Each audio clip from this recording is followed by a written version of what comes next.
What really are Staryu and Starmie? They're starfish. But no, actually it's a lot cooler than that, because I mean, starfish aren't psychic, don't come from space, have glowing gems in their core, fly, or sound like this. Alright, enough of that. So really, what is up with all of that? And how does it point not only to the origins of itself, but to the origins...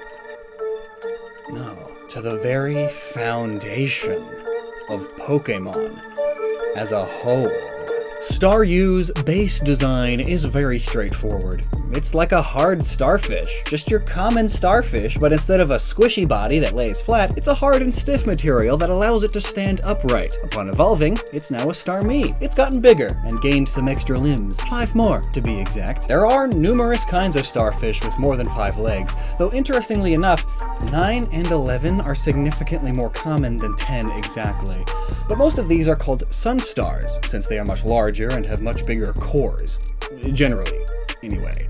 And of course, many species of starfish come in a variety of colors, orange and tans being some of the most common, with purples and blues being not super rare, but for sure less common. So add that purple rareness to the extra big gem in the center, and well, it's a worthy evolution. But speaking of the gem in the center, what the heck? Actually, a lot of Pokemon have these gems in the center, especially in Gen 1 and 2. Golduck, Persian, Slowking, and Espeon, Gen 2s, yeah. Some later Gen Pokemon have them as well, and basically it's how a lot of Pokemon dish out their psychic attacks. The gem is placed right where the third eye is typically located, a sort of spiritual eye that can see the unseen due to psychic ability, and gemstones of many sorts are said to have supernatural or metaphysical properties, enhancing psychic powers.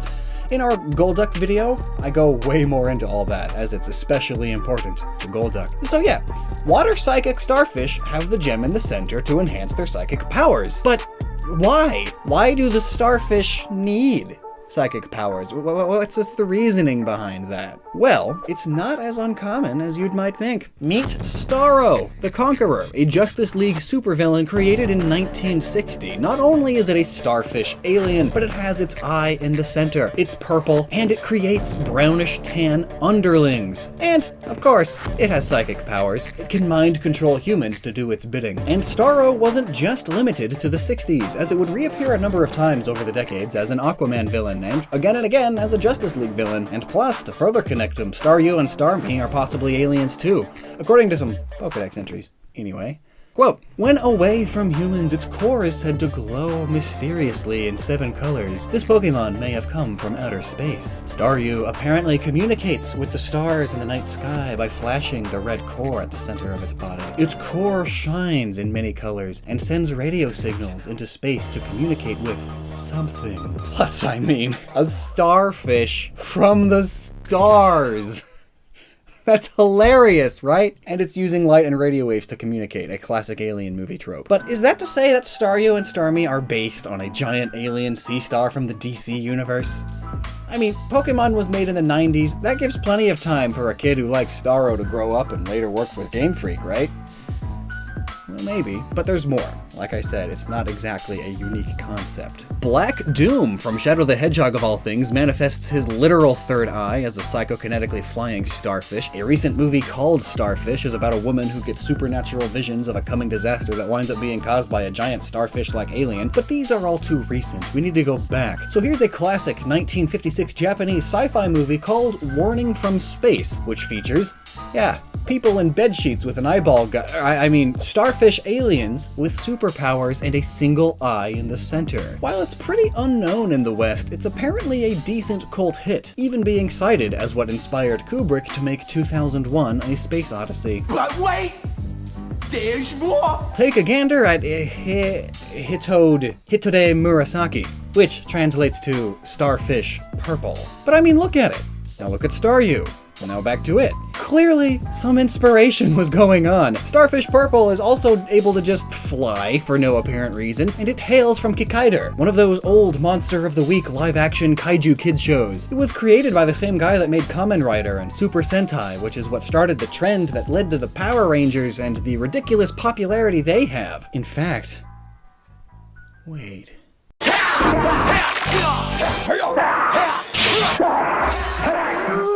Oh, yeah, that just about explains everything.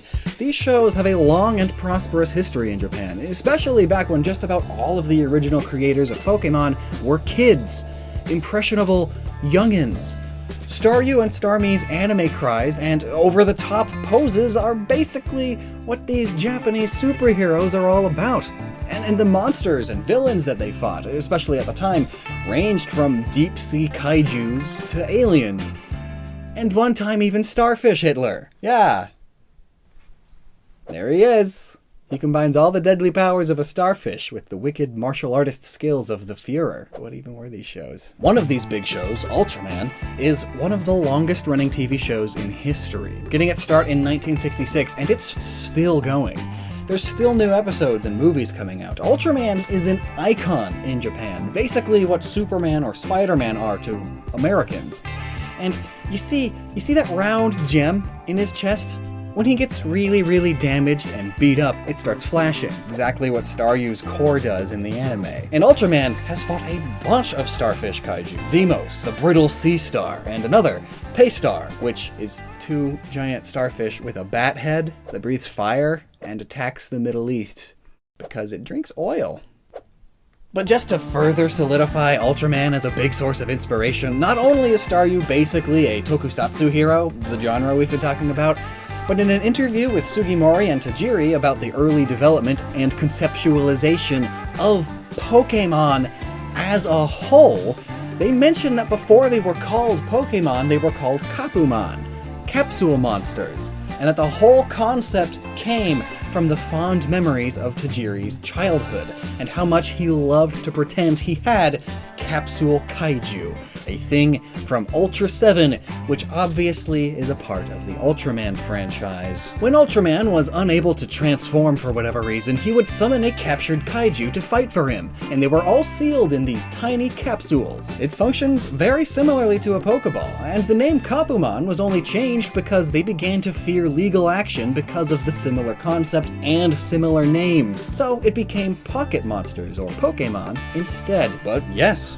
the entire concept of Pokemon as a whole was inspired by a single aspect of one series of the Ultraman franchise, and Staryu and Starmie are essentially homages to that fact.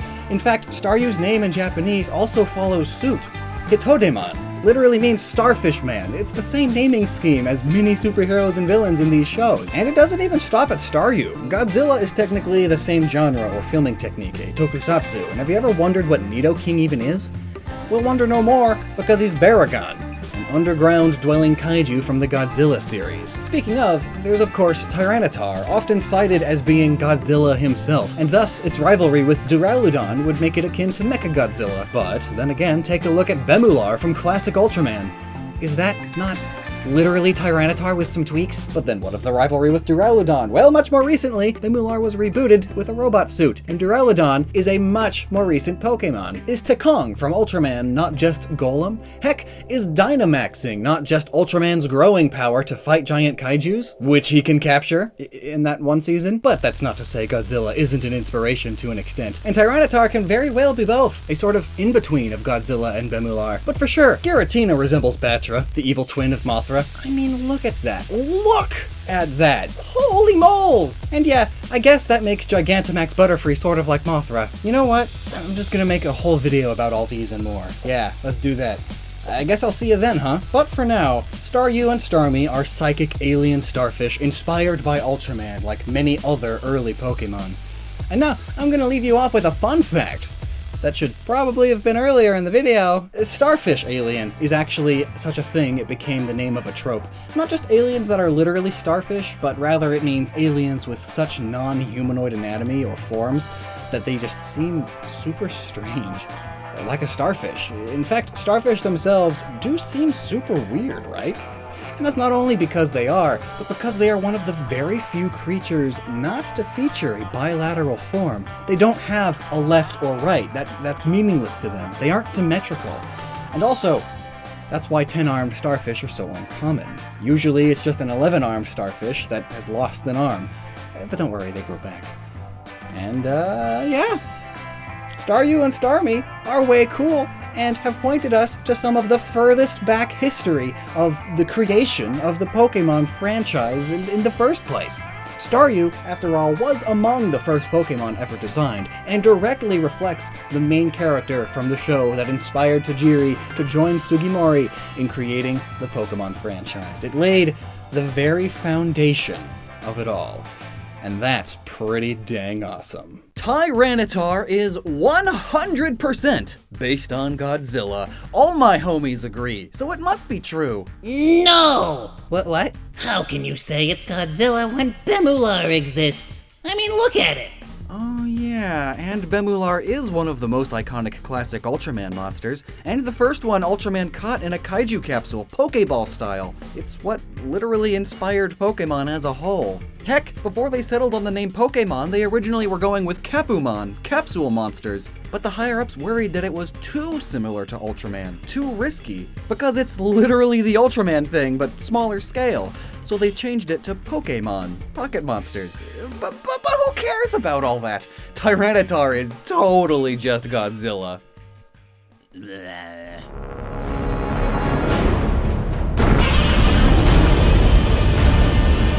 Hey, kaijus are super cool, right? Big monsters and all. Godzilla is the most iconic one, but did you know that King Kong is technically one as well? But while Godzilla made global fame, one Japanese superhero not only furthered the whole concept of kaijus, but also created a number of genres on his own. It's Ultraman.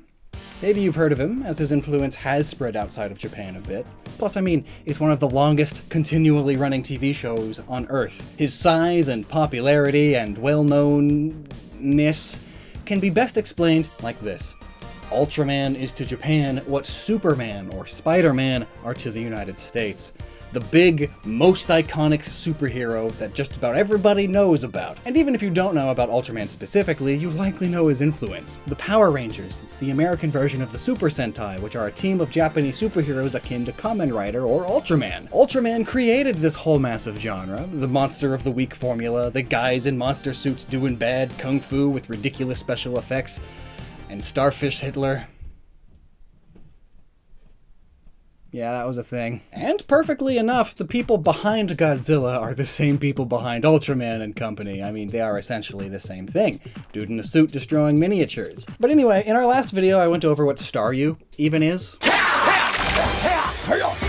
The answer being one big reference to Ultraman crossed with Starfish Purple. And in that same video, I mentioned some of what this video is about, that being that a lot of Pokemon were inspired by classic kaijus. And we know this because Tajiri said so. Quote, "Everything I did as a kid is kind of rolled into one. That's what Pokemon is. Playing video games, watching TV, Ultraman with his capsule monsters, they all became ingredients for the game. And if you look at the Pokemon they designed at first, they pretty much all fall into one of two categories. Either it's inspired by kaijus, or it's inspired by your typical JRPG enemies. I mean, you have mimics, tentacle bushvine eye things, fairies, monstrous plants, slimes, ghosts, and the like. It's all very Dragon Quest, very generic JRPG. But here, we're talking about kaijus. So, Staryu is a reference to Starfish sci-fi tropes mixed with Ultraman himself. But here are some more. Ever wonder what Nidoking is? Well, wonder no more. Here's Baragon, a Godzilla enemy. Not only does he have the same ears, face structure, horns, thorns, is vaguely purplish, and can stand up, but is unique for a kaiju. Most kaijus are either aliens from space, or live in the ocean, or are simply some suddenly mutated creature. But Baragon comes from underground, and one of its abilities is the ability to dig and burrow rapidly. Heck, it's known as the God of the Earth. And all that is what Nidoking and Queen are all about.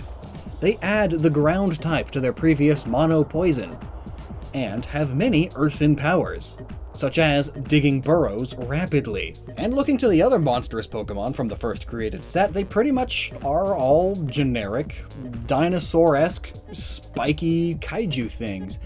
Rhyhorn is if you mixed a rhino with Angros, another classic Ultraman kaiju, and a large number of kaiju had sword arms, like Gazort or Kamacuras, which is known as the dual-bladed monster, and Gigas is well known for being the first kaiju to actually make Godzilla bleed. So they could have inspired this beta design of Scyther, or later with Kabutops. This is not Scyther. It was green out of the corner of my eye, so I thought it was Scyther. It is not Scyther. Here he is. I have too many plushes. Gamera is another really big kaiju hero, never quite as popular as Godzilla, but not too far behind in Japan anyway, and he was just a big turtle that stands upright. And of course, there's also Turtle Bazooka from Kamen Rider, a turtle with a bazooka coming out of its shell. Blastoise was also among the first Pokemon created, along with this missing no that looks like a robot kaiju, which is incredibly common. Ultraman, Godzilla, the Sentais, fighting giant robots was a big part of all of these. And later seasons of these shows, you would see the studios recycling old monster costumes, but with some parts replaced. Is robot parts now, turning them into superpowered cyborgs. Heck, Godzilla vs. Mechagodzilla is incredibly iconic. Though, in the end, Sugimori and Tajiri decided against having a robot Pokemon, which is a good call for that early on in the franchise, honestly. But speaking of man-made Pokemon, even the concept behind Mewtwo is a common depiction in classic kaiju films and TV shows. Ew. A majority of the monsters in many of these Monster of the Week shows are created because of man. Heck, Godzilla was the result of a nuclear test causing a lizard to mutate. And some kaiju are purposefully created, either by aliens wanting to invade, or by humans with ill intent. This explains why plenty of kaiju just look like monstrous versions of regular animals. And isn't that what Pokemon are too? Monstrous versions of regular animals. I found the imposter. I mean, take a gander at Not Pinsir here. Alright, well, to be fair, stag beetle battles have been a thing in Asia since like the year 700, so of course it's going to be referenced in all sorts of battle-focused media. And so, you can't really say that Pinsir is based on this guy, when really this guy and Pinsir are both just based off of real stag beetle battles. It's not nearly as direct as the constantly rolling around, self-destructing Tekong from Ultraman, clearly inspiring Golem. Did you know that Golem can learn Flamethrower? Like, actually? Let's see, here's another maybe one. A lot of people don't know what Electabuzz is, but like, it's a Thunder Oni. But that still doesn't stop people from pointing to Elekking from Ultraman. I mean, I don't know what Elekking is, but it's not Electabuzz, that's for sure. I mean, similar fur pattern and electric powers, I guess, but that's it. But real quick, I just want to point out how this thing dies.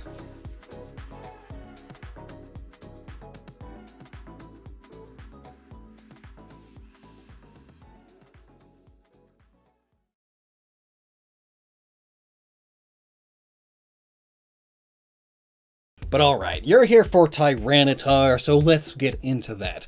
Most say it's Godzilla, and I'm currently being a pedantic clickbaiter by saying it's not.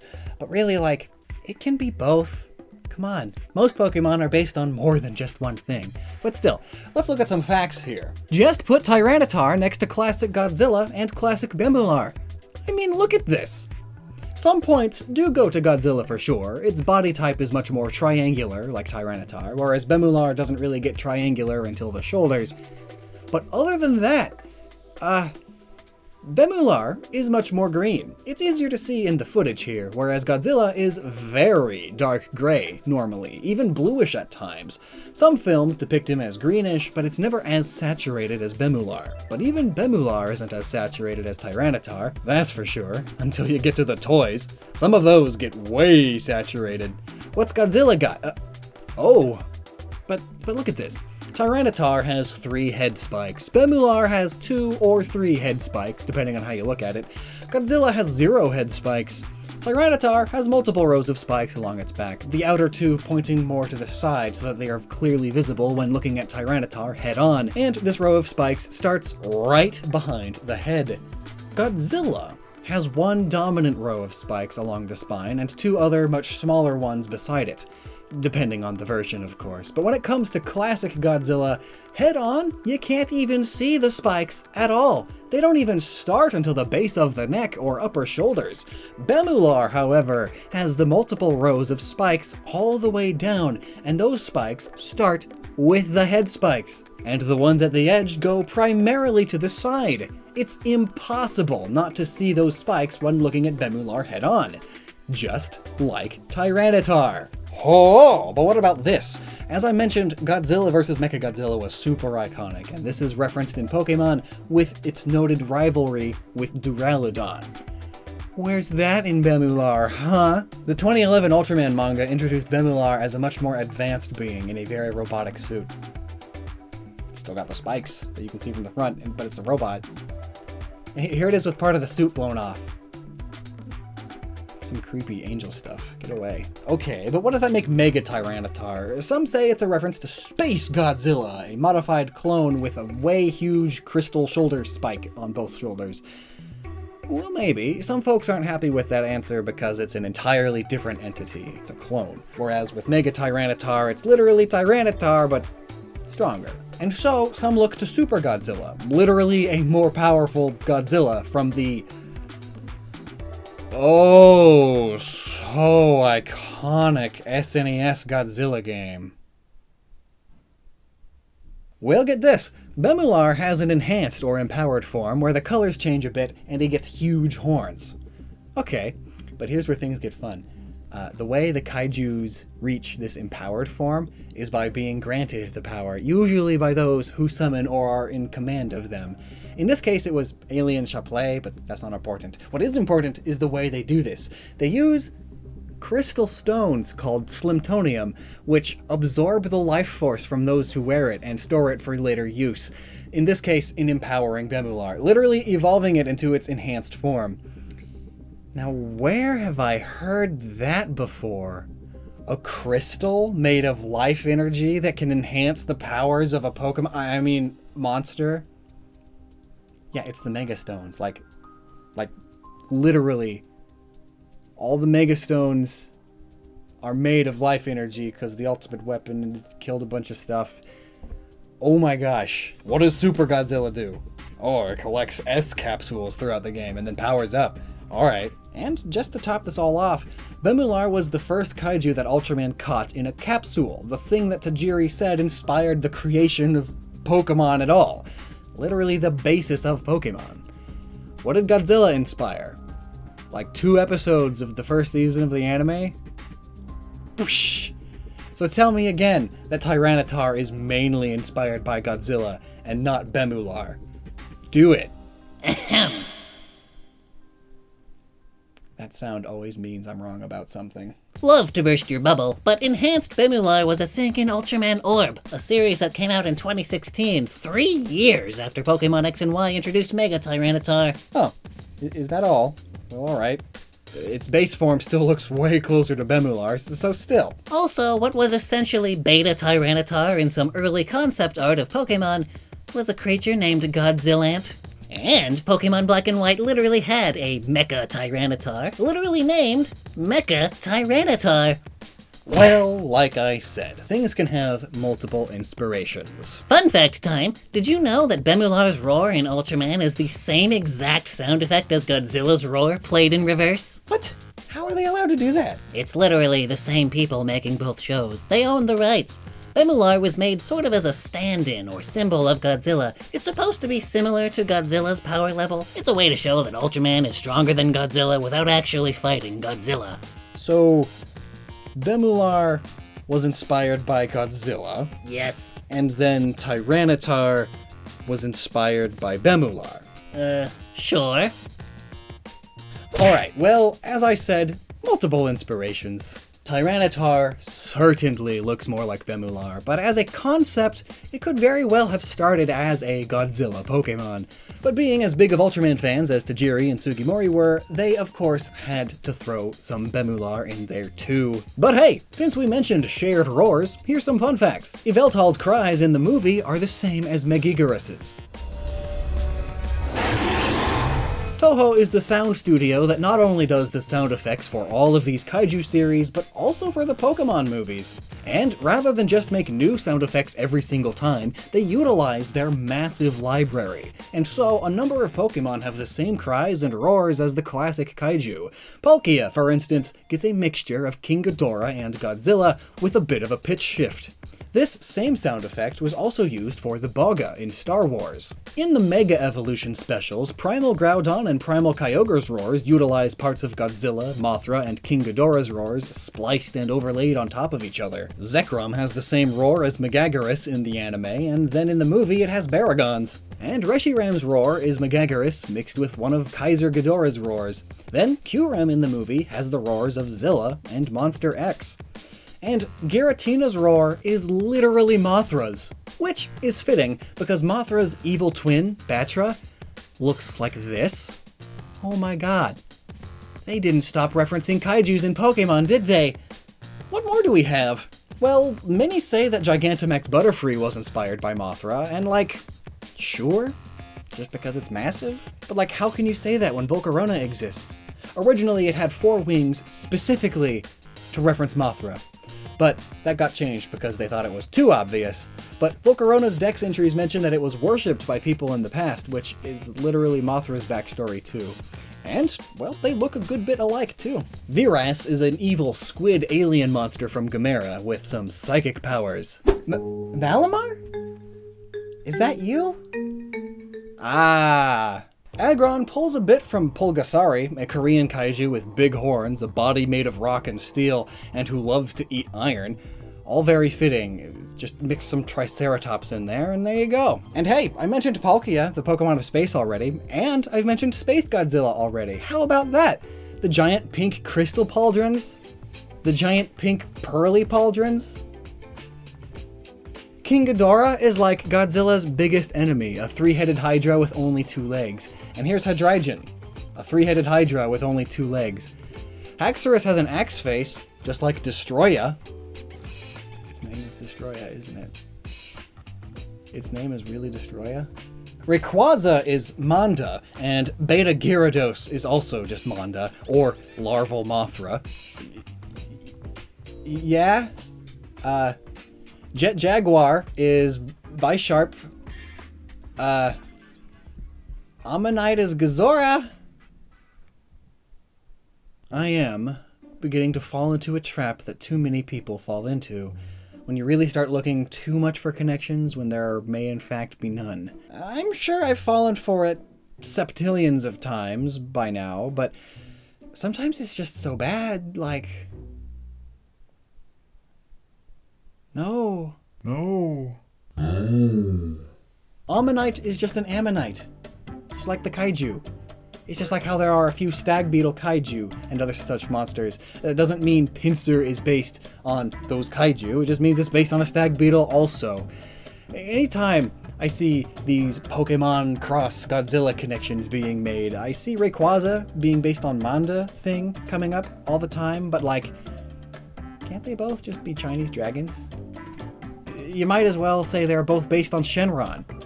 It's just as iconic. Rayquaza has so many influences that explain everything about its trio so much better than it's Manda. But clearly, it's Manda is the easiest thing to remember. So that's what gets quoted all the time. Even though they're both just green dragons, like. So while there are, for sure, plenty of references to all this whole influential era of Japanese television, some people attribute too much credit to them, when really, in reality, if you have to come up with a new monster every single week, for all 9 of your running monster shows, you're going to wind up with hundreds, if not thousands, of monsters. And similarly, when you're filling your world with hundreds of magical creatures, Pokemon, well, you're doing just that. And so, of course, you're going to find yourself inspired by the same things as the other guys, where there was likely no intent. But some folks will still say, oh, hey, Gigantamax Rillaboom. It's 100% King Kong. King Kong has nothing to do with drums or like plants, but you know, it's big gorilla. 100% King Kong, nothing else. I am very smart. for noticing that. And then they go on to write top 10 articles for the internet. Well, I guess the lesson to take from all this is to take a step back and think about what's more likely. Consider what is more likely, more so than nerdy connections of, oh, Nidoqueen is the yellow Power Ranger, but a kaiju in blue.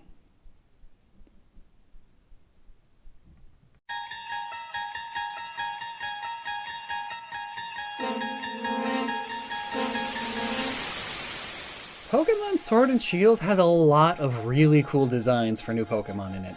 Loads of them that took me by surprise even, as I've expressed in other videos. And another one of these is just how much I love the new Starter Bug. Starter Bugs, or early bugs, are the bug Pokemon found super early in the game. Every game has them. Caterpie, Wurmple, Sewaddle, Spupa, Ledyba, etc. And in this game, we got Blipbug, who's pretty cute, I guess. Mainly, I'm going to be talking about how just dang awesome Orbeetle is. Woo! It goes around because it's cool. As soon as I saw it in the old Leakeroonies, I knew that I was going to like it. And sure enough, seeing it in motion only made it better. So in this video, we're going to break down this line's origins and design inspirations, as well as why it's so dang cool. And I promise you, it's not quite what you're expecting. It's way better. Etymology. Blipbug is easily from blip and bug, but what is a blip? Well, blip can be used to describe something small. It's just a little blip, but it's also the term used for the sound a radar makes when it picks up something. As you'll see, this entire line has a lot to do with radar. In fact, its French name is Larvradar. I'm sure I pronounced that right. Larvadar. It's from larva and radar. Dottler has a bunch of dots all over it, so dot, but the name also references the Doppler effect, which is a key part in how radar technology works. You know how when an emergency vehicle is passing you, it sounds higher pitched as it approaches, and then it passes you and it sounds significantly different, like lower and slower? That's the Doppler effect in action, and radar technology can utilize that to figure out where something is in relation to it, as well as which way it's moving, even. It's neat. The Japanese name of Doppler is Redomushi, from radar, and their word for ladybug. Wait, ladybug? I guess the spots make it look kinda ladybuggy, and its evolution is a ladybug. Come to think of it, what the heck? Why does a caterpillar turn into a ladybug? Well, because that's what they do. I didn't know that either. Ledyba is a stinking lie. Ladybugs, like many, have a larva and pupa stage, because most bugs do. Why didn't I think of that before? Ledian, more like Lydian. But we'll get more specific there in a bit. Let's finish the etymology. Other languages, like French again, pull from the word radome, which is this thing. Its shape helps the radar inside of it work better, and that shape happens to be what Dottler is referencing. Now, the cool one, Orbeetle. Clearly beetle is beetle because ladybugs are beetles, and then orb, well, magic orbs are commonly used in psychic rituals, referencing its psychic typing, and when mixed with the word beetle, it sounds like orbital, referencing things that orbit around the Earth, like satellites, which use radar technology to sense things on the ground, as well as sense the weather. It's how we develop weather forecasts and such. So clearly this whole line has a lot to do with radars, and that's basically why it's psychic type. Radar is used to invisibly sense things around you, from enemy submarines to other satellites and clouds. Orbeetle's Pokedex entry states, it emits psychic energy to observe and study what's around it, and what's around it can include things over 6 miles away. 6 miles? That's pretty impressive, I think. Pokemon always exaggerates real-world numbers and stuff, so let's see what actual radar is capable of. Actual radar is capable of going 170 miles. Oh, Orbeetle kinda sucks then, I think? Maybe this 6 miles thing is a reference to some old thing. Let's look back at some old radar tech. I'm pretty sure most radar tech was developed in World War II. So looking at some radars from World War II, we get numbers like 100 miles, 60 miles, 50 miles, I guess we gotta go further back, 20, 17. There are some specific aircraft that can only do 7. Oh, maybe if I specify radar 6 miles. Oh! A 6-mile radar is a thing called a 6-mile radar. Specifically, from Radomes, even, the thing that Doppler is shaped like. It's a weather radar, which specifically uses the Doppler effect to figure out the weather. So cool. Super cool.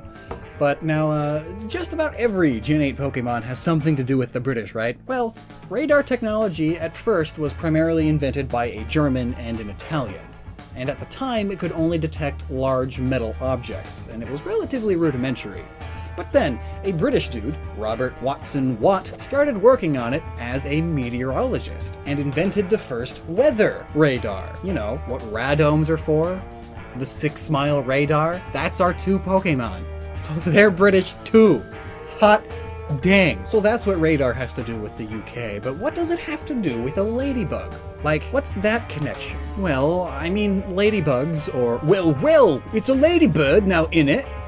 I suppose. Ladybugs live in the UK, but they live all over the place. No, like, all over the place. Like, here's a map. Ladybugs live basically everywhere that isn't tundra. Or New Zealand. Why not New Zealand? Is it because of the way they treat their ladies? I mean, I once saw a Kiwi counting how many ladies he had slept with, and then he fell asleep. Well, the most common type of ladybug in Europe is the Coccinella septumpunctata, that I'm mispronouncing slightly, probably. Also known as the 7-spot ladybird, which just happens to fit Orbeetle, and its previous evos too. I mean, here's its larva, and its pupa, the 2 stages it has before it's a ladybug. How awesome is that? Nice. But still, ladybugs and radar. What's the connection? Well, I bought this old thing from Japan. It's called a radar bug. These toys were super popular in the 50s and 60s. This is also a 7-dot ladybird, and it did have a global release back in the day, but it was made in Japan and was pretty popular over there. Maybe this thing has something to do with Game Freak thinking of radars in the context of ladybugs. But how is this toy radar? Well, it's not. It's a really dumb name. You wind it up, and then it goes, and it can sense when it bumps into things, and stops and turns accordingly. But that's not because of radar technology at all. It's entirely mechanical. But I do get the marketing side of it. Radar was a very new, revolutionary technology at the time. I mean, we're talking about right after World War II, a time period where all of the military advancements were being converted for civilian use. So things like radar, microwaves, airplanes with pressured cabins, freeways, very early computers, and more. All advancements where you can thank the war. And with these things fresh in people's headspace, any product that can market itself as one of these new fancy things did so, even if it was a bit of a fib. This toy is radar because it can sense when it bumps into things. Essentially, it senses its surroundings. Just like Orbeetle. But speaking of Orbeetle, actually, when haven't I been? Speaking of Orbeetle, why does it not really look like a ladybug? You know? Like, it's got the back thing, but that's not its body. It's its head. It's strange. Well, let's look at its prevos and figure something out. The larva stage, Blipbug, is also a play on the name bookworm. You know, a bookworm. What you would call someone who's stereotypically extremely nerdy and always reading. It's got the big glasses, the messed up hair, and its feelers here emulate a bow tie. It's your stereotypical depiction of a nerd, or a bookworm. As a pupa, it becomes a scientist. Its eyes now look like science goggles, and its feelers can be seen as a wide bow tie or a mustache, or maybe some messed up hair again. think like Einstein. This little scientist developed radar, hence its portable lab looking like a radome, and with this radar technology, it's essentially developed its psychic typing. It can now sense its surroundings super well. But now, tired of being picked on all its life for being a nerd, it advances its technology further and becomes Orbeetle. Look at this design and tell me it doesn't scream generic technology-based supervillain. Its Pokedex entries even mention its mind control abilities. And how generic is a supervillain working on mind control technology to take over the world?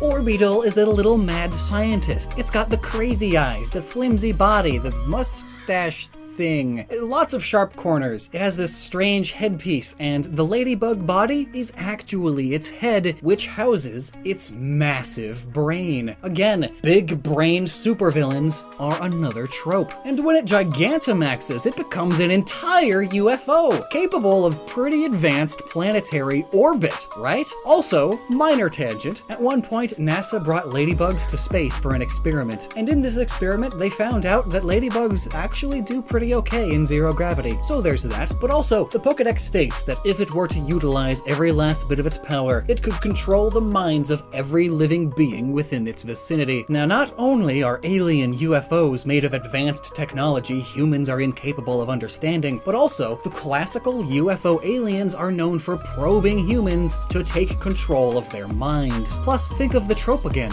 Big brain alien villains? Yeah, now get this. What do ladybugs have to do with mind control?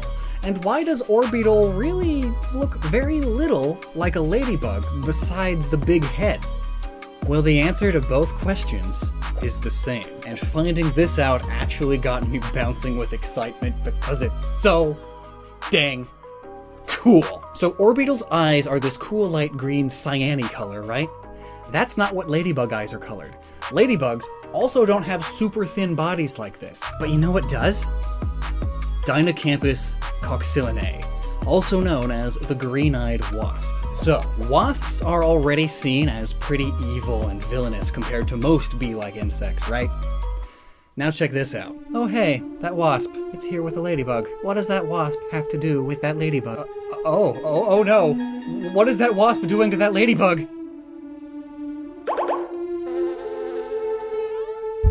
Tim, snap out of it! Hello? Tim, what's gotten into you? I must stand guard. What? There's no time! Come on! We gotta go! No, Gregory. There is no going. I must protect these eggs. The wasp eggs? Tim, have you gone mad? No, Gregory. Something compels me. I must stand guard and protect these eggs. Tim, no. Tim, yes. Oh, what's that? Another ladybird? Oh, what? Oi, just in time. I'm about to lay another egg and it needs protecting. No! Get away from me!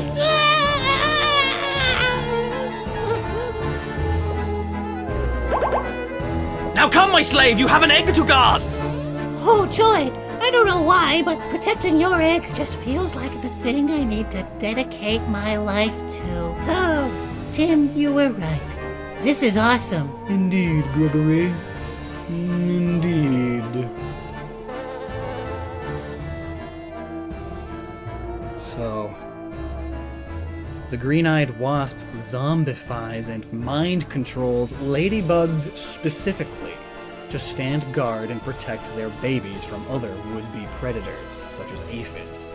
They don't kill the ladybug, because then it wouldn't be standing guard, and also because this way, it's still alive when the eggs hatch, so it's food for the babies. But thankfully, it's not the end-all be-all for the ladybug. Apparently, around 25% of them do manage to snap out of the mind control and leave before they die.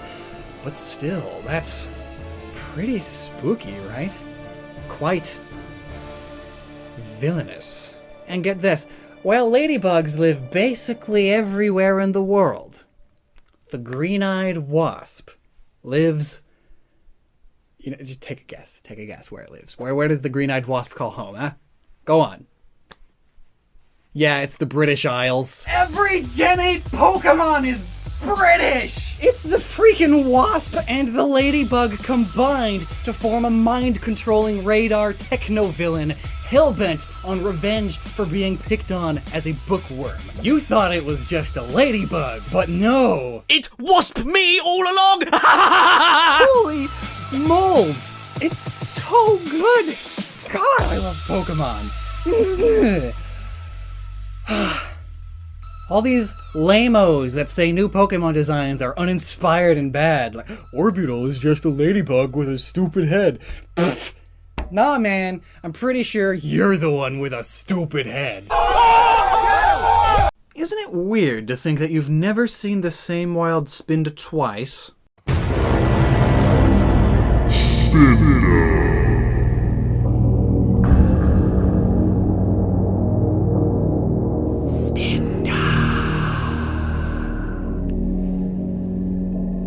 This normal type Generation 3 Pokemon has a secret.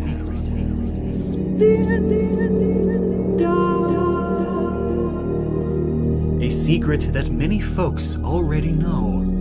There's a lot of them. No, really, a lot of different Spinda. Hello. I'm Lockstin, host of this here Pokemon's show called Gnoggin, and today we're talking about this rascal, Spinda. Spinda has a rather fun gimmick to go along with it. You've never seen the same wild Spinda more than once. No, really. The spots all over Spinda's head are placed randomly. Each time you encounter a Spinda in the wild, it's given a hex code that determines where each spot is placed. These spots can be placed off of Spinda too. And here's a nifty little app that I'll link to down below, simulating how Spinda works in-game. It's fun to just click the random button until you get a neat one. And yes, this does mean that there are Spinda out there with almost no spots at all, because they all just appear off of it, outside of the Spinda. There are also several Spinda who have spots that make funny patterns on them. Like a penis. Which obviously means this is the only triple S tier Spinda we're gonna get. But of course, all this begs the question, how many Spinda are there? And can we really make a tier list of all of them? Well, we can sure as heck try. And by we, I mean all these guys. Hey Pokemon Masters! Hello and welcome to the pinnacle of my career. Hello. What's up? It's your boy Dolls with the ferrets. It's Almighty Arceus here. Hi, I'm Callum. Hey, I'm Spectre. Hey guys, this is Tricky Wee, but you can call me Tricky. What's going on, guys? Arrow here. What's up, everybody? Hey guys. Hi, so, yeah. Yeah, got a lot of help with this one. So let's go through a little musical montage and go through our first set of Spinda. Alright, you got a pretty good one right off the bat. I'll give this like a B plus. So a B. It's up there, like cause it's pretty ideal for a Spinda. Not gonna lie. Like I would not mind a Spinda like this. Now this one kind of low-key looks like it got punched in the face. I'm not the biggest fan of it. The placement of the spots look kinda... I'm not crazy about them. I'm gonna give them an F. He's got spots on his eyes. If I were to have to go Spinda hunting, this is actually one of the Spindas I personally would go for. He's got his ears covered too. A tier, easily A tier. Now that's a C tier. Look at that. They're so close to each other in the middle here. That doesn't look that good. Oh, tasteful. That is a solid A in my book. The way that dot interacts with the eye is the perfect placement. It's everything I could ever ask for from a Spinda form. Its pattern reminds me of my uncle's leopard print Speedo that he always used to wear during our family pool parties. It gets a B tier. The Spinda, I mean. My uncle's Speedo is like a D tier. Yo, that might be like the best one like I've ever seen actually. It has like 2 dots on his eyes. It's like perfect. That is definitely an A. Oh, I quite like that one. No, he's got the little Pikachu cheeks going on, and like if you look at the spots at the top in the right way, it looks like he's got a little fringe. I quite like that one. I'm gonna give you an A star. That's really well thought out. You know, A star is a grade that we use in the UK, right? But I'm not sure if they even use it anymore, and I feel very old and out of touch because time is slipping through my fingers. B. With this Spinda seed, I'm not too pleased. You're supposed to be getting 4 dots out of it, and there are 4 dots that have been randomized, but 2 of them are a little mushed together, and I feel like it's one big spot, and I'm not getting as much bang for my buck here. I'm feeling cheated out of a dot, so I immediately got to put this one down at F.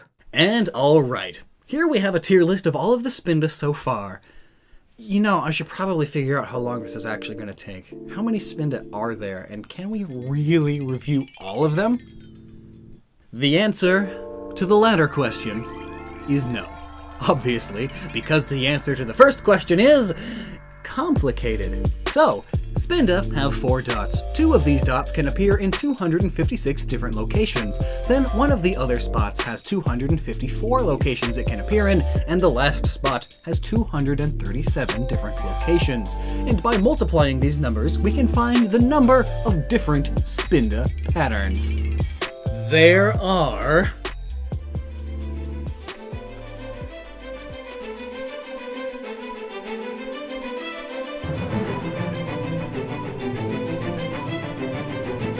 4 billion Spinda. Alright, I'm just kidding, obviously. It's a bit of an exaggeration.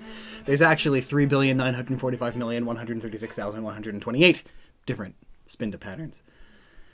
So... A, B, B, B, B, C. B, C, C. A, B, E, B, B, F. A,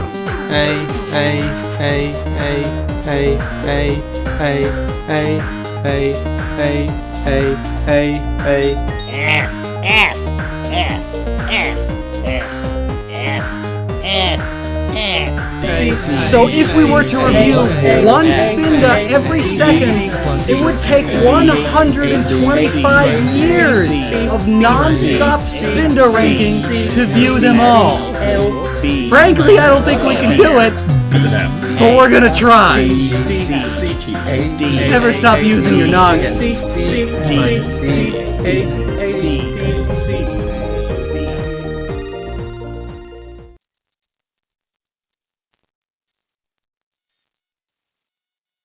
B, B, C, C, C, C, C, B. This is a good one to stop on because it is a classic Spinda. It's got the cheeks. One of the cheeks is perfect against the eye. The other one is in the eye. One of the spots is basically missing off of the ear, and the other one is almost the whole ear, and it stops at the black line. It is a good Spinda to end off on. It is an A. So now you get to watch whoever's next. Or if I'm the last one, I don't know. Why did you watch this? Never stop using your noggin. If you want to support us that badly, just go to noggin.net. Like, I mean, watch time's good and all, but if... Did you just skip ahead? You probably just skipped ahead. Why would you do that?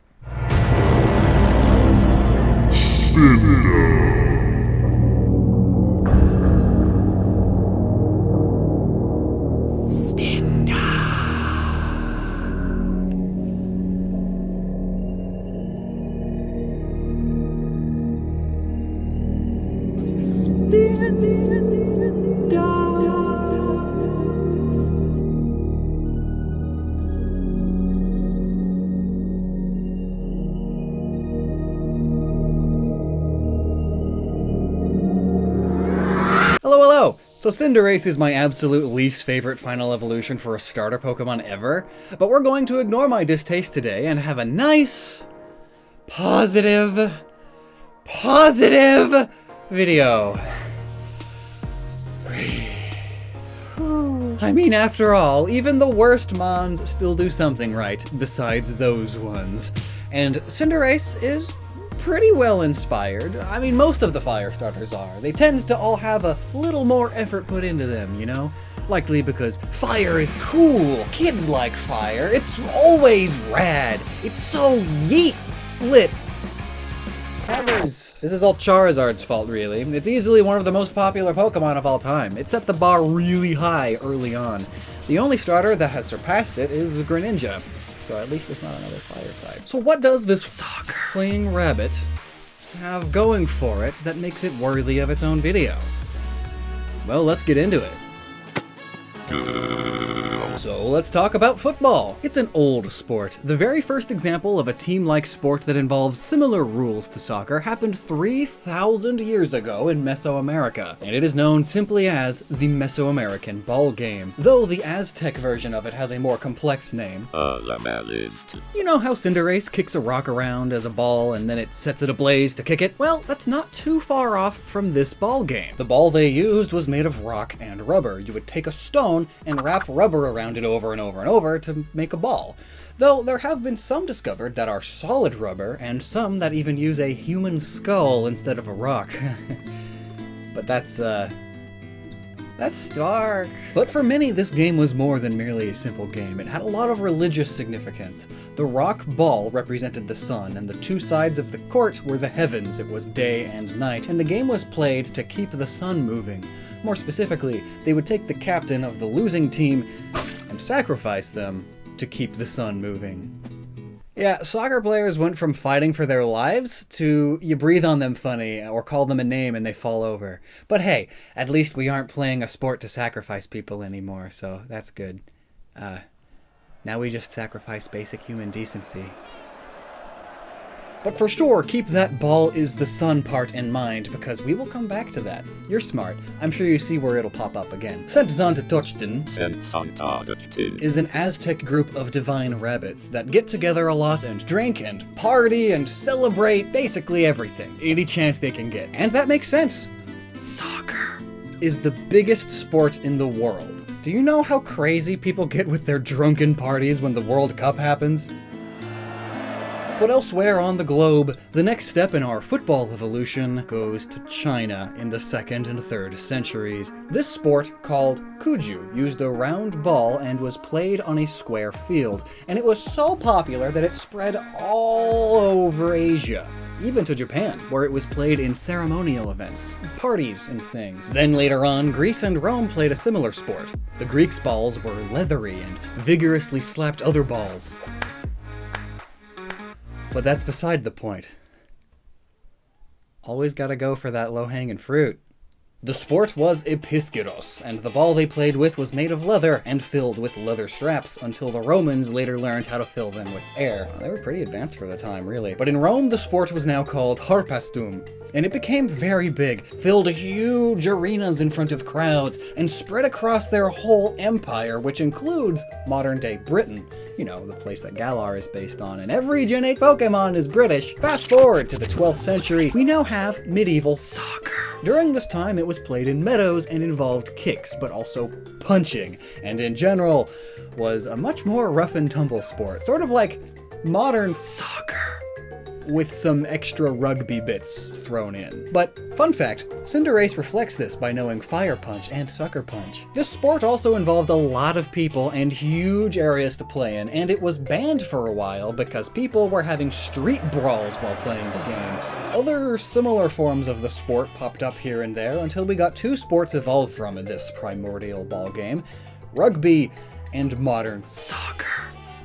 Though, they were basically just child's play, a means of exercise and tiring out school children, all with very loose rules. But during the 15th century, football clubs were forming between old students getting together to play these sports again. By the 1820s, more organized clubs were formed, and these are the groups that began organizing competitions, finalizing rules, and turning these old war sports into the football we know today. Soccer. And now that we've taken a deep dive into soccer, we have to go for a dive into another sport, because while we were taking a look at Pyro Ball's animation, it kind of reminded us of something. Something other than a soccer kick specifically. Let's go back to that Chinese sport, Kuju, and find an alternate route in the evolution of ball games.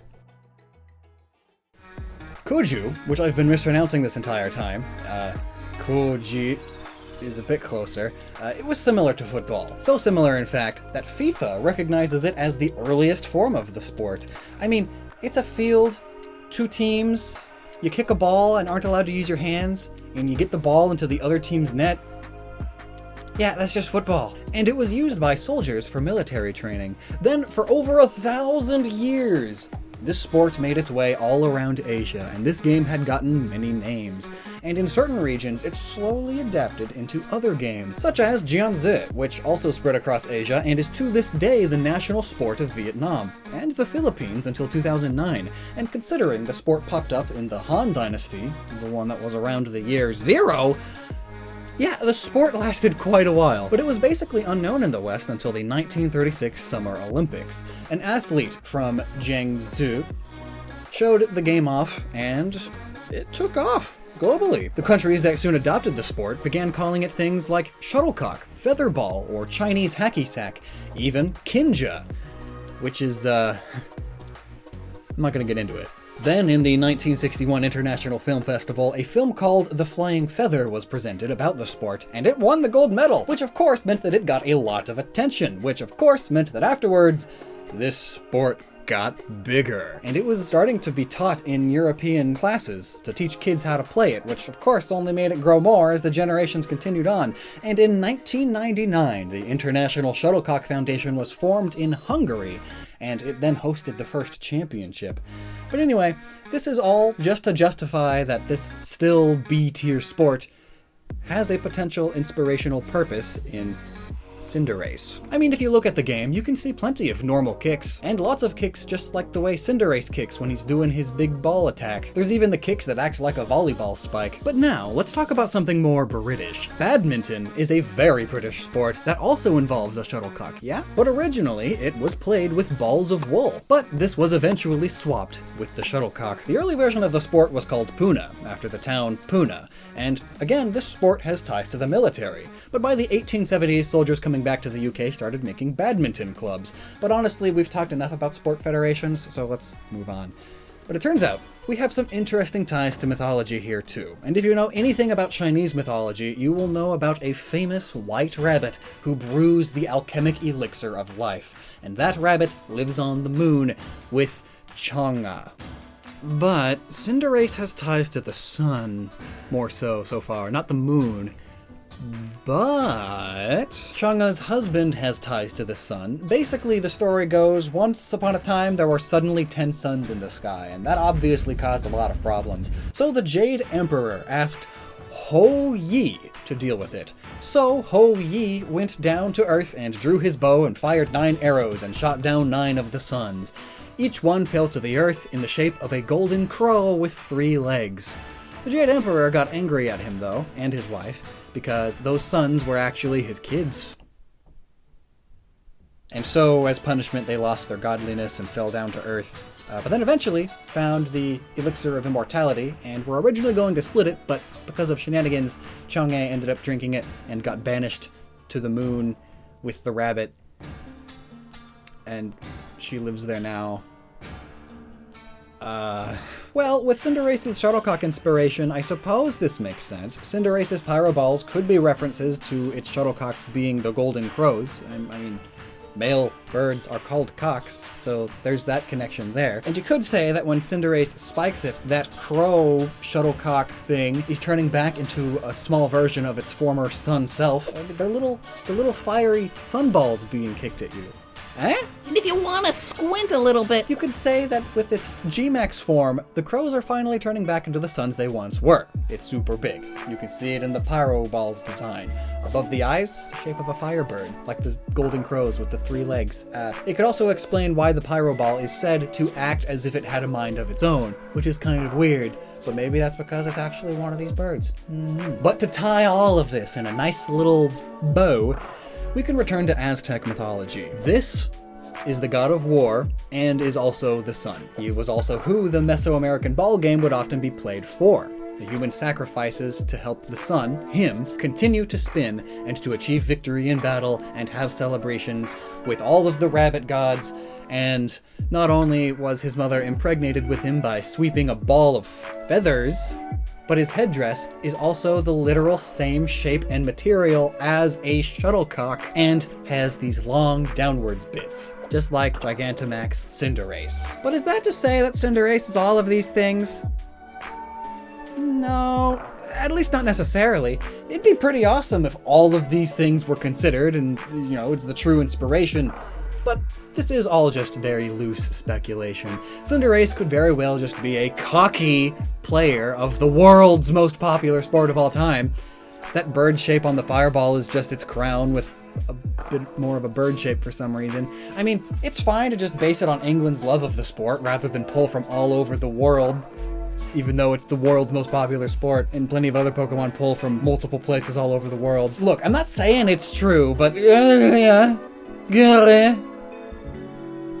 it's time to talk about Meltan again. Oh no, not again. The last time you did that, your theories wound up being totally wrong. Debunked at the very source. The Japan-only art book, when translated, specifies that Meltan is in fact made of gallium. Basically mercury, but not a toxic. None of this tantalum BS you came up with. I mean, yeah, but it's only pointing out its tears, which are coming from its eye, which is a different color from the rest of it, so it's still possible. You know, the eye might be that, but that doesn't mean the rest of the body. Where have you been? It's like a year. It's been a year. Oh, I've been busy learning the dark arts to help me review games. I can detach my head now. Oh, that's cool. Can you show me?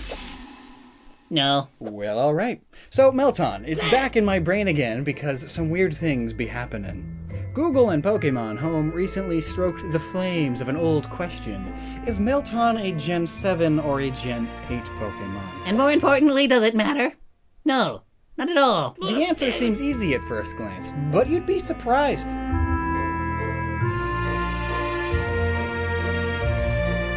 Alright, Meltan was revealed before Sword and Shield, so there's that. There's also the National Dex. Its number is 808. It's right after Zeraora, and the other Pokemon that were added to Ultra Sun and Ultra Moon after the fact. But the difference is that it was added much later. So much later, in fact, that it's not even in Ultra Sun or Ultra Moon. Rather, it was revealed in Pokemon Go. But then, that would mean it's not in any Gen 7 game, unless you count Let's Go Pikachu and Let's Go Eevee as a Gen 7 game. I mean, it has Mega Evolution and Alolan variants of Gen 1 Kanto Pokemon, but otherwise it only has Gen 1 Kanto Pokemon. So there's even a case to be made for Meltan being a Gen 1 Pokemon, sort of retroactively retconned in. Boy, that's kind of dumb, so we're not going to focus on that. But Meltan not being in the Sun and Moon games at all doesn't mean it hasn't been to Alola. In the anime, Meltan played a big role in the later episodes. Ash had one. But is this evidence of it being a Gen 7 Pokemon? Well, that depends. Is Togepi a Gen 1 Pokemon? Is Weavile a Gen 3 Pokemon? What about Lucario? Is Kecleon Gen 2? The anime pretty frequently features next-gen Pokemon in current-gen episodes. Sometimes even more than just cameos and one-offs, like Togepi was super important. Just like Meltan here. And sometimes the games even did this. Gale of Darkness was a Gen 3 game, but it has a Bonsly in it, a Gen 4 Pokemon. So Meltan being a special Pokemon in Let's Go Pikachu and Eevee could be this sort of same thing again. But no, some say, it can't be Gen 8, because look at the National Dex, it's there before the starters. They're called the starters for the reason. They start the Pokedex of the region, but Gen 5's Victini is before the starters in the Pokedex, so that's not evidence against it either. That could sort of wind up being the case here. Perhaps just like Victini in the Unova Dex, Meltan is essentially a number 0 in the Galar Dex, but it evolves, so -1 and 0? That'd be dumb. Both 0? Also dumb. So what they did instead was, it's number foreign. Plus, it's not like Game Freak hasn't done dumb things before. Well, supposedly, the code supports the Gen 7 idea, but marketing and such suggests otherwise. Melmetal has a special Gigantamax form in Sword and Shield, and if you're the type of bozo that doesn't count Let's Go as a main series game, then Sword and Shield are the first mainline games that it's in, which would make it a Gen 8 Pokemon, does it not? No other Gen 7 Pokemon got a Gigantamax form. All of the Gigantamax Pokemon are either Gen 8 or Gen 1 or Garvador. It's the exception to the rule. Likely done for story reasons, And what hilarious reasons that was. I loved it. It's good. Plus, it's pretty symbolic of London right now, ain't it? But then came the Google Pokemon voting thing, which is an official partnering with the Pokemon Company. It's not some non-official thing Google asks you to do. It's an official partnership for this neato thing that they just did for some reason. Google asks you to vote on your favorite Pokemon of each generation, or more specifically, rather than ask about the generations, they categorize them based on region. Kanto, Johto, Hoenn, and so on. It's quite literally by generation, just without the word generation. And sure enough, Meltan and Melmetal were with the Galar Pokemon, so Gen 8. But the odd thing is, it doesn't list these as just Galar Pokemon. Rather, this section is Galar, etc., clearly referencing this Melton situation with that etc. Because it's not an Alolan Pokemon. It was never in the Alola games. But it is in the Galar games, but also in a Kanto game. Huh. And more recently, Pokemon Home came out, and it too doesn't organize the Pokemon by generation, but by the region they originated in. And Melton is at the bottom, in its own category, Unknown Origins. Well, that's stupid. Shouldn't Ultra Beasts be there too? They aren't from Alola or anything. Maybe the Pokemon Company is trying to get rid of the idea of generations altogether, and focusing more on Pokemon being from a certain region. I don't know. This really is Schrödinger's Pokemon. There is official evidence that supports both sides of the argument, and it wouldn't be the first time this has happened. Manaphy is a mythical Pokemon, but it's also not. Arceus is pronounced that way, Arceus, but it's also pronounced Arceus. Both from official sources. Heck, Pokemon, Pokemon. Pokemon, Pokemon. Both pronunciations from official sources. Pokedex entries even counteract each other sometimes. Magikarp can leap over mountains, but it also can only leap 7 feet. Araquanid drowns small Pokemon in its bubble, but it also cares and loves small Pokemon, and it protects them by putting them in its bubble. Vullaby's dex entry states up that it straight up cannot fly, yet it can literally learn the move Fly. Pokemon is full of contradictions. So all in all, it seems like labeling Pokemon as a certain generation is starting to matter less and less. And since games can easily be patched now, since they are on the Switch, I'm sure we'll have more and more Pokemon added way after the fact in updates. I mean, heck, that's what the Swish DLCs are doing. Granted, they are all old cut Pokemon, but there are also some new ones. New Regis, and new forms of legendaries. But at least those are clearly Gen 8 because they are in the main Gen 8 game, clearly, meaning Melton is still a conundrum. So what do you think? We talk a lot about gods and monsters on this channel, but today we are following the breadcrumbs of a man that rivals them with his technology. Last night while browsing Twitter, oh yeah, follow me, at Lockstin, I noticed that Pokemon news about Gmax Melmetal coming out soon, finally, and suddenly, a lot of pieces started just clicking into place like Tetris blocks. Little bits of lore from all the way back in Gen 6 and 4 even suddenly started making sense. AZ, Dialga, and Palkia is so much. So let's get into it. Starting off by looking at Gmax Melmetal.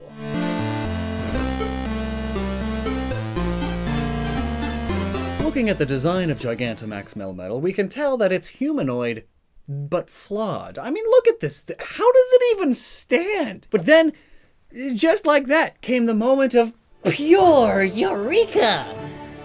Taros, or Talos, depending on how you want to pronounce it. It's an automaton that was made with the model that Zeus designed for humanity. You see, before humans existed in Greek mythology, Zeus wanted to make the project out of making all of the people. I'm gonna make humans, he said, and that's what Zeus sounds like. But Prometheus took the job instead, and made humans out of mud.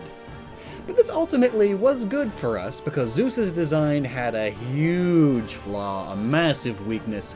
There was only one set of veins holding the life force in the ankles. That's bad. And well, look at Melmetal. The thinnest and weakest part of its body when Gigantamaxed is its ankles. And we'll get to why this is all the more fantastic and why my grammar's so bad soon. Trust me, this isn't where it ends, obviously. Gigantamaxed Melmetal could very well be based on an ancient bronze robot made by Hephaestus. So its nuts are bronze. You can see this pretty clearly in its shiny. But the Mercury? Well, it's never directly stated that Meltan's line is actually Mercury, but there are theories about it being Mercury, or Tantalum, and there's also an art book that says that the eyeball is Gallium, so the rest could be too. We really don't know, but just looking at it, it does have every property that Mercury does, and its Pokedex entries also point to it, so... Also, Mercury suits our purposes here, so let's just go with the flow, right? What does Mercury have to do with Greek automatons? Well, a lot actually. Daedalus was an inventor that rivaled Hephaestus, and used Mercury to give his statues voices, essentially bringing them to life. And in Greek alchemy, Mercury is the most important element for life too. And if the name Daedalus sounds familiar, well, it's because there's a pretty popular Greek mythological story where he was trapped in Crete and escaped with Icarus by making the wings of wax and the feathers. You all know the story of that. Sploosh dead. But speaking of Crete, a lot of things are connecting here. Zeus was born and raised by a goat in a cave on Crete. Talos, the giant automaton, was made to protect the island of Crete. And, well, here's a Pokedex entry for G-Max Melmetal. In a distant land, like Greece in relation to Galar, Great Britain, there are legends about a Cyclopean giant. In fact, the giant was a Melmetal. And Talos is said to also have been given to Minos, after it was forged by Hephaestus and a Cyclops, at the request of Zeus, so Zeus's original design with the weak ankles. And we're just going full circle. I love when that happens. There are a lot of interesting things here, but it gets better. Archytas of Tarentum, which sounds like tantalum, was a Greek philosopher and mathematician, and he invented spiral bolts. You know, the thing that nuts go onto, Melmetal's head and stuff. He was basically the father of mechanics, but NBD. But let's look at one more Melmetal thing before we delve more into the rest. Melmetal is a Cyclops. It's big, and it has only one eye. The Cyclops is a famous Greek monster, and G-Max Melmetal's Pokedex says that it can send electric beams streaking out from the hole in its belly. The beam's tremendous energy can vaporize an opponent in a single shot. You know how Zeus throws lightning bolts and such? Well, Zeus doesn't generate those. He's not like the Emperor Palpatine or anything. He has them made and sent to him to throw like spears. And guess who makes Zeus's lightning bolts? The Cyclopses. Full circle. Plus, Telos, living metal protector of the island of Crete. Cyclopses also all live on an island and make the lightning bolts. Circles! More circles! Should I say hexagons? Because it's a nut. And now Archimedes, another amazing Greek inventor and mathematician. He also invented what is known as the Iron Claw, basically a big set of metal hands used to topple ships. And I mean, look at Melmetal's hands when Gigantamaxed. They big. But interestingly, besides just Melmetal, we found that Archimedes may have a couple more fascinating ties with the Pokemon world. I mean, he's a massive global historical figure, so it's easy to base things on him and his discoveries, but let's get into some of them. The first one is his Eureka Formula. Basically, a king wanted to know how much mass his crown takes up. Archimedes took a bath to think about it and figure it out, and then in the bath he shouted, "Eureka!" He figured out that you can measure an object's volume, or how much space it takes up, by putting it in water and measuring the difference in the levels of water. Now let's look at the Pokemon of space. Palkia is water type, which confused a lot of people, but the guy who figured out how to measure space and mass used water to do so. That explains it pretty well. I mean, the dude also invented a rudimentary water pump. Also, a lot of Greek ruins are found in Sinnoh, which is based in Japan. What are Greek ruins doing in Japan? It's almost as if a man not from there wrote the blueprints for them and went out and constructed them. So maybe like a Greek dude. But it's not like we can just tie these ruins to Archimedes. Or can we? In the movie Arceus and the Jewel of Life in some Greek-looking ruins again, there's a contraption made of 4 spheres that measures space and time, allowing the people of the ruin to detect clashes or warps in reality caused by these Pokemon. Archimedes made something similar. It's called the Sphere of Archimedes, a device that is a model of the universe. These things have been said to be complete models of the heavens at the time. Not only that, but if we go to Kalos and look at the ultimate weapon, more things are interestingly popping into place. Archimedes also invented a death ray, a reflective surface thing that absorbs and fires energy. And what is the ultimate weapon? A reflective thing that absorbs energy from something to make a deadly beam of energy? Huh. So clearly I'm just connecting dots at this point, so you can take all this with a grain of salt, but in the Pokemon universe, their version of Daedalus may have been the same as their version of Archimedes, and AZ may be partially inspired by Minos. First things first though, that graveyard with the stones in Kalos could be a reference to the mass graves in the catacombs under Paris, which is a giant labyrinth. Minos had a labyrinth, made after the tragedy involving a loved one, like AZ's Floette that he lost. And they were made to trap something, Minos the Minotaur, and in Pokemon's case, AZ and the energy to revive Floette. But after that purpose, they used the things for a more destructive purpose. Minos used the labyrinth to kill people, and AZ used it to make the ultimate weapon and kill people. So what if AZ Minos trapped their version of Archimedes in there and used him to make the Death Ray, the ultimate weapon? I mean, it's just a hypothesis, but it does fall in line with a lot of the old alchemy stuff I talked about a few years ago. A lot of Pokemon lore is based on real-world mythology and alchemy, and the two go together hand in hand, and they flow into each other nicely because the history of mysticism is crazy, yo. And as time goes on, I'm sure we'll discover more, and I'm absolutely sure that if you subscribe and hit the bell, you'll be happy about it. I mean, it'll send you annoying notifications all the time, every time I post videos. I mean, that's why YouTubers push it all the time. Hey, now, I don't mean to be that, actually guy, but actually that's what this video is. It's how you get clicks these days. Come on.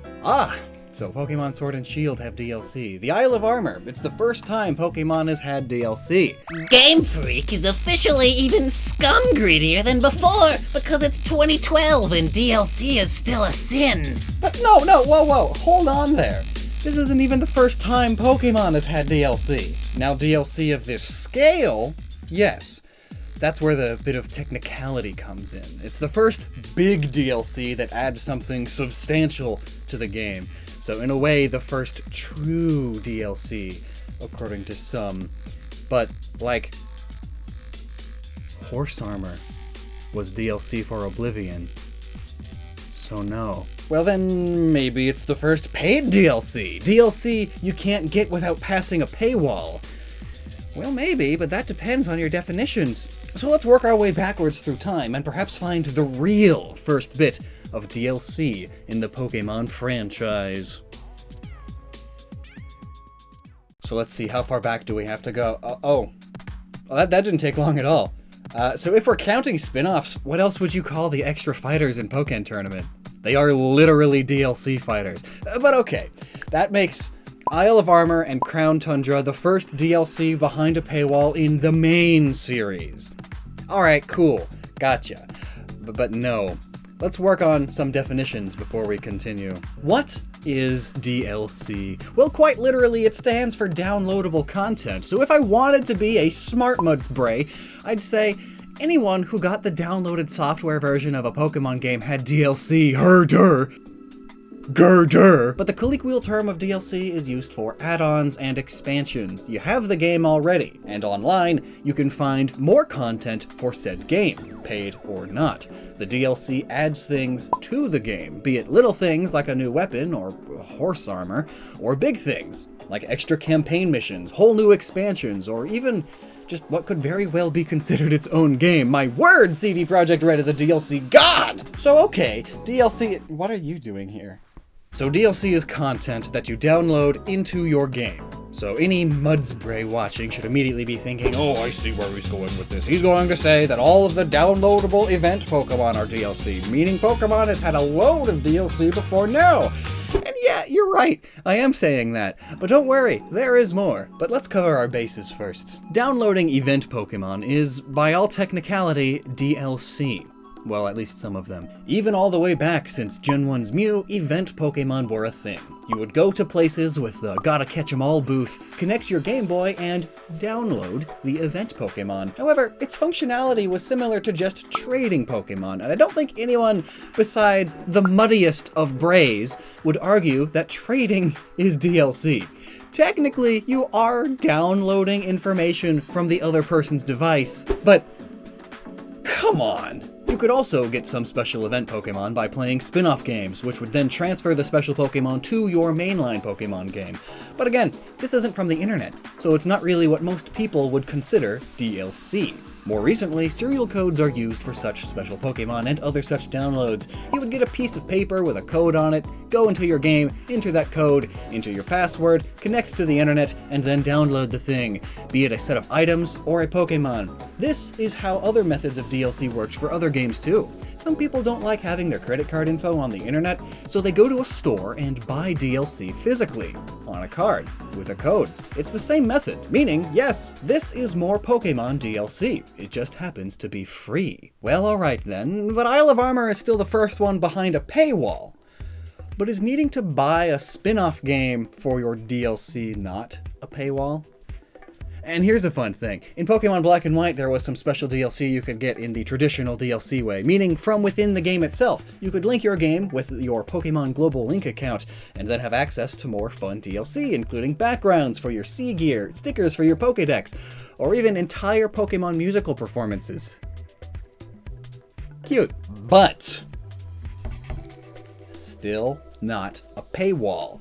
And besides, these are all little things. It's not like adding whole new story bits, like what Pokemon Conquest did with its DLC. Pokemon Conquest had 5 entire episodes of story-driven content as DLC. Though, from what I gather, they are actually in the game already. Buying the DLC just unlocks them. Getting the DLC now is not an option, as it was only offered for a limited amount of time, but you can still put in passwords to get them, because they're already on the cartridge. Odd. But even then, still not a paywall. This is the big stickler a lot of people have. Most of these are not paid DLC. It doesn't count. Isle of Armor is the first paid DLC.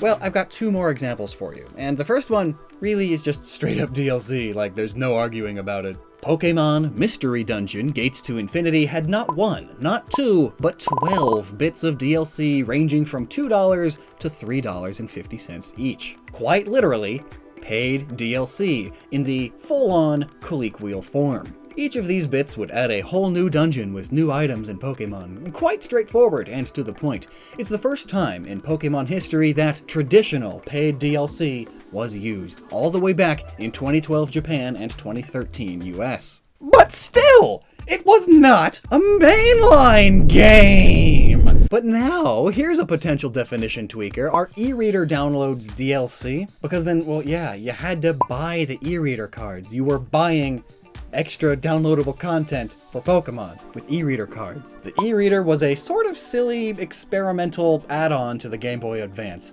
With it you could scan cards to get little NES games to play on your GBA, or even get extra content in other games, literally downloading data from scans of the lines on the cards, which translated to code. You could buy entire packs of e-reader cards, and there were even sets of Pokemon cards with e-reader codes on them to add extra content to Pokemon Ruby and Sapphire. They would get you challenging new trainers to battle, or some exclusive e-reader berries. Yes, there were entire sets of berries that you could only get with an e-reader and the corresponding e-reader code. And considering you needed to not only buy an e-reader, and buy the e-reader cards with this extra content on it, yeah, it was very much a paywall for additional content you would download off of these cards. The earliest Pokemon DLC, if you don't count event Pokemon under technicality. But I mean, is downloading stuff from a card the same as downloading from the internet? I mean, it's all ones and zeros, so yeah, like... But ultimately, I would argue No, the Isle of Armor is not the first bit of Pokemon DLC. It's the first big, substantial, mainline, traditional paid DLC, but if you have to add that many objectives to specify a thing, then is it really true? This has been a brief history of Pokemon DLC. Now that the dust has settled, theoretically, based on how long it takes to make this video, the dust has settled on the National Dex debacle, hopefully, so maybe now I can reference it without everybody just whining. But just to make some of you happy, yeah, the real problem with the Pokedex and Sword and Shield is that it's missing half the Pokemon. Haha, funny joke. Comedy is tragedy plus time. But now for the actual topic of the video. Since the Dex did finally do its inevitable culling, what did they keep and what did they include for no good reason? By which I mean, well, there was an interview where the dev said that future games will use older Pokemon that make sense for the region. Pokemon that would actually live there, in other words. And that's awesome. That's, like, perfect. But that also means there's loads of room for mistakes. You see, the Galar region is extremely British. I mean, if you've seen our video, Every Gen 8 Pokemon Explained, you'd know that I'm not kidding. You're better off asking which of the new Pokemon aren't British. And that's great. I love when Game Freak actually thinks about their region's influences and designs new Pokemon accordingly. Plus, it means there's more 10+ minute content for us to make. But then again, it is Game Freak after all. The masters of missed opportunity, meaning that there are a few that slipped through the proverbial crack, as it were. I'm talking about Pokemon that really don't belong in Galar. Yeah, that's right, I want less Pokemon in Galar, but I also want more. But only the ones that really should been in the game to begin with. I'm talking extremely British or European-based Pokemon. And then what about the ones that shouldn't be here? How about the extremely tropical ones? The first Pokemon that really shouldn't have been included in the regional dex is also the most blatant offender. The Bounsweet line. These cute little Berrymon are based off of the mangosteen plant and fruit, which is, if I do say myself, a rather odd choice. The plant is almost exclusively found in the tropics of Southeast Asia and the Caribbean. And I say almost there because technically you would be able to grow one of these in the UK in a greenhouse made for the plant.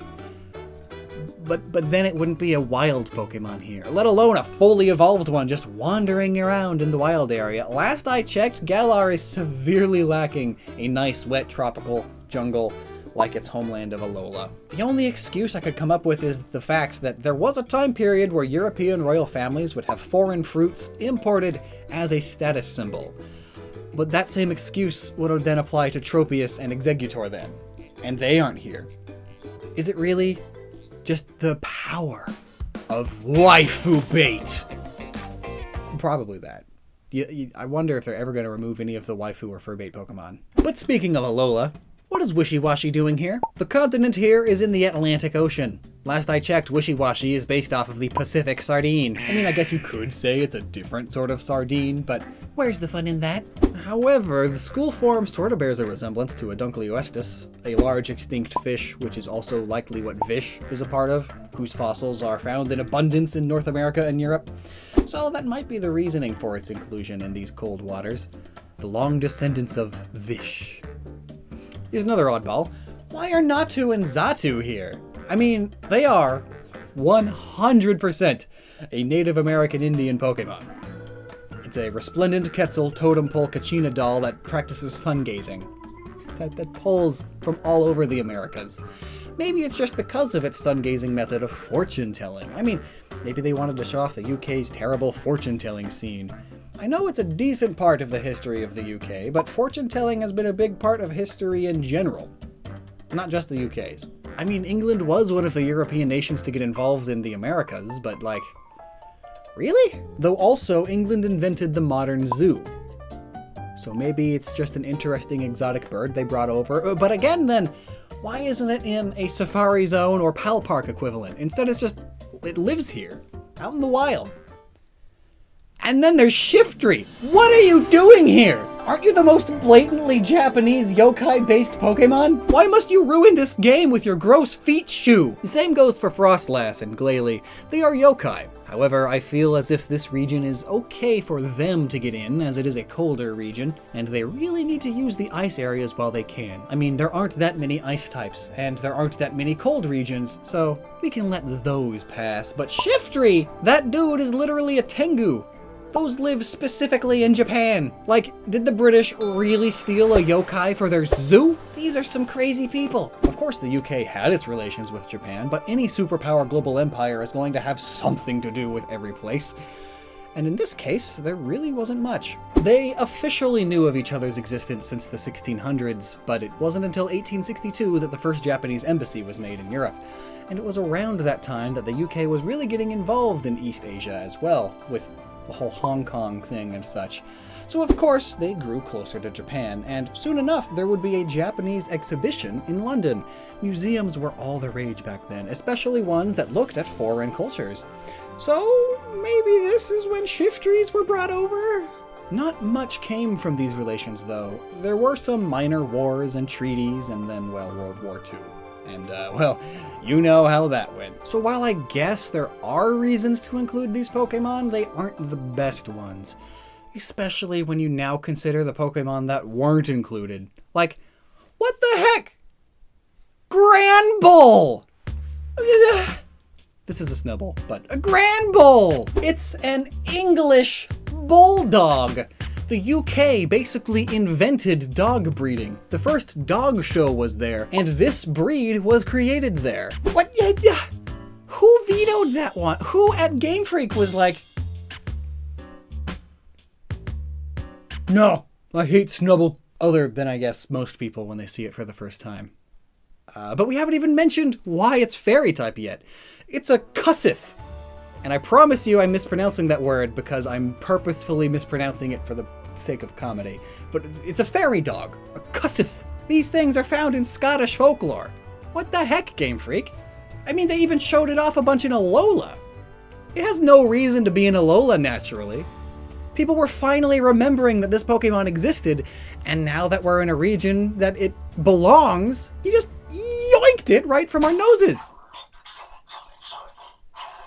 I can't believe I'm saying this, but I'm upset Game Freak didn't include Snubbull. But it's not even that. It gets worse. So much worse. Stoutland and Company. It's straight up a Yorkshire Scottish Terrier thing. I'm at a loss for words. I can't even fathom who decided to cut these Pokemon. Stoutland is even named after Scotland. There isn't even a reason they weren't included. I mean, you could argue that they didn't want to leave in too many hints towards Scotland and Wales, as the region is technically in the shape of all of Great Britain, but ultimately it's like 90% just England inspired. But no, if that were the case, Galarian Farfetch'd wouldn't be a thing, neither would Berserker and Runerigious, as those things are Norse, which primarily got involved in Scotland. And then Esper is in the game. It's a Scottish fold, a Scottish breed of cat. Like, Game Freak, this is dumb. I mean, maybe if you really wanted to, you could claim that they didn't want the regional dogs, Yamper and Boltund, to get outshined by the fitting fan favorites like Granbull and Stoutland. But if that's true, then why are the other electric dogs that have the same basic stat pattern also in? Speedy offensive electric dog. Speedy offensive electric dog. There's no reason for this. The clones got in, but not the unique ones. Speaking of adding clones, where's the OG Mareep? That's right, I made a really old cloned sheep joke. So Mareep likely wasn't included because they have a new normal sheep Pokemon. But it's a completely different type. But they kept Manectric, even though it's the same type and fills the same basic role. If there ever were a region to include all of the dogs and all of the sheep, it's this one. Because again, dog breeding, dog shows, they're a thing. They invented it. And sheep, like, Welsh pride, right? Rep those sheep. I mean, Game Freak, I understand you don't want people to mistake your new Pokemon for an old one, but listen, if you think that these are too similar, then these are way too similar. What were you even thinking? And don't tell me game balancing, because Toxapex is still here and Dracovish is redonk. And with that, I think I'm done. I'm sure I missed some though. And while I know most of these technically could be in the UK because of the British Empire's love of colonization and zoos, but I just think some of them don't belong here.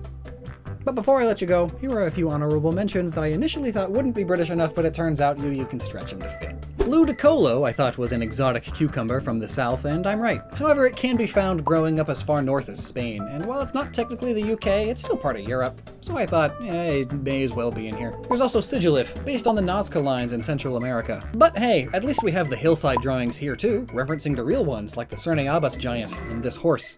So it's okay. Vileplume, again, I was really thinking it's too exotic, but apparently Europe did have quite the greenhouse scene and loved stealing crazy exotic plants from around the world, which is why I sort of explained away the issues with the Bounsweet line. Same basic thought process. Pancham, again, could be Britain's love of stealing animals and putting them in zoos. I mean, pandas are pretty much synonymous with zoos, but I just felt like I didn't need to repeat that thing. However, Pancham is similar to a deviant punk. I mean, it needs a bad influence for it to evolve, so it may actually fit the punk idea better than most Pokemon, and we all know Galar loves its punk scene. Esclavier should also be mentioned here. I mean, it's based off of a French knight, not an English one.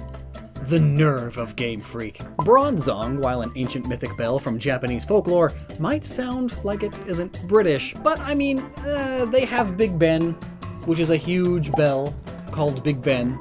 That's right, the bell is called Big Ben, not the tower. I bet you feel dumb now. Ha, I totally knew that before this video. So, the Galar region is based on Great Britain with kind of a pretty big focus on England, and pretty much everybody knows that. And as we've covered in the past, pretty much basically every new Pokemon is British inspired in one way or another. And even a lot of the older Pokemon that survived the Dex cut have their reasons for being here. When Game Freak said, "The Pokemon we've kept have a reason for living in this region," they weren't kidding. It's awesome that so much thought went into most of these. The key word being most. So, Pokemon is a Japanese franchise, so obviously there are a lot of Pokemon based on very Japanese things. There are so many yokai Pokemon, and a lot of these Pokemon are still found in the Galar region, which is basically the opposite side of the world. So what are they doing here? There has to be a reason, right? Frostlass, Shiftry, Claydol, Mawile, heck, Centiskorch is Japanese even. So what are they all doing in the Galar region? What is the reasoning? And well, the reasoning is actually quite awesome, which is what we're going to talk about today on Noggin. Now then, Centiskorch is a good one to start with because it's a wholly new Pokemon, and also it's pretty Japanese, plus it being Kabu's main Pokemon only adds to that. Centiskorch and Kabu's Centiskorch logo share many similarities with Kabuto armor. I mean, they even had mustaches. Yeah, ancient Japanese warriors used to put mustaches on their helmets, probably to look more intimidating because that means you had one underneath, and oh boy, a dude with a stash, don't mess with him. But it also has the Kabuto Maidate, the front crests that you see on almost all Kabuto helmets. It's very Japanese. I mean, heck, when Gigantamaxed, it's pulling inspiration from the Olmukade. The Olmukade is a gigantic Japanese mythical centipede that eats humans, but is deathly allergic to human saliva. Okay, Japan, sure. So why is this extremely Japanese Pokemon in the Galar region, an entirely British-coded land? I mean, Centiskorch would fit wonderfully in Johto, the traditionally Japanese region, but there are a few interesting things about Centiskorch, and I just love pointing out how most Pokemon have multiple inspirations. Like, sure, giant red centipede yokai, but when it attacks, it coils up into a radiator shape. Just show me one classical British house that doesn't have 7 of these. Though they were invented in Prussia, as soon as the Brits got a hold of them, they started mass producing them like mad. Plus, I mean, again, you can't really see a house in England that hasn't got foggy windows, a radiator like this sitting in the hallway and every single room in between, and there's a nice kettle sitting prominently over on the stovetop burner. houses that aren't all those just don't exist. But also, we can go back further in time, further back from the invention of the radiator, to another important bit of Centiskorch's design. You see these distinct circle-shaped designs all over its body? They look very similar to a stovetop burner, and while neither radiators or stoves belong solely to England, they are, of course, a big part, including the fact that stovetop burners in this style were invented by a British man in Massachusetts. It was before the Revolutionary War, and he was a British loyalist when the war did happen, so it's still British. But this invention is what ultimately led to the invention of the radiator, too, so there you go, full circle. Plus, these stove burners are a big part of how you make tea, and obviously that means it's British and Japanese. Tea is an extremely common drink in both cultures. Well, how about Glalie and Frostlass? They're both related mon, as they both evolved from Snorunt, and they are all based on Japanese yokai. The Yuki Onna, in particular, is the big one here. It's the Snow Girl. She was a Japanese yokai that was once a young woman who normally froze to death or was lost in the snow. And come to think of it, northern Japan has a lot of snow, just like the northern half of Great Britain. Which would explain why there are also many European fairy tales about snow witches, too. I mean, most stories, be it fairy tales or yokai-related folklore, are all made to teach younger generations lessons. The moral of these stories is, don't go out into the snowstorm at night or hold weird babies ladies offer you in the woods. I mean, who would do that? Just going around offering your baby in the woods? Weird old snow witch? Like, here, hold this baby, oh! That sounds safe. But actually, there's an even better reason. A famous Greek-Irish by the name of Lafcadio Hearn, odd name I'm mispronouncing. Oh, and at that time, Ireland was a part of the United Kingdom, so yes, British. He traveled around the world, writing down, at the time, unwritten stories, folklore, all from around the world. When he went to Japan, he liked it so much that he decided to stay and became one of the heads of interpretation at the University of Japan. And while there, he came upon the tale of the Yuki Onna, and ultimately he was one of, if not the first person to write and even translate the story of the Yuki Onna down. Straight from the storyteller's mouth. Before this dude wrote the story down, it more or less was just shared by oral tradition, meaning that this British English speaker may have been the big reason why the Yuki Onna is such a well-known yokai today. So maybe Frostlass really does fit rather nicely in Galar as an homage to this man, because after all, an English speaker helped eternalize Frostlass's origins in paper forever. And then Glalie has to come too, because they both evolved from the same thing. Oh man, I love stories like that. Cultures coming together in the context of basically peaceful, for the most part. Now what about Shiftry? I mean, what is a Tengu doing in England? I mean, it's straight up like the most yokai-like yokai. And thus, Shiftry is the most yokai-like Pokemon, right? Well, I guess the ghost types are pretty yokai-ish. But Shiftry! It's literally a Tengu. It's even got Geta feet, traditional Japanese footwear. So, okay, what were Tengu? Well, the Tengu were seen as a bird-human hybrid, sort of, which normally meant they had huge noses. They were also considered wood or tree spirits in some tellings, which may be the connection that helps here. British folklore and fairy tales are filled with the woods, creepy woods, and wood spirit-y things, you know? Nothing so specific as a Tengu, though. Well, this may be a stretch, but you know, it's two stretches, so maybe.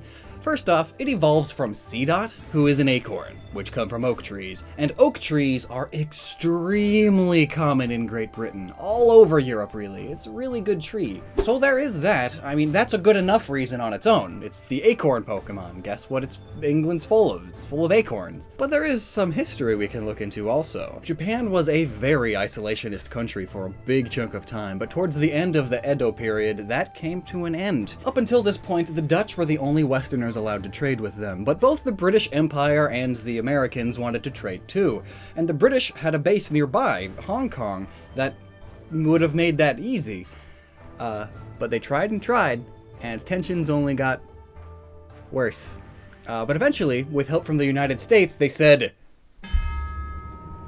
"Open the country. Stop having it be closed. And there were enough guns pointed at them that they decided, you know, maybe we should open up. And thus began the process of Japan slowly opening up to the rest of the world.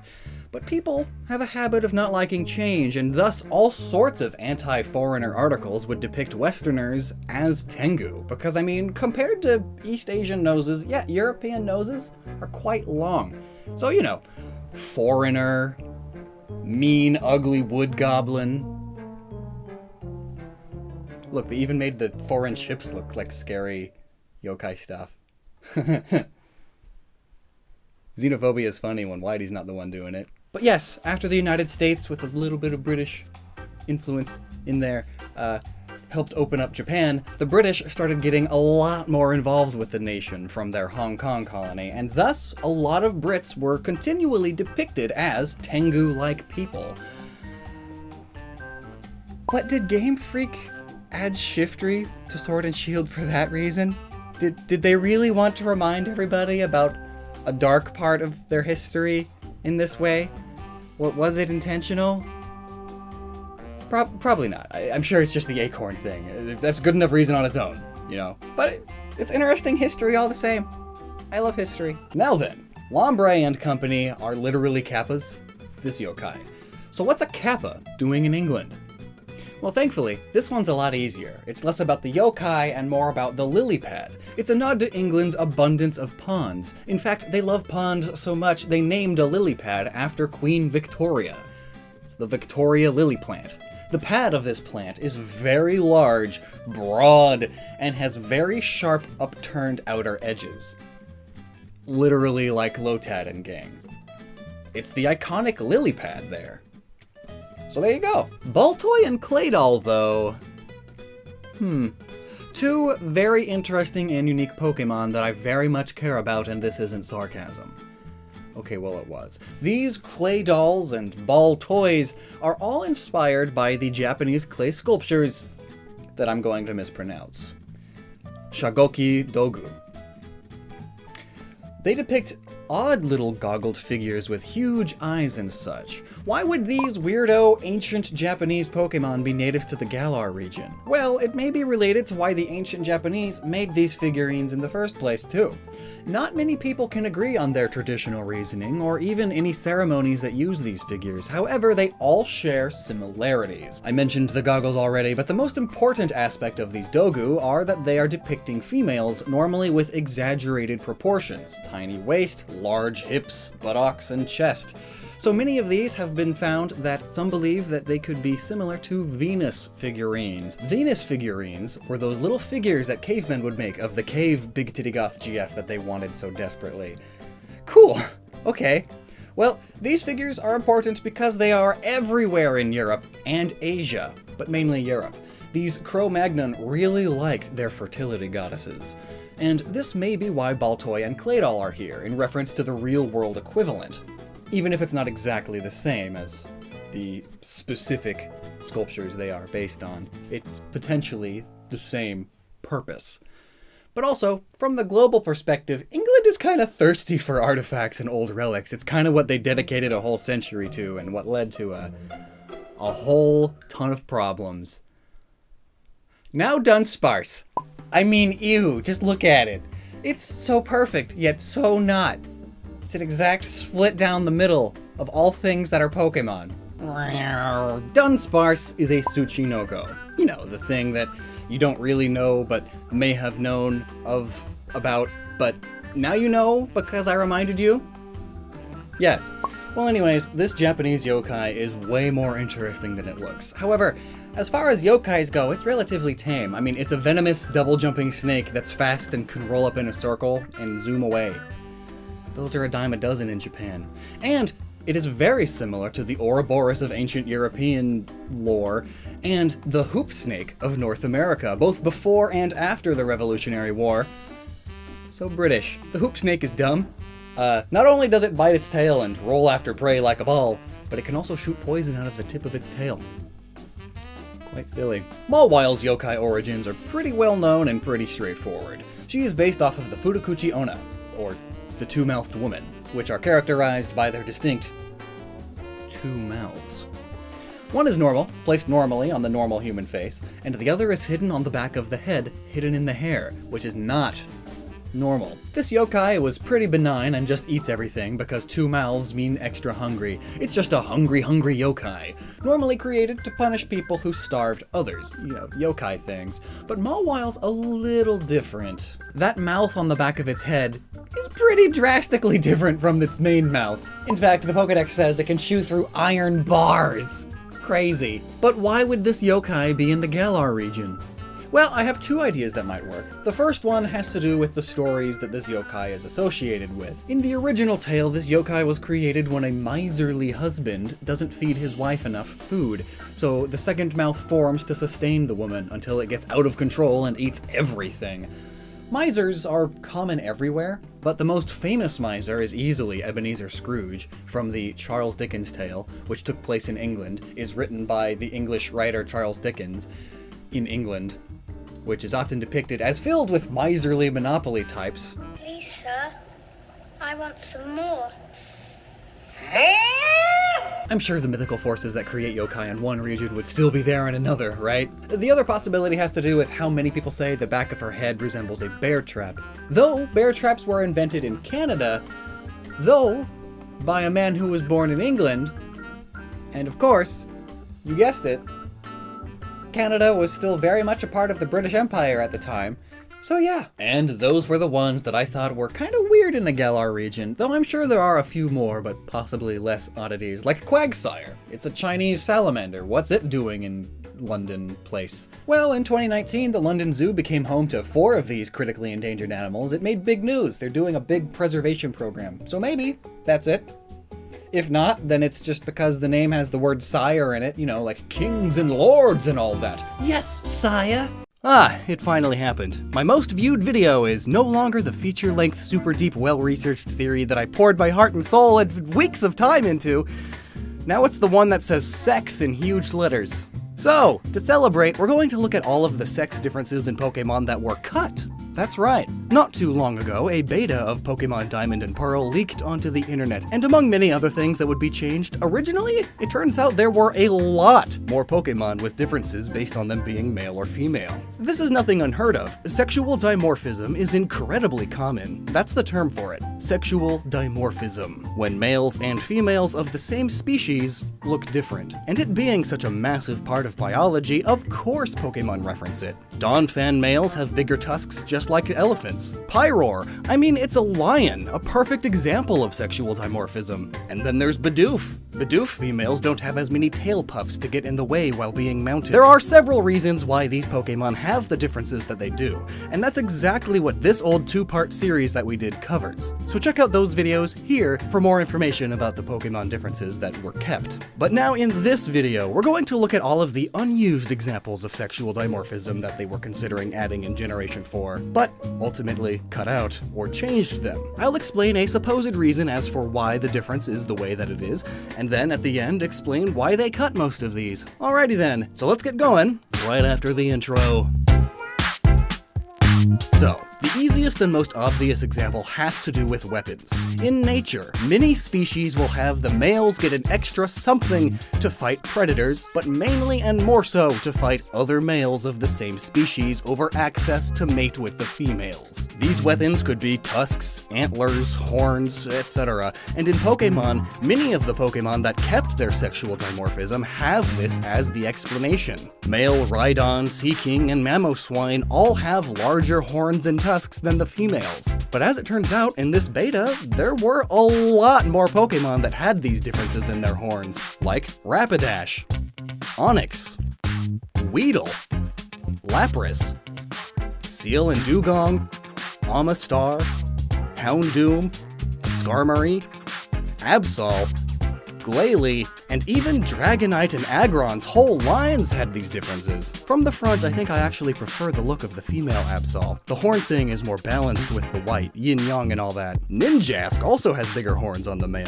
and we can see that this is the case with a large number of insects, but not really cicadas. But in the case of its Prevo, male Nincada just has bigger wings, possibly reflecting how male cicadas use their wings more than the females. They make that loud, terrible sound. Shieldar and Cloyster males have bigger spikes too, but like with Ninjask, it doesn't exactly reflect the reality of clams and oysters. It's just more general, males have bigger weapons as the explanation, rather than the thing that they are actually based on having that be the case, which is likely why a lot of these were cut. They made these changes sort of based on the generic overall idea of the males having bigger weapons, rather than it being connected to a species where it is the reality. But then, some of the unused ones were on Pokemon based on species where the differences are real, like Pinsir. Literally all stag beetles and stag beetle relatives show the males having significantly larger weapons, or even just having them, whereas the females don't have them at all. And then Krabby and Kingler. There are a few species of crab, such as the fiddler crab, that are famous for the males having a single massive claw. Corfish and Crawdont originally had this difference too. In fact, a number of Pokemon in this beta showed the males having larger claws. Paris, Parasect, Seviper, if you can call that a claw, Anorith, and look at Armaldo! Male Armaldo had a wicked claw originally! Sandslash also had the male have a bigger set of claws, and interestingly, male Sandshrew had a bigger tail, not really a bigger weapon. I guess it's just to show that the males were overall bigger, which is also the case for many species. Another interesting example is with the Ralts line. Ralts and Gardevoir's horns are bigger on the males, and yes, they are horns, video about what those are here, but interestingly, male and female Curlia have the same horns, but the difference this time is that the hair is longer on the female, referencing a category that we will go over later, where the differences are to make the female appear more feminine. But let's stick to the weapons category for now. There's only a few left. Male and female Stantler both have antlers. There are a number of ungulates where this is the case, but here, the male Stantlers have these extra branches on their antlers, making them more effective for battling. Male Crobat originally had bigger fangs than the female, and interestingly, this is still the case with Zubat and Golbat, as in those two got to keep their difference, but they removed it with Crobat. Odd, maybe just because it looked kinda stupid. Male Quillfish had bigger spikes, which isn't shown in reality, likely why it was cut. Male Remoraid had a bigger horn, and Remoras don't even have horns, so it was cut. And funnily enough, Whismur, Loudred, and Exploud males originally had larger ears, speakers, and organ pipes, which I guess are weapons to them. And I feel like this difference was cut because it made the females look kinda dumb. Like, it's so tiny on Loudred. What? It looks bad. But, saving the best for last, I think the most hilarious example of the male having bigger or more horns has to be with Charmeleon and Charizard. On Charmeleon, it's okay. A smaller horn on the female. You know, same as usual. But then...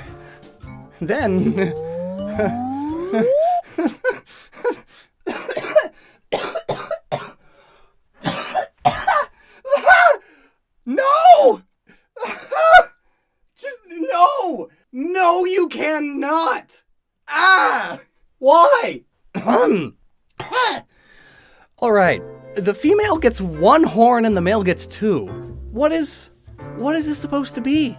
Like, okay, most lizards with horns, everybody has horns, but some, like the Jackson's chameleon, only the males have horns. As in at all. Okay, but that doesn't mean... that doesn't mean you just... I can't take it seriously. That doesn't mean you just plop one horn in the middle of the female's head. Ah!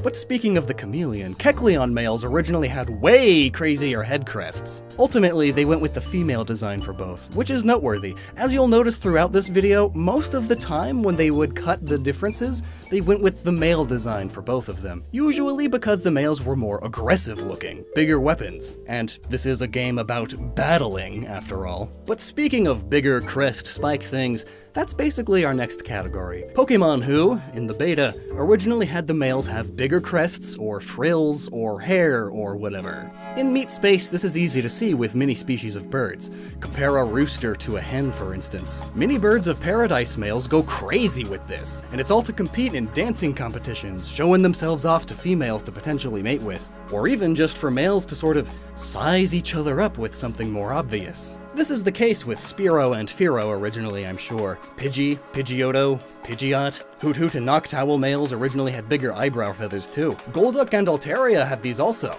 And I think Delibird has the best excuse for it. It's a Santa bird.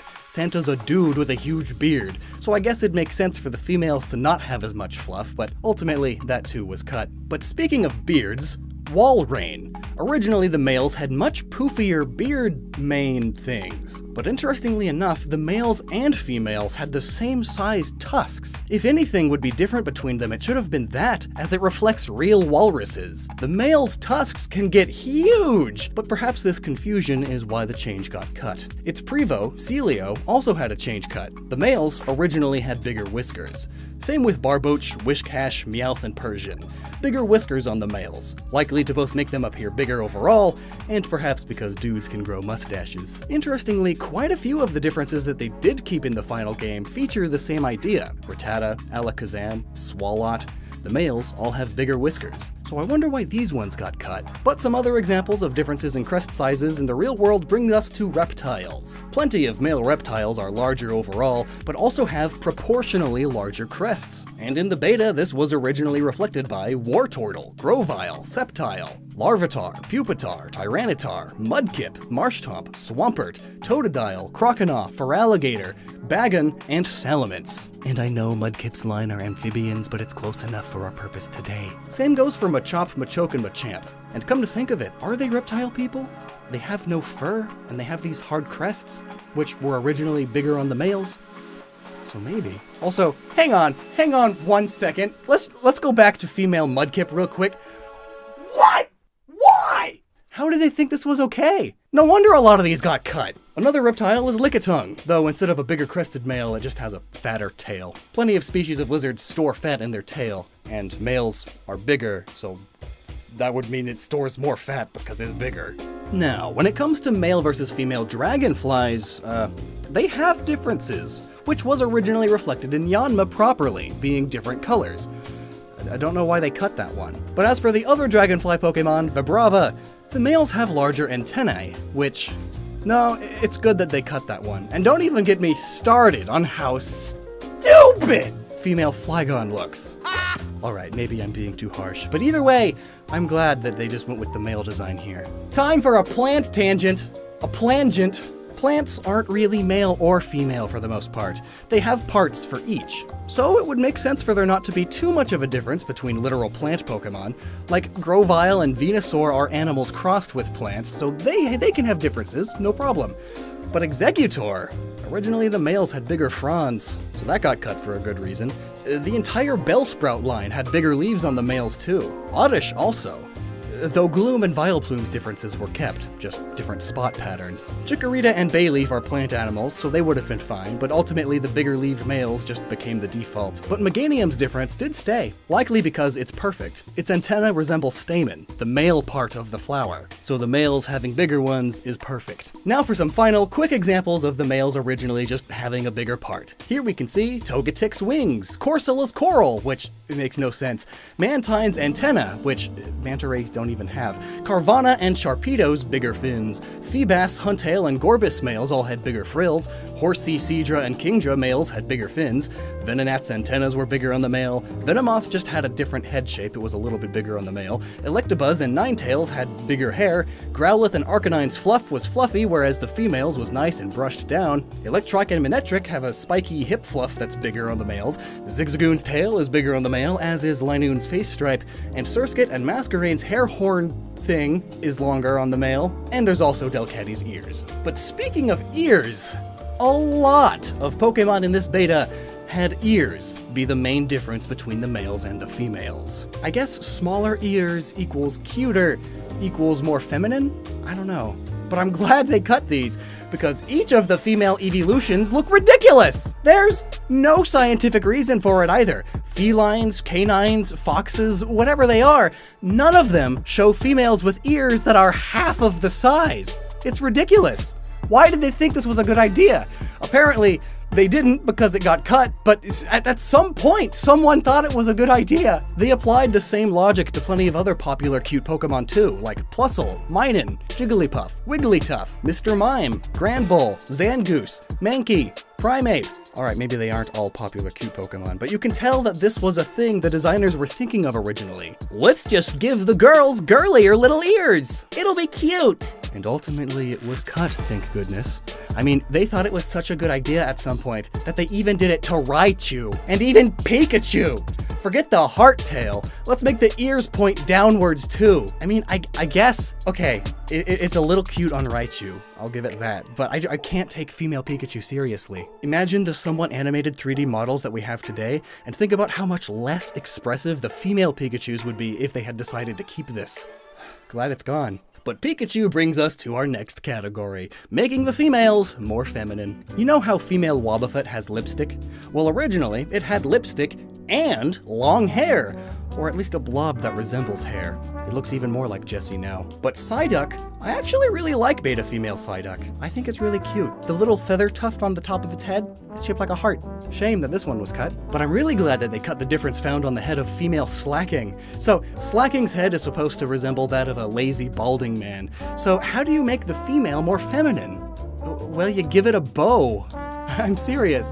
It's like a classic Disney cartoon. Can't tell if the duck is a boy or a girl? Well, give it a bow. It's a girl now. Smeargle originally was more subtle, at least. The female has longer, droopier ears, which resembles long hair coming down from the hat. That would have been passable, but it didn't make the cut either. But at least they didn't just have them paint different colors, you know, like blue and pink or whatever. But other beta Pokemon did have color differences being their thing. Like Chimecho. The males had yellow tails. What's up with that? Well, they are based on your classical Japanese wind chime, which realistically can be any color. So perhaps they just wanted to add some variety, make the males more like the current shiny color. But that's not a good enough reason, so this change was cut. Just like the differences once found on Bellossom, where the males had leaves of a slightly different shade on the bottom. Lame.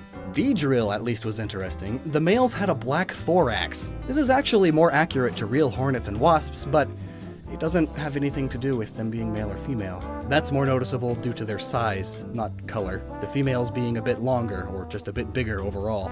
So that was cut. But speaking of bigger females, while it's not as common, there are a number of species where this is the case, especially in bugs, and some Pokemon reflect this, like female Scizor having a bigger abdomen. But in this beta, we learned that there was a plan for Spinarak and Ariados originally to have bigger females too. Spiders are the perfect example of females being bigger, because in most species of spider, it's super drastic. So I have no idea why this one was cut. It would have been perfect. Female Tropius had bigger bananas originally, which may just be a reference to bearing fruit, being fertile, and such. Shroomish and Breloom females were bigger originally too, which is odd. The terms male and female don't apply to fungus. It's just not how they reproduce. And even with the dinosaurs that Breloom pulls inspiration from, all of the evidence we have points towards the males being bigger and more colorful. So as much as I hate to say it, I think the only reason that this was an idea they had is because these parts of the Pokemon are frilly. It's like a frilly, girly dress mushroom. So they made them bigger on the females? Lame. But not as lame as the fact that they cut the difference that Mightyena had. It's so perfect! Hyenas are one of the rare examples of mammals where the females are not only bigger, but also more aggressive and dominant. And to show that, they had female Mightyena originally have more spiky, messed up fur. Sort of the opposite of Arcanine, Ninetales, and Pidgeotto. It's so good, but it got cut! Oof! Spoink and Grumpig originally had the females carry larger pearls, which could simply be because pearls are jewelry and women like jewelry, or because they're psychic orbs. It could reference how, throughout history, women were more often associated with the occult, both as witches and also as psychics and fortune tellers. But that wouldn't explain why female Mareep, Flaffy, and Ampharos all had bigger tail balls originally. They are not psychic creatures, they are electric type. These orbs glow, they are essentially light bulbs. Male sheep are like most mammals, bigger than their female counterparts. The Chinese dragon elements in Ampharos wouldn't do this either, as they were almost entirely masculine. This difference feels really arbitrarily done. I honestly have no idea, so here's the best BS I could come up with. Ampharos is a lighthouse, right? Well, ship captains tend to refer to inanimate things as her and she. Aye, she's a good ship. Do you see the lighthouse, Captain? Aye, there she is! And thus, lighthouses are female, and thus, female Ampharos is the one with the stronger light bulb tail. Yeah, it's stupid. No wonder this one got cut. But this next one is also stupid, so that'll be fun. Chinchou and Lantern also have glowing bobbers, and in the beta, the males had bigger ones. Likely, again, just because usually males are bigger, except, oh wait, anglerfish have extreme sexual dimorphism. The females are like 60 times bigger than the males, and most of the males don't even glow. They exist wholly to be spunk delivery boys. So they really got this one wrong. So it was cut. But speaking of spunk, male coughing originally had balls. Like really? What else would you call this extra big lump on its underside? When he evolves into wheezing though, his third ball just gets bigger. It's a lot bigger. Because, I mean, males are bigger. I'm glad this one was cut too. Slowking females had the horns flipped around, makes the female appear less aggressive, I suppose, and may reflect how some queen crowns weren't as big as king crowns, and queens tended to have earrings that go down, whereas king crowns were more aggressive and upright, spiky even. But slowpoke females having more white on the tail? That feels completely arbitrary, like a lot of these. Trico's tails are flipped on the female. Is this to help with breeding? Do female geckos have their tails on all upside down? What use does a female Mawile have with the hair being yellow on the tip? Is it because women color their hair more often? No? That's stupid? Then why did you put this in the game originally, Game Freak? Female Meryl have bigger buoyant bouncy bits? I guess that is more womanly. But now, why the heck do the feelers on the female Lileep and Cradilly look more like weenies than the males do? Oh, because some species of sea lily and feather stars have similar differences in coloration based on their sex. Good to know. Doesn't make me sad that they cut it though. Good riddance to most of these, honestly. Most of them are completely needless and arbitrary. Or just make the females look worse. Only a handful of these would have been good to keep, since they actually had good reasons behind them, such as Mightyena, Kingler, or Pinsir, but I think ultimately it was a good move to not do this. Every little change that they do means more and more work for Game Freak in the future. It means a lot of these Pokemon would need an extra model in the game for a relatively minor difference that most people might not even notice, like a tiny extra bit of fluff, or a marginally larger claw, which I believe is also why, as time goes on through the generations, you'll find fewer and fewer new Pokemon with sexual dimorphism. Indeedee is the only big example we recently got. Gen 7 didn't have any, and Gen 6 only had Pyroar and Meowstic. So I feel like back in Gen 4, they had this big idea to do a load of more examples of sexual dimorphism in Pokemon, but then some of the higher-ups were worried about future-proofing, so they told the developers to reel it back, cut most of these minor differences that you've got, only do the ones that make the most sense, and please, for the love of God, don't ruin Pikachu or Charizard. Urshifu, Urshifu, what would I do without you? Be a whole video short. I love bears, easily my favorite animal. But then there are these two. They make me question myself. But let's go ahead and speculate a bit about them anyway. I mean, Kung Fu bears that live in Galar. Britain and Kung Fu. Are there ties between these two? Why are you even here? Well, as usual, especially for this generation, Pokemon Origins are going above and beyond, pulling inspiration from various elements all over. It's awesome, and these are so much cooler now that I know about them and stuff. So let's get into that.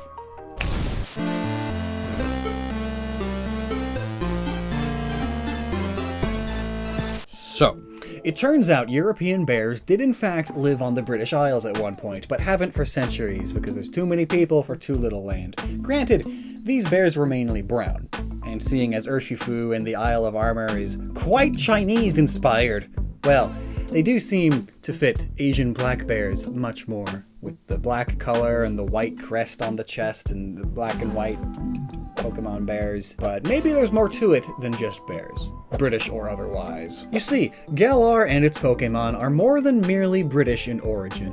Various Pokemon pull from other cultures that played a big part in its history. The Indian elephant, the Roman soldiers, and the Norse Vikings and Runestone. And so, of course, the pun-loving side of me just has to say, well, Berserkers. Let's just put the Kung Fu aspect aside for just a moment. Let's look at Berserkers. Their name means bear shirt, and they were shaman warriors, which is worth bringing up, as according to the webpage description of Urshifu, they banish and cleanse evil spirits. That is a very shaman thing to do. And like the Berserkers' namesake, they of course wear the pelts of animals, particularly wolves, and of course, bears.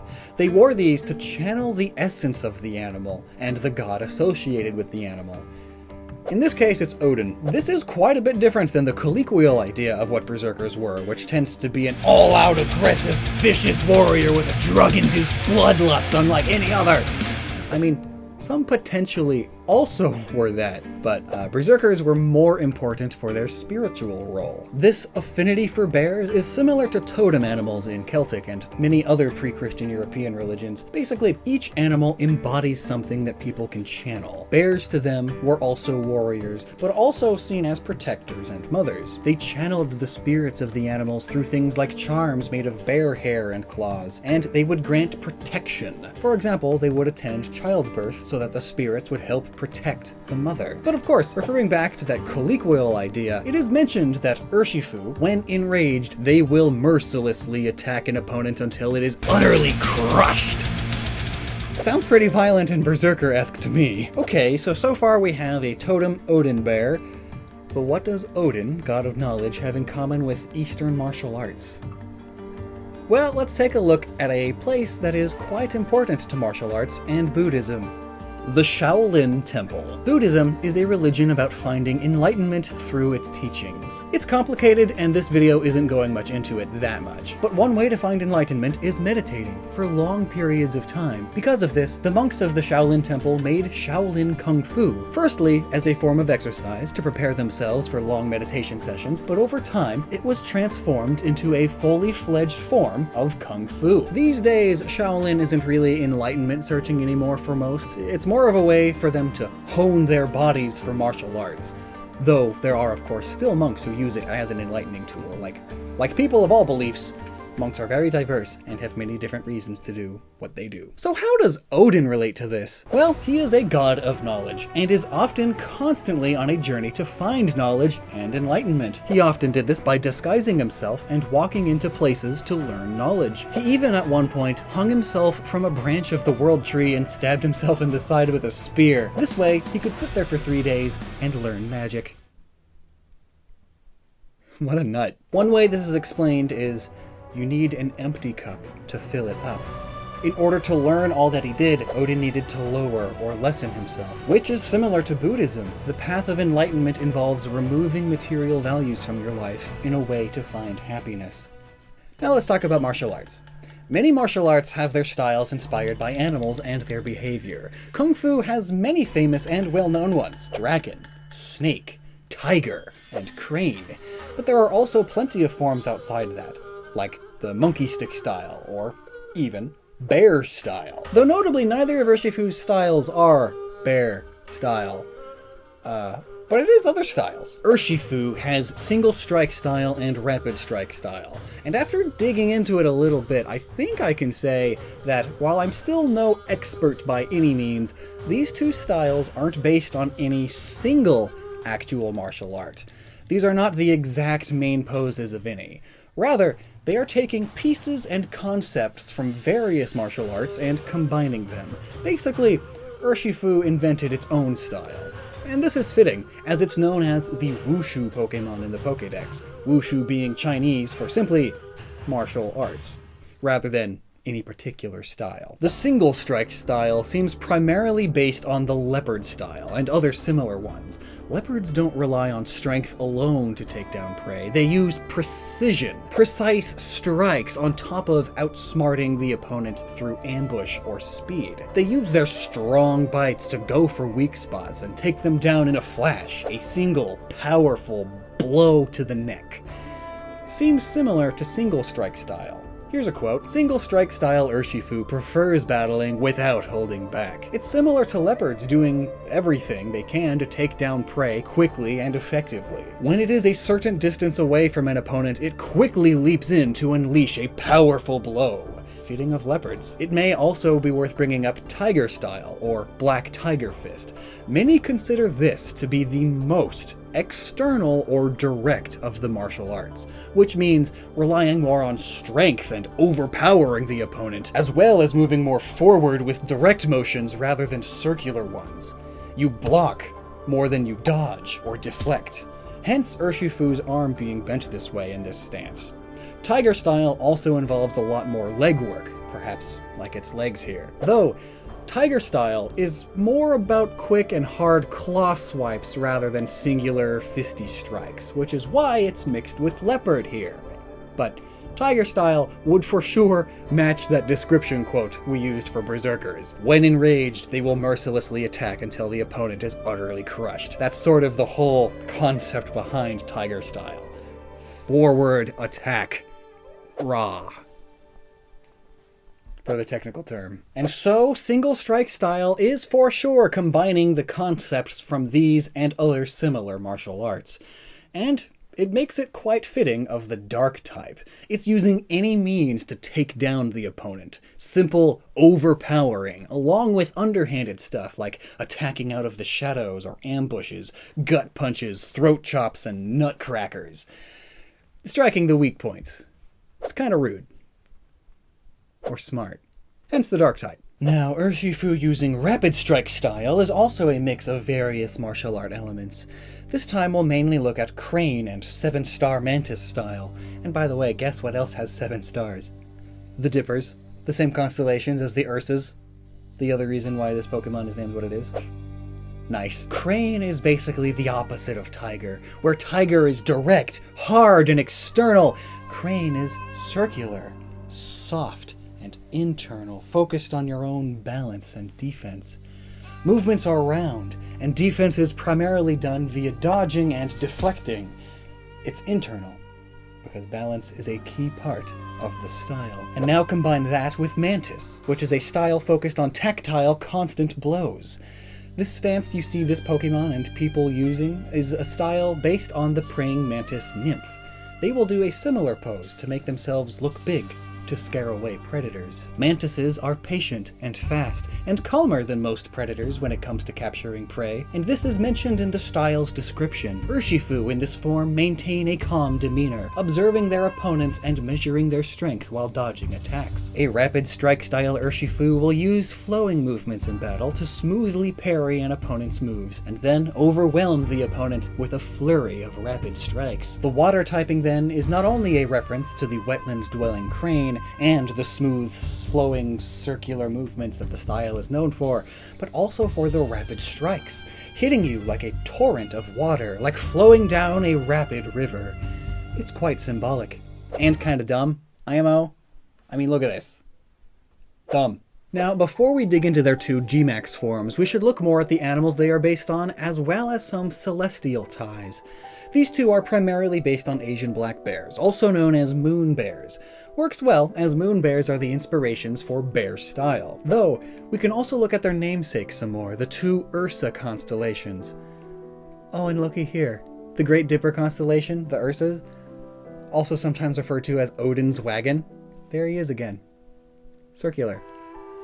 Maybe it's not coincidence after all. Sort of a tangent, that's not the only constellation that Odin has a hand in. There is a legend about Odin stealing the mead from Sutung, the frost giant. In this tale, Sutung has the mead of poetry. Odin, the curious Allfather, really wanted some of this mead, you know, for knowledge purposes, so he disguised himself and went to find the mead. Guarding the mead was the frost giant's daughter. Odin seduced her, and they did some hanky-panky, and thus she let him go by, as she was now knocked up with the god of poetry. Odin dug his way into the mountain to drink the mead and unlock the poetry skill. He then also relieved himself and thus created poetry on Earth. Yeah, you heard it here. People who do poetry, they're all pissed. After this, the giant locked his daughter into the mountain where the mead used to be.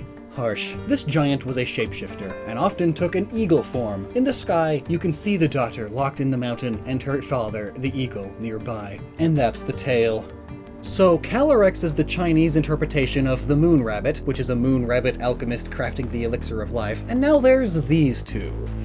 The stars, sun, moon, and constellations seem like a big theme for the new DLC, as well as a search for knowledge and enlightenment. Or immortality. What are you doing, Game Freak? Now, let's look more closely at the G-Max forms. Each style has their own G-Max form, which makes me upsetty spaghetti. Hey, Game Freak, where was the love for the apple in line? They are completely different Pokemon, but they have the same G-Max form? What the heck? These two are just... They learned different things with the same Pokemon, but they get two different G-Max. But no matter. These two are likely based on two Buddhist gods that I'm going to mispronounce. Agyo and Ungyo. These two represent the end and the beginning. They also are used as protectors and thus put on temples for that reason.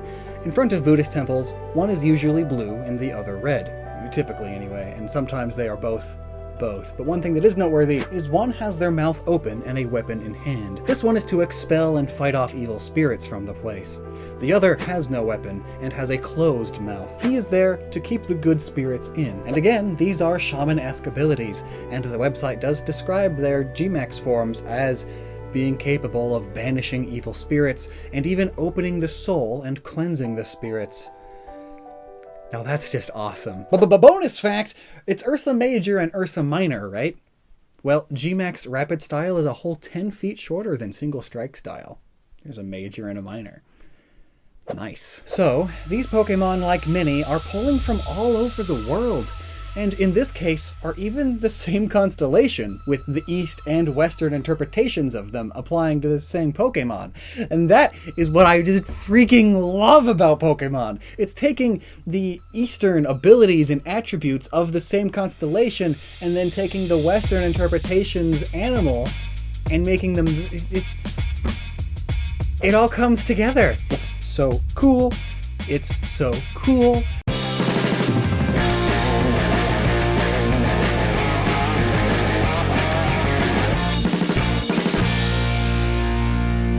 Yeah, guess who just beat Pokemon Shield? A few weeks ago. That's right, it's me. Josh beat Sword, the lame one. But he did get the amped form of Toxtricity, the one I wanted. I got the stinking low-key. So we traded, because he's a good friend. But have you come to the realization that we now have a Pokemon world where low-key, hangry, and noise forms exist? Oof, what a timeline, am I right? Toxtricity is one of the coolest new designs in Pokemon. It's almost as if it's a real monster instead of literally my mom's penguin. Nice. Memes aside, this is actually a really interesting Pokemon, a pretty killer mon, first of all. And it's the first poison electric type that we have too. And I love punk rock. That's right, that's one of those secrets that ain't really that big of a secret, but it kinda is. It's good old innocent Lockstin over here. He's got a dark side. I am not a fake gamer girl. But clearly, as you can tell, I do this every single day. That's why it's so perfect. I definitely didn't ask for help. But anyway, this Pokemon loves punk rock on a whole other level. I mean, it has a new ability called Punk Rock, for crying out loud. With this ability, Toxtricity's sound-based moves deal more damage, and when it takes damage from sound-based moves, that damage is cut in half. I mean, that just makes sense. It's punk rock. Of course it's the ability of Toxtricity. It's basically the punk rock Pokemon. In fact, it's called the punk Pokemon in the dex, so even more sense. And I mean, just look at its dex entries. When this Pokemon sounds as if it's strumming a guitar, it's actually clawing at the protrusions on its chest to generate electricity, which sort of explains the whole extra damage with sound moves. It's basically got an instrument built into its body, an electric guitar, and in the case of low-key form, a bass. So of course they're gonna be better at sound stuff. Punk rockers are notorious for being extremely loud singers and rockers. So that all explains the more damage from sound-based moves, but what about the next part, the half damage from sound-based moves done to it? I mean, there are Pokemon that are soundproof, like Voltorb. You know, they don't got ears. But could you imagine? Soundproof prevents all damage and effects from sound-based moves. Pokemon with that ability really are soundproof, but with Punk Rock it only reduces the damage by half. So Toxtricity can still hear, but not very well. Oh no.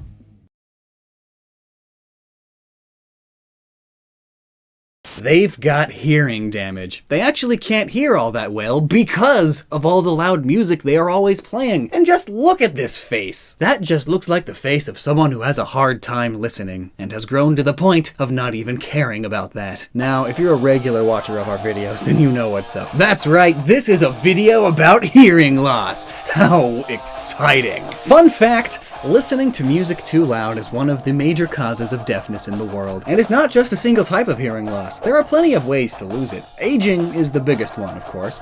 All of your bones and muscles and everything in your body gets worn down over time, and your ears are no different.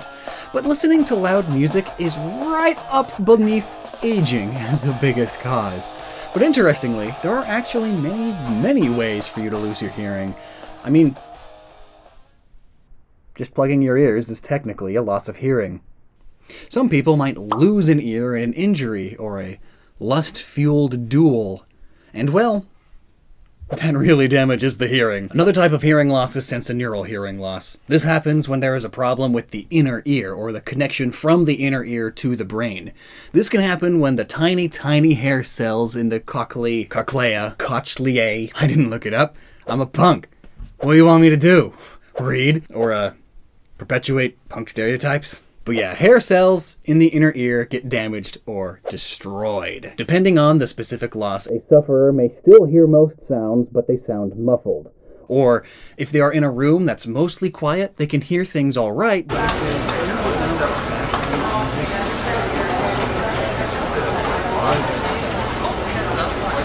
some can only hear high-pitched sounds, and some can only hear low-pitched sounds. And of course, sensorineural hearing impairment is almost always permanent, and the ability to talk normally may also be affected. I mean, have you ever noticed your friends talking a lot louder than they normally do when they have headphones on versus after taking them off? It's the same idea, but always because they got headphones on their soul. And the last kind of hearing loss we'll go over today is also interesting. The ear and all of its bits will function just right, but the brain itself, they just don't know what the ears are telling it. Just like the freaking government, man. They hear us, but do they listen? Usually this is due to a tumor or just brain damage causing the impairment. But since Toxtricity is all about listening to punk rock music, well, clearly that's why it's got hearing loss. I mean, inner ear damage is not only possible when listening to loud music, but it happens all the time to almost everyone. You see, when you listen to things that are too loud, Wait, what even is too loud? What even is sound? It's airwaves, right? How could air hurt you? I get hit by air all the time. Well, it's all got to do with those tiny ear hairs and the eardrum in your inner ear. These tiny hairs all work together to vibrate in response to minute changes in air pressure, and they convert these wiggles into signals to send to the brain. You can almost think of it as a bunch of light switches all talking to your brain, and all of the ons and offs are different pieces of the code that is sound. It's pretty intense stuff when you think about it. Man, nature is so bad. As in good. Each hair cell has a small patch of stereocilia sticking out of the top of it, and sound makes the stereocilia rock back and forth. But if the sound is too loud, the stereocilia can be bent or broken, which will cause the hair cell to die, and it can no longer send sound signals to the brain. And for the most part, in humans, once these hair cells die, they never grow back. Thus, permanent hearing loss from loud sounds. The hair cells that detect higher frequencies are more fragile, so most people with hearing loss from loud sounds often have problems hearing high-pitched things like crickets or birds chirping. You may have even heard the fun fact that kids can hear higher-pitched noises compared to adults. And that's just because adults have lived long enough that the really sensitive high-frequency hairs break off just over the years. And another fun fact is that some public places have utilized this bit of info to make things like subways and restrooms emit high frequencies that adults can't hear, but are super annoying to youths, kids, teens, young adults, meaning they won't want to hang around anymore and do drugs, or whatever delinquent thing kids are into these days. As if we're all punks. But is that why Toxtricity is also poison type? Drugs? Punk rock? Stereotypically, anyway? But back to sounds. Tinnitus is a common symptom of hearing loss. It causes a high-pitched ringing to be often or even constantly be playing in your head.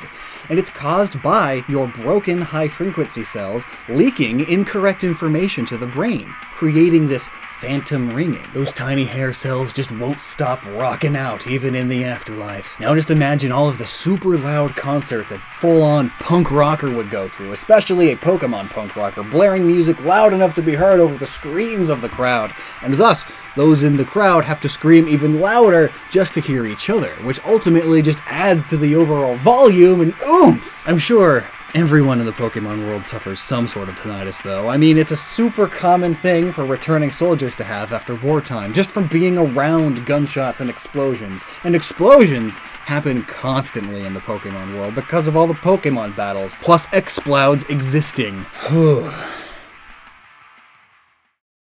The EPA lists anything above 70 decibels, which is how we measure how loud something is, as possibly dangerous, and OSHA states that you are unallowed to work longer than 8 hours max in a 90 decibel environment, and only 15 minutes in an area at 115 decibels. For reference, 90 is like a loud cafeteria with no audio absorbing panels, or being near a motorcycle, and 115 is close to the noise of a sandblaster or an ambulance siren. So you know, things that are everywhere. Haha, joy. Man's trying to make us all deaf, so we can't hear their secrets. And in terms of music and concerts, well, they're all over the place. There's one British punk band, The Gallows, who claim that they play at 132 decibels. Why? I mean, heck, the fire alarms in your house and schools can be 145 decibels.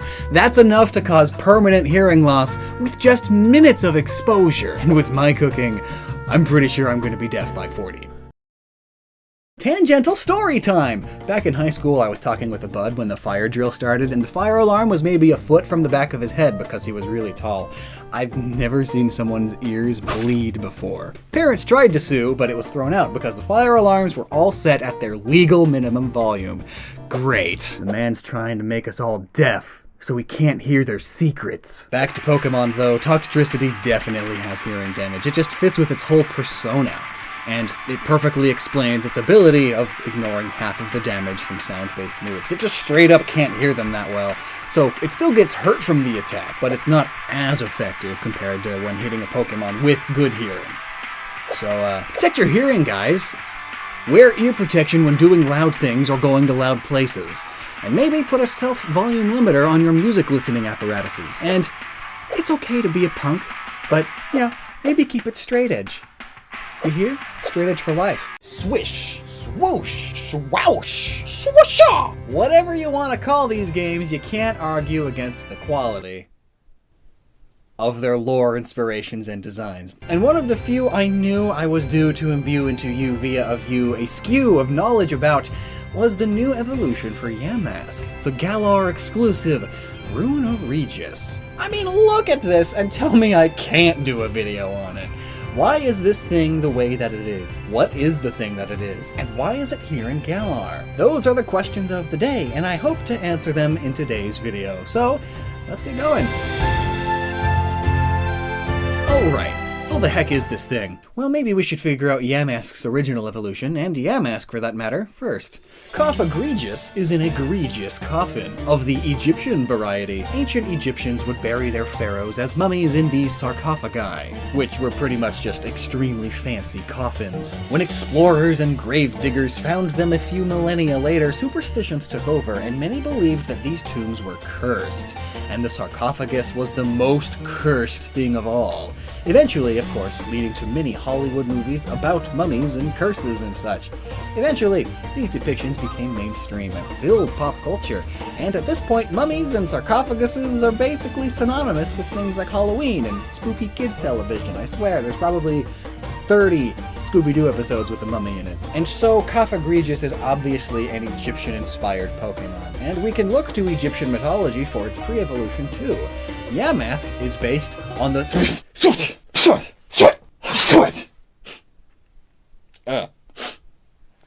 I'm sorry. Oh, really though, that's the word. No wonder their society crumbled. Shoot, meaning shadow, but in a more spiritual sense.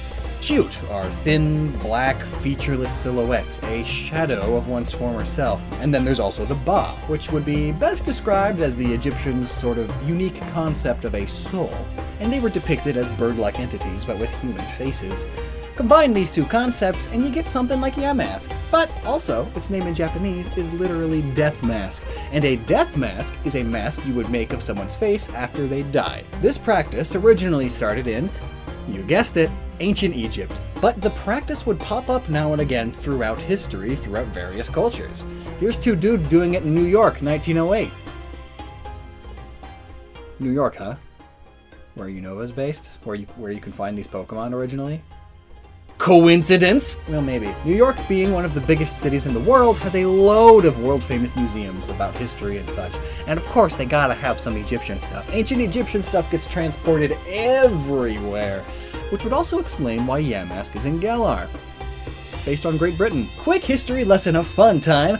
After good old Napoleon's visit to Egypt, he brought back a load of souvenirs. You know, the normal things you can pick up in a gift shop. Mugs, shirts, priceless artifacts, and dead bodies. And after bringing them back, a lot of people in the Western world were suddenly infatuated with Egypt and its ancient culture, leading some of the richer folk to buy mummies for unwrapping parties and making art and architecture inspired by them. Unwrapping parties? Like, you'd get a sarcophagus and like, hey, all of my rich friends, come see us unravel this body that's been decaying slowly for over several millennia. It's gonna be super fun. Bring your party whistles. What do you know? It's dead. What? It's just so gross. But anyway, the Galarian Yamasks are different. It's not holding on to a mask anymore, and it evolves into this. So what's up? The Yamask in this region appears to be holding some stone, which completely contradicts older Pokedex entries, such as each of them carries a mask that used to be its face when it was human. Sometimes they look at it and cry. These masks are incredibly important to them because they remind them of their past lives. So why would they, in this region, carry around some rock instead of their face? Well, perhaps when someone with just the right sort of soul dies, the soul turns into a Yamask, and in certain areas they form a mask because it's the norm there, but elsewhere they form these stones because it's the norm there. Looking at its evolution, Runerigious, we can tell quite clearly that it's based on a rune stone. Rune stones are giant slabs of rock that Nordic people would carve and leave places. A majority of them were made after the death of an important person, and sometimes they were engraved with things relating back to past exploits and prominently praised traits of the newly dead. And like we see in Runerigious, they often depicted serpents and serpentine dragons. More on that later. Notably, these stones were not always put right above or even near the graves. Rather, they were put places with plenty of traffic, so plenty of passerby can see them. And as such, these things were put everywhere the Vikings would commonly invade. A rune stone for every lost Viking, which is why you'll of course see loads of them in Scandinavia, but also loads in Iceland, France, and of course, the United Kingdom, especially Scotland. Plus, I mean, just look around Galar. There's all sorts of Nordic inspiration to be found here, as Vikings played a major role in British history. So, rather than a mask, our pint-sized friend walks around with a piece of a runestone. So instead of carrying around a mask to remind them of their past lives, the Yamask of this region are the spirits of Vikings that look at their runestones to remind them of their past lives. All of their greatest exploits are inscribed on them, after all. But if you look closely, rather than carrying a mask, it's almost stuck in the piece of the runestone. And the Pokedex sheds light on this. It's said that this Pokemon was formed when an ancient clay tablet was drawn to a vengeful spirit. A clay slab with cursed engravings took possession of a Yamask. The slab is said to be absorbing the Yamask's dark power. Whew, spooky. And I like the word cursed there, because unlike the old Curse of King Tut, plenty of runestones actually have references to curses, rather than the pop culture thing with coffins and Egypt. Most of those don't have curses, but a lot of runestones do. And the most famous of these runestones with a curse would have to be this one. I'm not even going to try to say that name. Alright, I will. Triggeveldi.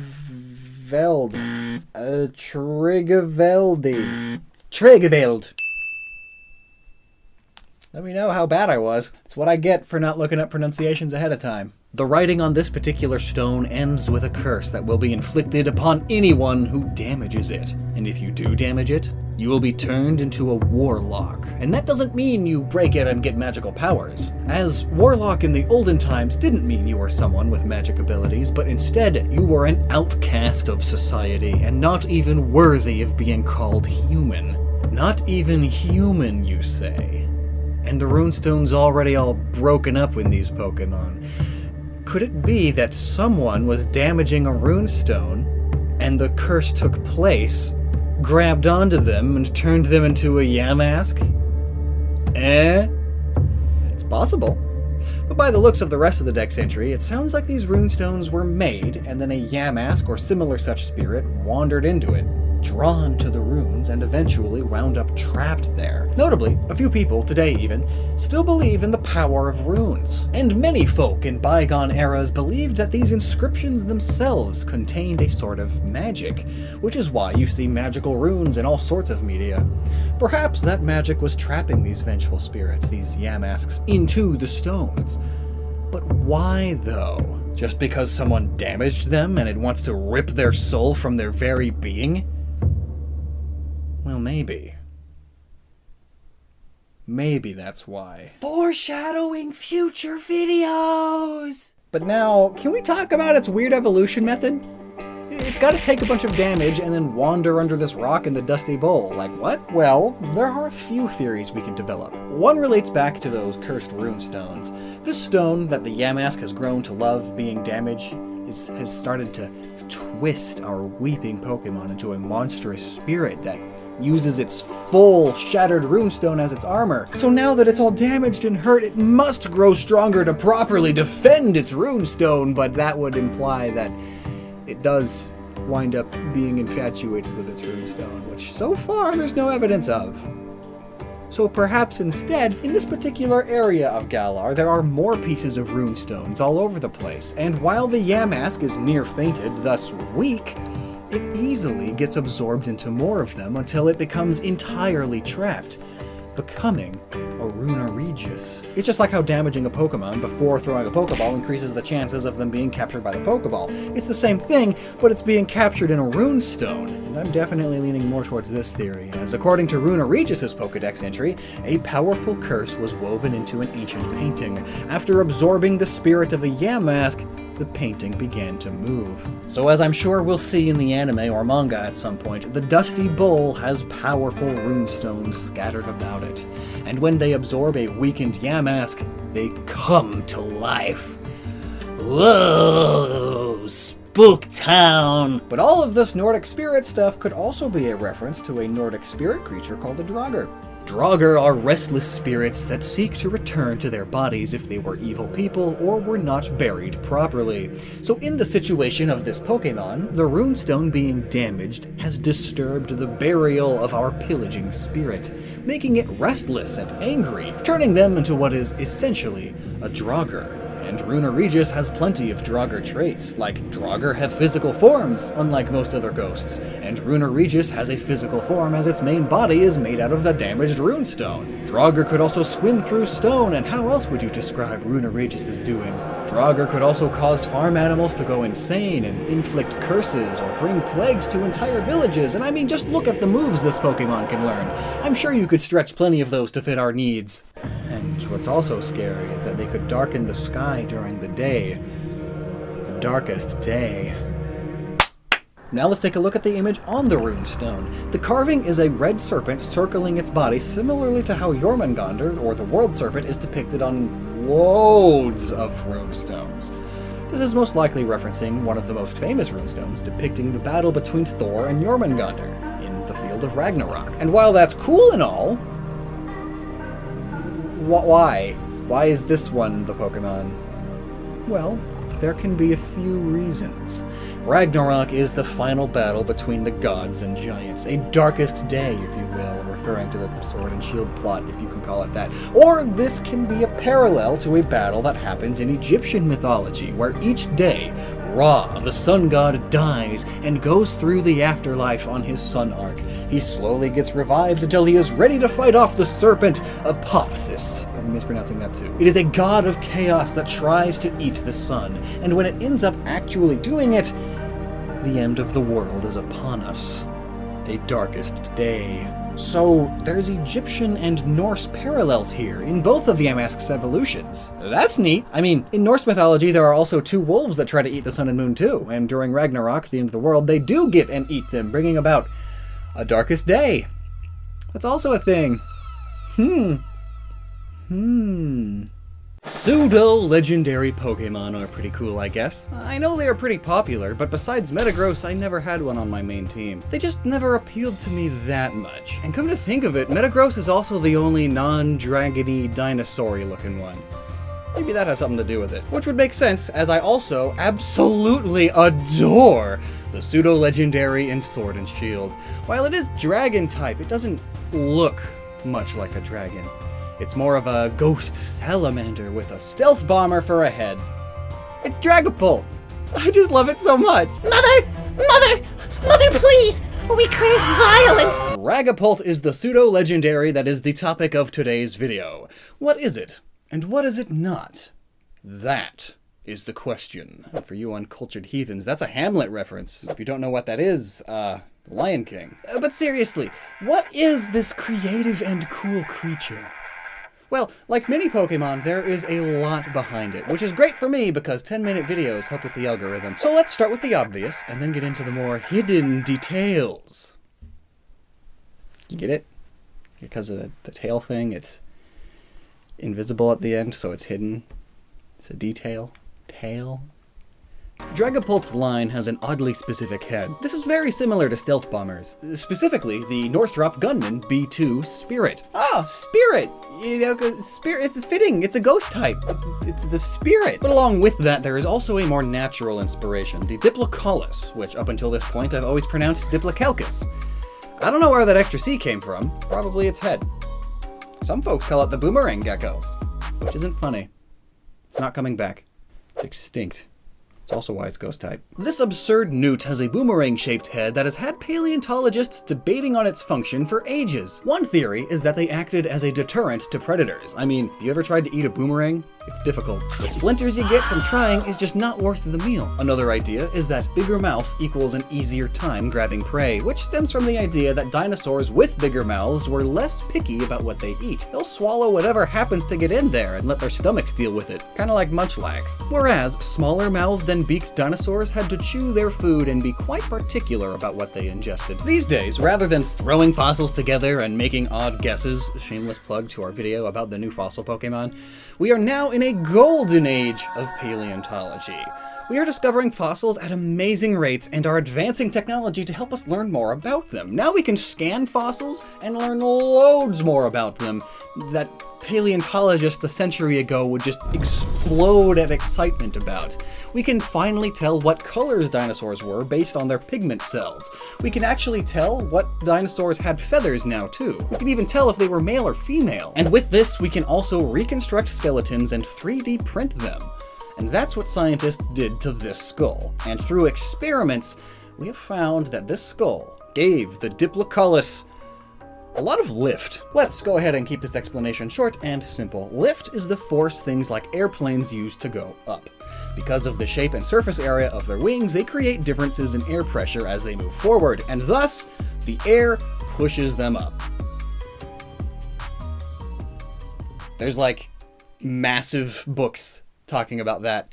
There it is in a few sentences. But yeah, obviously there's a lot more to it than just that, but that is not what this video is about. But this prehistoric amphibian likely used the lift to swim super fast, powered by their thick tails, as hydrodynamics and aerodynamics are similar enough for our use today. In terms of lift specifically, it would allow it to either flee water-based predators up and out of the water, jumping like dolphins, or it allowed it to quickly shoot itself out of the water to grab prey on the beach, like some crocodiles do today. Then of course, the shape also just makes it go faster always, on top of that. But Apparently, because of its shape, the loss in lift when it opens its mouth is actually negligible, and as such, it was likely a boom and zoom predator, meaning it would swim super fast, open its mouth, and just go through a whole school of fish, or a swarm of insects right above the water, or whatever. It's the same tactic fighter pilots use. Boom and zoom. They fly right towards their target, attack, and then fly away before their target can retaliate, if it lived. And so, all the lift in this shape does explain the fighter jet and stealth bomber inspiration, because they are planes that use this similar shape to fly. And the jet stuff does go deeper. Dragcloak gets its name from cloak because it's creepy and partially invisible, it's cloaked. Also, stealth bomber technology, it cloaks it, ghost type and all. But then Drac can come from Drake, a specific type of dragon, but it can also come from Draken International, the biggest manufacturer of military fighter jets, which of course has many jets named after them. Dreepy works well as a thing for them to launch too, as it has little stabilizers on its butt, just like these supersonic missiles that fighter jets launch. Also, it's just like how its Pokedex says that it gets shot at supersonic speeds. They crave violence. Also, those little gill frill things are only found on the first evolution, and that's good because it's similar to how salamanders are born in the water with gills like this, but they lose them as they age. And then, Dragapult specifically is not only a stealth bomber, but also an aircraft carrier, hence it carrying two Dreepy, like two little planes. Dragapult's stomach is a little runway strip, and then it launches the Dreepy similarly to how aircraft carriers launch the jets. The bottoms of the jets on aircraft carriers are hooked up to multiple catapults that then use pressurized pistons to send them flying, as aircraft carriers aren't long enough for the jets to get up to speed on their own. And likewise, we can see Dragapult puffing out its cheeks to create more pressure to launch the Dreepy forward. Also, yes, they are called catapults. That's why Dragapult has catapult in the name, not because of classical catapults from the medieval times, you sillies. In complete honesty, these Pokemon are the perfect examples of how to do an airplane Pokemon right. Too many Fakemon of airplane Pokemon are literally just an airplane with a face, and that's gross. Two more details. The shiny colors of these Pokemon are blue and yellow, and that may be a reference to the Blue Angels, world famous for their air shows where they do tricks in fighter jets. But also, why are these Pokemon in Galar? What's so British about them? Well, while not what we know of as aircraft carriers today, the first aircraft to launch from a boat was British. And also, modern aircraft carriers, while primarily American, did involve a lot of cooperation with the UK while researching and developing them. In fact, the first man to take off and re-land on one was British himself. And I think that just about does it for the jet inspirations, but there is more animal inspiration to be found here, and I really want to mention it. The way Dragapult holds itself is very similar to how alligators and crocodiles hold themselves underwater. I mean, just look at this. Many of them will also carry their babies on their heads while doing this. I mean, I already mentioned Crocodilia earlier in the video, and being the sneaky ambush predators that they are, fitting of a stealth bomber ghost type. Plus, why else would Dragapult be able to learn quite a few water type moves like dive and surf? Well, I guess the Diplocaulus does that too. But if there's one thing I've learned in my Pokemon research over the years, it's that the best Pokemon have multiple inspirations. And seeing as Diplocauluses are flat as a pancake. Pancakes! And most Crocodilia have a body shape more similar to Dragapult. Yeah, it's definitely a mix, especially when you look into mini Crocodilia's maternal instincts. It may be hard to believe that these ferocious animals can be loving mothers, but it's true. The mothers will bury themselves underground during the incubation process to regulate the temperature, all without eating or drinking. And then many species will stick with their babies to protect them, having them ride on their heads and backs and even in their mouths. Speaking of which, you may have heard that crocs are cannibals, sometimes even eating their own young, and that is true for some species, and usually only the males. So Dragapult is definitely on the more loving maternal side. I mean, it's a Pokemon. Of course it is. And so, there you have it. Dragapult is a salamander, crocodile, Diplocaulus, stealth bomber, and aircraft carrier thing. Multiple inspirations and elements all coming together to create just an awesome Pokemon line, as it always should be.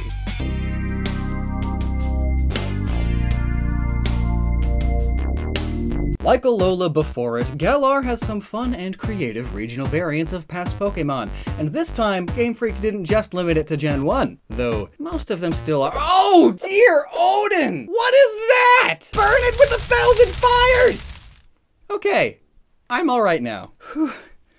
And now that that's out of my system, we can calm down and talk about all this. So what are these odd, large-headed nightmare creatures, and why are they in Galar? Well, the Pokedex explains to us that they are tap dancers, as if I needed a Pokedex to explain that to me. I mean, look at them. They use ice on the bottom of their feet to make the tapping sounds, which, you know, I don't think that would work that way. The tap dance shoes use metal plates on the heel and toes to tap against hard surfaces, making the iconic sound. Ice isn't as hard or rigid as metal though, so it would chip and crack all the time, and it absorbs sound. And then also, the entirety of their shoes are coated in ice, not just the key parts, so I don't think they really thought this part of the design all the way through. Galarian Mr. Mime here wouldn't make a tippity tap tap tap, it would make a tonk tonk tonk tonk tonk splish tonk tonk. Not to be confused with a tunk, but whatever. The mechanics of tap dancing aside, why did they even turn into tap dancers in Galar? Well, because tap dancing has an interesting history. A history that, like most things, the British Empire took from, what they would call lesser folk at the time. So on our journey, we first have to look at traditional Central West African music, drums and percussion galore, and dances to go with it. This, of course, later became the region known for selling slaves for more than a millennia. First, they were traded amongst themselves. Then the slave export began growing when Mansa Musa travels all across the Western world, just being a rich guy who owns more than 12,000 slaves. He basically got the word out that if you wanted to own the lives of others, this was the place to go. Slaves were then being sold to the Middle East and places all around India, and then when Portugal got involved, oh man, the slave export exploded. And by the time transatlantic travels were happening fairly often, it had a whole new resurgence. The French, Dutch, Spanish, and of course the British all got their hands in there, bringing slaves to the New World to do their dirty work for them. Eventually, the United States broke off from the British Empire, but they kept the slaves around until around 1808 when they realized that slavery was quite the hideous blot on their society, to put it lightly, and so parts of it began banning the import of slaves. And then because of that, the overall slave trade started slowing down more and more. And on top of this, more and more Americans were trying to get slaves freed from the southern states that kept them around the longest. And this continually escalated and escalated until eventually there was a civil war fought about state rights. But this brief history lesson about African slaves wasn't just ham-fisted in because it's Black History Month. Rather, it's important background information for the history of tap dance.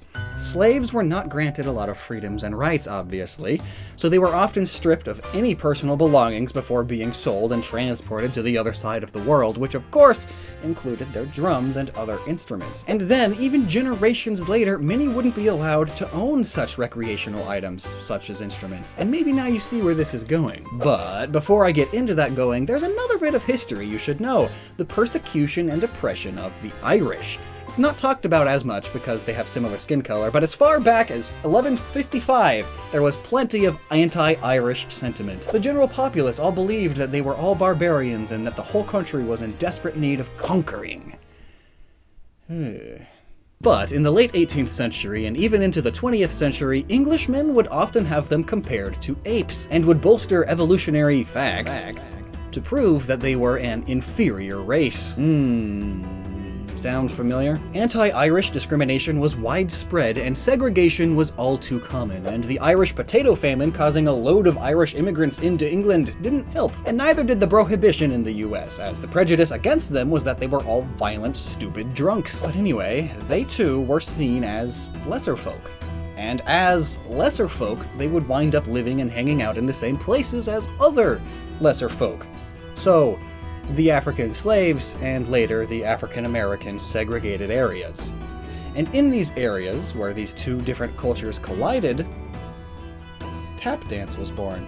And it was a combination of traditional Irish clog dancing, seen here, as well as the percussion-heavy African music that the slaves brought with them. But seeing as they were not allowed instruments, they turned to using their bodies as the instruments, and would pass that down through the generations. All it took was a hard floor and hard shoes, and when instruments were eventually brought back into the mix, well, we had a whole new music genre and dance form hybrid born. Tap dancing got very popular as time went on. William Henry Lane, aka Master Juba, was a famous African-American dancer who was actually one of the first men of color to perform in front of an all-white audience as far back as the 1840s. After this, John William Bubbles was one of the first tap dancers to start dancing his foot percussions to the beats. Another famous tap dancer, Bill Bojangles Robinson, worked on vaudeville and was able to perform on radio and on Broadway. He even used stair props to tap up and down on, which isn't even the only case of props being used for tap dancing. Howard Sandman Sims danced on a wooden box and also spread sand on the box to affect the sound. Fitting, since the Mr. Mime family is famous for creating barriers and reference mimes, like how they use invisible props all the time to perform. Tap dancing became super popular through vaudeville and jazz. So popular that many black tap dancers traveled to England to perform, and even there they became super popular. A famous example being the Nicholas brothers. They became so popular that Frank Sinatra, one of the smoothest men to grace the stage, moved them to Britain to perform. On top of the iconic sound and speed of the legs, tap dancing is also famous for smooth movements and often used special shoes to slide around, giving the illusion that they were walking on slippery ice, which of course points us to the ice typing of Mr. Mime. And the Pokedex says it can radiate chilliness through the bottoms of its feet. It'll spend the whole day tap dancing on a frozen floor. Its psychic power also makes sense with the tap dancing history, as, to quote Savon Glover, "Funk is anything that gets in one's head with rhythm," much like how psychic powers are famous for getting into people's heads. Back to the history though, so tap dance continued to grow, and when anything at all starts getting to this level of popularity, it starts to adapt and starts pulling in other cultural elements as folks from those cultures start getting involved. It's beautiful. And during this time, the extremely world-famous English comic actor of the silent film era, Charlie Chaplin, started doing bits involving tap dance. I mean, look at him. The hat, the outfit, the cane, and the mustache.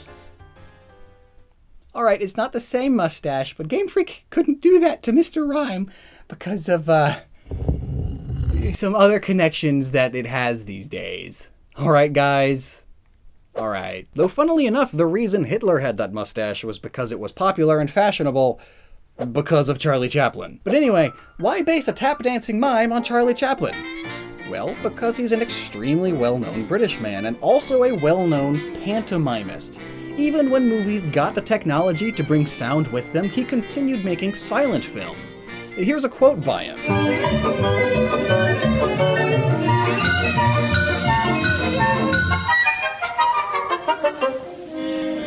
Old CC was the master of silent films and pantomime on the big screen, and also a tap dancer. It's just perfect.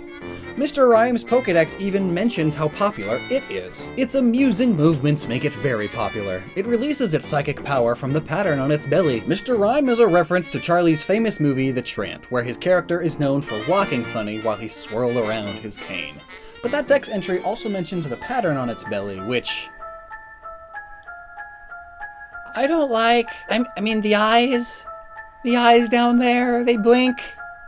Mr. Rime has 4 eyes, and I don't like that. So Mr. Rime also has clown references. This can be seen in its belly face that looks like a clown with the big nose and all. It's got a good bit of Mime Jr. showing through.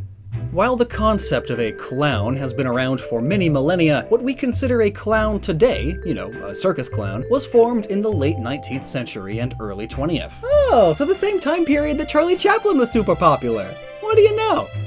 And one last detail, Mr. Rime's new ability, Screen Cleaner, is cute. As it's being brought into the battlefield, it starts cleaning up the props from the last act so it can start its performance. It's just like how people cleaned up props between acts at vaudeville shows, which were also all the rage at the time, and that's also where tap dance really started to take off. So, all that history is super cool, and I'd love to hear if you have anything to add, as well as what you think about it. Do you think that, considering the deep origins of tap dance, that it's a little rude to primarily have them on based on Chaplin? Or would making Mr. Mime reference some of these earlier black tap dancers be worse? I mean, could you imagine the uproar? Jinx was bad enough, and that was 20 years ago. I'm sure some Polygon journalist can twist the words enough to make people think that Mr. Rime should have been recolored. That was a joke. Even though I'm sure the same exact journalist would say that it's a problem if it were. Well, I'm just digging my grave deeper. Tap dance is a wonderful example of how different cultures can come together through hard times and make something wonderful out of combining them. And through Charlie Chaplin's adoption of it and integration of his own culture, brought more smiles to people's faces than anyone in human history had done before him. And that's just awesome. Soundproof! What does that even mean? I mean, sure, I know what it means technically, but how can a Pokemon be impervious to sound? Are they deaf? Or are they just sort of like a kid who definitely can hear their mom calling them for dinner, but their attentions and minds are just elsewhere?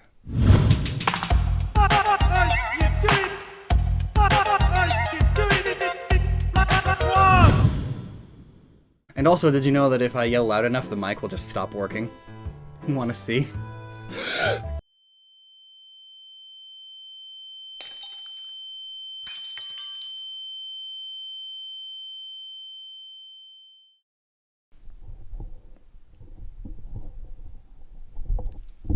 Audio test, audio, cool.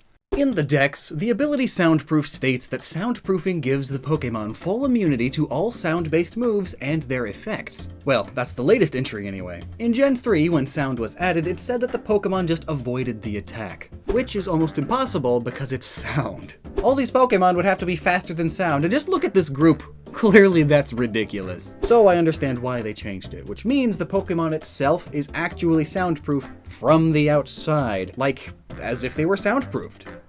The past tense of soundproofing. It's like impervious to sound, unable to be sounded upon. You get it. And we can see this to be true for many of the Pokemon that have the ability. Voltorb and Electrode are just Pokeball monsters that probably don't even need ears, so they never adapted to have them. I mean, they are mimics. They rely heavily on touch and sight for prey. No need to feel vibrations in the air when the prey just comes up and grabs you. We got a whole video on that here. Other Pokemon that are easily explained as soundproof are Mr. Mime and Mime Jr. They're mimes! They aren't even allowed to make a sound, let alone hear! Alright, clearly that's not why. Mr. Mime has to be the worst mime in the galaxy. Have you heard him? Mr. Mime! Mr. Mime! Mr. Mime! Mr. Mime! Really, the whole reason Mr. Mime's line is immune to it is because they're able to vibrate the air around their fingertips to make barriers, and barriers made of such force would prevent all sound from coming. But the downside of it is that I'm sure it would also ruin the ears of anybody nearby because of the air pressure fluctuation being as rapid as it is. Say goodbye to your ears.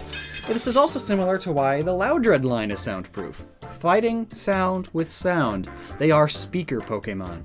They can almost make any sound. And if you are able to make any sound, then you're able to make the sounds you are hearing. So take a sound and play the opposite sound, they completely cancel each other out. I mean, it's basically how noise-canceling headphones work. They can hear any sound through microphones built into them, and then they're able to play the exact frequency into your ear, which nullifies that sound from coming into you. Because two waves of the exact same energy and force, and so frequency, meet in opposing ways, so they cancel each other out. Or balance each other out. One of those terms. But thinking about all this more, isn't it kind of odd to think that there could be animals that are actually impervious to sound? I mean, how would that be an advantage? I guess if it's a creature that doesn't need hearing. However, I feel like those would be very, very few. Almost everything in the world relies on hearing. In the wild, animals need every single extra bit of information they can get. Prey animals normally have a much more heightened sense of hearing to hear the oncoming dangers, of course. And predators need hearing to find and track their prey. It's an ever-evolving arms race that's continuing forever. I mean, the animal with the best hearing right now is the moth, only because it's preyed upon by bats. The second best listener. Bats use super high frequency tones to find their prey, and the moths picked up on that and started listening for higher and higher frequencies to avoid and counter the bats, and boom! Now the bats have to go higher to make sounds louder than what the moths can hear, but then eventually they're going to be able to hear that, and It's a circle, like I said, never ending. There are very, very few real-world animals that have poor hearing, but that doesn't mean there aren't any. I do know octopi, squids, and cuttlefish are truly deaf, completely lacking any kind of acoustic receptors. Not even ear holes or internal ear stuff. But it's not just because they live in the ocean. There are plenty of fish and even whales that need to use sound to live. Dolphins, like bats, use echolocation, and like the moth, many fish can hear that and know when to flee. The ocean is just filled with death sound. Because what else is the sound of an echolocation of a dolphin trying to look for food? Just, oh no, it's coming. As you might have gathered by now, animals don't necessarily need ears to hear, like snakes. Another example, they actually can just hear through tiny little holes in their heads. Of course, though, without actual ears, the snake has relatively poor hearing. It's unable to focus the sound into its sound receptors, but to make up for this, they actually use their jawbone to feel for vibrations in the air. And speaking of vibrations, that's all ears do. The super dinky tiny hairs on the inside of your ears catch vibrations in the air, and those vibrations are what we call sound. And those tiny hairs will convert that into a signal that our brains can understand. And yes, this does mean that spiders and ants are ears. Their entire bodies. It's just ear. It's all ear. It's funny to think about. So as I'm sure you've gathered, it's actually kind of hard to define deafness in animals, as many of them have their own ways of feeling the vibes, man. But back to Pokemon, we still have more of those to cover. Like Snover and Abomasnow, and Bouffalant. These Pokemon are actually interesting, a sentence I'd never thought I'd say for Bouffalant. Snover and Abomasnow are both snow-covered pine trees, if you didn't know. Now, I'm not sure if you've noticed, but both snow and trees both have this sort of magical effect on sound. Snow is made of crystalline water particles that froze while falling, and once they land, they pile up to form super teeny tiny caves with walls in every which way. The air in these teeny tiny caves is perfect for sound to get trapped in, hence why it always seems so quiet and peaceful after it snows. The sound that would normally bounce off of the ground and continue moving now gets stuck in the ground instead. This is the same way that acoustic panels work, and the leaves, needles, and branches of various trees do the same. They create fibrous nets that the sound waves get broken up by, slowly diluting and breaking up until the sound wave just disappears. Which is one of the major reasons why you see highways lined with trees or bushes. They actually help reduce the noise made by the freeway. Noise, of course, still gets through, so yes, it still sucks to live by a freeway, but trust me, it's way better when there are trees to absorb most of the sound. And of course, put two and two together, this is why snowy forests are so mega quiet. It's a double whammy. And that's why Abomasnow is soundproof. And as I'm sure you've gathered, it's the same idea with Bouffalant. Thick fur and wool is also great at trapping and thus reducing sound. And do you see the massive afro on Bouffalant? It's covering its ears. So it's soundproof. But then Pokemon like the Shieldon line and the Jangmo-O line seem to be more similar to Exploud again, but slightly different this time. Hakamo-O and company have soundproof due to their own loud noises that they create while fighting. Their scales clash together to make noise all the time, so perhaps they can control that sound well enough to counter out the other sounds. But on top of this, all this sound all the time can't be good for their ears. So after living life like this, they may have developed hearing loss, meaning sound doesn't affect them as much. It's similar to how Toxtricity's ability Punk Rock works, however, the sound of clattering steel right next to one's ears, ooh, ooh, that may have caused hearing loss even worse than Toxicity's, though here's a video about Toxtricity and the science of hearing loss. It's neat. It's the one I mentioned earlier. But anyway, this may be the same idea with Shieldon and Bastiodon. Either they started out okay, but then gained hearing damage over time because they're wearing a shield on their face, like their ears must be inside of that shield. Ouch. No wonder they get damaged. Or it's possible that their thick helmet skin stuff simply makes it hard for them to hear, as the sound has trouble getting through its literal thick skull to the inner ear. And you can counter that point by saying, well, what about snakes? Their ears they don't have ears, it's just holes. And they might have holes somewhere too, but here's the thing with that. Snakes, like I said, have jaws to hear with, but Bastiodon's face is a castle wall. I mean, look at that. It's a bastion. Those are windows. Heck. Absolute heck. Ears inside of that really wouldn't be able to feel very many vibrations due to the density and shape of their own face. It's just not built right for that. And also, don't you worry about it, because if you think that explanation is weak, just know that Bastiodon only has Soundproof as its hidden ability. Meaning, of course, that while possible, it is rare for this Pokemon to have that ability. It is the exception as opposed to the norm for this Pokemon. But all in all, I feel like it makes sense that most of these Pokemon are Soundproof. Right? I mean, Voltorb's just a ball. He doesn't have ears. And it's because it's so spherical, sound just like... So do you think I covered this ability well? What other abilities are interesting enough that you think they deserve their own videos? And what are some other species that are deaf or hard of hearing all around? Like white ferrets. Oh yeah, fun fact, the gene that makes ferrets white also makes them have super sensitive hearing, and thus they go deaf super early. That wasn't a very fun fact. How do rocks work? Like, what even is a rock? And why are they allowed to move in the Pokemon universe? These and other questions will probably be partially answered here today on Noggin. So there I was, sleeping normally for once, and boom! It hit me. Rocks hit me. Rocks are actually just boulders, but smaller. Yeah, I know I have terrible sleep problems and I should not be thinking about things like that while I'm trying to sleep, but the following day, that got me thinking about today's topic. How do rock-type Pokemon even work? Like, how do they exist? Why do they exist? And most importantly, what do they taste like? I mean, I eat rocks every day, don't you? I'm sure you do. It's called the American diet. You rock lickers. But to be honest, I actually love salt. Maybe it's because I'm naturally a nice, not salty person, and thus I need salt in my diet. Unlike Josh over there, behind the camera. Oh, jeez. But how could rocks exist as life? I mean, clearly the Pokemon world has a level of magic in it. I mean, the rock Pokemon shoot rocks out of their hands and mouths. How do...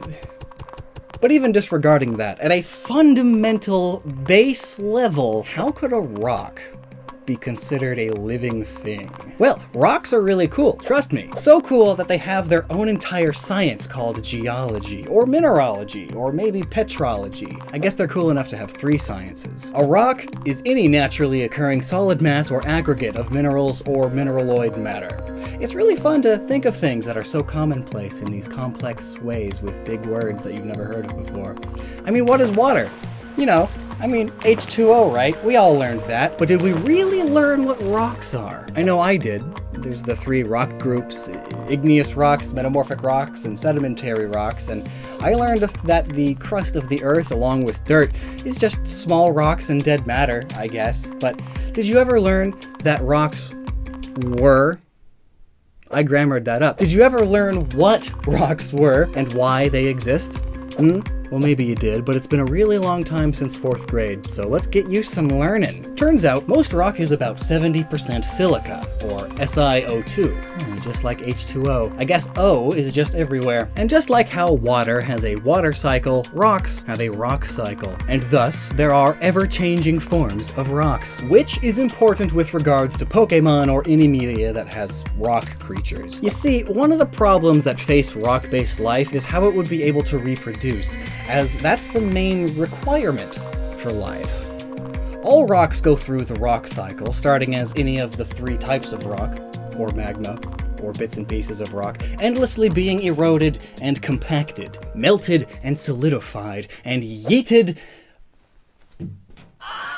across the land, changing the very face of the earth. I remember before I knew what the rock cycle was, I was worried about the world eroding away because of rivers. Why, California education system? Why? Why did it teach me about erosion before the rock cycle? I was so needlessly scared for months. I also missed something about what carbon-based life really means, but I don't remember if that was 4th grade or some sci-fi movie.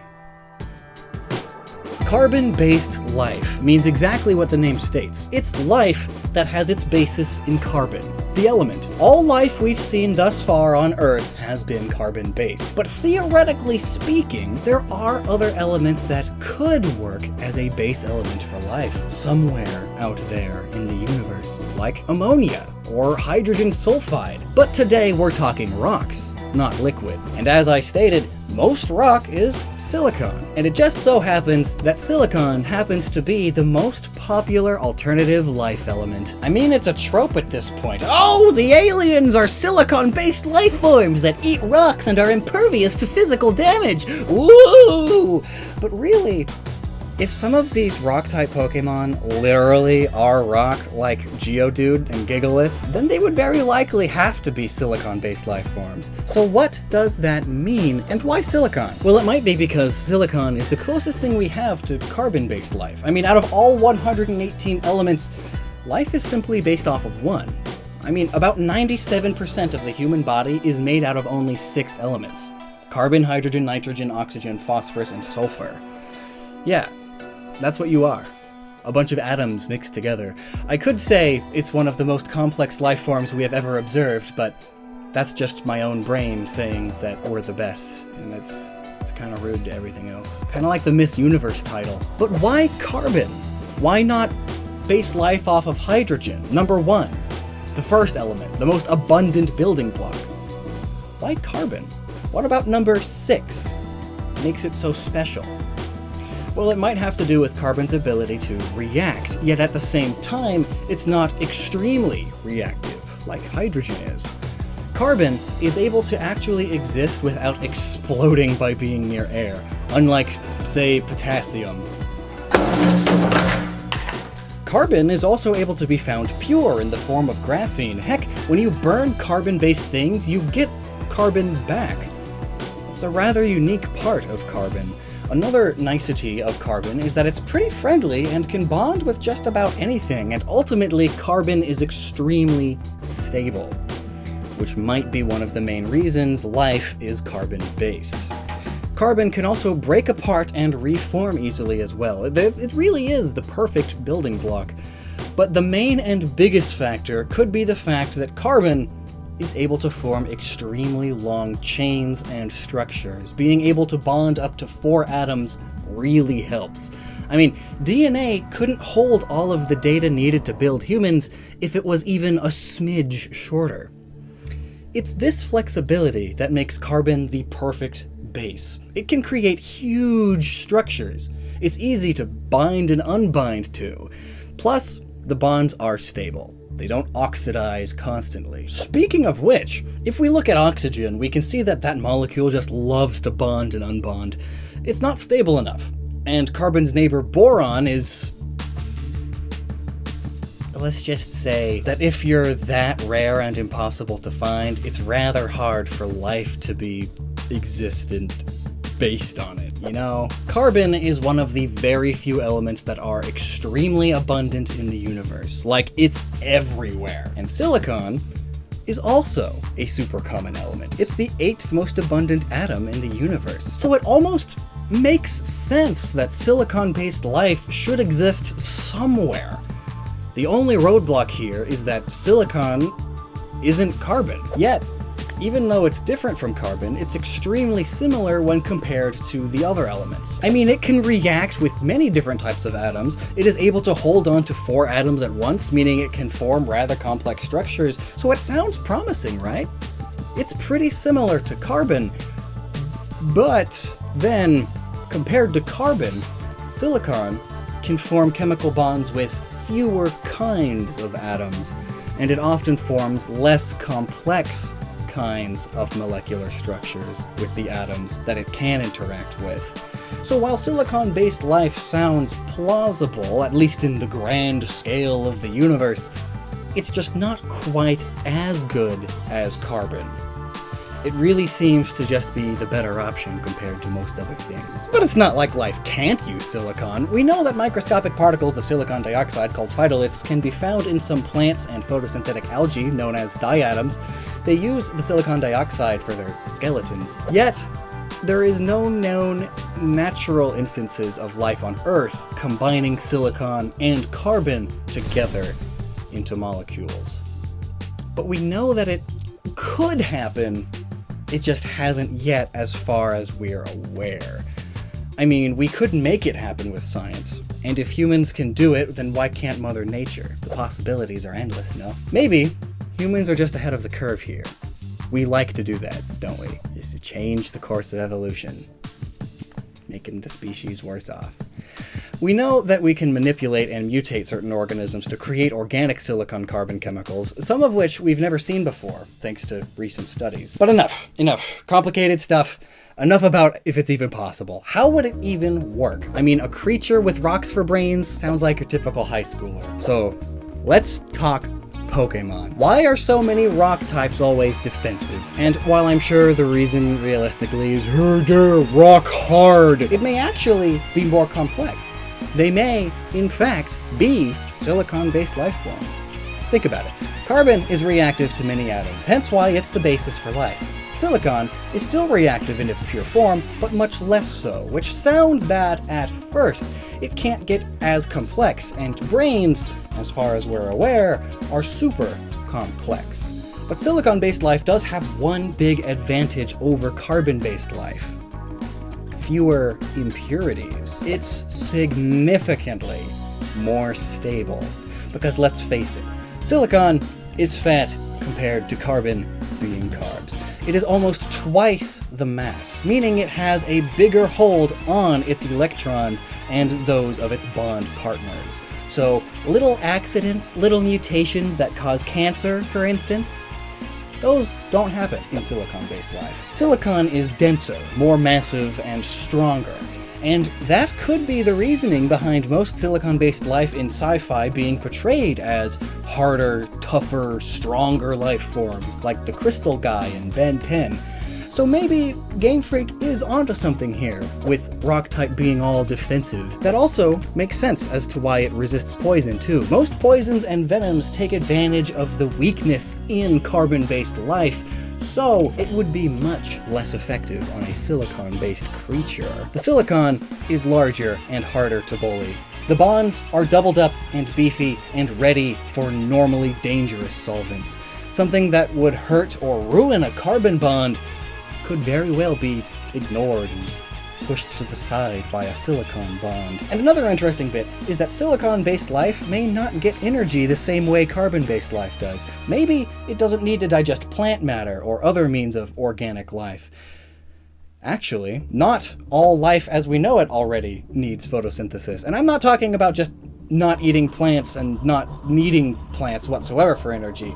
Everything we use today, all the power and energy on Earth, is from the sun. It's just trapped here by some means. Fossil fuels are just plants and animals that are storing the sun's energy. Living plants also absorb and store the sun's energy. Animals eat those plants, bigger animals eat those animals, and so on. But silicon life forms would be wild and crazy. Heck, even carbon-based life is crazy at times. Here's a new word for ya. Chemosynthesis. It's the cousin of photosynthesis. Instead of using the sun as a direct energy source, with chemosynthesis, the life form uses chemical reactions to create usable energy. It basically takes any molecule that contains carbon, or in this theoretical case, silicon, and just converts it into nutrients and organic matter via oxidation. Some scientists believe this may have actually been the first type of metabolism to evolve, and today it is still used by some deep ocean bacteria and giant tube worms, and it's theorized to be what would currently support life on Mars, or Europa. But what this means is that yes, a living rock creature would in fact eat rocks to sustain itself. I just explained Gorons. I'm gonna repost this video in a few months and it'd be about Gorons. It could be that silicon-based life uses non-photosynthesis-based energy to exist in areas we aren't really looking for life in, the depths of outer space, where it's cold and no sun exists to give energy to the ecosystem. Yet, in Pokemon, we see many of them still eating poke food. The generic kibble that Pokemon love. Which is totally possible, I suppose. Silicon-based life isn't limited to just silicon. It's very possible that carbon-based life and silicon-based life could interact easily. Remember, they are basically related. Who's to say that they aren't actually just silicon-based life that eats carbon life for the same atoms that carbon-based life needs? I hope this isn't getting confusing. What I mean is, it's not all that rare to see animals, carbon-based life, have rock-hard pieces on their body, all based off of carbon. Carbon can also be extremely hard as diamonds even. Shells, scales, plates, and even quills are hard, all to varying degrees. So it isn't crazy to think that a silicon-based life form wouldn't have access to rocky outsides or even rocky insides like our bones. Just because it's a rock Pokemon doesn't mean it's solid rock. For every carbon-based molecule, there's a good chance a silicon-based one also exists. Yeah? For instance, sugar. Sugar is the basis of carbon-based life energy, yeah? There's polysilanes, or polysolanes. It's this word. It's a silicon-based sugar. It's just not all that stable here on Earth, which seems to be a recurring theme. Stability. Life loves stability. So rock Pokemon might not be too possible realistically. They could very well be silicon-based, but carbon-based still potentially would work because of creatures we see being rock hard. In fact, realistically, most rock-type Pokemon are rock-type because they have rock-hard parts, as opposed to are actually rocks. The ones that are actually rocks are a minority. In fact, here's a really good real-world example, and it's not just shells or hard armor plates. Here, I'm talking about a rock-like eye. Yeah, it's a recent discovery. Scientists found that a creature had hundreds of eyes that were all made of rock. Well, the lenses were at least. Chittens are mollusks related to snails, clams, and even octopuses. They look pretty much like a little old woodlouse, but with a skirt and a forehead that would make any Klingon jealous. Their armored plates are dotted with hundreds of little spots. Scientists knew that these spots were eyes from the get-go. I mean, it reacted to visual stimuli. Now, I won't bore you with the details, but one day, a scientist noticed that the lenses dissolved in an acid that's normally organic safe, and yet its lenses disappeared. Later they learned it's because the lenses were made of pure aragonite, a derivative of limestone, a carbonite crystal, i.e. still carbon-based, but yeah, it was actually a rock lens in an organic creature. So now, while not entirely silicon-based, this is a huge step in knowing that non-organic compounds can be found in organic creatures. I'm so sorry. Plus, I mean, how else would you explain some of the Pokemon being able to see gross, fleshy orbs set in stone?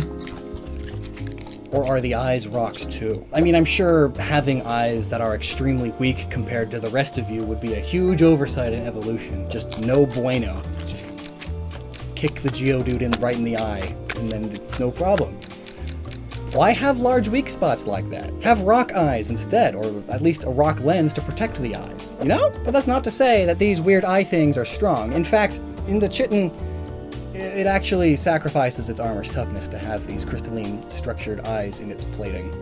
The change in structure does overall weaken its armor, but it's still much more rigid than our gross jelly-filled eyeballs. Ow. The biggest reason that silicon-based life doesn't exist on Earth today is probably the fact that it doesn't play well with water, and Earth is stinking covered in this stuff. But that's right, both of the most reactive elements, hydrogen and oxygen, don't really like silicon when they get together. And yet, silicon, when it can find oxygen by itself, just loves to hold on to it forever. Whereas carbon can turn it into CO2. So it's easy to burn it apart. But with silicon, well, it forms actual solids instead of a gas when it combines with oxygen, filling all 4 of its slots with as much oxygen as it can. Basically, it's like you would inhale oxygen and then you would exhale sand instead of CO2.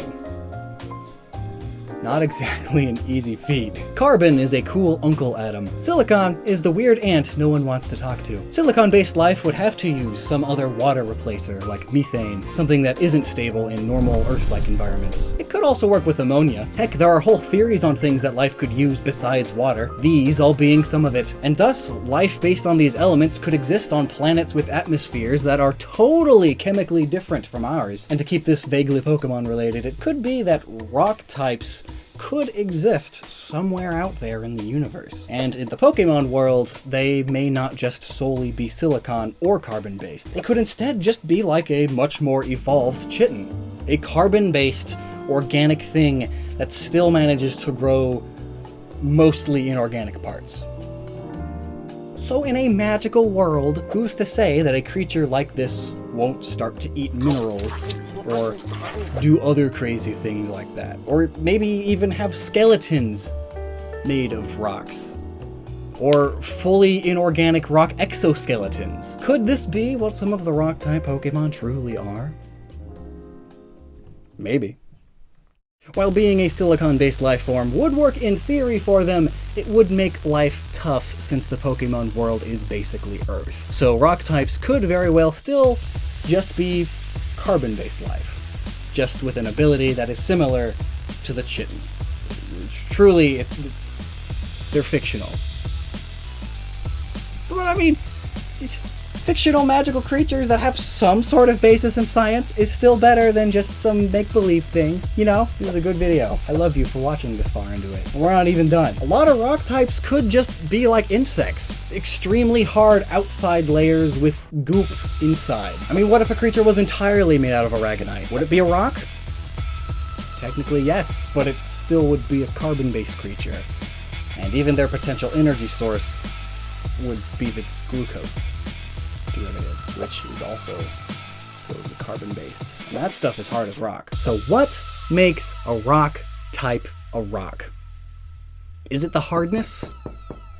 Is it having a part of themselves be inorganic and rock-like, be it a part outside or inside, like with some of the Fossilmon? And what if some of them are actually just rocks, like literally possessed rocks, with no actual scientific process in their locomotion? No muscles, no organs, no blood, or respiratory systems, no brain, just actual solid minerals, like Roggenrola. It's just a rock that moves. I guess anything is possible in the Pokemon world.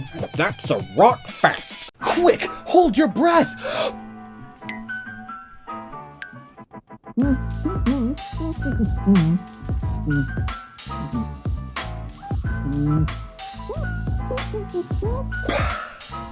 Wait, hang on. I can't do a video where I don't talk. Might as well use Windows Move Maker at that point. Also, if you're still holding your breath, you can breathe again. You're welcome. Thankfully, I just saved your life, so again, you're welcome. But it's all because we need to breathe to live, right? But I mean, why? Well, what's the point of it all? Well, there is none, but that's not the point of this video. We're talking about breathing, or rather, the lack thereof, and how it could apply to certain Pokemon, like Deoxys, whom I love tremendously. So let's get going. Noggin. Just like blinking, breathing is a natural process, an almost background process in our minds. Breathing is essential to our health. It's pretty common knowledge that you need to breathe. Though if these last few months have taught us anything, it's that pretty common knowledge doesn't exactly mean everybody has it. Even going minutes without breathing can be deadly. I mean, you can go weeks without food or even days without water, but oxygen, you need that stinking all the time. Oxygen is the delicious element that we all crave every moment of the day and the night. In fact, the largest organs in your body are actually your lungs. Step aside, skin, because I said inside, not outside. Though what really counts as inside, because the skin is kind of like the barrier, isn't it? Well, anyway, oxygen is pretty important to get to your cells because your cells kind of need it. Your cells need oxygen to convert the nutrients you eat into energy for your body. It's basically the fuel source that lets us access our fuel sources. The byproduct of this process is carbon dioxide, the stuff we breathe out. But that's just like basic breathing, you know? Let's get deeper. Get it? It's a deep breath. Your lungs intake air because the diaphragm expands their volume, creating a vacuum effect, pulling air into your body from around, which is why staying near clean air is very recommended, not stinky, polluted, toxic air, because the air goes down into the lungs and into these very small grape-like cells called alveoli. These have tons of capillaries, very, very tiny blood vessels where the oxygen is basically caught by the passing blood cells. These blood cells are then circulated by the heart to all of the different parts of the body, and thus it transports the oxygen to all of the places it needs to go, which is your everything. And boom! Energy to do it all over again. But of course, with a little bit of extra energy afterwards for all of the extra activities, like living and not dying and stuff. You know, normal things. And boy, do I love living my normal, absolutely human life. What with the blood running and the flowing and the breathing. Good stuff. Respiration. Respiration is one of the 3 things needed for something to be considered alive, right? And I don't mean like just breathing the way we do. I'm not saying that fish aren't living creatures because they get their oxygen from H2O instead. No, I'm talking about cellular respiration. The cells of your body are the things that actually use the oxygen and such, and they convert it into energy. You breathing is just the train pulling the oxygen to the cells. Amazon Prime for your body.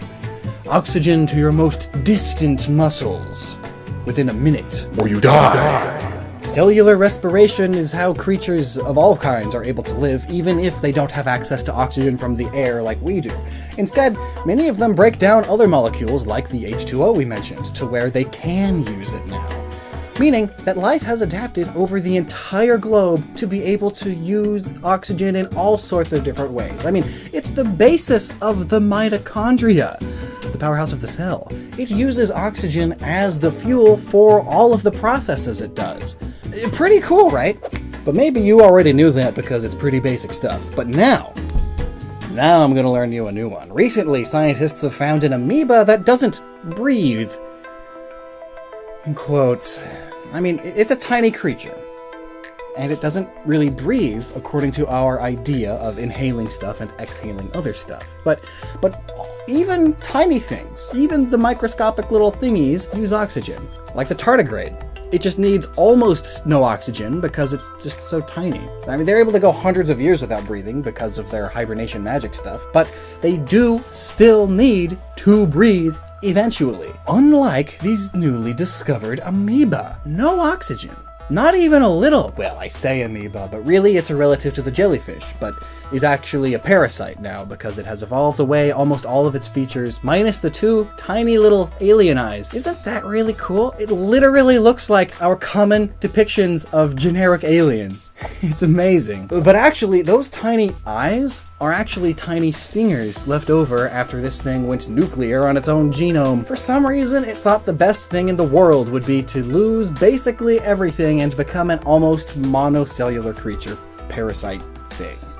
I mean, it's lost a lot of itself, and it even kind of ruined its ancestry in the process. By studying the genome, scientists are able to see older relatives and such, and almost every creature has something left over from their ancestry, like how we humans have many useless parts all around our body, and our feet suck.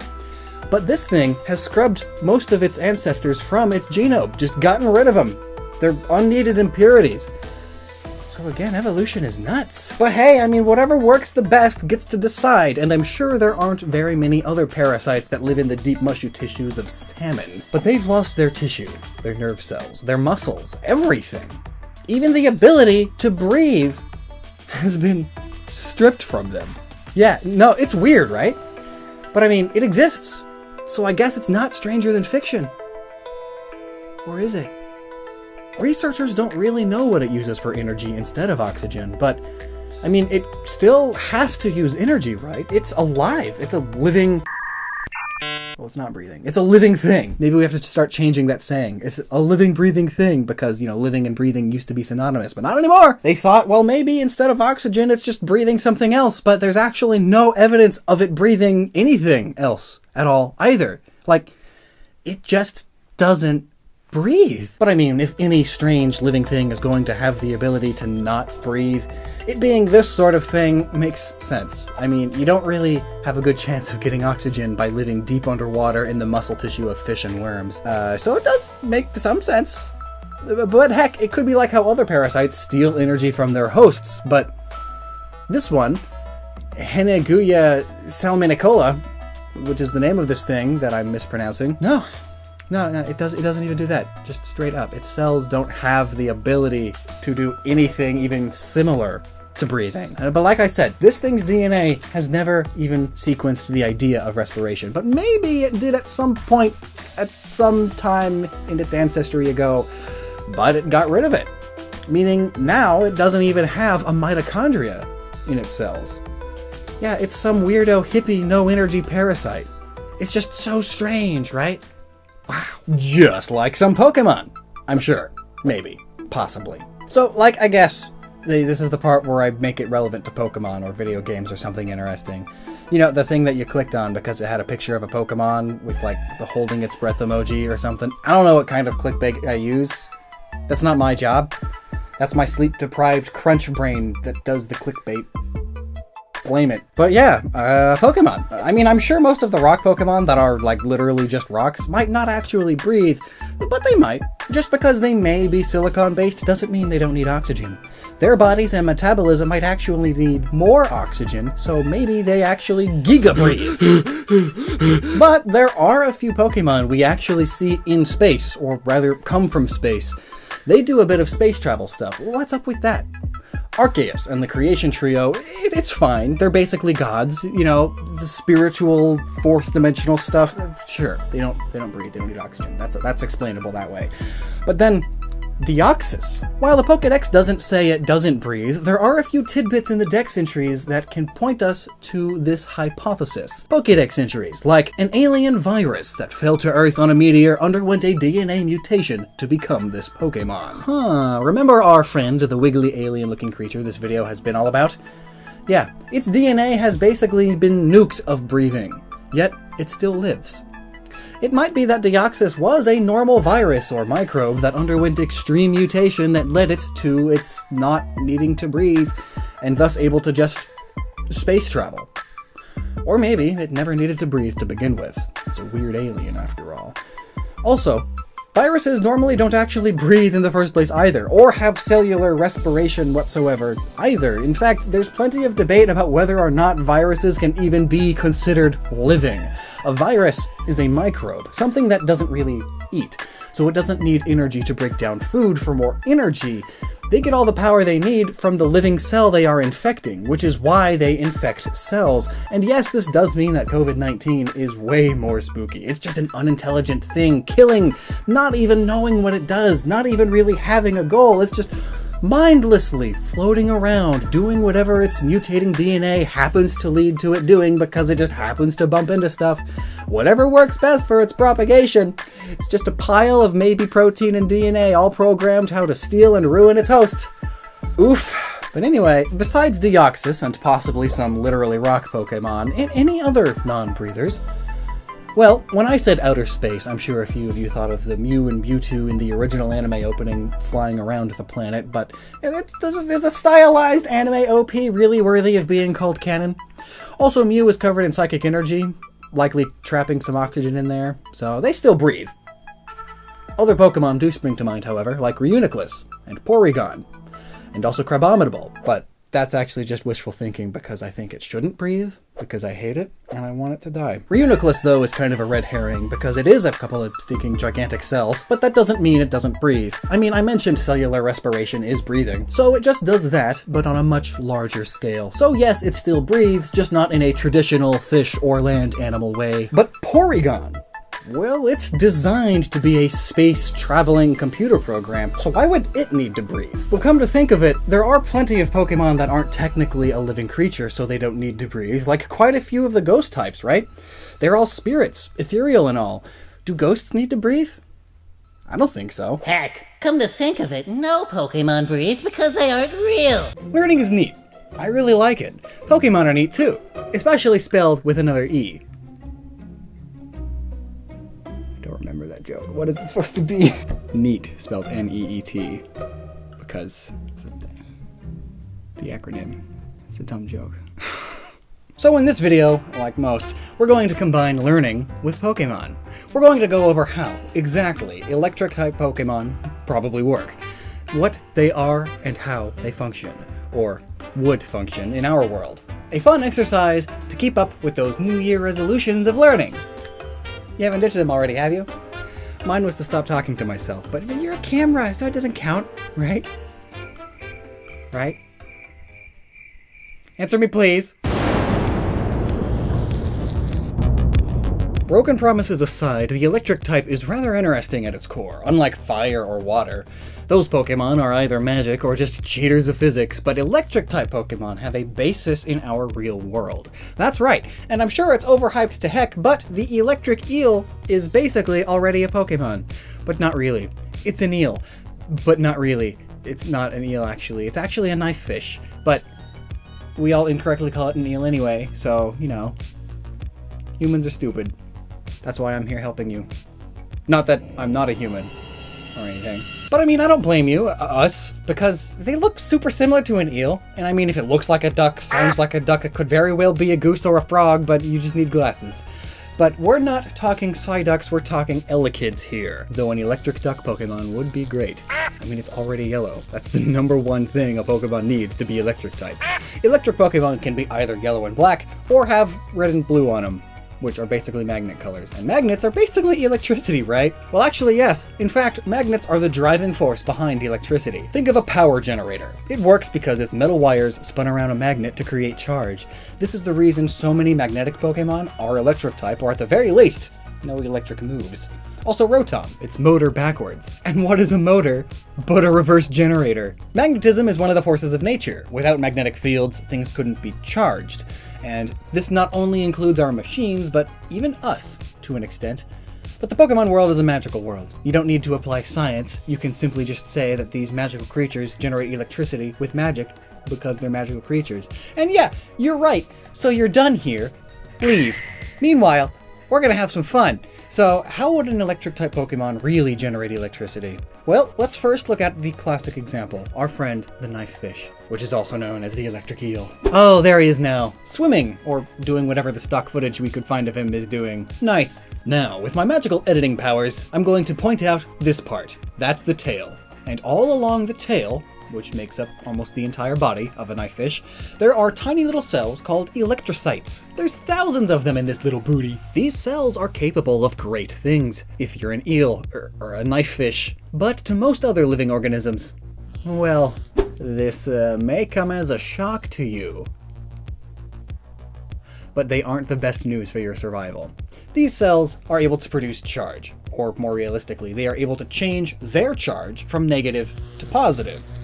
This is unique, you see. Technically, all creatures, including humans, have these things called ions in their bodies. In fact, every cell of our being has ions. They are pretty important stuff. Ions are able to carry charge. That's because an ion is a molecule that has either gained or lost an electron. For an easy example of an ion, let's take hydrogen. It's got 1 electron and 1 proton. Now, because of how physics works, it either wants to lose its electron or find a buddy for it, because its lowest electron shell needs 2 electrons. So when it gives the electron to, say, oxygen, it becomes slightly charged. Thankfully now, they share the electrons, so hydrogen gets to sometimes have 2, although oxygen is kind of a bully, so it gets the electrons more of the time, but hey, they're sharing. And to get too deep into this would be a whole extra video. So moving on, when the hydrogen atom has 0 electrons, it's positively charged, as it's got more protons. And then when it does have the 2 electrons, it's negatively charged. This is the basis of charge, the movement and difference of electron balances. Why our cells do this is a whole other topic, but it boils down to, well, without it, our cells couldn't do a bunch of the stuff they need to do to survive. So yeah, animals and we humans run on electricity. Granted, it's a very, very small amount, but this is why you need to ingest electrolytes. They help us with all this.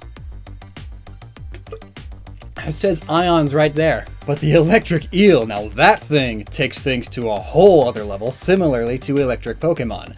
Presumably for now. The electric eel's body is filled with those electrocytes, and those all get together and decide that they want to build charge. They do so by moving their electrons around via small channels in their body called ion channels. Each one is only able to produce a minuscule amount of charge, worthless amounts honestly, but there are thousands of them, and together they are able to make a potential difference that has the ability to produce almost 700 volts. Wow, a number that means nothing!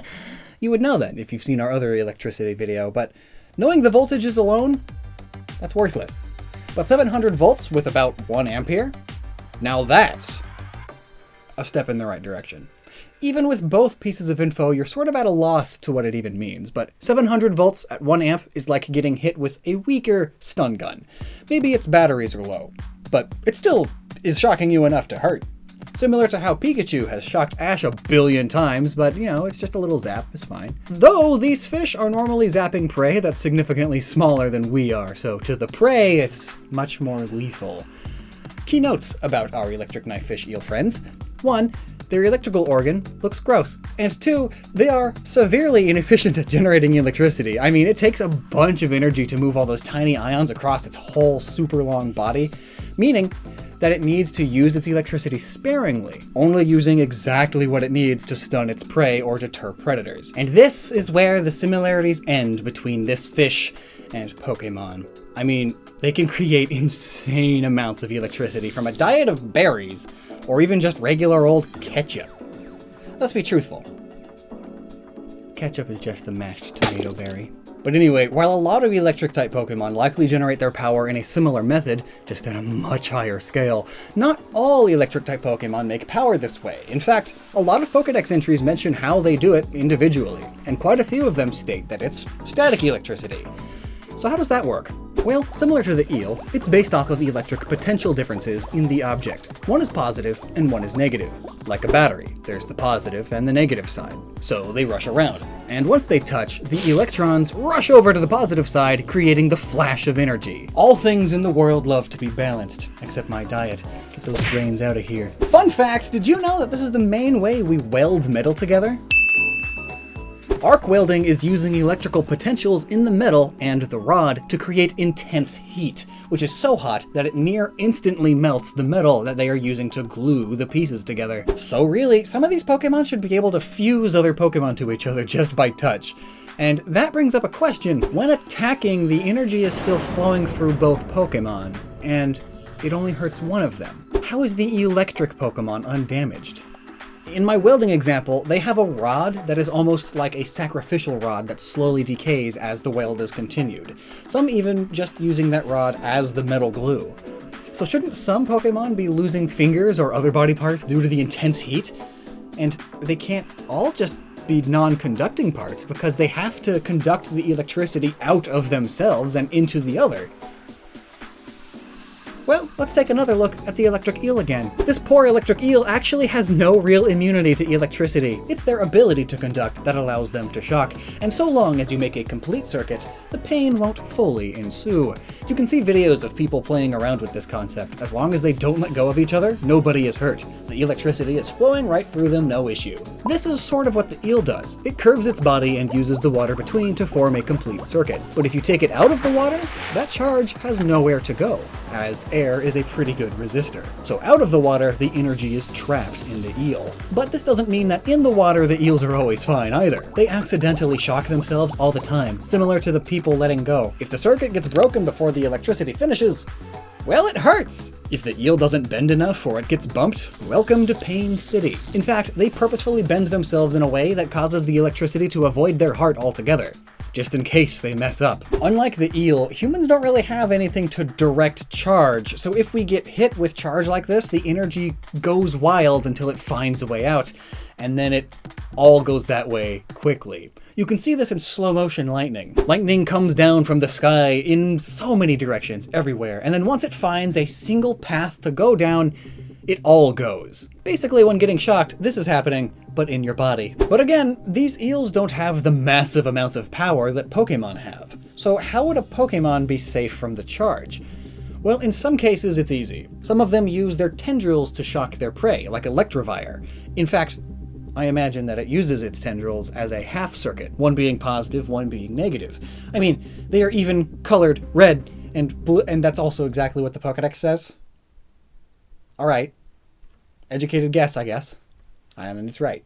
Huh. But loads of electric Pokemon use their electrical prowess to direct the current through the air, creating thunderbolts. And then there's some that use the negative charge of the Earth to pull positive charge from the atmosphere, like a lightning rod, which is actually quite possible, and it's actually based off of science.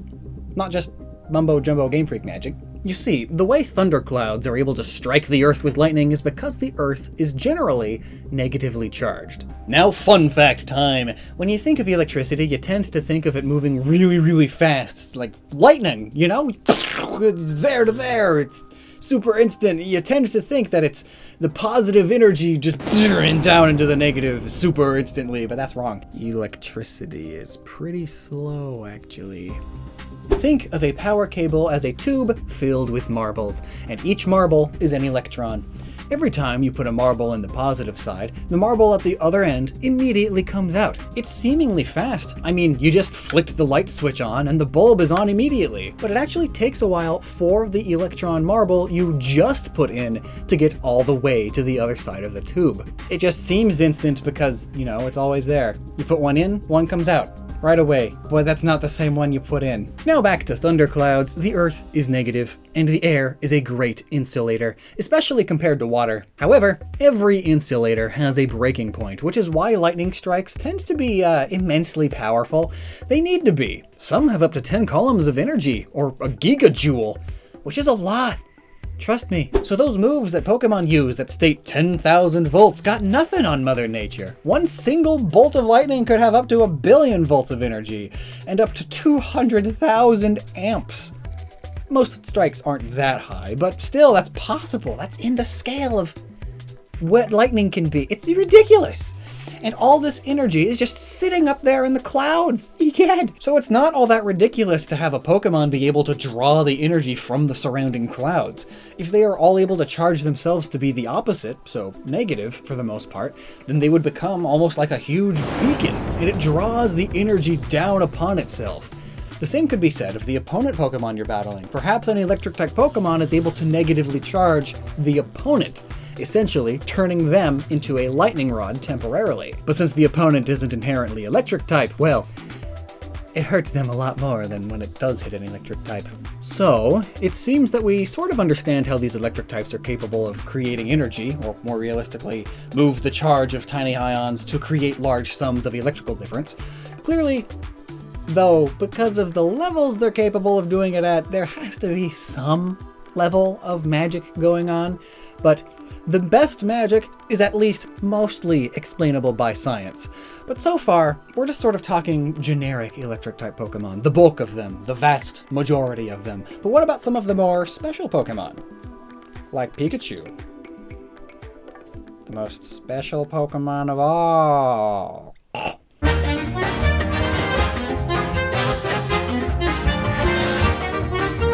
It is said that Pikachu uses its cheeks to store charge. Now, a lot of electric Pokemon store electricity, which is totally possible, just think of batteries, but could organic batteries actually exist? Well, they sort of already do. So electricity is energy that you need to use other energies to make, be it chemically or kinetically. Water spinning a turbine would be kinetic, while our bodies using the food we eat would be a chemical way. Think of your generic battery. It doesn't need to be shaken, right? Well, maybe some of them do, but most batteries are based off of chemical reactions. Remember the eel, the same basic principles apply. There are ions that flow from one side to the other to create a difference of charge. Thus, it's moving the electrons and such, so that there is a current. But if you've ever taken a battery apart, which you should never do, you would find something interesting. Let's take a AA, for example. They have tiny disks stacked on top of each other. Each one of them is moving so many electrons, but together they create a much bigger charge. Again, just like the eel. So Pikachu, storing energy in its cheeks, would be him moving the ions with chemical energy gained from its ketchup intake, so it's storing its negative and positive ions, likely in each cheek, to move them from one cheek to the the other, or maybe just around in a circle. This method of storage actually is very common in Pokemon. Basically, all of the Pikachu clones and Zolt have cheeks like this. And plenty others likely have similar organs elsewhere in their bodies too. And then of course, there are those magnetic Pokemon we talked about earlier, using magnets to charge the wires inside of them to shock their opponents. So Magneton, Alolan Geodude, possibly Voltorb, though the magnet itself isn't as powerful in it. Those kinds of Pokemon. And I also feel like Elekid would be here too, as it spins its arms to gain charge, spinning some parts inside of it. Something akin to a magnet and wire would be the most efficient. And possibly Zekrom fits here too, as its tail is basically a generator which uses magnets to create electricity. Though there's of course the idea that Zekrom, Reshiram, and Kyurem, which were all once originally one single dragon, are all based on fusion energy, basically a nuclear generator, which creates a lot of heat and a lot of electricity, and desperately needs a coolant, thus the three of them. So it's possible that that's how Zekrom creates its immense amount of power, but the magnet thing is true also, because you take all the heat generated and then use it to heat water up to steam rise, and that spins a turbine. It's basically the same. And then there are electric Pokemon that generate their power through vibration, which is also static or even just thunderclouds. The only reason thunderclouds are charged is because there's so many tiny particles just bouncing off of each other up there, striking their electrons together, stealing them and losing them a whole bunch. It's just a party. But because a single cloud could be 1.1 million pounds of excited water molecules bouncing around in a gaseous state, well, this causes them to be gaining charge all the time.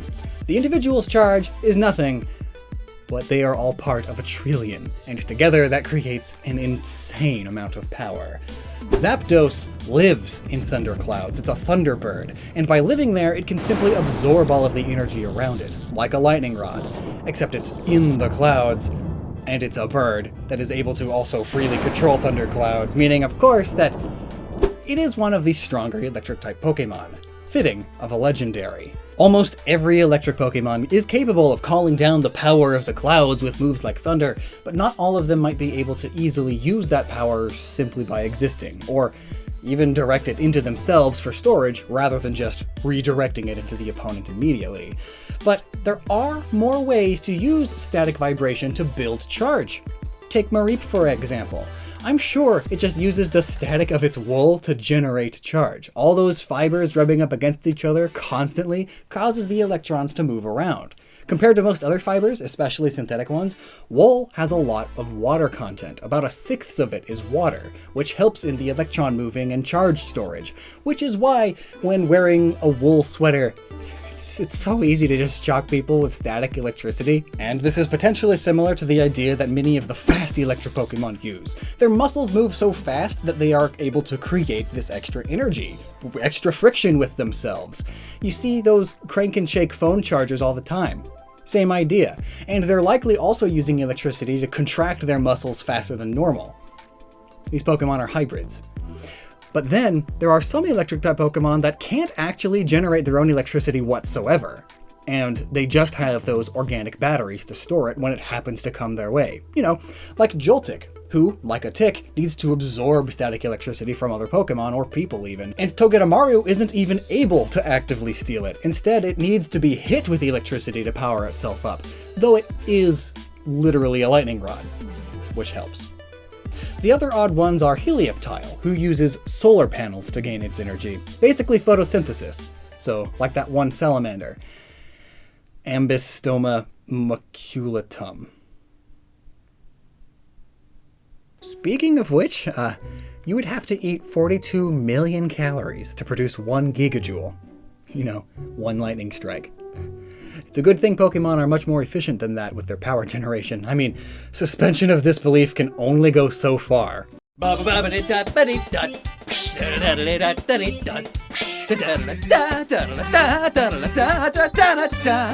Super Mario 64! Classic 3D platformer that set the standard for what the genre is all about. It's so iconic that everybody forgot about the other 63. But they existed, I swear. But just about every 5th generation game aged worse than Richard Nixon's campaign slogans.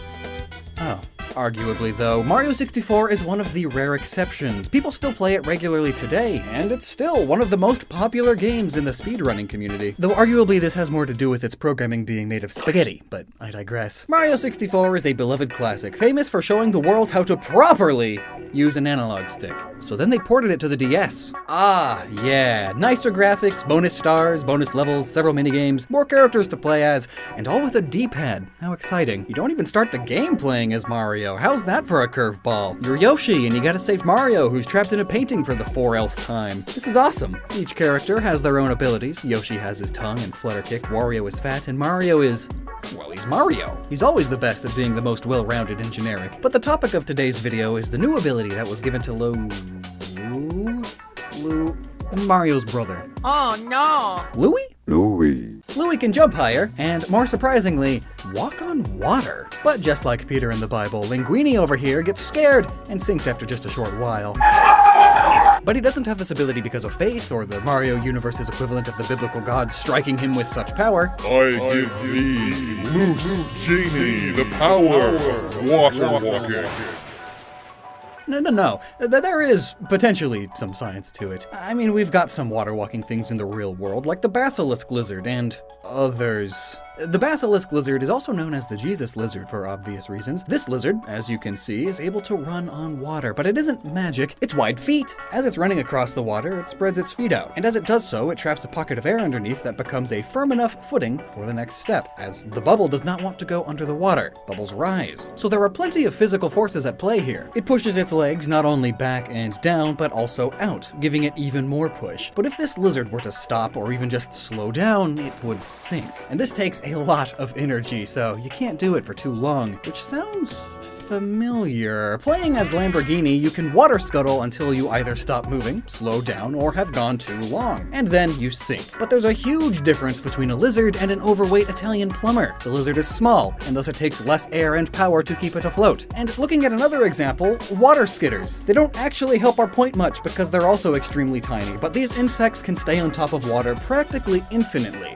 They do this simply due to water tension and being in a constant state of half-a press.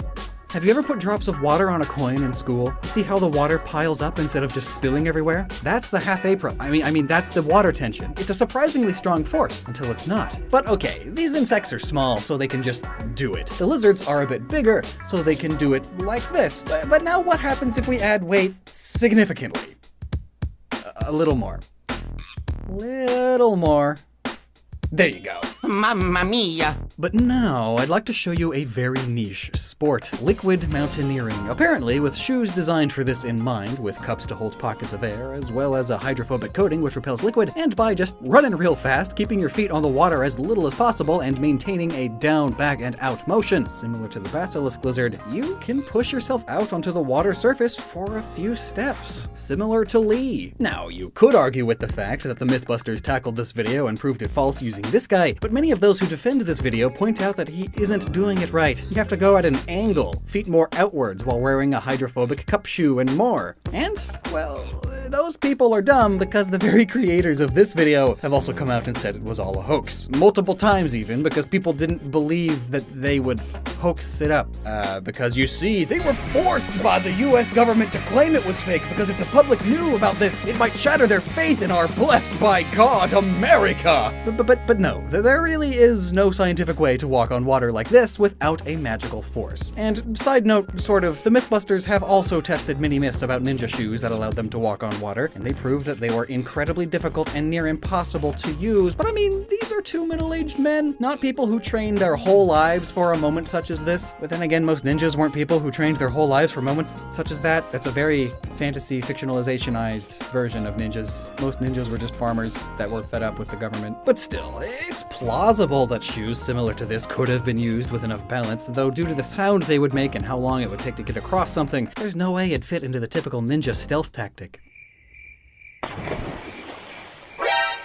But regardless, Lofty doesn't wear wide water shoes, so he couldn't be using this method. He is too heavy to use surface tension, he can't use hydrophobic running shoes, so what's left? changing the water, perhaps? I know that by adding cornstarch to water, you raise the water's surface tension and its solidity, and add enough and you get oobleck. When force is quickly applied to oobleck, it solidifies just long enough for you to take a few steps, as seen here. So, Lazuli has cornstarch on the bottom of his shoes? But only enough to do this until it's all used up? Then some fancy magical shoe reloading refills it? I guess, possibly, but I think there's something else going on with these shoes, and we first have to look at how they work on land to figure that out. So aside from jumping higher and actually having a personality, what is another major difference between Mario and Luigi? He's a lot more slippery. His jumping isn't quite as controllable, and neither is his running, and especially stopping. You stop, he slides. This effect is especially applied in Smash Bros., but he's not too different from Mario size-wise, so why does he slide around so much? It has to be something about his shoes. And considering that we definitely need some level of Mario magic to explain this, perhaps we can find the answer in a freezing mechanism, or just straight up a coating made of ice flour. You've seen how fast ice flour blasts are able to just freeze things, right? Now apply that power to the bottom of his shoes. When running on water, it partially freezes the water under his feet just long enough to walk across, but thin enough to where you don't really notice it thanks to the low-res graphics. And it does this just until the device gets too overwhelmed by this process and has to stop, like it overheats perhaps. It's too warm for the ice to properly work. And that's why, towards the end of the running, he slows down. He needs to take smaller steps to make up for the not as solid water. And obviously, having ice constantly on the bottom of your shoes would absolutely cause you to slide around more, meaning Luigi has to for sure be a master of balance. Oh right, that's his name, Luigi.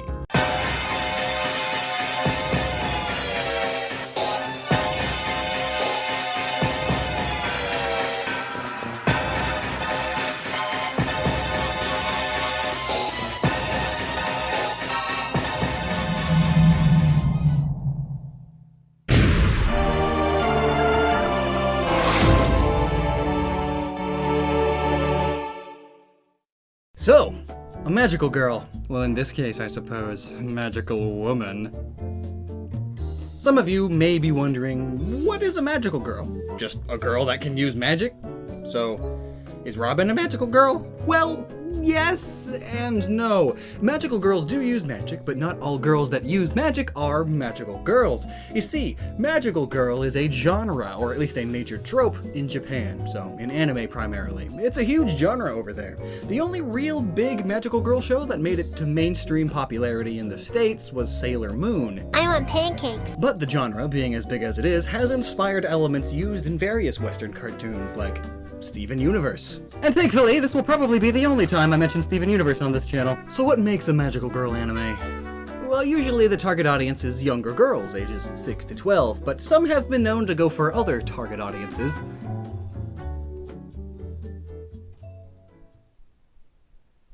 The big thing about the genre is that it always features the main character or characters who are normal girls in their day-to-day lives but have some form of magical ability or magical item, one that grants them a transformation sequence, where they transform into their magical super-powered form. This transformation sequence is one of the biggest defining factors of the magical girl genre, and whoa! Naked? In a show for little girls? How old are you? Like 16? Though I suppose that is sort of the legal age of consent in Japan. Hey, don't you just hate that you know that off the top of your head, you perverted weeb? Oh hush, can you even be a weeaboo if you live in Japan? Yeah, and the equivalent over there is a westaboo. Actually, I just googled it, she's 14. So it's not just you. Everyone in Japan is a perverted weeb. This is dumb. Moving on. While this being on TV seems strange in the West, this isn't considered weird at all in Japan. It's completely normal, which is why it's fine in a kid's show. In Japan, they realize that every human has a body. I mean, it's a country where public bathhouses still exist, though they are much rarer than they once were. Anyway, so the transformation sequence where these magical girls magically change from one outfit to the other super outfit is one of the biggest defining factors of a magical girl anime. And how does this relate at all to Metroid? Well, easy. Samus's suit magically appears during a sort of transformation sequence. The games don't just make a huge deal about it most of the time. But you can't just go around classifying games like Metroid as magical girl games. Metroid is sci-fi, not fantasy? Well, that's debatable. For now, though, let's look at some magical girl animes. A lot of them do have the girls wielding magic wands or a magic makeup puff, but some of them do use science and technology, oftentimes cell phones, and sometimes the magic is explained as the phones being full of technology from the future. But other times it's just explained as the phones are magic. Either way, magical girls don't have to be strictly magical. They can always break the trope a little. Technically, Kill la Kill, one of my favorite anime series, is also a magical girl anime, featuring the most important tropes. And it's more sci-fi than fantasy for sure. Heck, even Code Lyoko is one somewhat. Remember that show? Wait, is Ben 10 a magical boy cartoon? But something else to note is that Metroid isn't entirely sci-fi. It's sci-fi fantasy. It has some level of magic, or I suppose pseudoscience, metaphysics, whatever it's called. I mean, Metroids eat souls! Meaning souls exist! The Chozo were essentially space Buddhists whose technology was based both on science and spiritism, even having their ghosts as temple guards. So the Metroid universe is one where supernatural things can happen, and that's without considering that Samus meeting Mario and Kirby is canon, and Mario and Kirby are games filled with magic.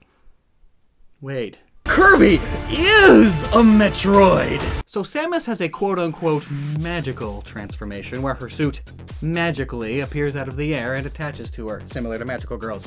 But one aspect alone does not confirm anything. So what are some other tropes of the magical girl genre? First and foremost, emotions. Frequently, battles are won not through sheer force and firepower, but through the power of love, or friendship, or being prettier and more pink than the enemy, or something. I don't know, it's girl cartoon logic. Oftentimes, the strength of the magical girl's magic comes from her emotional state. If she is sad or frightened, then the outfit or her power in general won't function properly. This trope has gone beyond the magical girl anime and into general action too. Though, general action that has some inspiration from magical girls. Referring back to Kill la Kill, for example, Ryuko's superpowered outfit doesn't work very well at first because she's embarrassed to be wearing it for at least 2 obvious reasons. Also, side note, I love how they explain why the outfit is so skimpy. If it covered up any more, then it would contain too much power for any mortal to survive wearing. Yeah, it's one of my favorite series. But, once Ryuko learns to overcome that embarrassment, the suit finally gets stronger, but at the same time, if she gets too angry, the suit will go berserk. I mean, the suit's power literally feeds off of her physically and emotionally, which is exactly what many magical girl suits do. And, of course, so does the Varia suit, the iconic suit of Samus. The suit is synced up with her mental status. It has to be, and it's the only reason why only she can wear it. It took years of meditation training with avian space Buddhists for her to master it. It takes a crazy amount of concentration, focus, and determination. Oh, and they also made it specifically for her. Space pirates have tried recreating it, but none have been able to operate their recreations well enough to operate or even survive it. So, the Varia suit, much like many other suits, especially in magical girl animes, is directly controlled by her mental state and emotions. And we can further confirm this by the greatly hated and firmly debated Metroid Other M. When Ridley appears, Samus has a PTSD trigger and she becomes an emotional wreck. And as a result, her suit just vanishes. So a magically transforming suit that is powered by the wearer's emotional and or mental status, that's 2 bits of evidence. Now let's add the most interesting one. Her arm cannon. The arm cannon is the main weapon of the Varia suit, and it fires a wide variety of energy-based projectiles, from the common power beam to the ice beam, wave beam, plasma, phaser, wide, the list goes on. But all of these are energy-based, and energy is pretty easy to store. You just use a battery, the doi. But these beams are only her primary weapon. Her secondary weapon is where things get interesting. Missiles. Actual, physical, rocket-propelled, shooty boom booms. Look at the arm cannon. Now look at the missile. Now compare the two. Whoa. That missile is quite large. In fact, it's just about the same diameter of the arm cannon, if not bigger. What? So how does that work? Well, we could say that this is a bit of forced perspective. It's actually quite common for video games, especially older ones, to take some artistic liberties with the size of objects, make them larger than they actually are, especially with smaller objects. I mean, rupees aren't actually the size of people. It would be crazy to assume so. Same goes for Mario coins. Seriously, they are bigger than he is, but it wouldn't make sense to make the rupees and coins gem and coin sized in-game. You'd never be able to see them. They would literally be a single pixel on screen. Not very practical from a gameplay perspective. Too much trouble seeing them, too much trouble touching them, so you make them bigger. And the same goes for bullets and projectiles. When shot from the enemy, it makes them much easier to see and thus avoid. And when shot from you, you have a better idea of where you are aiming and where the attack hits. So while these missiles look bigger than the cannon, they aren't actually, obviously. And we can prove that by looking at the more modern Metroid games where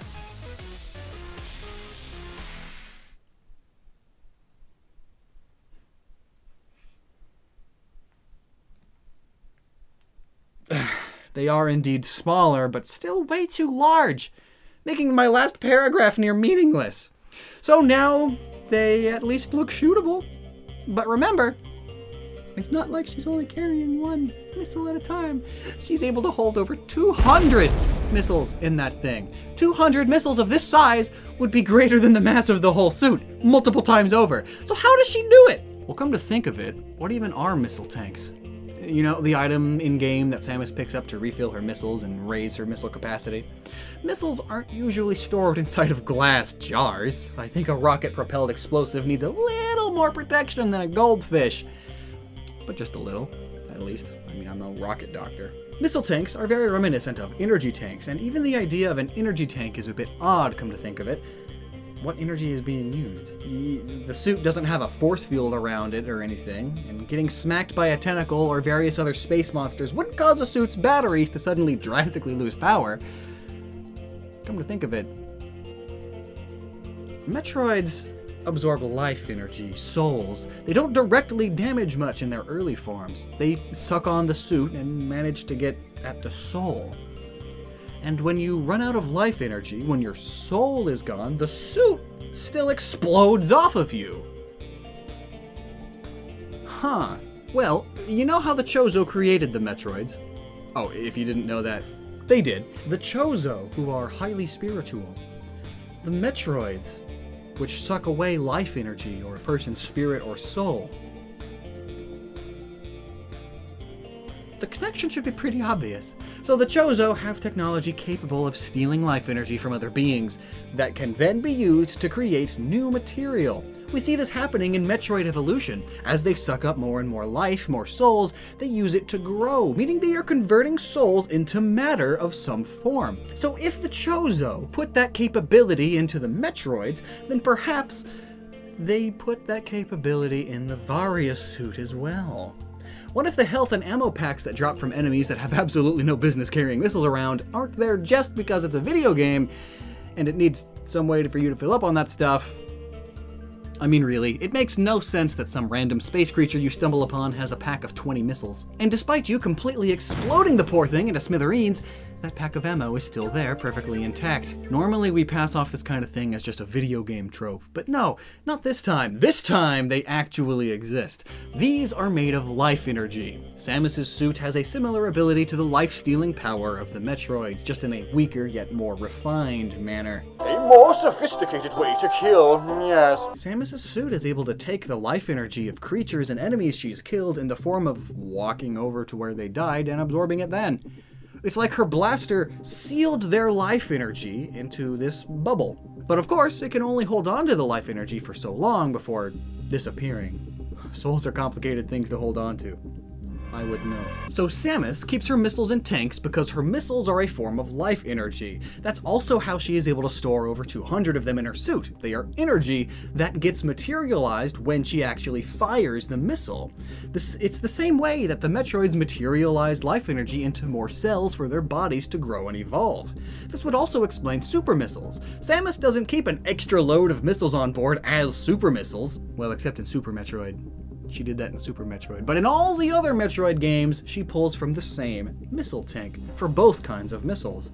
Super missiles just take a lot more ammo. And that's not because she duct taped 5 missiles together and called it a new thing. No, the two types of missiles look very different. This is just possible because when stored, they are energy. She can then choose if she wants to put more energy into a single missile or not, which takes more ammo energy from the tank. But it makes the missile stronger. So, fundamentally speaking, the missile tank for ammo, and the energy tank for her life, and then even her bombs and stuff perhaps, are all fundamentally the same thing, all stored as energy and materialized at will. So if anything, the missile tank is different just because it's stored in a way that makes it easier to quickly form matter from, which may be why sometimes enemies drop life or missiles.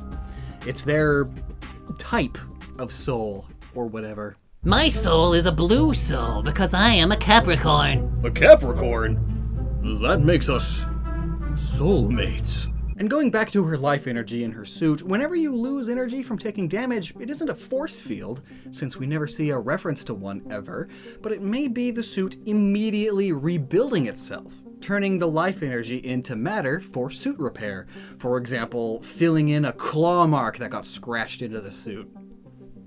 This idea of the suit absorbing life energy would also explain how upgrades work. You don't pick up new legs, new shoulders, or a new gun, you pick up a thing? An orb? Huh.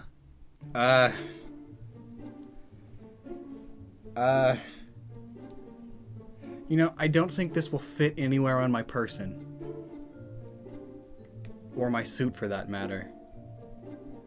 Samus, though, maybe?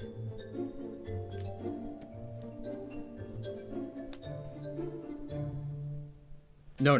These upgrades are schematics, combined with life energy. Her suit absorbs it, and then learns how to build itself better with this new chunk of life energy. This would also explain why Samus loses these upgrades in every game. Think about Metroid Prime. Samus had a fully upgraded suit at the very beginning, then one massive slam, and boom, all gone! How? Because her suit decided that rather than explode from this massive amount of damage, it could ditch all these upgrades and use its life energy from the upgrades to make emergency repairs to the suit to keep Samus alive. But here's a question. Where does she keep all that energy when in the Zero suit? Well, while in the Zero suit, she is able to summon the Varia suit at will. In some games anyway. So perhaps the Varia suit disappears along with most of the life energy, or perhaps these energy tank upgrades aren't necessarily upgrades to her suit, but upgrades to her. After all, the energy that is stored in enemy drops goes away after some time, but your life energy does not. Maybe life energy, maybe souls, are not so easily stored in a machine. Perhaps energy tank upgrades are upgrades to Samus, to her soul, to Samus's own soul's ability to hold more spirit energy within it. And that spirit energy is what powers her suit through focus and determination, her emotions and her mental status. So of course, the more determined she gets, the stronger she gets. And between missions, she has time to relax, and all that buildup of determination fades a bit, so by the time the next Metroid game rolls around, her energy tanks fade back down to normal human levels. And she needs to get those upgrades again. Being trained by space Buddhists, Samus is a very spiritually strong woman, which may be why she is able to take so many life energy upgrades, and why only she is capable of doing so to this extent. As I mentioned, space pirates and even the Galactic Federation have been studying her suit for years, and while they have managed to mimic some of its capabilities and put it into their own suits, they can't find a way to figure out everything to its fullest extent, because souls are hard. It's complicated pseudoscience. But anyway, what do you call a woman or girl who has a transformation sequence to materialize her suit or clothing, as well as materialize weapons from the depths of their soul, like pull a magical staff out of their heart or whatever, and all this power has a direct relationship with their mental state and or emotions? It's a magical girl. Samus is a magical girl.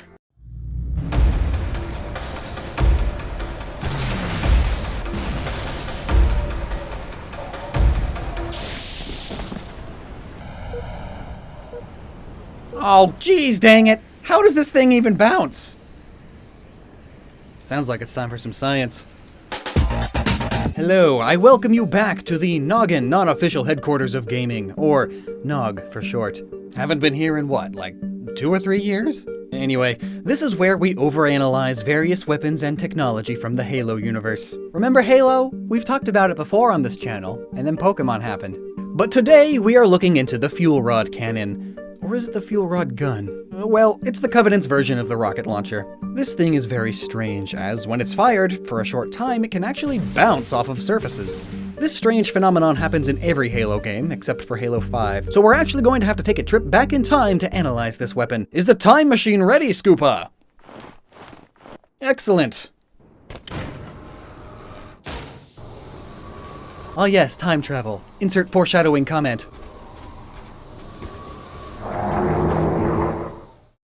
Now, like with the other weapons we've covered, let's chart down the odd things the weapon does, and then we'll solve each problem separately. It fires glowing green projectiles that explode. The question is, what is this green substance? Then, when it's fired, for a short time, the projectiles can bounce off of any surface, so long as they don't hit it head-on. And finally, after that short time, the projectile starts to emit sparks and now cannot bounce off of any surfaces. So, it is only mentioned once that the fuel rods are actually radioactive, by a Marine who compared them to fuel rods in real life. The fuel rods do look very similar to plutonium rods, but since the fuel rod gun makes explosions like this, and plutonium makes explosions like this, well, a kilogram of plutonium can cause an explosion equivalent to 21,000 tons of TNT. So we can rule out plutonium as the green substance. But interestingly, the Covenant use this material for many of their weapons. The hunter cannons, the scarab beams, and of course the fuel rod guns. What makes the fuel rods different is that it uses cases, while the hunters and scarabs seem to just launch the raw material. Now check this out. In Halo Combat Evolved on the mission Keys, the Covenant ship is leaking coolant all over the place. And you can see how thick the coolant is by how slowly it's running down the ship. And in the mission, Chief has to jump into the pool of coolant, and Cortana ensures him that it will cushion his fall. But with Chief being almost 1,000 pounds and the pool not being that deep, this doesn't seem accurate.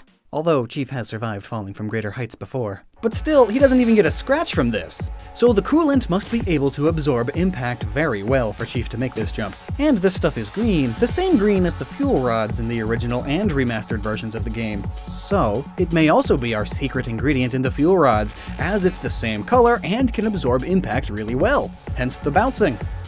The coolant on its own isn't explosive, but maybe the Covenant combined it with acetone peroxide, nitroglycerin, or some other shock-sensitive elements to make it explode on direct impact. It's possible that once ignited, the coolant would burn up really fast and become a form of plasma. This would make sense for most of the Covenant's weaponry. Plasma pistols, rifles, hunter cannons, fuel rod guns, all having less explosive material in the less explosive weapons. From watching the Scarab's beams, it seems like there's a bolt of electricity surrounded by this coolant. This bolt must emit some kind of electromagnetic field that would pull the coolant, assuming it's magnetic, towards it, making the iconic beams. This would also help keep the coolant stable inside of the fuel rods, using a magnetic field to prevent it from detonating until it impacts a target. So now onto the bouncing. The fuel rods that are fired have a peculiar shape with metal on both ends.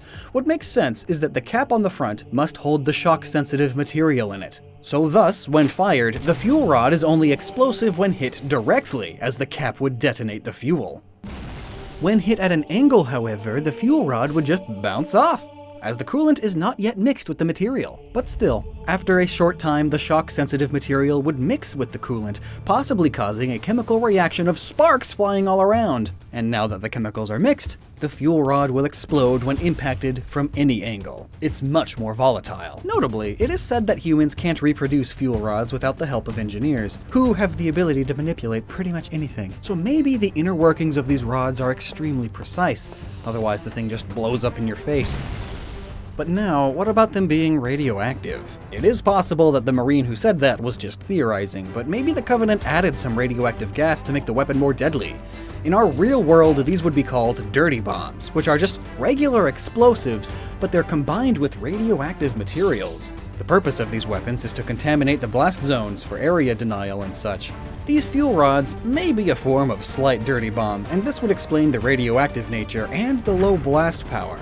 but it could still use the coolant mix, but with just a touch of radiation. The same radiation that the Covenant Carbine uses, apparently. So, the plasma in plasma weaponry is actually some form of alien coolant, which then turns into plasma. Or maybe the other way around. Maybe the coolant was made from plasma. Huh. Aliens, man. Now then, I gotta bounce back to the future. Toodles.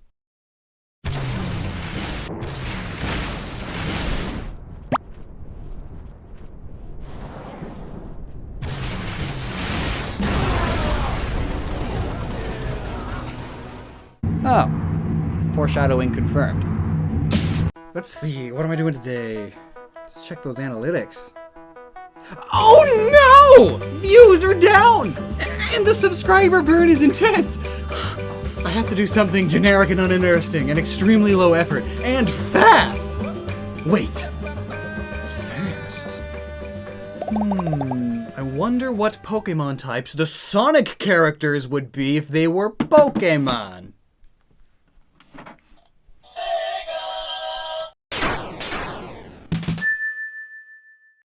Let's start with Sonic, because obviously, my heart says that he should be pure normal type because, well, I mean, he's just a hedgehog. But he's the world's fastest hedgehog, if you don't count that faker, anyway. Sonic is fast, which is a common trait in Pokemon. Heck, it's one of those base stats. But unfortunately, stats aren't type. But there are other things that Sonic has that can help us figure out what he is. First off, he's blue, so my immediate thought is dragon. Ugh. Imagine a Sonic Dragon. Ugh. I mean, he is able to control time with the emeralds. And is, again, really stinking fast. Funnily enough, if we were to take the top 10 fastest Pokemon and only look at the non-legendary types that there are, we see that Electric and Bug is up there the most. And, well, I know Electric sounds pretty good, and I also know that Bug is not the correct choice for a Sonic. So let's go ahead with Electric. After all, the homing attack works similarly to Lightning, going for the closest target. And he can zip through rings at the speed of light, supposedly. Like Lightning, probably the speed of Lightning. So it's not too big of a stretch. Normal Electric it is, just like we had him in Smash. Also, some absolutely required moves are Roll Out, Rapid Spin, and of course Taunt. He's gotta have that snark, otherwise he's like Spider-Man without a voice. And next up is the second character in the Sonic universe, Eggman. Or wait, isn't Eggman a human? I think so. But I wouldn't know for sure. Okay, well, if he is human, we can't really type him. I mean, I guess we could, because we typed all the normal humans in Smash. So then, Eggman would have to be Dark Steel.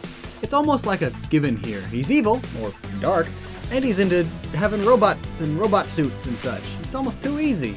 Knuckles is a friendly rival to Sonic who loves to punch things and dig. I wonder what he could be. Oh, wait. Water Psychic. I mean, he can swim and needs an insane amount of brain power to figure out all those Emerald levels in Sonic Adventure 2. Just kidding, nah, he's definitely rock fighting or perhaps ground fighting. You see, Knuckles has an amazing toolkit at his disposal. He can glide, dig, and is rather strong, able to punch through rocks with relative ease. He's got the whole enchilada here. I mean, he's not a bird and can't actually fly, so he's definitely not flying type. And yes, I know Gligar glides and is flying type, but I feel like his digging and punches are more important than his gliding. Also, there's only 3 types of Sonic characters, so I'd rather have more diversity than a million flying, fighting, and speed. Whatever type that is. Then we have Miles Tails Prower, who also isn't a bird, but definitely gets the flying type. Not only does he fly and make little tornadoes with his tails, but he can also fly airplanes. And that's almost his only thing that could be a Pokemon trait. I mean, sure, he's smart and builds stuff, but we're not talking about Digimon here, so there isn't a gear type, thank God. But just to pair him up better with Sonic, and because he's kind of just a fox, let's add normal. Tails is normal flying. Amy Rose. Ah, Amy, the most annoying Sonic character. I'm ready for your comments, don't worry. However, unlike everyone else in this cast of insane characters, we have the second most basic one here. Hence the normal typing we're giving her. And the fairy type does have lots of kiss and hug moves. You know, I bet her main move would be Draining Kiss.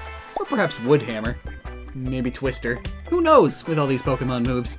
But then again, she could also be Psychic or Ghost type with her tarot reading ability. And her being able to magically summon a hammer. That's kind of magical, so psychic or fairy. So overall though, I'd say normal fairy. Rouge the Bat. And to quote Knuckles, she's a no good, dirty, rotten, double-crossing spy thief. Oh, and she can fly.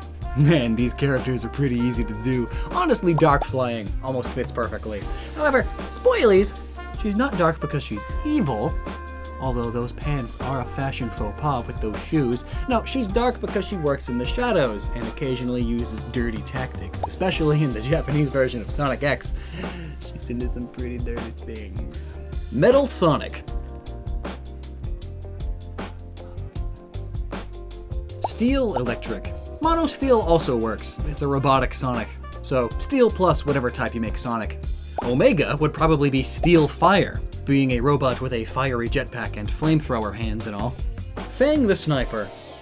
Oh, you know, from that one game that we all played. I definitely forgot about this guy. I mean, it's not like he's as forgettable as Snack the Weasel. No, Fang is an integral part of the Sonic team. Heck, I don't think it'd be a complete franchise without him. Well, typing him was a little difficult, based off of his in-game-ness and such. He really could be a few types. First, we have his explorer nature, along with the Australian look we got going around, so ground rock. However, we also have the fact that he's evil, so he could be dark ground. And finally, he used to use a revolver that was later replaced with his trusty boomerang. So he could be ground steel, I guess. Basically, he's a Cubone, but actually cool. Vector the Crocodile is probably my favorite side character in Sonic. I've always loved crocodile people in cartoons and media. If sound were a type, I'd give it to him, since he's into hip-hop so much. But otherwise, he's fighting type, and maybe water. He's supposedly ripped and fights really well, thus fighting. And he's also a regular crocodile, so supposedly swims really, really well and could hold his breath for like 6 ever. Espio is ready to go. He's a chameleon. And who could forget this dark assassin? And while Dark type is normally evil, and Espio is an honorable warrior, I still feel like his use of the dark and illusions would be enough to merit the dark typing, but less the evil part and more the moves and shadows part. Just like Umbreon and, of course, Greninja. He's even got the same oversized shurikens. As for a second type, it's kind of a cop-out, but probably fighting. And it's not because he's a karate master, though that helps. No, it's because of his honorable sense of justice that helps him fight crime and solve mysteries. Fighting. Like the Swords of Justice. Charmy the Bee. Bug flying. Moving on, we get to Mighty the Armadillo. Where do they come up with these names? Well, being a pacifist, it's rather hard to come up with a type for him. However, he is rather powerful when he needs to be, plus he loves nature and peace, so I could see him being kinda grass. However, more like being a druid grass, not necessarily is a plant grass. He's in tune with nature and such, think kinda like Quilladin. I suppose fairy might work with the nature-loving stuff. That's a big part of what the typing is all about. But the grass and fairy connections are a bit weak. But ground is a good contender, since he's a roly armadillo. Big the Cat doesn't really have anything to write home about. He's just Big the Cat. So I feel like the normal typing would be a rather nice fit. It's like Snorlax. Though, Big does love the water, so while maybe not water type, he should get a few water type moves, you know? The bringer of the end times! Oh, I'm not talking about Big anymore. Get him out of here. I'm talking about Chaos. Water Dark. Chaos is a rather great villain for being a Sonic bad guy, only second to the Doctor himself. Being made of elemental water and chaos energy, it's cool. It's cool. I mean, when he has all 7 of the Chaos Emeralds, it's the perfect chaos and has incredible power over water. The perfect water dark creature. Basically, it's just evil water with a mind. It's like a super dirty sponge. Omochao. Ghost, because it's still in my nightmares from Sonic Heroes. It just won't stop telling me how to play this game constantly. But really though, still flying. Regular Chows. Probably normal, but they work like Eevee and turn into a load of other types as they evolve. Shadow the Hedge. Oh, finally, we get to 13-year-old me's favorite character.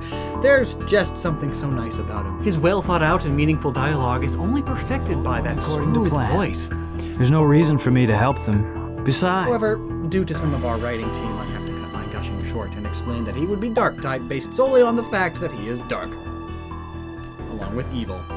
You know, Like the dark type, exactly. I know, he foolishly becomes a good guy at the end, but as far as typing, I don't believe it would change.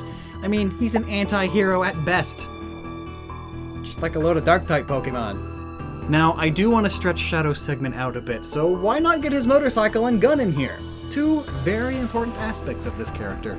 Thus, Dark Steel. I mean, bullets are basically Steel-type attacks. But then again, if we keep adding Steel-type, everyone's going to be Steel-type. Maria! Maria! Who put this lady on the list? Wait a sec. Gerald Robotnik. No. Here we go. Cream the Rabbit. She has a chow named Cheese, so that they're cream cheese. But she is like extremely basic, okay? But she is able to flap her ears to fly, so normal flying. Blaze the Cat is easy peasy, fire type. Jet the Hawk and his team of birds? Well, unfortunately Game Freak is the creator of Pokemon, so these birds are going to be flying 100% for sure. Then there's Wave the Swallow, she's the smart one. And then there's Storm the Albatross. He's the really big and dumb one, but he's strong, and he has these tattoos to prove it. How do you tattoo a feather? So he's fighting flying. Then Jet and Wave could either be normal flying or dark flying, because again, thieves and dirty tactics to win races. Also, what's with all these stinking triplets of characters? It's like there are only 3 types of people: fast, smart, and strong. And then whenever there's a solo character, it's suddenly all of them. Can you guess who I'm talking about next? Well, it's no use you trying to figure it out. It's all no use. Silver the Hedgehog. More like psychic. 100%. Because he's psychic. And then either normal or electric for the same reasons as Sonic. Or just pure psychic. You can do that too. But speaking of Sonic again, doesn't Sonic have a load of regional variants? Night Sonic, which is normal for Steel. Sonic the Werehog, dark fighting. Sonic as a decent video game franchise is Ghost. And Super Sonic, or in this case, should I say Ultra Sonic, would probably be Psychic. And with that, I've talked about, like, what, 4% of the Sonic characters? Good to end on a nice round number. So, what do you think? Would you change any of the types I've given? And what are some of the other characters' types, like Styx the Badger, Infinite, any of those bad guys from Lost World that I cannot for the life of me remember, those alien things from Colors, Chip the Eternal Nightmare from Unleashed, Bunny, Archie, Ray, Tikal, Bomb, Bean, Tails Doll.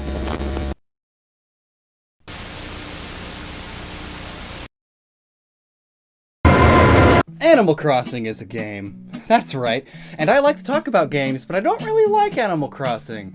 That is just, it's not my kind of game. I'm more of a Sonic and Knuckles kind of kid. But I was watching Josh and, well, the rest of the world playing it, and I have a few questions, like, why? But more importantly, the question of the day is, why does the fake money laundering scheme use turnips? I mean, why would the game developers choose turnips? Heck, why a vegetable and not just actual stonk? I mean, there's money in the form of bells, and there are home loans, mortgages, and home expansion loan stuff in the game. That's not something you typically see in games aimed at kids, but they kept that. So why would they baby eyes the stock market? Turn them into turnips instead of leaving them as stocks? Well, I guess stocks being as intangible as they are would make it a bit confusing. I mean, I just recently got into some minor stock trading just to see what it was like and maybe learn something for this video, but it's been like a month, and I still don't know what's going on. But hey, I made like 60 bucks. I could buy Animal Crossing with that. Or like 6 really good sandwiches. To rewind time a little bit, and I'm sitting there on the couch hanging out with my housemates, me playing XCOM, they all playing Animal Crossing on their Switches, and I asked them, why turnips? The answer is pretty simple, said my weeb of a housemate. The choice of turnips as a tradable item is because the Japanese word for turnip, kabu, and the Japanese word for stock, kabu, are both pronounced the same way, like how in English we have duck and duck, but also we call it the stock market. And you know what turnips have? Stocks.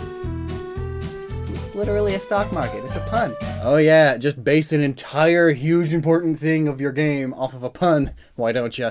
That's brilliant, Nintendo, says the Poketuber. But come on. There has to be more. That can't be the only reason. There has to be some deeper meaning, right? I mean, right? Come on. And so, I started digging. Like for turnips, because they're underground. Hello? Where did that go?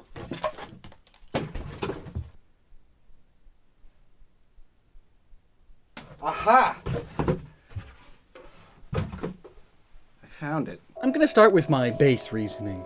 Turnips are gross. No one would eat them willingly, so I guess it's a good idea to trade them, since there's no real use for them otherwise.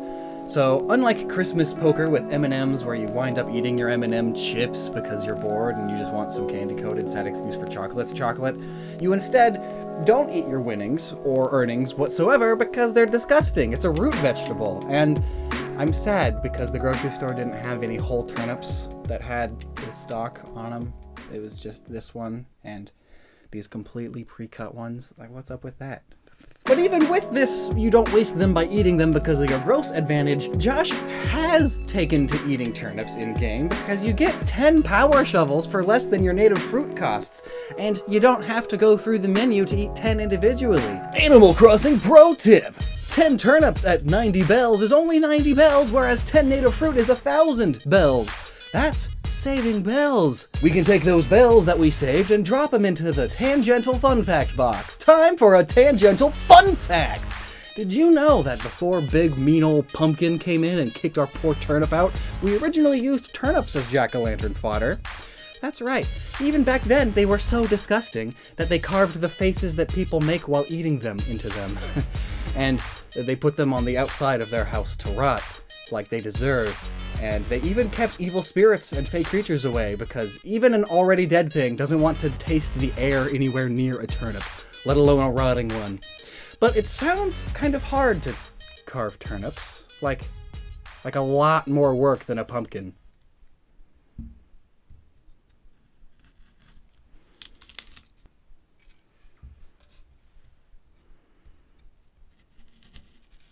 So while not as hard as I was at first expecting it to be, it definitely was more work than using a pumpkin, which I guess explains why pumpkins eventually replaced them. Oh, and another fun fact that proves humanity's distaste for turnips is that they were actually the first vegetable of choice to throw at public figures you didn't like how we do with tomatoes now. And what does that make, ketchup? Even when rotten, turnips are still quite a lot harder than tomatoes are, and they make a much bigger statement. You deserve this!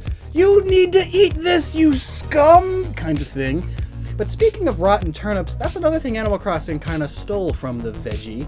They rot rather quickly in-game, and also out of game. I bought these turnips, not even a week ago, and that was back when I was originally planning on recording this video, and these were pristine then, but now they're kind of slimy, and they smell like dirt, and I'm gonna have a hard time getting the smell out of this. It smells like rotting dirt. It's terrible. I gotta stop procrastinating. But at least now I have some starting to rot turnips. I planned this completely. The average turnip can last about 2 to 3 weeks in the fridge, but outside of a fridge, they go bad in only a 5 to 7 day period, and in-game, they rot in exactly a week. And while they are unaffected by time traveling into the future, they rot immediately if you time travel backwards in time. But anyway, if they are going to use turnips for a stock market, I guess the rotting in a week thing is nice. It's accurate to real turnips. Plus, otherwise, without such a feature, long-term turnip investments would make time traveling much more abused and exploited. Imagine if you could keep waiting infinitely, buying when low and only selling when you found the perfect amount to sell at, and then you just time travel there always. Always. It's cheating. It would be just as bad as entering in the post office codes to get the medallions and then table duplicating to sell them, or table duplicating the free Nintendo Switch you get in New Horizons. Oh, what's that? They removed that feature? Lame. It wasn't a bug, okay? Let's be honest.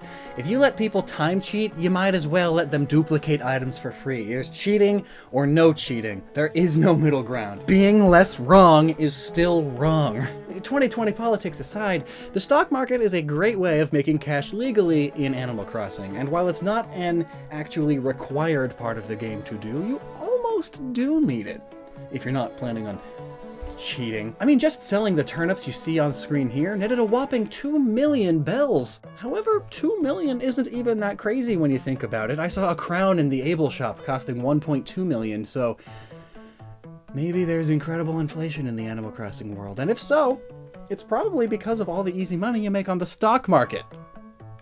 Or stalk market. But speaking of turnips, because that's all we've been speaking about, it can't possibly just be because of a funny pun in Japanese, right? I mean, trust me, even up until this point, I've still been reading my secret book that is known as the Internet down in the corner, and I still can't find anything. There's, like, nothing tying turnips to wealth or even magic.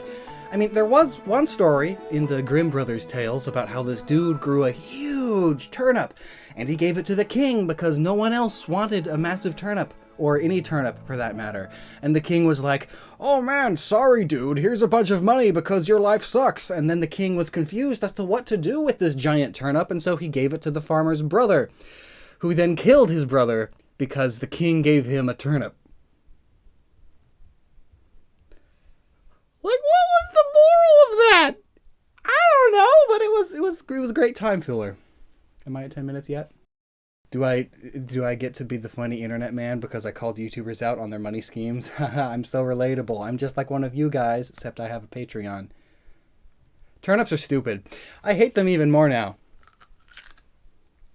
But in other news, they are pretty useful for ye old medicine. Like, a good turnip mush was pretty good poultice for wounds. They also were extremely useful for humans during their history because they are rather sturdy of a veg, and they grow pretty much everywhere.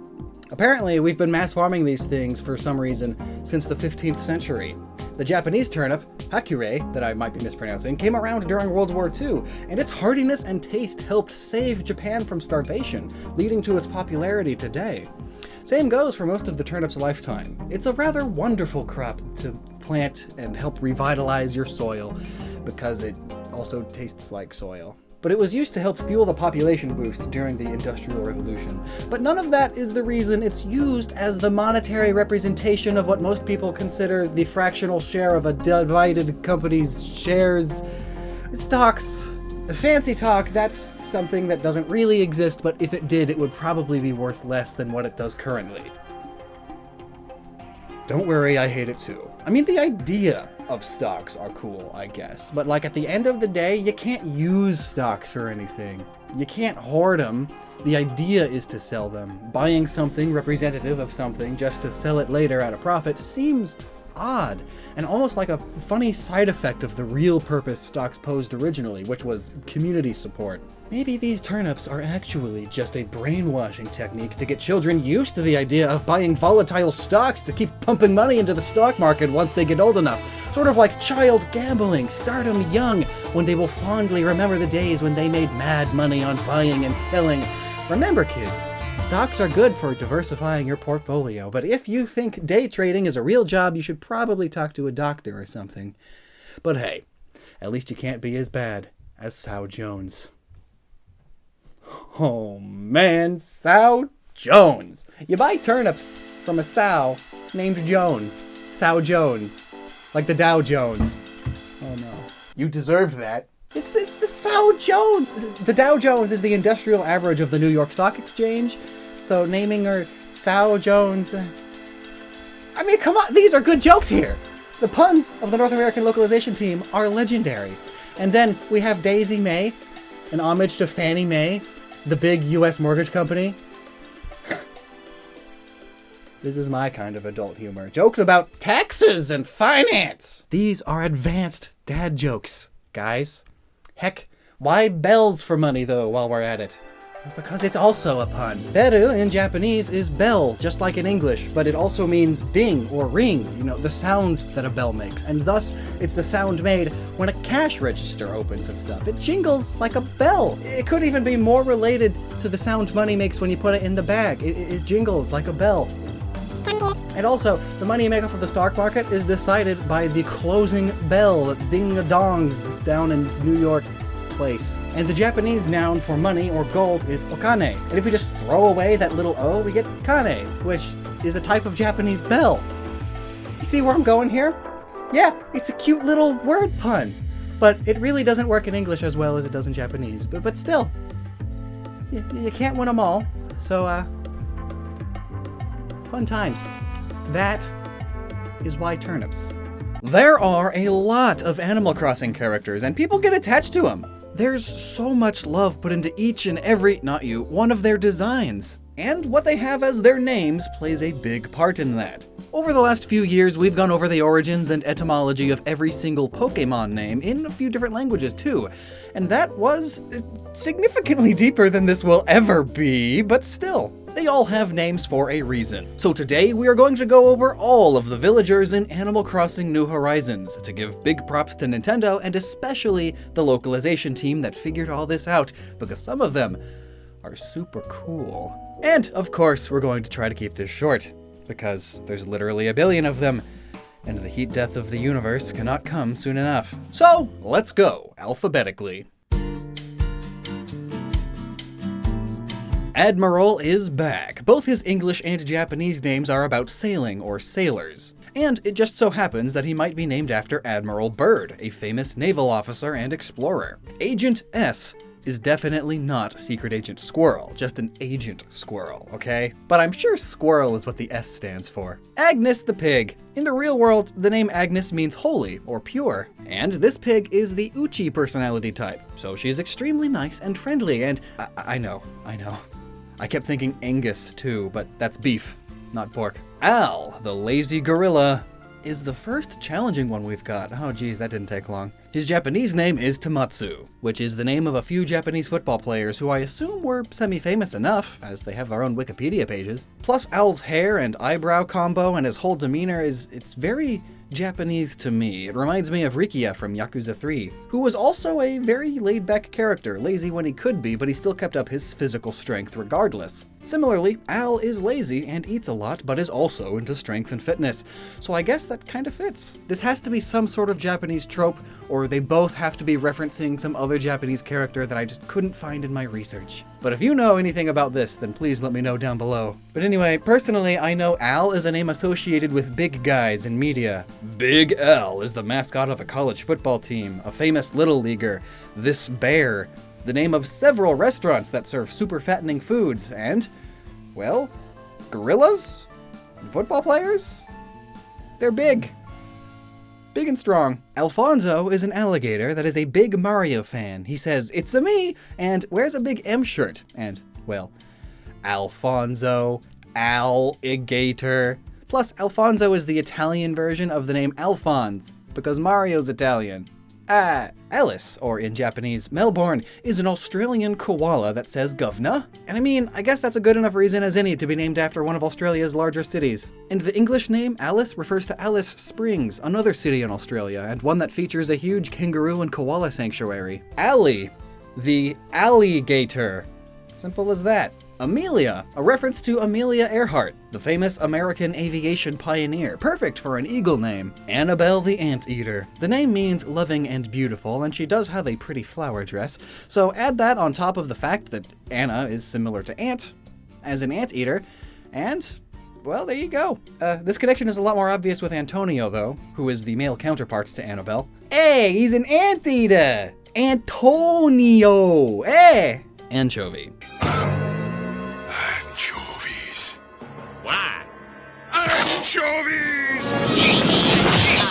is a bird who eats a lot. I mean, his catchphrase is burp, but a bird, so it's chirp. And, well, he's named after what he eats. Many birds eat anchovies regularly. Anka's name is based on the Ankh, which is the Egyptian hieroglyphic character that reads life, and is based on the shape of female reproductive organs, hence why she's so popular. But also, her name could come from the famous Egyptian pharaoh Tutankhamun, whose tomb inspired Anka's hair colors and snake hairpiece. Angus! He's a bull named Angus. It's like a pig named Pork. It's kinda messed up, yo.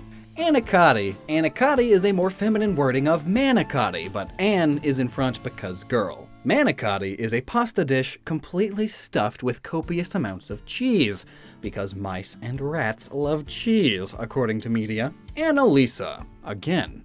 Anne.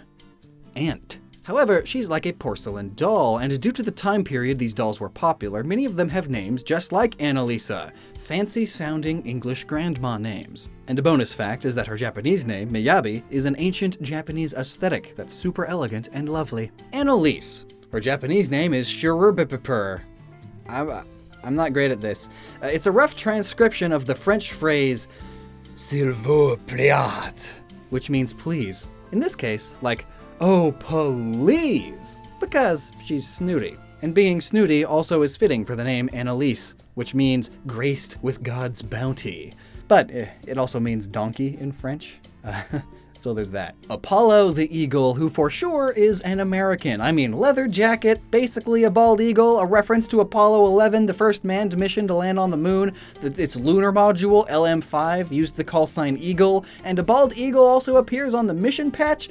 Yeah. Apple! Not the fruit, the hamster. It looks like an apple with red fur and green ears. So its name is Apple. Astrid is a kangaroo with star shapes all over her, kind of like the Australian flag. The name probably comes from astro, meaning star. Again, she wears a star shirt and has a star on her face. Her name in Japanese means kids, which relates to the fact that she's a kangaroo. She carries her kids in her pouch. Audi! She's an old fox. And some believe that her English name is a reference to an 88-year-old grandmother who famously logged over 3,500 hours in Animal Crossing New Leaf. What a great way to honor the dedication. Aurora. Aurora is named after the aurora, which can be seen in the skies above the South Pole where most species of penguins live. Ava is a chicken, named after her bird-like qualities. She's avian.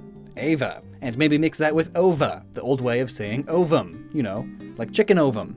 Eggs. Aviary. This guy likes patterns, and his name comes from aviary, a place for keeping birds. And bonus fact, the name in the Japanese version actually comes from Cree, this word, meaning blackish, referring to his gray coloration. Axel, because elephants used to pull giant trailers on axles, and his Japanese name translates roughly to extra large, so that's pretty funny. Barbara. A sheep goes ba, and ladies wear bras. But really it's just the common name Barbara, but a sheep. Bam! As in the Bambi movie, duh. Bangle! It's these things that are worn, especially in areas where tigers live, and it's also similar to the type of tiger she is, a Bengal tiger. It sounds close enough. It's a pun. Harold. He's an old bear. And Harold is a funny name already, so add bear. Bayou. Pronounced bow. It's a common nickname for boyfriends or male significant others in areas where deer hunting is common. In French, his name means handsome. So maybe that's why we call boyfriends beaux, sort of like an old French word that just sort of stuck around in the South, where they spoke a lot of French back in the day. Bee, as in beagle, the type of dog. Fun fact, her Japanese name is actually just Beagle.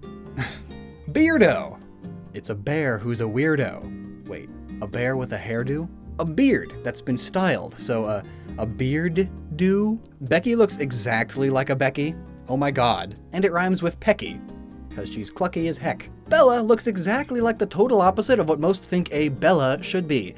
Bella, you think of like Disney princesses getting help from animals, like mice making the suit that they wear. They don't wear suits, what am I speaking? They wear dresses, that's the word I'm looking for. But no, she's not a pretty princess at all. She's totally a punk who goes against the grain. That's probably the whole point. She's a mix of proper upbringing, but with an ideology that wants to change the world. Benedict, like Eggs Benedict, the style of eggs that are overrated. Benjamin the dog.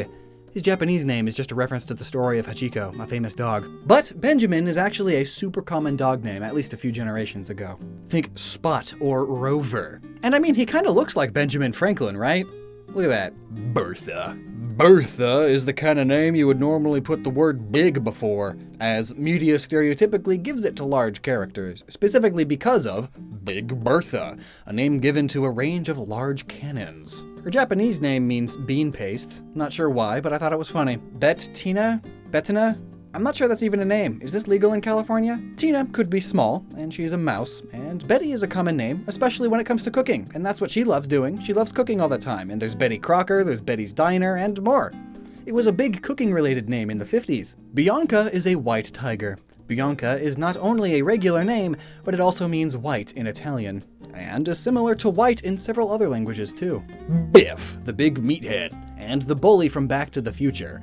Biff is normally a name given to burly or large characters who may or may not be mean. But hey, he fits the type. He's a big hippo. Big Top, the villain of the group of adventurers. Well, more or less. Plus he's an elephant, so big is an apt name, and Top is likely a reference to Topsy, a famous circus elephant. Bill is a duck. Ducks have bills. Billy is a goat. Billy is a billy goat. Oh, Biscuit, another extremely common dog name. My brother's dog's name, and a series of children's books about a dog's name. And the thing you give to dogs who have been good. It's a super common dog name. Biddy! Get it? Because she isn't itty bitty at all, because she's a hippo. Also, she sort of resembles the famous Betty Boop. Blair's name in a few other languages reference silhouettes, or just that she's black. But as for the English name, there's not much. The name itself means plain, or level-fielded, which I guess silhouettes are? And her interiors tends to be that too, I suppose? Well, her first game appearance was shortly after the Blair Witch Project became a massive horror movie phenomenon, all about the darkness and such. And her stance and face is kinda creepy. Blanche. Blanche is white in French, which fits the white peacock character. Blue Bear. Bob. Cat. Bonbon, a sweet treat. And this rabbit's head kinda looks like a bonbon, or maybe it's like bun bun, meaning bunny. Bones! It's what dogs bury. Ha! It's a dog joke. Boomer! Okay, but really it's because he's wearing a bomber jacket. It goes boom. Boon! He's just a freaking baboon. Boots. Boots not only has boots, but alligator skin is very fancy boot-making material. Boris! Ah! Bor is like the Russian joke where the linking verb is before the descriptor. Is bor. Bor is. Now pass vodka, we're only like 15% through the video. Oh. Boyd the gorilla. In Japanese, his name is Boido, which means emptiness or vacant. Like this gorilla's expression. It's a void. Brie! As in the cheese! Broccolo has the phrase, eat it, meaning he could be a reference to the vegetable broccoli. He's telling kids to eat it because they need to. Brofina, a chicken. Who's a bro? That's Fina. I'm not really sure. Even the Japanese name is just Cassandra, like it starts with a C. Yeah, C as in chicken. What? Bruce, or blue in Japanese, is a blue goat. So it's blue. And Bruce is similar to Brute, which he sort of is. And also bruises are bluish too. Bubbles are what hippos blow while they're under the water. Boom, easy. Buck is what horses do. Bud, because he's such a chill friend. Calling someone a bud is super common in the more laid back and warm parts of the world. Also, he's a hippie weed lion. His Japanese name basically means sunglasses though, so that's minus a point to him. Bunny. It's a bunny. Butch is a very common masculine name given to a very masculine looking breed of dog. The Rottweiler. It's another common dog name. Buzz. Oh, I swear, if it's because he's a buzzard. Oh. Callie, who at one point was Sally, but had to change because someone else better came along named Sally, who was also a squirrel. Huh. But it could still be pronounced Sally, just with C-E, se, instead of S. So Sally the squirrel. It just fits because humans like things that start with the same letter. The name Sally with a C means the most beautiful. And just look at how bashful she is as a result of that. Camo Frog. I feel like I'm just going to say its name again and slow zoom into the image. Camo Frog. Canberra is like Canberry, another big city in Australia, where koalas live. Candy is a peppy mouse who probably eats too much candy. You'd have to be that happy all the time. Carmen is probably the ugliest villager. It looks like if you took some men and they all got hit by a car. Hence the name. But actually, the name likely comes from caramel, as the Japanese name means chocolate. These make sense. Her catchphrase is nougat, and she wants her house to resemble a chocolate explosion. Caroline is another name changer because she was previously named Bliss, but Caroline works too. It's a reference to Sciurus carolinensis, the scientific name for gray squirrels. Carrie carries her baby in her pouch. Cashmere has a nice scarf that is probably made out of cashmere, which is a very nice material made out of wool. And guess what sheep have? An abundant need to feel accepted in society. Celia gets her name from the Latin word for heaven, as in the sky, and everything above it, because she's a bird. Caesar sees himself all high and mighty, and even says highness as his catchphrase. He's likely then named after Julius Caesar. Crazy powerful king emperor dude. I mean, he's got similar hair, I guess. There's also Caesar from Planet of the Apes, who was also named after Julius. Cheddar. He's a mouse. It looks like cheddar, the cheese. His name in Japanese is literally cheese. Charlize's name comes from the French or Portuguese word which translates to charm, a reference to her original Japanese name, which was Charmy, like the Charmin Bear commercial. Also, she's chartreuse. It's the color she is. Chartreuse. Cherry, with an I, is peppy, fun, and flowery, and the color and shape of a cherry. But being spelt with an I makes it like the French word for deer, or darling. Cherry the dog is red like a cherry also, and this time is spelled just like the fruit. Chester, the panda bear, whose name in Japanese is Panta. Chester Bear is a children's book character, and also the name of a Hollywood actor bear. But here it could also be from chess, since he's black and white, and his catchphrase, rookie, could reference rook pieces. Chever, it's the French word for goat. Chief is an alpha wolf who is cranky, and sometimes alpha wolves are referred to as chiefs. Chops! Haha, like the cut of meat that you get from like lambs and pigs and stuff, because it's an animal that people eat. Dark. His Japanese name, Tonfan, is a pun on ton, meaning pork, literally, and Dauphin being the Japanese pronunciation of the former French noble title, Dolphin, heir to the throne. I'm probably mispronouncing all of these, by the way, but basically his name is Pork. Chops. Chow the panda is named that because the Chinese surname Zhao is a Chinese surname that relates to Chow and Chow Chow, and there's also Chow Mein. It's all perfect for pandas because pandas are Chinese. Chrissy was another very hard one. Ultimately, we feel like she was named that just because the localization team wanted to. I feel like there are a few characters who are just named something because of their attitude. So, like the name sounds like it fits. She's peppy, and Chrissy is a very peppy name. Like seriously though, digging in, there's nothing. The name doesn't have to do with clowns, or the circus, or rabbits, or whatever. The name means follower of Christ, and just by looking at her you could tell that that is the exact opposite of what she does. Like, the best we can come up with is that she's cream-colored and filled with bliss. Creamy bliss, Chrissy. Claude the rabbit could be like a dirt clod. You know, because dirt balls and rabbits. Also, a clodhopper is a term for an awkward, clumsy fool, which he kind of is. And rabbits hop, so... His Japanese name, Vinegar, is a reference to vinegar. Not sure. Lazy villagers like food, I guess. Claudia. She's a tiger. Tigers have claws. Clay is a dogu, a type of traditional Japanese clay figurine. So clay. Cleo. Well, I googled horse facts, and it turns out that Cleo Ridgey is a professional horseback rider and actress, so there you go. Clyde is a Clydesdale, a type of horse. Coach. My friends call me Coach. He's a sporty bull, and he's a coach. Imagine if my name was YouTuber. Cob, like corn on the cob, a common staple for pigs, unfortunately.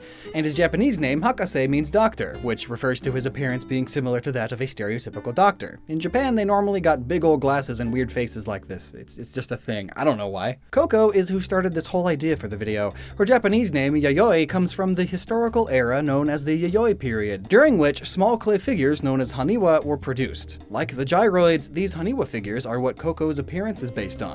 But in English, well, I mean, she looks kind of like a coconut, right? The three holes.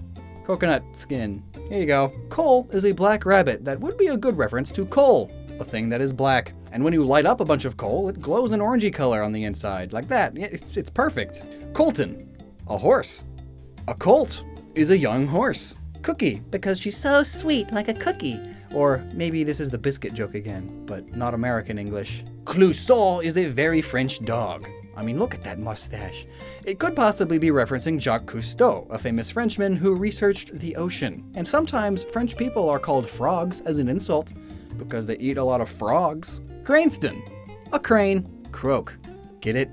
Croak as in the frog noise. And he's mad like the French. In French, croak means crunch or bite. Because that's what they do. Cube. In English, it could be from the GameCube, which was the console that he made his debut on. In the West, at least. He also wore a GameCube shirt, so probably. Or maybe Ice Cubes, because he's a penguin. However, his Japanese name is French, actually. Vis, or screw in French, possibly referring to his weird eye-shaped screw top part thingy. Carlos is a woolly curly sheep from South America. It's the name Carlos and curl mixed together. And I mean, look at that scarf. It's for sure South American. Curly is based off of one of the Three Stooges, the bald one, who says nyuk, and is also named Curly.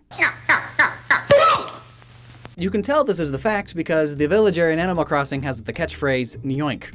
The similarities are immense here. To be curt is to be impolitely brief, which Kurt definitely is with his cranky attitude.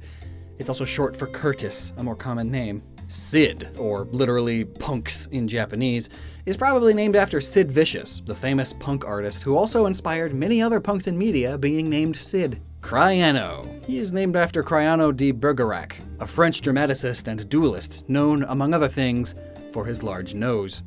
And French people are stereotypically cranky. Daisy is another good old-fashioned dog name, like Ladybird, Spot, Duke, Fido, Daisy, all good. Dina, in English as a name, is judged, which doesn't help, but in Japanese her name is Marumo, which are these little moss balls in aquariums that are actually algae. And Dina does look like a little ball of moss. But I mean, Dina is a common enough name, and it's an alliterative name. It's Dina the Duck.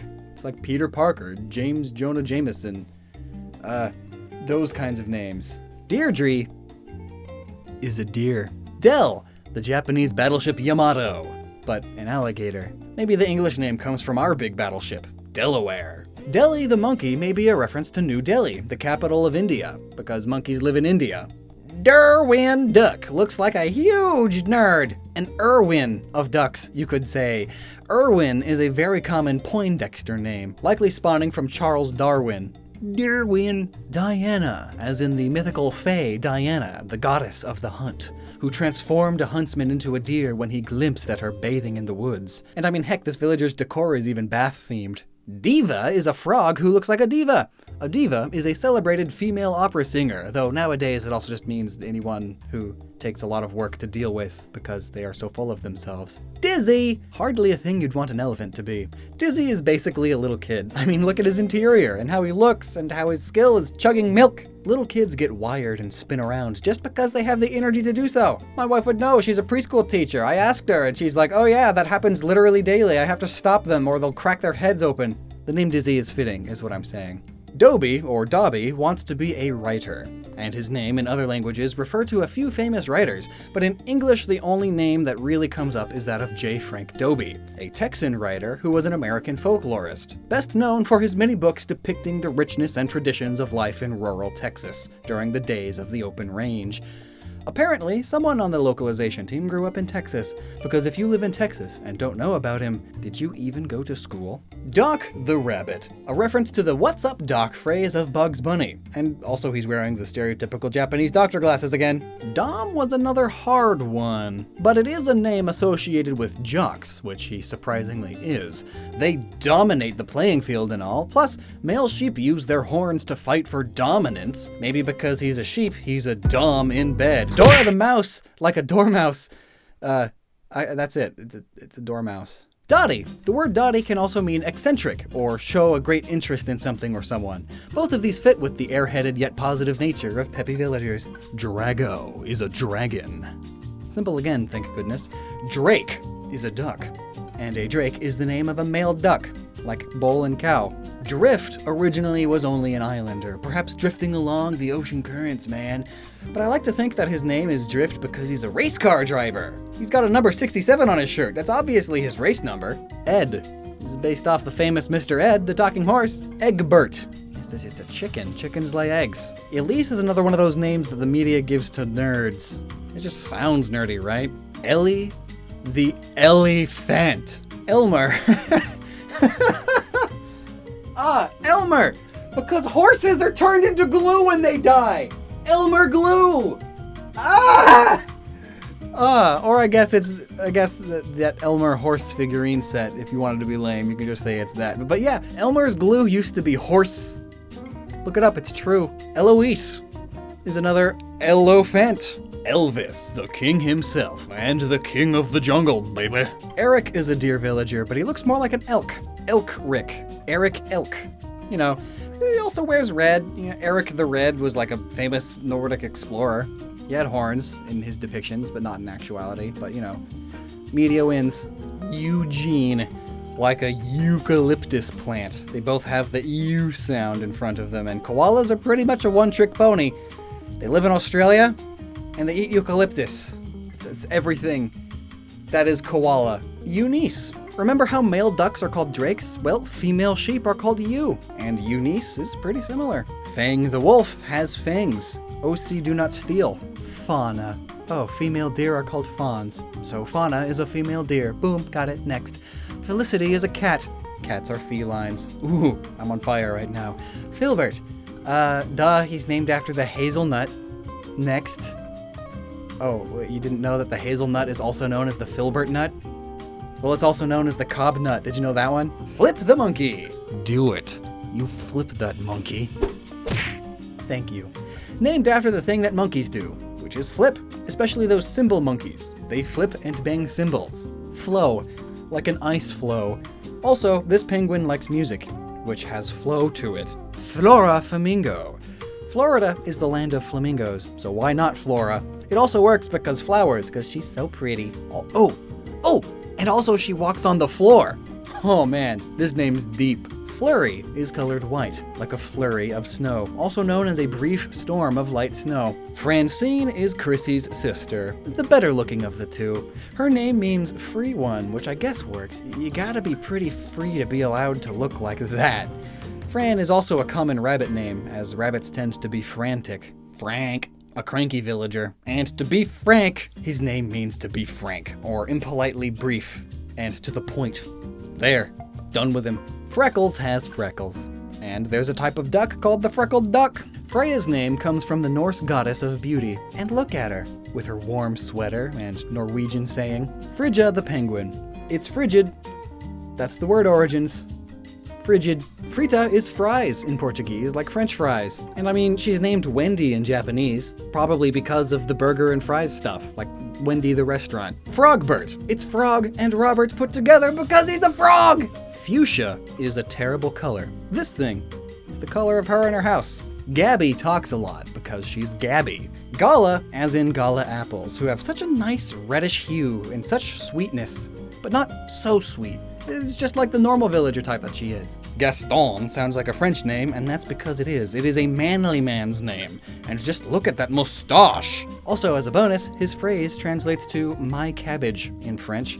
I mean, I guess if I was the rabbit, I'd care about cabbages also. Gale could be a combination of gator and scale, or how pink she is. Her Japanese name, Aligeti, is the word alligator combined with Betty. It also sounds similar to arigato, Japanese for thank you. Genji means military geek in Japanese, and Genji is also the titular character in The Tale of Genji by Murasaki Shikibu. This works well because he also wants to be a politician, and he looks like some depiction of feudal Asian tacticians. Gigi, from the 1958 American musical romance, Gigi. She was training to be a courtesan, a highly educated and cultured woman who will become a society darling and mistress to wealthy men. Thus, the Animal Crossing villager looks the way that she does. French mistress lady. Also, the guy in the film's name was Gaston, so there's more proof that Gaston is just a French dude name. Glades is a red crane, whose name is based possibly off of the Everglades, where many cranes and herons live. Gloria's name in English and Japanese point towards Gloria Swanson. And I mean, with those eyes, you can definitely tell they are the same person. Goldie is a golden retriever, sometimes abbreviated as Goldies, Gonzo is a cranky koala who's not named after Australia. However, he still says mate at the end of all of his lines. Gonzo, though, means crazy or insane, and is also used to refer to gonzo journalism, which means articles that are written in the first person, filled with how things make the writer feel rather than objectivity. Think articles involving whining about things they don't understand, so they just complain about how a thing makes them feel. It can come off as sounding super cranky and old, behind the times and all that. Also, there's Gonzo the Muppet. Goose is a chicken colored like a goose. Graham is a grandpa hamster. Graham.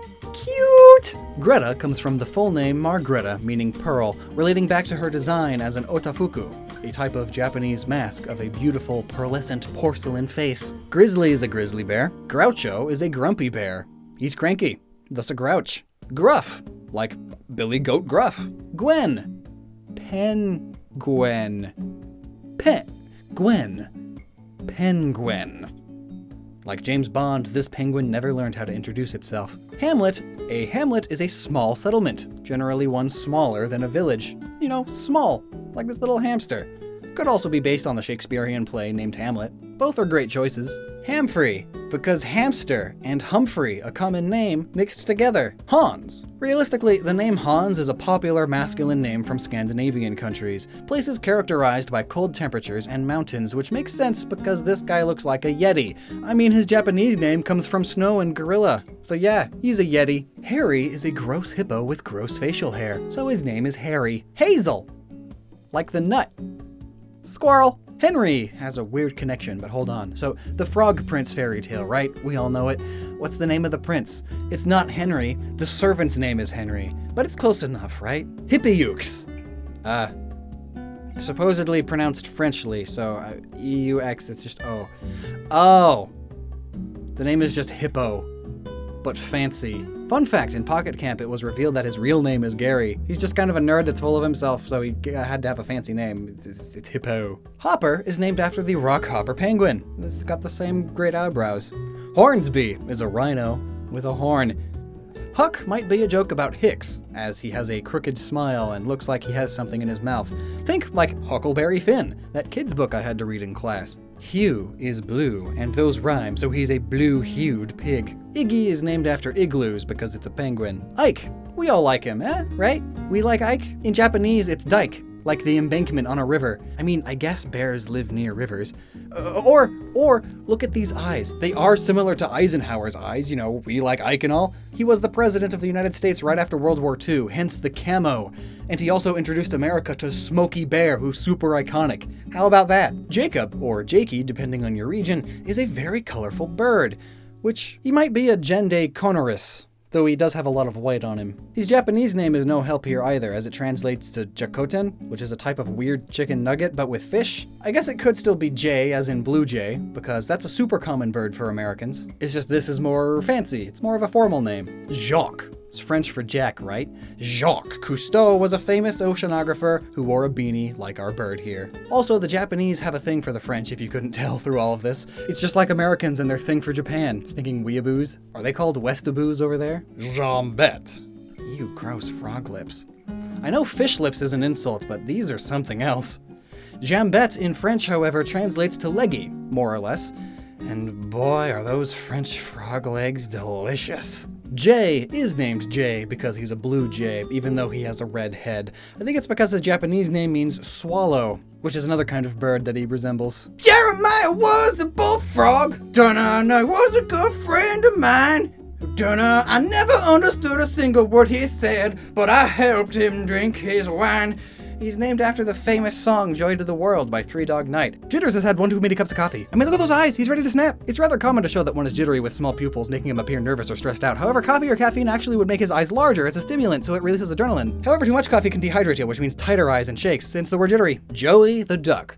Like, whoa. I thought the name Joey would have been for a kangaroo, but nope, it's a duck. He's a lazy villager, so he loves food.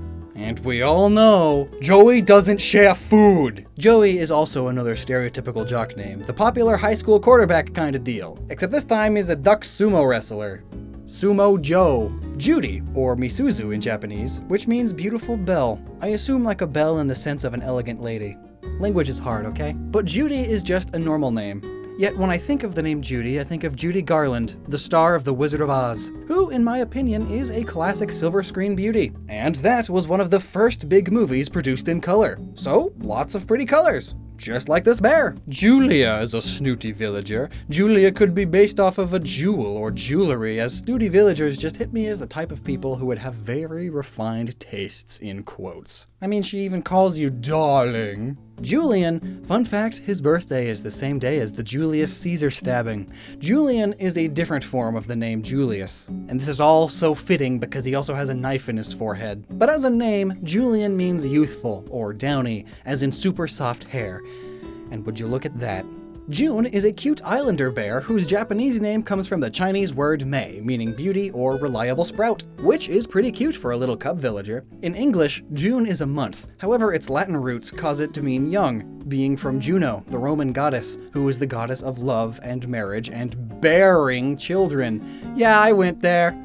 Puns! Kabuki is named after the traditional Japanese plays which were called kabuki, from which he gets his red pattering face mask thing. Cat is a cat. Keaton is actually cool if you know name meanings and stuff. Keaton means place of hawks, and as you can see, Keaton is the eagle type villager. So perfect. Ken is a chicken, but also a ninja, so shuriken. Ketchup, it's a tomato duck. I guess that's an okay name. Kevin, as in Kevin Bacon, because it's the actor. He's even got the nose. Kid Cat the superhero.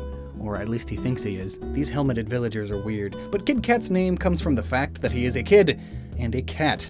However, it's also a good superhero name, like Green Arrow. It's 2 words that describe stuff. Batman, Superman, Aquaman, Kid Flash. Kid's name is because he is a goat, and young goats are called kids. Kiki could be named after the sound you make when you call a kitty. Here, kitty kitty.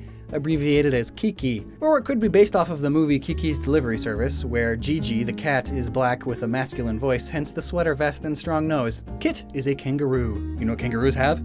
Pouches. You know what pouches are like? Pockets. Pockets. Kit. Kitty is a kitty. Claus's name is a reference to the claws of a bear, but is also derived from the Greek Nikolaos. I mean, he's wearing Greek battle armor and sandals along with the stupid haircut.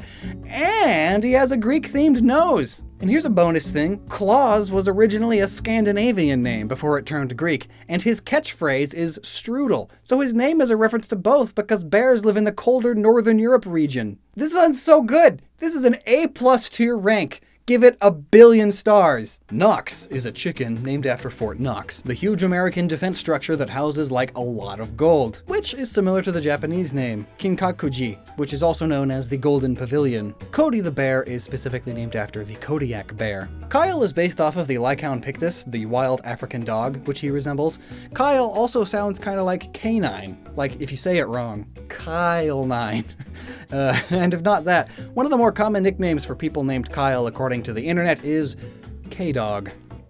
So a wolf it is. Leonardo has Leo in the name, meaning lion, and he's similar enough, he's a leopard. Leonard. Leopard. Yeah, Leopold is a play on the lion's scientific name, Panthera leo, but Leopold is also a normal last name meaning brave, like lions are. Lilly is named after lily pads, which are commonly associated with frogs. Limburg is a mouse. Limburg is also a super smelly cheese. No wonder everybody hates him. The name Lobos comes from the Spanish and Portuguese word for wolf, which is lobo, unless it's a lady wolf, and then it's loba. But it's a male villager, so lobo it is. Lolly, like the sweet lollipops, she's just super sweet. Every language has her name or catchphrase relate to sweet things, like Ramoon and Bonbon. Lopez, antelopes. Louie the gorilla, who is similar to Luigi, I guess. He wears a Mario shirt now, but he used to wear an L shirt. But he always played second fiddle to Alfonso. It's like DK and Mario. He also could be named after King Louie, the orangutan from the Jungle Book. I know that they aren't the same thing. It's a gorilla and an orangutan, but they're close enough, right? Lucha is a luchador. You can tell because of the luchador outfit. Lucky is another common dog name, and here it follows the way too common trope of characters being named Lucky that are actually super unlucky. Like, lucky to be alive, I guess, but how is it lucky being constantly injured this much? That's not a lucky thing! I hate this trope! The name Lucy means light, which sort of fits. It's the white pig. Or you could see the name come from Lucy as in the Lucille Ball, the I Love Lucy girl, who was a black and white TV star, who again is a beautiful actress. And I think that's what this pig is trying to get across. She's cute and nice. Lyman is a green koala, a lime green man. Lime man. Lemon. Eucalyptus. And Lyman is a topographic name for someone who lived near a meadow or a patch of arable land. So, like a big clover field. Mac the Jock Dog. Again, Mac is a common jock name and a common dog name. 2-for-1 deal here! Are real dogs all jocks? Mac became a trope for these kinds of things because Mac means large or built like a truck, because of the trucking brand Mac. So there you go, big dogs named Mac. Maddie's name means a woman from Magdala. Maiden. Young, unmarried woman, and I'm sure she's not married. However, her Japanese name, Maron, is the name of a chestnut dessert that is colored brown like her fur. Oh, and look at that, Maddie is also another super common female dog name. Mael is French for ambitious. And as a snooty villager, this is true. They're always trying to become rich or famous. And that takes ambition. Maggie is short for Margaret, which means pearl. Mallory is named after the mallard duck. Maple the bear, she's the grateful type, and Maple is Canadian. You see where I'm going here. Plus, bears love maple trees. It's sweet just like honey, super sugary, and perfect for fattening up for the winter. Also, maple leaves are light brown, just like this bear. Marcel. In English, he's named after Marcel Marceau, a well-known French mime and actor. Yet, his house is traditionally Japanese, so it could be that his name has to do with mask mixed with conceal. Marcy is a marsupial. Margie is maybe named that because it rhymes with largy. Just kidding. Again, it's a nickname of Margaret, which again means pearl, and this time it fits better. I mean, she's white like a pearl and is decorated like one of those gross lollipops. Marina is named after marinas, which are sheltered harbors where boats are kept in the water. Her Japanese name, Takorina, has taco mixed in with it, which means octopus in Japanese. Marshall is named after the little cute marshmallow that he is. Matilda is another kangaroo, but this time it's not a pouch reference. Instead, it's an Australian reference to the waltzing Matilda, the unofficial national anthem of Australia. And if you didn't know, kangaroos live in Australia. Megan is named Candy in Japanese, again, just because she's so sweet. The normal type villagers are also sweet, but the English name Megan means strong or powerful, and last I checked, bears are pretty strong. Melba's name may relate to the Australian city of Melbourne. I mean, it's a koala after all. There's also the Australian opera singer, Dame Nellie Melba, who owns the ice cream and Melba toast thing, which is popular in Australia. Essentially, it's ice cream on toast. Oh, and her catchphrase is toasty. It helps solidify the link. Meringue gets her name from the cake dessert called meringue. Simple stuff. Mary is quite merry of a peppy villager, and that might be it for where her name comes from. Midge could be named after a small bug called a midge, as she's a small bird, yet it may also be about the plumage that birds of a colorful appearance have. Plumage. You know? Mint gets her name from the color of her fur, which is mint green. Mira in Latin means female ruler, and in Japanese, Mirako means truth child. All the while, this rabbit looks like a superhero or even a Sailor Moon-esque person. She's possibly based off of Sailor Moon, and the moon has a lunar rabbit and all that. Plus, the moon is a symbol of the feminine powers in alchemy, hence why this lady rabbit has the name Mira. Miranda in Latin means worthy of admiration, which may fit because of her snooty personality, always trying to be rich and famous. Look at me, I'm worthy of admiration. Mitzi may refer to her paws, which look like they have mittens on them. The name Mitzi is also a generic name for cats in Hebrew, which works, as in Japanese her name is Maru, similar to Maru, meaning circle, possibly referencing the circle marking on her face, and it is also a super common name for cats in Japan. Mo could be named after a few things, like the breed of cat, the Egyptian Mao, which I have heard pronounced Mo before. Some say that is how it's pronounced. Mo is also the Dutch word for lazy, which his personality type is, so there's that. Molly is probably just a play on words for mallard. Monique. She's for sure a Marilyn Monroe ripoff. The hair and the beauty mark define that. On top of that, the number of famous actresses that have her exact name, Monique, yeah. Also, I'm for sure she gets manicures. Monicures. Monty the Monkey, another letter play game. His Japanese name is Sarumanti, meaning Monkey Monty. Monty the Monkey. moose. Ah, but you see, it is a ruse, for it is not a large ungulate, but a small ugly rodent. Okay, so the Scots word moose means mouse in English, and a moose is also a type of dessert, which his hair resembles, and mousse is also a hairstyling product that he probably uses for that wacky hairdo. At least it's not cheese. Mott. Interestingly, he's named after the 70s band Mott the Hoople, who later reformed under the name British Lions. And he's a lion, so there you go. Muffy is named after her headphone-like horns and hairpiece, which create sort of earmuffs. The name Murphy comes from the Irish and the Scottish. Murphy is the anglicized form of the Gaelic Murchad. This word. It means sea warrior. And because of this, Murphy is the most common surname in Ireland. I bring this up because Murphy says laddie as his catchphrase, and he is a nice green Irish color. Nan is a shortened form of nanny, another word for a female goat. Oh, I get it. Because they take care of kids! Ha! English is amazing! Nana, as in banana, because it's a monkey. Naomi is a Japanese name meaning beauty, and could refer to Naomi Campbell, a famous fashion model and celebrity. Again, it fits with the snooty villager type. My favorite thing, though, is that her catchphrase is moolah, meaning lots of money, but also moo because cow. Nate is a bear. Bears hibernate. Nibbles, from how squirrels eat their food. Norma the cow. Along with being the only normal villager-type cow, her name could reference American farmer and artist Norma Lyon, aka the Butter Cow Lady, who creates elaborate sculptures out of butter, and butter is made from milk, which comes from cows. O'Hare is a common Irish surname when you add an apostrophe, and a hare is a type of rabbit. Octavian is an octopus. I think that name is pretty clear. Olaf. So we have options. It could be like, Ole! The thing bullfighters say, and he's dressed the part.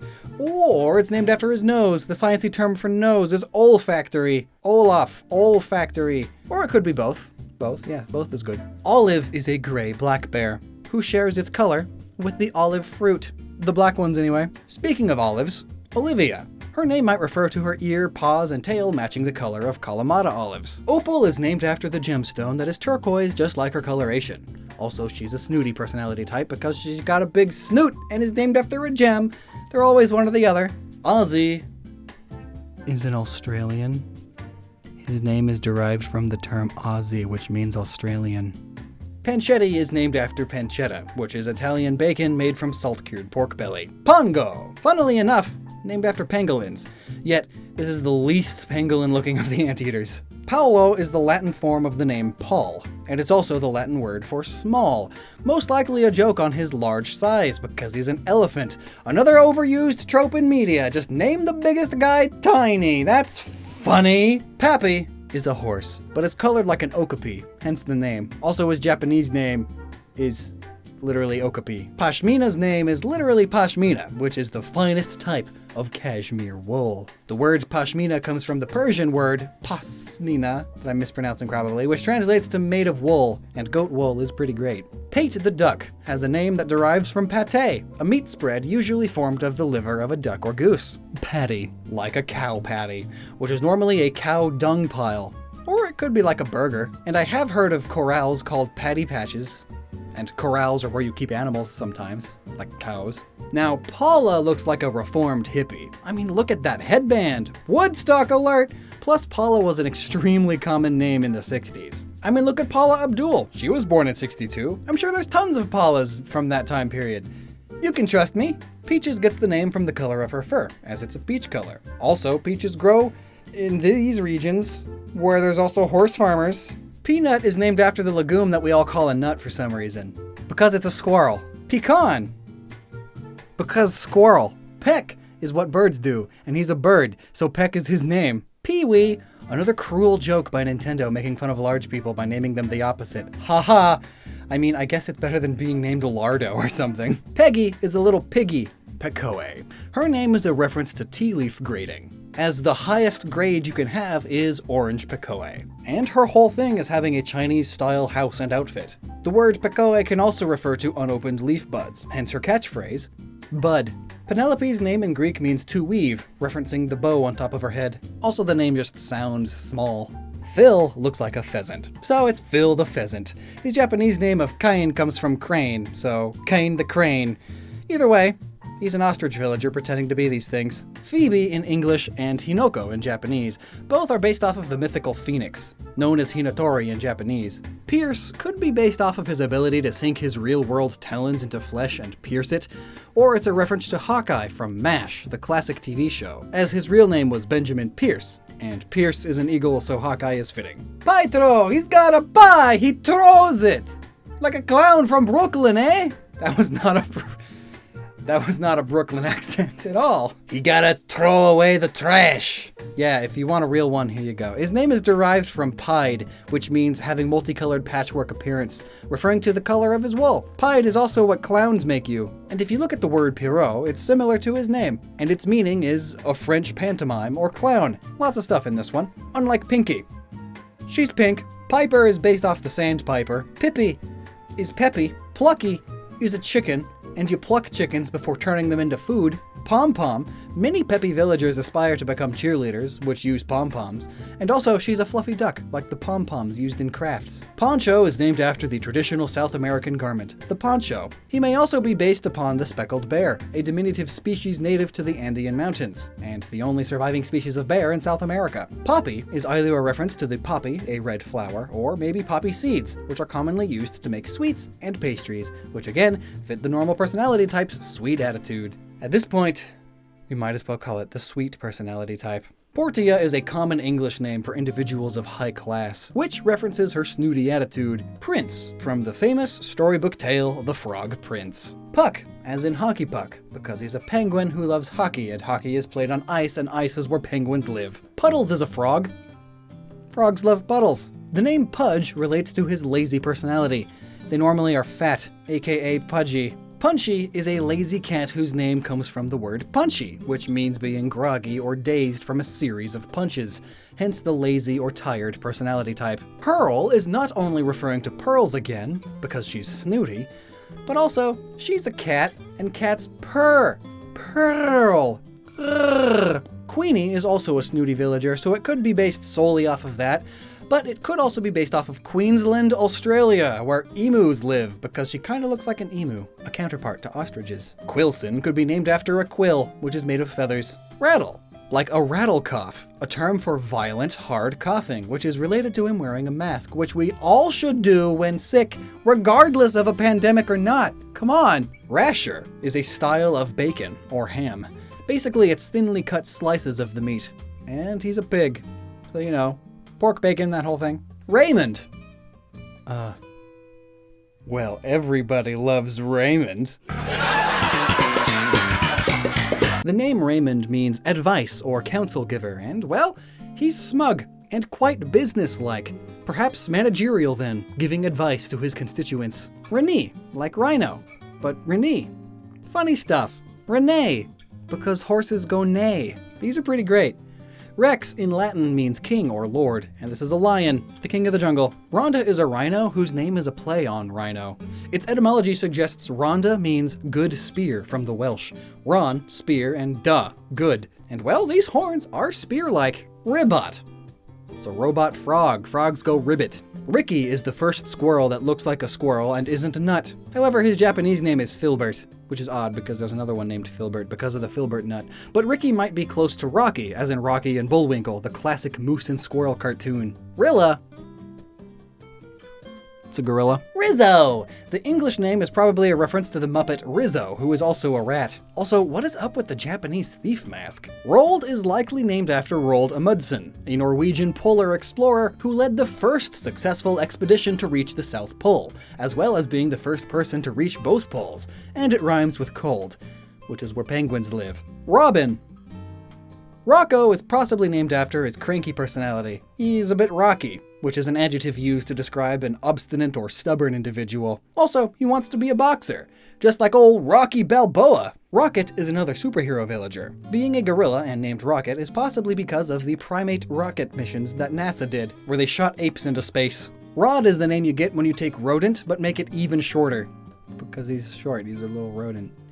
Rodeo is named after rodeos, where bull riding competitions occur. He's even got black and red eyes. The most cartoony depiction of an angry bull, seeing red and all. Rodney could be a reference to the character that appears in the 1998 movie Dr. Dolittle, or he could be named after roadies, as that's his dream profession. Rolf is similar to the name Ralph, and is similar to his own catchphrase, Grolf, possibly being the noise tigers make, growls, but also he's gruff, like a grumpy character.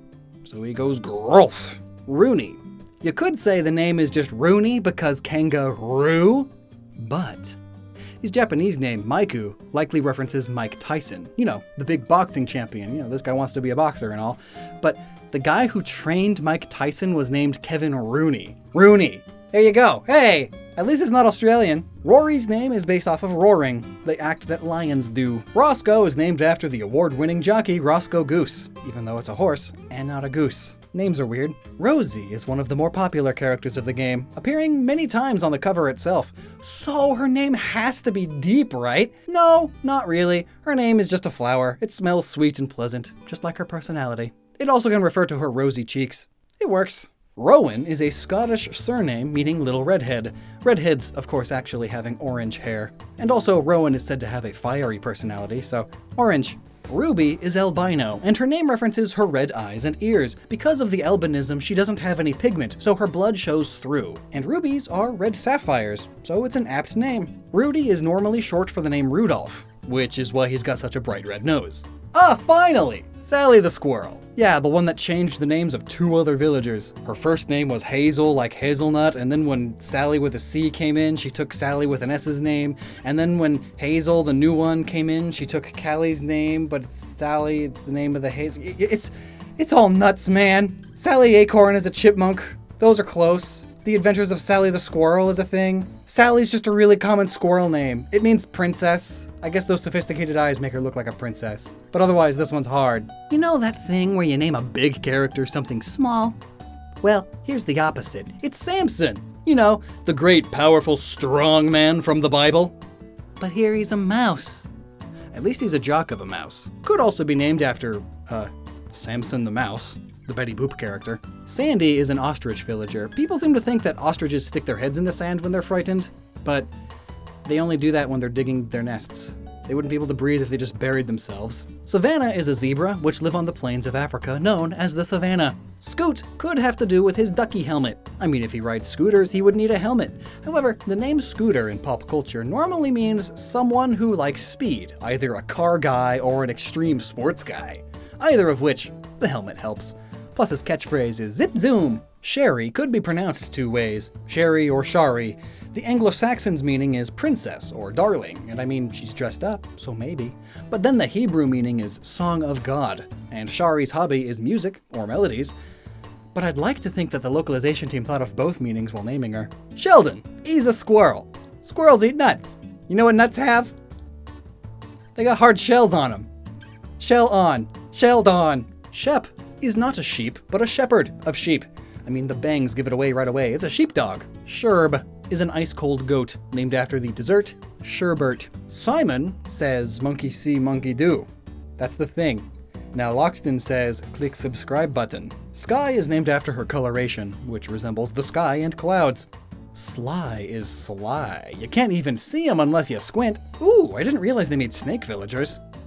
Oh. It could be named Snake because snakes are sneaky, hence Snake of Metal Gear, and this guy is a ninja. Also, if you mix up the letters in snake, you get sneak. And snakes eat rabbits. You are what you eat. So if this guy gets eaten by a snake, then the snake gets even more snakish. Snooty, well, is a snooty villager first off, but also has a huge snoot. The nose. It's the nose joke again. Soleil means sun in French, and while she is the snooty type, I don't think she will be as famous as the sun. The brightest of the stars. She kinda does look like the sun though, with her ball-like body and reddish hue. Sparrow is a Eurasian tree sparrow who likes to spar. He's a jock. Spork! Like pork! Sprinkles, which you put onto ice cream. Yeah, it's the dessert topping. Sprocket is named after the mechanical part called a sprocket, or maybe sprint and rocket put together, because ostriches love to run real fast. Like a rocket. Static, named after the type of electricity, because he has a lightning bolt pattern on his head. Also, rodents tend to be electric type in Pokemon. The Latin word stella means star. She might be based on the constellation Aries, because it's also a horned sheep. And I mean, her birthday is April 9th, so she's an Aries for sure. Sterling is from sterling silver, which is an alloy of silver made of 92.5% by weight silver and 7.5% by weight other materials. It also could be the starling, a type of bird which he is, and maybe even the Sterling Renaissance Festival, a popular festival where you dress up like Renaissance citizens. Oh my god, it's all three of them! It's a three-way pun! This is one of the best names yet! Stinky may or may not actually be Stinky. I mean, he's green, so that's kind of off-putting, and he's got underwear on his head. Either that or he's a heel wrestler.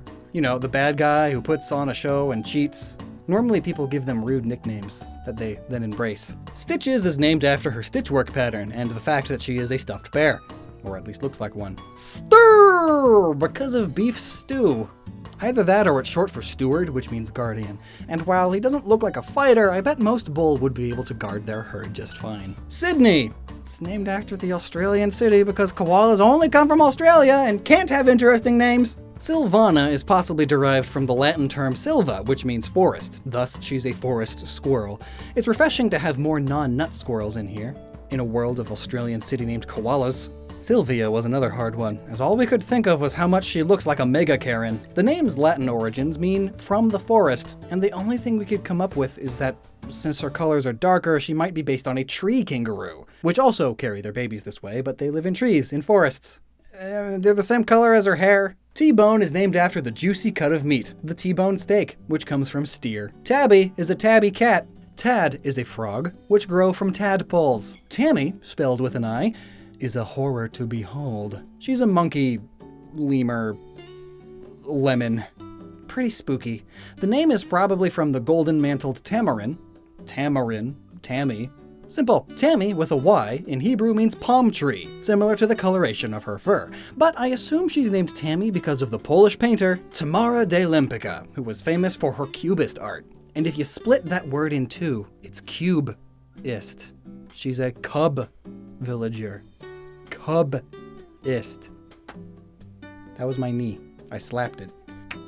I slapped my knee. Tangy's name comes from her tangy attitude, or actually the fact that she's a tangerine, which can be tangy. Now, Tank's name could come from a few things, like rhinos are called tank puppies on the internet, but also he's a jock and likes to wear tank tops. Then again, rhinos are basically tanks, heavily armored moving things. Then again, a tank is normally a nickname given to a really strong man, normally by gym buddies, and again, he's a jock personality type. Tasha is a secret agent squirrel, like Secret Agent Squirrel. Her name is based on Natasha, a common Russian spy name, like Black Widow. Wait a second. Natasha. Tasha. Tasha. Squirrel! Teddy is named after the teddy bear, which is a stuffed animal named after Teddy Roosevelt. Tex is funny because Texas is like the opposite place you would expect to see a penguin. But I mean, his saying is picante, which means spicy in Spanish, which they love in Texas. But also, penguins look like they're wearing little tuxedos, hence Tux the penguin, the mascot of Linux. Hence the villager. Tia, she's a little teapot. Boop. Another funny thing, because those are small and delicate, and elephants are big and not. It's Tiffany! Wow, that's just straight up Audrey Hepburn from the hit song Breakfast at Tiffany's. This snooty villager makes me uncomfortable. The fishnet leggings and makeup and all that could also reference Playboy bunnies. And there's also the Tiffany Jewelry Company. Oh gosh, she really is the snootiest. Timbra! She looks like a pine cone, which come from pine trees, which we get a lot of timber from. Tipper is named after the act of tipping cows. Tom is a tomcat. Truffles. So there are pigs specifically trained to snout out truffles, which only grow underground in the wild. Tucker is named after his tusks. He is a woolly mammoth after all. How does Blathers deal with a living fossil? Tutu is cute and peppy, and pink, just like Tutu's, which she isn't wearing. But there is more, trust me. A tutu is a common dress in ballet. Ballet is super big in Russia, and tutu is a polar bear commonly associated with the far north, as in Russia. So she's a Russian ballerina polar bear. Twiggy is a bird, named after the fact that birds use twigs in their nests. Tybalt shares a name with a character in William Shakespeare's Romeo and Juliet, who was named King of the Cats, Ursula. Her name comes from the Latin and Portuguese word ursa, which means bear, and the female name Ursula. Velma is another common name to give a nerdy woman, and this Velma looks sort of like Velma Dinkley, the Scooby-Doo character. I mean, even the sweater color and the glasses. Vesta is named after her vest. I mean, vests are commonly made out of wool. Or it could be because of her coloration. She could be named after Vesta, the Roman goddess of hearth, home, and fire. And better yet, it's probably all of this. Vic is short for Viking, and we all know Vikings had horns. But actually, they didn't. It's all a myth propagated by Big Opera. Victoria is named after the Victoria Derby, or the famous racehorse Victoria Parr. Probably both. Violet, who is most definitely named after her coloration because her fur is violet. Vivian means life, or more specifically, the origin of life. And being snooty, she perhaps sees herself as that important. But other than that, I'm not so sure about this one. It was hard, took a lot more digging than most. But it does sound like a fancy name, that's for sure. Vivian is one of the ladies of the lake in the King Arthur mythos. There's Saint Vivianus. There's a saint, there's a couple princesses, and Aunt Vivian from Fresh Prince of Bel-Air. See? Fancy people. Vladimir is an extremely traditional Russian name, hence the catchphrase being "Niet," or Russian for no. He also is a bear, again, which are very commonly seen in Russia. And he's got that classic Russian hairdo. In blonde, even. Wade. So apparently wading is more than just walking into water. It's also the term for how penguins hunt. Walker. The dog. Ooh, you take on walks. It's a joke about dog walking. Walt. Remember that one kangaroo, Matilda, named after the waltzing Matilda? Yeah, Walt is named for the same song. Either that or after Walt Disney, who drew the kangaroo mascot for the University of Missouri, Kansas City, Casey the kangaroo. Wart Jr. I sure hope he's not related to Wart from the Mario games, because that's gross. But both are frogs, and frogs have warts. Well, not all of them do, but these ones do. Weber is named after his ducky feet, which are webbed and have webbing, so he's Weber, which is also a brand of grill that I'm sure would grill up some tasty, tasty duck meat. Wendy, whose catchphrase is, "Every cloud has a silver lining," which is important because she's like a cloud, a fluffy, fluffy sheep. Thus, Wendy could be a play on the word windy, which makes clouds move and stuff. Whitney is a white wolf. Whitney, white. Here you go. Willow is named after the golden willow tree that resembles a large golden fleece-like canopy, much like our golden fleeced sheep. Winnie is named after the onomatopoeia a horse makes. They go, Winnie. Wolfgang is named after either the fact that he is a wolf and wolves lead gangs, or maybe it's Mozart, you know, Wolfgang Amadeus Mozart, who was known for being cranky, just like this guy. But also, his picture quote is, "I could eat you for breakfast," which may reference this dude, Wolfgang Puck, a chef famous for his breakfast dishes. Yucca, because koalas eat eucalyptus. Zell, because he resembles a gazelle. And Zucker, because he's got suckers. But they changed it to the name Zuck, like Mark Zuckerberg. Which brings us to the end of all of the villager names explained. Oh man. They're gonna add more. I'm pretty sure they're gonna add more in updates. It'll happen. The second generation of Pokemon shirts by Original Stitch have finally become available in the West, and I want one. But do I really want one, or do I just like the idea of owning a $100 shirt with some abstract Pokemon on it several times? I don't know yet.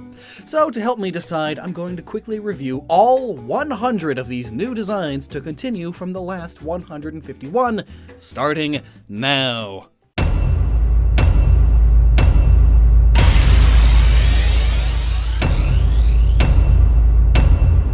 Chikorita's is really cute, and they've somehow managed to make the Pokemon look good too. Ribbons work well here, as it goes with the flow of its leaf and everything, but I mean, it's Chikorita after all, so like, how could they have made it any better?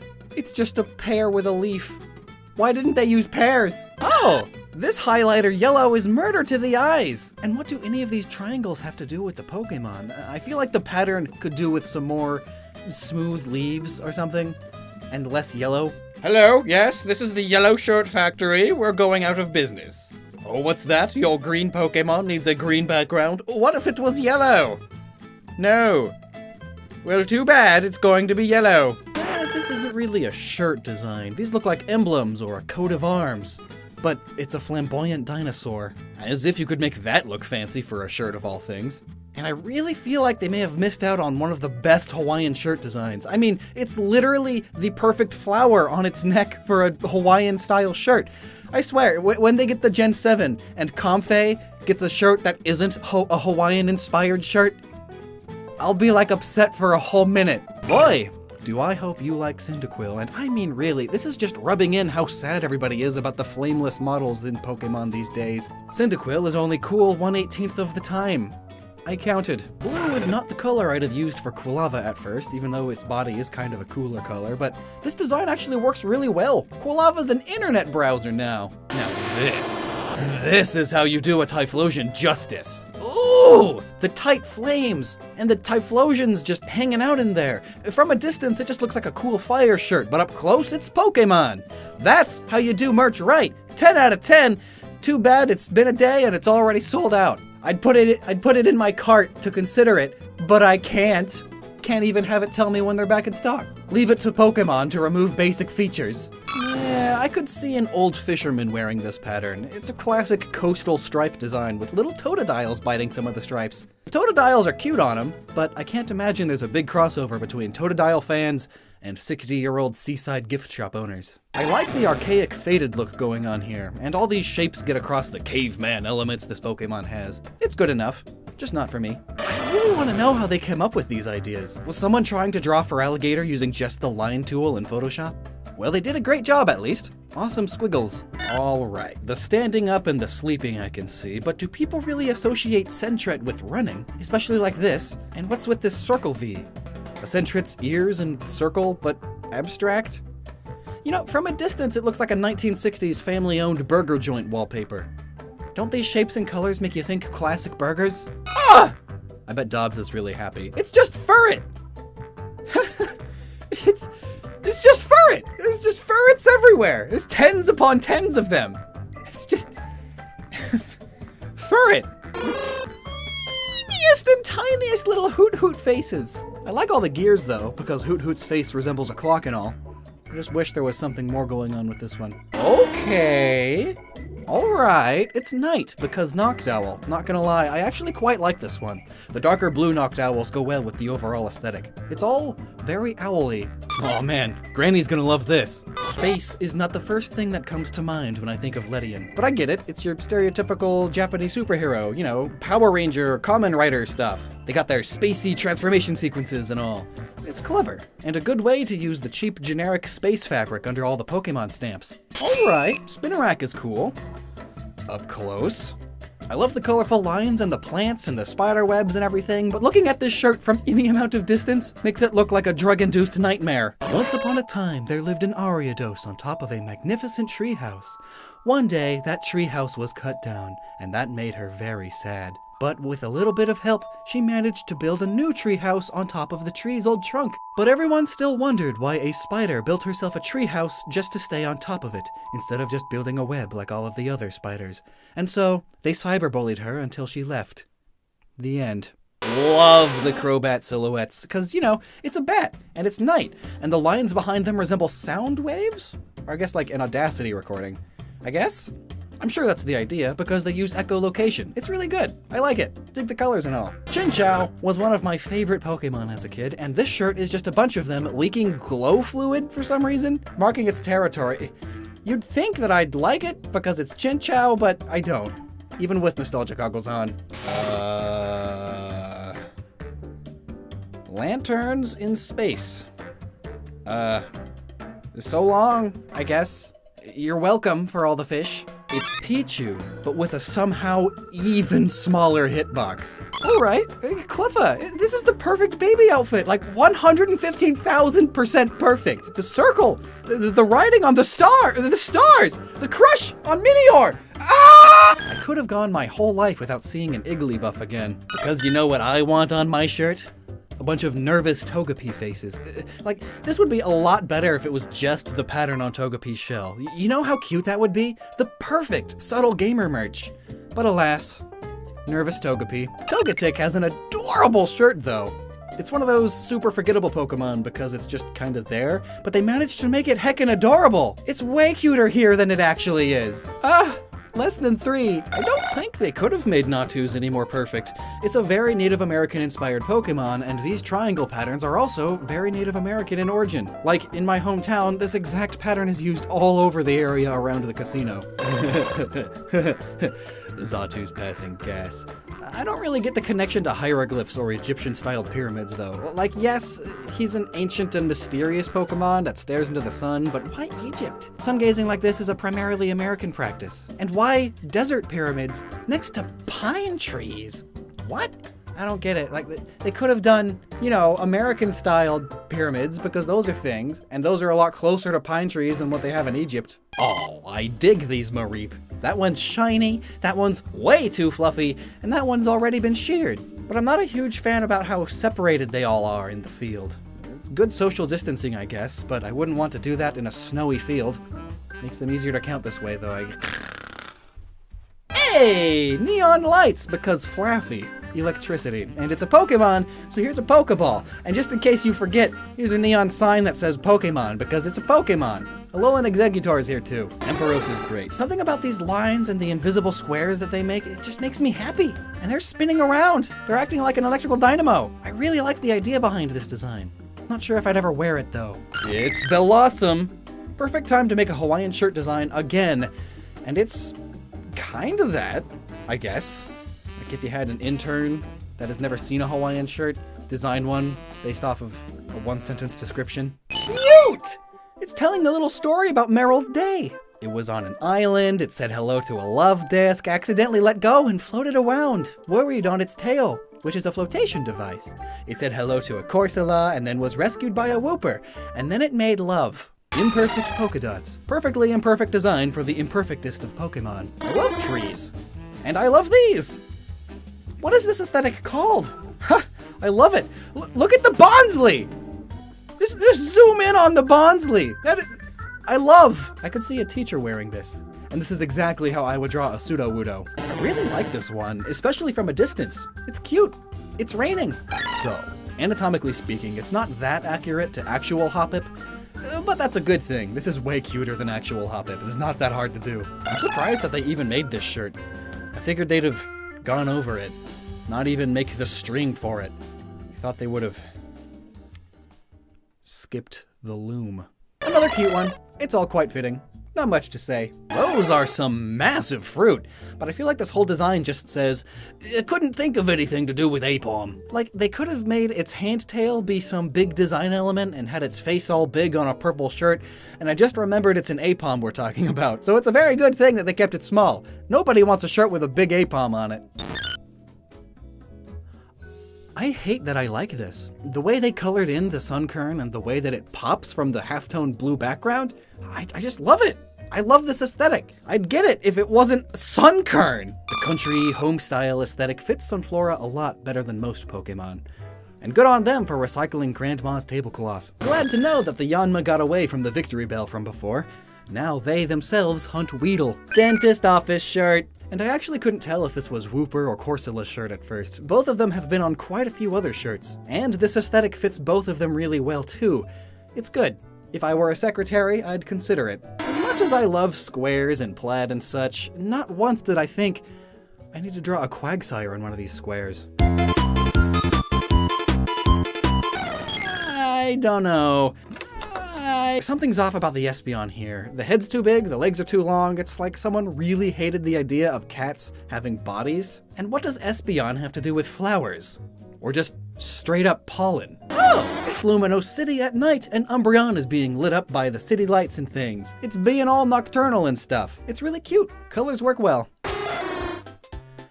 So why is Murkrow pixel art? Why is it that all of my favorite Mons have some weird trash gimmick? I mean, I get that they are gems and Murkrow like collecting shiny things just like real crows, but still. Murkrows don't play Bejeweled. Coming to a pirate-themed mini-golf course and bar near you. Arr. Another one that would be better if they just removed the Pokemon it was about. I love the blue shirt with all these minimalistic Pokemon ghosts all over it. I'd buy that in an instant. But then they put Misdreavus all over it. just photobombing. Oh, here's an idea for unknown. Instead of making something look dark and mysterious and ancient, let's just copy-paste a bunch of unknown onto a blank piece of paper. See? It's unknown, and they spell Pokemon! Wobbuffet always feels like he's being watched. He looks over his shoulder, checks his shadows. But the thing is, he is not being watched. He is only watching himself, for he has forgotten that he is actually merely the tail. Sir, what do we do for Giraffe Rig? Oh, just make him look like fuzzy patches. No one's gonna buy this one anyway. Oh, Pineco isn't a pine cone, it's a pineapple. You know, an apple that grows from the pine, that's a thing. So, pineapples were a popular fashion statement a few years ago, so this would have been awesome back then. It's a pineapple, but then some of them are Pineco. 2017 me would have also hated it. I want to cry. Like, it's literally my colors. These are my colors, and it's plaid, my pattern. This is so close to literally my favorite shirt for like 4 years until it wound up being 3 sizes too big for me when I shrunk. Like, this is perfect. It's me. It's literally me. But it's a fortress! Could you imagine an ant farm with Dunsparce? It'd be huge. What did they do? Ew! Gligar was another favorite of mine as a kid, but like, ew! What the why? Why is the what? The tail, legs, this. No! Flashback to Onyx. Oh. Did someone design this with an Apple II? So I see that they've learned from that, and this is a lot better. It looks like a bunch of spines, and I like spines. They are cool, they help me stay upright. And from a distance, it still looks pretty okay still. It's like a bunch of fish bones as seen from above. It's pretty slick. It's Snubble, with blueberries and roses. I know someone's Nan is gonna love this. It makes her think of her widow Pinky Poo, her widow Borky. Is that supposed to be its butthole? Hey, it's this type of pattern again, but it's Quillfish. The waves are all of the designs on its tail. That's clever. Though I'm sure you'll give some naval veterans mind flashbacks. Alright, so, Scizor. It's a really cool Pokemon, right? So let's do this. Yeah, no, I don't... It doesn't even look good from a distance. You can barely tell what's going on. Like, up close, yeah, the Scizor is super tiny for no reason, and it's slicing a leaf. Good job, I guess. Why is it ugly? Why is it these colors? Who? Am I out of touch? Oh, and I've only just noticed that its pincers look kind of like Trapinch. It's like a Hydra insect now. So that's cool, I guess. On paper. But not a shirt. Hey, it's Minimalist Chuckle with Minimalist Berries, because Chuckle eat berries, because all Pokemon eat berries. But Chuckle makes juice out of them, though I'm sure all Pokemon make juice out of them while digesting. But Chuckle can spit it back up, but I'm sure all Pokemon could spit it back up if you squeeze them hard enough. But, it's Chuckle! What more do you want? Dig in these shapes, dig in these colors, dig in the Vikavolt too. Why can't Vikavolt get a shirt yet? Why do these take so long to make? Ah yes, because when I think Sneasel, I think Easter. Ah, it's Teddy Ursa the Pooh! Too cute! I may just buy a kid-sized shirt of this for my eventual first kid. I just love it so much, but I wouldn't wear it on a shirt. You know? This is still really good though. The combi is a really nice touch. I think I like the color combo, but I don't know how I feel about all these circles and bear faces. It just screams at me like a warning, you know? Like a poison dart frog or a blue-ringed octopus. It just says, I'm a cranky grandpa and I will tell you stories. Keep away! Alright, if that tan was a dark gray, I'd buy this immediately. I love Slugma, and these flames work perfectly for it, because it's hot like fire, but also a magma slug, so it's goopy. So the flames are just curvy flames. They're not all spiky and stuff, because it's goopy. This is like a 9 out of 10 shirt. Docking that 1 point because I could see Guy Fieri in this shirt, and that's not the kind of energy I need in my life right now. Ah! Oh! Bonzo, no! No, yes! Ah! My wallet! Putting this one in the cart. It's that Paisley design that we saw a ton of in the Gen 1 shirts, except it's Meg Cargo and fire and space, because it's as hot as the sun. And look, there's even little suns! A+. The Swine-Ups are so tiny! And they are all exactly the same. This looks like pajamas! And... pie... And then there's this pile of swine in the snow. Who? Just who? Here's Corsola's. I hate it. Remoraid! Everybody loves Remoraid, and so everybody wants a shirt with a Remoraid on it. At least it looks like what the host of a seafood restaurant would wear. So they got the fish part down. Alright, so Octillery's shirt design is really cool, right? Right. The faded look, the different sizes and colors, the little bubble pop marks. It's good. But I don't get why we have this little diorama of Johto on it. Like, yeah, Octillery is from Johto, but so are like all of these Mon. Why does an octopus have Tin Tower, fireworks unknown, and a milk tank on a mountain on it? Is it really just because the Johto region is based on the part of Japan where takoyaki is really popular? You know, octopus balls? Delibird! It's Delibird. It's cute. Mountains, trees, birds. Not much else to say besides what is wrong with its face here. Really good squiggles. They all flow together absolutely perfectly, so A+ to the design guy. Now the problem is selling it. Ooh! Skarmory is really big here. I can respect that. Own it. You own that Pokemon merch. And the two shades of gray work really well together. It doesn't hurt the eyes, and it's fitting of the steel type. And then look, it has Honedge and Esclavier on it, two other steel-type Pokemon. And it's a sword and an armored knight, because Skarmory, it's an armory, where you go to get swords and armor. Oh, it's so good. I guess I just really like these grays. The simple Houndour is good. But swap that gray for yellow and use some more complicated artwork of the same basic concept, and it turns sour. Man, they are just so good at having the shirts with fish Pokemon just scream seafood restaurant or ocean-themed bathroom on it. It's like there's only one aesthetic for him. It's like the Totodile stripes again, except it's boring. I really like this one. The color fits the Pokemon, and it's subtle from a distance. Doesn't hurt the eyes, it's just good all around. As long as you care about Donphan, that is. Porygon 2. More like Porygon 2 cute for me! Oh, the little 1s and 0s because code! And then the little Porygon makes a little 2 because it's Porygon 2! And 2 comes after 1, which is after 0 because binary! Ah! No wonder this one's also sold out. So, one Pokedex entry for Stantler states, those who stare at its antlers will gradually lose control of their senses and be unable to stand. Which I feel like this shirt can do too. Just stare at it and ask the wearer to dance a little bit and you'll get dizzy and pass out soon enough. I really want to get this for an art teacher. It's so colorful and good. I'm glad the Smeargle in the same poses still have different colors on their tails. It's a nice touch. Oh, Tyrogue does the same thing that Hitmonchan and Hitmonlee did. Be boring. Oh, Hitmontop does the same thing that Hitmonchan, Hitmonlee, and Tyrogue did. Be boring. What is Smoochum doing? What is Smoochum doing? Like, okay, it's the 90s, there's heart glasses and lipstick because Smoochum is a Bratz doll, but the neon and the bottle, what? What is is this a bottle of pure 90s energy? Did Smoochum let it out?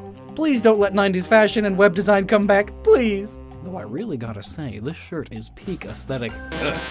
Some guy with a socket fetish is getting off. Oh, you know that feel when you put a fork in an electrical socket? That's what this shirt makes your eyes feel. I hope you like the fire type icon.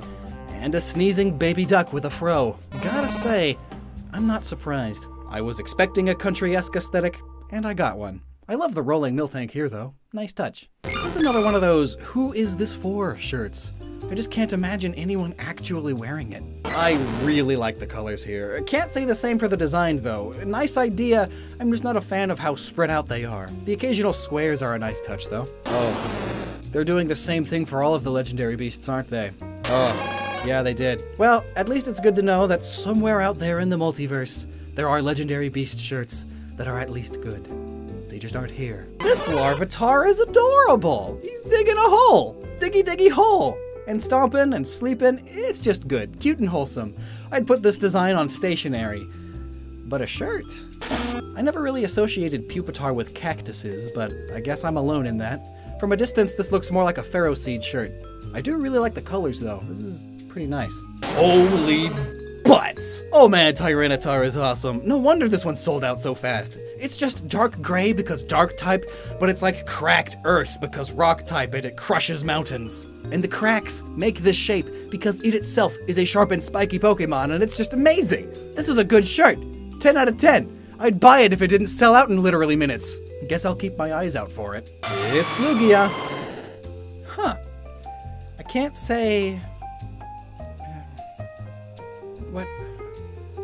What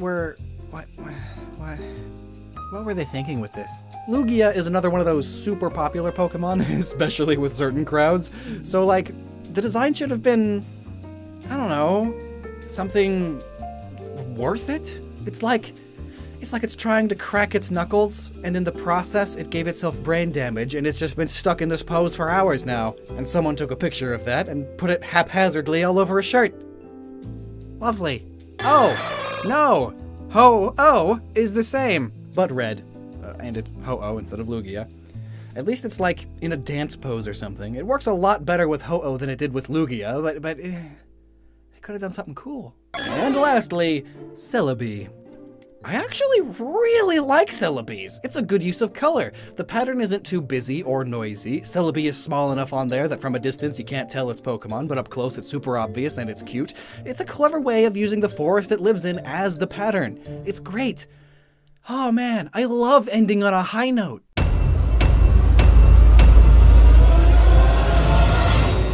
So, overall, I think there were a lot less terrible ones compared to Gen 1. But I guess that can be said of the Pokemon themselves too. What? New Pokemon shirts by Original Stitch?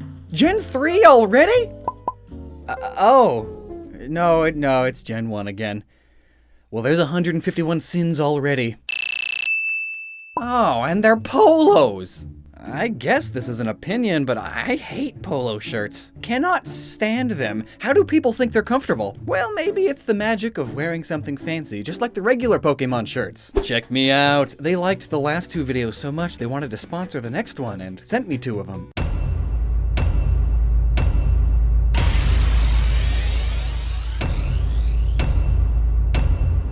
So first, the base design. It's a polo. You can add a left pocket if you want, and that pocket can be the other fabrics, so that's nice. Get a little splash of something interesting on there. Plus, a lot of the busier and previously considered to be ugly designs work when it's just a little bit on a pocket and not the entire gosh dang shirt. So that's good. But the main draw of these polos are the little Pokemon embroideries, which is what we're going to talk about. Come to think of it, these pretty much are just super simple sprites. Maybe I should review all of the Pokemon sprites someday. Huh. Well, let's begin. Venusaur looks like it's standing up, like on 2 legs, and that it has a Gurren Lagann mech face. And then the other 2 look like Space Invaders. That's all I can see here, and it's hilarious. And then these 3 look like they've been caught in the middle of a crime. The first 2 are surrendering, and Charizard is just freezing, hoping he won't be seen. Like in Jurassic Park, that's the whole thing about the T-Rex, but Charizard thinks it works the other way around too. Alright, same as the first 2. The Blastoise here looks so defeated. Like, it has to be the lighting on the eyes rather than the shape of the eyes, in this particular image in particular. I'm sure in person it's just cute, but this image makes the Blastoise look upset. Like, eyes like this. Oh no! The Caterpie is cute! But who would want a Metapod?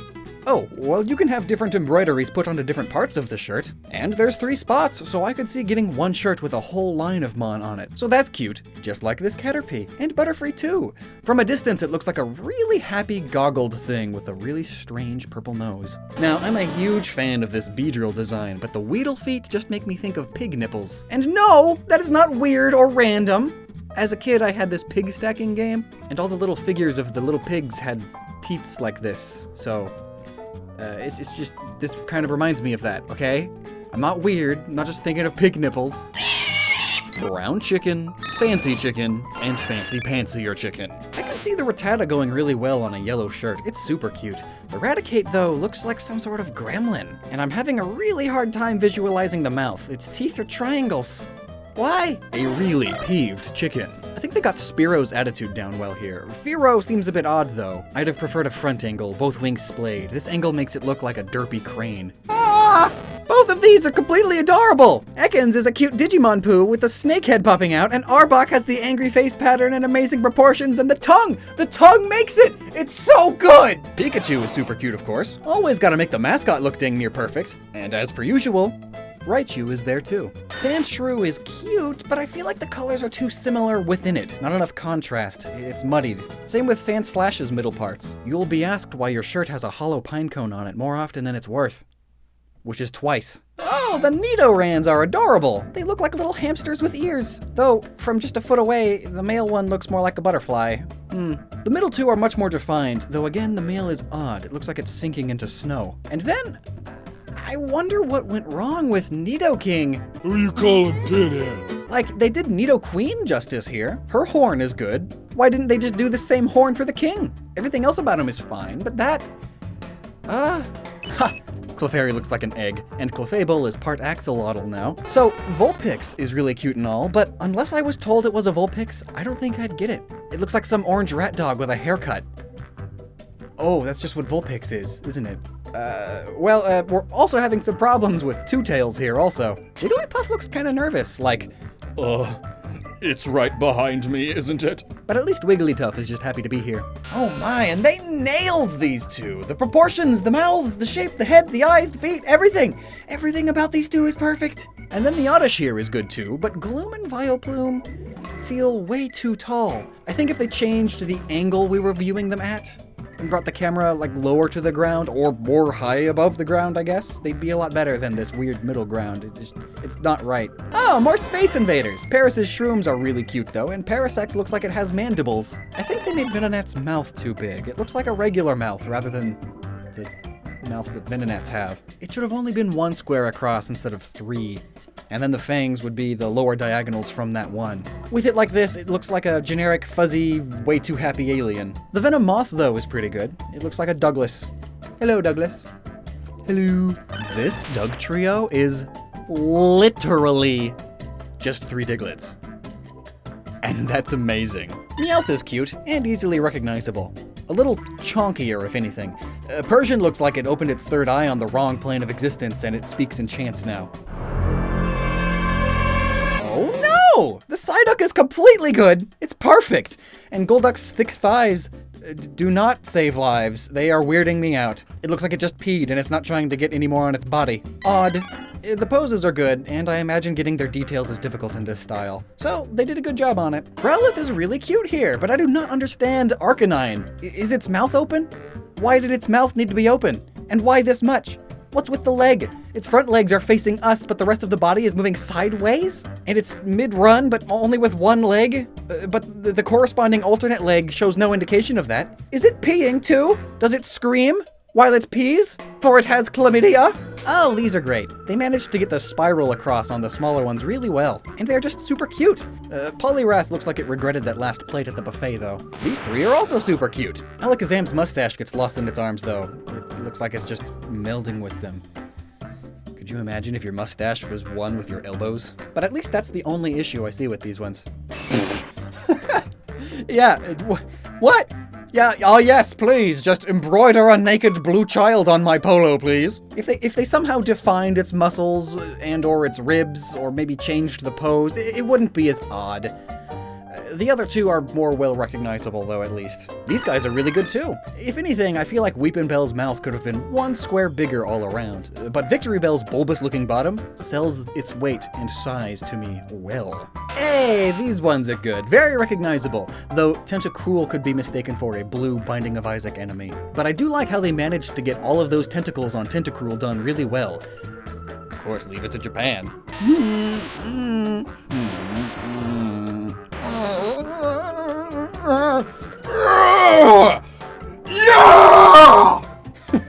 Geodude looks worried about flexing or whatever it's lifting over its head. Graveler looks just scared about the same thing, like it's barely able to hold on to whatever it's lifting. So it quakes with fear. See what I mean? It holding its other hands up to its mouth like, oh no! But at least when it evolves into Golem, it's gotten a hang of it, and it's way too pumped and excited about that. They did its pattering well, though. Ponyta apparently ran into a wall face first.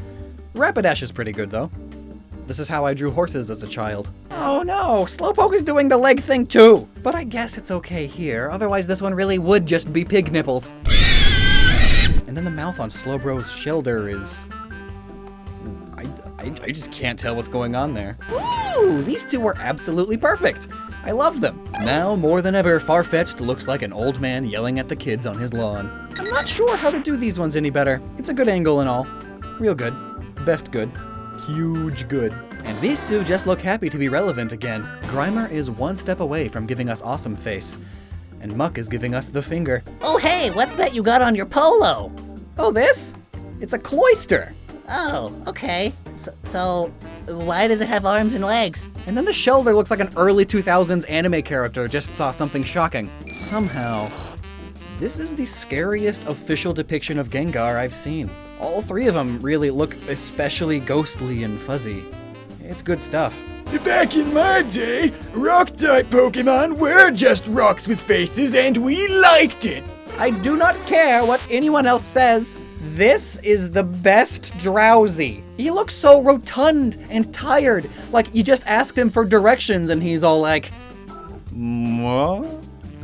Oh, yeah, it's over there. And then Hypno is there. He's just raising the roof. Just like Krabby, doing the crab dance. And Kingler looks especially smiley in this one. I really like him.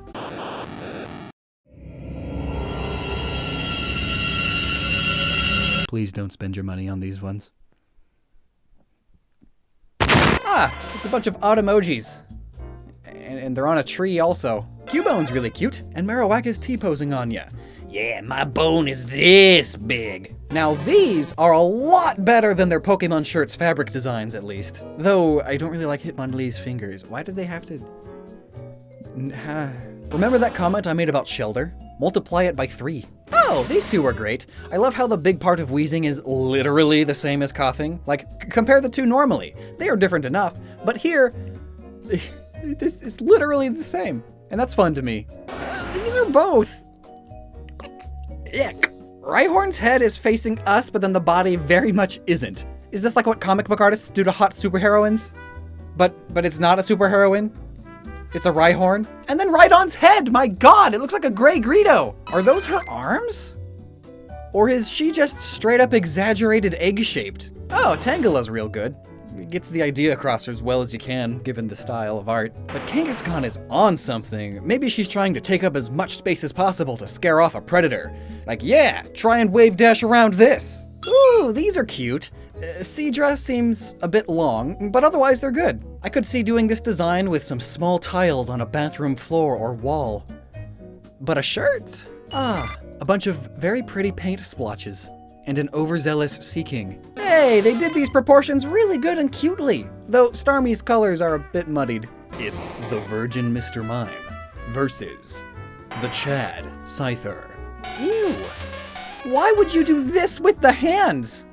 More importantly, how would she do this with her hands? I actually love this Electabuzz. It is my favorite of all of them, hands down. Its pose, its expression. It looks like it's right out of a terminal montage animation. He's so upset and so cool. Oh! Ah, they finally censored the forehead and stuffed the mass in its gut. Ooga booga booga!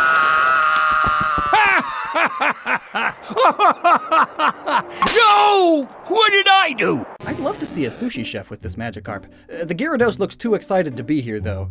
It's just way too happy to be a Gyarados. What did you see? What did you see, Gyarados?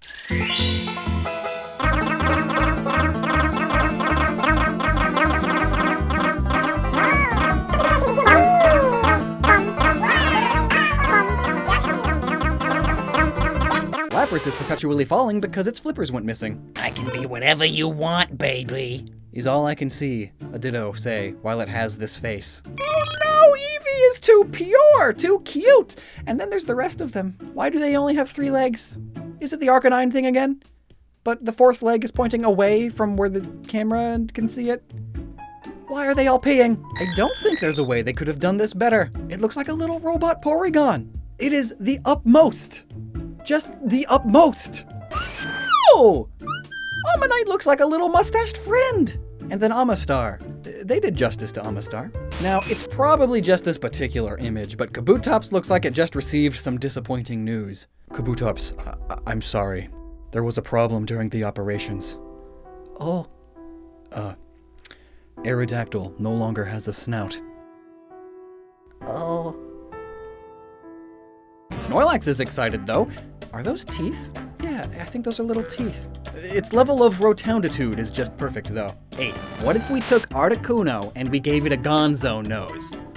Well, what if we took Zapdos and reminded everybody that it has black inside of the wings by exaggerating how much black it actually has inside of its wings? Oh yeah? Well, what if we took Moltres and made it look right at home in Chicken Run? Oh yeah? Well, what if we took Dratini and made it so wholesome that people would kill just so that it remains pure? Yeah, I thought so. And then we'll make Dragonair looks like its model got swapped with Ekans from Mystery Dungeon DX. But then, Dragonite.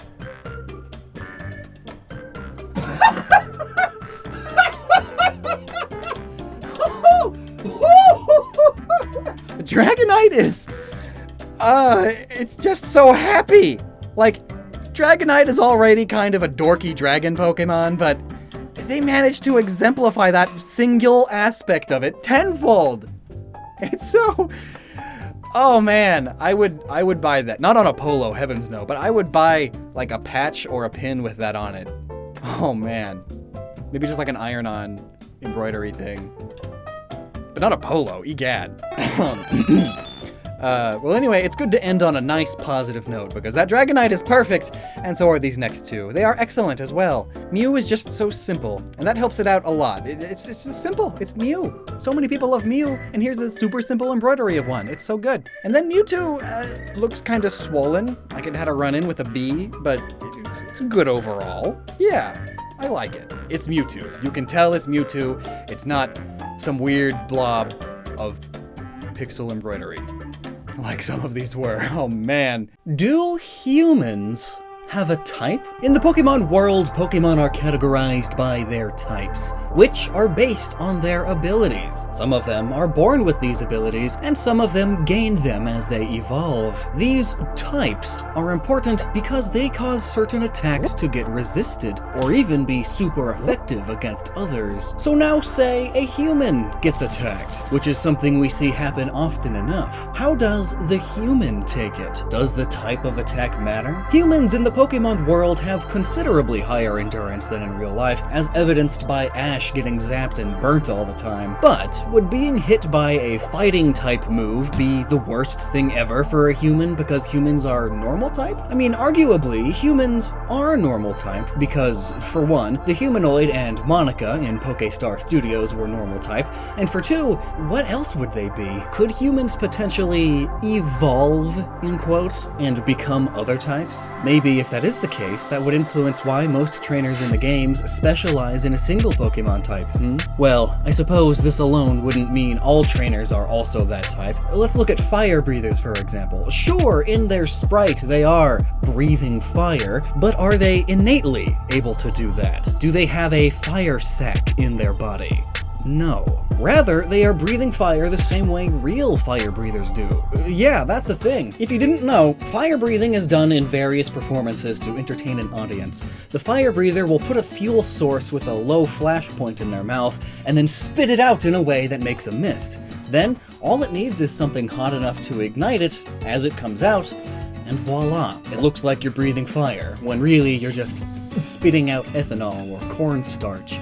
So applying this to the Pokemon world, sure, the humans doing this are using a fire-type attack, but otherwise are still just normal humans, just as susceptible to burns as the rest are.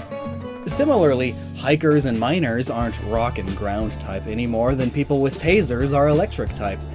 Wearing a full suit of armor may grant you steel-type resistances and weaknesses, but it doesn't change the type of the human inside of it. Rather, these are examples of humans having tools that give them attacks or moves that would be considered those types. You know what I mean. But then we have Avery, whose Pokeballs are floating around his hat all the time. Is this his own psychic power, or are his psychic-type Pokemon inside of the balls doing it themselves? Well, how about Olympia or Sabrina? They are all clearly shown having their own psychic powers. Clearly, they are psychic types themselves.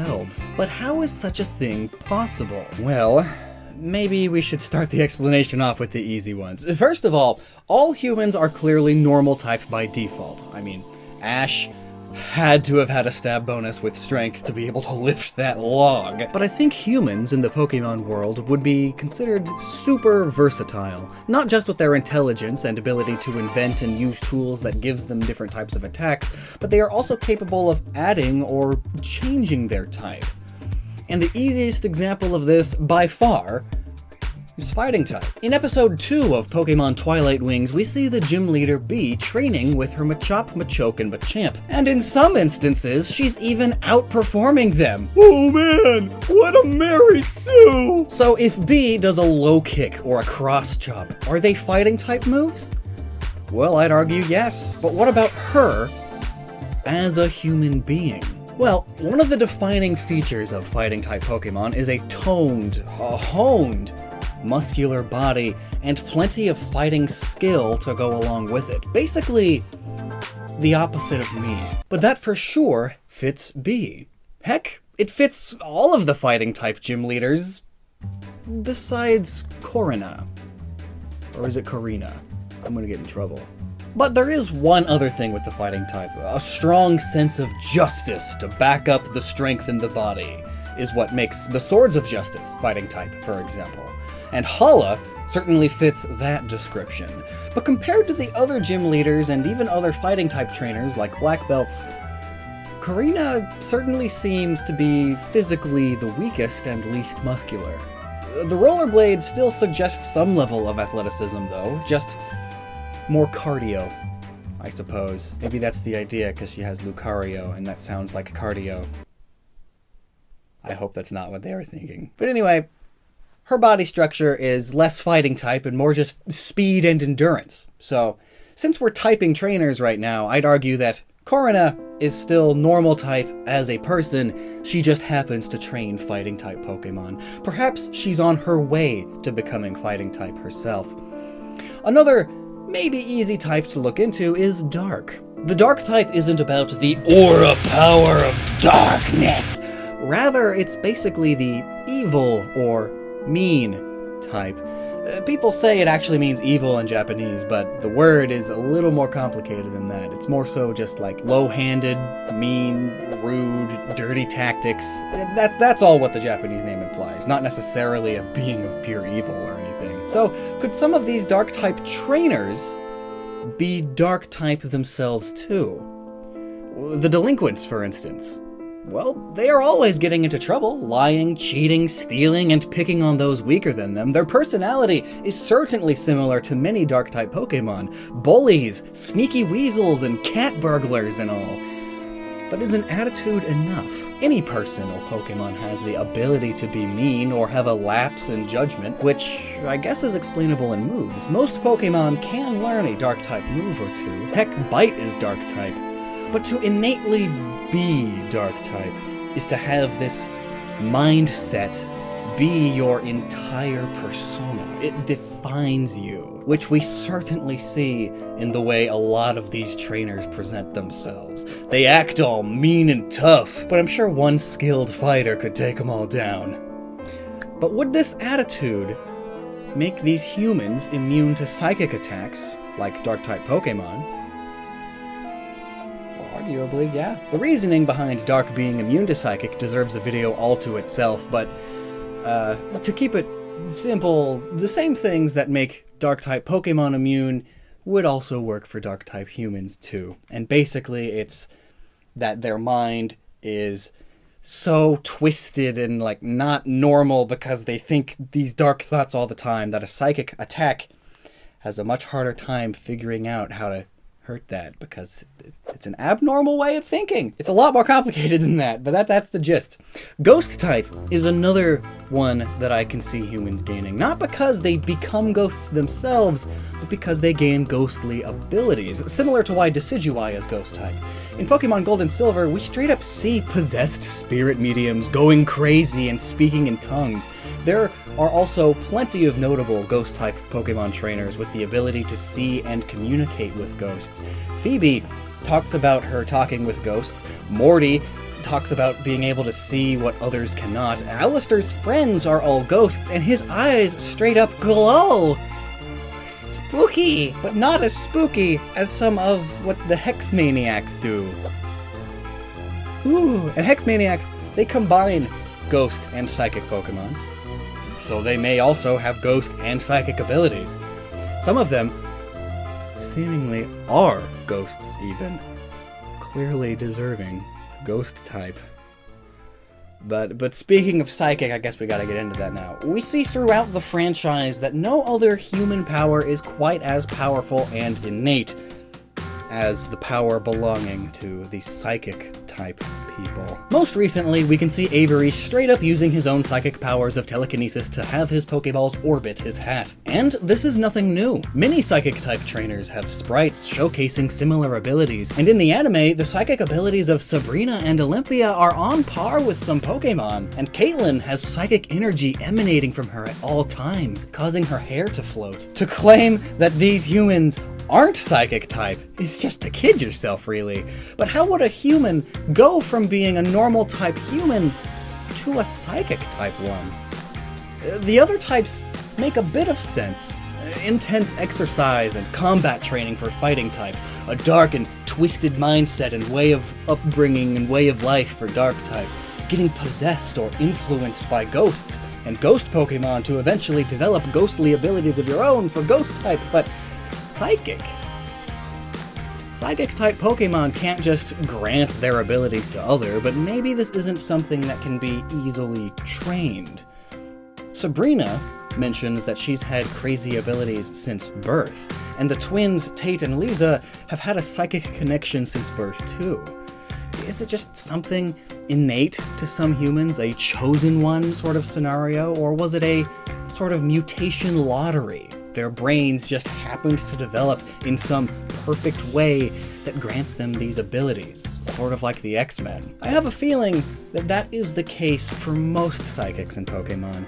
Caitlyn had her powers awaken just one day, and she nearly ruined her life because she didn't know how to control them. And here's a quote from her: "Having no psychic powers at all is better than having psychic powers you can't control." And being focused on sleeping all the time, as well as always having a Masharna, leads me to believe that she's all about using her psychic powers to sort of astral project while asleep. Basically, astral projection is when you detach your mind or soul from your body to experience things outside of our plane of existence. But training to gain these abilities may still be possible. In Gold and Silver, when on the Pokegear phone with Sabrina, one of her lines has her say, "I'll tell you a little bit about a psychic's training. Psychic ability is the power to influence people. You close your eyes and clear your mind of excessive thoughts. Then you look hard at your sleeping self. That's it. True psychics aren't the kind who can move things around with their minds. It's all about controlling your own mind." We also see that many of the psychic class of trainers are wearing traditional martial art training robes. Think like Shaolin monks, training to hone their body and mind. But in the Pokemon world, they go beyond this and gain crazy levels of telekinesis. While none of this doesn't confirm that they were completely normal at one point, it does show that they have to train to further their abilities. Perhaps then it is something you are born with,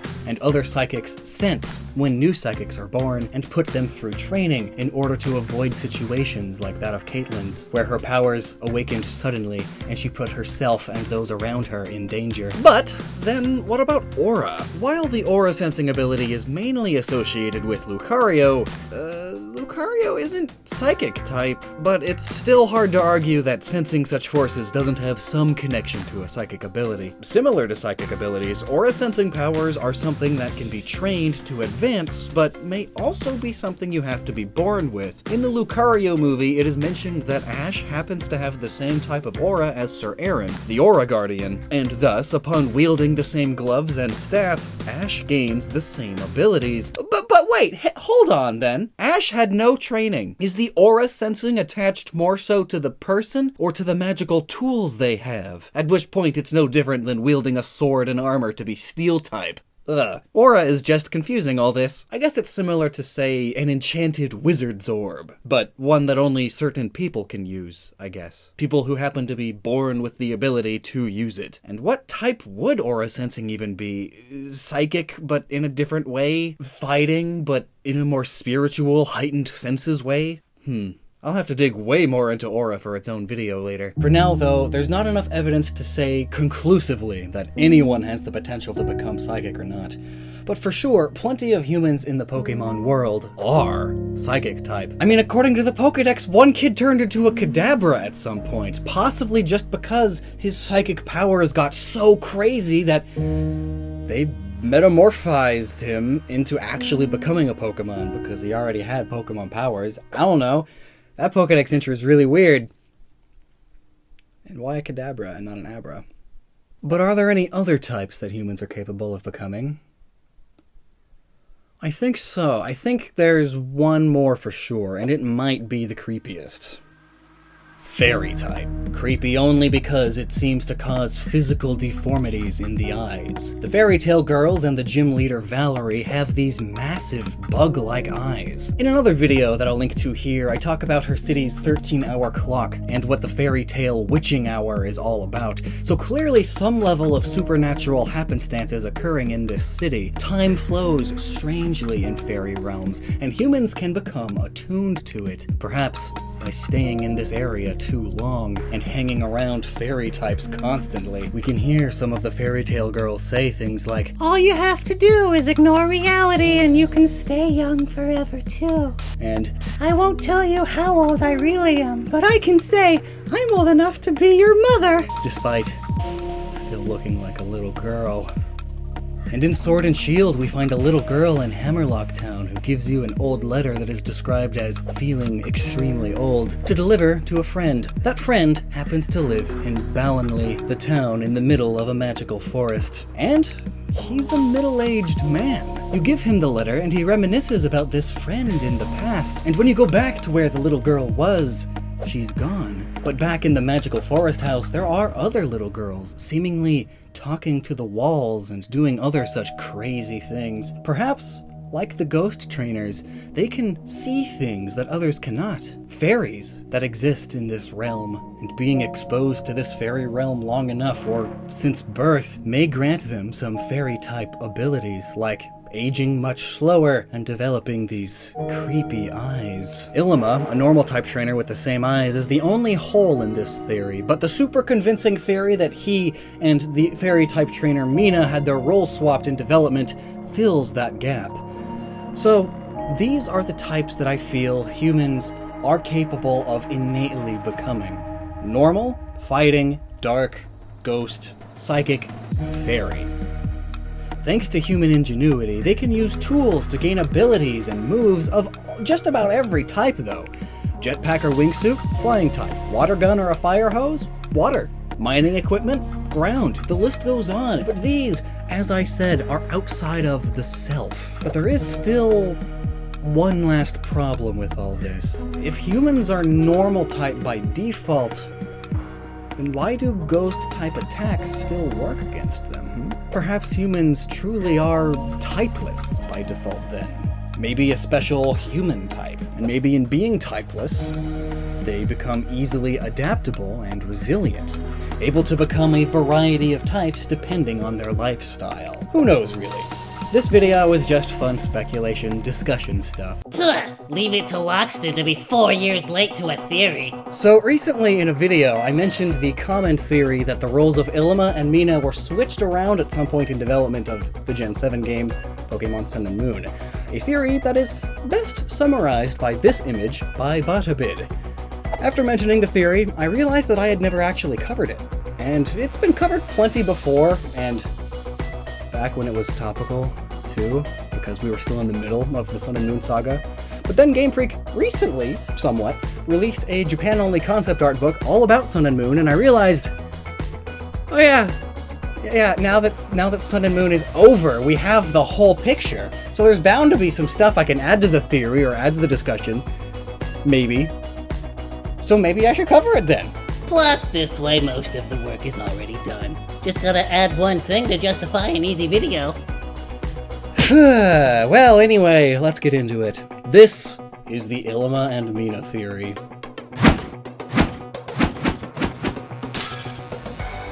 Surface level, it's easy to see how this theory started. I mean, just look at these two. Pink is the color most commonly associated with fairy type. Illima has pink hair. In Pokemon X and Y, the games just before Sun and Moon, we see the fairy type gym leader Valerie, and the Fairy Tale girls. They all have these creepy fairy-esque eyes. Like, it's a specific eye design that only they, the fairy type people, have. Just like Illima. Nobody else in Sun and Moon has these eyes in this style, and up until Illima, this style of eye was synonymous with a fairy-type trainer. Now look at his main Pokemon. Yungoos, okay, Komala, gotcha, and Smeargle. The artist-painter Pokemon. Out of all of the normal type Pokemon, 7 generations worth, it's a Smeargle. The painter. Illima has nothing to do with paint, but you know who does? Mina. She's literally a painter. In fact, she's an incredibly relaxed, tired, and even spacey painter, meaning that she not only has similarities with Smeargle, but she also has similarities with Komala. Having these two Pokemon would be perfectly fitting. The lazy Pokemon that's always asleep, she's being lazy and spacing out all the time, man, and is a painter, so these two circles. In fact, Smeargle and Komala as a pair even match up with her overall design and color palette, let alone her personality. And only having these two Pokemon would make her work really well as an early game character like Illima, rather than a later game character, which is what she wound up becoming. So what Pokemon does she have then? Well, Klefki, Granbull, Wigglytuff, Shiinotic, and Ribombee. Nothing to do with paint, nothing to do with art, nothing to do with her design or personality, besides maybe Shiinotic, because all great artists are on something, you know? So now, do her Pokemon fit better with the design and personality of Illima? Admittedly, while not as definitive as the other way around, I for sure can argue yes. Illima is sort of the mom friend. You can see it in the way he moves, his facial expressions, and even the way he speaks. He's very loving and caring, and isn't too fond of battling. It's clearest when it comes to the way he speaks. Here's some quotes. You looked so very delightful in battle that I had no choice but to summon you here. You've arrived with such exquisite timing. So, you've spotted me sticking up one of these lovely stickers, have you? What a lovely battle you showed us there. Illima is polite and charming. He sends hearts aflutter in the anime. He is pleasant in nature to a fault, getting on the nerves of those in Team Skull. And he believes in empathy above all else. Now tell me that doesn't sound like it fits the fairy type perfectly. Fairy type is all about love, care, and empathy, as well as being a bit more sophisticated than most, pleasant and kind. And what fancy trainer would be complete without their pedigree snubble? It's perfect.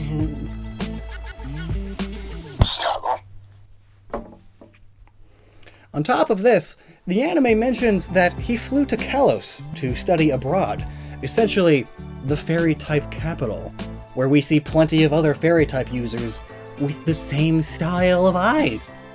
And looking to Mina's Pokemon, Wigglytuff and Shiinotic's pinks match Illima's hair, and the scarf that Ribombee wears matches his sweater vest. Speaking of which, who wears such a low-cut sweater vest? Who wears capris?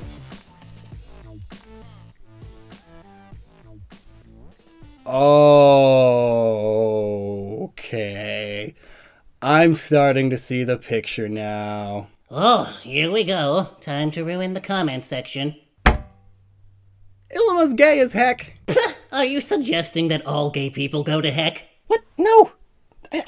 I say as heck all the time to just mean a lot. Okay? Okay? You're just trying to get me canceled. Stop it. He's trying to get me boned.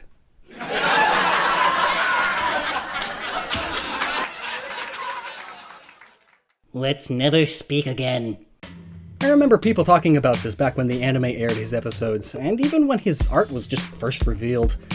Not once in the franchise do they ever expressly state Illima's sexuality, but anime has a way of alluding to things. They could never outright say it because Pokemon is a global franchise. They want their games and anime to be allowed everywhere to reach as many people as possible, and everywhere includes places like Russia, China, and the Middle East. Places that don't allow media that depicts such terrible things like people liking each other. But the violence is okay. But this doesn't mean that they won't imply things, or at least a touch of representation. Anime has a particular way about this. You see flamboyant guys in anime all the time, quite the characters. Often it's a bit over the top, but there are those who themselves are over the top. But anyway, when it comes to anime, there is some debate as to whether this particular depiction is helpful or not, but that's not what we're here for.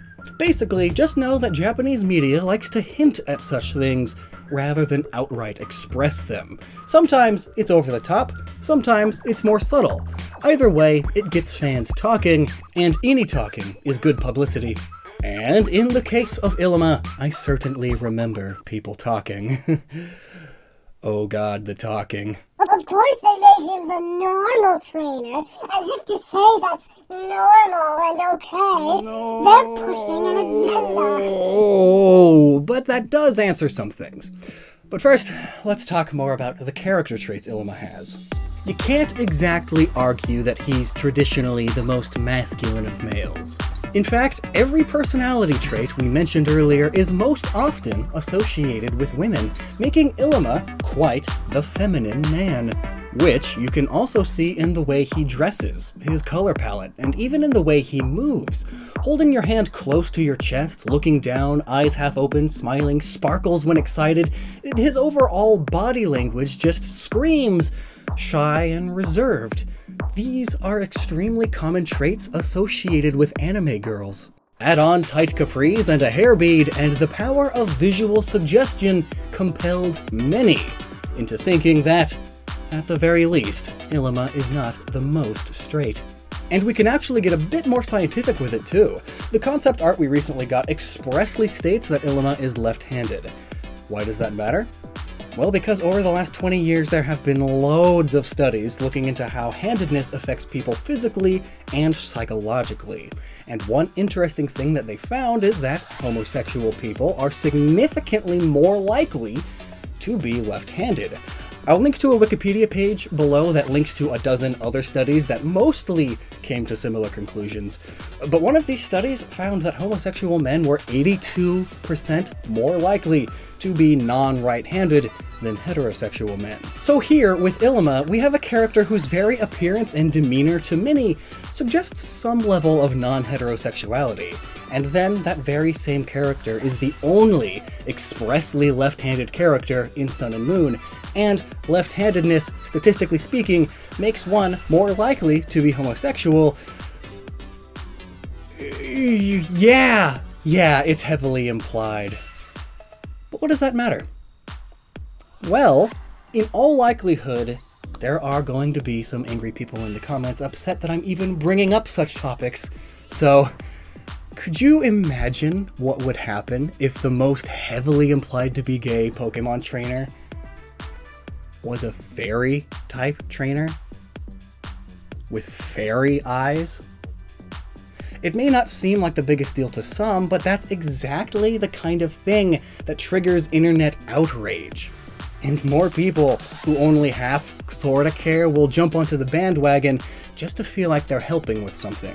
It's not exactly good for PR, especially when fairy is one of the many insults for those in the LGBT community. So even though no harm or insult was likely intended from the designers at all, it is a bit stereotypical. I mean, anime arguably has a problem with stereotyping all sorts of people. It just can't seem to get out of its own generic tropes these days. So I have a feeling that this might have been what happened. Early on in development, they're working on the designs and planning out all the characters and everything.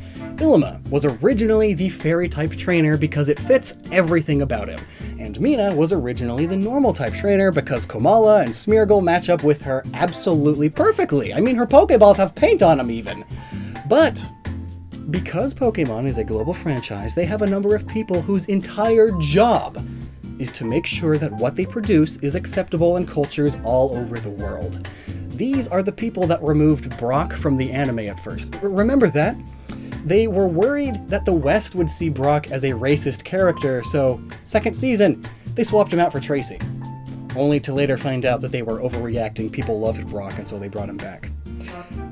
But the Sun and Moon characters were shown to these people, whose job it is to figure all this global stuff out, and they were immediately concerned about Illima. While everything about him is fine and even common in Japanese culture and media, the West tends to be more sensitive about such stereotypes, especially these days. Having representation is seen as a good thing, but not when that representation comes at the cost of stereotyping. It may not seem like the biggest deal to some, but it potentially would have been a big deal to some. And that could always blow up into a PR disaster. So rather than risk it, they said, let's just change something about Illima. The options potentially being to no longer imply such things about him. Maybe make him female. Maybe just not make him that kind of guy. Or they can keep that design and all the character traits for some representation, but just change what type of Pokemon he uses to make him less of a stereotype and to seem more normal in the Pokemon world. And so, rather than do a lot more work, they simply swapped the roles of Illima and Mina. It was easy enough to do. I mean, if you look at the concept art for all the other characters, they are pretty obviously the type that they are. Kiawe is obviously fire, Mallow is obviously grass, Nanu is obviously dark, Lana is extremely obviously water, and so forth and so on. But Mina, well, she was a normal trainer. Being normal means nothing is extremely obvious because she's just normal. She's a plain old painter, so she can easily fit into just about anything. And while Illima's hair and demeanor implies fairy, it doesn't imply fairy quite as much as Valerie did. With a few tweaks, you can easily just say he's normal. He's a bit plain. The colors are muted, whites and browns. It's fitting. So, the swap was easy. But of course, we still cannot confirm that this happened at all. It's entirely a hypothesis for now, though I'd love for an interview to come out in the future and confirm or deny this theory. Brock. He be rock. Huh, Misty, when it's wet in the air, but like only a little. Hello, I'm Lockstin, and this is my show, Noggin. Have you ever noticed that Pokemon gym leaders have some very specific names? Like, obviously, it's a kids show, so give every character a perfectly fitting name that gets who they are and what they do across really quick and easily, you know? Brock is a rock-type gym leader. You can tell before you even see him or even see his gym, because his name is just Rock with a B in front of it. And yes, just about every gym leader is like this.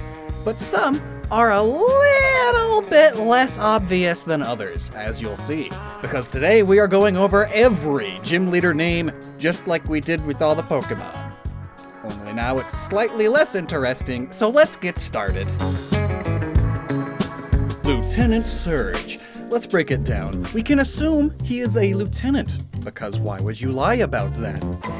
Plus, he said he was in the army. It's not crazy to be a lieutenant. What is crazy, though, is how gargantuan the man is. Well, anyway, he likes electric-type Pokemon. And a surge is normally when something overflows or pushes past barriers, like a surge of water over a dam wall. Or in his case, a surge of voltage on an electrical line. So a power surge is the phrase he is named after. And thankfully, it doesn't take long for us to get to a seemingly normal name, Erica, the grass gym leader of Kanto. Erica is a Western name, and the feminine form of the name Eric, which is actually very common in Japan for some reason. As to why she is named Erica, well, that all has to do with its meaning. Erica with a K is similar to Erica with a C, and this spelling of Erica is also the name of a genus of approximately 860 species of flowering plants in the family Ericaceae? Ericaceae. Ericaceae. Commonly known as heaths. So yes, She's named after a plant family. Koga and Janine are the poison-type gym leaders. Koga is a traditional Japanese name that has a few translations, one being antiquity, which works perfectly as he's a very traditional man and fulfills ninja tradition by poisoning people. It could also come from Koga Ryu, a school of ninjutsu. And by a school of ninjutsu, I mean like the real one, from the Warring States period of Japanese history. It is sometimes abbreviated all the way down to just Koga, so we sort of got our meaning here. But as for Janine, well, if you channel your inner Captain Underpants, I'm sure you can rearrange the letters to be better. Ah, here. Ninja. That's right, she's sort of the word ninja with an E. Sabrina, the creepy psychic-type gym leader, is obviously named after the teenage witch of the same name, another popular character at the time. Although, why is she named Sabrina in the first place? Well, according to the guy who named Sabrina the teenage witch, she was named after a high school friend, who apparently wasn't actually named Sabrina, he just forgot the name. Wow. Talk about the ultimate rude move. But anyway, psychic powers and her whole demeanor are very witch-like, so to get that across better, the localizers named her after another popular witch. Blaine, the young old man fire-type quiz show host. Man, I want a cool description like that. So Blaine's name means weird and odd, because in Scottish, Blaine is essentially yellow. Like, yeah, a color, and I guess yellow is close to the color of fire, but the name Blaine also means slender and thin, much like him. Oh, and did I mention Blaine sounds an awful lot like blaze? Or perhaps the word flame mushed together? Flame, blame, Blaine. Simple stuff, people. Giovanni. Oh, he's a JoJo. Now his pose sort of makes sense. But actually, though, Gio is the Italian version of John. You know, like Jonathan. But really, though, being an Italian name, it just works with this whole mob boss look and idea. Plus, it's just fun to say. Giovanni. Like, what a bad guy name.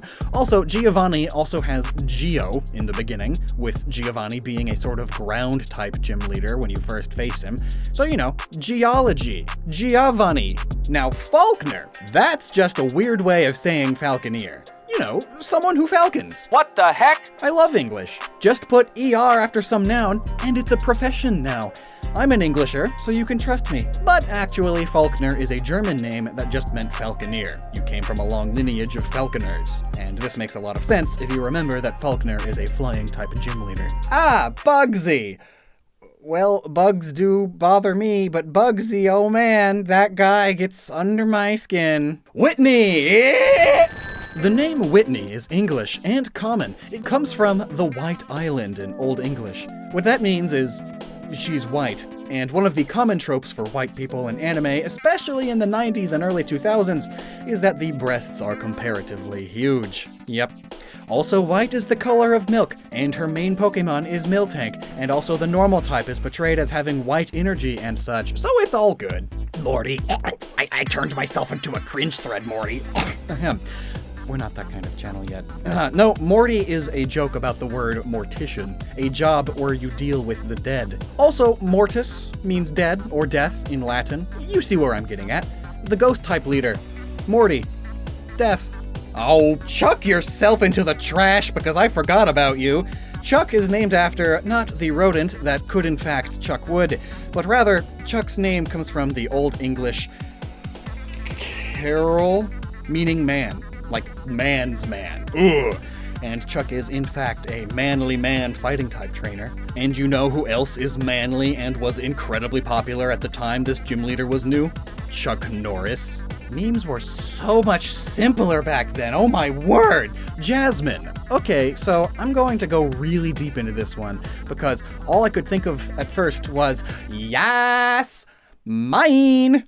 Like, that's what she screams while she's mining metal ore or minerals or something. But like, that's too lame to have been this, right? There's gotta be something more. So, the classical name meaning for Jasmine is basically flower or gift of God. Secret tip, most names mean gift of God, especially girl names. But if we look into some weird name astrology, Jasmine's special lucky numbers are 1, 4, 8, and 10, and the steel type has 10 resistances. Could be. Jasmine's metal is also iron, according to its name astrology, and iron is the precursor to steel, and she's the steel type trainer. Also, apparently people named Jasmine are materialistic, and you could spell metal with all those letters. Coincidence? I think so. Price. I'm just going to state it now. I hate all of the ice-type gym leader names. They are all just ice. I'm not even kidding. Claire, because dragons have lairs. Ha, that's a fun name, good one. It's also French for clear or bright, and she's smart, you know, because she used dragon type back when it was pretty OP. Yeah.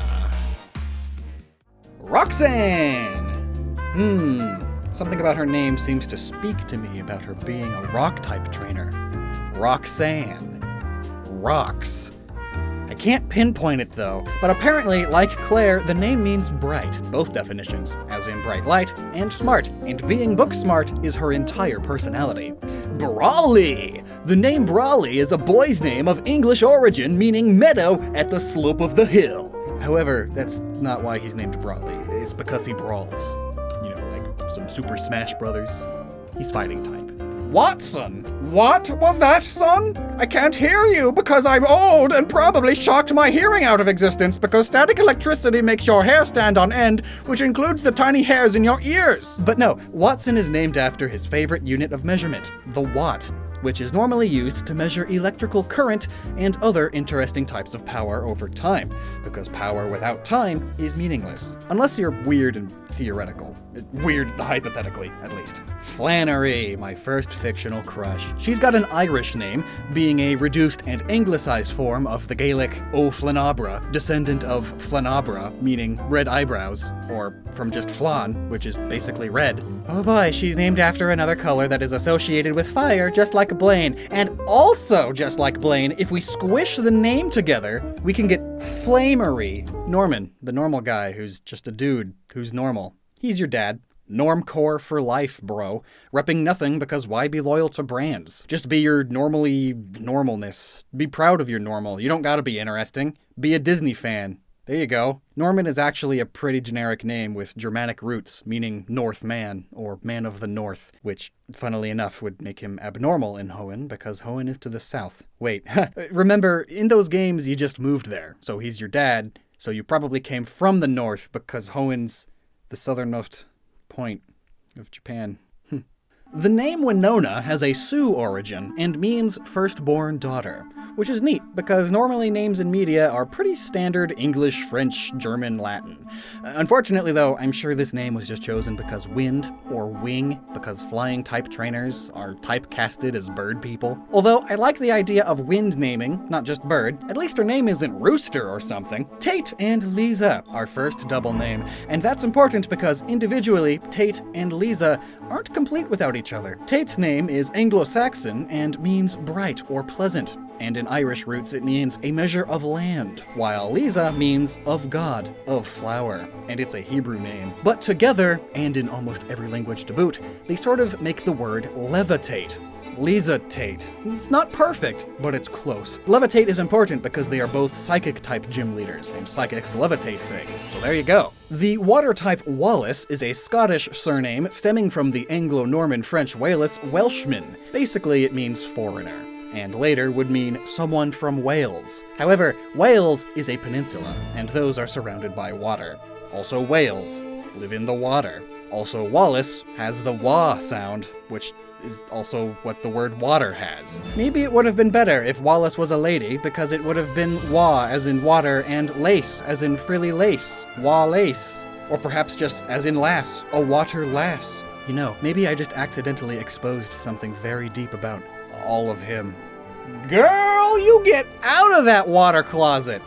Oh, that's slang for toilet, isn't it? Another water leader, Juan, is another form of John, but Spanish this time. And we all know John means gracious God, or a gift from God. And speaking of religion, you know who baptized Jesus in water? The lore runs deep, like the depths of water. Or it's just because Juan sounds like the beginning of water? Rourke, the rock-type gym leader that I liked but also forgot about. Well, knee-jerk reactions to his name, it's Rock, it's just Rock. It's just like Brock, but with an O thrown in instead of a B. But no, it actually is a bit better. It turns out Rourke is just straight up an Irish name, meaning illustrious, much like how metal ore and gemstones appear. And this dude's a miner, so that's great. Gardenia is named after the flower called the gardenia. You know, flower names are actually extremely common, but I don't really think I've ever heard of someone actually being named Gardenia, or Slump Lousewort for that matter. But I guess being a grass-type gym leader, being named after a plant just works. And it's also just the word garden if it was a girl. You know, add an A. It's a girl now. Maylene. That's the second time I've brought up Smash. I guess it is Nintendo after all. They only have 3 games and Metroid. However, Maylene's name could be a pun off of melee, sometimes pronounced melee. It's because of melee attacks, punches and kicks. She's fighting type, you see. Crasher Wake! And if you don't know why I hate gym leader names, now you do. I mean, honestly, it's not terrible because he's sort of a wrestler, so it's his stage name, but Crasher Wake, it doesn't even roll off the tongue nice. If you're gonna pick your name, make it good, you know? Don't just name yourself after crashing waves and wakes. You know, the little things that boats make. It's also those weird triangles that break up waves as they hit ports and man-made things to stop erosion. It's because he's water type, if you haven't gathered. Fantina. Now there's an interesting name. Not sure I've ever heard of it, but being a pun on ghosts, I like it already. Possibly coming from phantom or fantasia, you know, the tango. Fantina is traditionally a French name meaning childlike. Yet, its similarities to Phantom is what truly makes this her name, because you just sort of know when naming your kid. Like, it's just birthed, and you're holding it in your arms for the first time, and you just go, oh yeah, this one's going to be weird and like dead stuff, better name her accordingly. Byron. It's just Brock, but iron instead of rock. Candace. Every ice-type gym leader is just named after ice. Like, wow. Well, it's pure ice in this case, as the name Candace means pure and innocent, so you keep your dirty art to yourself. Volkner is possibly from a German name. It's similar to Volker, which means a warrior for the people, or something like that. And this dude is Aryan-seeming, but other than that, we don't know. However, this electric-type gym leader is named Volkner because of the unit of power known as the Volt. Volkner. Ceylon, Chili, and Cress. Where to begin?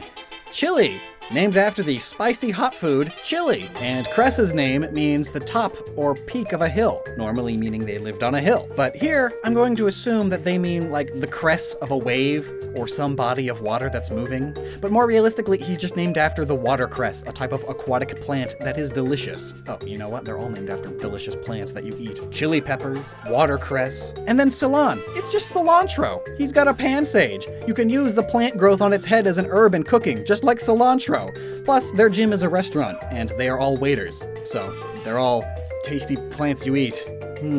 Lenora. At first glance, you wouldn't think that name means normal type, and that's because it sort of doesn't. It's more about her actual characteristics and personality, because she's not a nothing character, Bryson! Her name is a mixture of lore and oral. Telling stories with oral tradition is one of the big reasons we have myths in the first place, and Lenora is all about that. She loves those myths and legends so much that we see her step down from being a gym leader in Black and White 2 to instead just run a local museum. Berg, on top of being close to Bug, his typing, is also an Old English name from bruh. Bruh. It means fortification, and it's also a common name for a neighborhood or densely packed populace. Similar in theory to bugs. You know, termite mounds, wasps' nests, ant colonies, cities. You know, bug things. Humans and bugs are the only things to create these supermassive groups like this, so I'm not too mad at Berg's name, even if it is kind of a lame name. Drayden is a recent name in the grand scheme of things, and possibly is African in origin, though the original meaning isn't quite known. You know how things get lost. But what I do know is that the localizers probably just looked up names with Dra in them and took this over Drarik because dragons plus the added bonus of Den, like a layer, Dragon's Lair, Dragon's Den, Drayden. Nice. Iris is one of the very few gym leaders where her English name is the same as the Japanese version. And while I'm bringing that up, I should mention in the Japanese version, all of the gym leaders sort of follow a flower motif. It's a shame that that got a bit lost in translation, but not with this one at least. Iris. As in an iris, of course. It's a flower, and it's a very purple flower regularly, deep purple being the color associated with the dragon type, and irises themselves can also look sort of dragony too. Do you see it? Just squint a little. More specifically, the Japanese iris, actually, and now that I look at it, it's kind of the exact same shape as her hair. Traditionally, the name Iris means messenger of the gods, or rainbow, depending on who you ask. And while dragons aren't gods themselves, they are extremely powerful, along with being almost masters of all the other types. Though that's not true anymore because Fairy was added in the next gen. That sort of messes them up. Elisa, who existed before the Disney Ice person, so not Ice. Though if you asked anyone on the street what Pokemon type Elisa uses, they'll probably say Ice type. But no, she's electric. And as for her name is actually not a common name. It's possibly a corruption of a real name though, but some sources say it could be an uncommon shortening of Elizabeth, like Queen Elizabeth. And I guess the UK spearheaded the Industrial Revolution, which led to a boom in electricity usage, so there's a possibility. However, it still is Pokemon, so let's look at it real slow-like. Ella-sa. Ella from electric, duh, and sa comes from salsa because she's fuego. No, maybe Tesla, or SA in the electrical world means small appliance. So that, plus hot. Is she a toaster? Because all toasters toast. Clay, a man of the earth, doing honest work out there in the dirt and clay. A truly grounded individual. Can you tell my type? And then there's Skyla, always flying around with her head in the clouds. The sky, you could say, where flying types are.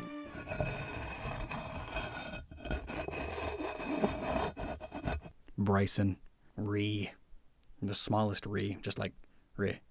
The name's just Brock, but ice. Bryce-in. Like, why do we even try, guys? You know what else starts with a B and is just their type? Brock. Next you'll tell me there's a Belectric, or Bwater, oh Brass, Befire. You know the guy. Here comes fighting. The B is silent. It's probably Russian or something. Or Latin for flower of God or something. Who knows? Roxy, the rocker pet name of Roxanne, which means dawn of day. And we all know that Roxy does not wake up at dawn. This gen really seemed to just take the names at face value, because Roxy is more than just rock and toxic mixed together. And I should clarify, rock as in the music genre which she plays, not rock as in the type. She's poison type, hence the toxic part of her name. Charon is an odd character because he was the rival first, and then in the second game, they were the normal type gym leader. So his name came from the first game, and most of the rivals in Japanese were just the opposite color, like red and blue, gold and silver. And Charon's Japanese name is based on the Bulgarian word for black, from black and white. Oh, the word is Charon. Learn how to say that one, Lockstin. Writer's note. Hey, Radioing it. Marlon is another new face, and I'm going to assume it's from Marlin, but an actual name. Just taking the big fish known for its speed and turning it into a common name. Woo! But when not based on the fish, the name Marlon means little hawk and comes from Old French. So Marlin could have been a much better flying type gym leader name. However, if we take a look at his Pokemon, he's got Wailord, the float whale, along with Mantine, which is partially based off of a plane, and Jellicent, which looks like a French-English balloon man. They're all sort of floaty and flying themed, so possibly his name is way better than we think. Viola. Again, we have a Japanese name here, so it's a plant, because it's the theme. However, I still have to fit it in as to why they are named that. So, the Viola plant genus exists, and being bug type, well, bugs eat plants. It's kind of their thing. Oh, but also, Viola is a type of butterfly. So, I guess the name really is perfect. Grant! Don't take him for granite! Ha! It's from granite! The type of rock. Originating from Scottish, Grant can also mean tall or great. And Grant is a rock climber. Their whole thing is to go up, get taller up in the air. So it's almost a double reasoning to name him Grant. And fun fact, his Japanese name is Zakuro, which means pomegranate. Right, see where I'm going? Grant.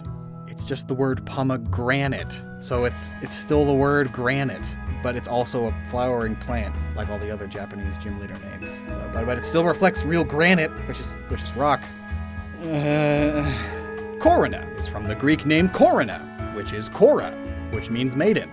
Yeah, a lot of talk for little meaning. And, well, yeah, she is a maiden, yet that's not a good reasoning. I'm sensing a sort of shift as the generations go on. The names are more just names that can be converted into puns or such. You just gotta dig a little deeper. And Corona isn't an exception. Breaking the name down, we have KO, as in to knock out, since she's fighting type and all. And being fighting type, where do fighters fight? The ring, ring, KO, ring, Corina. It could also come from arena, KO arena, Corina. Also, skating rinks to skate around, which is also what she does, because rollerblading has everything to do with fighting type. Ramos, the classic happy little old man gardener. Ramos is a surname of Spanish and Portuguese origin, which means bouquets or branches. And in Latin, it actually is just branch. So, plant gang rise up. But an added tidbit, Ramos's name in its possessive form has 2 S's, and it looks like moss, meaning it has moss. The cutest plant there is. Clement isn't a real name. The real name is Clement, which means mild or merciful. However, almost all of his names in every language refer to lemons or citrus of some sort. But what do lemons have to do with electricity, you may wonder? And the answer is lemon batteries. Lemon, lime, and potato batteries are super popular as a children's science fair project. And you can't name a guy after a potato, that's rude. But a lemon? Or a clementine? Clement? Yeah, that's a name. Valerie. A French name meaning strong or brave, yet I'm sure there's deeper reasoning. I mean, it is very similar to the spelling of fairy. The fae, fairy, the whole type that is her gym.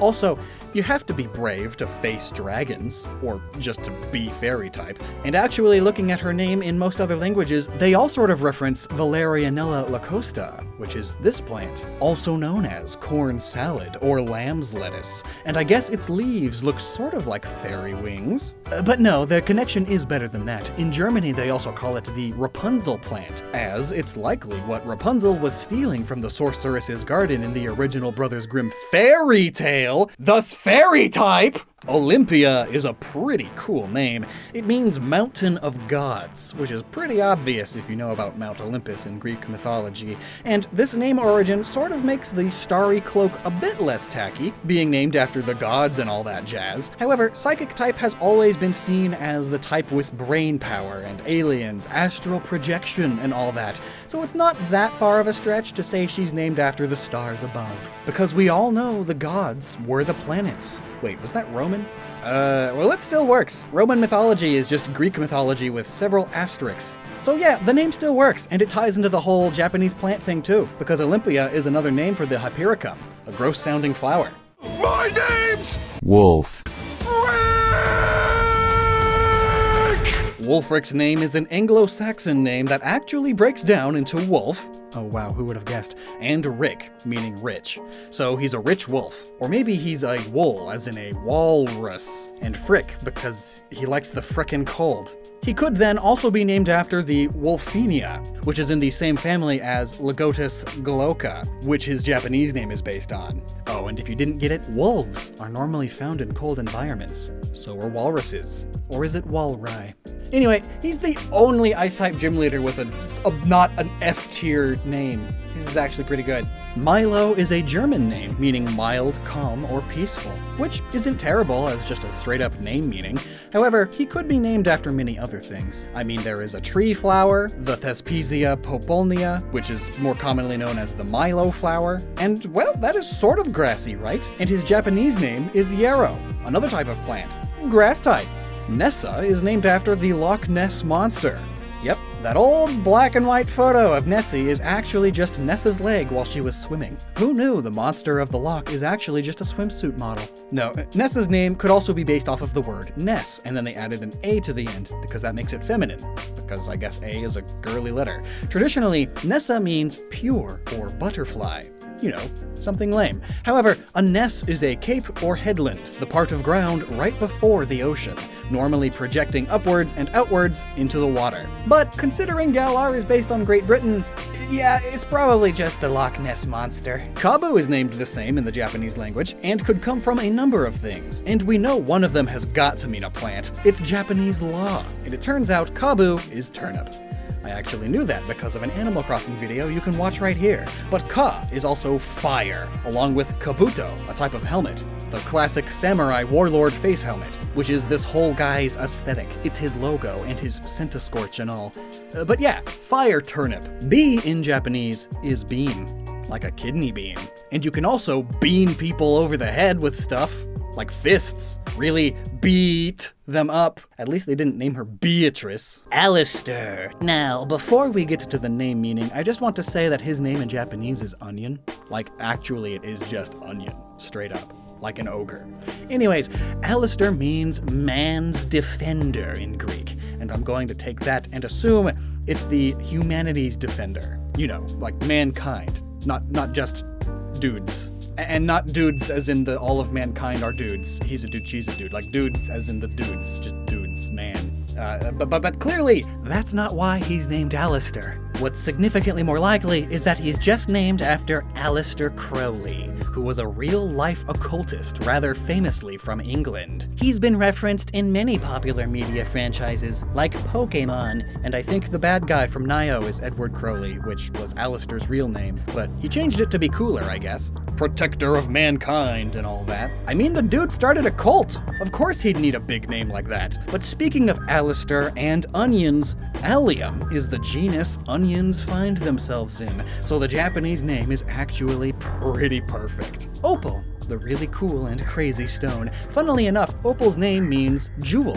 Like so many jewels and precious stones have deep meaning and symbolism, but opal is just jewel. It comes from the Sanskrit word upala, again, meaning jewel. However, in Greek, it could also mean changing color, because opals change color, and the whole changing thing sort of works with her giving her position to Bede. The gym leader is changing, and because of this property opals have, they appear very magical, which is fitting of the fairy type. And also, Opal was a massively popular store in Britain during the late Victorian era, when fairies were also super popular. And well, Opal is pretty old, like giga old. So actually, yeah, it makes sense. Opal is kind of an old lady name too, and well, I guess now you know why. But Bede is a really weird name, isn't it? Well, being a classic English name, Bede means prayer, but specifically bed prayer, the one you say before you go to sleep. Also, there is this saint who shares the name Bede. He was the first saint to write in English instead of Latin, which sounds pretty unique.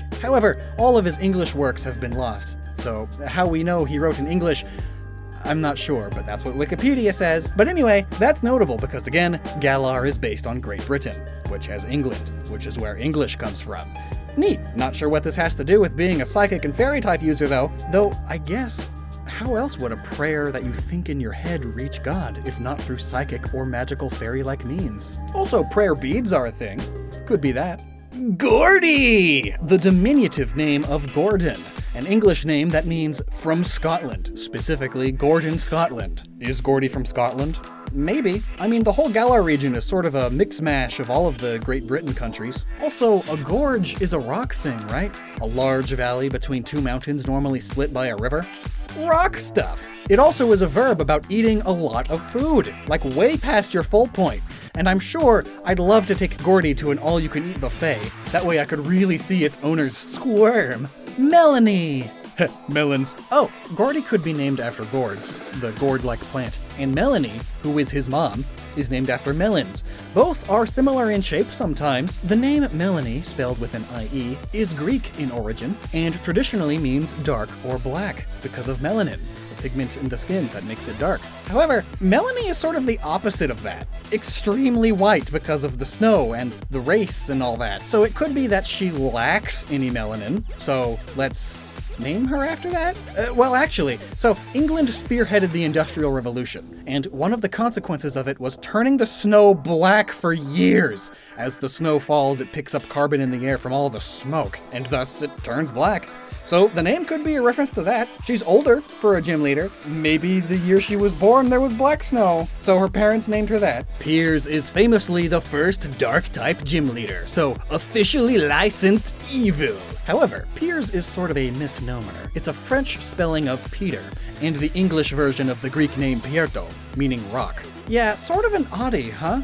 But is it? Piers is essentially named after Peter, Jesus' main man, his bro, his best bud, the guy who wrote the book on Jesus, the goodiest of goody two-shoes. Though, are sandals shoes? Well, goody two-sandals it is then, but Piers here, well, he's dark-type evil, so sort of named the opposite, which I guess Melanie is too, so maybe that's a theme here. Piers is a punk, and what do punks do? Rebel. Nonconformist to a fault, thus the whole opposite day fun stuff.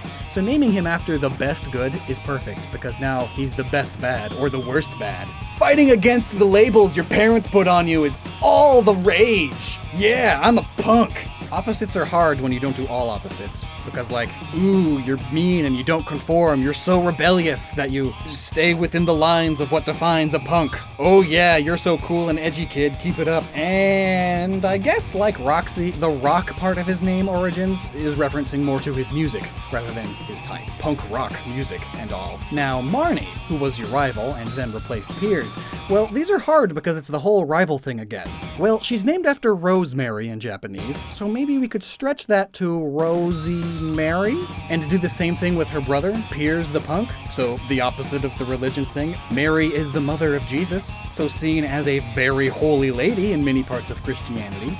So Marnie being the opposite, there you go. Nonconformist punk. It's actually a pretty common trope to name punks and nonconformists after very the opposite of that people. You know, as a name though, Marnie has its roots as a Scottish name meaning from the sea. Marion, like the type of ology marinologists look into. And her hometown is right on the waterfront, so her name could just be based off of her birthplace, like many names are. Or it's also just the genus of rosemary. Raihan is an interesting name in this series, Muslim in origin, and meaning sweet basil. Yeah, the plant. However, some translations make it mean heaven's flower, or a heavenly fragrance. And honestly, basil is pretty good smelling, so they could mean the same thing. However, in Japanese, Raihan can be split up into two separate characters. These two. When together, the name means coming to Osaka, but separated they mean come, do, next, or become, and the other means slope, or heights. And these definitions can be manipulated into making sense. He is the next in line as champion, the second best, and the last opponent before the top of the chain, just before reaching greater heights. He's the next best, etc. Though, looking at his names in other languages, there is a theme. They all reference the common laburnum in some way, also known as the golden chain, or golden rain. And he is a weather user, so rain?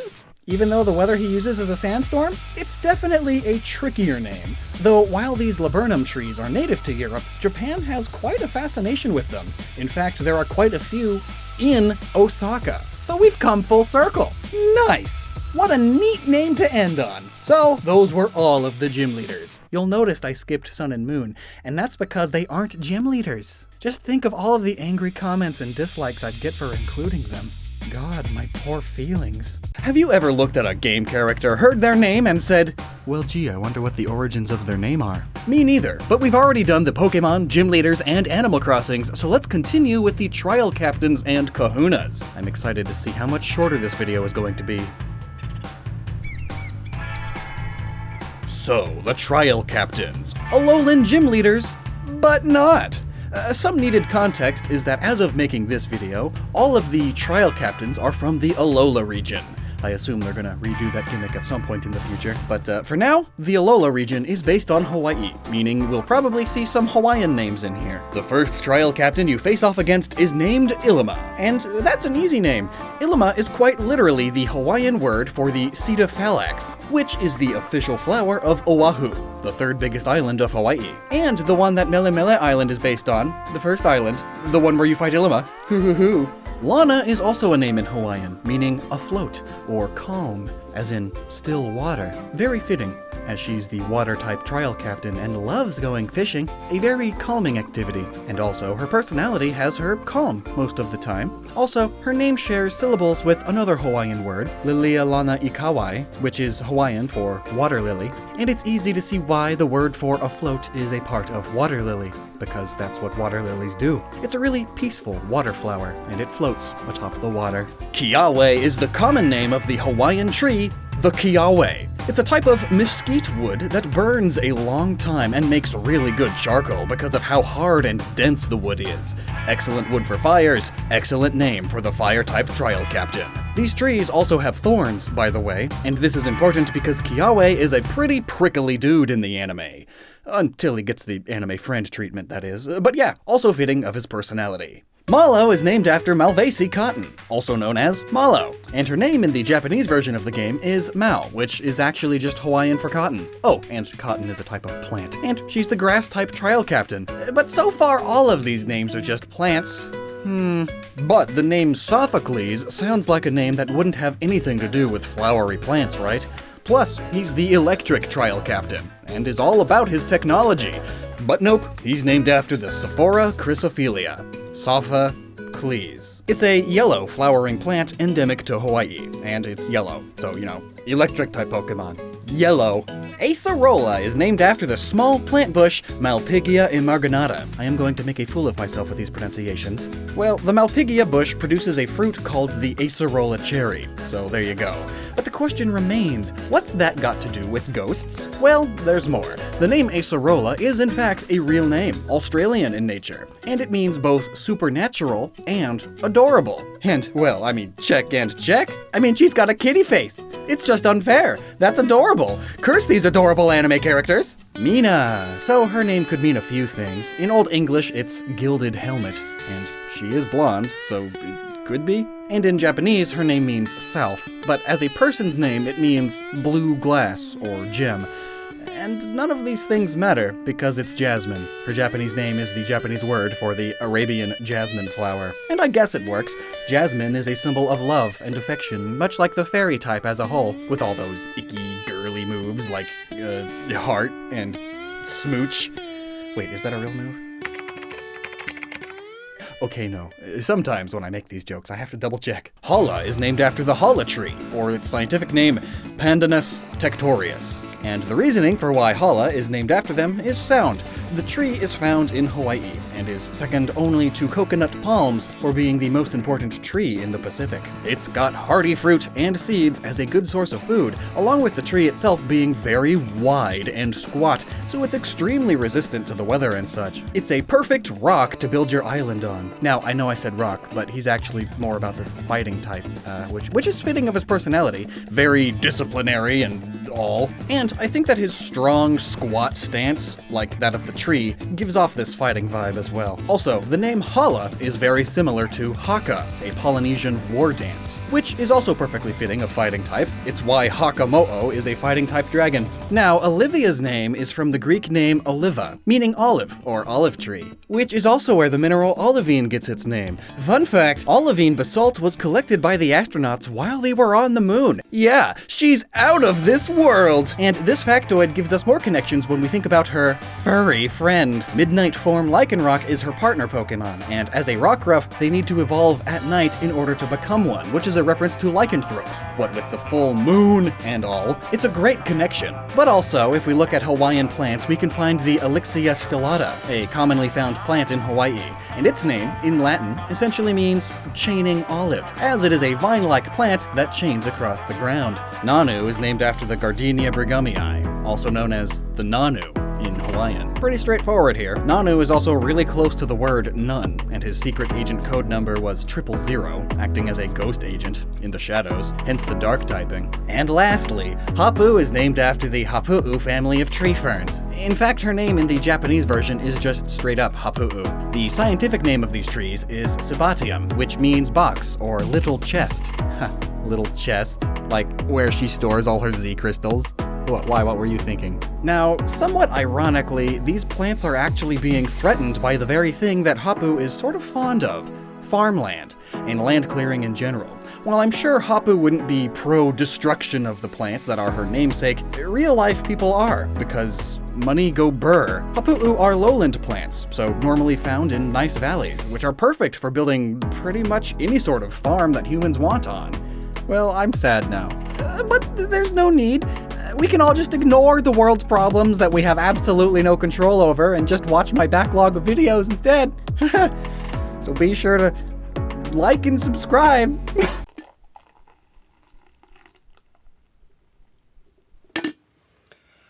I just spent the last week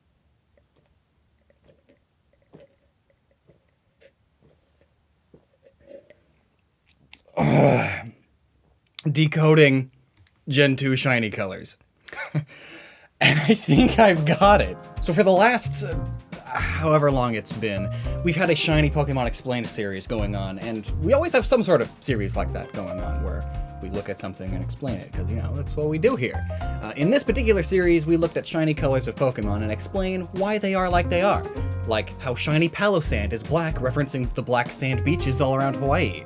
Shiny Bunnelby is light gray with red eyes, referencing albino bunnies, which are super common. Shiny Wishy-Washy turns golden, as canned sardines tend to turn this color, and there's more. But these are all the more recent Pokemon, Gen 6 onwards. At this point, Pokemon started using models and textures rather than sprites, and this is when shiny designs really started taking off. But here's the thing. I said in those videos that Gen 1 through 5 Pokemon were given shiny colors sort of at random. I specified that any good explanation, like Caterpies for instance, is just a coincidence.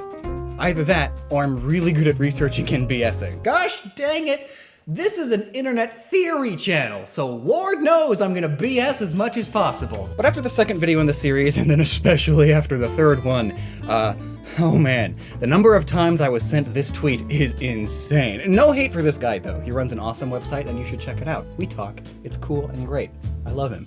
Anyway, the tweet. Debunking shinies. Most fans think shiny colors in generations 2 through 5 were determined via a palette swap, which is to say, Pokemon of the same color have the same shiny colors. But actually, that's not the case. Shiny colors have always been handpicked by the developers. The evidence here being that, well, there is no clear algorithm or rule set. I mean, look at the Pokemon he used as examples. Clearly, you know, an algorithm wouldn't do that. But unfortunately, for both of us, there is no hard evidence, meaning there's no interviews with any of the developers or designers that strictly says it is one way or the other. All we have is speculation. So I totally get where both sides are coming from. I heard from somewhere that the older shinies were picked by code, swapping the palettes to the next available one, and it seems to make sense. I mean, there's evidence of it. So many blue Pokemon turn pink and purple, and loads of brown ones turn green. Like, too many that a designer wouldn't willfully choose those, right? Because why would you make all the shinies do that when you could make them unique or have a reason behind their shiny color, you know? And plus these patterns seem to sort of insinuate that there's some level of rules, shiny rules, and if there are rules like that, then you can easily program a bot to do it. So yeah, it makes sense that there could be an algorithm, even if there is no hard evidence for it. And I do want to also clarify, because other people have said the same thing, there's no code in the game that says to do that. It's because why would they bother putting the code in the game when instead they could just do the code on a computer, it generates the shiny, and then you take that and make it the sprite. That's what we're saying by there's an algorithm. It's not an algorithm in the code. But anyway, on the flip side, loads of Pokemon barely change with their shinies, as if the developers didn't want them to change too much. Like Pikachu. Could you imagine if their series mascot changed super drastically? Same goes for the starters, and also the legendaries, and story important Pokemon. And some colors, for some of the shinies, literally do not change. For the last week, I've been staring at Photoshop doing all sorts of experiments with all these sprites, and I was learning all sorts of things. I specifically looked at Gen 2 shinies because Gold and Silver introduced shiny colors, and also all the Pokemon at the time only had 4 colors, and 2 of them were black and white always, so it's a lot easier to figure out if there's any patterns when you're limited to just 2 colors, you know? Plus, by the time we reached Generation 3, if there were an algorithm, then could that have been changed come Gen 3? And if so, are the Gen 1 and 2 Pokemon also changed to follow the new algorithm, or are their old shiny colors grandfathered in? There's way too many variables, so we're going to be looking at the Game Boy Color sprites. But notably, I had always previously thought that in all of the older gens especially, all of the colors were changed in the shinies. I heard this when the topic of newer shinies was brought up in a video I'll link to in the description that actually I think is also where I heard the algorithm idea the first time. It's a good video that explains why newer shinies look so weird. A lot of newer shinies keep one or two of their colors because they are clearly hand-designed, as most of the newer shinies, especially in Sun and Moon, all reference something real, with one or two exceptions. But this is completely unlike the older shinies, which for the most part don't reference anything unless you really start looking and stretching how far logic can go and thought processes and also, all of the colors change, was the old thinking. All of the colors in the old ones changed, even if only slightly, whereas now there's loads of colors that stay the same because they don't need to change for the reference. But no, it turns out that even back when shinies were a brand new thing, some colors do stay the same. Photoshop has awesome tools. The color picker will tell you exactly which shade of the color you click on is, and to my surprise, one of Mr. Mime's pinks stays the same pink in its shiny. Tangela's feet stay the same. Dunsparce's yellow stays the same. Yanma's green face, the same. And this is arguably evidence of developer tampering, and not just an algorithm, because an algorithm would always do something. It has rules that it has to follow, so it's going to apply them. So clearly, developers are involved. So clearly, there is no algorithm at all. Is a very faulty way of thinking. Because life isn't black and white. We had a Pokemon theme about this. It's not strictly one or the other. There is plenty of evidence of developer tampering, and there's plenty of evidence for an algorithm, especially when you look at some of the drastic changes between generations. Original shiny Charizard was dumb Barney, but Charizard is way too cool to have such a lame shiny, so its shiny got changed drastically to black and red in the following games. Edgy colors for an, at the time, edgy Pokemon. Diglett is a great example too. Oh yeah, its brown remains the same too, by the way, but its reddish nose turns purpley blue, and the dirt does too. But blue dirt doesn't make sense. So in the later games, the dirt stays the same dirt color, because why would the dirt around a shiny change if it's the animal that's changing and not the stuff around it, you know? An algorithm wouldn't be able to tell the difference between what is dirt and what is Diglett. So obviously, for sure, developers have a hand in it, but that doesn't mean they did everything by hand, which we'll get to. But the idea here is, they could very well have had an algorithm go through and make all the initial changes, and then the developers individually sign off on them, or make changes as they see fit, like Diglett's dirt. Or making sure important Pokemon have decent shinies, like Pikachu, Charizard, Celebi, etc. And again, for the people in the back, that means that while I'm explaining how I think the algorithm works, there will be a few exceptions, as you'll see. But I'm pretty sure I've got it, or at least something very close. I mean, I made a flowchart that'll explain all of it, and I'm not gonna show it to you now, but I will tell you, vast majority of them work with this flowchart, but we'll get to that. Let's find patterns and go through my thought process when it came to decoding this. So, discovering that some shiny colors stay the same is definitely worthy of a note here. And here's another surprising thing I learned. Even in the non-shiny sprites, almost none of the Pokemon are the same color. Yeah, even the ones you'd expect to be, like Drowsy and Hypno. Nope, slightly different shades. The underbelly of Cyndaquil, Quilava, and Typhlosion, all unique. All of Totodile's evolution, all unique. All of the greens in Bellsprout's line, all different. Sentret's dark brown stripes versus Furret's dark brown stripes, different shades of dark brown. In fact, we're better off listing the few Pokemon that do have at least one of the same colors, like Coughing and Wheezing, Slowbro and Slowpoke, and Jigglypuff's line. And all of their shinies are exactly the same too. So, that's a bit of evidence of the code, the algorithm, just adding some hex code to the color.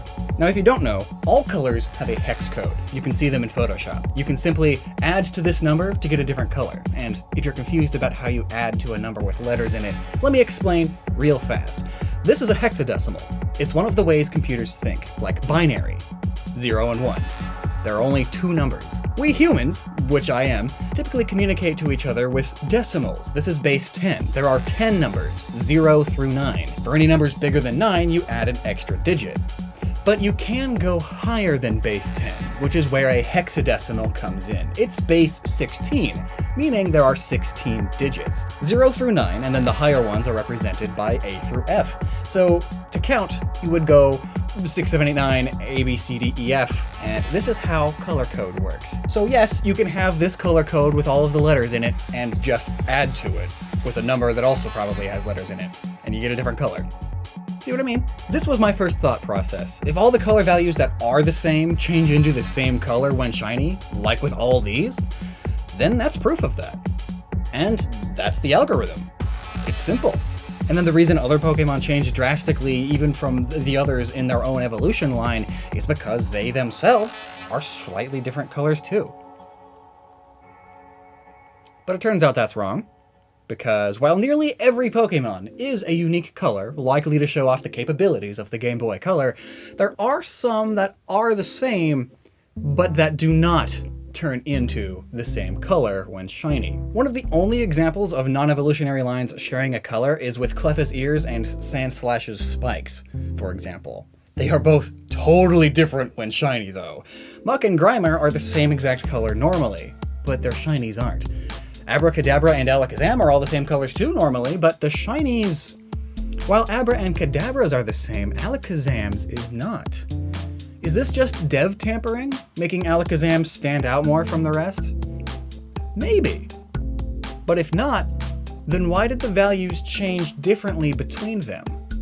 Clearly, if there is a code, it is not so simple. So, that method is a bust.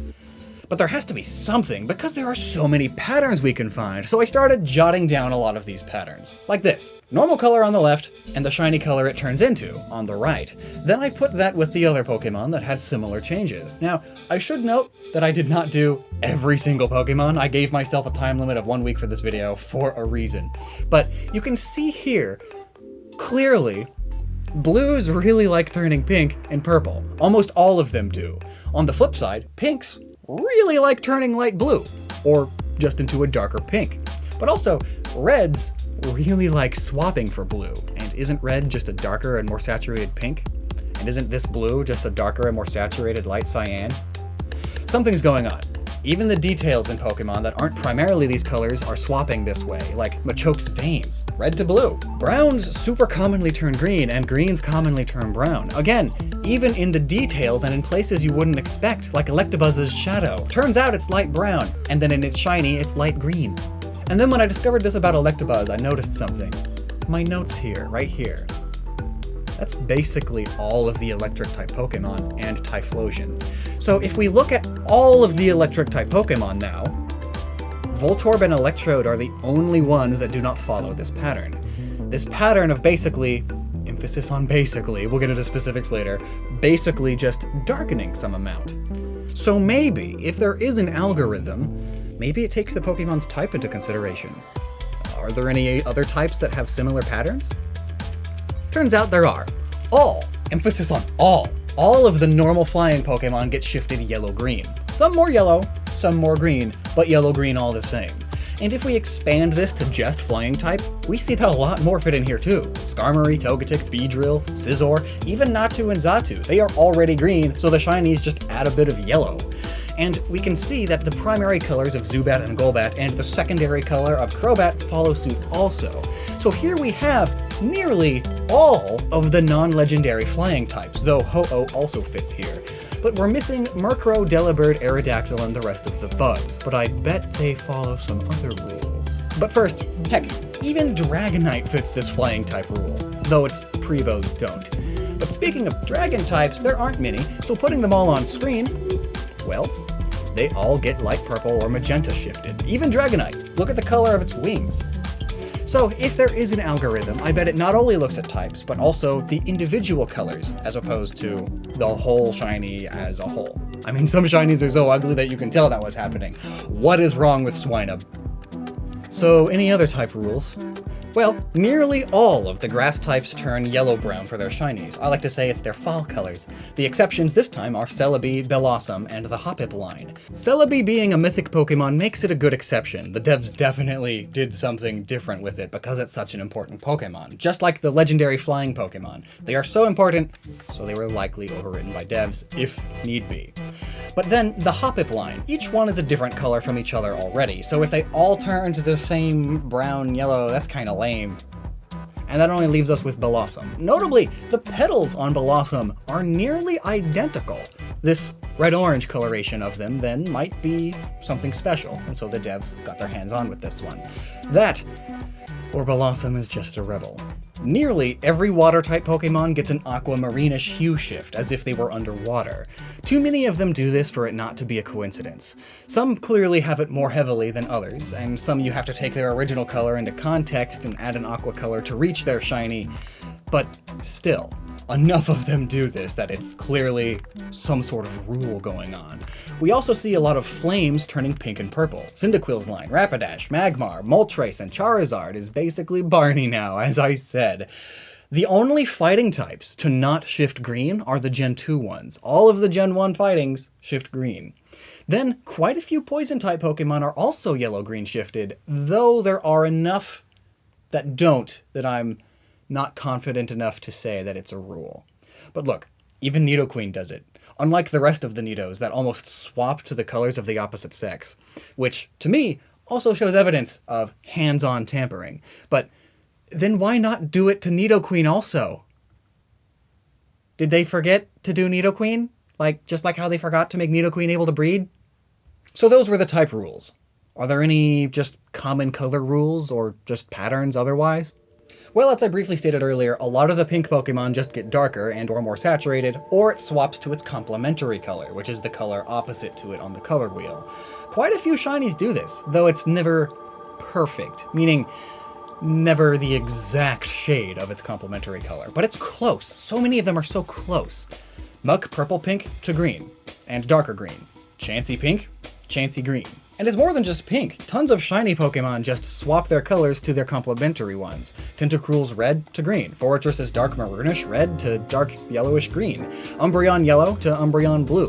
Sudowoodo green to pink. Skiploom green to pink. And on and on and on. Upon noticing the complementary color connection, I started to do some playing around with Photoshop's Color Themes tool to find some color triads, which are basically like a complementary color, but rather than the color opposite to it on the color wheel, it's 3 colors in a perfect Y shape. I ran with this idea, and it turns out it may actually be the main thing that was used. Mewtwo Purple has what I'm going to call Mewtwo Mustard as one of its triad colors. And what do you know? It's not exact, but it's close. Ursaring Brown, Triad Dark Green. In fact, this works for most of the brown Pokemon. Hitmonlee, Cubone, Marowak, Kabutops, Tauros, Primeape, and Mankey, their specific browns happen to have their triad be this minty green. And what do you know? The shinies are minty green. Mismagius was one of the odd ones originally, but now Mismagius Pink? Meet its triad, Mismagius Yellow. Drowsy Yellow, Drowsy Purple. Delibird Purple, Delibird Yellow. Forretress Purple, Forretress Gross. Middling pinkish red Porygon 2, how about its triad, Porygon 2 Cobalt Blue? We see so many pinks and blues swap around both ways, and that's possibly because pink and blue, especially on the cyanier side, are triads to each other. And of course, that means triad colors also explain the entire red-blue swap category of shinies as well. Sometimes, multiple rules work out. Ivysaur follows the grass-type rule, but also the pink color has a slightly orangish yellow as its triad. Octillery gets aquamarine shifted a bit, which makes it this poopy yellow-green, but that's also pretty close to just its triad color. And sometimes, the exceptions to previous rules follow this rule instead. Horsea and Seadra don't really get the aqua hue shift that most water types do, but take this cream color of its fin, its triad is deep purpley red. And what do you know? Also, they evolve into a dragon type, so maybe you can apply the dragon type rule of shifting maroony purple to these Pokemon as well. And again, to clarify for like the 4th time, it's not perfectly exact. This would be like absolutely solid, conclusive evidence if it were exact. But you can't deny that there's a pattern going on here. Sometimes even just the details work out. Crobat's wing blue, Crobat ring green, Magnemite cool gray, Magnemite greenish gray, Sneasel feather pink, Sneasel feather yellow, Jig's eyes blue, Jig's eyes green, brick outline on Sandshrew to dark purple, Scyther's joints green to Scyther's joints red. But with these details, you might have asked yourself already, why didn't the rest of them change? Why is the rest of the Scyther just slightly different? The secondary color follows a triad, but the primary color just gets darker? Well, we aren't done yet. I also found that some of them, it's rare, but some of them take the triad of the secondary color and apply it to the shiny's primary, or vice versa. Take the primary color of Dugtrio and apply its triad to the secondary color. Do the same thing for Persian. Take Abra or Kadabra and brighten them, take the triad of their primary color and apply it to their secondary color. It's the shiny. Take Clefable and turn its secondary color into the complementary color of its primary color. Shiny. So complementary color and triad colors, which I'll call triad left and triad right based on the direction Photoshop puts them in, are pretty easy to program an algorithm to figure out, all things considered. I mean, this is a very basic Photoshop tool that has existed for generations. And there is one other color wheel system that we can look at: compound colors. The colors next to the complementary colors at a set distance. And again, I'll call them compound left and compound right. Looking at compound colors gives us some more of our shinies. Spinarak green to purple, Rhyhorn's purple-gray compounds into this cranberry color. Piloswine compounds to be yellower, and the opposite compound color fits Swinub. Smeargle compounds into this yellow-green. Compounding colors also explains the weirdness going on with Jumpluff, and Crobat's and Gligar's colors too. Dratini's underbelly, Nidorino's spots, even the weird purple Murkrow. Steelix's primary color compounds one way, and its secondary color compounds the opposite way. Even the anomaly, that is Psyduck, gets explained as a compounded color, albeit also less saturated. And just like with complementary and triads, there's also color switching going on here too. Take Tyranitar's primary color, find one of its compound colors, and that's now its secondary color. So again, if you haven't gathered already, big if there is an algorithm, it applies rules color by color after it does so Pokemon by Pokemon. But upon finding out that most shiny Pokemon that don't follow a type rule, and even some that do, fit one of these basic color wheel rules, well, that's just more evidence of a system or rule set, so an algorithm. But it's not perfect. There are some more changes done. The drastic saturation changes are really strange. Slugma and Eevee are the shining examples of it. I mean, jeez. Granbull, Remoraid, Kangaskhan, and Dugong do it too, and Unknown and Aerodactyl do the opposite.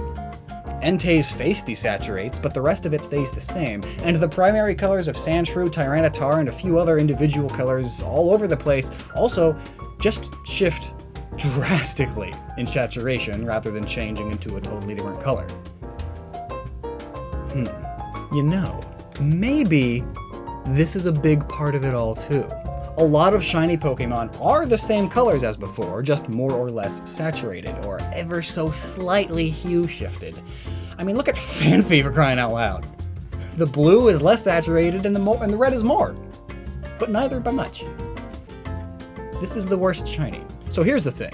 You know, on top of RGB, there's also HSL, hue, saturation, and lightness, used to explain colors on the color wheel. And you know what? So with the whole complementary colors, compound colors, and triad colors things, they were never absolutely perfect. Like, it wasn't definitive. Those rules by themselves got us super close. Like, they were basically the same color, but not really perfect. But what if finding those related colors is just the first step? Big if there is a bot that follows rules, it has to go down a list and apply them. A flowchart. What if step 1 is taking a color and randomly picking, like rolling a die, and picking which method on the color wheel to use, or not, to figure out what color to turn it into? Complementary, triad, compound, or stay the same. It then applies that, and then shifts one of these values up. hue saturation, or lightness. That would explain why all of the triad and compound colors are only slightly off. One of these HSL sliders was moved slightly. But what if it did get moved a bunch? Well, let's look at Eevee. One of its triad colors is straight up green, and its shiny is gray, but greenish gray. So green with the saturation turned way down. Kangaskhan brown compounds into this grayish blue. If we turn the saturation down, we get a cool gray. It's shiny. It turns out that unknown gray is slightly blue, so turn the saturation way up. But now, even adding this extra step doesn't give us absolutely perfect results. But at this point, it's close enough that unless you're looking for a difference, you can't tell the difference. You gotta use the color picker in Photoshop to tell the difference between the two. So maybe there's an extra hue shift rule going on, but it's the weakest rule. But then I remembered, oh wait, the Game Boy Color has an extremely limited color palette. Photoshop has 16.8 million colors, primarily, but it can go up to the trillions. Meanwhile, the Game Boy Color has 32,768 different colors. And even then, it can only show up to 56 at a time. So I grabbed the Game Boy Color's color palette. Yeah, right here. This is every color the Game Boy Color is capable of. I dropped that into Photoshop, and with this, I can compare the results I got trying to mimic what the algorithm did, if it exists, to what was actually possible on the Game Boy Color. And oh boy, am I happy. So bringing over the actual shiny color, we can use the color range selector tool to find the exact color within the Game Boy Color's palette. And sure enough, they are all there, because obviously these are the sprites from a Game Boy Color game. But now bringing over the color I got with my experience, we find that they don't exist in the Game Boy Color's list of possible colors. Which means that rather than taking this impossible color result that we got with our algorithm, we can round it to the nearest color that is available on the Game Boy Color. And thus, we get the shiny color. Nearly every shiny Pokemon follows this flowchart. In my experimenting, I found that most of the Pokemon I worked on are only a single color wheel change and a single HSL shift away from their shiny color. That's it.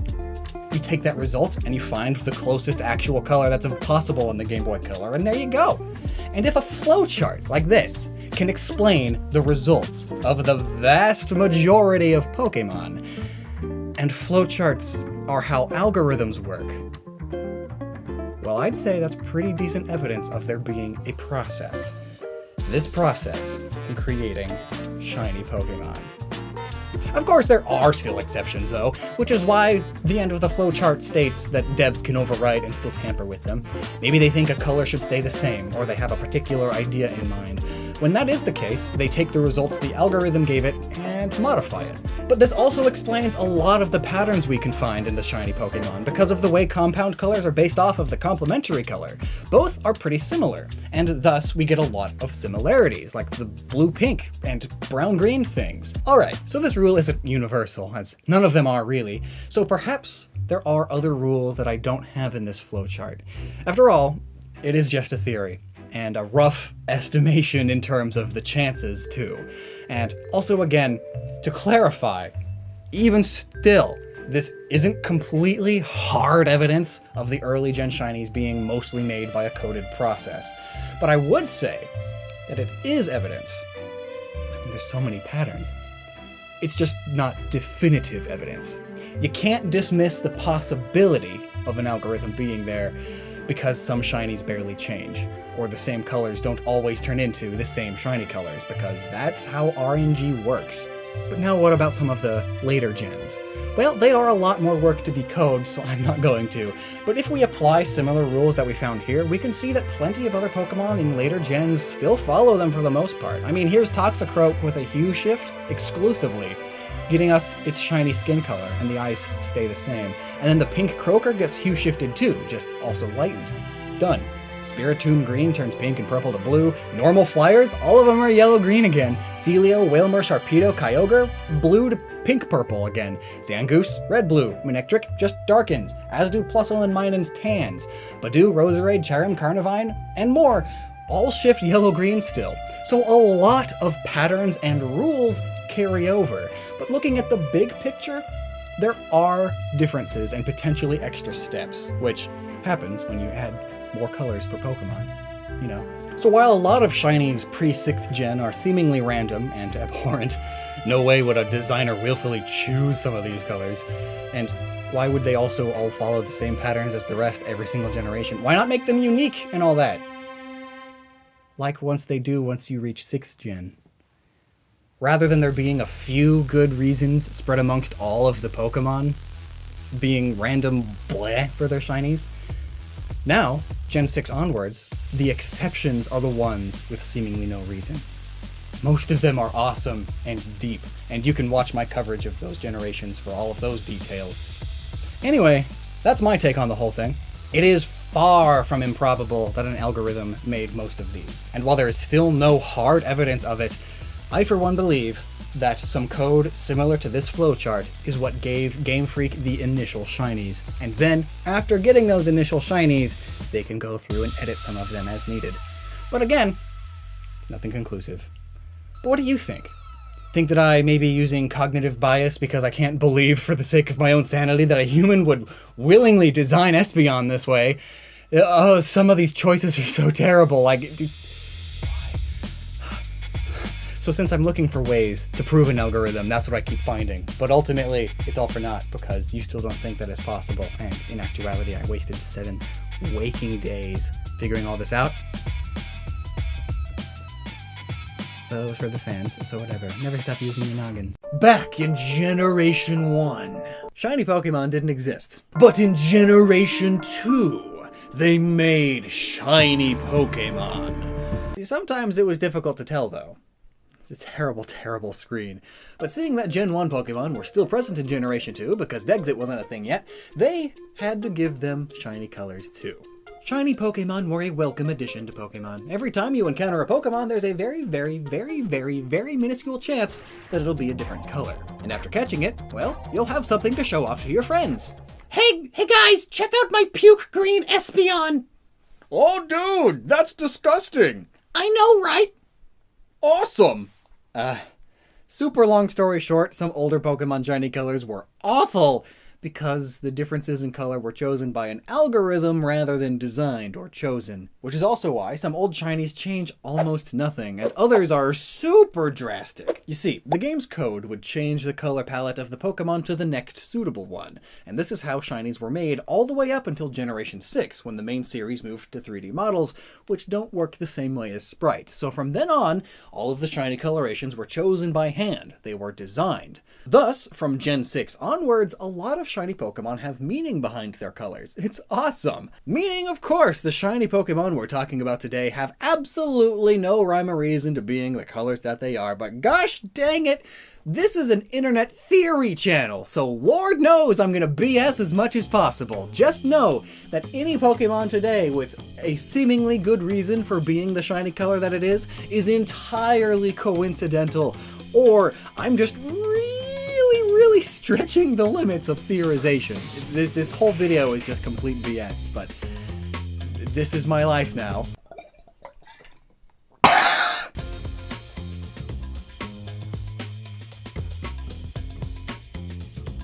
Bulbasaur, Ivysaur, and Venusaur just turned green, and the leaves are a bit darker. I mean, it's just a plant. What does it even do? Flower is a different color too, because flowers can do that. Charmander and Charmeleon get, like, bleached or something? They lighten up to become yellow. Notably, there are salamanders of many, many colors. At least the coloring here sticks with the fiery theme. But then Charizard is an oddball. I feel like the algorithm may have been tweaked here on purpose to get Charizard to be a cool, edgy color. After all, Charizard is one of the most popular Pokemon, so it is definitely deserving of it. Plus, as more evidence of actual tampering, its shiny coloration actually changed. Originally, it was Nidoking colors, but now it's black and red. Edgy colors for an, at the time, edgy Pokemon. Charizard was also the shiny shown off in the original artwork made to show off shiny Pokemon, so I'm pretty sure this one was designed as opposed to just letting an algorithm do whatever it wants. But anyway, black and red, it's burnt out, it's charred, thus black. Squirtle, Wartortle, and Blastoise get purple skin and green shells. The green shell is easy. It's a green shell, a common color for turtles. Purple skin, then, it's a complementary color, green and purple. Caterpie is yellow, Metapod is orange, and Butterfree is this monstrosity of a color combination. Gross! This line is mainly based on the Asian swallowtail. I mean, look at its caterpillar stage, obviously. And the spicebush swallowtail, a close relative, turn yellow just before they begin metamorphosis. That seems way too convenient for an algorithm, but I guess. As for the orange Metapod, well, while not the same species, there are plenty of red-orange chrysalises, like this one from the Darigda Bronchitis. I can't pronounce names. Dargida Prochinkitis. Just take that and brighten it up for a cartoon, and there you go. Then, this disgusting Butterfree, I'm just going to have to chalk up to the fact that butterflies come in many colors. There are butterflies with green eyes and butterflies with pink wings, and from what I could find, never at the same time, though, so... Weedle is yellow. Again, plenty of yellow worms. Then Kakuna is green, just referencing the same chrysalis pupas that Metapod normally does. And then Beedrill is green too. Thankfully, the Emerald Wasp is a thing. Pidgey, Pidgeotto, Pidgeot, Spearow, and Fearow all get this kind of gross greenish-yellow hue. I mean, yellow and green birds exist, but they are typically tropical birds, or hummingbirds. But since Pidgeot is the most yellow, and it's the most bird of prey-like, let's say it resembles a golden eagle. Fearow itself is a mix of a bunch of different birds, but each of them do have a mildly yellow-green variant, like the Cormorant, and Heron. Sort of. Rattata is a graying yellow, and Raticate is extremely orange. Then their Alolan variants are both dark red. While yellow rats aren't a thing, there is the yellow rat snake. So just remove the snake, and there you go.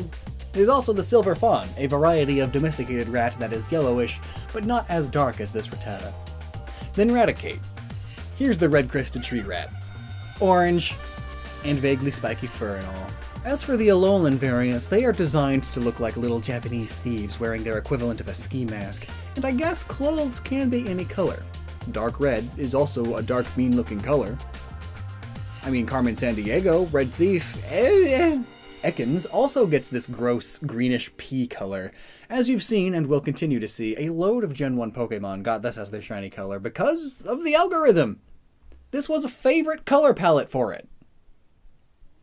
For some reason. Anyway, there are plenty of snakes in this color. Same with Arbok. Common Cobra color. Pikachu and Raichu just get to be a darker orange color. I mean, could you imagine if the algorithm decided to turn Pikachu, like, blue or something? The Pika-Blue conspiracy. These Pokemon are already extremely cartoony things, not really reflecting any real-life thing, but there are those previously mentioned rats, though. Alolan Raichu, though, was designed to be this color. It's like it got a really nice tan from surfing all the time. Or, since, fun fact, its feet resemble little dollops of cream and it's got this toasty color, it's all because it's designed to look like a Malasada. So the shiny coloration could be a chocolate Malasada. Sandshrew gets all minty. And here's a green shrew. Sandslash gets dark brown and blood red spikes. It's edgy, and it's stained this color from ruthlessly rolling into its enemies. And then the Alolan variety are just a bluer blue. It's colder ice, I guess. The entirety of the Nidoran line just turn into the colors of the opposite sex besides Nidoqueen. For some reason, she turns green. No real idea on this one. Same with the Clefairy line. The tips of their ears turn green. I guess green is a common color of aliens, and these are alien Pokemon after all. Vulpix also gets grossly yellow with a tad bit of green. Ignoring the green, there are foxes that are yellowish. Ninetales, though, becomes this dark silver, and silver foxes are a thing. They look really cool, vaguely spooky. And Alolan Ninetales also gets spookier for a shiny color, and when you look into its Pokedex entries, you realize it really is a fairly spooky Pokemon. And then, shiny Alolan Vulpix just has purple eyes. The Jigglypuff line just get green eyes. Different colored eyes are pretty common. Green bats! Well, bats. Darkness. Night vision goggles show things in green. There you go. The Oddish line also has this gross green hue, but they are plants, so it's fine. Paris is a cicada nymph, and some cicadas are red, though most of them are yellow, though. Oh, so is shiny Parasect. Cool. Venonat, blue eyes, eye colors can change. Venomoth, though, is all blue. There are plenty of baby blue moths, like the blackberry looper moth, or the badwing. Diglett and Dugtrio get blue noses, the poor things, they must be so cold. Oh. Frostbite and Raynaud's disease can cause blue appendages, most commonly fingers and the nose. And funnily enough, the original sprite has the dirt turn blue too, because again, it's all of the algorithm. But in later games, they stopped the dirt from changing color because that doesn't make sense. And that also proves that there is some tampering that they do with it, but for the most part, it's an algorithm choosing everything. And as for the Alolan variants, they keep the blue nose thing, and their hair stays the same color too. But the skin turns to this dark red. Well, the hair references Pele's hair, which is formed by volcanoes, so maybe this color is inspired by magma, or just red clay soil. Meowth gets darker, and Persian gets lighter. Well, cats come in many colors, including blue-ish. Russian blues and British shorthairs are some of my favorite cats, and then the Alolan shinies are just more saturated blue. Psyduck turns baby blue, and Golduck gets darker and finds the lipstick. Notably, blue ducks do exist in New Zealand, and they even have some dark pinkish feathers in front. So, just up the saturation because it's a cartoon. There you go. Though, Golduck is also partially inspired by a yokai called a Kappa, which are normally green. But there are plenty of depictions of them being blue, too, like in Yokai Watch. And they also eat children limb from limb, which may be why Golduck's beak is stained this way. And then Mankey just looks like a mint chip ice cream. For no good reason, and Primeape just gets darker and dirtier. Growlithe and Arcanine become a golden yellow color. They are partially inspired by Foo Dogs, those Asian lion dog statues, and those statues are most commonly made of stone, but palaces would have their statues dipped in gold. The Poliwag line, blue, green. Okay, what's your deal, Poliwrath? Slightly different colors for shinies are kinda lame, but they could just be chalked up to some messed up genetics. But the green here, I guess could be a reference to actual frogs. Or its alternate evolution, Politoed. Abra and Kadabra also barely change. But Alakazam gets pink! Whatever these are. Some monks wear pink. You know, the ones that can supposedly meditate so hard they can hover. And in-game, pink is the color of the psychic type.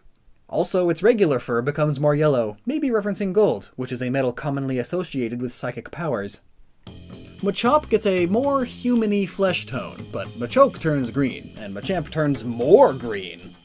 Well, bruises can sometimes be greenish. Maybe while training it gets punched everywhere. Bellsprout and Weepinbell's leaves turn yellow, which is actually more accurate of a color for pitcher plants.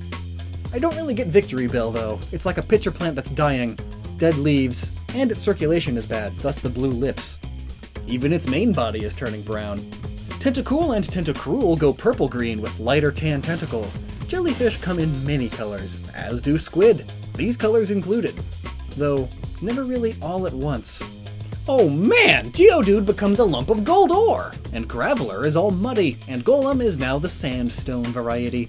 The Alolan variants of the latter two also fit the same explanation, but Alolan Geodude is just orange now. I guess it's made of calcite or bauxite now. Ponyta and Rapidash's flames turn blue and dark bluish purple? Blue flames are fairly common. Typically it means the fire is hotter or there's a more complete burn. The dark smoky color here may be ghostly looking on purpose. It's like a ghost horse, which there are many tales of in folklore. Slowpoke spends too long in the sun and gets sun-bleached. Slowbro, though, well, shells are sometimes brown, and the purple is technically a closer color to actual hippos than pink is, I guess. I actually really like the shiny colors of Magnemite and Magneton. Besides the classic meaty depiction of magnets, the more common color for them is just straight up solid black. Then, instead of a stainless steel colored ball, it's light brass. Farfetch'd turns pink. And here's the pink-headed duck. Doduo and Dodrio, though, just get lime green again. I don't know, are they supposed to be fruit on a stick? Are they durians now? Seal and Dugong get a sepia filter put on them. I guess they referenced sea life documentaries filmed in the 70s, of which there were many famous ones. Grimer and Muck become a much more accurate coloration to real, actual sewage and pollution. None of this fake purple stuff. And the shinies of the original ones more closely resemble the color of the Alolan ones without the multicolor thing. Neat! Shelder turns orange like a lion's claw scallop, and Cloyster is much bluer, perhaps like blue Maxima clams. Ghastly is much more saturated now, and there's not much to say about the colors of a fictional cartoon ghost. Haunter's tongue is blue, further referencing corpses, I guess, and then Gengar gets less saturation, which I guess makes it spookier. This Onix looks like it lived near Yellow Rock Trail, and Drowsy and Hypno are pink. Seeing as the tapir that they're based on is sort of like a pig, I assume that that's the logic that the algorithm used here. If it used any. Krabby is yellow, check out the Golden Ghost Crab, and Kingler is this murky green, like the European green crab. Voltorb and Electrode now look like Great Balls. Execute, which are actually seeds, now look more like seeds. And Executor sort of resembles a red feather palm tree or a dying palm tree, and the Alolan variant is just the same. Cubone and Marowak also turn green. I guess they look more reptilian now. And the Alolan shiny Marowak just ups the saturation. There's not much to go off of here. Hitmonlee and Chan are green now. Maybe to look more like their idol, Shiny Machamp. Also, boxing gloves can be any color, blue included. Lickitung turns yellow, like a yellow iguana. Coughing and wheezing turn gray like a chemical bomb, and they leak purple gas now, a more classical pollution color, at least in the 90s. Rhydon and Rhyhorn are just different kinds of rock, like sandstone or rich clay. This Chansey is from New York Times bestseller Sam I Am by Dr. Seuss. Come to think of it, Tangela's vines being blue doesn't make much sense. Vines are usually green in real life, so this is just more accurate. Kangaskhan just got tan. It just got a tan. It's darker. Horsey looks more marine with its greenish hue, and Seadra looks much more aggressive and draconic. Seahorses and sea dragons come in many, many colors, including blue and red, but often not both at the same time. Goldeen and Sea King are just disappointing. Just a greenish hue again. They are covered in algae, I guess, which is gross. They could have been so much cooler though. They're koi! You can do so many cool things with koi! Starfish naturally get bleached all the time, so that would explain Staryu. But Starmie, though, turns blue. Like the night sky, 'cause it's a star. Or like many species of starfish that are blue. Mr. Mime is green for no good reason. I mean, he's a mime. Mimes wear makeup. Makeup can be any color. Scyther gets more saturated, but its joints become red, which I guess is actually more accurate to a real praying mantis, but with the saturation turned way up. Jinx swaps to a pink outfit to appear more feminine. Electabuzz turns orange. High voltage signs are most commonly yellow, but orange ones do exist. Magmar swaps yellow for pink just to prove that it can, in fact, be uglier. Pinsir is a stag beetle, and its shiny coloration is actually more accurate to real stag beetles than its normal color. Tauros also becomes a disgusting yellow-green. What the heck? Well, here's a yellow cow bull thing. You're welcome. To explain the green, it's moldy. Alright? Magikarp shiny makes it out to be more colored like the common carp, which is funny, because it's a shiny, it's supposed to be the rare one. But now we get to what is perhaps the most famous shiny Pokemon. Red Gyarados. You know, sea monsters, they don't really exist. So when designing them, you can do whatever you want. And I feel like just like with Charizard, this was such an important Pokemon because the story of Gold and Silver had a shiny Gyarados in the Lake of Rage and all that. I feel like this one was designed too. And that's why it's super, super red. It's like a Chinese dragon. Lapras turns purple, and,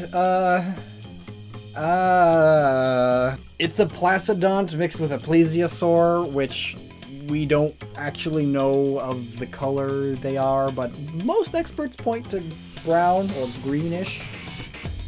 But like in many, many dinosaur depictions and cartoons and such, the artists sometimes get crazy, so a wacky color like this is possible. It's a shiny Lapras. Ditto is just a mass of cells that can transform into any shape or color, so why is it even pink by default, huh? Well, you can say the same for the shiny.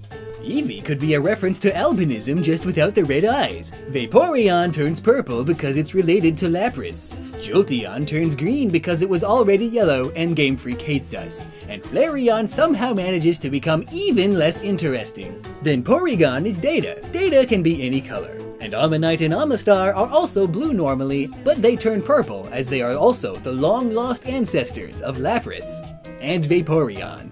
But alright, jokes aside, quick break, you see what's happening here.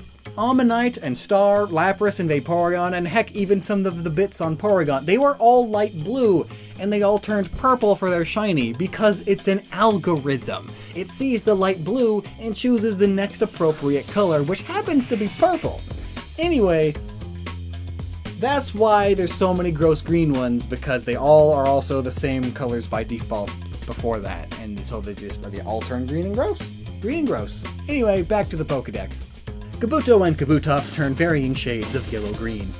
You see, most of these gross yellow-green ones were all brown originally. Remember, there's really no reason for any of these to be the colors that they are. This video, I'm so sorry. This video is entirely BS.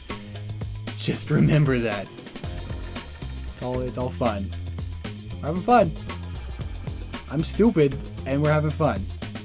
But Shiny Kabutops may be green because it's an ancient ancestor to Scyther, which is green. Aerodactyl becomes Crobat colors because it's an ancient ancestor to the Crobat line. And Snorlax just gets more saturated. Articuno gets more snowy, Zapdos gets just a tad darker, and more fried, I guess, and Moltres gets more fiery. Dratini and Dragonair swap from Baby Boy Blue to Baby Girl Pink, but Dragonite becomes dark green. Notably, being a dragon that has a lot to do with the ocean makes this shiny color match up pretty well with a lot of ocean dragons from Japanese folklore. How neat. Mewtwo turns green because it's an alien-looking genetic experiment, and Shiny Mew is blue to match Shiny Ditto, because it also matches regular Ditto normally, because Dittos are all failed Mew clones. There's a whole big theory about that. In Generation 2, they introduced shiny Pokemon, dooming many a Pokemon fan to hundreds upon hundreds of hours of grinding. But were these Pokemon all hand-designed with purpose, or were they programmed with an algorithm? That's what we dove into in the last shiny video, so I super recommend you check that out. We uncovered so many patterns and rules that basically confirm that we don't know for sure. So check that out if you're interested, and in the meantime, let's go over every single Generation 2 shiny Pokemon and see if there's a reason behind its new colors, or if it's entirely just because. A lot of shiny Pokemon just follow rules, like blue or cyan swapping with red or pink. A lot of water-type Pokemon get an aquamarine shift, and lots of grass types get autumn colors. Which is the case with the Chikorita line. They get more yellow and brown, autumn colors. They are plants, and the pearyness is swapped for banana, I guess. Cyndaquil and company turn brown, because it's boring, but it is more realistic to real shrews and badgers. You know, they don't tend to be a cool greenish blue realistically, but Totodile's line gets a greenish tint as if they were underwater, just like most water-type Pokemon. But the red swaps for blue because that's also extremely common in shinies. But I mean, the blue is more watery, so there's that. They're more watery. Sentret is a sort of generic mammal thing, a tanuki, flying squirrel, ferret, meerkat. Most of those are all dark brown, and that fits Sentret. But meerkats tend to be lighter tan, like it's shiny. Furret turns pink because it's cute, but actually, even this drastic change is explained in the video that we delved into the potential code of the game that was changing the shinies. I'm not going to stop shilling that video, check it out. I'm really proud of it.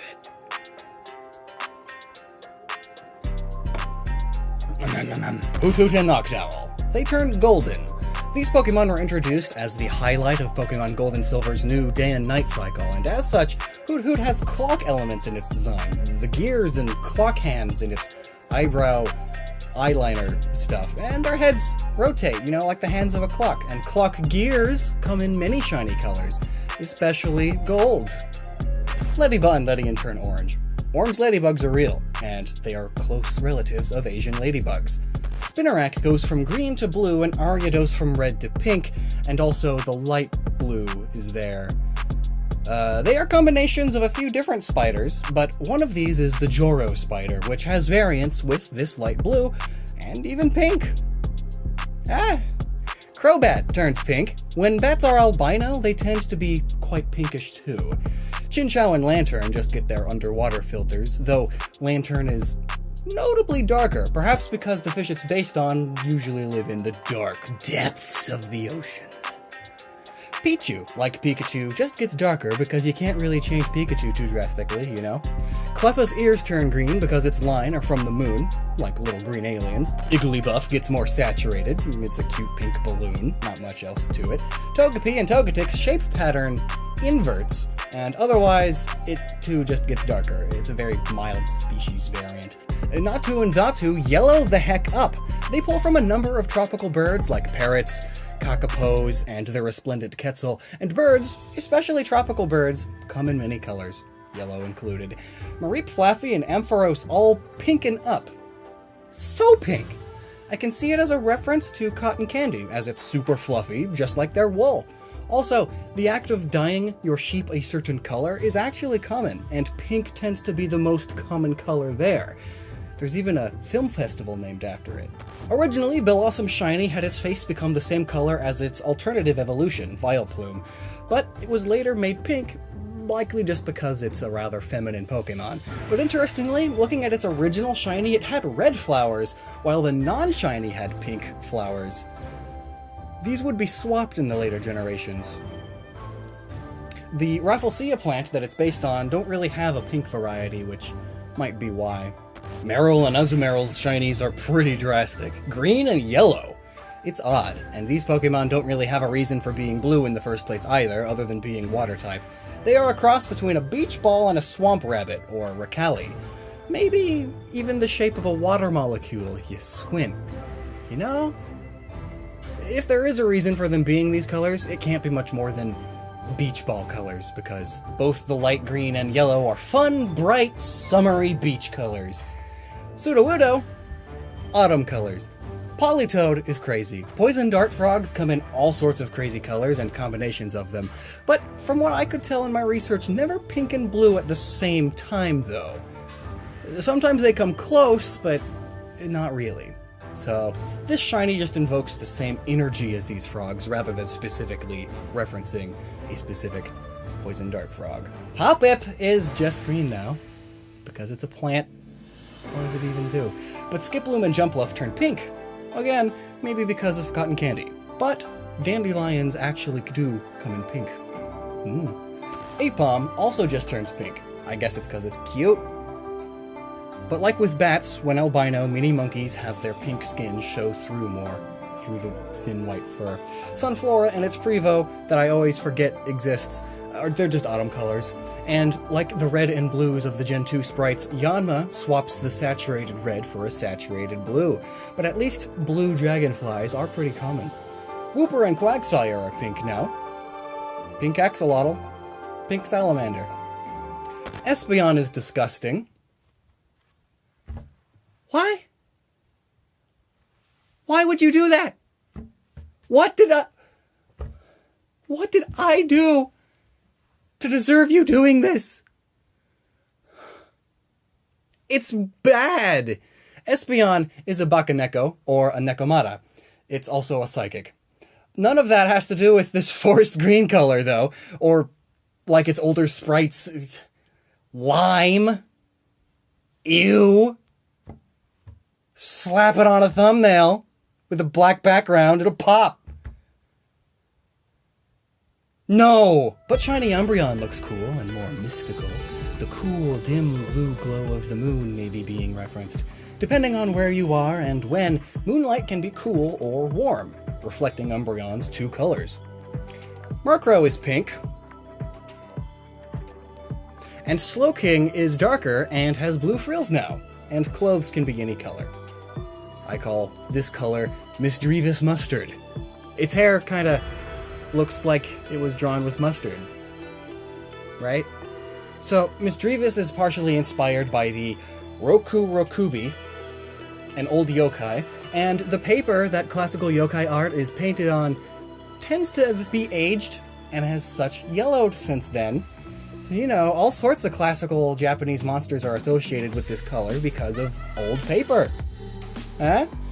Unknown, the beings that live in the backstage of reality, holding the universe together, turn blue. Like lapis lazuli, an ancient stone that's been attributed to many mystical things, the ancient Egyptians saw it as a piece of the heavens in physical form, sort of like the unknown. The ancient Sumerians saw it as the flesh of the gods, and even in the Old Testament, Exodus 24:10 mentions that God stands on a surface paved out of it. Deep stuff. The heavens. Unknown. Wobbuffet is pink, which is actually a pretty common color for punching bags. Girafarig really has no reason for the pink things to begin with, so blue is also good, really. The blue nose, though. That happens when they get frostbite, and this Girafarig has frostbite. Pinecco and Forretress have just dirty natural autumn colors again. It's Tsuchinoko! I mean Dunsparce. Pink! Again, because it's cute. Common depictions of Tsuchinokos are pink from time to time, just because it's cute. Gligar is a combination of a few things, but looking at the main one, the scorpion fly, we see that there are blue scorpion flies. Right when you thought they couldn't get any scarier, they just... Blue isn't a scary color, actually. So I guess that's fine. Steelix. More like Goldix. I shouldn't say that. Snubble's colors sort of swap places, but they also do stuff to the feet and the ears, and let's just say they somehow managed to make Snubble even uglier. I have no idea. And Granbull is just like yellow lab colors now, I guess. Some bulldogs are this color too, but like, they could have made it green. That'd have been cool. The Celtic fairy dog that it's based on is green. Quillfish is pink now too. Scizor is now the color of its previous evolution, Scyther. Shuckle still does the classic sprite swap thing, red to blue. Well, Shuckle is also a combination of many things, and one of them, the Barnacle, does have a bluish variety. I suppose. It's blue. Heracross is pink. It's a Hercules beetle, and the Jewel Scarab is similar enough to the Hercules beetle, and it's pink. Pink Sneasel. Again, the closest thing is that albino weasels have some pink show through. Teddy Ursa and Ursaring are green. Green bears. Or wait, green teddy bears. This is Teddy Ursa, it's a teddy bear. There's plush bears of every color, green included. Slugma is gray. It's lava after it cools off. I guess. It's a rock. And Magcargo is pink. According to its Pokedex entry, its body temperature is 18,000 degrees. Now, the science as to why is incredibly complex, so I won't go into it, but its glow at this temperature would actually be a very light purplish because of it. Much lighter than its actual shiny, but hey! Purplish! Swinub is a little baby wild boar, and sometimes these boars are considered a grayish-green color. But Piloswine is yellow, and yellow wild boar are significantly easier because it's just straight up a thing. Corsola, it's the pink to blue thing again. Coral comes in many colors, light blue included. Remoraid, Remorafish, can be quite purpley actually. Just check it out. But a golden artillery? Well, yeah, there are yellow octopus, and there are brass cannons, so it's both. Delibird becomes pink to be a little more non-traditional, and Mantine is a lot bluer just because it's water type. Skarmory appears made to be out of grammar. It's made to be out of grammar. Skarmory appears to be made out of more rudimentary steel now, or iron plating. And green just goes with that color, I suppose. Houndour and Houndoom are blue dogs now, and because of their oily coats, Doberman pinschers can sometimes appear bluish when outside in the right lighting. Kingdra is pinky purple. Some seahorses are pinky purple. Phanpy is almost exactly the same. So it's like I just walked into a room where the light bulb is a different temperature. Why? Donphan looks like it's been off-roading. Porygon 2 is designed digital code and thus can be any color. Stantler. Smeargle is all about pain, and I meant paint. Not pain. It's just Smeargle! Its existence is all about pain! Struggling artists. Commission's open! He screams into the void. But yeah, paint can be any color. Okay, so Stantler for real now. I've got almost nothing. Almost. It's said that it's a Sika deer mixed with a Shishiodoshi, and those are sometimes green, so I guess. Tyrogue and Hitmontop changed their outfits, and also their race. Smoochum found her mother's makeup puff. Elekid, wow, that changes nothing. Magby's orange is a different color of fire. Miltank is blue. Here's a Belgian blue cow. It's kind of bluish. Also, it's the pink to blue thing again that a bunch of sprites did back in the day. Blissey is even more angelic and nursery-esque. Raikou is more accurate to actual tiger colors. Entei is, I guess, just more burnt up and natural. And Suicune just looks colder. Or more watery.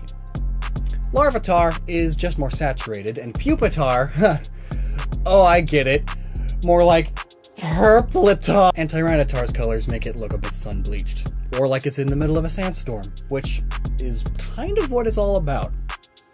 Plugia does the blue to pink thing again, and I guess belugas can sometimes be a little pinkish, again, in the right light.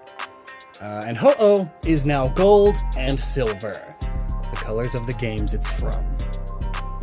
Oh yeah, the mythical. And then Celebi, finally, is pink. Because it's a girly fairy. Sheen Shine, Shone Shun. Here's a bunch of Pokemon. Today we're going over why every Generation 3 shiny Pokemon is the color that it is. Whether that connection was intentional or not is unknown currently, as we still have no concrete evidence that there was or was not a rule set for shiny Pokemon. Video about all that up here. Now let's get started. The Trico line is a gecko turned Dilophosaurus with plant parts, explaining the green color well. The shiny then is more blue, which is more like the crested gecko, which may be where geckos' head lumps come from. Blaziken and Combusken just brighten, not much else to do. But Torchic's shiny color makes it more accurate to real chicks. Mudkip's line all turned pink. Notably, this is the real color of axolotls, though significantly more saturated. Pooch and Mightyena turn brown and yellow, now matching the brown hyena. Zigzagoon and Linoon turn orange, like leucistic raccoons, or just like orange polecats. Wurmple is purple now, just like some real caterpillars and worms, both ones that turn into moths and ones that turn into butterflies. So it works great. Silcoon and Beautyfly get more golden and soft looking, and golden silk is a thing, made by golden silkworms. And while not common, there are butterflies of this same color combo too. Cascoon turns green, and Dustox goes from green to brown. Perhaps it's fall colors? Well, it's more accurate to most moths now anyway. Same with Cascoon. Green cocoons are super common. The Lotad line finds its green turning into this blue color, just like the Trico line. Well, there are blue water lilies, but not the pads. However, from the right angle, due to their shape and the weather, they can appear blue at certain times of day, I guess, because of the way light works. But as for their bodies, well, the last two don't change much. And they still fit with their original inspiration, being a Kappa and a Coelacanth. But Lotad is red, which would have worked better for the pad, because those pads can turn red. Nuzleaf and Seedot get orange, and some acorns can also appear orange. And then the orange may also be a way to better lead into Shiny Shiftry, who is now very red, just like most Tengu masks. Tailo and Swellow. They are just greenish now, just like the green sparrow or the green swallow. Wingull and Pelipper, though, blue to green. Notably, seagulls and pelicans don't have either. The best I got for this is that you add green to blue to make an aquamarine color, you know, the color of the ocean where they live. So, like, green is the closest color that's different enough to be, like, a noteworthy shiny, but is still similar to their concept being ocean living birds. And then the Ralts line does the exact opposite, green to blue. Well, its whole line is very generic, being a child, young, and then adult form, and they all relate to dance and various psychic abilities. Dancers can be any color, and one theory says that Gardevoir is an Onasangwa Ninyu, which can be whatever color. So I guess there's no reason behind their shiny, as there is no reason for their main color being green either. Shiny Gardevoir may go pink just to be more feminine, and its Mega may go black just to be the opposite of its main color otherwise. They made a big deal about Mega Shiny Gardevoir in the TCG and anime, so I'm sure they just wanted to make it look good and distinct. A big black dress, like what you would find at a funeral, to counteract the normal bride's dress that it has normally. Surskit just gets darker, but Masquerain goes green. Well, Masquerain is like a combination of several different bugs. It has elements of damselflies, lanternflies, water skitters, moths, and more, and this yellow-greenish color is the color associated with the bug type as a whole, so it could be that. Also, many of the species that it does pull from have versions that are those colors. Shroomish and Breloom just turn orange, and there are all kinds of orange mushrooms. Slacking and Vigoroth get more natural colors, like a yellow baboon, but Slackoth is pink now. Is that a thing?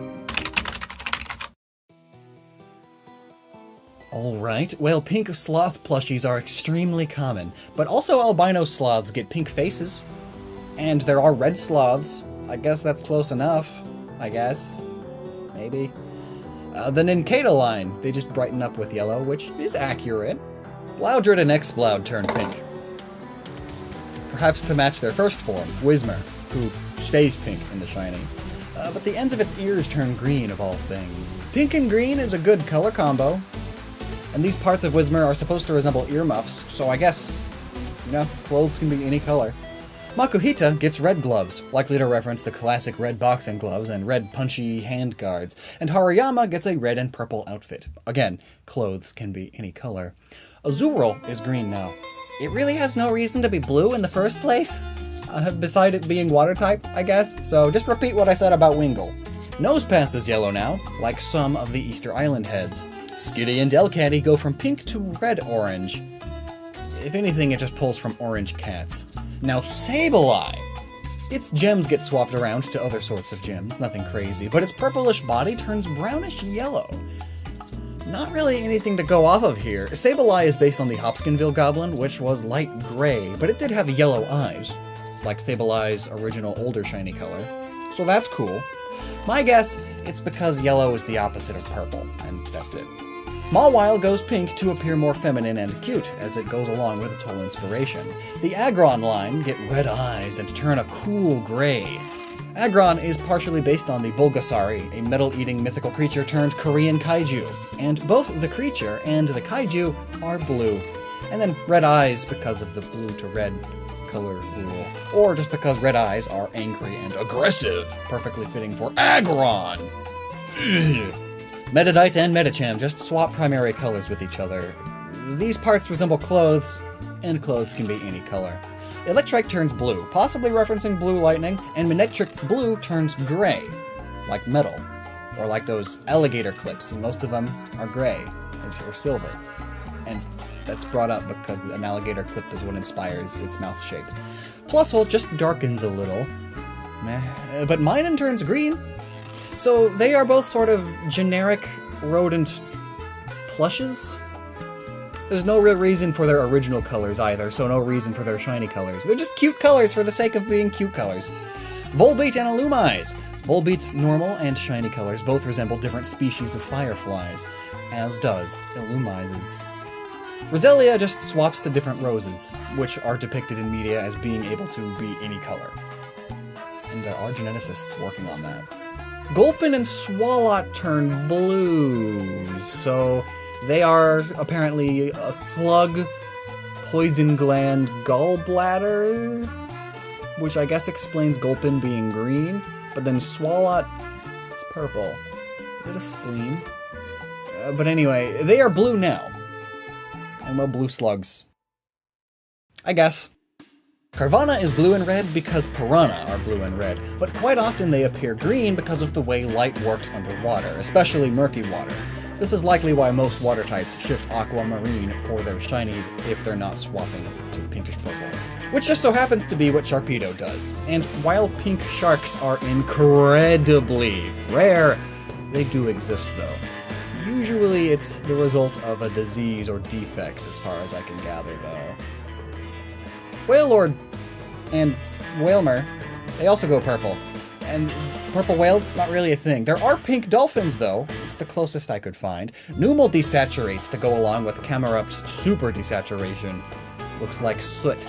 Though their other colors do change around, Numel's top and Camerup's rings, and these likely reference bacterial mats found around volcanic areas like Yellowstone. They come in all sorts of crazy colors. Torkoal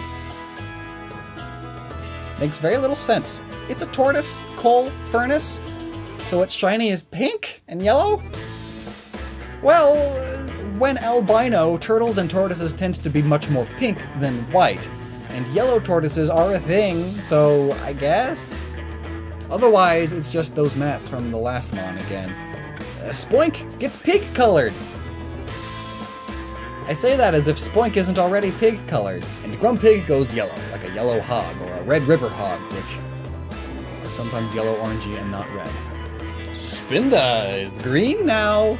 You know how in cartoons, when characters ride a roller coaster or spin around a bunch and they get really dizzy and nauseated, they turn green? Yeah, that!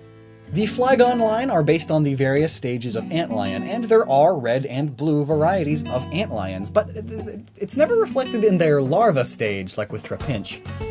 So I guess Trapinch just carried the color over from the other two. Ah, Cacnea and Cacturn are dried up dead cactuses now. Sure is funny taking the blue out of Swablu. Now it's Swa Yellow, which sounds dirty. It's just a generic bluebird, really. Blue because sky. So now it's just your generic yellowbird. Yellow because of dawn and the sun or something. Altaria follows suit. So Zangoose's scars are the same color as Seviper's tail and fangs because of their rivalry, and this carries over into their shiny colors too, now being blue, and vice versa. Seviper's scars are the color of Zangoose's claws. It was a lot more noticeable in the original sprites. They kinda muddied that concept later on. But anyway, Zangoose's claws are now bloody, and Seviper is now more green, like many, many species of viper. Lunatone has blue eyes now. Interestingly, it may be partially inspired by Tranquillinite, or Tranquiltite. It's one of those. It's a type of moon rock meteorite. It's mainly gray, like Lunatone's inside, but at different angles and lighting conditions, it can reflect reddish or bluish. Like Lunatone's eyes, they went from red to blue. Also, the sky is blue and cold, so there. Solrock gets much darker red, like the distant sun during a sunset. Barboach is now a yellow loach, and Wishcash just looks muddier now, more dirty. Fitting for a catfish. Crayfish come in many shades of red, all of these included, but Baltoy and Claydol, they are Dogu, ancient Japanese figures. Claydol's shiny makes it more ancient looking, more historic, but the Baltoy green?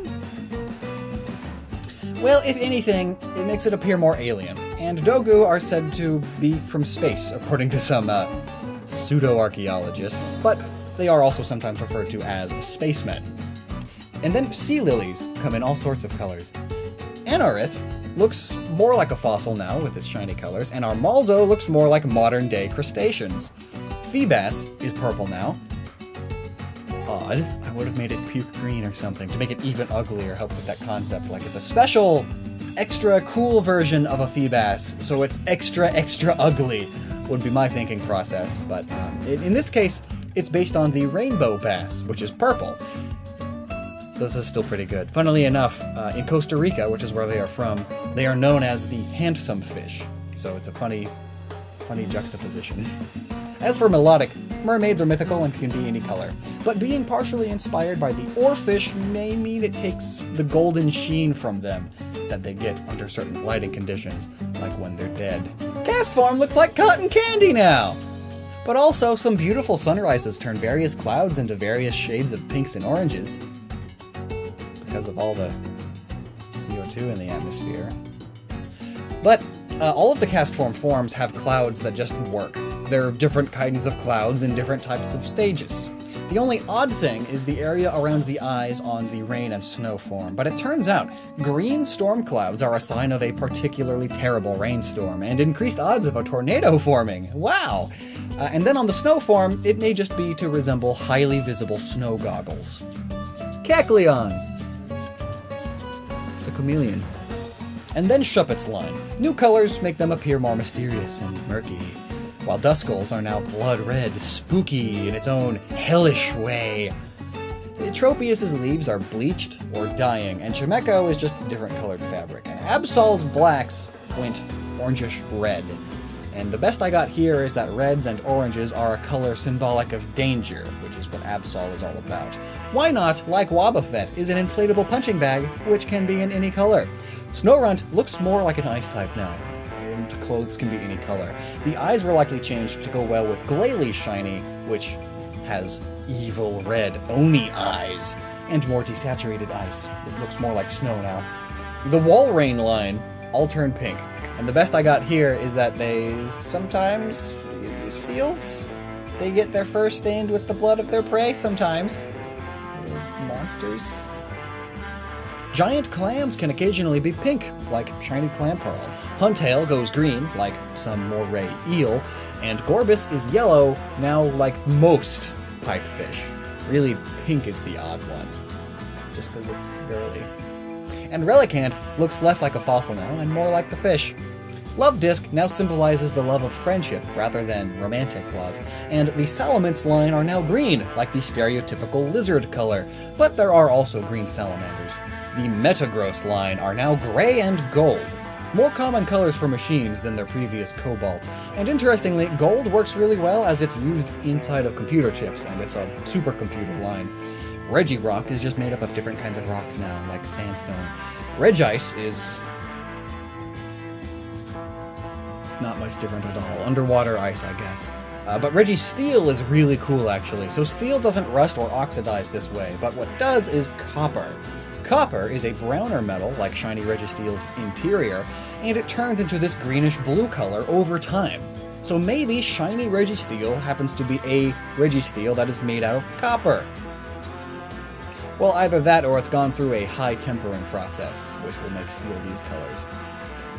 Latios and Latios don't really have a reason for their original colors either, besides girl-boy, I guess. Plus, Jets can be painted any color, and Aeons are colorless. So, more no-reason colors, so no reason for their shiny colors either. But here's something that sucks. So, their Mega is purple normally, which is perfect, because their Megas both look near identical, and like, if you mix their two normal colors, blue and red, you get purple. It's perfect. And I really wish this concept was carried over into their shinies, but instead, shiny Mega is green, and they themselves are yellow and light green. Like, I guess it's kind of a bluish green, but it's not perfect. They didn't carry the concept over. Kyogre, blue to pink, just like Wailord and Walrein and many other big blubbery mon. It may be a rule of sorts. There are no pink whales, but there are pink dolphins. Primal Kyogre is awesome though. It's black, like proper Orca colors. But remember, it was introduced in Gen 6, so when Game Freak for sure started planning out shiny colors, rather than just following a rule set, like with regular Kyogre. Groudon turns yellow, like Sulfur and Brimstone, and its primal form is also black, like cooled lava or charred earth. And shiny Rayquaza is black because that's just so heckin' cool! And also because of Rayquaza's inspiration. Well, one of them anyway. Rayquaza pulls from all over the place, but Quetzalcoatl is typically portrayed as green, but does have a few depictions where it's black or gray. Jirachi gets a bit pink, likely to just appear cuter, and then the Tanzaku, the little paper strips on its head, are able to be any color. And lastly, Deoxys. So Deoxys is based on DNA, which is actually a mostly kinda clear white color. It's hard to see, so most media and textbooks colorize it. Deoxys' normal colors being the most common colors that it is usually associated with. But of course, this means that DNA in textbooks and everything can truly be any color, including yellow.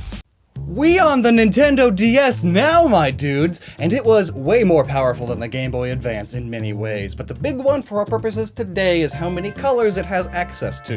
The Game Boy Advance is a 15-bit system, and the DS, 18-bit.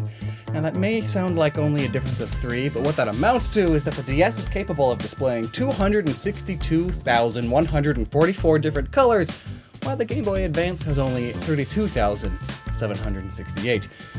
Which is 8 times smaller. So did this impact how shiny Pokemon colors were chosen? Or how they were chosen? Were they all hand-picked and designed, or did an algorithm or a set of rules determine the bulk of them? Either possibility is possible, and there's a video all about that right here, but in today's video, we are going to see if the Gen 4 shiny Pokemon colors reflect any sort of real-world thing, intentional or not, or if they are simply a different color and nothing more. Let's get started.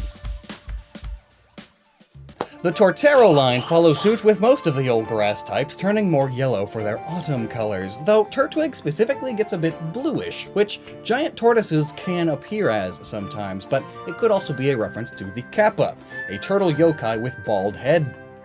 And plant and stuff. That's what they do. The Infernape line turns a very reddish pink, and the main inspiration of it is Sun Wukong of Chinese folklore, and the most common depiction of the character features him with yellow-orange fur with a red and golden set of armor, and a deep red cape. At the same time though, Pokemon with exposed flames tend to turn pink and purple, just like this. So it all works out perfectly. You could say it all comes together. The Empoleon line follows the colors as if underwater idea that most water types apply to their shiny, adding a bit of a greenish hue shift. But it also makes it appear colder, more icy, fitting of a penguin, even though it's not ice type. Staraptor's line also follows the basic rule of normal flying types, shifting yellowish and light brown. Staraptor's red emo bangs even swap to blue, like most red details do. Bidoof and Bibarel get lighter and yellowy, too, along with their darker browns turning pinkish. Most people associate darker browns with beavers, but some breeds do have this lighter yellow fur, and pink beaver is a euphemism. The Cricketune line are red-headed bush crickets, and now they are simply yellow crickets. Easy. The Lynx-like Luxray line are yellow now, which honestly is a lot closer to Lynx colors than blue is, but it's also a color more associated with electricity, and they are electric type, so there. Roserade swaps its roses for roses of different colors, and the baby Badoo dyes its bib. Clothes can be any color. No real reason for Rampardos' color changes beyond the common red-blue swap and gray rocks turning into brown rocks. I guess red is more of a warning danger color because it's so aggressive. And then the Bastiodon's line just gets more saturated. Very yellow and blue now. I suppose bright yellow is again a color of caution, warning danger, and Bastiodon does resemble some construction equipment, which tends to be yellow. Burmy and Wormadam just get a tad lighter, slightly bluish, while their coats all stay the same, which makes sense, it's the Diglett dirt thing again. The blueness works because of how lighting can hit exposed bagworms at times, I suppose, but then Mothim, the bagworm moth, simply swaps its specific species. The Combi line simply turns into a deeper, richer, golden, sweet clover honey color, and Pachirisu just swaps the blues for pink, really. It makes it appear cuter. Like many of the Pikachu clones, they just go pink because it's cute. For the Buizel line, orange, yellow, and white are the most common colors for buoys and ring flotation devices, so the shiny just swaps those around, and maybe it's just me, but Floatzel now makes me think of, like, stereotypical blonde beach models with white outfits and flotation rings. Yellow and orange cherries are a thing on their own, but are also the colors of some cherries when unripe or when they're sun-bleached. all sorts of reasons. And then Cherim, Sunshine form, is barely different at all. Just a brighter pink and more tanned, I guess. But the Overcast form goes from purple to blue. The purple is from the purple leaf sand cherry or purple leaf plum tree. But blue leaves aren't really a thing. So the easiest answer is that it's living a sad, sad overcast day. It's feeling very blue. All the forms of the Gastrodon line are easy. There are so many varieties of gastropods, sea snails, sea slugs. They all come in all sorts of crazy color combos, so easy. And then Ambipom. Somehow gets worse. It's pink now. Is it supposed to be cute? Some monkeys have pink faces, like those Japanese hot springs monkeys. Monkey plushes are often made pink to be cute and girly, but otherwise, no reason. There's no real world reason for it being purple normally either, anyway. There's no reason for it to exist. And it should die. Driftloon and company are yellow and cyan now. Both balloons and hot air balloons are able to be any color, but notably, weather balloons, if not white, tend to be yellowy. Lopunny's line is pink because girls. I mean, it's a rabbit in a Playboy bunny outfit. It's still popular in Japan to this day. And then Miss Magius is mustard. Miss Magius mustard. Ew. The yokai it's based on, the Nasu Baba, is said to have distinct purple skin. That's sort of its whole point. So the only way I can see that still applying in some way is that this yellow is the exact opposite color on the color wheel to its purple. Honchcrow is now a hot pink mob boss. Huh. Best I got is that there is a real-world organized jewel thief network named the Pink Panthers, named after the crime comedy series of the same name, and these Pokemon are all about stealing shiny things, jewels especially. Glameow and Purugly are also pink now, though a much more faded pink. Could be to make them more cute and ladylike, as they resemble older, beauty-obsessed women, but with tails that are also cat toys, and cat toys do come in pink, because they're man-made. Chingling is a bell and cloth, which again, can be any color. But skinks cannot be skunks. But skunks cannot be hot pink. I'm sorry. However, brown skunks are a thing, and they can appear reddish or orangey. Also, there are skunk red chilies, super spicy peppers. Did you know that Skuntank can learn Flamethrower? Now that's a spicy button. Bronzor and Bronzong are green now. Notably, when bronze rusts, it turns into this bluish-green color, so normal Bronzong is leaning more on the blue side, while its shiny is leaning more on the green side. Neat. Bonsley is now a yellow and pink fake bonsai tree. Bonsai trees made from cherry trees are often covered in pink cherry blossoms. Mime Jr. is a mime clown doll gnome thing. Its colors resemble makeup and clothes, which I guess also can be any color. And Happiny is just it's much more girly now. It's much more pink. So it's cute and girly. Parrots and lovebirds come in all sorts of crazy color combinations, but none of them are specifically shiny Chatot color combinations with the same colors in the same locations though.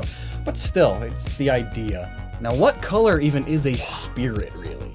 Honestly, cyan and purple feels like a more ghostly spirit color combo, whereas Spiritom's normal colors are a more evil color combo, because every villain is lime. Garchomp doesn't really change much.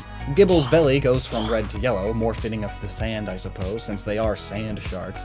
But otherwise, they are all pretty much just a slightly tweaked bit of saturation and hues. They all just change slightly because they're already perfect. Besides Mega Garchomp, that is, which is extremely pink now. Megas were all added when Game Freak, for sure, was designing shinies with a purpose, and in this case, it is likely to match shiny Sharpedo and its Mega, since there is plenty of other evidence of these two Mon being related. I did a video about that, it's up here. Check it out later, there'll be a link at the end of the video. Munchlax turns blue just to match Snorlax, really, who turns blue because the Gen 2 sprite was very reddish-pink, and so the shiny swaps to blue because of the red-blue swap rule. Riolu and Lucario turn into this neato yellow color. It's significantly closer to the color of real jackals than blue is by a long shot, but also Egyptian jackal gods such as Anubis were often black and decorated with gold. Anubis in particular even wears yellow. Every variant of Hippopotas's line gets slightly green shifted, perhaps to resemble green camo rather than the desert camo that they look like. It's more swampy now. Skorupi turns bright red, while Drapion barely changes, but is also still more red than it was before. Baby scorpions do tend to be a lot brighter than when they become adults, and there are, of course, red scorpions. Surprisingly, Toxicroak doesn't change much. Poison dart frogs come in just so many beautiful, unique color combinations, and yet they went with this similar looking thing? Perhaps it's based on this Harlequin poison dart frog? Still though. Shame. Carnivine is dying. Autumn colors. Finneon and Luminion are now soft and warm colors. Excellent, calming sources of light reflection, and Mantike is just underwater now. Snover and Abomasnow get icy, frost-bitten tips, and Weavile is disgusting. Who approved this atrocious color combo? Hot pink and bright yellow? It's likely just to match Sneasel's shiny, which was hot pink originally, because it's also disgusting. Magnezone, like its Prevos, just switches into different metals, and Licky Licky is also just following its previous evolution. There are yellow salamanders on top of that anyway. Rhyperior swaps its orange safety construction vest for a yellow one. Tangrowth is actually green vines now, which is much more accurate to what most vines are. And Electivire just darkens a little bit, though its red bits turn blue. Red and blue being the two primary colors for small power lines inside of electronics. And also the red-blue swap rule. Magmortar is pink, like its Prevos, shinies, and most Mon with the exposed flames all over themselves, they tend to turn pink and purple. It's almost like that's a rule too. And Togekiss just gets a sepia or yellow-greenish filter, leaning more towards yellow this time, which follows suit with most normal flying types up until this point still. Because remember, this is before fairy type existed. Yanmega swaps its military green for blue, and there are of course plenty of blue dragonflies. Leafeon's main body gets autumn colors, and Glaceon just gets lighter, more like snow now. And ew! Mamoswine is a gross and moist, moldy looking thing now. Kind of like the frozen mammoths we find. Porygon Z, like its Prevos, now looks more cobalty and futuristic, chrome and MacBook aesthetic, all the rage in the early to mid-2000s. Gallade is blue now, with a silvery gray helmet. That bit makes sense, but as like with the rest of the line, there's no real reason for its main colors, so there's no real-world reason for its shiny colors either. Probopass just matches its Prevo, yellow, because some of the Eastern Island heads are yellowish, and Dusknoir just gets sort of lighter, a less saturated body. Perhaps it's less Grim Reaper now and more just bedsheet ghost now. Just like with Shiny Frostlass, it's just getting lighter and less saturated, though its orange Obi turns pink, likely because it's an all-female species, and we all know pink means girl. All the Rotoms turn into this reddish pink, and the tan color is kind of weird for electricity. That's the only strange part though, really. But Rotom is weird, and electricity isn't commonly depicted as tan, so I'm really gonna chalk this up to there's no real reason. Uxie, Mesprit, and Azelf all have their heads just darken, but their bodies turn golden. Notably, golden alchemy is beside godliness, and these are divine Pokemon beside Arceus. Gold is also symbolic of courage, love, magic, and wisdom, all perfectly fitting of this trio. Dialga, the Pokemon of time, turns into this mystical alien green color, likely to match the colors of the Time Gear in the Pokemon Mystery Dungeon Explorers games. Or was the Time Gear colored that because shiny Dialga? Well, either way, adding the greenish hue makes Dialga appear a bit more mysterious, as time is a mysterious concept. Palkia, though, just gets pinker, like pink pearls, and Heatran gets hotter and thus brighter, and Regigigas is a big continent-moving golem whose yellow turns blue when shiny. Now, while the bulk of Regigigas' inspirations pull from Western mythology, there is a yokai who plays a similar role in Japanese mythology, manipulating continents and all. And I'm probably going to mispronounce this, the Daidarabochi. Something like that. And when given a color, it tends to be depicted as blue. So there. Giratina does the red-blue swap with its bits, and then its dark silvery body turns gold, and its golden crest turns into platinum, perfectly fitting for the box legendary of Pokemon Platinum then. It's just alchemically upgraded all around. Plus, that blue is a much more spirity, ghostly color, which is possibly why Cresselia swaps her pink rings for this blue too, being the spirit of good dreams and all. And the darker purple is more fitting of a night sky now too, which is possibly also why Darkrai turns purple too, a more saturated night sky to match its rival. Fiona and Manaphy, though, get their underwater filters and that's it. Shaman's weird though, turning cyanish. Cyan isn't really a color for plants.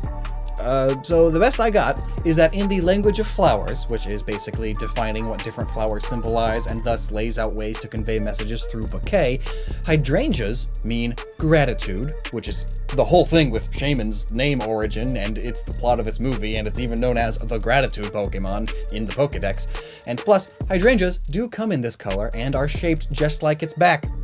So maybe it's that now.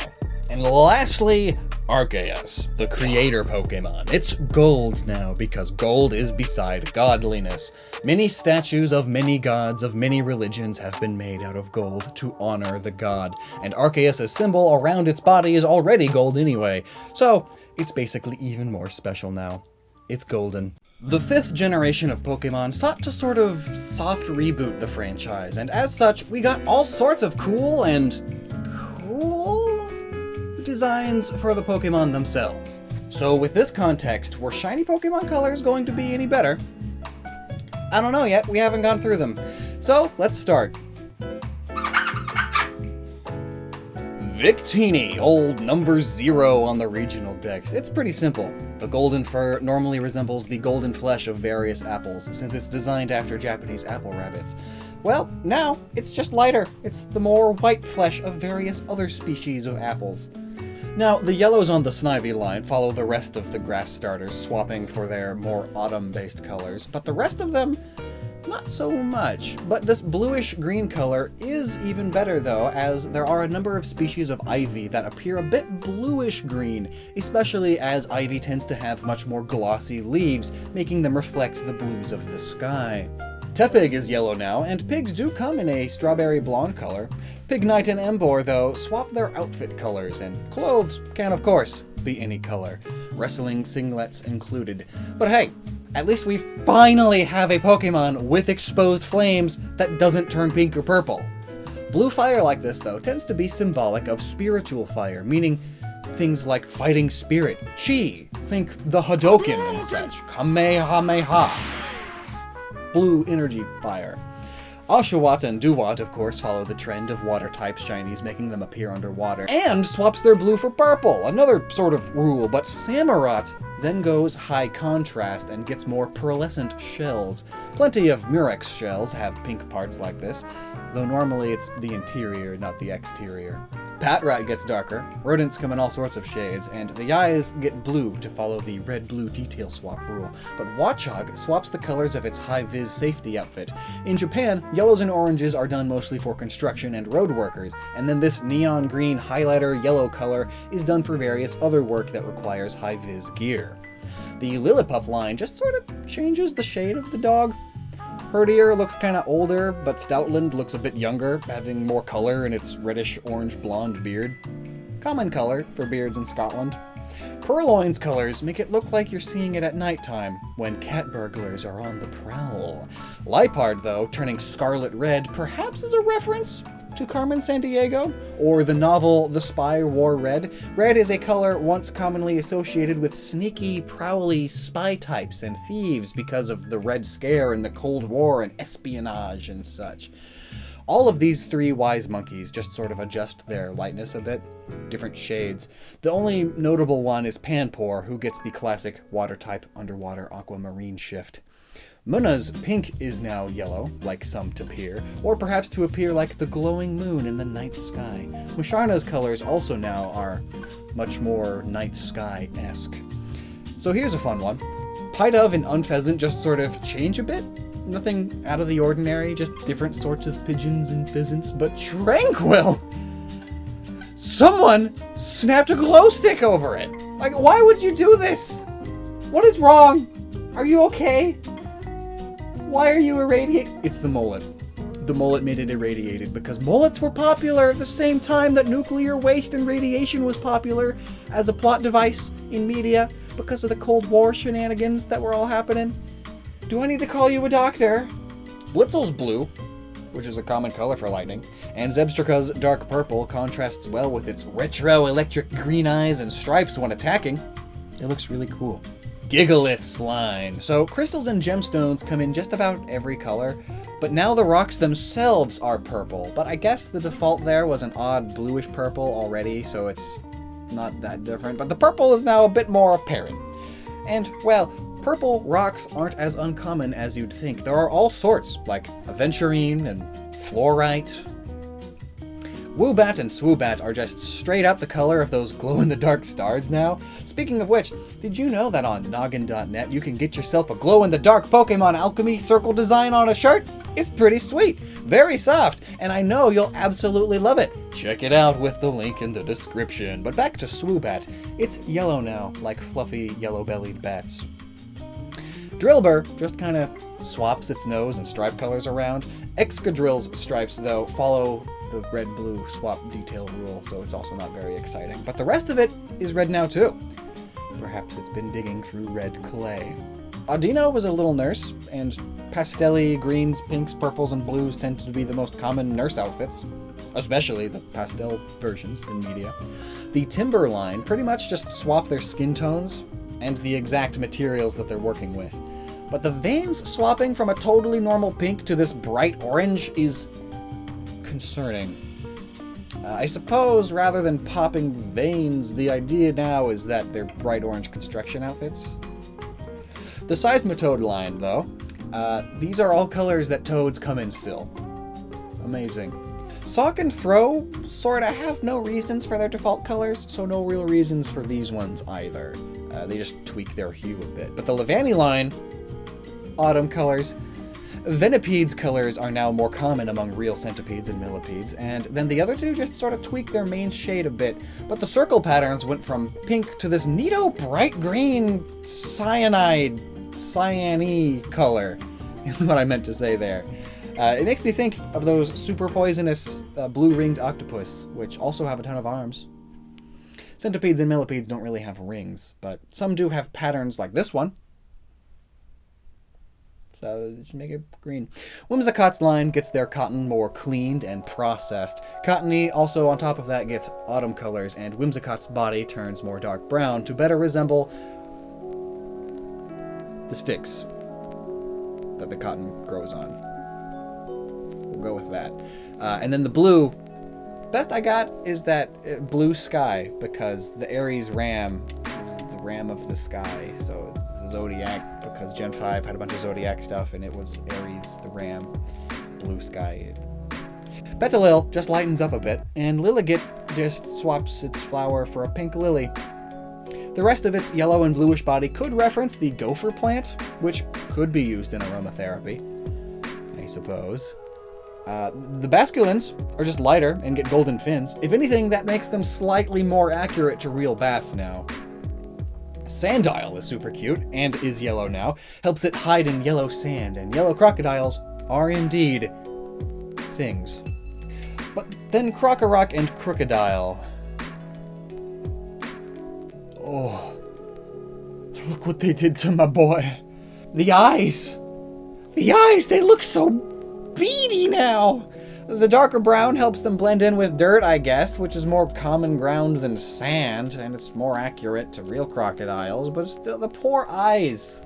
It's supposed to look like sunglasses, now it just looks dumb. Oh, but shiny Darumaka is cute baby pink, and Darmanitan is purpley now with pink flames like most, if not all, of the shiny Pokemon with exposed flames besides Emboar. Also Zen mode. While red is the most common and traditional color for Daruma dolls, purple and blues do still exist. Maractus. Cactus flowers come in yellow, and some cacti have fleshy parts that are pink. Like the hot pink moon cactus. Dwebble barely changes at all, but Crustle is very green now, like the green-legged hermit crab. Scrafty, like, doesn't even change, like what? This is worse than Fanfi. Like, what the heck? But Scrafty lightens up to match its Prevo, and then the loose skin which resembles baggy clothes is now neon green. Clothes can be any color, and neons like this are typically associated with a punky aesthetic. And also there are plenty of lizards with bright green skin. Sigilif is a Nazcaline Kachinka doll, and both of these color combos, as in its shiny and its original, are traditional for the peoples of the surrounding regions where those were found. Yamask is based on the Egyptian Ba, which had green and dark blue feathers, hence the dark blue here, and the mask it carries, as well as the sarcophagus on its evolution, went from gold to silver. Interestingly, while gold is considered to be the skin of the gods to Egyptians, monetarily speaking, the ancient Egyptians sought silver more than gold. Thus, silver was more valuable, thus the shiny color is an upgrade to them. The purpley pink bits work here too, as pink and purple dyes were considered much more valuable than blues and greens. Tortuga? Aquamarine shift. Caracosta? Darker, deeper waters. Archon and Archeops? Well, dinosaur and ancient animal illustrations tended to get really creative with their colors, which may be what both their shiny and normal colors could be alluding to. We've since discovered the melanins of the Archaeopteryx, and have now reached a much more clearer idea of its real colors, and this Pokemon perfectly resembles neither. It's just a colorful bird, as birds tend to be. Trubbish and Garbodor's shinies are really just perfect descriptions of the many races of humanity. Just trash in different colors. The Zoroark line are based on fox spirits, and these colors do say spirit much more than just edgy Hot Topic fox now.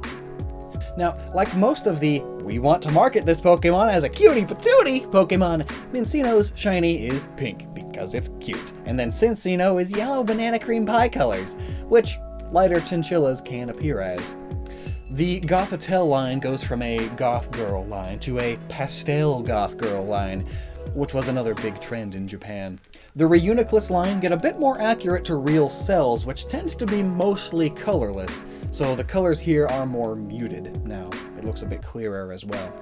Rubber ducks are super common toys for babies and tots, and Ducklet goes from a baby boy blue to a baby girl pink, and Swana's ballerina outfit is just purple now because clothes can be any color and purple's a really common color for ballerinas. Oh jeez. The ice cream cones. Just remember, they aren't actually ice cream. They are sentient icicles that decorate the snow on top of themselves to appear like ice cream so that people like them more and think they are cute. Though I think that backfired on them. Anyway, Vanillite is pink now, like the pink ice on the Italian Alps. Sometimes snow on certain mountains turn pink due to an algae bloom. The other two are just darker, though. Not much to go on. Now, how do you change the color of something that comes in 4 colors already? Well, you just change one element of it. Deerling's yellow flower is just a pink flower now, and Sawsbuck goes from a brown deer to a red deer, which are more common in Japan. Emolga looks much more like an actual flying squirrel now, as does Carablast, though with a scarab, not with a flying squirrel. Escavalier's armor gets a bit shinier, and the red turns pink, though this shade of pink was rarely, if ever, used for these purposes because it was very hard to make color, so very valuable, so why would you waste it on a knight? Fungus and Amoongus turn purple, like the ultra-rare Master Ball, and Frillish and Jellicent turn into this pastel-y, kind of fluorescent-esque colors, I guess, because there's a bunch of them. Because they are still fancy, and jellyfish come in all sorts of colors, including this glowy green, which is the weirdest of the 4. Alomomola is just deeper underwater looking now, perhaps. Otherwise, it's just slightly more accurate to real Mola fish, but not by much. Ooh, but so good! Joltik is highlighter yellow and purple now, which is such a cool looking color combo, right? There are yellow ticks, though that doesn't really change with the shiny. And then Galvantula just adds contrast by darkening and desaturating its inner body. Again, plenty of yellow tarantula. Pharaoh Seeds, now blue thorns, make it look a bit like the blue thorn flower. It even has the right shape. And then Pharaoh Thorn now looks like fool's gold, or iron pyrite, since it's made of iron and all. And its now red vines resemble Japanese wineberry vines. Red and covered in thorns. Look, they even end in the bulbous spiky bit. The Clink Cling line are just golden brass gears now, and Dynamo and Electric barely change at all. Electros does turn green though, like the green moray eel, I suppose. LGM is no longer a little green man, but rather a gray, another common depiction of aliens, and BHM also, doesn't change barely at all. What the heck? Maybe as a trench coat spy, it's trying to hide that it's a shiny so it doesn't stand out. Litwick and Lampent are even more spirity, and as a change of pace, Chandelure's fire goes from purple to orange instead of orange to purple like almost all of the other exposed Firemon. It's just regular fire now. How exciting. Axu's line has a different reason for each one. Haxorus is just shiny Charizard edgy colors, edgy for the sake of being edgy and cool. I mean, it literally has an axe for a face. It's as edgy as can be. Fracture does the red-blue detail swap, but it also makes them sort of look crystalline, like it's a magical dragon with magical dragon crystal stuff, because that's a thing. And then Axu just looks dirty. Beartic just looks colder, since it's using cooler colors, and Cubchoo must have been sneezing so much and so hard, the poor thing. All the pressure has just made its whole head bruise. I feel so bad. Now, I'm not sure of the intent behind making Cryogonal warmer looking in the shiny. It's just shinier, more glistening sunrise snowflake, I guess. But god, I freaking love Shelmet. The shinies of its line are easy though. Golden, Mystery Snails. The triad color of Stunfisk's yellow is this cyan color, and the rest of it now looks more accurate to real yellowtail flounder. So there's that. The Mindfu line trade pink for purple and then purple for pink. Their fur resembles the robes worn by various martial artists, especially Shaolin Kung Fu monks, and clothes can of course be any color. Fancy pink and purple satins and silk robes included, especially when we're talking about the long flowy robes that Mein Chao resembles, which were used in Chinese opera to add dramatic effect to the fights, which is also where Mein Chao's makeup comes in. Now Dragapult looks like an oak leaf. And a dying, yellowing oak leaf. What the heck? Well, there is the eastern collared lizard with its cool green body and yellow head. The Golurk line, when shiny, have your classic spooky colors now, since they are ghost type, and shiny Poniard and Bisharp swap red for blue, either due to the red-blue swap rule, or due to how red and blue are often the two colors of enemy factions in media. Games especially, and especially strategy games, which these guys are all about. Most American bison are just the brown color that Bouffalant is, but there are also red buffalo. Heck, they even come in blonde. Rufflet! While baby bald eagles are gray and white like regular rufflet, their adolescent stage is more brown, and most other species of eagle and hawk are brown at this point too. And then Braviary also turns brown-bodied, and then the reds and blues just swap places. Either because of the red-blue swap rule, or because that's all they came up with. It's still a bird with red, white, and blue accent feathers, though. And yellow's there also. The Mandibuzz line really gets more saturated browns and a lot pinker. It's an all-female species, so pink. Heatmore actually manages to look cooler somehow though. It's a darker, more burnt engine with deeper magma colors. Then Durant is now either rose gold or a pearly brass. Orochi, the legendary multi-headed dragon from Japan, is one of the big inspirations of the Hydreigon line, and in its most famous depiction by Toyohara Chikanobu, has him with green scales, just like its shiny color. Zmei Gorngich is another big inspiration, a three-headed Slavic dragon. It's often depicted as green as well, sometimes even with these purple accents. It works really well. Volcarona's line is all about the sun, and through our atmosphere, the sun appears more yellow rather than orange, hence the shiny color. Now, the Swords of Justice are based on the Three Musketeers, which despite their name have a fourth, hence Keldeo. Now, all their bits and bobs and frills and all that are inspired by various articles of clothing worn by musketeers and people of the time period, and clothes can of course be any color, but there is more here. The personalities of the Musketeers, and thus these Pokemon, shines through their shiny colors really well too, such as Virizion being based on Aramis, considered the most flamboyant and feminine of the group, thus the shiny is pink.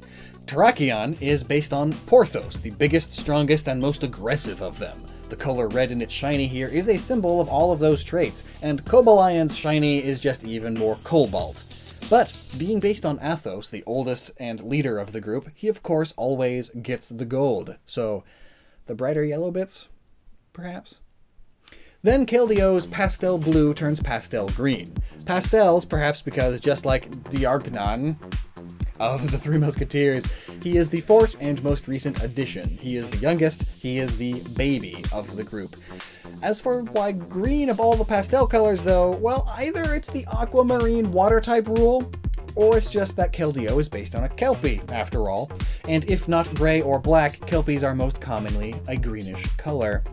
The forces of nature trio don't really change much. Tornadus and Landorus just lighten up, and so does Thunderous, though the purple in it does also raise its saturation a bunch. The Kami Raijin that it's based on has red skin, which this bright pinkish purple could be emulating in a way. Don't know though.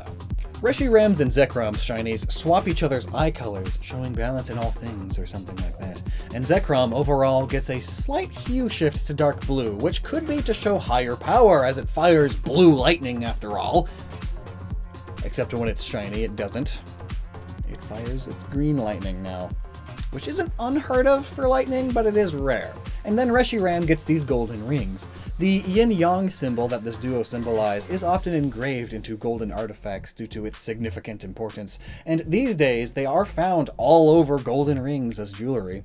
But more important and more relevant perhaps is that given that these two big rings are around the engine tail, well, some engine parts, especially the higher end nicer ones, are gold colored. Also, when its fire is exposed, it's pink. Because of course it is! And then QRM gets a cool dark blue icy body, and its blue ice turns white, even harsher ice crystals. The interesting bit is that its yellow horn turns pink now. So normally it's yellow possibly because red fire and blue lightning. Yellow is the other primary color. So then the magenta pink in the shiny, well, the others' shinies are green and pink. So that doesn't equal anything. But maybe this is why Reshiram has those yellow rings and Zekrom's got the cyan eyes. Yellow, cyan, and magenta is another color triangle. Maybe that's why Shiny Kyurem has the magenta horn. And when it merges with the others, it just combines Zekrom's shiny green, but then it keeps the non-shiny Reshiram red. I guess that's so that it doesn't get confused with the shiny's pink fire and Kyurem's pink horn. Confusing. Well, Meloetta. What color is music? Well, in Meloetta's Aria form, her hair is green, and then in its shiny, it's a cooler shade of green. And Aria is basically a vocal solo, like in an opera with a single singer. So that's green, I guess. And then Pirouette form has orange hair normally, and now it's pink in the shiny. A pirouette is the ballet move that Meloetta is doing in that form. Pink tutus in ballet is a thing. I don't really think these shinies really have a particular reference besides feminine colors, I guess. But thankfully, we get to end with a bang. Arguably the most well-known Gen 5 shiny, Genesect. Why is Genesect purple to begin with? Who knows, but its shiny is red now. Why? Well, good reason actually. Basically, it was entirely for the movie, as the shiny Genesect leads the group of Genesect in the movie. And in a lot of media, especially aimed at kids, the red guy tends to be the leader of the group. Think every group of Super Sentai and Power Rangers. There's also Science Ninja Team Gotchaman, Kids Next Door, Totally Spies, the Powerpuff Girls, 2011 Thundercats, One Piece, the Teen Titans, Iron Man of the Avengers, Lloyd Irving, Mario, Ash Ketchum. I mean, heck, Donkey Kong's Tai. He's the leader of the bunch. You know him well. Red is a very heroic and strong color, so it works well as the color of a leader. Even if there are other heroes with the color, like in Justice League and Young Justice, the leader still has red. And so, Red Genesect being the leader just works. And that's awesome. Back in Generation. Sheen Shine, Shone Shine. We on the Nintendo DS now super powerful. Starting with the most recent generation, as it now, they say. Gen 8 is right around the corner. Oh, finally! The modern day! Or maybe by the time you find this video, we're actually on Gen 10, which is fun to say. What's it like that far in the future, though? Have I died in my sleep yet? Well, no matter. Today, we're looking at every Generation 8 Pokemon currently in existence, and explaining why their shiny color is what it is. Starting in Generation 6, for sure, shiny Pokemon have been handcrafted. Almost all of them have a pretty decent reason for being the new colors that they are, and Generation 8 is no exception. So let's get into that. The Grookey line follows the tradition of most grass-type starters, and most grass types, really. It has their browns brighten and saturate up, and their greens add a bit of yellow, giving them their sort of autumn colors. It's cute. Raboot and Cinderace's whites and blacks swap places with each other and also lighten up, making them more smoky in appearance. Or possibly just referencing gray rabbits. And then the reds turning yellow on Cinderace and Scorbunny are simply another shade of fire now. Now, as if Inteleon wasn't flamboyant enough, now it's got pink eyeshadow and white pants. How many guys do you know that are able to pull off white pants? And the whole line sort of lightens and swaps its yellows for pink. Huh. Well, they're based on basilisks, also known as Jesus lizards, as they run around on top of the water. Some of them are bluish-green, but never pink, really. The pink then may pull from the pink agama lizard, which also contains blue. Agamas are notable here, as some of them are one of the 3 species of lizards who can absorb nutrients through rainwater into their skin. So there's that. Squavette and Greedent are pink now. Pink is a common color for shinies on fluffy, cute Pokemon, and this also makes them both reference the red squirrel, the squirrel species that happens to be native to the United Kingdom. The Corviknight line. It's a white knight. You ever hear that term? Also, while rare, of course, there are ravens with albinism, as well as other conditions which render their feathers a much lighter shade of gray, or white even. And then, on top of jays, ravens, and crows, chickadees are also a corvid, and now Rookidee references the black-capped chickadee. Blipbug's line is just a lot more purple now. Some species of ladybug larvae and pupa can be quite purple after all, and Orbeetle, being as blue and purple as it is now, could be a reference to purple being a somewhat common color for villains, as Orbeetle is a big brain supervillain. But also, there's the blue steel ladybird. Could be that. And then we have these silver foxes. A silver fox, on top of being an actual fox, is also a term used to describe very suave and handsome middle-aged men. With, like, a bit of silver hair, or a lot of it, like George Clooney. Shining example right there. But it can also relate to a demeanor. The evil itself is very suave and sly and mustached and masked, which, along with the silvery fox descriptor, reminds me of Zorro. Or Guy Fawkes, the pop culture icon, specifically. They fit well enough.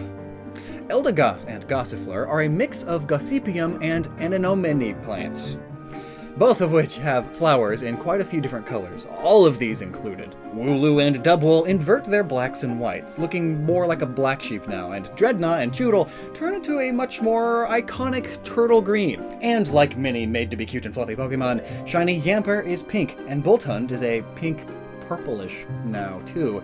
The closest non-dyed dogs to get to being pink is some breeds of hairless dog, which don't really relate to Boltund.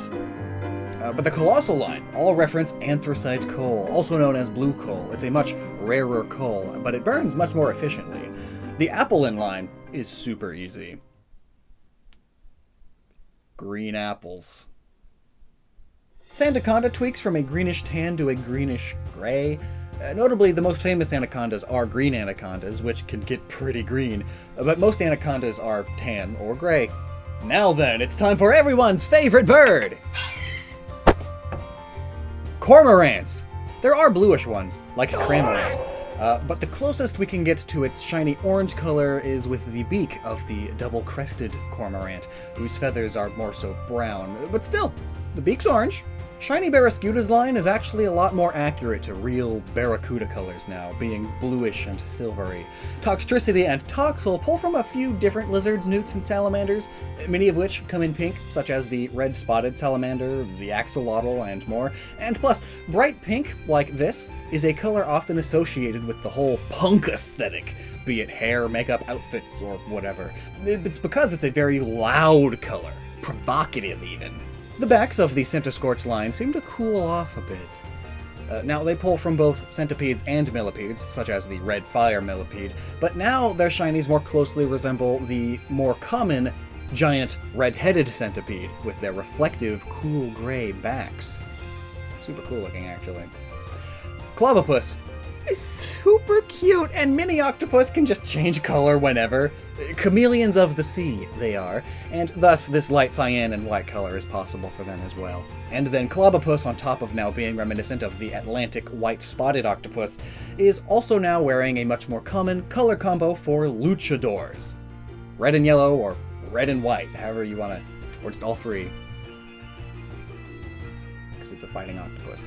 The light pink color, like what's on shiny Sinistea and Poltegeist, is incredibly common for fancy little tea time sets. It's an easy color to dye porcelain, and this light pink is especially more common if you consider the plastic little tea party sets for little girls. And speaking of little girls, the Hatterene line. All their cyan bits turn light pink and white, making this all-female species all the more traditionally feminine. And meanwhile, Impidimps line, which are all males, have their pinks turn cyan when shiny, a more traditional boys color. Though the boys do grow out of it as they evolve, as the greens in the line start swapping for purple, and more interestingly, their dark purplish gray hair turns white. The color hair gets when people age. Strangely, their tongue changes to white too. I suppose you can't really expect imps, goblins, and trolls to have the best oral hygiene. There are all sorts of health issues that can cause a white tongue, and none of them are pretty. Really, I'm sure this was done more so to make their shinies much more drastically different. I mean, originally their tongue is dark purpley gray just like their hair, which is also possible, and also comes from really unappealing health problems. Take care of your mouth, please. But maybe don't do what Obstagoon does. That is a bright blue tongue. Not unheard of, skinks have those. But people can get them too, by consuming too much stuff with blue dye in it. Obviously. Bringing in its prevos, they all go from this black and white Kiss heavy metal look to this bright cyan and magenta punk look. Remember what I said about Toxtricity? It's the case here too. Galarian Meowth and Berserker especially just have a more colored beard. Younger Vikings with bright blonde fur, like blonde Vikings with big red beards. Galarian Corsola and Cursula darken quite a bit. Black coral is on the rarer side, but it does exist. I guess that makes this the perfect shiny color then, especially since it's seen as a spooky color too. Ooh, it's dark. Ah. Galarian Farfetch'd just kinda brightens up a little, like it stepped into the light a bit, but Sirfetch'd now has completely goldened down, like ducklings and the iconic rubber ducks. Galarian Mr. Mime and Mr. Rime get their colors washed out and faded a bit, perhaps to further link them to Charlie Chaplin, the major inspiration of this line, because all of his films were in black and white.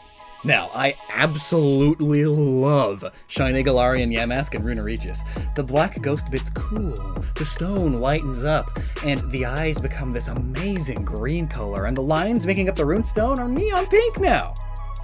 Where have I seen that color combo before? No matter. The Viking runestones that used paint in the lines were typically painted red, like regular Runerigious. Pinks and purples were a very difficult color to make, but the white stone is neat. Norwegian archaeologists have found a few sacred white stones turned into runestones and religious sculptures.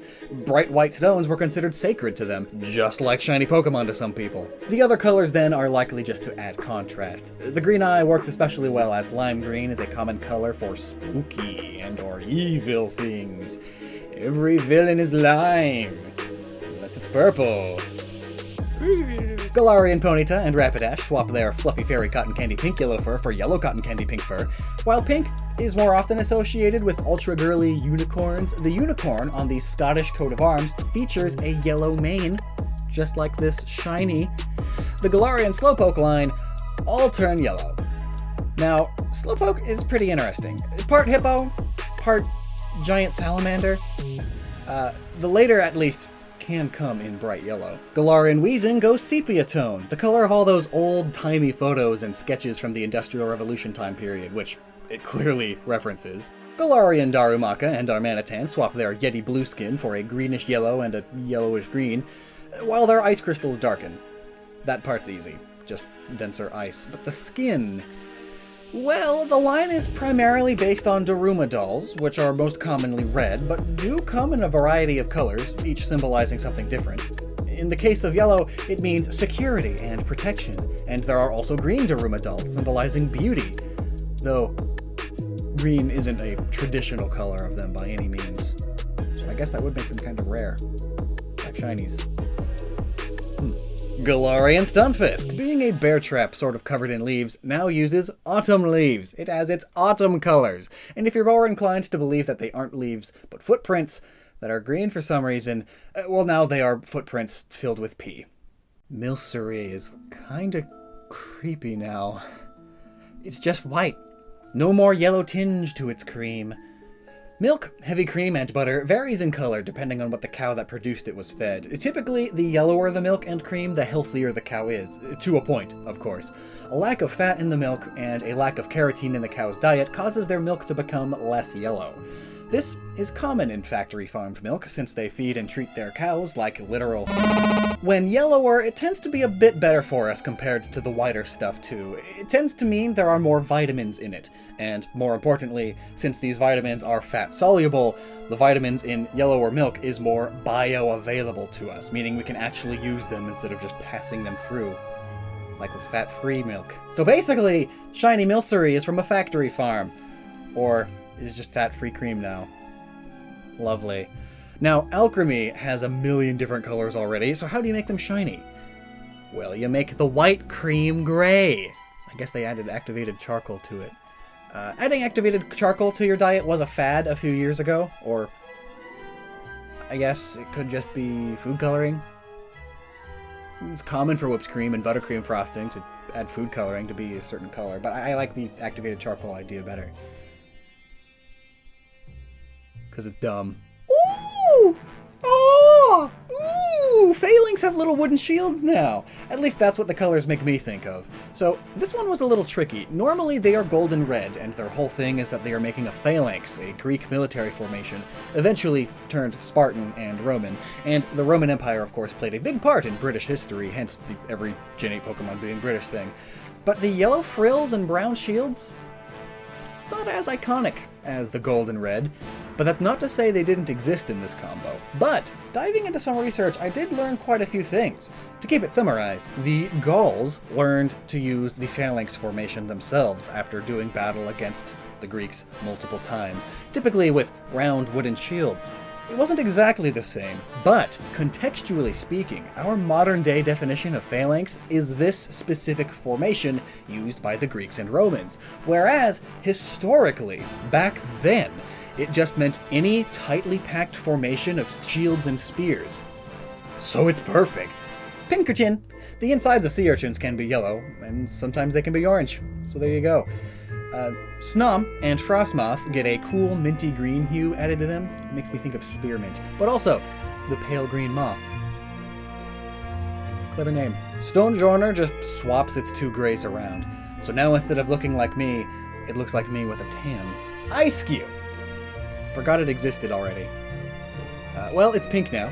Cyan to magenta. Been seeing a lot of that. Pink ice is a thing, common on the Alps, caused by an algae bloom. Also, penguins have pink feet, and penguin poop is pink due to their diet. Here's a bunch of penguins covered with penguin poop in their pink feet. Indeedy, the maid and butler get all blue and purple. Purple is notable as it is the color of nobility and royalty. Clearly, people who would have maids and butlers. Morpeko is now a white guinea pig, and its hangry mode is just a slightly different hue. Likely lighter to reflect its normally yellow-bodied being whitened to white. So it's now lighter too. Kufint and Copperaja seem to be using a copper alloy rather than just straight copper now, as their coppery orange is now much more yellow, perhaps like brass, a common alloy made out of copper and zinc, and a common material for the idols of the gods, especially in India, and the rest of them turn more green. The color copper and brass happen to rust into.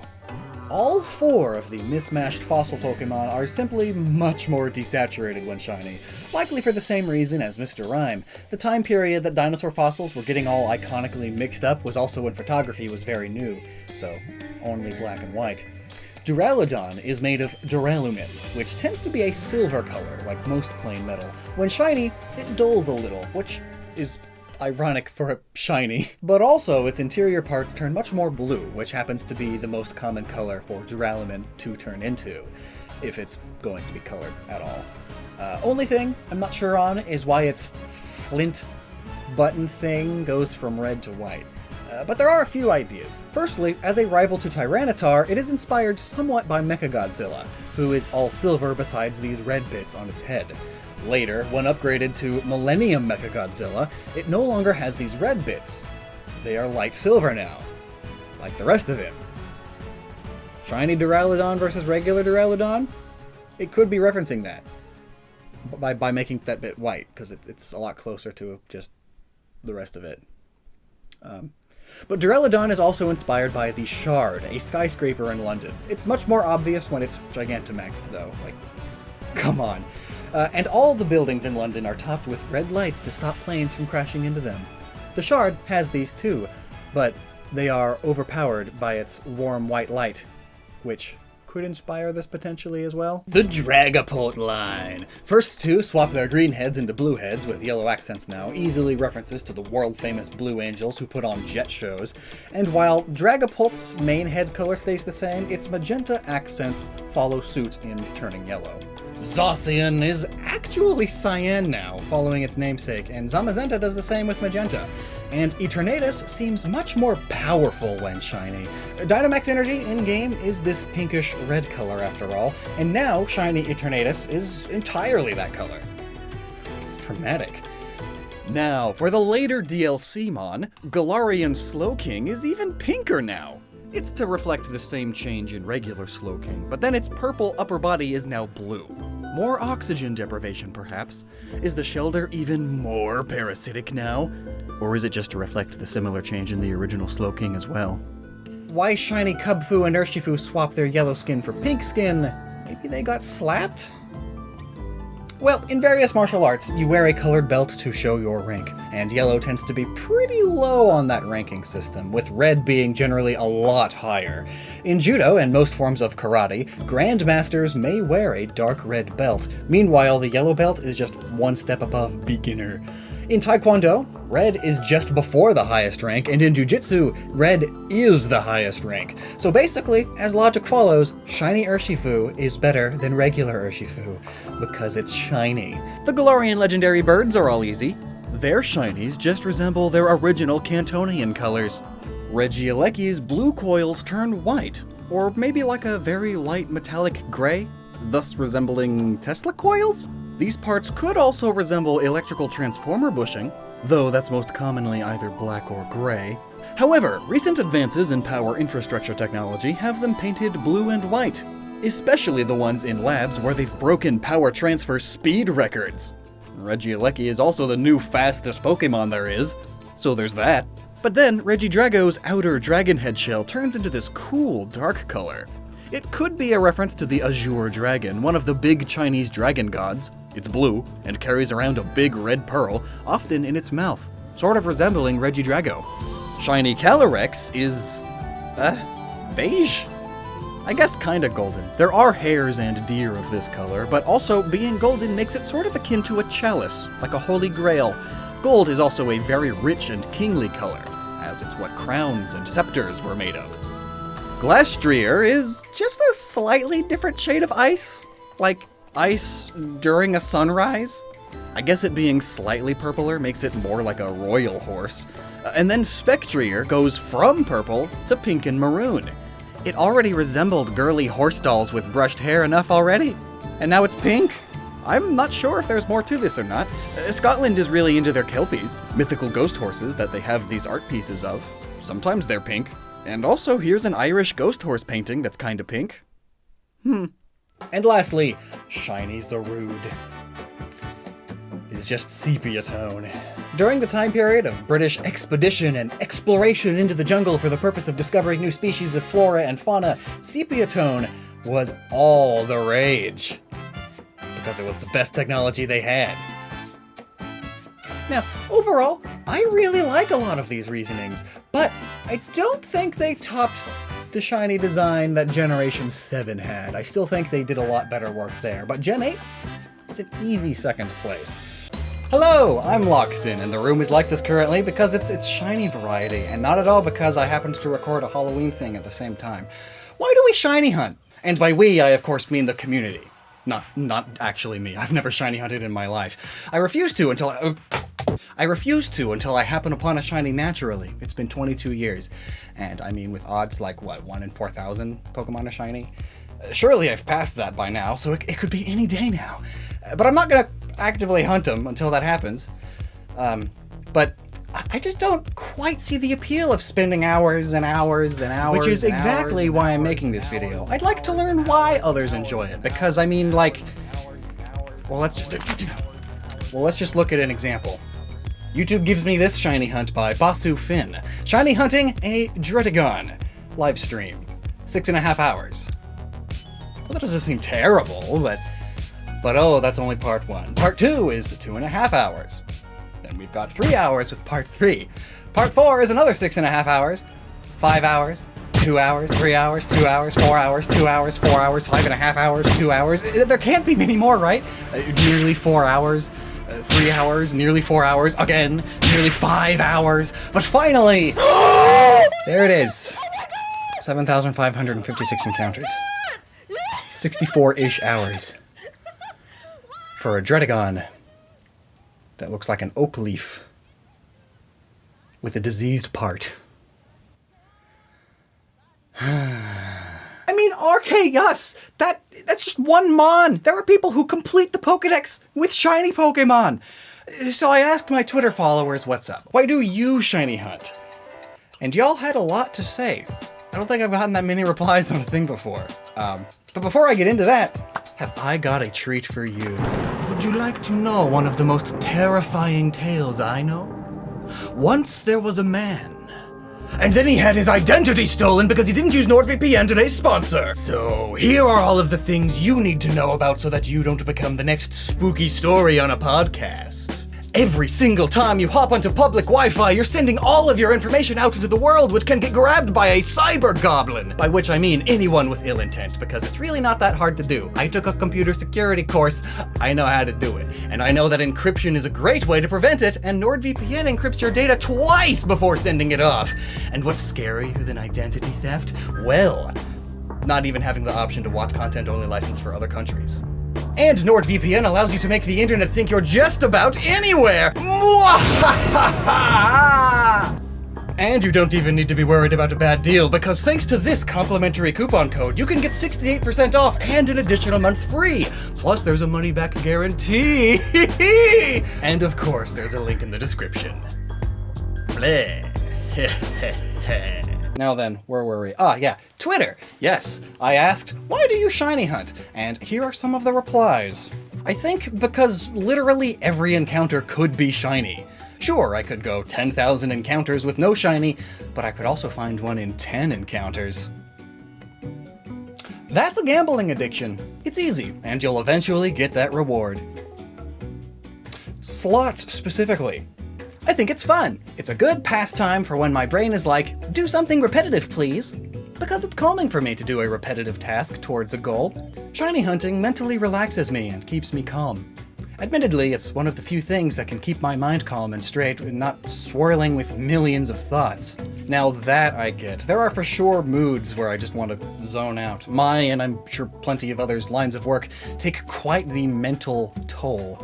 So when it comes time to relax, many want something that doesn't take a lot of brain work, but still some brain work. so that your thoughts don't start swirling and you start worrying about work when you should be relaxing. And so you need something easy, repetitive, habitual, and time-consuming. And shiny hunting is all of those things for sure. I hadn't thought of that actually, so thanks. For validation from my 8-year-old niece. Hey, young niece! Check out my Fanpy! It's shiny! Neat. Oh yeah, validated! My aunt is really weird. I did a lot of shiny hunting in high school for the thrill of the shiny sparkle and flexing on my friends. Now I breed fish and plants IRL, and it's far less monotonous and way more peaceful. Well, that's cool. And I guess now that you mention it, shiny hunting sort of is like a gateway hobby into other long-term, slow sort of hobbies, like breeding plants and whatnot. Shiny hunting is a very easy to get into kind of hobby when you're young and don't have much else, because, well, you don't have much else, but you already have Pokemon, so there you go. Hobby. Intimidation for competitive teams. If I'm willing to run a full team of shinies, you know I have committed to battling with the team, and that I have spent quite a lot of time practicing with it. Oh, it's intimidating, alright. But personally, I don't think I'd see it as, oh man, this guy has spent a lot of time getting all these, I'm so intimidated, and more so, oh great, I'm fighting another hacker. Hackers just ruin everything, man. Something to do with my hands while watching a stream or a YouTube video. You mean to tell me you don't give me your full, undivided attention when watching my stuff? Well, that's perfectly fine. You do you. And I guess this is another aspect I didn't quite get just because I am me. I have the opposite problem of a short attention span or a need to do things with my hands most of the time. I hyper-focus on stuff. If I'm doing something, I'm doing something. And just can't pay any mind to other things. Can't focus on multiple things at once. But recently, when I started talking about this, my wife decided to try shiny hunting a Galarian Ponyta, and she used that week to listen to a few audiobooks while doing so. So hey, it's a good way of doing multiple things at once, just like that. I don't think I could do that, but hey, more power to you. The sheer excitement of finding something incredibly rare and adding it to your collection of other shiny Pokemon. No matter the odds, it's always an adrenaline rush when I see one come across my screen. I can see the satisfaction of collecting for sure. I'm a bit of a game collector myself, and the satisfaction of finding a rare game on a good deal is very satisfying, even if it only happens once in a blue moon's worth of thrifting. I guess I just hadn't made that connection to shiny Pokemon, but, like, duh. Plus, like, that's a lot cheaper, since it's free and all. A lot cheaper than game collecting. I loved watching MJTV and Jubilee Blaze shiny hunting in Yusum, and I started SOS hunting, and then I fell in love with getting shinies. Now that you mention it, a lot of streamers do mainly shiny hunting as their post-game stuff, and since it's such an easy, repetitive task, that makes responding and hanging out with the chat much easier. So it's a good way for a streamer to be more involved with and attached to their audience. Good stuff. I have been hunting for 10 months. At this point, it's a sunken cost fallacy. Please rescue me. Well, when you play Pokemon for the world and the creatures more than the battling, shiny hunting is easier to get behind than prepping for comp. True that. Because Shiny Toucanon has a beak in the colors of the Bi Pride flag. Yeah, I just love working so hard for something. The rush of getting a shiny never gets old. The excitement of feeling like a kid when the shiny Pokemon appears. The thrill of lucking out.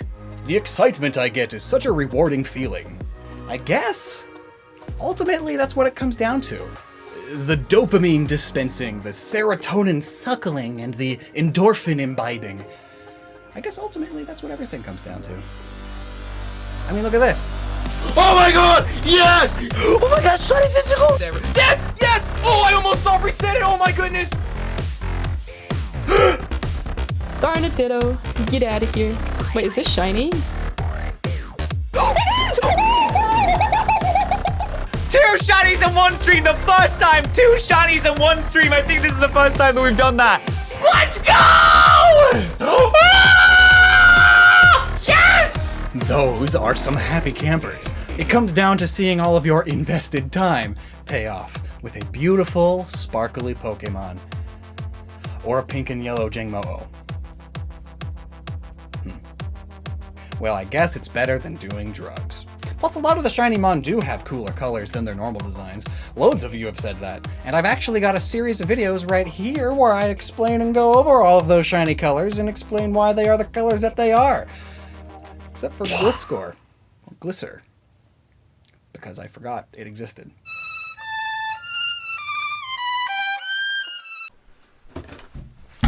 Quarantine!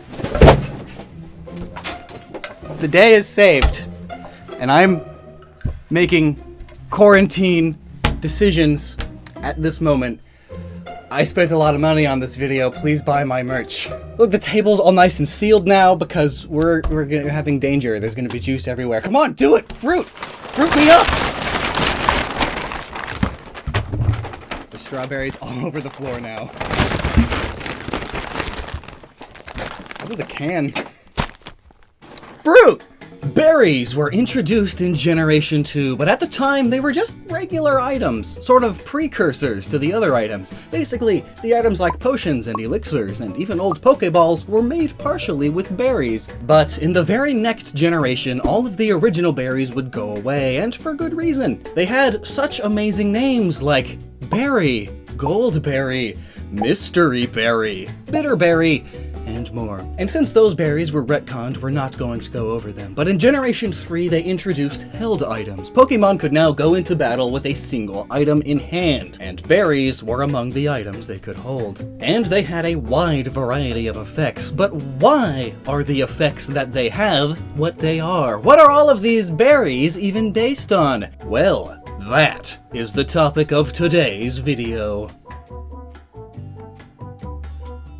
So to keep things flowing, let's go over the berries categorically. Berries have various effects, so basing our categories on some of those seems easy enough. We'll start with the berries that cure a status condition, as they always seem the most useful to me, and also the berry dex starts this way. The cherry berry is clearly a cherry. It's the smallest berry, and also the first berry numerically. It is described as spicy and heals paralysis. Spicy?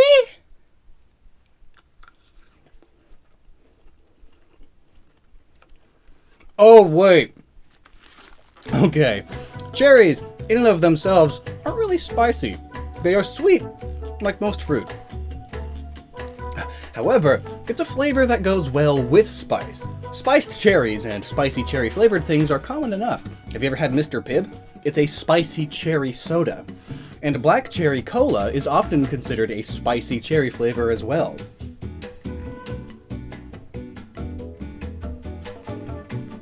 Cherries aren't in season right now, so I had to get the dried kind. The kind that they drown in sugar. So I guess in the Pokemon world, cherry berries are naturally spiced. Okay, clever. Good way to differentiate it. But why does it cure paralysis? Well, because as long as it's a mild case of it, cherries can actually help with that if you eat enough of them. Cherries will remove excess body acids and help with blood stagnation, and thus, when eaten regularly, are therapeutic for things like gout, paralysis, numbness in the extremities, and rheumatic pain in the lower half of the bodies. Black cherries specifically help prevent plaque, both in the teeth and in the brain, as black cherry juice is currently being researched as an additional means to help with Alzheimer's symptoms, which are most likely caused by brain plaque. And along with Alzheimer's, usually such patients have similar issues with paralysis-like things due to brain neurological nerve stuff. So that's neat. Cherries actually help with paralysis a bit. The Chesto berry is interesting in that its name refers to a chestnut in just about every language, except for Chinese and Japanese, the language that Pokemon is in originally, in which they refer to the Mukago yam, which, interestingly enough, grow above ground, unlike most yams. And this is not one of those yams. They don't sell them here. They're East Asian thing. But at least those Asian yams look similar to chestnuts, so I guess that's why they changed them in the West.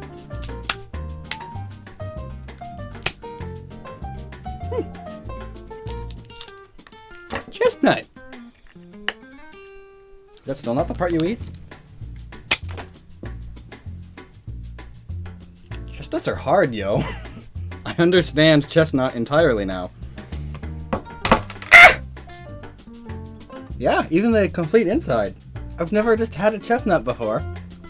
This is a learning experience. I can't. I guess I'll stick with the yam.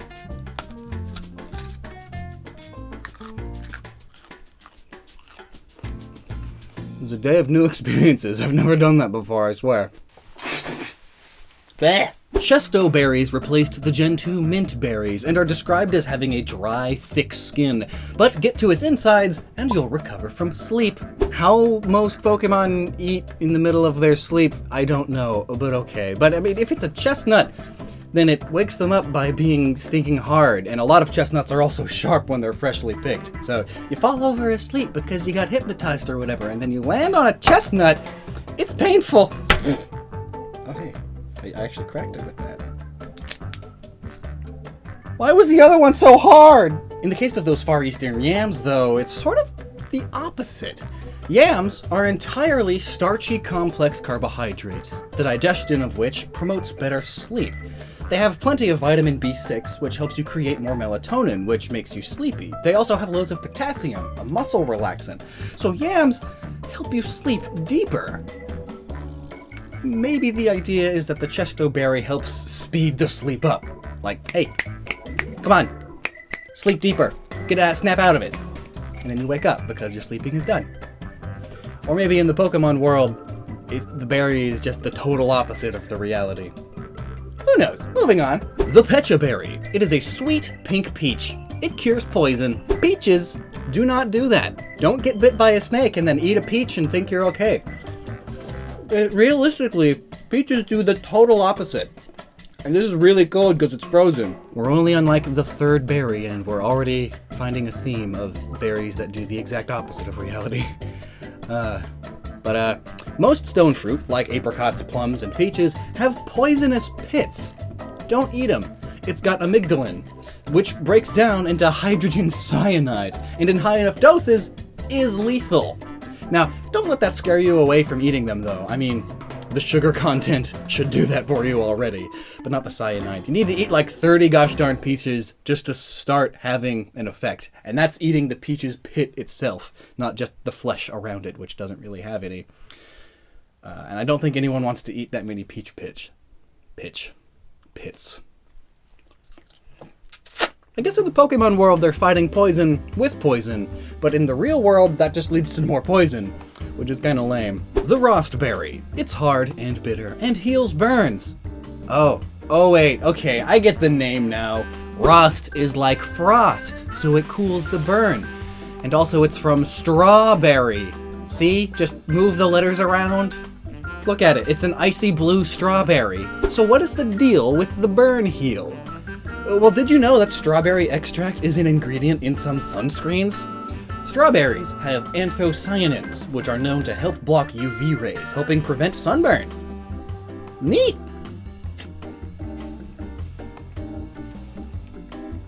Hell, I freaking love strawberries. Also, I am relishing in this moment. I haven't had fruit in like a year and a half because I've been doing keto. The Aspear Berry. It's an Asian pear with blue rings for some reason. It's sour and very juicy on the inside, but the outside is super hard. And see the name again. Aspear? Asian pear? It defrosts frozen Pokemon. Again though, I don't know how a frozen Pokemon can eat. I don't know, but the connection isn't that hard to make. Pear trees can grow in significantly colder climates compared to most other big fruit-bearing trees. They have a much higher cold tolerance. The Persim berry is a persimmon. I hate persimmons. Persim berries cure confusion. And what do you know? Brain health is considered to be the #1 thing that persimmons are good for. Persimmons contain a natural compound called fisetin? I'm not sure how to pronounce it, but it is an antioxidant with several brain benefits. Eating persimmons regularly enhances long-term memory, prevents neuronal dysfunction, and protects against age-related cognitive decline. And it can also help reduce brain damage caused by ischemic strokes, I think is the term. Again, text on screen, because I don't know how to say that word, probably. And it's also a bit of an antidepressant. So yeah, persimmons, good for the brain, helps reduce confusion. The Lum berry is a super hard, super slow-growing plum fruit. It cures any status condition, and even confusion. So are plums like a god-tier fruit?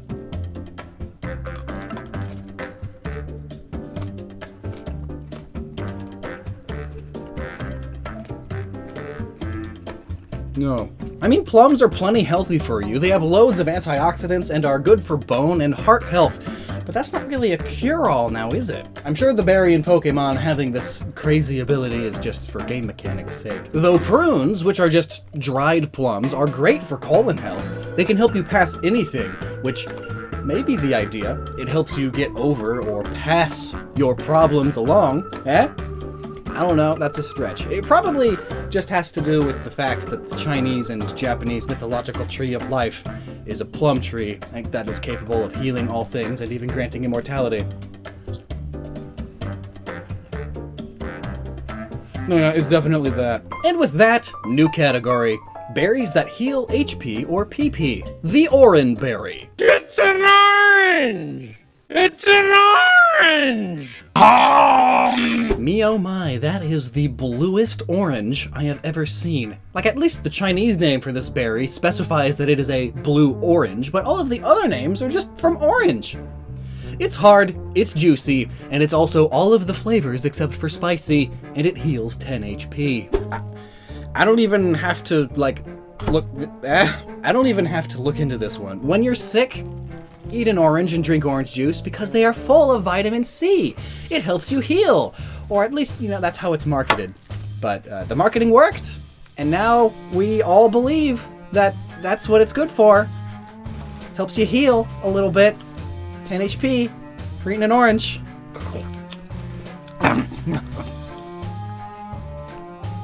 The Citrus Berry. Wow, how specific. Citrus. It heals 30 HP, so it's just a better orange berry. And oranges are a citrus fruit. Well, the Japanese name of the berry specifies that it is a pomelo, which is one of the largest citrus fruit, and an ancestor of the grapefruit. In fact, it tastes just like one. It's just not as pretty or as fleshy. But same reasoning as the orange berry, just loads of vitamin C. The Leppa berry is a crab apple that restores 10 PP to a PP depleted move. It's hard, small, and grows slow. Oh, and Leppa is apple backwards, but with the LE switched around. Crab apples have a few varieties, but the term is also sometimes used to mean wild or feral apples, mutts that are out and about rather than farmed.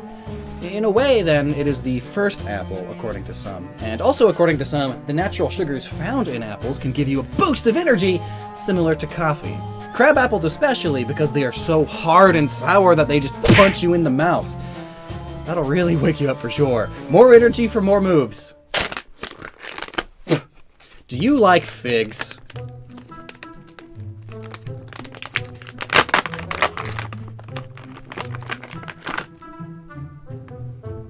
Because I don't. I thought I didn't, because I remembered not. But my tastes have changed.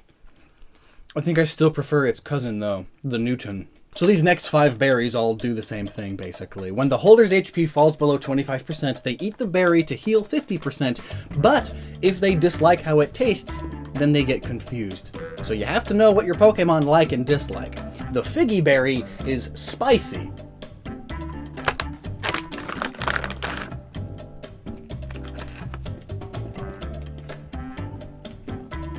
I guess. Figs are really good for reproductive health, eye health, and most importantly for our purposes here, are high in potassium and vitamin A, and help produce more red and white blood cells. They are great for an immunity boost, helping you heal.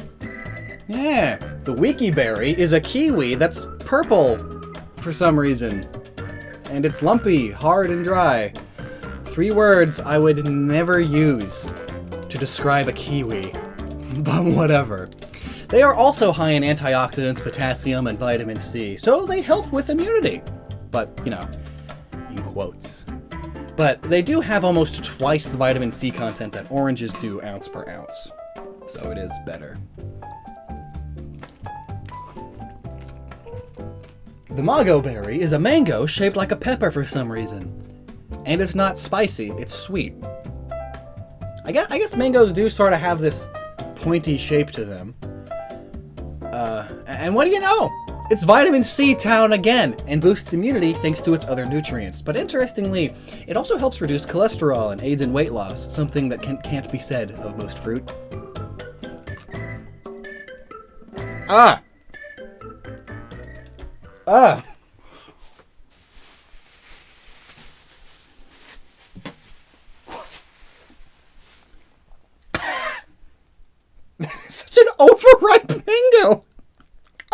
Now let's just take the A from the end of guava and put it at the beginning.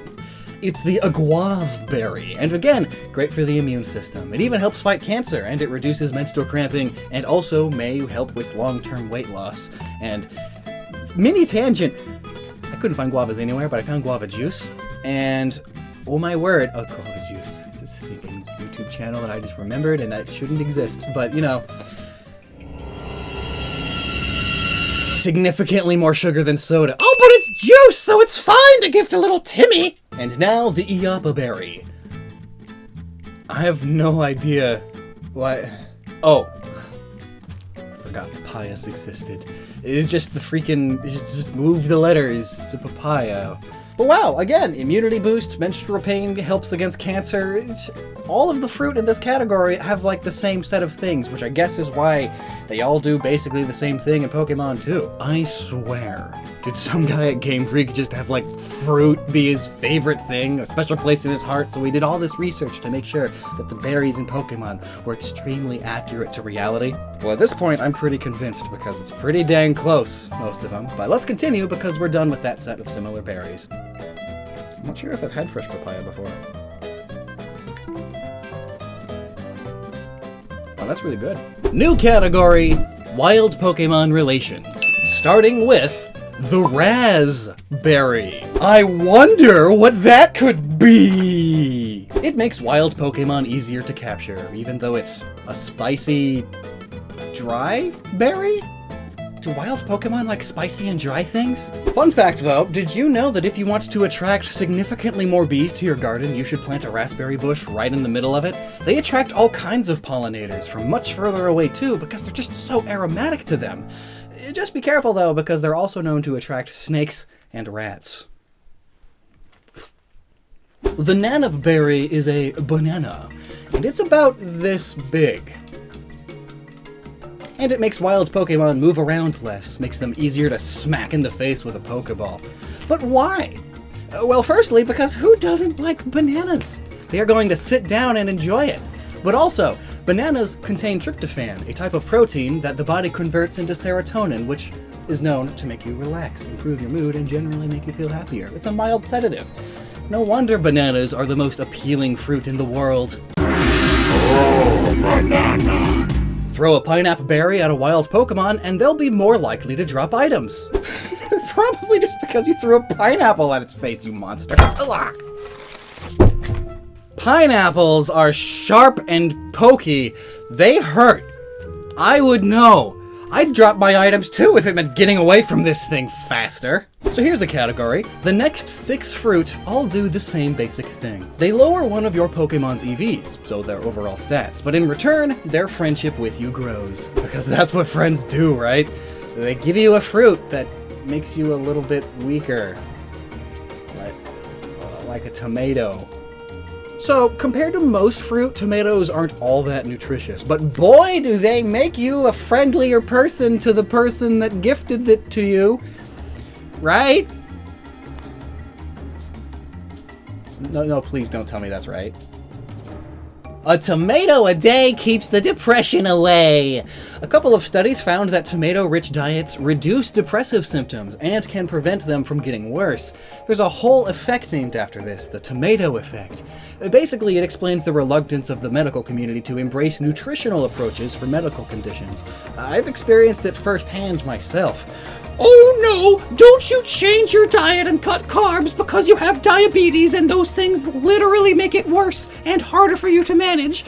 Just take more insulin and drugs instead! Visit me more frequently! Pay me! Come on! But I mean, obviously there are loads of conditions that diet alone cannot help with, but a lot more of them can that people don't give them credit for. You're only as healthy as the food you eat. So that was a tangent, but tomatoes! They can help depressive symptoms, which, in a way, can make you more appreciative of a friend giving you gifts, making you friendlier. You never would have thought that from a tomato, right? I've never just bit into a tomato before. And I don't think I'll ever do it again. Next berry, the Greppa berry, does the same thing. It's grapes. Grapes help reduce symptoms of anxiety and depression, too. Pretty sure all of the berries in this category are going to do that. The Hondu Berry. It's a honeydew melon. They too boost cognitive health and help prevent mood disorders like depression from worsening.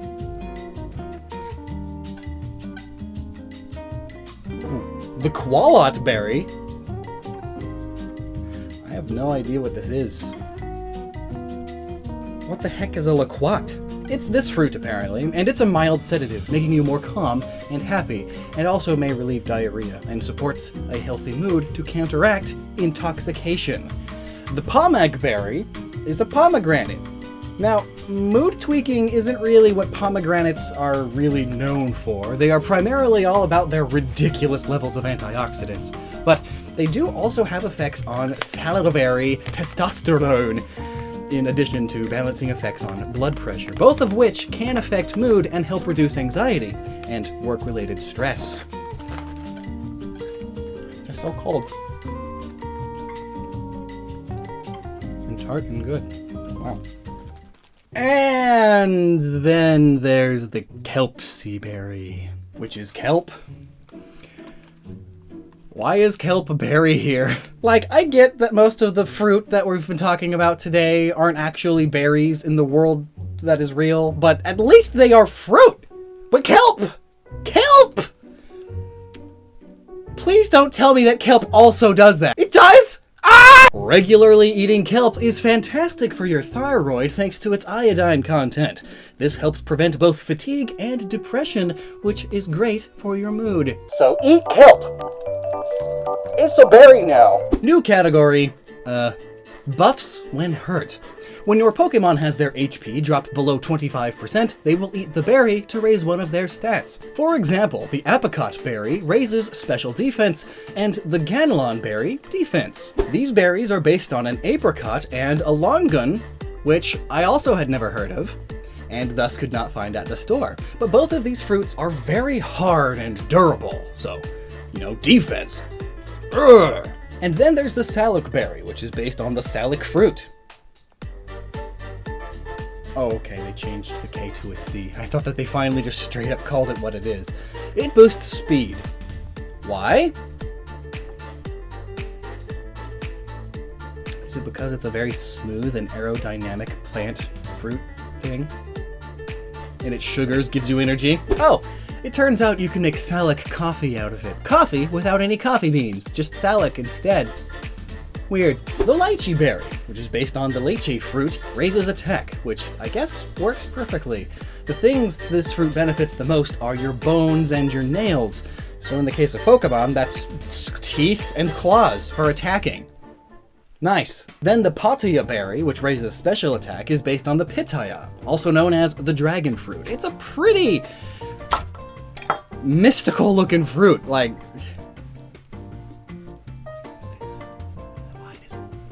Why does this exist this way? And dragons are all about magic and breathing fire, so, you know, special attack works out all right.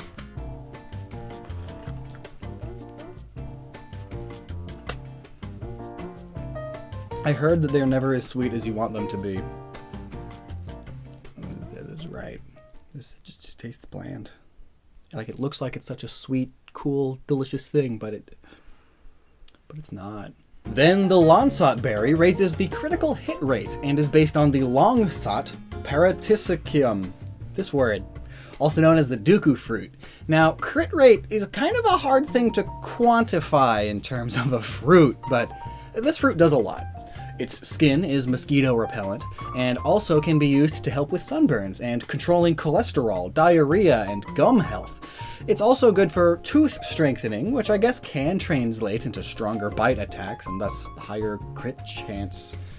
But overall, it doesn't really have much, so this is just game mechanics, I guess. Which I'm sure is also the case for the Starf berry, which is based on the star fruit. It raises a random stat, so it all sort of comes down to luck, which stars are a bit of a symbol of. It's all luck and chance that you get to wish upon a shooting star. Stars are used in all sorts of luck-based things, and also I've never eaten a star fruit before, so do I kind of like that? What is...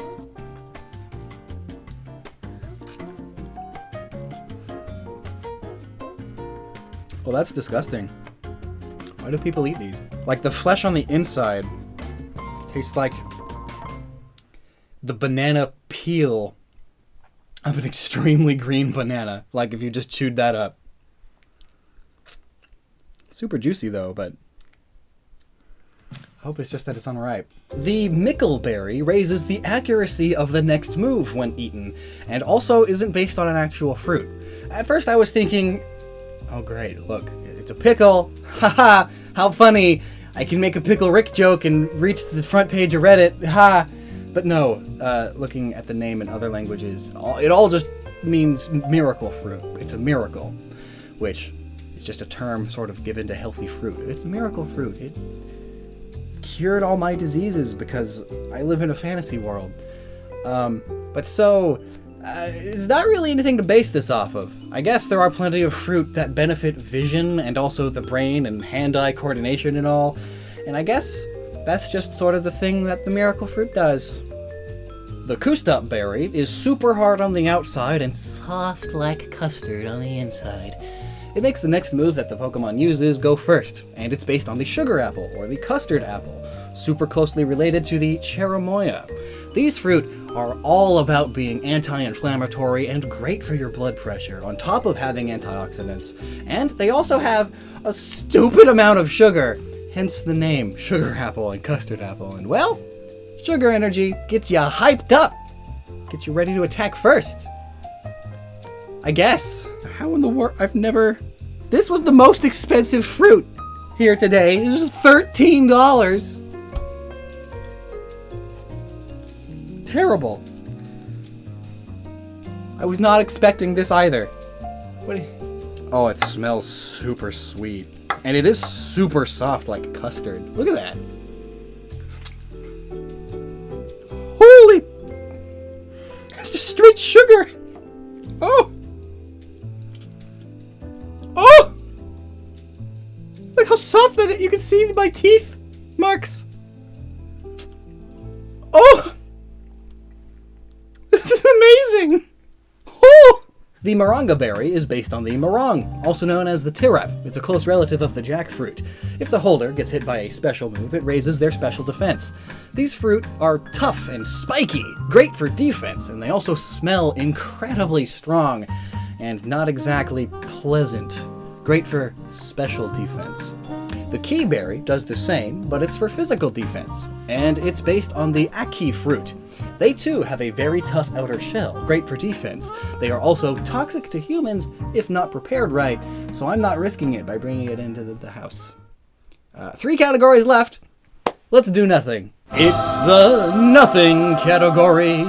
The Blookberry does nothing. Well, that's not very fair to the berries, I suppose. They do things still, just not in battle. They are used to make poffins and Pokeblocks and things, cooking and what have you.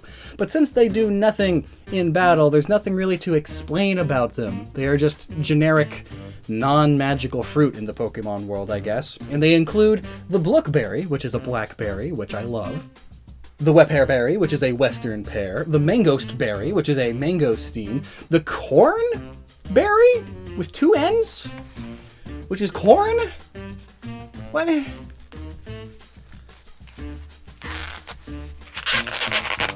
It's corn? Like, is it like berry Captain Crunch? Immediately stuck in the teeth. The Rabuta berry, which is a rambutan, which I have never eaten, and I couldn't find anywhere, so I still never get to eat it. There's the Nomel berry, which is a lemon, because it's lemon backwards. The Spellin berry, which is a spike melon, also known as a kiwano, and the Pamtree melon, which just means palm tree, so I have to assume that it's a date. Have you ever had a date? Or a date milkshake? They are amazing. The Watmel berry is the biggest berry. Can you guess what it is? Did you guess yet? The Durian berry is a durian, and I'm not going to eat one today because I don't even want that thing anywhere near this house. And the Beloo berry. It's another, do you have any idea what it could be? Some of these names are pretty hard. Just like these frozen berries. New category, the super effectives. If a Pokemon holding one of these berries is hit by a super effective attack of the corresponding type, they can eat the berry to reduce the damage that they take. Well, okay then. The Oka berry is a cacao, which tastes nothing like chocolate at all. This is powder, I'm not. I'm not. But if a Pokemon eats it, it protects them from fire moves with its spice. Because it's spice, it's fire.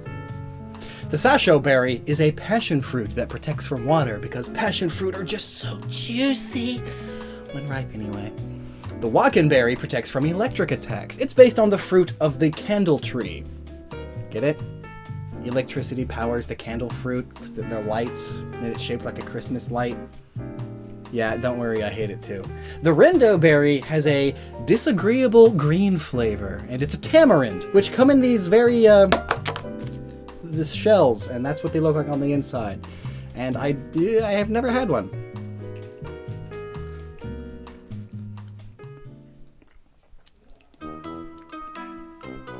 I don't think I ever will again.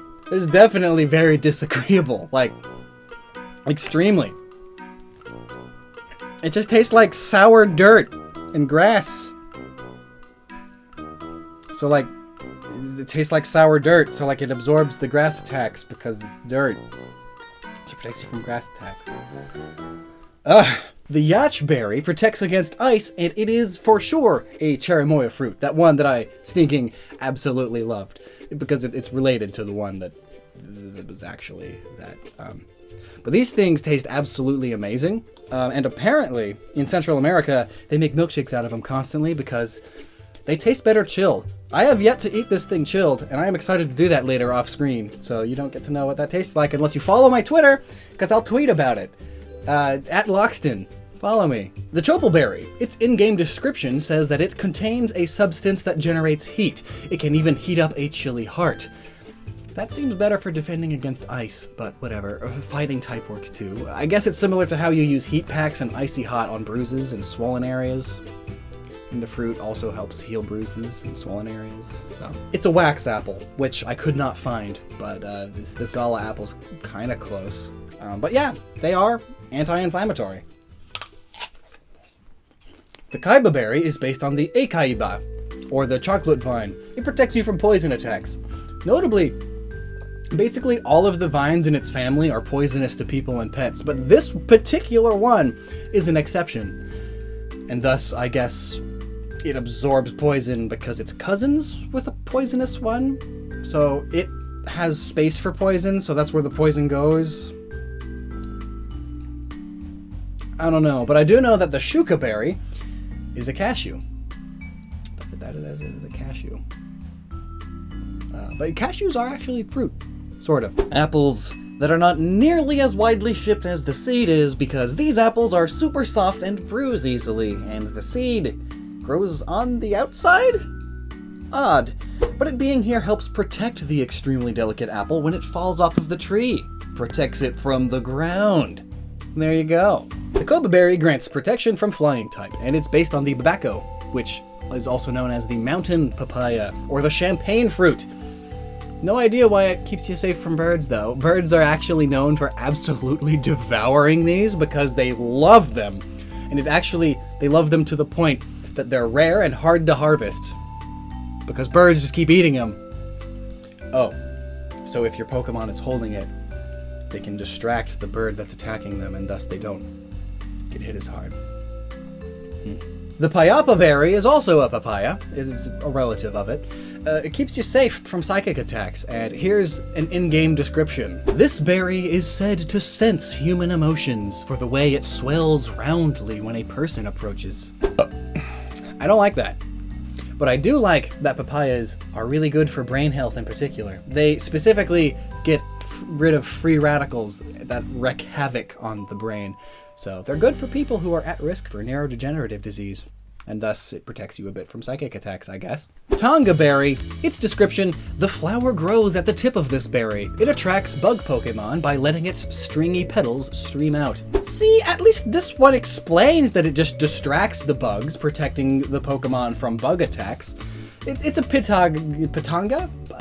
It's a pitanga, or a Suriname cherry. Bugs absolutely love them. Chardy berries protect from rock attacks. It's based on the Chinese artichoke, which are very different from the artichokes that I'm used to. And they protect from rocks because they are really hard and found underground? That's basically it. They are tough as it is, but being underground gives them a resistance to rock, just like ground-type Pokemon. Kasib berries protect you from ghosts, and in Pokemon lore we have this flavor text.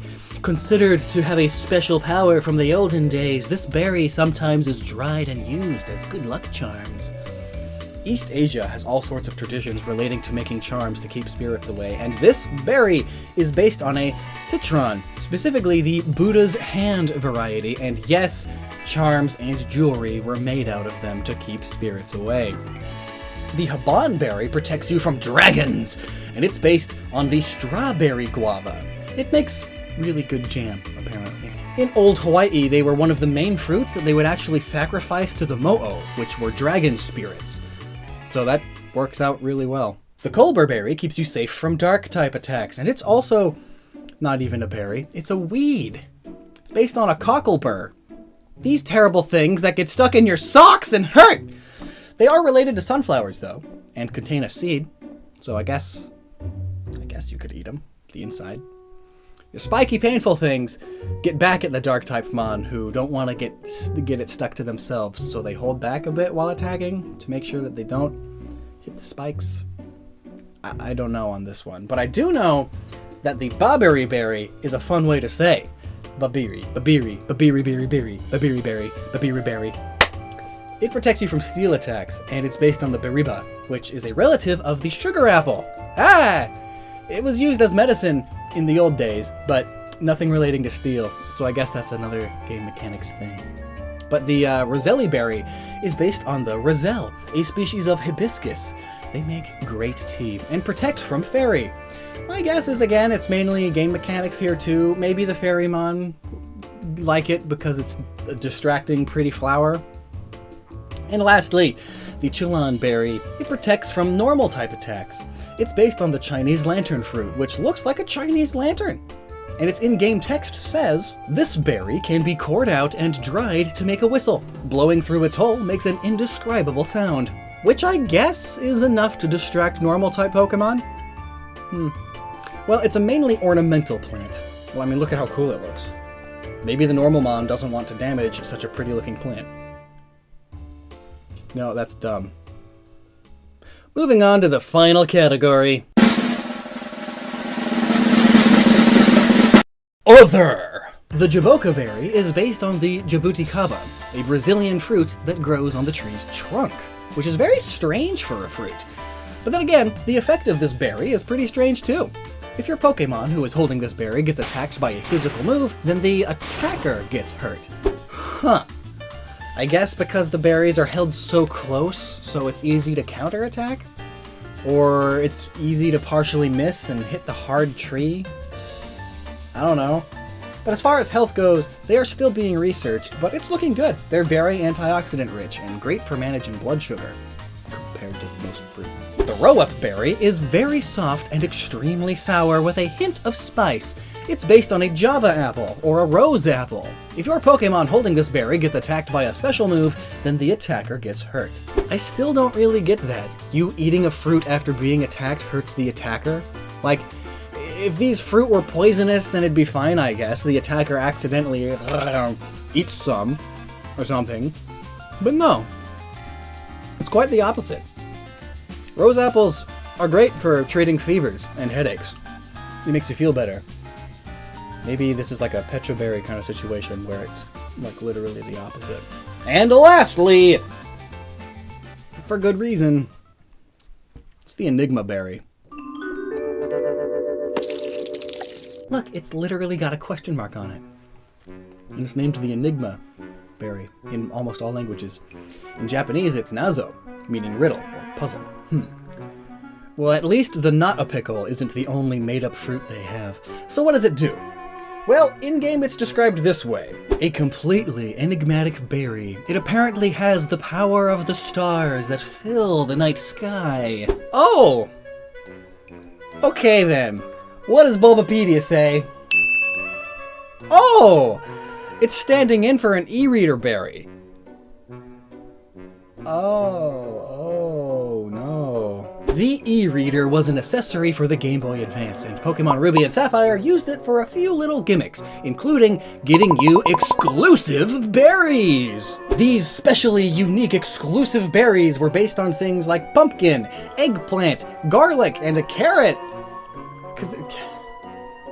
Berries! Like, okay, I guess this looks kind of like a berry. Berries! All of these berries would be dropped from existence the following generation, however, but as a failsafe, if you had a Pokemon holding one of these e-reader berries and traded it up to the newer games, the berry would turn into an Enigma berry. A berry that only exists in a different plane of existence, a different dimension of the multiverse. It contains the power of the stars because the stars are where it is from. The vast multiverse of endless possibility.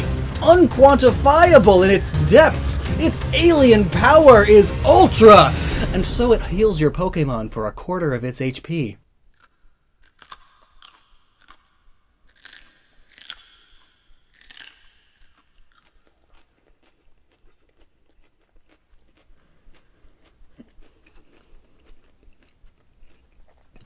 My blood sugar is probably the highest that it's been since I was in the hospital for it. But fruit is so good. Especially this one, but it is so dang expensive. I'm never going to financially recover from this. You know that thing that people always say? Oh, you know, the 5th generation of Pokemon was actually a soft reboot for the franchise. Yeah, that. You hear it all the time, but how much truth is there to that claim? Is it just a rumor, a hypothesis, or is there something more to it? Well, that's what we're talking about today. I'm Lockstin, and this is... So, facts. Generation 5 began with the release of Pokemon Black and White on the Nintendo DS on September 18th, 2010 in Japan, and then the rest of the world got them around March of the following year. Critics really enjoyed the game overall. Most people too. I mean, it's Pokemon. It's hard to go wrong with that. But that doesn't mean it didn't have some points against it. But interestingly, many of the things that people praised it for were the exact same things that other people hated. And that very thing is also our first bit of evidence to the claim Generation 5 was a soft reboot, as one of the best and or worst aspects of this game was the fact that there were no older Pokemon to be found in the region. Where is my gosh dang Delibird? If it's not here, I will riot! According to art director Ken Sugimori, this was done for the purpose of making Pokemon feel completely new and refreshed. Quote, just by having a new bird Pokemon flying through a town, you can show that this is a different world. It may also change the feeling that you get from the Pokemon series. So how fresh and new would a setting feel if you really didn't even see a single Pokemon you already knew? Apparently, this decision was made fairly early in Black and White's development, and they achieved their goals pretty well with over 150 new Pokemon in this region, and not a single older Pokemon to be found. Well, I guess that isn't entirely true. Once you finish the Pokemon League in the game, then past Pokemon will start appearing. But still, unless you trade older Pokemon in, you are stuck with a team of all Gen 5 Pokemon throughout the story. And that's the other thing. The tone of the story was completely different from any of the series' past entries, dealing with a bit of philosophical politics, truth versus ideals, and questioning the very ethics of putting Pokemon in balls. I mean, the bad guys are basically medieval PETA, and there's like child manipulation and stuff. Is N even real, or is he a Zoroark? It all felt just a bit more thought out and mature. And as a reflection of this, the protagonists were aged up, full-on teenagers instead of little, like, 10-year-olds. And both their age and the writing follow another goal they had. According to Junichi Masuda, from the very beginning of development, we tried to see the series through the eyes of older players who had graduated from the series. Does it seem too cute? Is the writing off-putting? Is it too childish? We wanted to change these things to make it more appealing to older players. So, Black and White had a completely new tone for a Pokemon game. Neat! An attempt to age up the series just a bit, targeting not only those who played the originals and grew out of it a bit, but also the kids who aspire to be 10-year-olds someday. And speaking of 10-year-olds, Ash Ketchum. One of the biggest bits of evidence supporters of the soft reboot theory tout is that Ash was reset to 10 years old. Here's what that means. So we know in episode 1, the narrator states that Ash is 10, and when kids turn 10, they get a starter Pokemon. So this is Ash's big day. And then, in Generation 2, we get this important tidbit. Don't you know what today is, Pikachu? This is the day we first met. The day we first became friends. Ash and Pikachu celebrate the day they first met, when Ash started his Pokemon journey, meaning a single year has passed at this point. Ash is now 11. His age isn't brought up again until 3 more generations pass, episode 1 of Pokemon Black and White. And... home to this young man, 10-year-old Ash Ketchum. What? Now, I don't mind cartoon characters not aging, it's incredibly common, but retconning a previous birthday scene, that's kinda dumb, and perhaps evidence of a soft reboot of sorts, Let's go ahead and look at the anime a bit more now. The theme song for Black and White mentions that it's always hard when you start a journey, which Ash hasn't really done since the very beginning. In fact, if we look at how each generation started with Ash, we see the following. In Gen 1, Ash is just starting out. Duh. In Gen 2, he definitely has the basics down now and knows how to catch Pokemon. In Gen 3, he battles with significantly more confidence and is more noticeably experienced even in the very first episode. In Gen 4, Ash catches a Pokemon right away and uses his new Apom to help look for Pikachu. He's quite the confident, experienced trainer. And in Gen 5, Ash battles an inexperienced Snivy with his Pikachu, a Pikachu who has faced off against legendary Pokemon and done okay, and loses. We're talking a level 5 Snivy versus a level 90 at least Pikachu. Later, Ash even forgets how to catch Pokemon, which leads to Iris calling him a kid as a running gag. What happened to all of Ash and Pikachu's experience and confidence? Home to this young man, 10-year-old Ash Ketchum. Oh yeah, there it went. Now, of course, the answer for the Pikachu thing is that Zekrom basically drained Pikachu of its power at the beginning, but that wouldn't get rid of Pikachu's know-how, experience, or confidence, and especially not Ash's. Also, this is the first season where Ash doesn't have a returning companion. No Brock or Misty anymore. Completely new people. Maybe that has to do with Unova not being based on Japan at all. Brock and Misty probably had responsibilities to take care of on their own continent. And, of course, that is another bit. Unova is the first mainline region not based on some part of Japan, taking the series in a totally different, more global direction. And to further compare the Black and White anime with the early anime, it brought back the Who's That Pokemon bit for the bumpers, which was last seen in the originally Japanese version in Gen 2. Why go back to these original bumpers? And to add to these similarities, the series has Ash compete in the Pokemon League and then continue his adventure in some nearby islands, just like the Gen 1 seasons. And also like the Gen 1 seasons, Giovanni, the boss of Team Rocket, returns with a much more significant and antagonistic role, arguably even bigger now than in the original anime. Rather than simply making cameos, most often in the imaginations of Meowth, Jessie, and James, he now is in frequent contact with them and even arrives in the region and gets directly involved with the plot, ultimately falling under the possession of the reveal glass. Think about it like this for a moment. Imagine if Mario fights Bowser in his first 3 games and then Bowser isn't seen for 15 years. It's Mario versus some other enemy, and then suddenly they bring back Bowser. That would be sort of a soft reboot, wouldn't you say? And throughout the Black and White series, Ash relearns a lot of lessons, so maybe there really is something to this soft reboot idea after all. I mean, speaking of lessons learned, the games sort of reteach type advantages again, as the first gym is led by 3 gym leaders, each with one of the 3 Monkeymon. Specifically, the one with a type advantage over the starter you chose. So here we are at Generation 5, and we're just now getting around to a direct little tutorial about the game's main mechanic?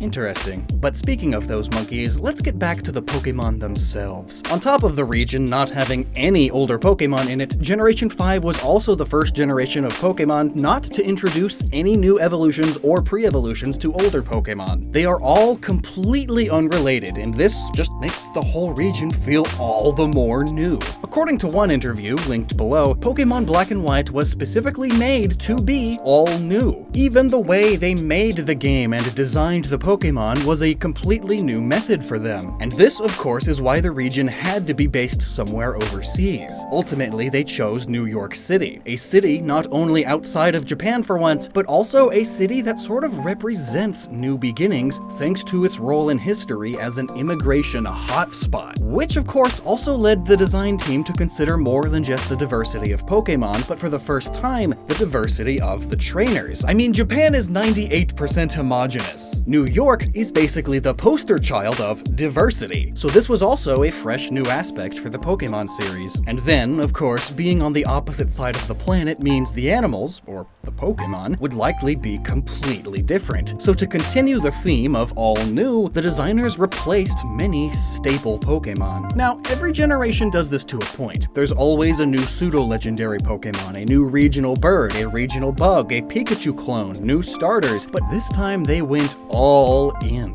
For example, Zubat and Geodude were incredibly common in Generation 1, 2, 3, and 4. They were found in basically every cave, but now in Unova we have Woobat and Roggenrola taking over their roles. Like Zubat to Crobat, the evolution is friendship-based, and like Geodude through Golem, trade-based. They are full-on replacements. No more were Voltorb and Electrode acting as Pokeball mimics. Now it was the new Foongus and Amoongus. People don't ride around on Rapidash, but Zebstrika. Pollution doesn't manifest itself as muck, but as Garbodor. No more are cattle farms filled with Tauros, but with Bouffalant. The rival fighting-type Pokemon Hitmonchan and Hitmonlee, now it's Sock and Throw. A sleep-inducing psychic tapir, like Drowsy, now it's Masharna. An alien Pokemon like Clefairy, now it's LGM. A sneaky thievy cat, move over Meowth, we Purloin gang now. There's new moles, new rats, frogs, jellyfish, ducks, that is literally just a fish Pokemon. The super cute fluffy normal type. The ripped humanoid that just gets bigger and helps construction workers. The pinchy orange crab bug with a thing related to its type on its back. The round ape with a face on its body. The moth with only 2 stages. Magneton is just a bunch of floating mechanical parts, and now Klinklang is here to replace it. The big and important purple Pokemon made through human experimentation. Here you go. I mean, is Gothitelle just an Alakazam crossed with a Jinx? Maybe. Would this count? Here's a Pokemon wearing a skull. Perhaps. But heck, I mean, the regional bird is a pigeon again. And according to interviews, Audino was literally designed for the sole purpose of being Nurse Joy's new companion Pokemon, replacing the role of Chansey. Alomomola is just Love Disc. Don't know why they needed to replace Gen 3's Love Disc, but here it is. And speaking of replacing other generation Pokemon, we also have a new 2-stage bear, a new cactus, a new fur-bait Pokemon, a new deer, a new spiky, dumb, round steel type with eyes, a new spider, a new cottony plant that just floats with the wind, a new feminine Flowerymon, a new floating face made of ice, a new mysterious black thing, a new it's just a dragon that gains flight on its final stage, and really just so much more. And that's not at all to say that Gen 5 had no original designs, it had plenty, and the spins on already done concepts are still great and loved, but looking at it like this, you can really tell that they were purposefully sort of replacing older Pokemon, potentially redoing what worked, but better. Sometimes they failed at the but better part, but that was the intent, I'm sure. They were delivering a new, yet familiar experience for returning players, which was the entire idea with these games. But what started this idea of newness during development? Well, a few things. Despite the 3DS being released just around the corner, they were making a second Pokemon generation for the same hardware, the DS. So, to further differentiate it from Diamond, Pearl, and Platinum, they had to be drastic, which is also why they completely changed how the graphics work, now using amazing fully animated sprites. The scale of developing this game was comparatively enormous to the last generation. Also, Generation 4 has been said to have been an ending point for them. It's been described as having an overall theme of ultimateness by Masuda, as not only does it lay out out the foundation for the entire Pokemon universe, giving it its starting point, its creation through Arceus and the game's box legendaries, but it also gave a ton of past Pokemon new evolutions to give previously unpopular Pokemon more roles in battle. They were finishing up a lot of the past ideas they had for older Pokemon, sort of making this the big ultimate Pokemon experience. A great way to end before a soft reboot, isn't it? And how about the evil plot of the antagonists? The stakes were never higher. Cyrus, the leader of Team Galactic, wanted to end and recreate the universe. Oh geez, the stakes! You cannot raise the stakes any higher. They are stuck to the ceiling. Where do you go from here? We went from, let's steal a bunch of Pokemon and make a ton of criminal money, to, let's recreate or destroy the world in our image, to, let's do the same, but for all of existence. I mean, hot dang! There is no raising the stakes from there. So, how about a soft reboot? In Gen 5, we're right back to, let's just steal Pokemon and maybe take over the region. That sounds nice. So, those are the points in favor of the idea that Generation 5 is a soft reboot, but you'll find on forums and social media discussions that a lot of folks aren't too keen on the idea, and they have fair points to make as well, so let's get into some of those. First of all, while the anime does reset Ash's age and Pikachu's experience or level, it doesn't retcon his past adventures at all. He still has flashbacks and trophies referencing his previous adventures, mostly from Gen 1, but still. All of those adventures could easily have taken place in about a year, an episode a day, maybe 2 or more episodes a day on the more eventful days. Gosh dang, is Ash's life busy. And here's another point. Every new generation focuses more heavily on the new Pokemon. That isn't anything new. Gen 5 simply focused on it a bit harder. Overall, it's still just another Pokemon game. They did a few twists to the established formula, but it still fits in the continuity, and past characters still cameo in the games. Does that really constitute a reboot, as some claim? Well, what defines a reboot? According to Google, a reboot in terms of media is defined as to restart or revive, to give fresh impetus to. It's interesting that it can mean restart or revive. A restart is obviously a reboot. Take, for example, the plethora of superhero movies and comics and games. How many of them start by retelling the origin story of the hero? How many Batman and Spider-Man reboots have there been already? The Tomb Raider reboot was big too, and also clearly restarted the franchise, going back to Lara Croft's origin story. But revive is a part of our definition too. Let's look at the Doom reboot in 2016. Doom was a doomed series at that point, but this reboot fully revived it. And looking at the timeline of the game, it does retcon a lot of the past games, but not all of them. It is still a sequel while also reviving the series. How about Bill and Ted? Face the Music is a new movie of theirs, 2020. The last one was released in 1991. It is a reboot for sure, as it is completely reviving the series from the grave. Yet, it's still a sequel. The past movies are still completely canon to it. Being a reboot can mean that it's restarting the story, but it can also just mean to revive or introduce a fresh take on the franchise. Some like to specify these as soft reboots, which personally I think much better describes what Black and White were to Pokemon. But some say Pokemon was still going strong. It wasn't in need of any revival. And sure, I can see that, but looking at the sales and revenue numbers, Pokemon was in the worst place it had ever been at that time. Pokemon fever in Gen 1 was insane. By Gen 2, it had died down a little, but not by much. But then, Gens 3 and 4 did significantly worse monetarily speaking. Perhaps a revival was needed to recapture some of that Gen 1 and 2 fever, which would explain why so many Gen 5 Pokemon were designed as replacements to Gen 1 Pokemon. What made Gen 1 so crazy and memorable? Let's do that again. Let's keep Pokemon from getting too stale. Let's breathe new life into it. Take things in a new direction in terms of design, location, tone, and technology. And they did it. Did it work? Well, no, unfortunately. It did even worse than Gen 4, but that doesn't mean they didn't try. All in all, this is something that doesn't really matter, but having looked into this now, I do believe that the intent Game Freak had while developing Black and White was to breathe new life into Pokemon, to make a familiar yet new experience for players, which seems perfectly fitting of the soft reboot descriptor. But if you don't think so, well, that's fine. Let me know why down in the comments. Pokemon is a massive franchise, and I don't need to introduce you to it, but egads is it huge! And being as gargantuan as it is, it's no wonder that fans have speculated on just about everything. Like every single tiny detail. Like what's up with Kamala? Is it actually the log with a koala-shaped decoy? Sure seems that way. But today we are covering one of the most popular speculations. One that surrounds the classic Ash Ketchum, the protagonist of the anime. The question these fans try to answer, how does he never age? First things first, the ever-popular joke of "he never ages" is easily written off. It's an anime, a cartoon, a never-ending cartoon that loops around and retcons previous seasons. Take a look at The Simpsons even. Bart should be middle-aged by now. Eat my shorts. Alright, I'll eat your shorts! But there is one major difference between The Simpsons and Pokemon. The Simpsons always keep everyone the same age, while in Pokemon, some characters have changed their looks and gotten older. But not Ash. Not in looks or canon. But he's had birthdays. Don't you know what today is, Pikachu? This is the day we first met.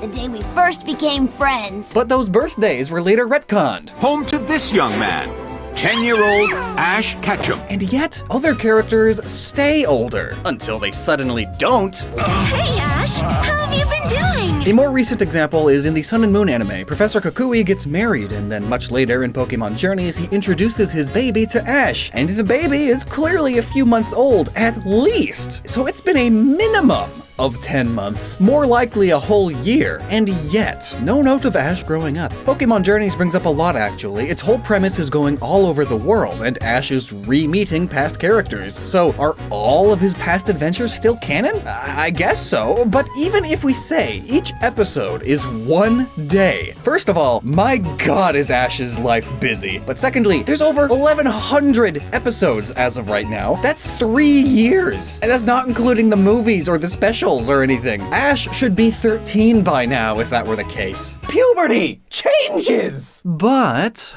perhaps there is some explanation, like in the very first generation in the Pokemon franchise, in the very first episode of the Pokemon anime, fittingly named Pokemon I Choose You. Ash and his newfound Pikachu see a Ho-Oh in the sky. If we go into Ho-Oh's Pokedex entry, found in Pokemon Gold and Silver, we find that, if found, the Pokemon can grant any viewer eternal happiness. So, could we assume that Ash would be eternally happy if he were on this Pokemon journey forever? And that's why he hasn't aged? Granted immortality by this Phoenix? Oh, to be a kid forever. Just think of the tax benefits.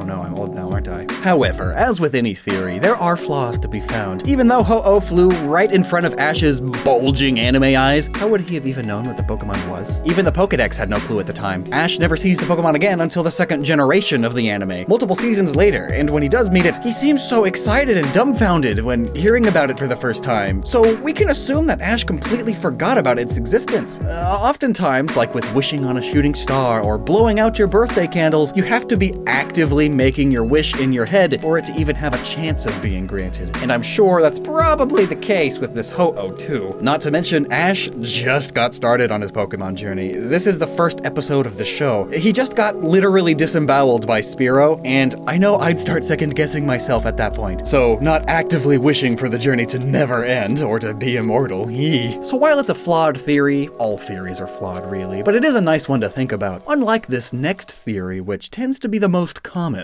and almost the most disturbing. This honestly seems like it came straight out of a creepypasta for some reason. Yep, you guessed it. Ash has been in a coma the whole time. What fun. According to this troubling theory, in the first few episodes of the anime, Ash is electrocuted by one of Pikachu's attacks, most likely this massive one, and slips into a coma. It should be noted that this is right before he sees the Ho-Oh. Perhaps the Ho-Oh then is it granting eternal happiness to this boy that just got put into a coma. Like, hey, here I am, have some nice dreams. From this point forward, in the remainder of the show, it all takes place inside of Ash's subconscious. Now that may be a bit confusing, so I'll try to spell it out for you. Because Ash spends the remainder of his show in this deep sleep, he never seems to physically age. But only mentioning that is just scratching the surface, as this theory has much more to talk about. This also explains why there are so many Officer Jennies and Nurse Joys around the many regions. Brains have a hard time coming up with faces you haven't seen before, and being as young as he is and growing up in a small town, there's a good chance he only knows of one nurse and one police officer, so in his dream, they all look like that. This seems to be the only logical explanation for this occurrence. Even Even Octo babies don't all look the same as they grow up, and yet there are hundreds of perfectly identical Officer Jennies and Nurse Joys? I don't buy it. Some fans have added to this by stating that Brock also represents Ash's supposed sexuality. This explains why Brock can't get into a relationship with anybody throughout the series. Ash is about at that age where he would start to notice girls, but have no clue as to why or how to act accordingly. Kind of like Brock. Then they say the main Team Rocket members add to this by representing purity, as they are the only Team Rocket members who wear white outfits and are also always up to shenanigans that are quite unpure. They're a good moral example of what not to do. And then Pikachu represents humanity, supposedly, at least when he runs away from Ash in the show. There are all sorts of other symbols too, but that's not what this video is about. But the other big thing is, how is it possible for this one kid, Ash, to meet every single legendary and mythical Pokemon? He has saved the day, saved the region, saved the world, saved the galaxy multiple times. He even saved God. No way would one person ever be able to achieve all of these things, let alone at age 10. So these adventures we are seeing in the show aren't actually happening. They are Ash's dreams. Being a Pokemon-obsessed boy, he probably read about all of these legendaries before getting knocked into a coma. And this perfectly explains the whole time thing.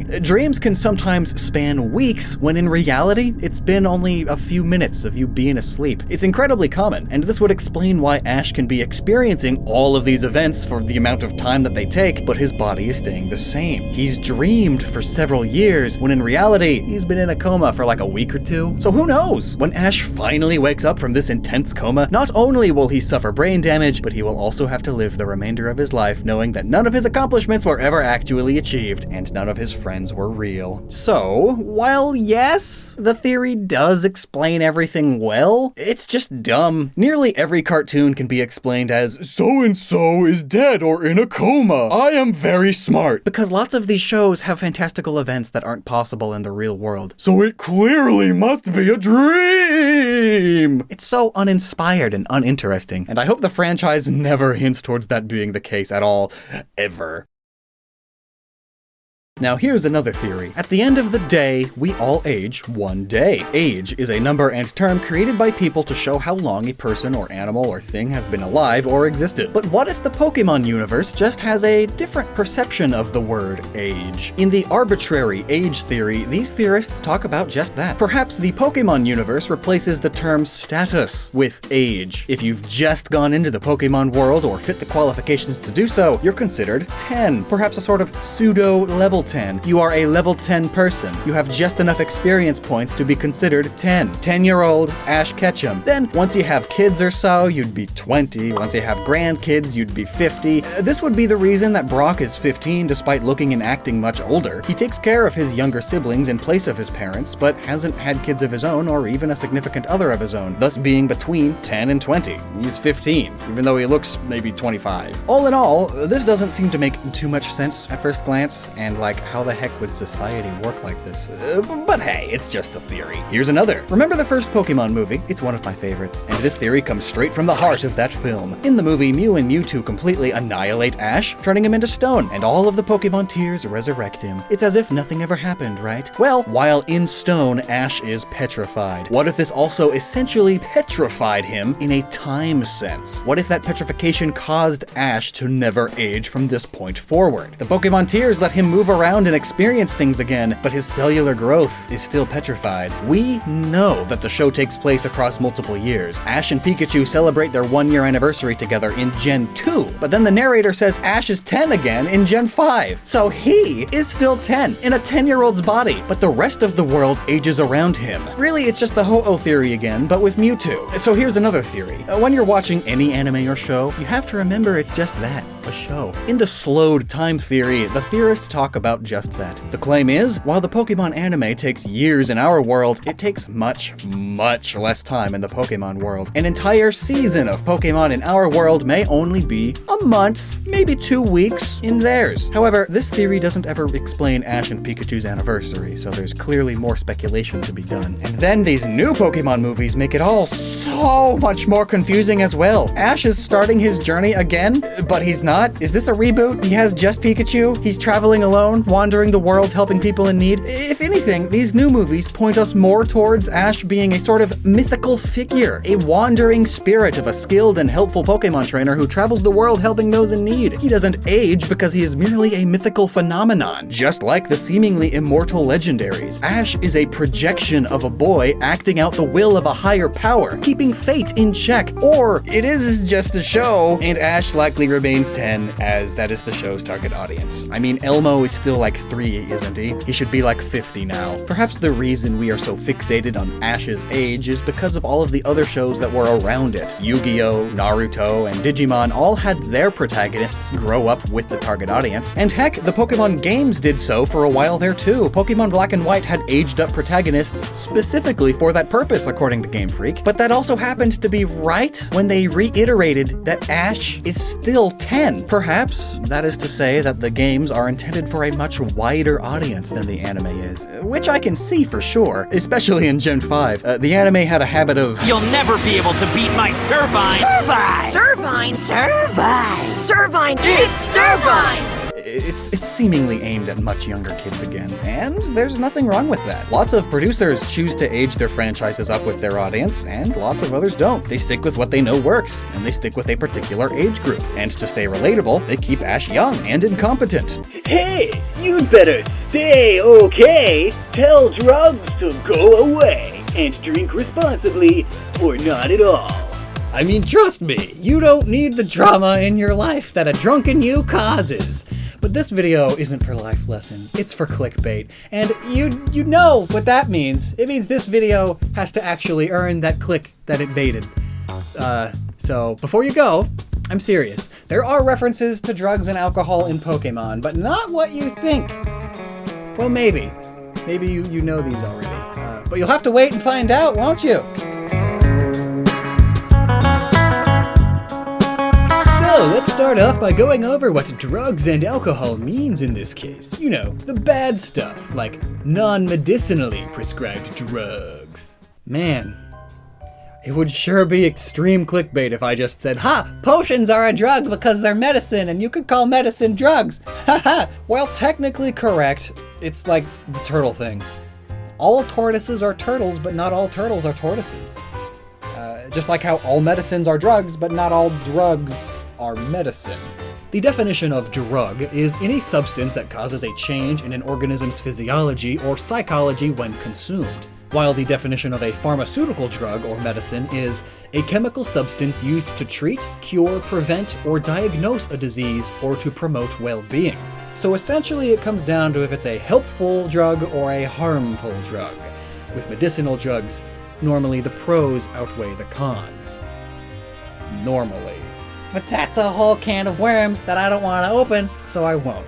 Let's talk about Pokemon. The most famously known and easy to find reference in this E-rated game series is the Japanese release of Red and Green, where this old man blocks your path before you deliver Oak's parcel to Professor Oak. Well, this man's drunk. Passed out drunk, in fact, so sloshed up on fermented berry juice or something that he's fallen completely over. But in the English version of the game, they changed this to, he's just grumpy and refuses to move because he hasn't had his morning coffee yet. How compelling. Though interestingly enough, both of these issues are solved by him having his coffee. To wake him up, or to sober him up. But fun fact, coffee doesn't help you sober up. It's more or less just a way to make you stop getting more tired, giving you a feeling of alertness, so now you're just drunk and more alert. A terrible combo, really. You're still way impaired and shouldn't operate any vehicles. There are so many warnings about mixing high amounts of caffeine with alcohol because it masks the impairment. It causes so much heart stuff too. It's much more deadly than alcohol on its own, so usually don't use coffee or an energy drink to sober yourself up, because it doesn't. But anyways, in Gen 2 and the Heart Gold Soul Silver remakes in Gen 4, they kept it changed to coffee in the West. Which kind of sucks, because, you know, kids, they gotta learn. It's reality. But anyway, in the Gen 2 game, he mentions that he's wired on espresso. However, in Japanese, he still hiccups, which is a common sign of being drunk. See? So he's wired up on espresso, but he's still... Oh, speaking of, another fun fact. Alcohol promotes acid reflux, and that can irritate the esophagus. This could, in turn, irritate the vagus nerve within the esophagus, which triggers those dreaded hiccups. Something else to keep in mind, if your drink of choice is beer, champagne, or anything carbonated, the additional air could also cause hiccups due to the pressure on your diaphragm. A double whammy of hiccups. And fun facts. He's even got the telltale blushy red cheeks. Blushing happens because the human body has trouble digesting alcohol completely. People who flush when they drink might have a faulty version of the aldehyde dehydrogenase 2 gene, ALDH2. It's an enzyme in your body that helps break down a substance in alcohol called acetaldehyde. And too much acetaldehyde may cause a red face. Man, we're learning so much here with these fun facts, and we're still only on number 1. So, we have an old man that everybody knows is just an old drunk who just teaches this kid he just met how to put creatures in balls. How lovely. But what about all those other references? The ones that Google doesn't give you easily when you research Pokemon drug. Trust me, I Googled it.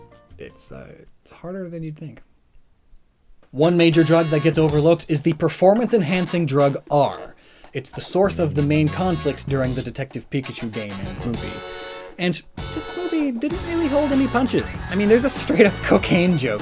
You know, the snorting things and stuff. When Tim is explaining that he inhaled some stuff and it made him go crazy. It's me. It's that stuff that I put up my nose. Not like that. Haha, drugs! It's funny because it's a kid's show. But back to R. This drug, while it has many pros, it also has the con of making the Pokemon go berserk, so I'm going to classify it as not a medicine, meaning it's a drug reference. But to what drug, you say?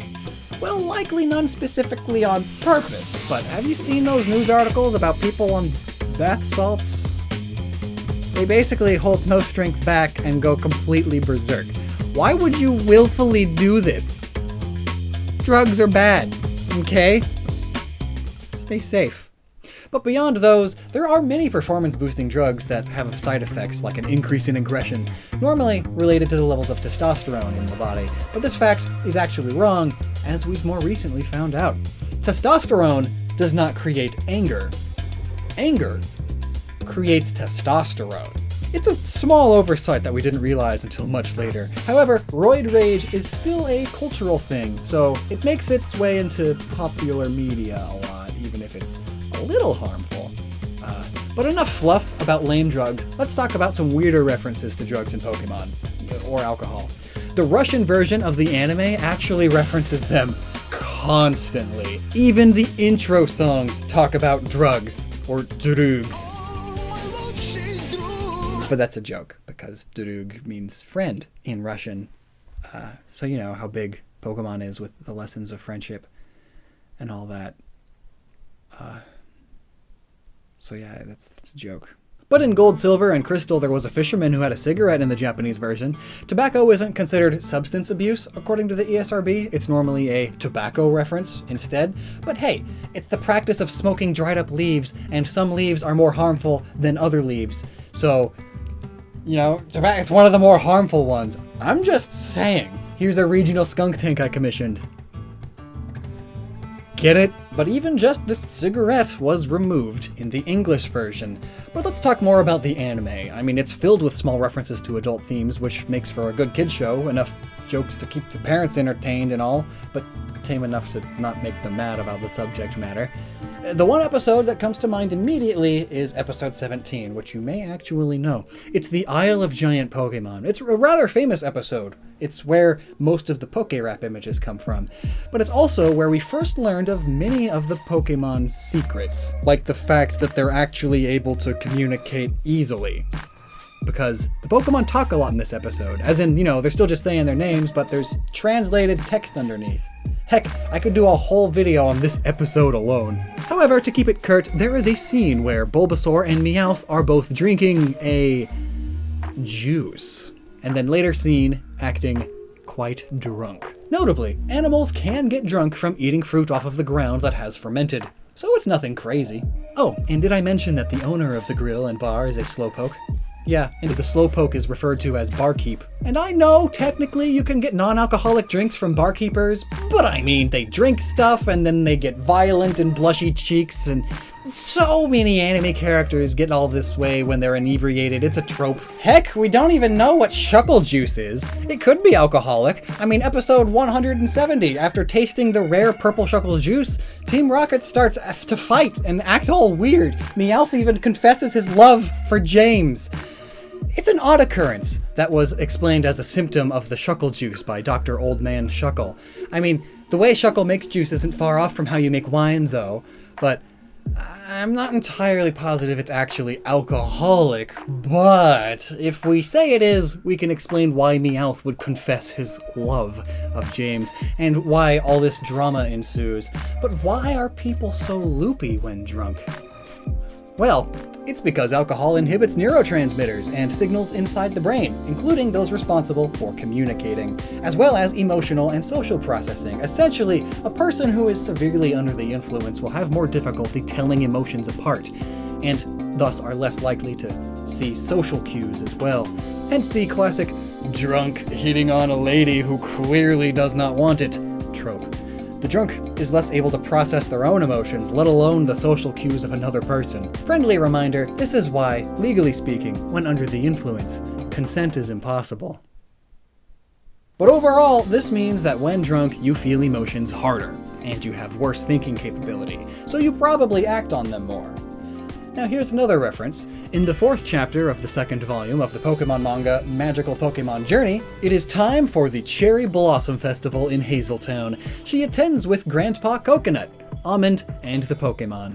Grandpa offers Pikachu and Clefairy a drink of sake, but Hazel stops him, insisting that the Pokemon should not drink alcoholic beverages. So like, alcohol just straight up exists in the Pokemon world. Not quite as child-friendly as many think, now is it? So then, instead of sake, she offers them amakaze instead.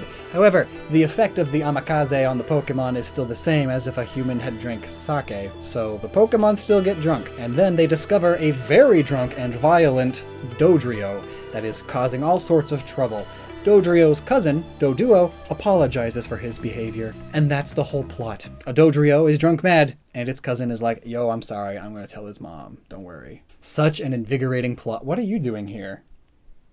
I guess rabbits are always like on drugs or something. Well, those were 5 drug and alcohol references in Pokemon. You could say it was a top 5 in no particular order, but how many more blatant ones are there than these 5? I'm not sure, but let me know down below. But I mean, if you really want to start looking for them, you can start finding them. I mean, think about it. What about Weedle? Or Pilo and Memo Swine? Can't forget Flame Meth Thrower, or Mud's Dale. There's actually a lot of ales in Pokemon. Cielio, Solgaleo, Ninetales. Coincidence? I think so. Tyrantrum, Trumbeak, Belly Drum, Origin Pulse. Galarian Wheezing is literally bongs. Like, come on, dude. Gel Icent. Ice means meth. All of the acid moves. I mean, that's just LSD. Extreme Speed. It's another word for ice or meth. Thwacky Tobacco. And he's grass type. Mind Blow. Okay, well my mind is blown out of the water with how great I am at looking at a perfectly good E-rated game and finding all of these references to drugs and alcohol. But let's stop kidding ourselves here. Everything is drugs. Caffeine is technically a drug. Love is a drug too. So is like pretty much just anything. Thus, these videos are drugs. Let's just hope they get classified as a pharmaceutical drug and not one of those ones at war with the US government. Like I am apparently. American trader, whoop whoop, sweet. Hello! So lately we've been doing a series where we go over and explain Pokemon, more specifically every move in Pokemon, type by type. And that series is almost done, and while of course I've made a few mistakes in it, one of the most common claims against me, is people saying that I made an oops, is when I say a move is a signature move when it actually isn't a signature move. So I guess I have to explain what a signature move is, which shouldn't be too hard, right? I mean, it's not like it's a fan-made term. Oh, it is? Well, kinda. Okay. So as far as my research can tell, signature move is a term made by this fan base, but later adopted in some form or another by the Pokemon companies, just like evolution and shiny Pokemon. Both were terms made by the community, so I guess that means what a signature move is a bit open. But the most common definition I see is this. A signature move is a move that only a single line of Pokemon can learn naturally. The key word here is naturally, which means by level up. It is entirely natural for this Pokemon line to learn this move without human intervention, meaning TMs, HMs, TRs, tutors, egg moves, and special event Pokemon do not count against a move being considered signature. For example, Dragon Hammer is the signature move of Alolan Exeggutor, but Tropius can also learn it. So if Tropius can learn it, why is it still a signature move? Well, because the only way to get a Tropius that knows it is to breed a Tropius with an Alolan Exeggutor, meaning then the Tropius is the mom, so it's a Tropius baby, but then it gets the egg move from the Exeggutor. Daddy Exeggutor passes down the signature move. There are quite a few signature moves that get passed down like this, but they are always from a father Pokemon that learns the signature move naturally via level up, and then essentially teaches it to its offspring. This does not make a move not a signature move. Another good example, the one that spawned this video idea, is Throat Chop. It was the signature move of Incineroar in Pokemon Sun and Moon. Its line is the only line that naturally learns it via level up. However, there is a move tutor in Ultra Sun and Ultra Moon that can teach Throat Chop to like 80 other Pokemon. This does not make the signature move not a signature move though, but what does make Throat Chop not a signature move anymore is that in later Pokemon games, Sword and Shield, they gave it to Barraskewda, and in the Isle of Armor expansion, they gave it to Heracross and Bouffalant. All naturally by level up. So from that point onwards, it is no longer a signature move. But in Sun and Moon, it was. There are loads of moves like this. Octazooka was the signature move of Octillery from Gen 2 all the way until Gen 8, when they gave it to Grapple-Locked. But during that time, Horsey and Remoraid could also learn it the whole time, but only via breeding. So for 6 generations, it was still Octillery's signature move, and this move also works as an example here because there was an event Sableye in Gen 5 that could learn it. I don't really want to know how a Sableye can do that, but here's the thing. Out of all of the Sableye in the known multiverse in existence, there was only this one special Sableye that knew it, which does not change the rule. One of the main deals with event Pokemon is that they are special because they can know a move or two that the Pokemon otherwise cannot learn. So this too does not make Octazooka not a signature move from Gens 2 through 7. Sometimes, a Pokemon will have a signature move and then lose its signature mid-generation, like with Greninja and Water Shuriken. In Pokemon X and Y, it was its signature move, but come the very next games, Omega Ruby and Alpha Sapphire, which were a part of the same generation, the move was also given to a Selgor, because it's also a ninja. So that signature move didn't last long. And what's even funnier is in Sword and Shield, Greninja's nowhere to be found, so now it's the full signature move of the Selgor. Sometimes a Pokemon will be created, but not actually get its signature move until way later, like Heatmor, a Gen 5 Pokemon that didn't have a signature move until Generation 7, when they gave it Fire Lash. But then, in Generation 8, they gave Fire Lash to Salazzle and Sizzlipede, so that didn't last long. Sometimes moves can be widely known and then become signature later on. For example, Eruption is known by all these Pokemon, but Torkoal is the only one of these Pokemon in Sword and Shield.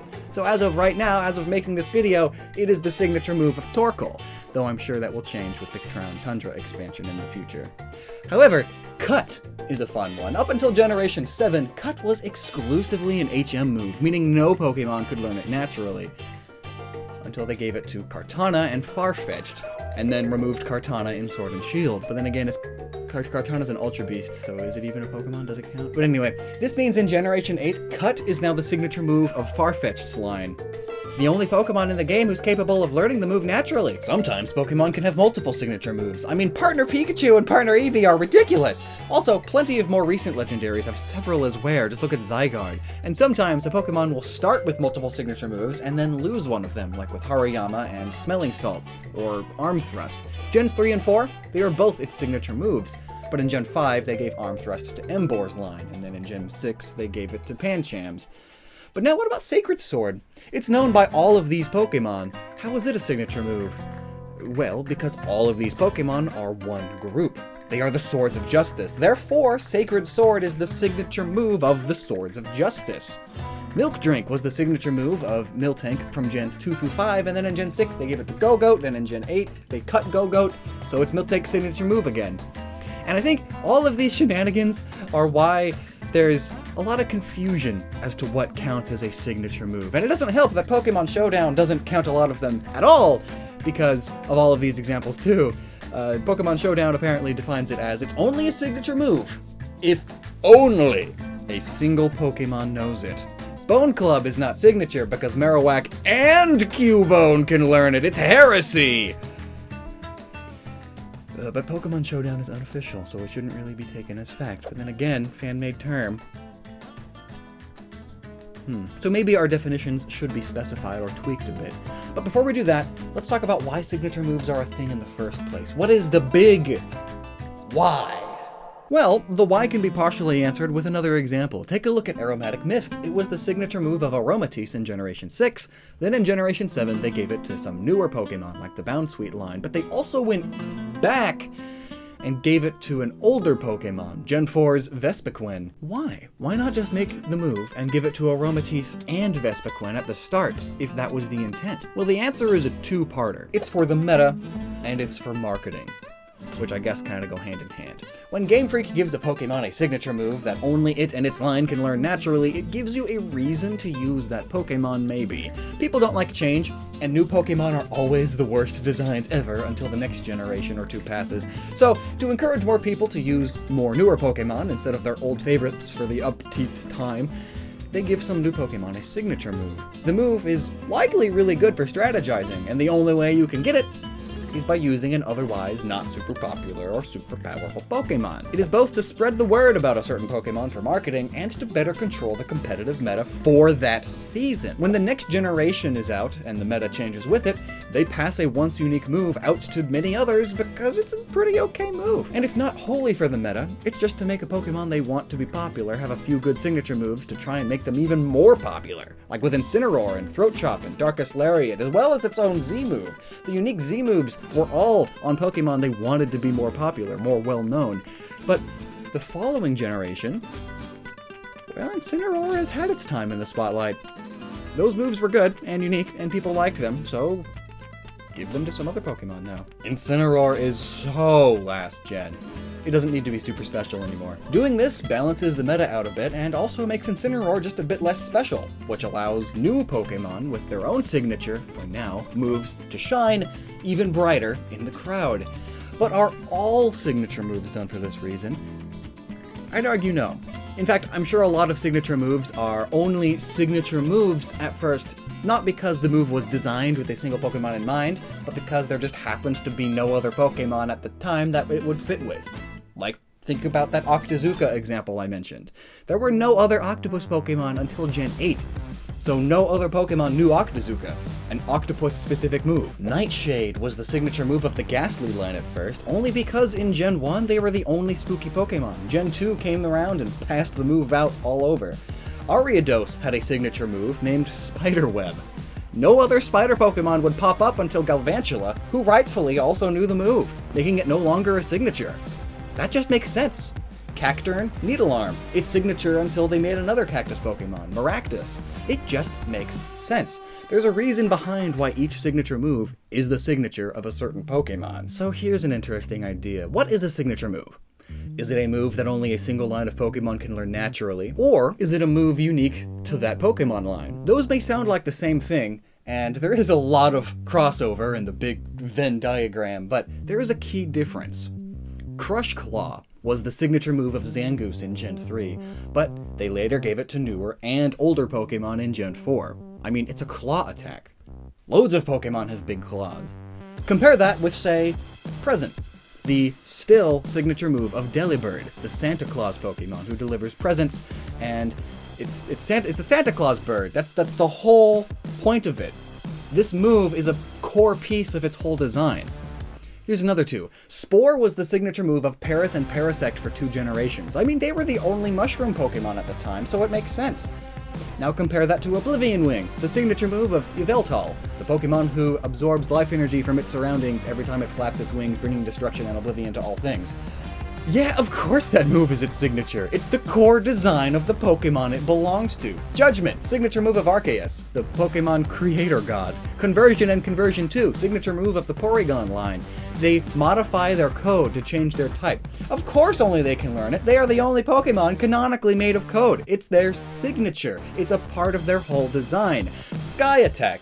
It was the signature move of Moltres for a while. The bird flies high and then rams into the enemy. What's so special about Moltres that it's the only one able to do that? Shouldn't the other legendary birds be able to fly hard? What about all the other regular birds that they eventually gave it to anyway? So is a signature move just a move that only one Pokemon line can learn naturally? Or is it a move that plays a key part in the design of that Pokemon itself? It is that Pokemon's signature. I mean, Bone Club, signature move of the only Pokemon line that has bones that they use as clubs. Versus Mega Horn. You mean to tell me that Heracross is the only Pokemon with a big horn? I think the Gen 3 starter Pokemon explained this whole conundrum really well. They were all given their own signature moves because they are important. They are the starters. The Pokemon Company not only wanted them to play a role in the meta, but they also wanted them to have better marketability, and giving them something unique is a good way to do that. So they have Leaf Blade, Muddy Water, and Blaze Kick, all perfectly fitting of them. Blaziken does a lot of kick moves and uses fire. Swampert is an axolotl amphibian from the swamp. It's all about the mud, and Sceptile literally has leaf blades on its arms, and it's fast with them. But while they all have reasons for having these moves unique to them, none of them are so specific that no other Pokemon could pull it off too. So the very next gen, they gave these moves away to newer and older Pokemon, like Victory Bell. It has blade-like leaves, so it can learn Leaf Blade now. Quagsire is also Water Ground type. It should learn Muddy Water, etc. So compare all that to Gear Grind, where the user spins its gears to pinch things between them. Yeah, not many Pokemon would be able to do that. So it's the signature move of Kling Kling. Oceanic Operetta. Yeah, how many opera-singing siren-based water types are there? And speaking of that, that may be a big reason why signature moves are becoming so much more common these days. Pokemon designs have been getting a lot more specific lately. I'm sure Pyro Ball will be the signature move of Cinderace for quite some time. How many other sports ball-playing fire types that are humanoid will there ever be? How many drum-playing gorillas are we going to have? How many tea-based Pokemon with tea time do you think we're going to get in the future? These are signature moves with a capital S&M, rather than just moves that only happen to be known by a single line naturally at the time. So, ultimately, all words are made up and don't really matter.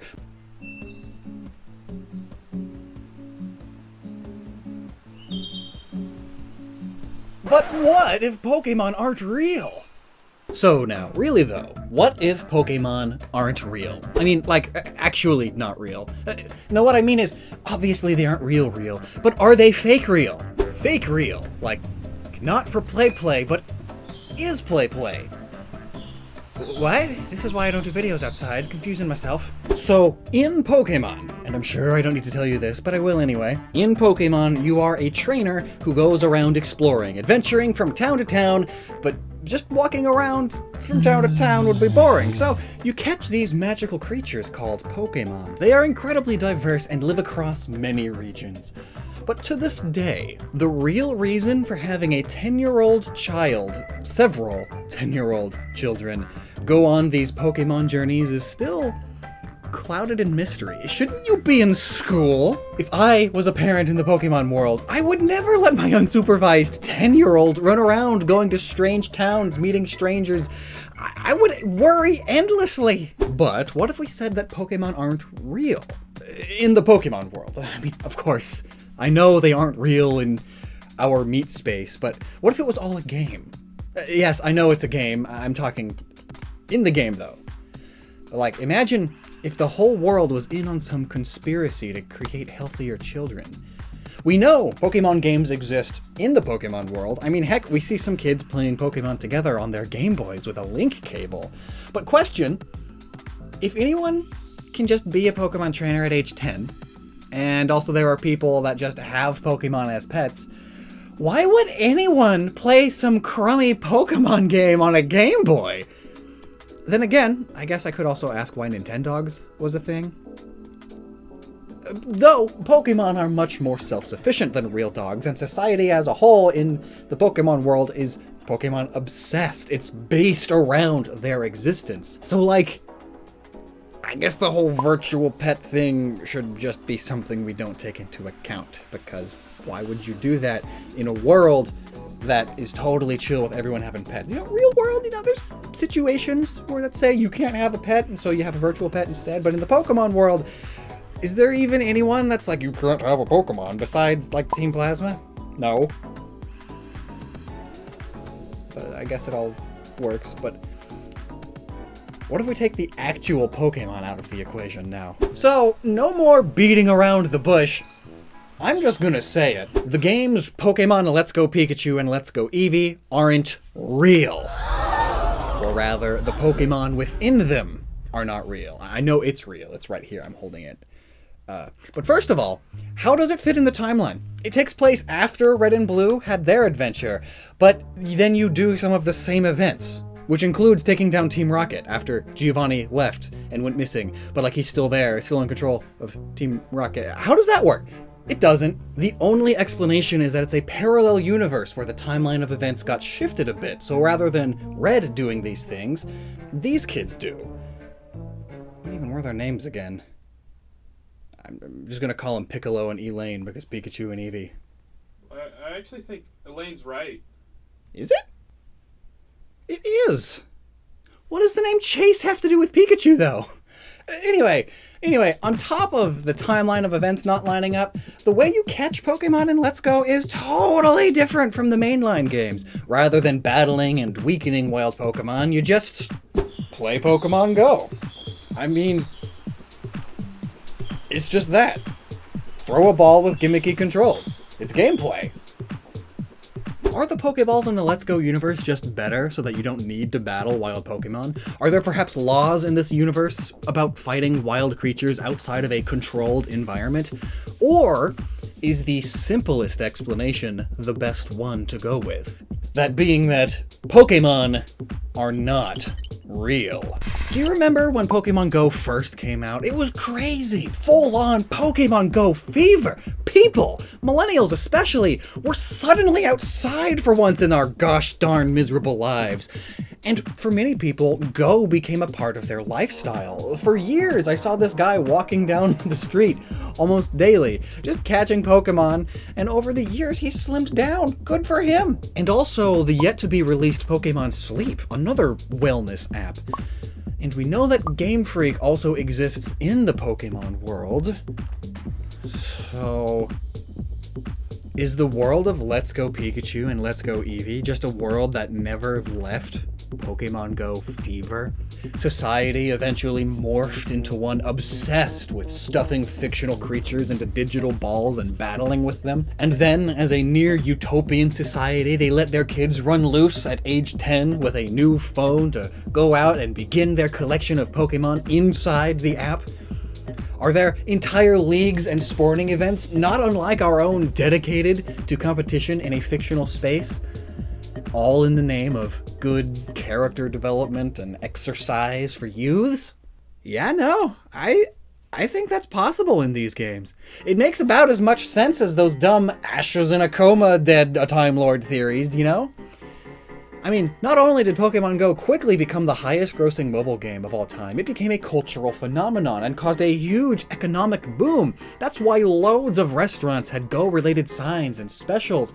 I mean, Pokemon go to the polls! Could you imagine a world where this craze never ended and only continued to grow until just about literally everyone got involved? And thus, the government gets a vested interest in keeping Pokemon Go alive to help keep the economy up and help keep kids out of trouble. And so they start all sorts of programs to basically morph society into what we see in Let's Go. It could very well have happened. And then eventually, perhaps, Pokemon Go 2 comes out, and the augmented reality side of it just exponentially grows like crazy. Now you can actually see Pokemon walking around and stuff outside of your phone. This idea might not be so crazy, really. I'm not crazy. This idea might not be that crazy. I have bold neon text in the thumbnail, maybe a brain needlessly showing. Why don't you just love and believe me by default? I mean, all I'm saying is, it just makes sense. Let's Go isn't real.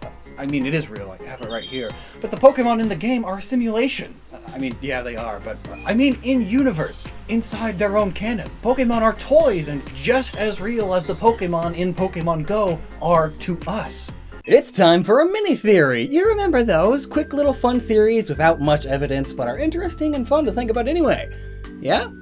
I used to do them all the time, like, gosh, 6 years ago. So the Galar region is decently well thought out. It's based on Great Britain, and as such, almost all of the new Pokemon have something related to them being British in their origins. But what about the old Pokemon they brought back? Since most Pokemon were cut, they claimed that the Pokemon they were bringing back have a reason for being in this region, and for the most part, these make sense. We're doing a whole other video on that. But one of the Pokemon lines that don't make much sense on its own is the line of Glalie, Frostlass, and Snorunt. Like, what? You've got a Goalie, Ghost, Onigiri thing, the Yukiona, and a Yukinko or Zashiki Warashi wearing a Yukimino, which Yukinko are usually depicted wearing. Those are some extremely Japanese things. So Japanese that I might have mispronounced them. Emphasis on might? I probably mispronounced them mightily. But anyway, they are not British at all, so what's the reason they are here? Well, you've seen the thumbnail. Take a gander at Snorunt, then take a gander at Phalanx. Phalanx is another one of those multiple creatures to make up one Pokemon. The biggest of the group takes the leading role, similar to what many animals do, but what if one of these guys isn't able to keep up? Well, as suggested to be by Joe Snowbuddy, could it be that Snorunt are the runt of the litter here? The term given to the smallest and weakest out of a group of new siblings? I mean, dark gray body, small, stubby legs, blue eyes. Despite being ice type, Snorunt still shivers as if it's not used to being cold, and it covers itself in this yellow outfit for warmth. Perhaps yellow because it has an affinity for yellow because it was the runt of a Phalanx group. Perhaps when Phalanx was marching through some harsh terrain like the snow, the runt of the litter was left behind. Nature is cruel, and this is a common practice for many animals. And Snorunt evolving into a ghost of all things only helps. The poor thing died, and now curses others with a chilly demise, revenge for the cruel fate it was left with, perhaps. Even Glalie now floats like a ghost, and is perhaps the Snorunt embracing the cold. Even emotionally. It was left for dead. It's cold. It's pissed. And then the last bit to explain away would be why Phalanx are, so far, only found in Galar, yet Snorunt are found in quite a few regions. And well, this could be explained away as a means of Phalanx training. They march to a very distant land and then march back, during which the weakest among them might fall behind during the difficult terrain like the big icy capped mountains or snowy plains with blizzards. It's really hard to march through. I mean, also, Phalanx are named partially after the Phalanx formation, an originally Greek military formation that was later used by the Spartans and Romans, the Romans of which got involved in the British Isles, which is why they are in this game. But anyway, the Greek Macedonian Empire was the 15th biggest empire in history, so even if they only marched that's a lot of land to cover. And have you seen how close all the different terrain types are in the Pokemon world? Even this amount of space would have like 13 different spots with snow on them, right? And they could very well not just be in this type of area, they could very well be traveling all over the world throughout several regions. I mean, what better way is there to train hardcore? These Phalanx, as a part of their training, you could say they went on an Odyssey. Or an Iliad. What's an Iliad again? You wanna know something stupid? This freaking Crabrawler, Clobopus, and Grappalock, they're all mono fighting type. But this Kung Fu Panda knockoff is fighting water. What's the deal with that? Well, I'ma tell ya.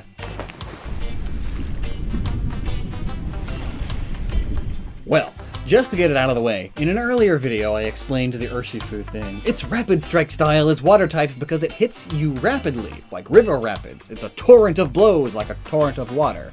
Also, it's based on a combination of Crane and 7-Star Mantis style Kung Fu. Cranes live in the wetlands, and both styles are known for their round, balanced, flowy movements, like how water flows. It's all symbolic. But if those are good enough reasons for an Asian black bear to be water type, then why isn't Crabrawler or Grapploct? Well, let's start with Crabrawler. It's easier. There are two reasons.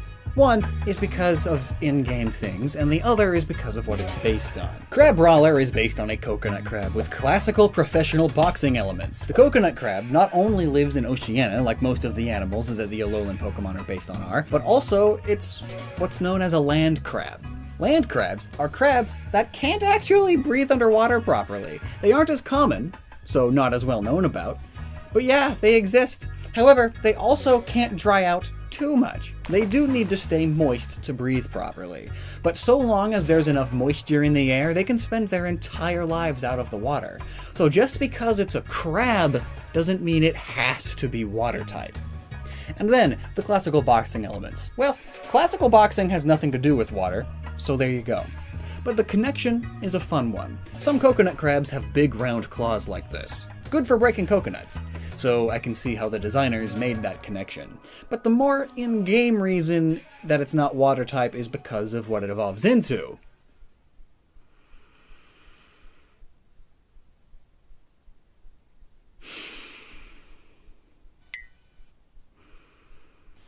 Oh no, literally my second least favorite Pokemon of them all. Crabomasnow.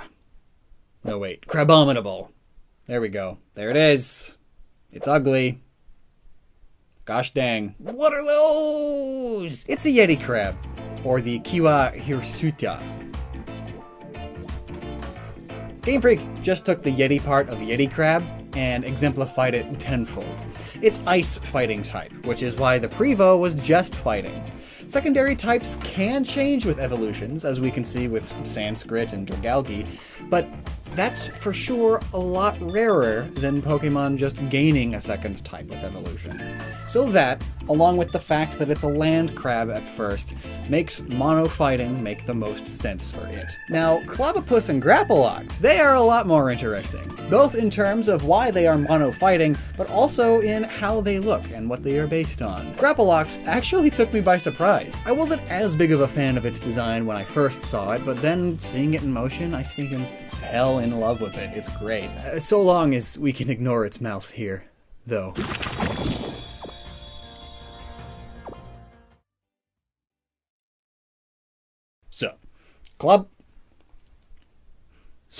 Clobopus and Grapploct. Both are very obviously octopi, and Clobopus has boxing gloves with which to clobber you, and Grapploct is a grappler, a term for various fighting styles that involve grabbing onto your opponent and taking them down, like Jiu-Jitsu, for example. And speaking of a grappling octopus, that's basically how octopus, squid, and cuttlefish fight each other over mates and territory. They just grab onto one another and try to put the other one down, the strongest one on top. It's like wrestling. But what are the animals they are based on more specifically? Clobopus's colors make it out to be the curled octopus, which live in the northeast Atlantic, so around the British Isles. Just like most things Galarian Pokemon are based on, is British. Every Gen 8 Pokemon is British. Grapploct is a bit harder to pinpoint though, as mainly blue octopus aren't a thing. There are blue and yellow octopuses, like the blue ring octopus, but they are mainly yellow with blue accents, not the other way around. And also they are famous for being one of the most toxic animals on Earth, so any Pokemon based on it would have to be poison type, let alone water. And Grapploct is so not poison that it not only doesn't learn any poison type moves, but it can't even learn toxic. I know that's because of the thing Sword and Shield did, but you get my point. But anyway, maybe it's so blue because when fighting it gets its blood pumping. And if you didn't know, most cephalopods have blue blood, unlike humans. That's a terrible myth that started forever ago. It's untrue. Humans do not have blue blood when blood is unoxygenated. They're stupid. I mean, I believed that at one point too. I was stupid, but really, It seems that the coloring for Grapple-Locked is pulled more from the likes of luchador masks and such, with their bright, highly saturated colors from all over the rainbow being used in their fancy outfits. And you can see luchadors as grapplers, because it's wrestling, you know? Plus, it's using one of its tentacles as a belt, perhaps like a wrestling belt, or perhaps a martial artist's belt, going back to jiu-jitsu. But here comes the fun fact. Wrestling octopus was a thing. A sport, even. A now illegal sport, but a sport all the same. From the late 1940s to the early 1970s, octopus wrestling attracted people from all over the world to the Pacific Northwest. Pacific Northwest Pride? I guess? Divers would dive down, look for an octopus to grab and pull out of its home, and they would wrestle it back up to the surface. It was hard because octopus are surprisingly strong in the water, and also their suction cups hurt, like a lot. But most of the time though, the octopus would only fight for a bit and then flee, making the challenge harder. But yeah. It was basically octopus kidnapping, and at the time, we didn't quite know just how smart octopus really were. Eventually, Jacques Cousteau, a famous oceanographer, started making documentaries about how cool and smart octopuses were. And then people realized just how rude octopus wrestling was to them. So, not too long after, laws passed which harshly limited the sport, and then about a year later, it was completely outlawed. No more octopus wrestling. But throughout the lifetime of the sport, the record for the biggest octopus wrestled to the surface was 80 pounds. Though there were bigger ones, likely around 90 pounds. They just always happened to get away. This may play a role in Grapple-Locked's weight, at 86 pounds. It's heavier than the record heaviest octopus successfully defeated, making Grapple-Locked better than any human who tries to wrestle with it, which is kind of the whole point of most fighting-type Pokemon. Plus, here's one of its Pokedex entries. Searching for an opponent to test its skills against, it emerges onto land. Once the battle is over, it returns to the sea. And we can sort of see this in the game. Once it sees your Pokemon trainer, it just kind of goes after him. So, really, this is kind of the opposite of the real octopus wrestling, right? The sport had humans looking for a challenge to test their skills against, so they dove into the water, and when the battle was over, they returned to the land. It's just that, but the other way around. You got an octopus looking for a challenge, so it goes up to Pokemon trainers and challenges them and then returns to the water. Octopuses are cool, okay? But this Dex entry also shows us that Grapple-Locked, despite living in the water, prefers fighting on land. Plenty of octopus are capable of moving around on land, though not as well as in water, obviously, but Grapple-Locked takes this idea about them and runs with it. Real octopus can survive up to half an hour out of the water, and in Wales at least, a part of the UK, they do this to hunt around the beaches, to fight, in a way. In fact, this is the curled octopus, the same one that Clobopus is based on. While none of these points specifically to why it's not water type, it does show how fighting on land is not exactly a stretch for this octopus Pokemon at all, especially by Pokemon standards. Game Freak essentially took the octopus wrestling and the fact that octopus can survive and fight and hunt on land, and based a Pokemon on that aspect alone. And to really drive that home, they made it not water type. It cares not for the water. It prefers to face challenges on land. Plus, I mean, think about it. In the Pokemon world, most of its watery opponents are lame fishes. All the other fighting types that are any good, or thus a worthy challenge, they're up on the land. So, screw the water. I'm a cool octopus. But there is one other land and octopus related thing we can look into, and it's significantly more British. The octopus is a fairly common animal in political cartoons, and has been for centuries. It's basically used to symbolize nations overreaching or overstepping their bounds all over the world. Throughout the 19th and 20th centuries, we see it used symbolically this way constantly, symbolizing countries like Germany, Prussia, Japan pretty frequently, and none of these nearly as much as Russia. And look at this, the Rothschild octopus is a horror story in an image. But I think I can confidently say that the most famous example of this is also the best example of it.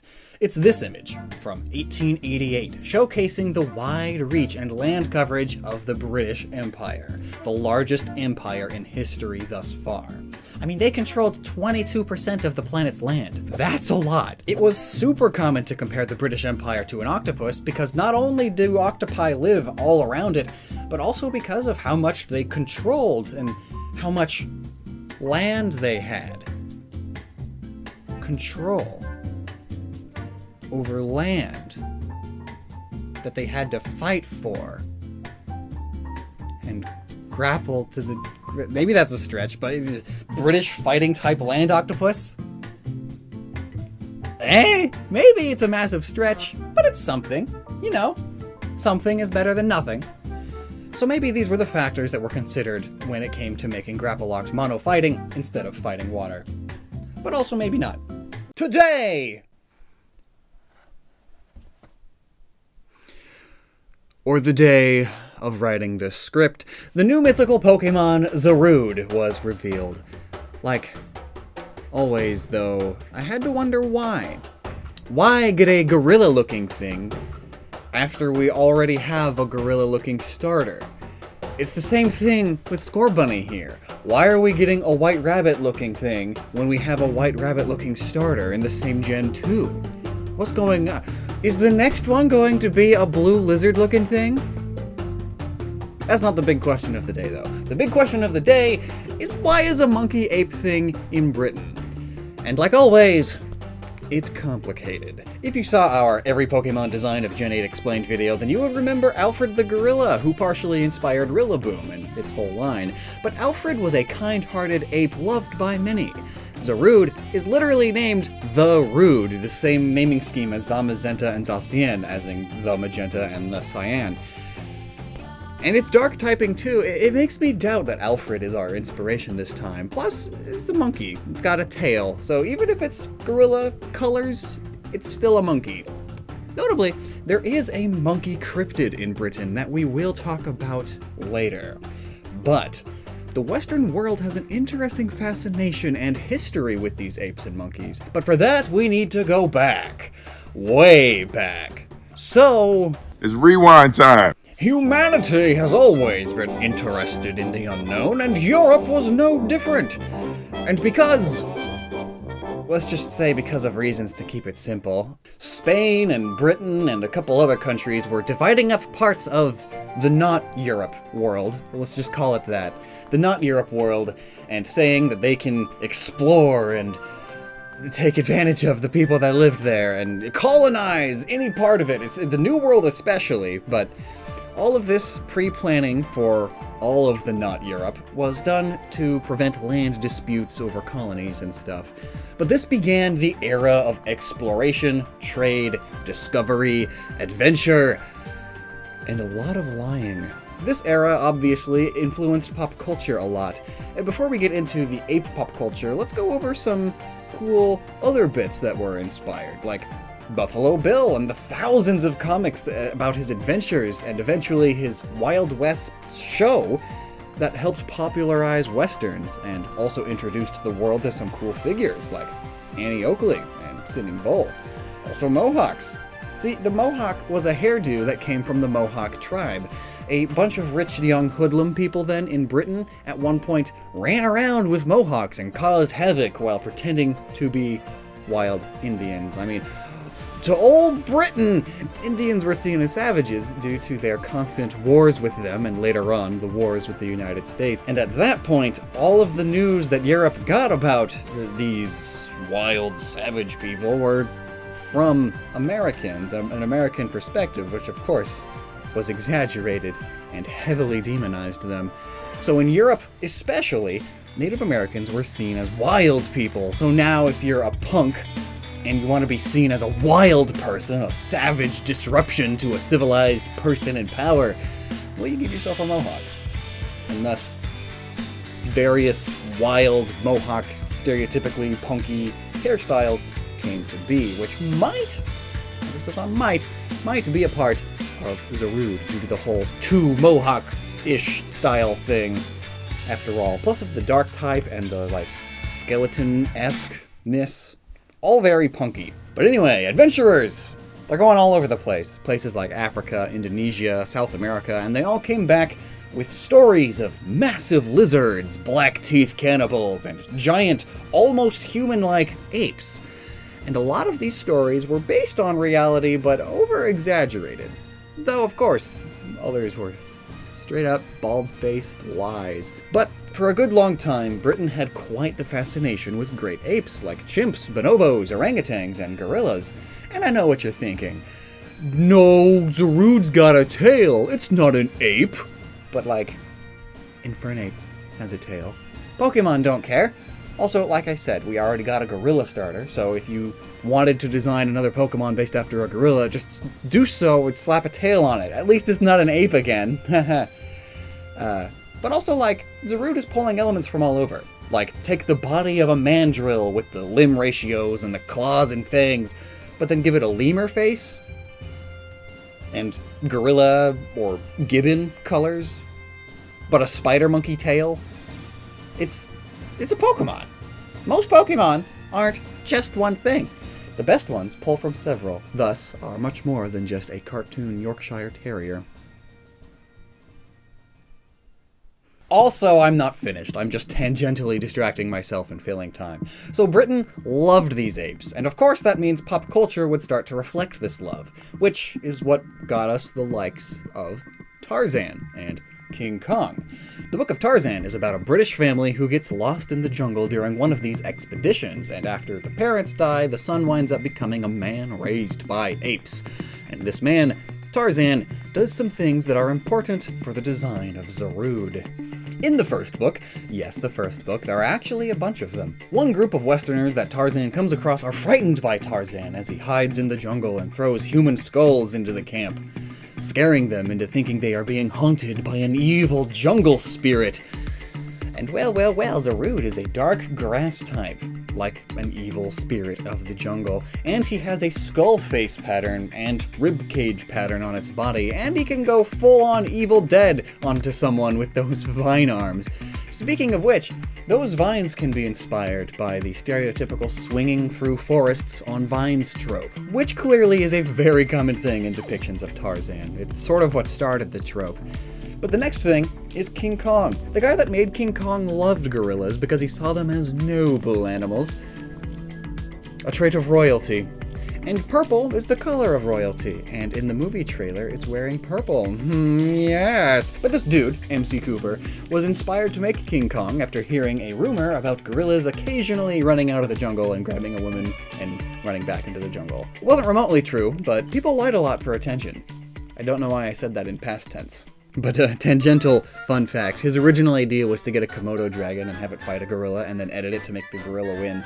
And then he was going to release the gorilla into New York and film that and do the rest of the movie with a guy in a costume, but that plan fell through. Not because of pitting two animals into a deathmatch, though. It was another time. Back then it was cool. But rather, it fell through because he couldn't get the license to set a gorilla loose in New York. Apparently, that's hard to do. So when that plan fell through, the studio showed him the power of stop motion by showing him footage of a dinosaur toy moving, and he got the idea to make a gorilla be huge and fight dinosaurs, and that's how King Kong was born. But now, the main reason we're thinking King Kong is likely, at least partially, an inspiration is just because King Kong is a kaiju, and Dynamax is a kaiju too, and kidnapping women is also a pretty dark type thing to do. And also, it's a kaiju. I love saying that. King Kong, the original Western kaiju, it's just a gorilla. Now let's talk about that British cryptid I mentioned. It's known as the Shug Monkey. This creature with monkey and dog features was said to haunt Slow Hill Lane in Cambridgeshire, which was overgrown with plants at the time, and its body was jet black, like Zarude. And to quote an officer that grew up on these stories, it is described like this: a cross between a big, rough-coated dog and a monkey with big, shining eyes. Sometimes it would shuffle along on its hind legs, and other times it would whiz past on all fours. Sounds like Zarude. Urban legends are fun. Similarly, there's also the Karoo ape. I'm probably mispronouncing that, but it's a Karoo ape. It's said to haunt Karoo Castle, which is found in Wales. The Brits really did love these creatures. But now let's talk about some odd traits about Zarude, like the healing this Pokemon can do, and its choice of living in groups. According to the official description, along with being able to grow and swing on its vines, the vines also have a healing property. This is way cool. See, orangutans are brilliant animals, and they actually know about some simple medicines. They know that some plants can be chewed up into a paste and then rubbed onto muscles and wounds to help them relax and heal. And then there's things like living in a pack. Most apes and monkeys live in groups, but it's weird because it's a mythical Pokemon. Normally those come in singles, but not always. There are a number of Genesect, for example, and Manaphy is able to breed, so, you know. But it makes me wonder if this pack it lives with is more Zarude's, or if it's like a pack of Passimian or something. I wouldn't be surprised if it's a small pack of Zarude though. Many species of primates are critically endangered, to the point where they are so rare that you could very well call the entire group of them mythical. Bands of gorillas are super hard to track and come by, as certain species only have populations around 5,000 globally. But looking at the swinging and long arms and coloration of Zarude, I immediately think gibbon, but with a tail. Like maybe the black-crested gibbon, of which there are only about 1,500 left. The Myanmar snub-nosed monkey has long arms, a tail, and is black with a white face and dark gray underside, all just like Zarude, and there are only about 300 of them left. And following suit with the tail and the coloration, Pereir's Sifaka is one of the most endangered animals of all, with only 230 estimated at most. Heck, that's a whole group, but none come close to the Hainan black-crested gibbon that I am probably mispronouncing again, whose population is currently less than 20. That's easily one small group, one pack. A rare, near mythical pack. Being the last of your species would certainly make you upset. Start acting dark type even. So perhaps these similar looking creatures play a part in its inspiration. But also maybe not. You know, the Pokemon was just revealed, so who knows at this point? There's still so many details we need to go into. Oh man, that Pokemon Direct, huh? It all comes together in Pokemon Sun and Moon. But really though, Blastoise got a G-Max form, Galar form legendaries, Blastoise got a G-Max form, there's new Reggies, Blastoise got a G-Max form. But outside of that, we not only have a ton more lore and folklore inspirations to dig into from that trailer alone, but surprisingly, one of the most important Pokemon we are getting in the DLC is Slowpoke. Yeah, really. I know you're confused. I was too at first, but this Pokemon is so important. He very well may be the reason we are going on these new adventures. Well, that is, if the folklore is going to fully inspire it. And what I'm saying is, they potentially, I mean, this is speculation, so who knows if it's true or not, but they potentially based this Slowpoke variant on a very important figure in the King Arthur mythos. So let's break down the design first and then get into that. Galarian Slowpoke has 3 new traits, 3 headmark wrinkles, like he's thinking in distress, he's worried, and he also has this golden coloring on the tip of his tail and on his head. So that's a reference to a crown, obviously. I mean, Galar, it's Britain and Europe often had kings with golden crowns. I mean, it evolves into Slow King with a king's rock and all, and also, that's what that part of the skull is called. It's the crown. So its crown is gold. But why the forehead wrinkles? Well, there is one king in the Arthurian mythos that is famous for being worried a majority of the time.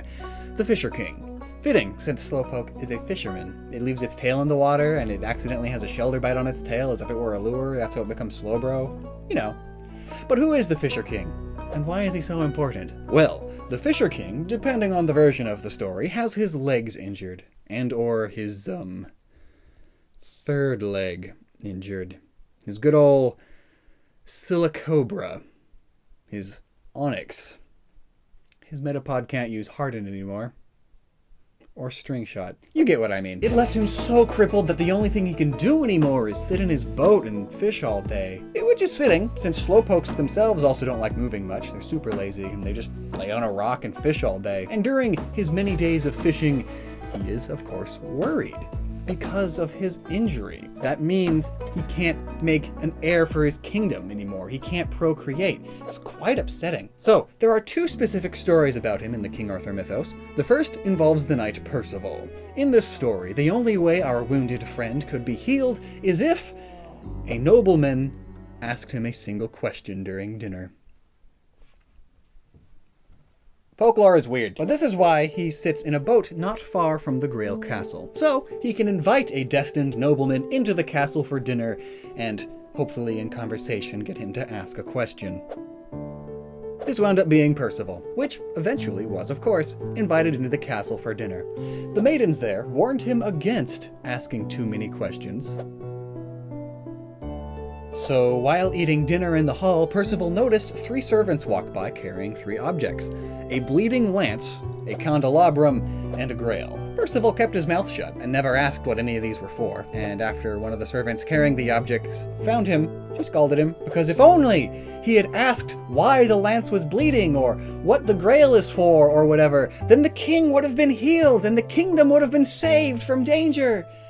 But he didn't, because the maidens asked him against. After this, Percival was dishonored, and thus went out wandering the earth facing challenges in shame. After all this, through multiple different means, because mythology is complicated, he comes back and eventually heals the Fisher King. This myth also partially inspired the Holy Grail later on in the mythos. This came in the story of Galahad, aka the Grail Knight. He was basically designed as a Lancelot but better kind of character, to teach Lancelot a lesson in humility. Galahad had a bunch of knights set off on a journey to find the Holy Grail, but even after they do find it, it turns out only a worthy person can come in and claim the Grail. Lancelot tried to claim the Grail, but it spits a fireball at him, throwing him backwards. Fried duck, anyone? Comes with a leak. No? After this, Galahad comes in and takes the Grail, and is thus paraded around and praised for his worthiness. During this, he does things like heal the Fisher King of his injury, and after all of that, a bunch of angels come down and take him into heaven while he takes the Grail with him, because he's just so dang great. So why is this slowpoke so important? Well, it may be the catalyst for everything. It's why this new DLC has us catch one first before we go to the Isle of Armor. 2 events may happen to get your character to go off on the adventure. Perhaps you will capture this Pokemon, and then later fail as a trainer. Your championly duties overcome you briefly. You failed to reach your full potential, so you go to the Isle of Armor to train. The whole point of it, after all, is this dojo. And the dojo master, Mustard, is the same man who trained Leon. So you train with your new Cubfu, mind you, and you train alongside these Pokemon and thus truly reach your full potential and their full potential. Throughout this journey, you find something greater, a form of enlightenment, which also works well with the second DLC. I've mentioned it before, and obviously this is still speculation, but Calyrex seems to be partially a Poke personification of the Holy Grail, which you find at the end of your DLC journey. Though, perhaps, even still, Slowpoke is not the worthy one. It is your Cubfu turned Urshifu. It may reflect the whole Lancelot versus Galahad thing. Or perhaps, since most Pokemon are not just one thing, but a conglomerate, and also we're just speculating, maybe Galar and Slowpoke's evolutions can give us some clues. Problem is, they crossed out the bulk of them in the direct, but I think we have a general idea here. Both Slowbro and Slowking swap the yellow for purple. Now, we know it's yellow both in reference to actual hippos with these light patches, but also because it eats a certain plant found in the Galar region. Perhaps when this plant is specified, we'll know more. But interestingly, Galarian Slowpoke isn't water psychic type. Now it's just psychic type. So I'm assuming it's going to gain a second type when it evolves, but to what? Well, Slowbro loses the shoulder on the tail. And we can also see that it's not on the head. And it's much more purpley. There's not much to go off of beyond that, though. Notably, we don't see its left arm at all, so what if the Shellder bit down on that instead? This would mean Slowbro can more easily use the Shellder as a weapon, perhaps like a mace or a morning star. Notably, maces are a thing in the King Arthur mythos. I mean, most medieval weaponry is, but maces are noteworthy as it's what King Arthur himself used when he first met Merlin. There's also a Old Norse, Old English, Old Germanic god, Tyr, that loses his hand to Fenrir. There may be something there, but really we don't have much to go off of until we know more about Slowbro. Slowking, however, we do get to see more of Slowking. It's darker, the frills are longer, and to me, I see two possibilities here. Either the Shellder on its head is no longer decorative, but like with Slowbro, is alive and biting down. Lower on the head too, perhaps acting as a full helmet rather than just a crown. Or maybe it's a different Pokemon this time. Perhaps like Marini. Perhaps. It looks... If you look past the scribbles, it could be. But of course, loads and loads of quotes around Marini. Like 3 million quotes. Just like how there's a hextillion of quotes around the Shellder with Slowbro. I mean, my word, how is that a Shellder? How are these the same thing? So yeah, it could be a Marini, but you know, the same way that this is a Shellder. But like, in the anime, Marini loved chomping down on James's head. Plus, Marini is based on the Crown of Thorns starfish. I mean, crown, king, crown. Wow. But in either case, I'm thinking the Slowking here isn't in control. Whatever has attached itself to its head is the one in control now. Perhaps then it is acting as a puppet king, a term used to describe when a king isn't really the one in control due to manipulation of outside forces. Usually these forces are malicious, so perhaps dark psychic type. I could even see some vampire inspirations here. I mean, the Shellder lives by sucking life out of the Slowbro, so the same could be happening here with the Slowking, making Slowking dark and vampiric. The longer frills, the darker color, that's what sets off the idea. Plus, vampires have roots deep in European myth and folklore, and are for the most part, immortal. Notably, King Arthur becomes immortal after he visits the Isle of Avalon. So maybe there are some connections to the Isle of Avalon and the Isle of Armor also. And also notably, in the King Arthur mythos, there is Sir Mordred, an evil king who is often depicted with armor and looks kinda spooky, somewhat vampiric. So maybe there really is something here. Your Slowpoke turns on you when it evolves, becomes dark, so now it's up to you and Urshifu to go through the Isle of Armor. At least canonically anyway. You don't have to use Slowpoke, I assume. Though Urshifu you may have to. Who knows? Because anyway, this is all speculation. It's just speculation that should have been released weeks ago, maybe even a month ago. I have no idea when this is getting posted. Back when this was brand new information and it was topical and this would have gotten 4 times the views. But let's just say Slowpoke is my spirit animal. So just how important will Slowpoke be? Is he the key to the Grail? A reference to an Arthurian king? We'll find out later this year when the DLC comes out. When I was planning out my main team for Pokemon Sword and Shield, I was doing what I usually do. Use all new Pokemon and choose them based on design rather than stats. It often leads to imbalanced teams, but like, as if that matters for non-multiplayer. But one of the Pokemon that took me by surprise was Kufant and Kaparaja. Like, I guess I don't dislike elephants, but like, I'm not a big elephant fan myself either. They just sort of exist, and I'm neutral about that. But something about these Pokemon called out to me. I think it's the colors and the eyes, perhaps. But basically, I needed a Kufant on my team to get Kaparaja, and it just fits my team so well, I thought, because the colors, I love the colors. And since I love it so much, we've got to dedicate a whole video to it. So what's up with Kufant and Kaparaja? What inspired these guys? What are they based on? And why are they so dang cool? That is the topic of today's video. Do you think some of the Pokemon designers went to the zoo on LSD to get ideas for Pokemon? Well, if they did, one of them must have gotten lost and thought that the excavator on a backhoe was an elephant. Whoa. thus Kaparaja was born. Part elephant, part excavator, which are made of steel, thus steel type, and have arms that scoop just like Kaparaja's trunk. But no, it's not just as simple as that, of course. Like, what's it doing in Galar? Why are the colors this way? Why is it shaped like a cube?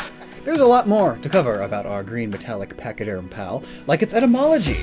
Kufant comes from elephant, of course, but also infant. It's a baby elephant after all. And then Ku can refer to a number of things, like, first off, Cu is the symbol for the element of copper, which works well because it's copper colors, and when copper oxidizes it becomes this green color, the color of Kaparaja, who has just straight up copper in the name. But the Cu in Kufant could also come from cup, as instead of a big ol' excavator arm for a trunk, it's got just a little cup.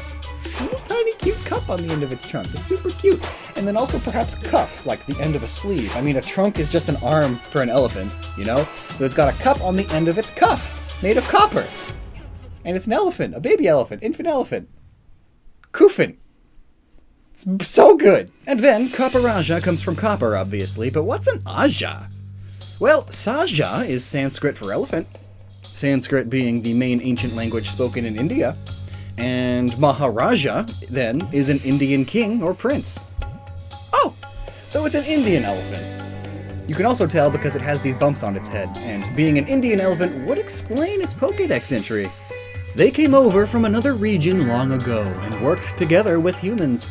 Their green skin is resistant to water. So for sure they aren't native to Galar, which African elephants wouldn't be either, but Indian elephants were utilized for work much more than African ones, and being Indian elephants, well, that makes some sense. The British Empire has deep ties to India, too deep according to most.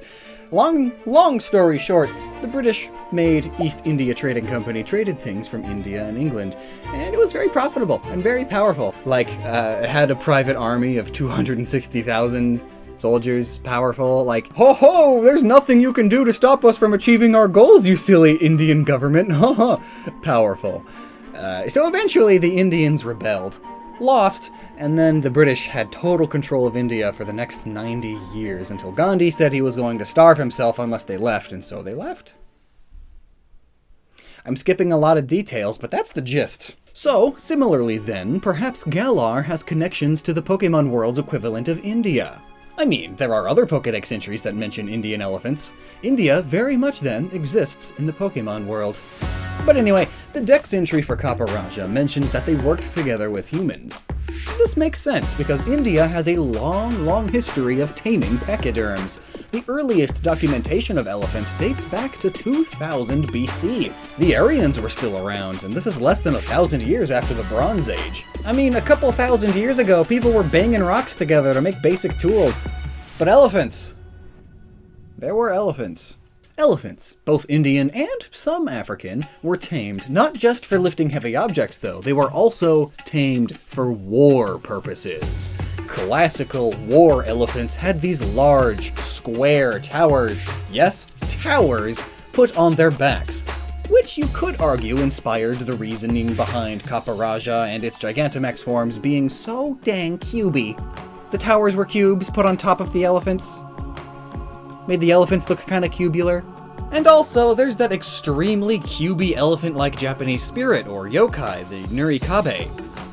Oh yeah, maybe I should talk about that.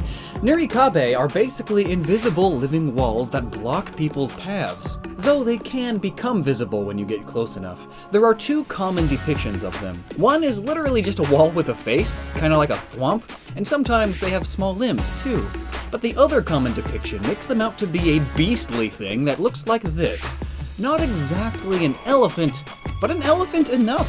It's big and hulking. It's got big jowls and big teeth that are actually fangs, but I mean tusks, they're basically fangs that are stinking massive, right? But most importantly, this thing does have elephant-like ears, and more often than not, they were vertical, just like G-Max Kaparaja. So, this yokai could also very well be a part in why this Pokemon is so dang cubey. But anyway, back to the real world, the War Elephant Towers. But in these towers were multiple spearmen and archers of all sorts, and these elephants often had chains and swords on the ends of their tusks, as if the power behind those tusks wasn't scary enough. And along with these towers, the war elephants were decorated in armor made of steel, iron, and of course, copper. Thus, perhaps, the steel type of Caparajah. Many famous battles were fought with war elephants, including many between Alexander the Great and King Porus. And somehow, despite fighting so many war elephants, Alexander still won. He must have been pretty great. Great at killing elephants, that is. But it still only counts as one. And surprisingly, it wasn't until World War II that war elephants really stopped being a thing. And yes, that does mean war elephants were still around in World War I. Here's a photo of one. Egad, just strap a machine gun to the top of an elephant. But it makes sense that they would stop eventually. An elephant can take a lot of stabs and arrows before going down, but it can't exactly take a single snipe to the head. And by World War II, guns reached that sort of power and distance. So, the era of the war elephant was over, but military elephants were still a thing. Even during World War II, the British used Indian elephants to pull and carry their military supplies through the Asian jungles on their way to do battle with Japan. So, Indian elephants were still very helpful. And of course, both after and between all these wars, these elephants were still very helpful work animals. Being as big and strong as they were excellent ancient construction equipment. Oh geez, and that's why Caparajah is also an excavator. It's construction equipment! Awesome! And the connection to copper only goes deeper when you look into India and the rest of Southeast Asia. Copper plays a big part in their history. There are loads of copper deposits there, and so a lot of their decorative armor and statues were made out of it. And also the Statue of Liberty. That's why it's green. And that's why Caparajah is green too. Like I said earlier, as copper ages, it gets oxidized and starts turning green, like that. And as for the Maharaja aspect, well, India has deep lore and symbolism regarding elephants. They are often symbols of royalty, which is why this Pokemon has their word for king in its name. And all that is why Caparajah is just so dang awesome. I just love its colors! It's so cool! Is there any way to give a Pokemon a wheel? Well, I mean, there are no animals with wheels because biologically speaking, they wouldn't work. So it'd have to be an inanimate object Pokemon, like a possessed car, maybe a rock elemental. Oh, I know, Minecraft is all the rage with the kids. Let's make a minecart Pokemon. Somebody give this man a raise! Steam engines are truly the heart of humanity's industries and advancements. It holds the flame of our past advancements and holds the gas that will light our future. I mean, even nuclear power plants are just steam engines when you really get down to it. Yeah, we use the radioactive material to boil water, which then creates steam. The steam rises up and spins the turbine, generating electricity. This is why the smoke coming from nuclear towers is white. It's not smoke, it's just steam. That's not pollution at all. And it is also the inspiration for Galarian wheezing, interestingly enough. It's why it's not poison type, but cleanly fairy instead. Whole video about it here. Though, of course, that's not to say that nuclear power plants are completely clean. Nuclear waste is a thing, but nuclear plants are still the cleanest source of reliable energy that we have that also happens to meet our energy requirements. It's the safest too. People are just scared of it because when something does go wrong, it's a catastrophe that gets all over the news. It's just like how flying in planes is technically the safest method of travel, but people are scared of flying because when something does go wrong, it's a catastrophe and it's all over the news. Anyway, that is a total tangent. I haven't even mentioned the main Pokemon of the day yet. This is a video about Colossal. So what is Roly-Poly? What is Colossal? And what is Carkol besides the worst design of the generation? Are they living coal and steam engines and a kaiju? The coal part makes sense because it's what it is, like literally. And it's quite fitting of the region. Galar, it's Pokemon Britain, the place famous for the Industrial Revolution and black skies made from factories. So that's for sure an inspiration and the reason why it's here, but there is possibly a somewhat deeper thing going on too. So let's dig right on in.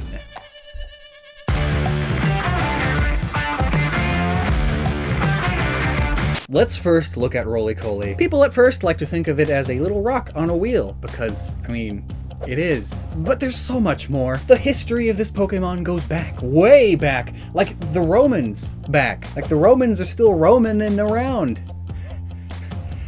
And here I thought Phalanx was the only Roman Pokemon. Roly-Coly, it's pulling things from all over the place, like the Pillbug. Because Pillbugs also have a slang name, some call them Roly-Polies. And this Pokemon is also a reference to a dessert, the British Roly-Poly.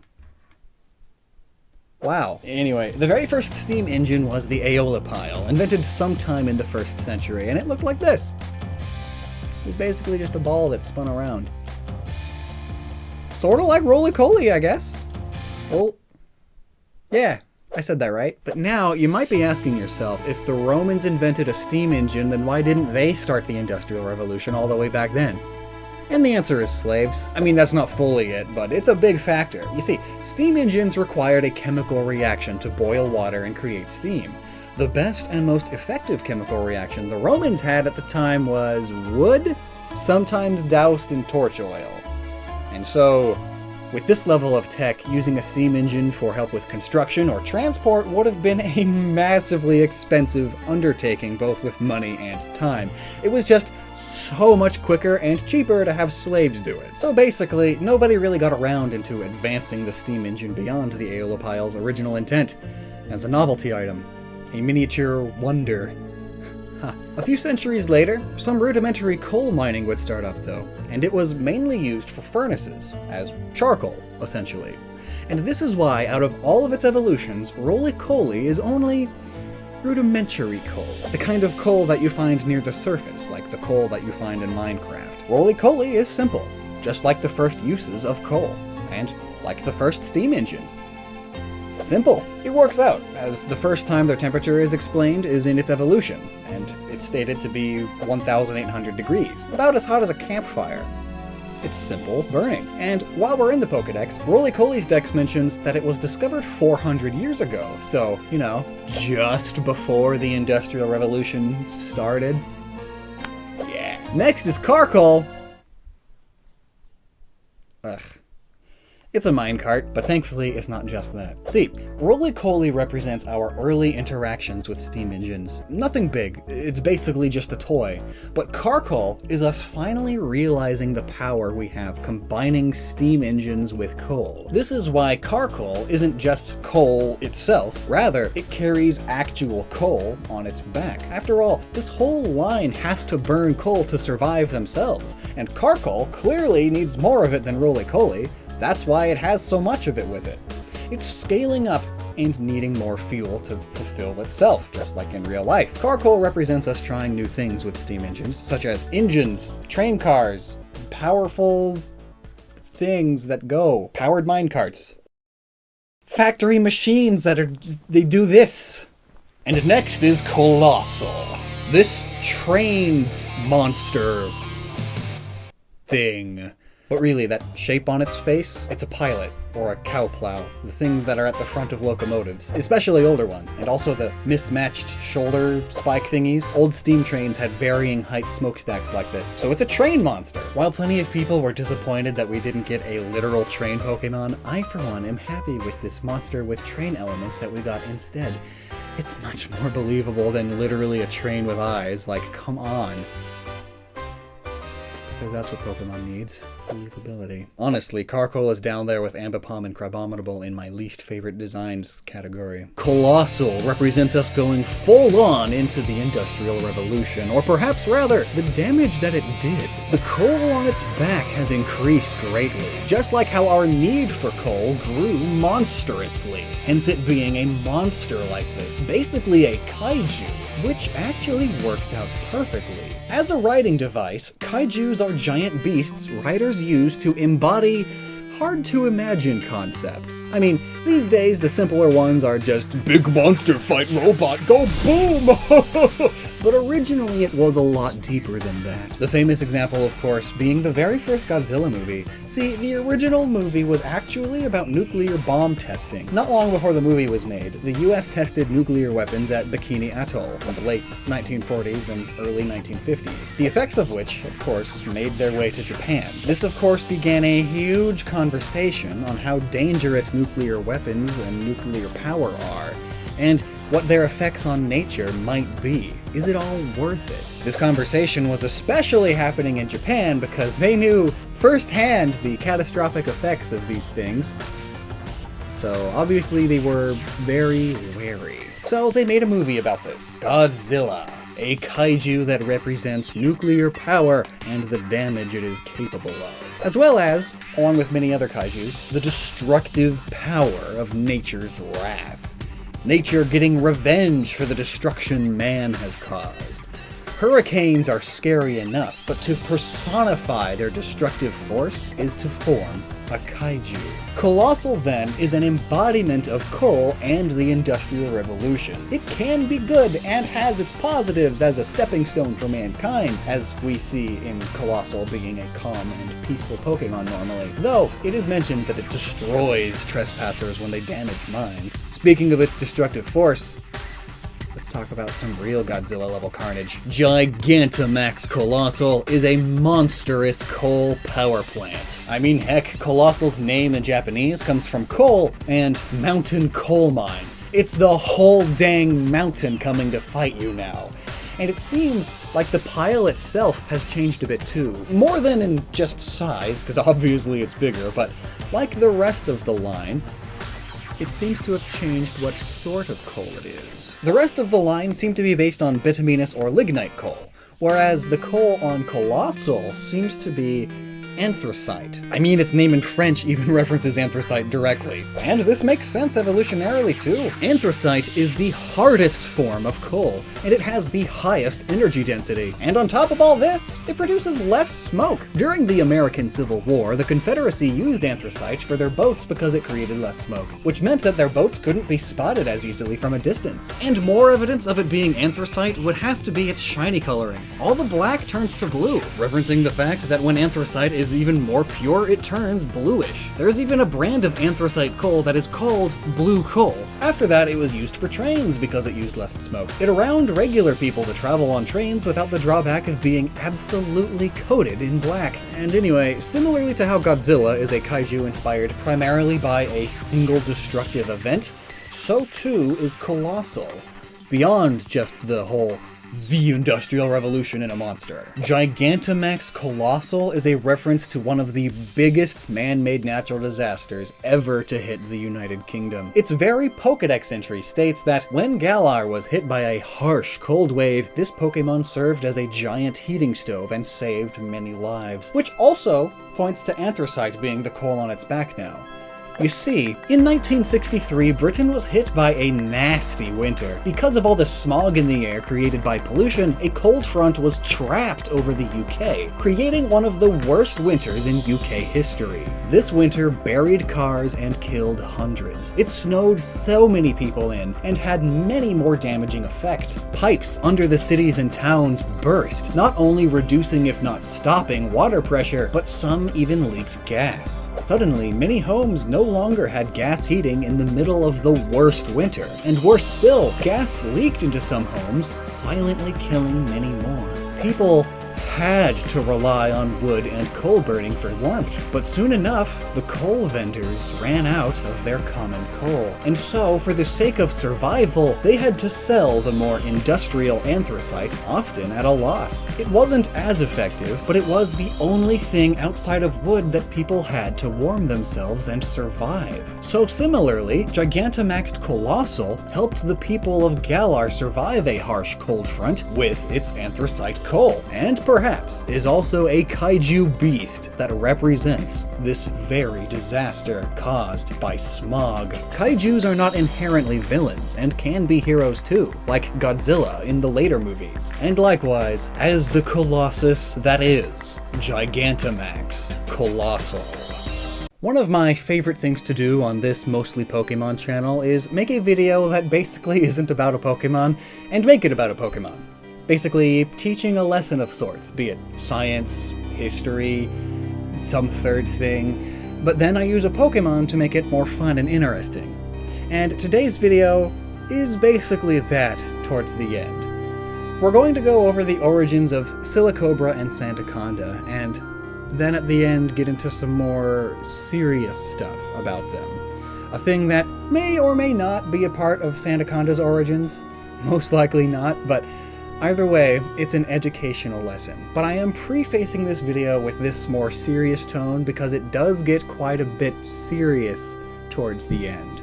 So if you are sensitive or just not in the mood for topics surrounding supposed animal cruelty and euthanasia, then the latter part of this video isn't for you. But I will make it very clear before we get into that.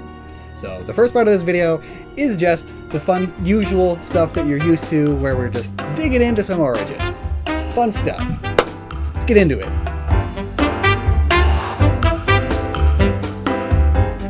Ugh, there's no beating around the bush. I've got to say it now to get it out of the way. Yes, Silicobra looks like an uncircumcised wee-wee. You happy now? I guess that means there is beating around the bush. Bow chicka wow wow. Silicobra is a silly cobra, hence the name, but actually it's from silicon, a common element in sand. It's a desert cobra, of which there are many, but instead of just a cobra hood, it has a sandbag. Then, Sandaconda is an anaconda, a large snake with sand as well. You see the weird, like, donut thing? It's got sand in that, and it shoots that sand out of its nose, like a shotgun. Notably, the double-barreled shotgun was invented by Joseph Melton, an Englishman, in the 1830s. Like basically every Gen 8 Pokemon, is British in origin. Oh my word. Now, you're not going to believe this. I didn't believe it either. The British also invented sandbags. Now, I know, how do you invent a bag with sand in it? Surely some Arabian got sand in their bag at some point, and that's true. But were they the first to put sand in a bag on purpose? To specifically make a sand bag for use in having a lot of sand in a lot of bags? Well, maybe they did. But did they write down that they did that? No, they didn't. The first recorded use of a sandbag was in the 18th century when they were made to form makeshift walls during the American Revolutionary War by British loyalists. So yeah, while cobras and anacondas are not British by any means, the two secondary elements that are added onto these Pokemon are. God, I love Pokemon! So, these two Pokemon eat sand, but they don't ingest it dietarily. Rather, they store it in their sandbags to then spit back out as an attack. In the case of Sandaconda, like a shotgun, but in the case of Silicobra, it spits it out like a cobra. Ain't that nifty? Most venomous snakes bite onto their prey or attacker to inject them with venom via their needle-like fangs. But various species of cobra are unique in that they can actually leak their venom on you. I couldn't... I'm really bad at doing it on command, but I swear it happens accidentally all the time.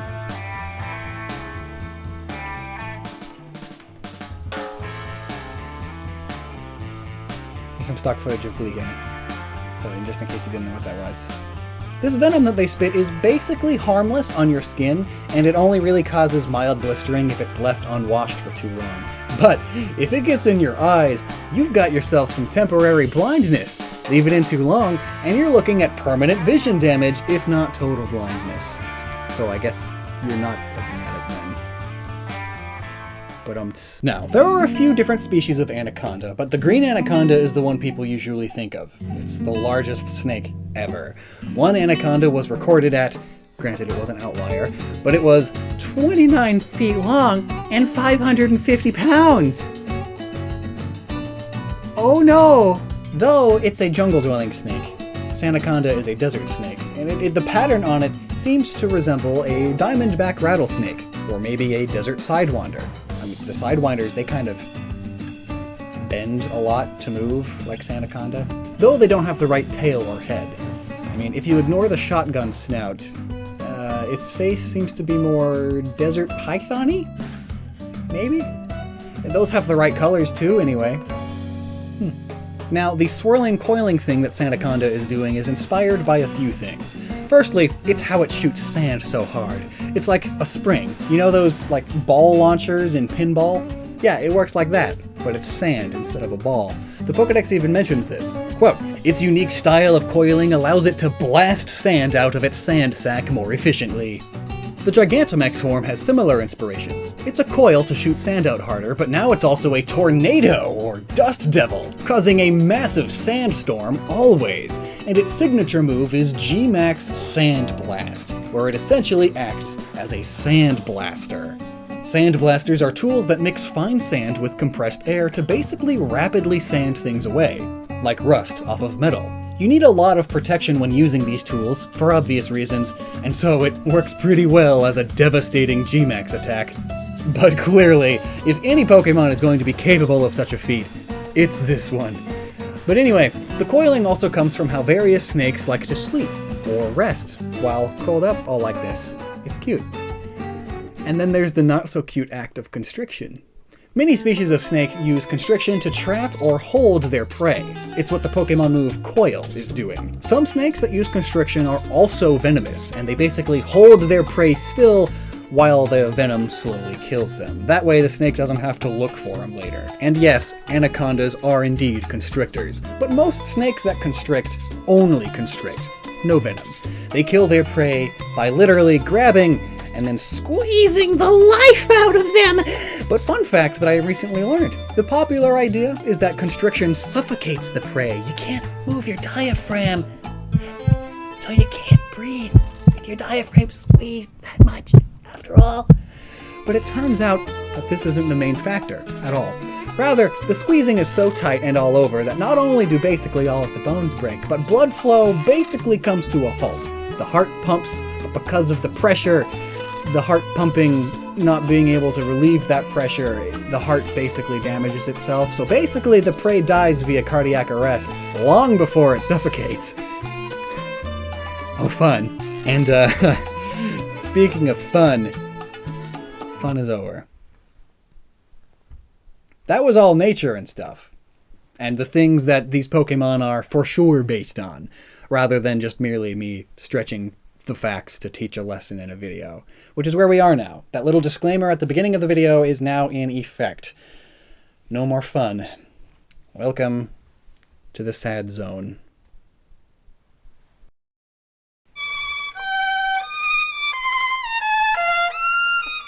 So snakes, long boys, they don't tend to move like how Sandaconda moves. Like, look at how Sandaconda moves. What in the world? It's so stupid and coiled up around itself. Now, while obviously this likely wasn't actually a part of Sandaconda's design inspiration, I am going to use this as an opportunity to talk about stuff that I think needs to be more well known. So, Sandaconda looks stuck. Like, it's wrapped around itself and trapped in this donut that is a part of itself. You ever wonder how snakes don't tie themselves into a knot accidentally? Well, basically, to not get super deep into it, it's because they have nerves and instincts, you know? Obviously, their brain has functions that prevent that from happening in the most part of cases. They know what they're doing, because they have a brain. But seeing that they have brains, clearly some snakes have brain problems, right? Some of them can have brain problems. Well, yeah, anything with a brain can have brain problems, clearly. Now, seemingly tangent time, bear with me. You know how there are varying levels of controversial dog breeds, like pugs? Early pugs are pretty cute, sure. But breeders and puppy mills continue, breeding them, and they are becoming genetically worse and worse. I mean, don't even get me started on these toad bullies. I mean, most specialized breeds have some sort of health issue, but these issues are becoming more and more present as these breeders and mills are specializing them too much and inbreeding too much. We're getting dogs bred into an early grave because they can barely breathe, or Dogs that are born into early joint pain and suffering because of skeletal problems. Skeletal structures are being more and more modified because people find it cute. Or in the case of these disgusting things, tough looking. Sometimes genetics can't even take it far enough, so ears and tails get clipped by the breeders, causing more harm than good. Their quality of life suffers, but at least it's only for a short while because their lifespans have been shrinking too. Many have organs that can't keep up, and so they die prematurely, but then they get marketed as just having a short lifespan naturally, when really they are dying as young adults because they are genetic disasters. I'd say genetic mistakes, but no, it's done on purpose.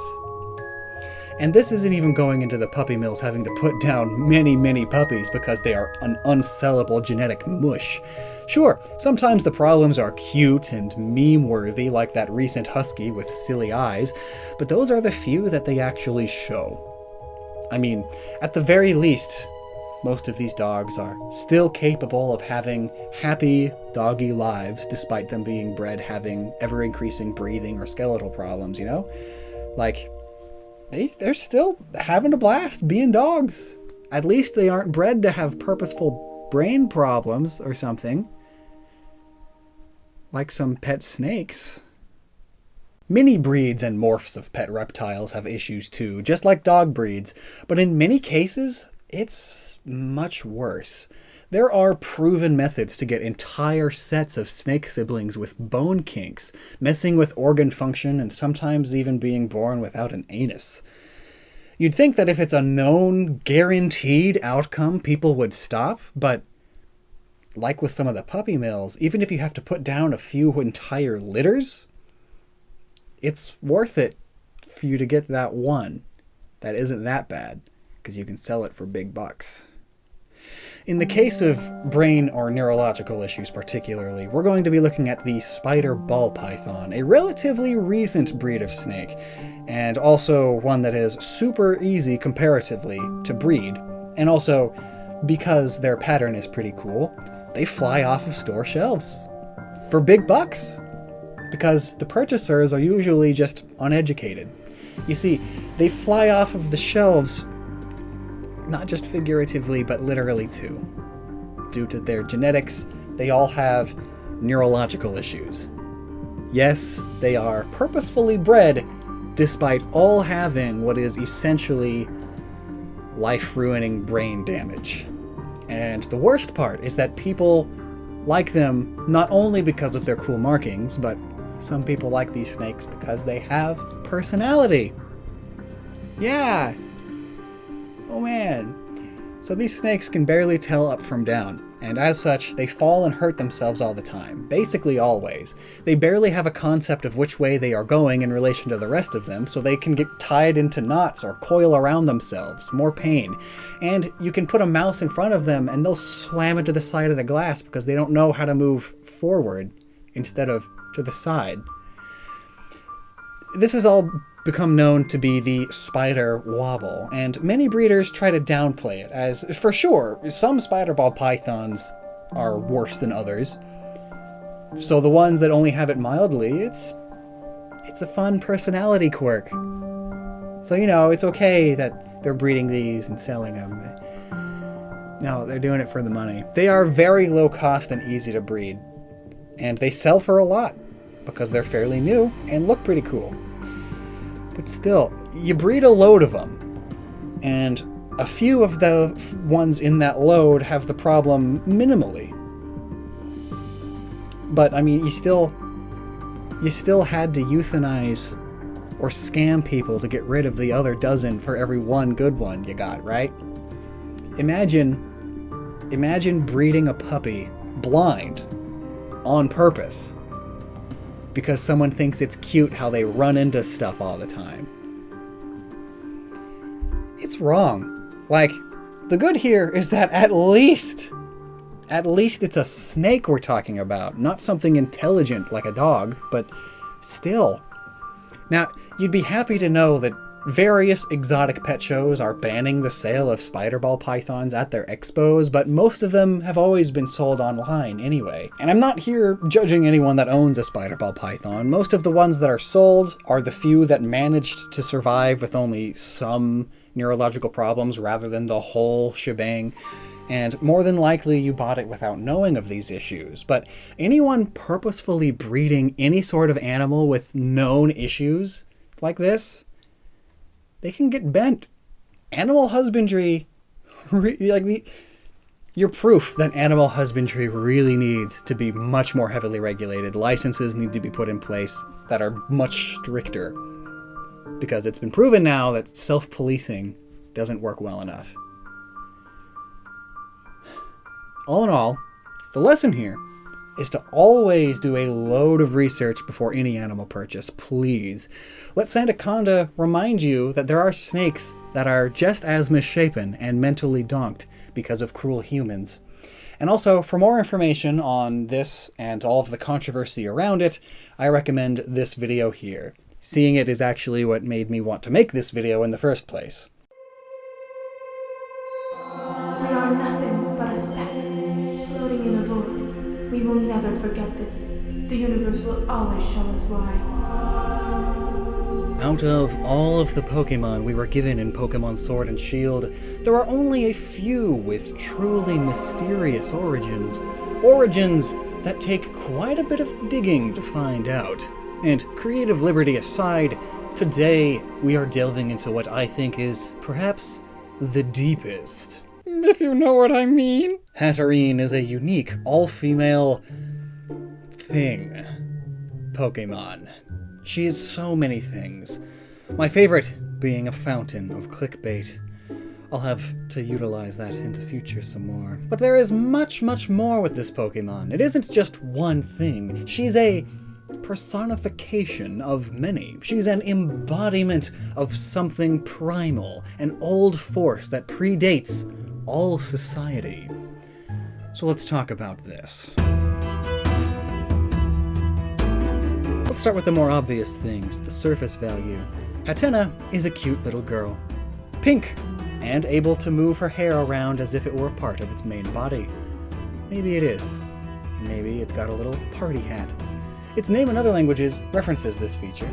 Its name in German, for instance, comes from brim, like the brim of a hat, and their word from move. The Japanese and Korean names also have brim in it, but also their words for gesture. So it's able to move its hair and hat, which is a part of it. But what's with the English name coming from antenna then? I mean, the party hat does look a bit like an antenna, and I suppose it does fill the role of an antenna for this Pokemon. According to the Pokedex, via the protrusion on its head, it senses other creatures' emotions. Well, there you go. It evolves into Hatterene, who is much more obviously humanoid, and obviously more of a witch. I mean, you can't tell me that this is not a witch hat. And speaking of which... Alright, I gotta be honest, I laughed a bit while writing that. But speaking of which, why is this a witch hat? And I don't mean like, why is there a witch hat on this Pokemon? I mean, why is this hat a witch's hat? Well, once upon a time it wasn't. It was just a fashionable and functional hat. Pointy hats had been a thing for a while. Think of the iconic princess hat. And the royals pretty much set fashion trends in their kingdoms. But people, especially of the peasant variety, needed functionality too. So, wham bam, witch's hat. But it still wasn't a witch's hat, now was it? Here's a portrait of a lady from 1676, and she's just a lady, not a witch. Oh, and the poor witches of Tsubeshi, mummies from around the 3rd century, they were just wearing these hats because they were the thing to wear, but by the time that their mummified corpses were discovered, the hat meant witch, and so they are forever remembered as witches. I'd feel sorry for them if they weren't dead. So what happened? Well, it's clearly not inherently medieval. Witches have been a part of history for, well, let's just say a very, very long, unknown amount of time. Our earliest records are documents about ancient Greece and ancient Rome punishing them, and the Old Testament even mentions a witch. But these are just writings of witches and witchcraft. What about depictions? Well, the earliest depictions of witches we have usually show them nude or burning. The riding on a broomstick thing has been around since the 15th century, but they just wore common bonnets, you know, the thing that most women wore at the time. But in the early 1700s, children's books apparently started showing witches with the iconic hats, so at least we have a time frame now. And with that, let's talk about religion for a moment. During the Christianization of Europe, when the religion was spreading rapidly and becoming law in many places, previously held beliefs and old gods were being thrust aside and began being depicted as more and more demonic. We talked about this a bit in the Impidimp video, as that's basically what they are. Things like brownies, trolls, fairies, and imps were once just a part of the local folklore. Many of them were the old local gods. But upon the area being Christianized, they started being portrayed as more sinister. They work with the devil and such, which is likely playing a role with these witches too. As early as the 600s and 700s, we have writings from saints and councils that basically said, hey, God is the only God, and there were no gods before him. Get this Odin guy out of here. Also, magic isn't real, and you shouldn't believe it. And if you so much as claim that some lady is a witch, then shame on you for being a stupid, unfaithful idiot.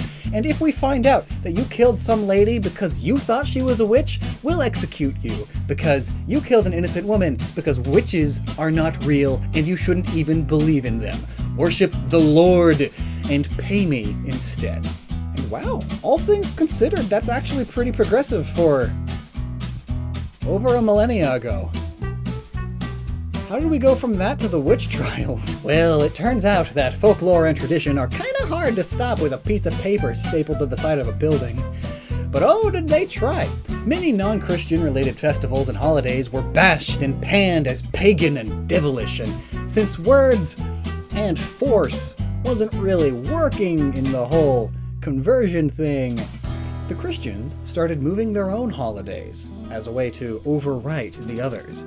It's like finding out that your neighbors across the street are having a big birthday party that you get all jealous of, so you move the celebration of your birthday to be at the same time as your neighbors in hopes that it makes more people come to yours instead because maybe yours is better. This is literally what happened with Christmas. December 25th was the pagan holiday to worship the god Saturn, and December 21st was Yule, another pagan holiday, worshiping Norse gods and welcoming the winter solstice. And while there is some evidence that suggests Jesus was born sometime in spring, why would shepherds be hurting in the middle of winter? Pope Julius I chose December 25th. The idea was to make Christmas so big and popular that its traditions would overtake these pagan ones. And, well, it worked, didn't it? It's too much work to celebrate all of these holidays, so let's just do the best one. So remember, Jesus is not the reason for the season. The culture and religion war that the Catholic Church was having is. Anyway, where was I? Alright, witches. The growth and Christianization of Europe played a large role here. At one point, Jews legally had to wear pointy hats to signify themselves, which, of course, made anti-Semitism extremely easy, and may have played a role here too. For a while, any non-Christian belief practice was seen as more and more occult as time went on. Eventually, to the point where Jews were considered devil worshippers. So the pointy hats became less, oh hey, that guy's a Jew, and more, stay away, Billy, that man will sacrifice you to Satan. And come to think of it, those pointy hats looks kind of like Hatena, doesn't it? Huh. It's also worth pointing out male magicians, later known as wizards, had hats that were tall and pointy, and have been this way for a long while. Eventually, they were used as witches' hats too, such as in The Witches in the Air by Goya in 1798. Also, dunce caps of the 15th century were used to show misbehaving folks, and well, witches? They're misbehaving to the utmost degree, they're devil worshippers! There's also the hats of Quakers, Puritan Pilgrims, and the Welsh, which are super close, right? Like, it just needs the point. Notably, these folks were the primary ones doing the famous witch trials later on, and the witch hunting and all that. And so, if you were a witch, and you wanted to blend in and not be suspected of being a witch, you would wear this hat, because it was the religious tradition in the area to do that. So wearing those hats seems like something a witch would do. So if you weren't in these witch hunting groups and religions, then from the outside looking in, yeah, all the people that are hunting witches and the witches themselves all have these hats. Must be some connection. Plus, since the Middle Ages all the way through to this time, similar hats were worn by English alewives, women who brewed ale and other such ale things and ran alehouses. Nothing weird about it. Women were the primary brewers since ancient Mesopotamia. Sometime after the Black Death happened, though, the job started becoming more and more male-dominated. Though rare, some women still kept it up through to the 17th century. So, dabble in a little bit of sexism and fear of witches, which are known for brewing potions. Well, it's easy to find your suspect now. Why is a woman brewing? Clearly, this is a cover-up for her brewing potions and elixirs behind the scenes. Similar things happened to doctors who were women too. Male priests had been practicing holy magic healing through the use of herbs and chants for centuries, but a woman with an affinity for healing herbs and making medicine, well, they were suspected of being witches. You're healing people with herbs but not praying at the same time, you godless witch? Anyway, combine all of these elements and you start to get the iconic witch's hat. But then, when The Wizard of Oz came out and became a cultural phenomenon, well, that pretty much set the trope. This is your generic witch now. Check it. And this is when movies and media was having a big explosion too, so it quickly caught on. I mean, it's a bit brooding and it looks like devil's horns from a distance, right? It's perfect. And so, that's why a witch's hat is a witch's hat. Man, I love history. It's neat. But Pokemon makes us money. So, hat trim. It's got a witch's hat and big hair. And it then evolves into Hatterene, whose Pokedex entry states that it also is known as the Forest Witch, and that its hair is actually a tentacle with claws at the end. But clearly it resembles hair. More on why later. Hatterene is tall, has a feminine figure, super long hair, and a witch hat sort of combined with a medieval princess hat. This all fits its name super well. Hat comes from hat, because it has a hat, and the rest comes from serene, which is when a scene is peaceful, quiet, and beautiful. Plus, it's also what you would call some princesses in various European royal families. Only further adding to the witch and princess combined idea. Which, come to think of it, the majority of famous fairy tales often have the main female characters as the witches or princesses. Snow White and a witch, Sleeping Beauty and a witch, Rapunzel and a witch. Heck, the super long hair that Hatterene has could be a reference to Rapunzel. Heck, its main body is small and inside. You see that? It's like, what if its body was the tower and this is Rapunzel trapped in the tower? I mean, look at it after it Gigantamaxes even. You could see these as sort of like prison bars, maybe? Rapunzel's trapped in a tower. That may be stretching it a bit, but it's possible. It's the witch and the princess. But let's think about that hair again for a moment. This line is capable of moving its hair around. Granted, it's actually a tentacle, so that's technically how it works, but it's designed to look like hair for a reason. Impidimp's line, this Pokemon's companion line, are also able to control their hair, just like Bayonetta, a witch from a different franchise. This witchly connection to hair isn't just a thing that some game developers made up, it's a real thing. Hair is a super common ingredient in witches' potions and brews, and Rapunzel has magical hair. What's with fairy tale witches and hair? Well, hair is super important for witches. It was believed that the hair had all of the power that witches had. Their magic was stored in their hair, which is yet another reason why most, but not all, people accused of being witches were women, as they keep their hair longer. It's also why it was a common practice to burn or bury your hair after a haircut. That way witches can't steal it and get more powerful. And this is also why people accused of witchcraft were often shaved head to toe. They also searched their bodies for a devil mark, which could have been a bite mark, an oddly shaped birthmark, or even a wart. This is why the classical green witches are famous for having warts. It's a devil's mark. Anyhow, the Pokedex entries for this whole line mention that they hate powerful emotion and tend to react violently, which is fitting of a witch. They often cause fairy tale plots to happen because they get angry or jealous of something relatively small. So they throw curses and hexes all over. How dare someone be happier than I? How dare someone be prettier than I? Emotion is for the weak. Now let's look at its Gmax Pokedex entry. Beams of light shoot down from its tentacles. It's known to some as the Raging Goddess. Wait, goddess? Oh! Well, if you watched our Grimmsnarl video, shameless plug here, you might know that Fae were gods or beings from pagan mythology, changed into creatures and devilish things by Christianity, moving into places like Britain. Something similar happened with some goddesses. Mysterious and sometimes malicious goddesses with ties to magic or prophecy were demoted to being merely witches. Gods like the Morrigan, yes, the is part of her name because she's 3 goddesses shoved into one. It's confusing, but you refer to her as the Morrigan. There's also the Fates and Hecate. I'm probably mispronouncing that. Which, interestingly, all of these have ties with 3. The 3 Fates and Hecate is often depicted as 3 goddesses standing back to back, or in some are fused together into one being. Which, this might happen to be why 3 a.m. is known as the witching hour to some. It's a time period where the world of the Fae and the world of us combine for an hour. But regular non-witch humans don't experience this extra hour. We did a whole video about this in regards to Pokemon X and Y here, but also, Hatterene has 3 Evos in its line. Maybe that's something. Maybe that's a coincidence. Also, in Greek mythology, which in many ways was a foundation that would later inspire and adapt over the ages into European folklore, there is a goddess known as the Raging Goddess, Lisa. She is one of the maidens that tore up a guy for seeing Artemis in the nude.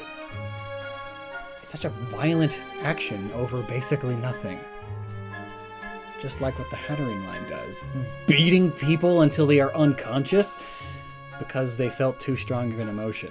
Now, if we combine basically everything we've talked about, we start getting details that start to describe a specific character. Morgan Le Fay, one of the antagonists in the King Arthur mythos, which is the mythos that Sword and Shield seems to be pulling a lot from. Morgan Le Fay is not only a powerful witch and a rival to the wizard Merlin, but she's also a princess, as she is King Arthur's half-sister, and as such, in some tellings, she even becomes queen. And like many evil witches in many stories, in some tellings, she enchants creatures and summons forth fairy tale monsters and spirits, including a large, enchanted green knight. Like its companion, or Grimmsnarl. Fairy tale and fantasy witches in general summon forth minions like imps and goblins all the time in pop culture to do their bidding, to the point where clearly now it's a trope. The big, scary, dominant witch lady with a feeble, impish male servant. I mentioned that in the Impidimp video. I'm sorry, I failed you. You know what I do to my failures. I've mentioned the Impidimp line a few times already because, like I said, it is the companion line to Hatena's line, by which I mean they have the same total stats, but one's special and the other's physical. They are next to each other in the Pokedex, they are caught in the same area and have the same rarities and catch rates, and they have plenty of design origin similarities and are all female or all male. Normally, companion Pokemon are version exclusive to each other, but I guess along with many other things, Game Freak changed that in Sword and Shield. But these for sure are companion Pokemon. So, could even be that the witchy powers that Hatterene has are making Impidimp stronger and giving it the witch's power of being able to control hair. Right? And that's why, as it evolves, it looks more and more like your stereotypical gross green witch. Yeah? I would really bet your butt that there's going to be an episode in the anime that has a Hatterene with a bunch of Impidimps and such. It's gonna happen. I hope I'm not wrong, because that'd be super cool and I like it. So, Hatterene is a grab bag of feminine powers in folklore and mythology. The witch, the princess, Rapunzel, Morrigan, Morgan Le Fay. Alrighty, but what's with the jellyfish? What's with the jellyfishness? Well, here's an idea that might explain it. Hatterene embodies fear. A fear of nature, a fear of the unknown, and of ourselves. A fear of emotions as they take over and cause us and others to make irrational decisions. Hatterene is the embodiment of the stories, the fairy tales we tell to scare children, which after all was the original intent of fairy tales, teaching kids lessons through their lore. We can easily see this in Hatterene's designs. Hatena is a child being told the stories in bed.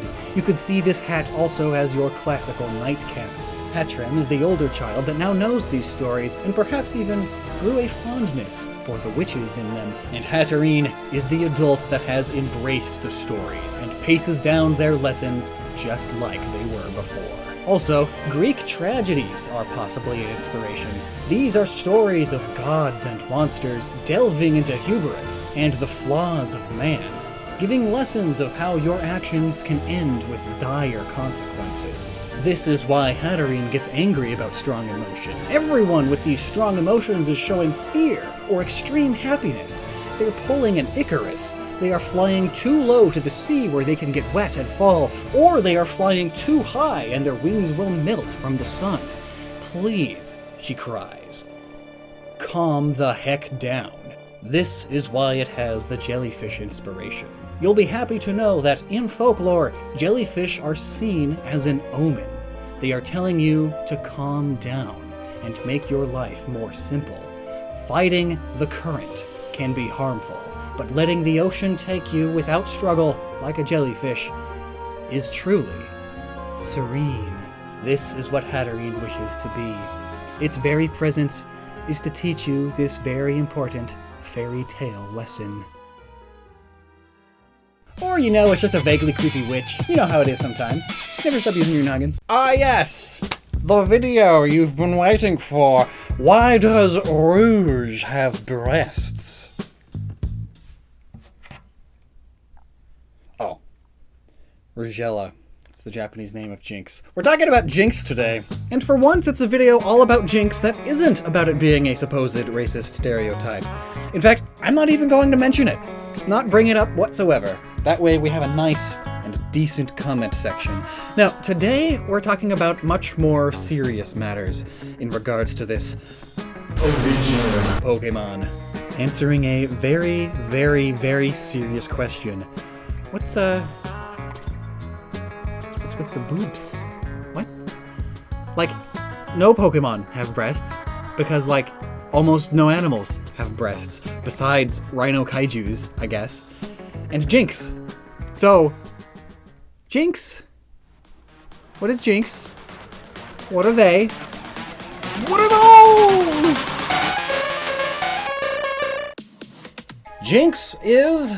oh boy. A lot of things, really. The easiest answer to today's question, why does Jinx have breasts, is probably because her primary inspiration is the Yama-Uba, who lives among icy mountains, hence the ice type. The Yama-Uba is a woman yokai with many depictions, but most of them feature a red, tattered kimono and very light hair. Though, this tends to be the depiction of her much later on. Earlier, while she was young, her hair was very dark, but she also raised a small pink child with a big head of hair, which is perfectly fitting of Smoochum, Jinx's pre-evolution. But notably, in many of her depictions, she is said to seduce passersby by seductively dancing, which is quite literally what Jinx's original Pokedex entry mentions. Quote, "It seductively wiggles its hips as it walks." It all just fits so well. But what's with the dark skin then? Well, more recently, no theater productions would sometimes give the actor playing as the Yama-Uba a much darker mask when she was in her more monstrous phase. Oh yeah, she became a murderous cannibal eventually. Lovely. But before that turn of events, breasts were a fundamental part of the Yama-Uba. You see, when she was much younger, if she happened upon a missing child, she would literally nurse them back to health. It is also said that there are splotches on her body, and she has her breasts attached to her shoulders as if there was a Tasuki cord, which is to say, her posture was very good, and they were full and perky, like Jinx. And so, if any yokai-based Pokemon is going to have breasts, it's going to be the one where the breasts play a big part in said yokai. The other yokai women-based Pokemon, like Mawile and Frostlass, are feminine because of their origins being fully female, but have nothing resembling breasts in their design because why would they? Their inspirational sources are women, but otherwise their stories and actions have nothing to do with breasts specifically. Unlike Jinx. In fact, there may be more to Jinx's design than just the Yama-Uba, and it too may specifically reference breasts, especially in this specific shape. So here are some more Pokedex entries. It speaks a language similar to that of humans, however, it seems to use dancing to communicate. It has several different cry patterns, each of which seems to have its own meaning. Its cries sound like human speech, however, it is impossible to tell what it is trying to say. There are some musicians who compose songs for Jinx to sing. So let's throw all of those dex entries on top of the Yama-Uba, a popular character in Japanese theater, and we may start seeing some references to Western theater, maybe even Western opera. I mean, look at the shape of Jinx, and the boob plate armor, and her sprite in Pokemon Emerald animates and shows her singing a high note opera style. She's quite reminiscent of the trope-turned saying, "It's over when the fat lady sings," as large blonde women would often have such outfits on during opera performances. Well, I say often, really it was just one. A depiction of the Valkyrie Brunhild, which then became extremely iconic and became a symbol of opera as a whole. So, slap that onto Jinx's origins, and now you've got two good reasons for those. But speaking of a Valkyrie, some say Jinx could be inspired by Hel from Norse mythology, who had a half-black face. She ruled over Niflheim. A cold world of mist and icy mists play a big role in Jinx's moveset and such. So maybe. Clothes on a Pokemon is still really weird though, and I don't like it. But whatever. We can pretend it's mysterious yokai frills or something. Even though we do see her feet at one point, meaning they are up in there. Well, just to cover my bases, the other potential sources of inspiration for Jinx are retro Japanese fashion trends, like Gongoro girls.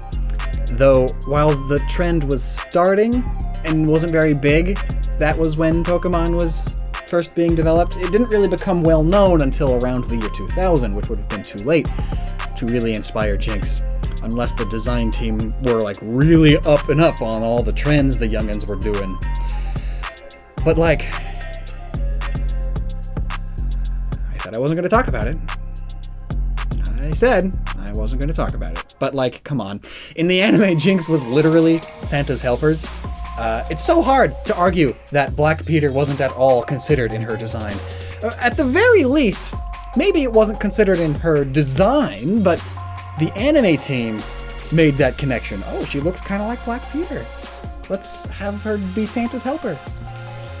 If you don't know, Black Pete is a classic blackface assistant to Santa Claus in a few parts of Europe, mainly the Netherlands. And I don't think it's fair to assume that a 1990s Japanese animation studio should know everything about Western history and culture. So I highly doubt they meant offense by this, but it is what it is. Controversy struck, so they made her skin purple, and have rarely used Jinx since. But anyway, those last bits don't really say boobs, so they don't really apply to our very important discussion today. But you can't really talk about Jinx without bringing it up. So, the fat lady with boob plate armor sings about the way she sways her hips and nurses several lost children to health, because she's also the Yama-Uba. Thus, the reason why Jinx has breasts. How disturbing. Hello! Fan service. And with that out of the way, let's have an actual discussion.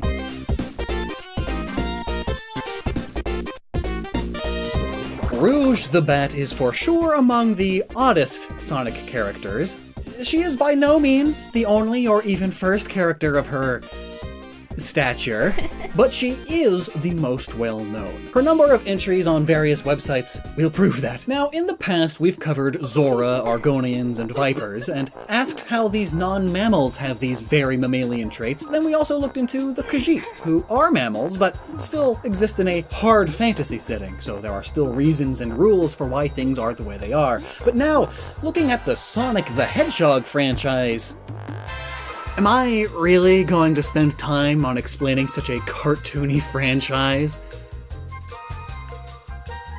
I think I am, yeah. Now, I doubt there is much in-universe lore as to why a bat has such indoubtitude, but there has to be a reason why the designers did this. Beyond fan service. I mean, come on. And trust me, it's actually pretty interesting. So let's get into it. So, first I wanted to know what type of bat Rouge is primarily based on, as that may lead us to some clues. So, what kind of bat is Rouge based on? Maybe the Sonic fandom has figured that out already. A Mobian bat. Alright, well what real bat is Rouge design based on? White furry head. Rest of the fur is tan, or at least the rest of what we know of. Wings are black, she likes to climb and get in small spaces. Well, you'll find that most bats are black and brown. These colors help them blend in with the night sky, so white seems kind of counterintuitive. But that didn't stop the Honduran white bat. But I guess when you live in super dense jungles and you're that tiny, color doesn't matter quite as much. There's also the Sardinian long-eared bat, or the desert and brown long-eared bat. Now, other than her color, another big thing is that she doesn't have a spooky, gross, icky bat nose. Even though I do find some of those noses kinda cute. Instead, she has a generic Sonic character nose. That could just be chalked up to being a Sonic character, but maybe there's something more to it. I mean, they didn't give this nose to every character. Could you imagine Vector with it? Kill me. So, a bat with a more generic mammal nose then, huh? And white? Well, the spotted bat has a normal enough nose, and it has white all over, though not the face. There's also this white flying fox, a fruit bat. Flying foxes are the biggest bats, and also much more generic mammal looking in terms of bats as a whole. There's also Budicoffer's palliolated fruit bat. I can't read that word, and I keep reading it as butt. But I don't think she's that, because the face. Oh, but the ghost bat, also known as the false vampire bat, it is super close. The right colors in all the right areas. Nose isn't too strange, just color it black. And it's the right shape. But come to think of it, I guess Sonic series noses aren't really that important. I mean, have you seen real echidna noses? And when was the last time you saw a nose on a bee? So maybe the nose isn't that important. What could be more important is the heart-shaped motif Rouge has, which of course points us to the heart-nosed bat, which really should have been my first guess because, I mean, I talk about Pokemon more than anything, and there are Pokemon based on that bat specifically. It's the right colors and everything. But looking more into this, and those other bats, more specifically, nothing really says, hey! Make it sexy and give it huge bazongas! Now, some may argue that breasts alone do not make something sexualized, and I get it, I do, but we're arguing about something that humans have thought for as long as we've been humans. Obviously, symbols and ways of thinking are going to continue throughout history. In some cultures, more than others. And looking at the only other big Sonic character with such busty features, Bunny, the connection there is easy. Rabbits have long been a symbol of fertility and sex. It's why the Playboy bunny is a thing. And so, in an anthropomorphic world, giving the Lady Bunny such features is a no-brainer. I mean, she's even dressed the part. A little bit of a Playboy bunny there. But what's that gotta do with bats? Well, not much. In Western culture, let's look at China. Long before their love of bats caused a global pandemic, their love of bats was much more symbolic. and has existed for thousands of years. There is evidence of this as far back as the Zhou dynasty, 1000 BC.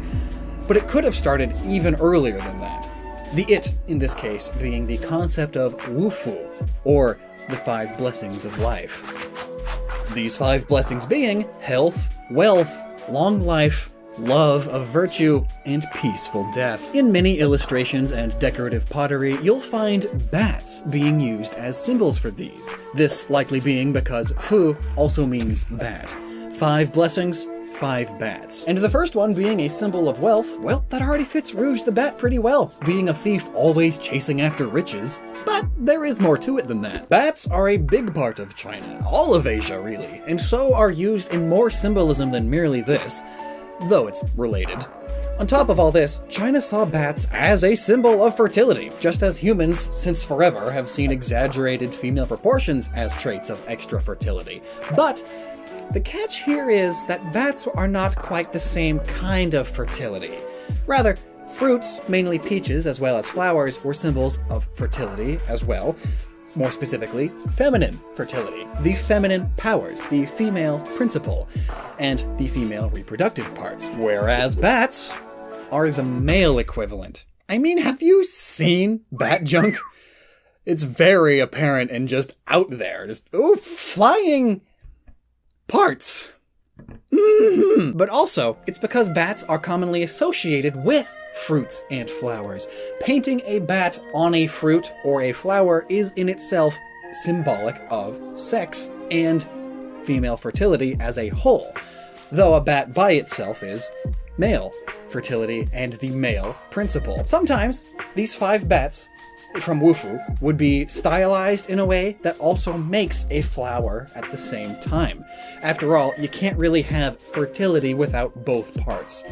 Though, typically, the symbols of female fertility stand out as more powerful due to the whole womb and yeeting out humans thing. But remember how I said bats are the male equivalent of fruits and flowers, which symbolized more than just female parts, but rather feminine powers as a whole, the female principle? Bats were that too, but leaning even more so on the general masculinity or male principle part, as opposed to male reproductive organs specifically, which actually helps make the case for Rouge the Bat. So, these masculine principles that bats symbolize are things like strength, cunning, and especially during China, in the olden days, especially, being dominant. Suddenly, Rouge the Bat having a dominatrix-inspired outfit and personality start making sense. The dominatrix is typically a woman who has reversed the traditional gender roles, especially when it comes to sexual relations. They dominate and humiliate, and are usually very, very confident in doing so. They often wear leather or latex boots with high heels, show off a lot of skin, and have tight leather or latex pants and outfits. And they go hand in hand with S&M, which Rouge the Bat herself brings up in the anime. So, a Chinese sex symbol, bat on a peach or flower, that leans more heavily on the masculine side, the male principle, because it's a bat. It's the male personality traits. I guess if you put that on top of a sexy cat burglar trope that Rouge also is pulling from, you'd get a dominatrix cat burglar that is a bat. Yes? But get this, did you know that in some species of Asian fruit bat, the male lactates? Well, now you do. Lactation is the main purpose of breasts and the equivalent parts on other mammals, and in the case of some Asian fruit bats, it's not just a feminine trait. It too is a masculine trait, a male principle, as the ancient Chinese scholars would put it. So on top of making Rouge a dominatrix as a reference to the masculine symbology of the bat, you'd also give her big breasts. And it's considered a symbolically masculine trait, too, because of the species that she is. Go figure! Animals are weird, and considering Sonic is a Japanese franchise, and the bulk of Japanese history is, quick, China's doing something! Let's do the same thing that they're doing, but better. Yeah, It's easy to make these connections. Over millennia, the Japanese specific symbolism of bats morphed from wufu, 5 blessings, into just general good luck and happiness amongst chaos. Oh no, really? Yes, really. Bats in Japan are symbols of chaos. And Rouge the Bat is always after the Chaos Emeralds. And is a bit of a chaotic neutral character type. Well, remember, the best character designs have a reason behind everything that they are, and historic symbolism and tropes tends to be the main reasons. So, all of that is why Rouge the Bat has those large breasts, and is why she is the way she is. Or at least, that's a theory. A hypothesis. It's dumb, I know. Realistically, someone at Sega is probably just a bat furry, but it's possible. Blue streak meanders by, Sonic the Hedgehog, at appropriate speed for the human eye. Sonic the Hedgehog, Sonic, he's the fastest thing alive, at least until the 2008 Olympic Games, where basically anybody has a chance to outrun him, even an egregiously wide man. I mean, not even just Wario in a spin-off title, but Eggman! Eggman has outrun Sonic in the mainline games. Like, with just his feet! And there's all sorts of theories about how that happened. I mean, how he's like a mad scientist and now he has Jim Carrey powers. He could very well just have Toon Force or some crazy science shoes or something. They must be so comfortable and easy to wear. No, then, maybe Sonic is secretly letting him get away because he's secretly working for Eggman, only pretending to be a hero. Or maybe Sonic is letting Eggman get into his next machine so that Sonic has another machine to destroy to fulfill his raging oil lust. Or maybe that's just overcomplicating things, and the real answer is a lot simpler. Sonic is probably not actually all that fast. So today, let's talk about animal brains and relativity. Time and speed are an interesting thing to work out. You see, time is relative. The rate of change of time is not the same for every frame of reference. Two people sitting in two different frames of reference can measure different rates of time, meaning two clocks, even if they were at one time calibrated to be completely identical, may tick faster than the other one based on relativity, particularly if gravity is at a different strength in the area where one of them is.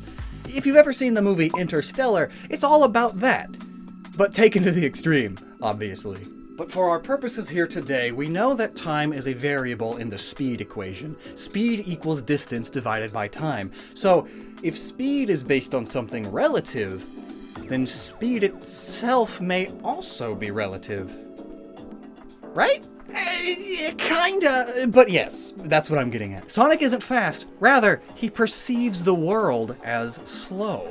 The games are just at regular human speed, so they look faster. That is this whole theory in a few seconds, but don't click away yet because, I mean, I have to prove it, right? That's how math works. You say magical looking words and incantations, and then you use real words to prove those and have it make sense. Like think about the Sonic movie, the scene where time just about stops while Sonic's moving at his normal speed. It's just like that, only not as extreme, and also always. And trust me, this might not be as dumb of an idea as it sounds. Let's look into the real world for a second. A commonly agreed fast animal is the hummingbird, right?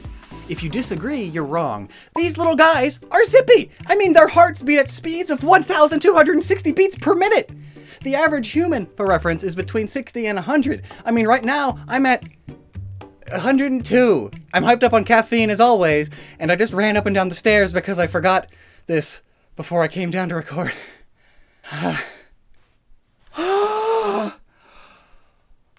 But back to hummingbirds, we see that they can fly at speeds of up to 30 breath. Hummingbirds fly at speeds up to 34 miles per hour, or about 55 kilometers per hour. Speedy little buggers, especially compared to their tiny size and their acceleration. They're just like, go. It's what they do. So like, how do they exist like that? How is it that they're able to make so many split-second decisions, dodging and darting and heading for the next bit of nectar and all that?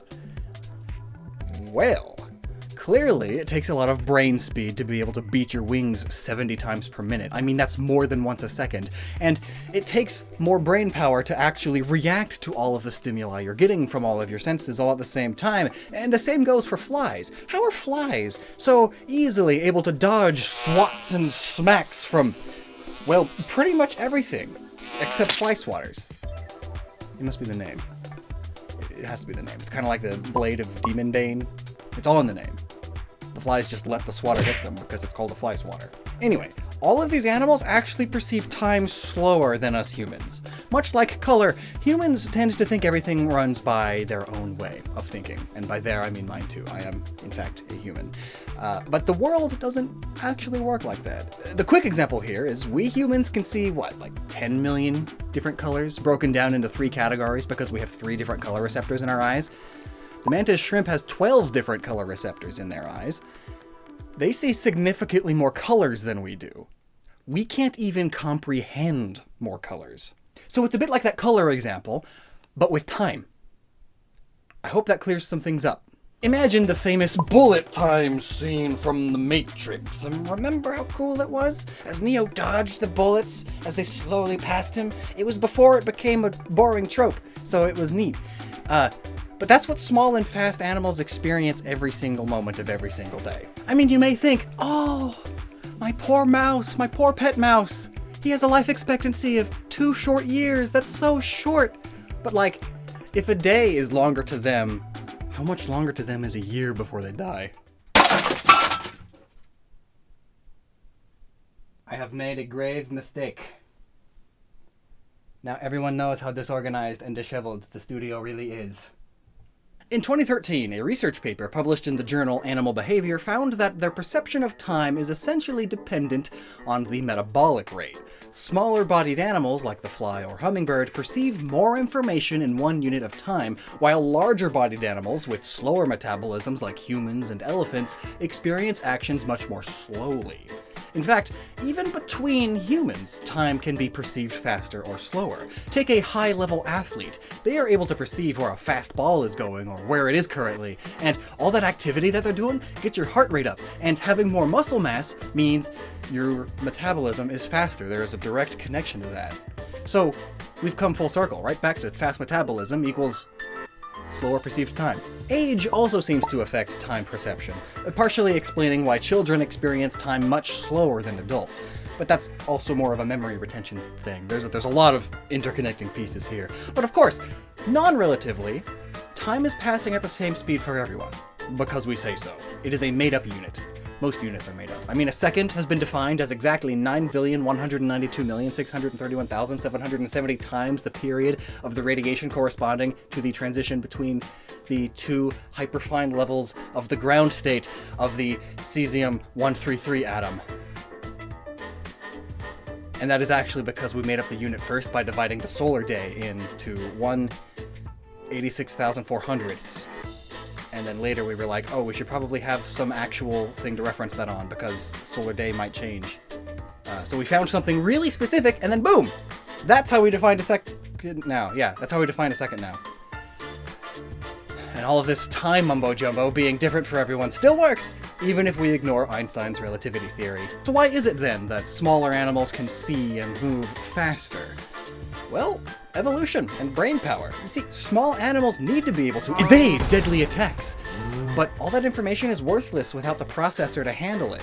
Take the fly's eyes, for instance. It sends updates to its brain far more frequently than a human's eyes do. Plus, thanks to its compound eyes, it has like 1 billion eyes! So its mental processes must be much more rapid than ours to compensate. Plus, in general, smaller brains? That means there's less distance for information to travel across the whole brain. But that's not to say all small brains are faster. There are specialized niches all over the animal kingdom, of course. Take the leatherback sea turtle, for instance. Oh. Thanks to the way the leatherback sea turtle's eyes and slow metabolism work, it receives less updates, so therefore sees the world going in much faster speeds than it already is, like fast forwarding. And then on the far extreme end, some toads using their specialized night vision don't receive updates for a whole 4 seconds. Like, we complain when a game runs under 30 frames per second, but imagine living at 1 frame per 4 seconds. But it does have its advantages. This slow processing speed allows them to see in near perfect darkness. It works exactly like a long exposure camera, slowly taking in all the light possible, but this means that they see a world in 0.25 frames per second.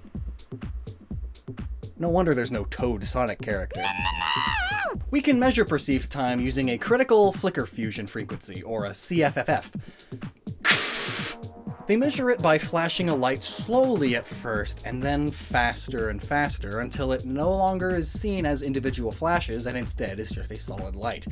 Much like an old tube television. Ever wonder why dogs wouldn't be able to see TV until recently? Back when CRTs were the main thing, the frames per second, or the refresh rate on them, was extremely slow. So a dog looking at a TV would see nothing but flickering light. Sort of like looking at CRTs through a camera, but worse. But these days, TVs and monitors don't work like that anymore, so dogs can see what's on the screen now. But perhaps now you're saying to yourself, sure, but Sonic isn't a hummingbird. Well, duh. I knew that.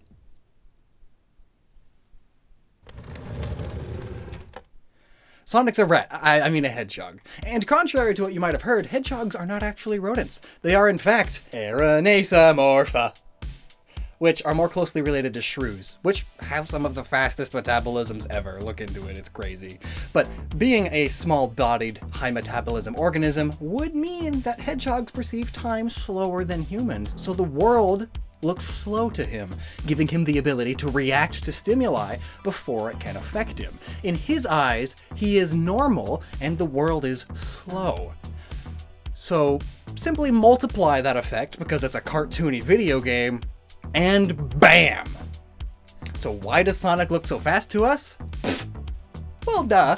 The game was made by humans for humans, so obviously he will look fast to us.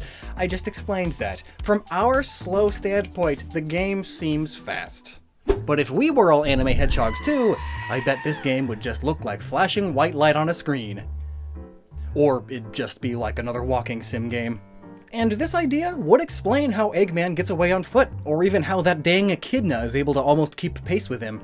Some echidnas are actually able to go 18 miles per hour, while most hedgehogs can only run at 12. I guess Knuckles is just a slow echidna. Or maybe he just lets Sonic beat him because he's a good friend, and that's the only thing Sonic's good for, is speed, but he's not even the fastest. Sonic may be the fastest hedgehog alive other than Shadow, but that's just because of his bullet time-like extra processing power in the old noggin. On top of his clearly magical shoes, that is.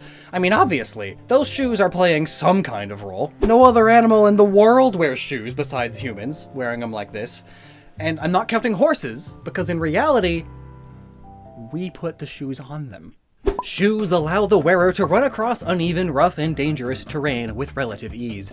Shoes also help form the feet to move more accurately and properly, helping to facilitate proper running technique, allowing you to move faster. And that's exactly what running shoes do. That's why there are different types of shoes, including running shoes. And I mean, is Sonic even running all that far? He's a hedgehog. It takes him 2 whole levels just to run over a single green hill. Another thing is that Eggman just casually runs away from him on the final levels. Really, that's what started this whole thing to begin with. If he hadn't done that, I wouldn't have never thought of this as a child. And honestly, I'm not entirely sure why I haven't figured this out before. If a rather unhealthy, inactive human is able to keep pace or even outpace Sonic the Hedgehog, then really, is Sonic all that fast? So it's either Sonic is slow or Eggman is crazy fast. Why would he even need his robots when he can just outrun Sonic? Well, the fun fact here is that larger people tend to have more burst energy, giving them great abilities in sprinting, but they severely lack endurance. So maybe that's why Eggman likes to scoot around on his oversized hover chairs. And if you don't like this speed is relative idea for Sonic, that's fine. This is just a theory. Kind of a lame one. But the only other explanation I can think of is that Eggman has cybernetically enhanced his legs. Maybe they're not even his legs anymore. That would explain how he's so rotund, but then his legs are so thin, also, you know? He did make Metal Sonic, after all. He has the technology.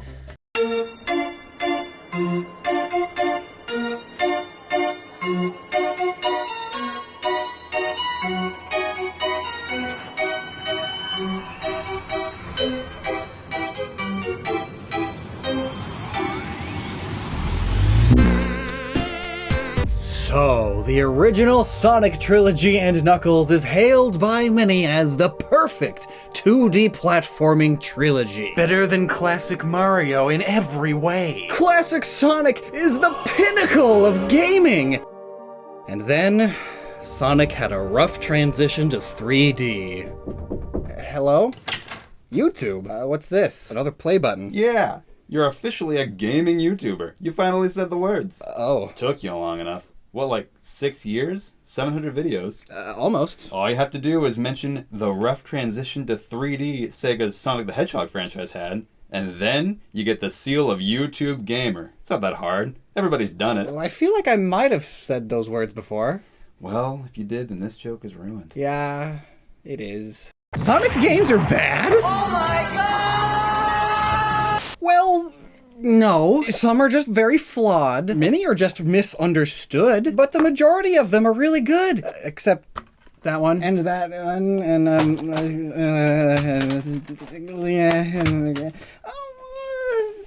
no, but okay, there's, sure. And then, but the original trilogy and Knuckles is still really praised by non-memers, and they are really good, especially when you consider them coming out at the time that they did.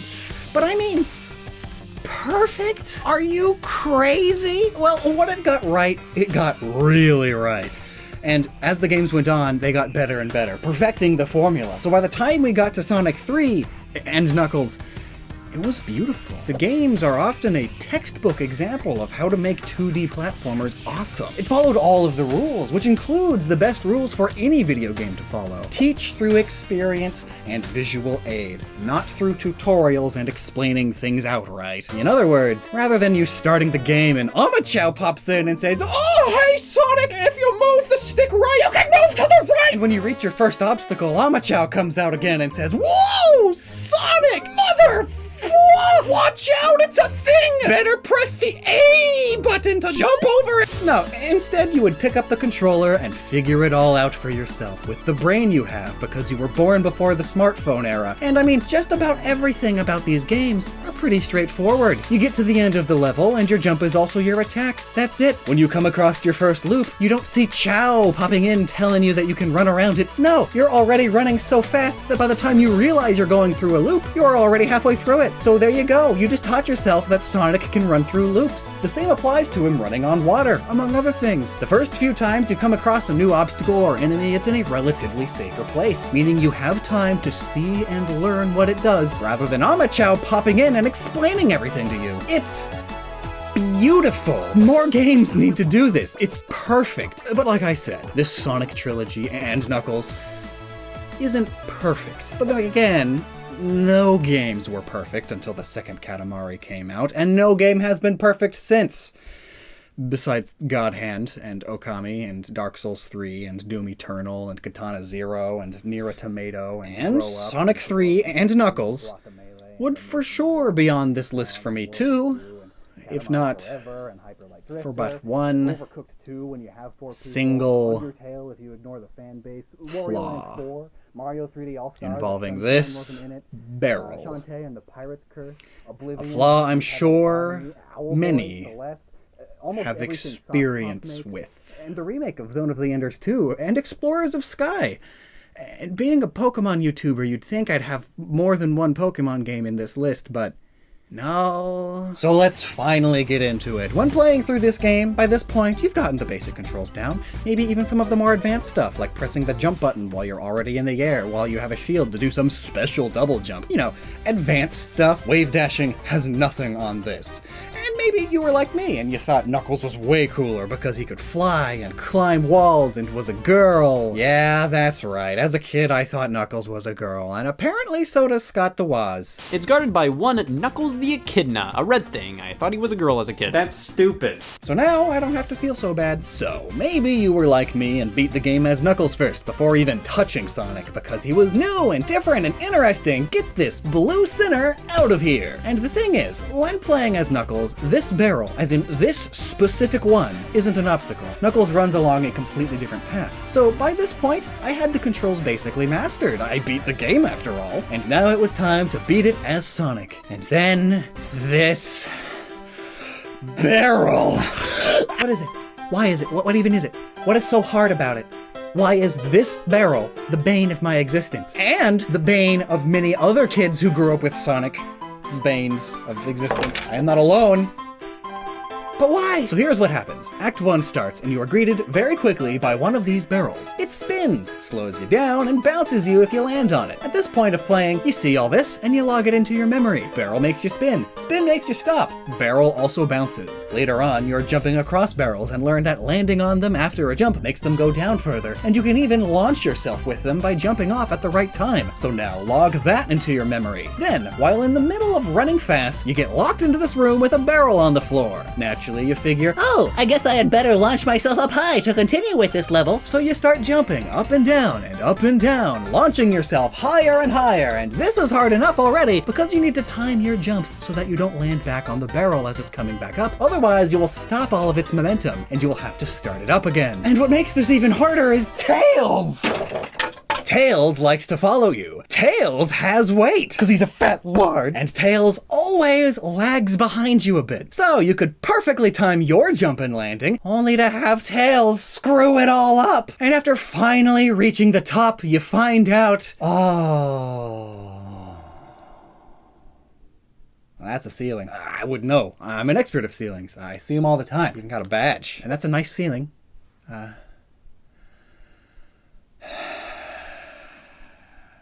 What do I even do? Well, back on the down trip, you may see it. The top of a power-up machine. And the barrel is close to being under this corner enough for you to jump off and get under there.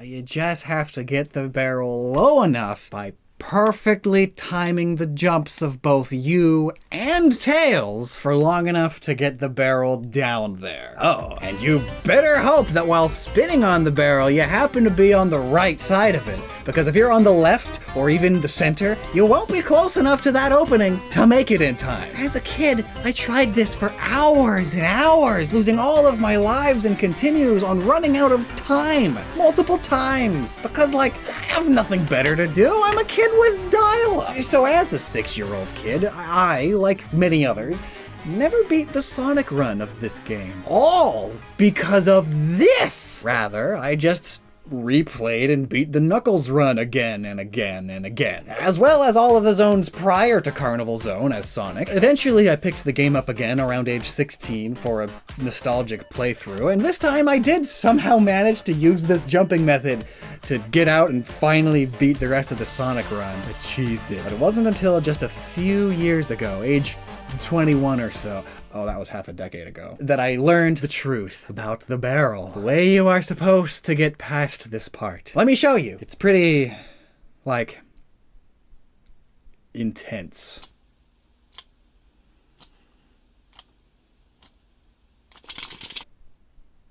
You just wiggle your thumb a bit to get past this part. But why? Why is that the case? This is so stupid. How was I supposed to know that? Sonic and Knuckles, more like moronic and suckles. I mean, thanks, Internet, for telling me nearly 2 decades too late. Not that I can really blame you, GameFAQs didn't really exist back then, and the internet was still in its infancy, and it would be a few years before my parents would even get dial-up internet.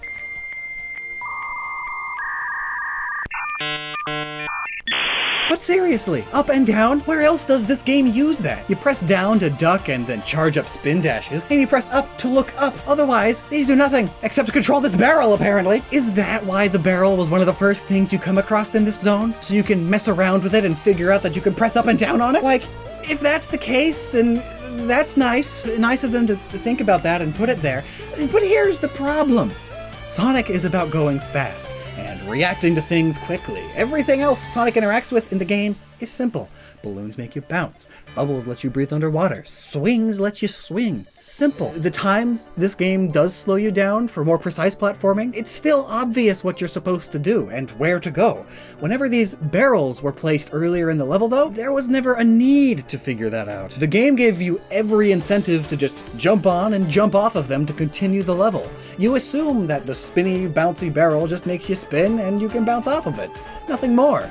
The only other complex thing in the game is that top and Marble Garden Zone, which is as complex as you run fast, it spins, you go, woo! Plus, with this top, the effect you see is visible. Sonic runs on it, so it spins. It's easy to see, so it's easy to understand. When you spin on the barrel, you just stand in place and spin around it. Even when you put in the up and down inputs, Sonic doesn't do anything. Normally he ducks or looks up, and now it's nothing. He's just standing there, spinning. Emotionless. So since there's no immediate effect, it's easy to assume that while on the barrel, up and down don't do anything, because you are controlling Sonic, and Sonic doesn't do anything. So why would it make sense that while standing on a barrel, you're suddenly controlling the barrel? The answer, it doesn't. Even the manual doesn't say anything about this. This is an example of a moment when Amachow popping in would make sense. Oh, hey Sonic, if you press up and down, it controls the barrel you are standing on. And not all of the barrels even have this unique bouncing effect. In fact, most of them will still actually not do anything if you press up and down, so I really don't blame you for not figuring this out as a child. Thanks, Amachow. But didn't I say that games should be avoiding constant irritating tutorials? Yes, but there is a time and a place for everything, really. And honestly, this is just a moment where one of these would be an easy way to fix the problem. Maybe even just a sign Sonic can read when you're first by a barrel. There you go. But what would be even better is if the animators made it so Sonic did something. Like, come on! If pressing up and down on Sonic made him look like he's shifting his body weight to push down the barrel and then move with it, it would have been so much easier to figure this out. After trying a few things, you eventually try up and down, and since now there's a visual signifier early on that pressing up and down is doing something, you continue doing it, and eventually figure it out. But there's none of that. Jeez. Zega! That's quite the oversight. I suppose this may be an issue of not enough testing? The people testing the game may have been told about this, or were working on the game, so they knew about this control. So it never even crossed their minds that kids everywhere might not be able to figure this out, because it's not exactly the most obvious or intuitive thing. And that's another thing. The game's target demographic is kids. So when testing the game, you should have to think like a kid, which understandably can be challenging. But... so... this is definitely an issue of developer oversight, but my word, this is easily the worst stain on the otherwise gratitudinous of Sonic 3. And Knuckles. And possibly even the franchise as a whole. Because nothing else has tainted the series after all. At least nothing I can remember. Oh hey look, this statue is really cool. Pikmin is a game. And this is a video about it.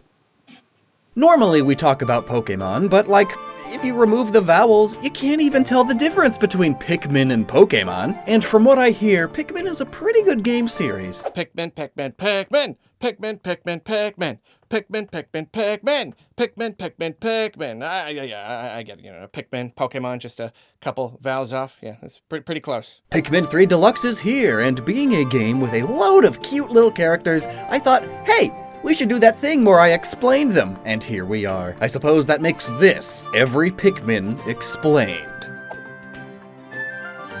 Now, let's assume that you know at least the basics of Pikmin, but just in case you don't, here is a quick synopsis of Pikmin by Arlo. Thank you. Now then, let's explain the Pikmin themselves. Pikmin were named Pikmin by Captain Olimar, as the little creatures resemble Pick carrots, a food from his homeworld. But also, they are little men that you pick from the ground. Pikmin. Now, the Pikmin are crazy. On top of being cute, it seems they are able to understand signals and commands given to them, and similar to ants, alone they are weak, but together, they can move D-sized batteries. This basically applies to all Pikmin, but getting to the more specific species of Pikmin, we have the most iconic, the Pikachu of the Pikmin, the red Pikmin. What is it about the red Pikmin that makes them red? Is it their resistance to fire? Or maybe their big and thin noses? Or perhaps is it the great fire that burns in their souls? Being one of the first 3 Pikmin in the game, the red Pikmin is almost the basic type, as they are essentially the very first Pikmin in almost every game. And no, I'm not going to lie, I didn't play Hey Pikmin, because, let's be honest here, is it really a Pikmin game? Technically in name, yes, but in our hearts, no. But the red Pikmin in every game has the same appearance. An extremely bright red little carrot dude with a thorny nose. And it's this nose that is the true signifier of its type, not just its color. You see, every Pikmin has a secondary trait in addition to their coloration, much like the Pikmin's abilities. Red Pikmin are red, and they resist fire, and their second ability grants them more offensive power, a 1.5 combat damage increase. And that's not because it's red, however. It's because of its thorny nose. I'm going to go out on a limb here and say that it uses its sharp nose while grappling the creature to slam its proboscis into the creatures they are attacking. I mean, all Pikmin fight the same way, slamming their heads into the thing until it dies. When I was a kid who didn't know any better, I thought they were whipping them with their leaves because I would get grass cuts like a bunch of grass-type moves in Pokemon. And like, I know, weirdo alert. Who thinks that? It's clearly a headbutt. So, red Pikmin attack good thanks to their super sharp nose, stabbing into things. Oh, and in the case of Pikmin 3, they are much faster at destroying those pesky dirt walls because again, stabby stab noses, good shovels. But now, is red equals fire so they are fire resistant the only bit of logic connecting the 2 design elements? Here's a fun fact that may be related. The wildfire retardant that firefighters drop from planes is actually dyed red to help the pilot know where they've dumped. And perhaps that's the idea with these Pikmin. They have a natural sort of coating of something similar, and by media association with reality, they're the same color. And yes, that would mean red Pikmin are sticky to the touch, as the fire retardant is super sticky too, hence why it stops fires from burning the wildlife. The only thing that makes it come off is a lot of water, which we know kills red Pikmin. Heck, it kills all Pikmin, except the blue Pikmin,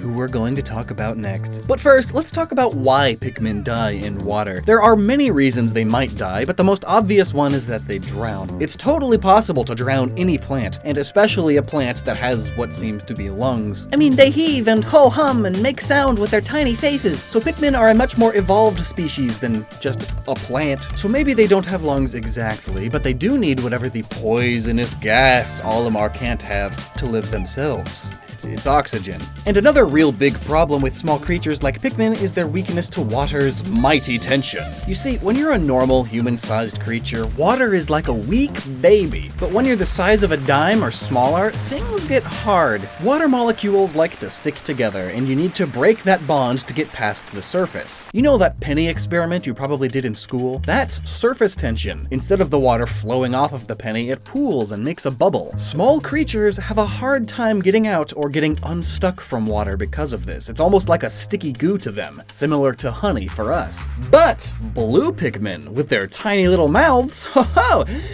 They treat water like nothing. Also, yeah, interestingly enough, they are the only Pikmin to have mouths. Most Pikmin seem to eat nectar with their magical faces, but blue Pikmin can actually eat it. And it is, in fact, this tiny mouth that allows them to freely navigate in water. And I'm not kidding, there's actually a captain's log that explains how they do it. Captain's log. Stardate. Way too late. I should have done this earlier, and now I'm going to lose this game for sure. Deep in the cave, I discovered, in the forest, I encountered a blue Pikmin. These blue fellows have something resembling gills on their cheeks, and they appear to be amphibious. Surviving both in water and on land, the wonders of nature never cease to stun me, even in this alien land. So yeah, he kind of just does my job here. So yeah, that's why. Gills on the cheeks that likely go into the mouth and do all that stuff like fish. And then their blue coloration is because they love the water and have adapted to have a blue camouflage-like color to hide from predators while in the water, because water reflects the sky, and that's why water is typically blue. Yeah. And they love water so much that when in their idle stance, they will go and jump into nearby water to save other drowning Pikmin of other colors. They're little life gift cards. Honestly, they are pretty great and normal little Pikmin. However, just like all of the other Pikmin, they are weak to all of the other elements, like electricity. How is there just electricity in such a large amount just laying around in this post-apocalyptic wasteland Earth? We just don't know. But back to Pikmin anatomy, when they get electrocuted, they show a tiny little skeleton. You know, like how many cartoons depict characters being zapped? But does this mean that these plant creatures have bones? Maybe not. It could be a notochord, a hardened stem, which many simple creatures, mostly the same size as Pikmin, possess. But like, what if they do have tiny little bones? They have tiny little souls that rise up to heaven. So like, why not make it even more saddening when they die? Like the same little helpless scream that they give, but they also let out a crunch. A crunch with their little bones. Their bones snap all over their body. It's so sad. So yellow Pikmin, that's where I was going with the electricity bit. They are distinctively different from red and blue Pikmin, as yellow Pikmin have huge ears and are yellow, and like electricity. It's like the Pikachu of Pikmin. Also, the yellow Pikmin are lighter, so they are able to be thrown further, but they appear to be the same size as the other Pikmin. So it must either be a density variant, making them lighter, or their big ears help them fly, like fletching on an arrow, or the tails on those Nerfamajigs. So in the first game, the yellow Pikmin didn't actually have the electricity feature. Instead, they were only lighter and could carry bomb rocks. But here's a question, what makes them so special that only they can carry the rocks? Well, we know that in the beta, all Pikmin were going to be able to carry them at first, but yellow Pikmin were a wee bit weaker in terms of usage. All the puzzles that required yellow Pikmin were much later into the game, so they were comparatively useless compared to the red and blue Pikmin, so they had to be given something else special, especially considering that electricity wasn't a hazard at all until Pikmin 2 came out. And then in Pikmin 3, yellow Pikmin are actually able to conduct electricity instead of just destroying electrified gates. It's neat. Anyways, let's talk about plants and why some of them are really good at electricity. Plants drink water and have water in them. Higher water content, better conductor. Simple as. Now as for why yellow has huge ears, well, I'm not sure. Normally ears are used as detection apparatuses, but these Pikmin don't have the special finding ability like white Pikmin, nor are they in need of a way to cool down their body by spreading their blood out in a thin area like the ears, like what elephants and rabbits and such do. Perhaps then they could very well have just been given these ears so that they are a sort of cutie pie Pikmin. They even have their own little voice, and I guess the ears do make them more ooh-woo, you know? Plus now with our three main Pikmin, we have a nose, a mouth, and ears. All that makes a face. So then, I mentioned white Pikmin, so let's do them next. These bug-eyed freaks are from the second game, and are much smaller and diminutive in comparison to even yellow Pikmin. However, those huge eyes, much like in real-life biology, give them incredible sight. They are able to see things that otherwise go unnoticed, even by the player, and have the handy ability to dig those treasures out of the ground. They also are immune to poison. So I talked about lungs earlier, and I guess that was more or less wrong, because when a Pikmin goes into a poison cloud, it seems to stick around their leaves or flowers, suffocating them unless they get out and shake it off. But white Pikmin don't care. They seem to ignore the poisonous gases, and it could be because of the specialized flower on their head. Instead of being white, it's purple, much like the color of poison in this game, meaning that they could have co-evolved alongside the poisonous plant, or they've just grown immune to the poison over the years, so they ignore poisons for some reason or another. I mean, heck, carbon dioxide is a poison in high enough amounts, and plants just absorb that. It's kind of their thing. However, I'm not entirely sure Pikmin grew from an evolution-based system. Pikmin are weird, okay? There are these things in the world called onions, essentially their homes and what seems to be their reproductive centers, gathering nutrients to create these little hands that bring more food back. And yet, there are no white or purple onions in the game. Instead, the way you get white and purple Pikmin are through the use of candy pop buds, flowers that spit whites and purples out when you toss Pikmin into them. So they just get changed entirely. So you could take a red and make him a white or purple. Now, I know this is probably just a game mechanic because, let's face it, if you had infinite purple, the game would be pretty easy. But it's still interesting to think about a plant that changes your own morphology. Why would these both evolve to exist like this? Now, could it be that the onions are only asexually reproducing and they need the candy pop bud to reproduce otherwise? Hence the newer types of Pikmin incentivizing pollination? And why are the white and purple candy pop buds normally found underground? Well, that's likely just due to their symbiotic relationship with white Pikmin, who are also naturally found underground, and living underground would explain why they're so good at digging and seeing things underground. But now, why are white Pikmin the smallest? It could be that the white Pikmin needs a smaller body because it doesn't breathe the exact same substance, hence its immunity to poison. But the downside of being immune to poison is that there isn't much of what it actually breathes in the atmosphere, thus limiting its size. This falls in line with the leading theory as to why prehistoric animals were also comparatively huge compared to modern animals. There was a lot more oxygen in the atmosphere back then, thus lungs could support bigger bodies easier. But back to the tiny, immune to poison white Pikmin. They also have the uncanny ability to kill predators that ingest them, meaning they are normally fatally poisonous themselves. Could this be a byproduct of the Pikmin's poison immunity? Is it storing the poison somewhere inside of its body to make it self-poisonous? This is actually how a lot of poisonous animals get their poison. They eat poisonous plants and things so much that now there's just poison going through their veins or stored in glands all the time. Even poison dart frogs aren't actually poisonous at first. They need to eat a load of poisonous, unfertilized frog's eggs first, provided by their mother, who puts poison on them. So how did the first poison dart frog get poisonous? But this poison may also be why the white Pikmin is so brightly colored against a natural background. White is pretty obviously a threatening color. Oh, and they are extremely fast compared to other Pikmin too. Another trait of small prey creatures that lack any real defenses. Neat. But speaking of speed, let's slow it down with purple Pikmin. These chunky beasts are one of my favorite Pikmin because they look like little sumos, and for some reason, I love the idea of commanding hordes of tiny sumo wrestlers. Sounds like a weird fever dream, but it's a video game by Nintendo. But these round little Pikmin are only similar to sumo in their funny-shaped heads. Being a troglodytic species, they are found only underground. Basically, they are burrowers, not made for the surface world, hence why they have feeler hairs on the top of their head to find roots and other things in the dark. This is also possibly the reason they are so fat. They need to save energy because digging is hard work, so they eat huge amounts all the time. And because they dig all the time, they are 10 times stronger than other Pikmin. But the downside is that they got tiny feet. They are so slow. But thankfully, all that chunk also makes them immune to wind and most knockback. Oh, and I think they might have bad eyesight. Again, because of their subterranean lifestyle. They have a hard time seeing threats, which makes them immune to panic, at least. So that's neat. Then rock Pikmin are similar in that they are big and they heavy. These tough little dudes are basically rocks with Pikmin inside of them. And we all know that when you throw rocks, you break stuff. And that's exactly what these are used for, breaking stuff. Mainly ice, glass, or even buggy body carapaces. Anything that shatters, really. However, what they boast in throwing damage, they lack in actually being able to hang on to their target. They are too weak to hold themselves up because they are heavy rocks. Alf then must be ripped because he can yeet these dudes just as far as normal Pikmin. Unlike Olimar with purples, who are heavy too. But that doesn't seem very likely, so this gets me thinking that these rock Pikmin must be made of something not super dense, but still extra strong.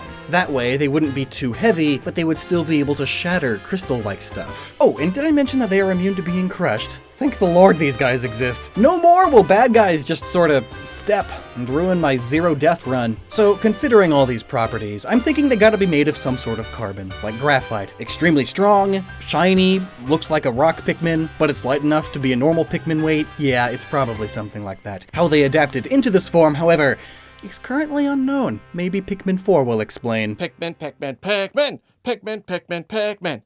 Or we could try something. Maybe they work like rock-type Pokemon. They could very well just be sentient rocks. I mean, regular Pikmin are basically sentient plants. But I think the easiest thing to accept is that rock Pikmin are just some other sort of Pikmin, covered in a naturally synthesized rocky graphene armor. And then they chip bits away to appear more natural, making it easier to blend in. I guess it's possible. Now then, winged Pikmin, or as some like to call them, fairy Pikmin, because they are just so gosh darn small and cute. I mean, look at these little guys. U to the W to the U. They got little compound eyeball goggles. How cute. They are good for carrying things over stuff. And that's about it. They aren't great at fighting because they are so small. Smaller than white even. They're like little gnats. They are sort of a one-trick pony. They do the thing that they were made to do. Solve the puzzles you need solved. However, their ability to just take fruit back over the entire maze of walkways is really nice. Now, if only they would stop stealing the items when idle, I swear. So yeah, they fly. Flying Pikmin fly.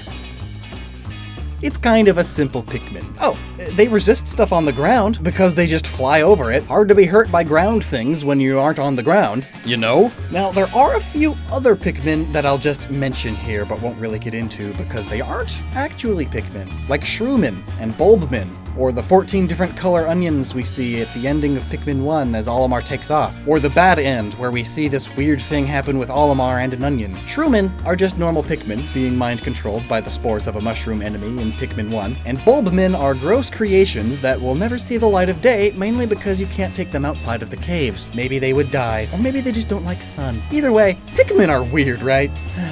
And if you couldn't tell, Arlo likes Pikmin. Pikmin, Pikmin, Pikmin! Pikmin, Pikmin, Pikmin! Pikmin, Pikmin, Pikmin! Pikmin, Pikmin, Pikmin!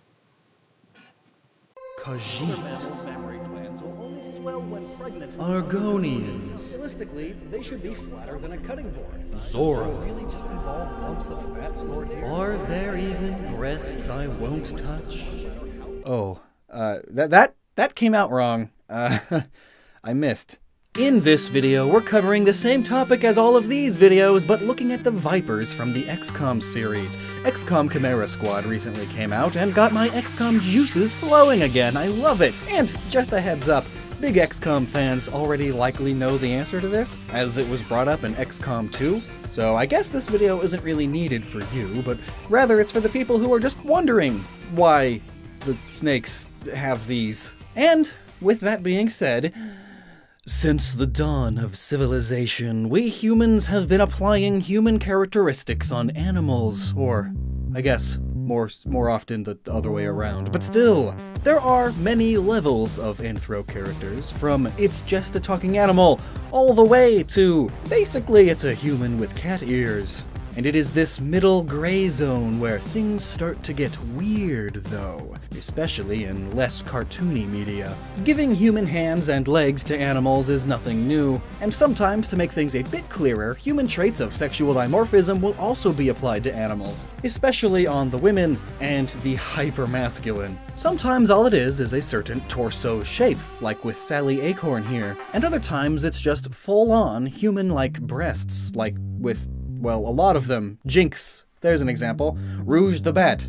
I got Sonic on the mind now, I guess. But leaving the realm of cartoons, we get to somewhat more realistic fantasy. The Elder Scrolls explains their reasons for the Argonian and Khajiit anatomy pretty well. It's actually a rather believable thing for a fantasy world filled with magic and monsters. Check out those videos for all that lore. But leaving the realm of fantasy now, we get to sci-fi. In general, sci-fi media likes to explain how its world works, often more so than most other genres. And so, it typically has a bit more thought and care put into it. That's where the science part of sci-fi comes into play. It is still fiction, and maybe even still fantasy, but it has some level of scientific backing, or at least reasoning for things being the way that they are. And because of this scientific connection, when XCOM 2 came out and introduced the Viper aliens, they were met with some criticism. Why would a reptilian snake species of alien have very mammalian-looking breasts? There is absolutely no way in the vast multiverse that would ever happen. Clearly, the developers of this game are just sexist. That's gotta be it. Every game journalist claimed. Even though, no joke, this series is the most left-pandering game series that I happen to play a lot of. I just find it hilarious that people care so much about things like this in either direction. Keep politics out of games, they say, while defending Metal Gear, BioShock, and Half-Life. Deus Ex is the pinnacle of gaming! What's that, a female protagonist? I must declare my righteousness against that. Politics have no place here! But anyway, I'm just filling time here. Let's talk about that clickbait. The Vipers are an almost all-female species of reptilian aliens, which is nothing unheard of. Many species of snakes and even lizards are capable of asexual reproduction, if a male can't be found. It does mean that all of the babies are essentially clones of the mother, though, so it's bad for genetic diversity, but it is better than going extinct. There is one male Viper in XCOM 2, the Snake King, referencing mating habits of animals all over the animal kingdom where a single dominant male has a whole harem to himself. But the thing here is, almost none of the aliens in XCOM are pure. Here's what I mean by that. So the basic plot of these games is that there is a powerful race of aliens traveling through the multiverse, the Ethereal, or the Elders. They are incredibly intelligent and have crazy psionic powers, basically they're super psychics. And they advanced themselves so much that they became basically immortal, able to live thousands upon thousands of years, but eventually they too began to decay. So, through genetic experimentation, they were attempting to create a being that not only had a healthy and stronger physical form, but that also had the gift of being able to handle their psionic powers. That way, they could have a being that they could transfer their minds into, and when that starts to die, they transfer it to the new one again, essentially living forever. The problem was, no life form in their dimension came close, so they began invading other dimensions, looking for a potential host they could genetically modify. All the while, they would bring their previous genetically modified experiments along to help take over new worlds, leading eventually to the invasion of Earth, with many different species of aliens all coming at once. But of course, that means that none of the aliens we see in the state that they are in XCOM are what they originally looked like on their home worlds, because they've all been heavily genetically experimented on to perfect their abilities and make them better for the purpose of taking over other worlds. In fact, even between XCOM and XCOM 2, many of these species changed appearance. Here are the sectoids in 1 and the sectoids in 2. The human advent baddies are actually humans that have been genetically modified themselves. Here's what they look like. That doesn't exactly look like a human. Here's what the mutons look like in 1, and here they are in 2, further perfected abilities. Here's what the vipers look like in 2, and here's what the vipers look like in 1. Wait, hang on! Just what? Just the what, you might be asking. Well, here's the what. Through autopsy and dialogue and such, it is revealed that these thin men, that's what they are called, were used as infiltration. They look enough like humans, but they are for sure alien. They are tall, extremely flexible, spit venom, and still have reptilian eyes. It is very much the whole "the president is a reptile person" trope. But after the bad guys succeeded in taking over the Earth at the end of XCOM 1, they don't need infiltrators as much anymore, so they leave that job to the shape-shifting faceless. And so they actually reverted the genetic experimentation that they did on these thin men, the experimentation that led them to look more and more like humans, and turned them back into their original forms, or at least what was at one time their original, perhaps just a previous form before adding on all the human DNA. And that form was the Viper. One theory that Valen, a scientist in the series, has is that the Ethereals may have kept the species female to control their reproduction, keeping only a handful of males. But I don't know about that. We see many aliens and experimented on humans being born from tubes. Full grown. Not traditional birth and having to grow up and train, that's not efficient. So maybe she's right, maybe she's not. But if the Ethereals are able to genetically modify this to the point of looking like this, then surely they can make snitties. In fact, the thin men were anything but perfect. They are said to still have reptile eyes and scales on their arms and torso, which is why they still wear long suits. So even the incredibly intelligent Ethereals can't get genetic modification down perfectly. Perhaps in mixing human DNA with them to turn them into thin men, and then reverting them, some of that DNA got left behind. And since it's been reverted back to an almost all-female species, it takes on some of the traits of human females. Hence this almost all-female species having the breasts, and the one male we see, not. And plus, I mean, it's more than just that. Look at the concept art. Oh man, those proportions. This awakened some feelings in so many people, I'm sure. Especially since they scorpion, get over here, you, and then wrap their whole bodies around you, crushing you. I know that's already a big thing, but I don't really want the DeviantArt kind of audience to find this video. So, there you have it. It's mainly all lore stuff with just a touch of speculation, which honestly is my favorite kind of sci-fi world building, where it's explained and you're pointed in the right direction, but it's not stated directly like, this is how it is, you know? The Vipers in XCOM have breasts because it is a nearly all-female species that has been heavily genetically experimented on with the use of human DNA. So now the question is just, how do they use them? Katamari Forever is my happy place. Ever since We Love Katamari on PS2, I've had a fond attachment to this series, and every time I find myself recovering from a depressive wreck, or getting my wisdom teeth taken out, or getting back from a week in the hospital due to a now permanently wrecked pancreas triggering muscle loss, I can get better by playing all the way through Katamari Forever again and again. And that's saying a lot because typically I hate replaying games. There's only a handful that I can really get back into a second or eighth time. There is nothing that I don't love about these games, and the cousins are of course included in that. I think Peso is my favorite. And hey, I've explained the names of all the Pokemon and all the Animal Crossing villagers, so let's do another big group of video game characters. All of the Katamari cousins. Why are their names what they are? Is there a reason beyond it's silly? Let's find out. In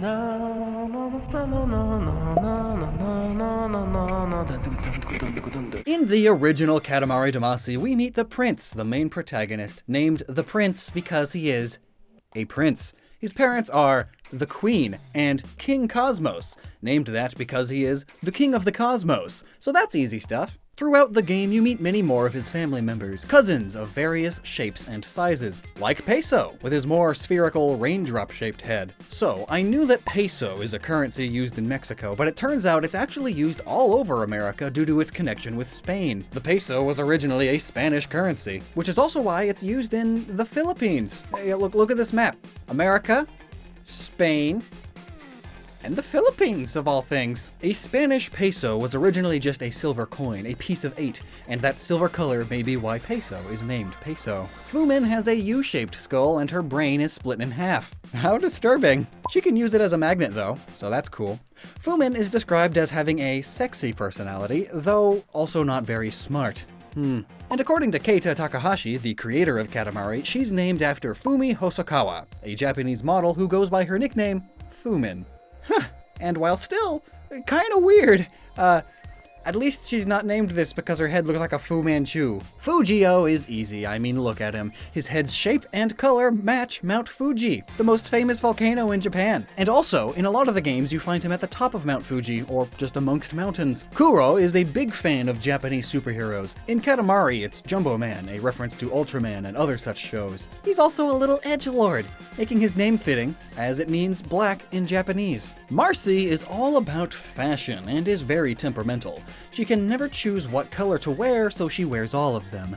The name Marcy is the feminine form of Marcus and is associated with Mars, the Roman god of war, which I guess fits her temperament. She gets angry. Jungle is super cool. His texture is pulled from the game screen as a form of camouflage, and he's really into photography, hide and seek, and going on trips. You know, jungle and forest-esque camouflage is pretty common, especially for nature photographers on their trips. Nick, a chunky cousin who gets all of his energy from eating. Wait, is that not the norm for these things? So the name Nick means victory of the people, which I'm not sure of, unless it's referencing how he wins competitive eating competitions, which gets mentioned a few times when picking him up. So it could be that. And that is also fitting with Nick being a very, very generic American name. This is an extremely Japanese game after all, and well, American stereotypes, especially in Japan. We're fat, we eat a lot, and have names like Nick. Oh, and Niku, how you would likely pronounce this name in Japanese, as a name means ray of sun. And well, he's big, round, and yellow, so there's that. Odeko is very tall, vain, and smart, and his name just means forehead in Japanese, which he certainly has a lot of. It may even be a 5-head. Shikao traveled to Earth to watch Earthling television, and even has a square TV-esque head. He may be named after Shikao Suga, who, at the time of Katamari Damacy's creation, was a huge star, an actor and J-pop singer, and is most known as the voice behind so many anime openings. So, you know, TV star? It could work. Also, shi means four, and kao means face, and Shikao's face is a cube, so it's made up of a bunch of four-sided shapes. Honey is a clumsy little pink lady, and she can do this. How disturbing. She's described as being sweet-smelling and is asked to glaze tea cakes, plus her head is kinda shaped like honey stir bars, so I'm pretty sure she's just named after Honey, the bee puke. Marnie is a bouncing baby boy who loves scuba diving, and he's not actually a blood relative. The name Marnie with a Y means rejoice, but swap the Y for an I and it means marina, meaning of the sea. so that's fitting. Velvet is sort of UFO themed. She's very haughty and very feminine. I mean, she does this. And this.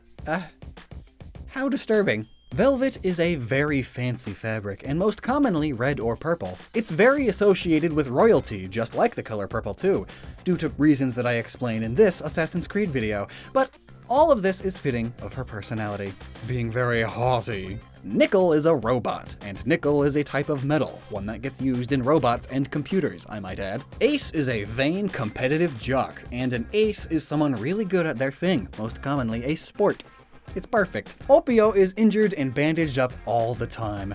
Notably, the OPEO is the Office of Preparedness and Emergency Operations in the US, but also Ope is just medical operation in Japanese. Columbo is covered head to toe with super thick body hair, but he is very hygienic and well kept.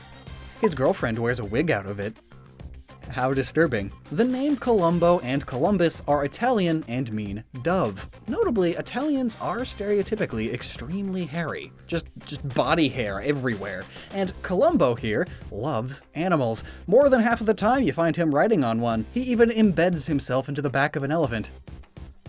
How disturbing. Also, the name sort of has the word comb in it. So there's that. Ichigo means strawberry in Japanese, and Ichigo loves strawberries. This is La La La. She is a very tan exhibitionist.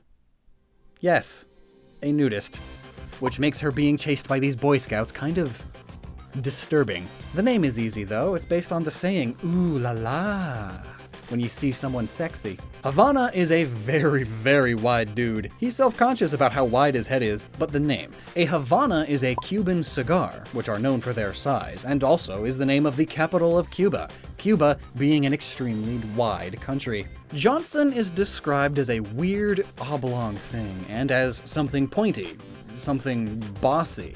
And well, he's this. The name Johnson means son of John. No, really. But it also means God is gracious. Oh yes, so gracious that he blessed Johnson with a head that can do this. How disturbing. Did I mention that Johnson has also been a euphemism for penis since the 1860s? June loves the sky, loves clouds, and absolutely loves the rain.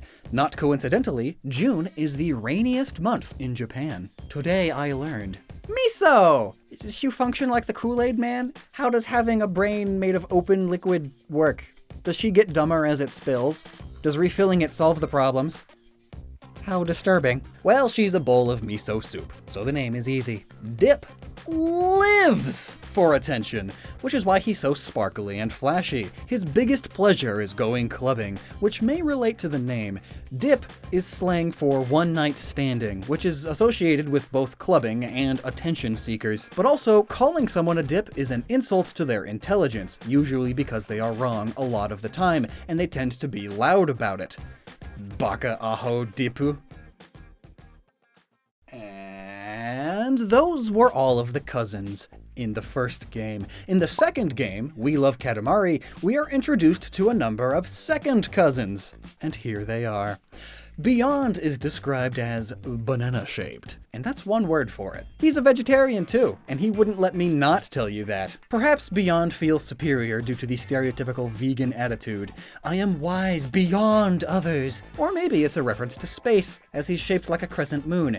Space is also referred to as the Great Beyond in some media. At one point, Beyond does get asked to close a wormhole, so there's that. There's also Beyond Meat, the vegetarian meat alternative. Can-Can, or Con-Con, is a stubborn one. If he disagrees with you, he'll rotate his head so fast that the friction causes it to catch fire. Perhaps then his candle-like shape is purposeful.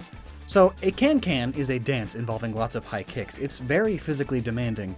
And this cousin is referred to as weedy and scrawny, so I don't think that's it. Rather, it could refer to him being a candle, but also, Con-Con in Japanese means anger, to flare up, as well as intense heat. So I'm pretty convinced it's that. Daisy is a furry that got a little too into the roleplay. She's gained the ability to shoot milk out of her feet. How disturbing. Well, Daisy is a stereotypical cow name, like dogs with Spot and Biscuit. Drooby is probably the strangest one. She's an engineer and does drilling work, both with her drill and her mysterious orbs. How disturbing. Interestingly, she is one of the very few cousins to have a different name between the Japanese and English versions. In Japan, her name is Boss, but the name Drooby could very well just be a combination of drill and booby. Huey is a timid and talented cousin. He can do cartwheels without arms due to his Y-shaped head. He also does not have knees.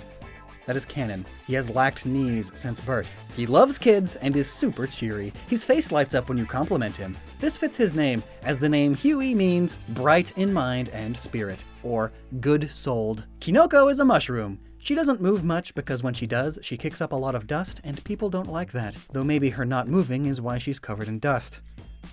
Well, her name is just mushroom in Japanese. L'amour is it's just love in French. And I mean, a heart-covered caterpillar who makes romantic moaning sounds?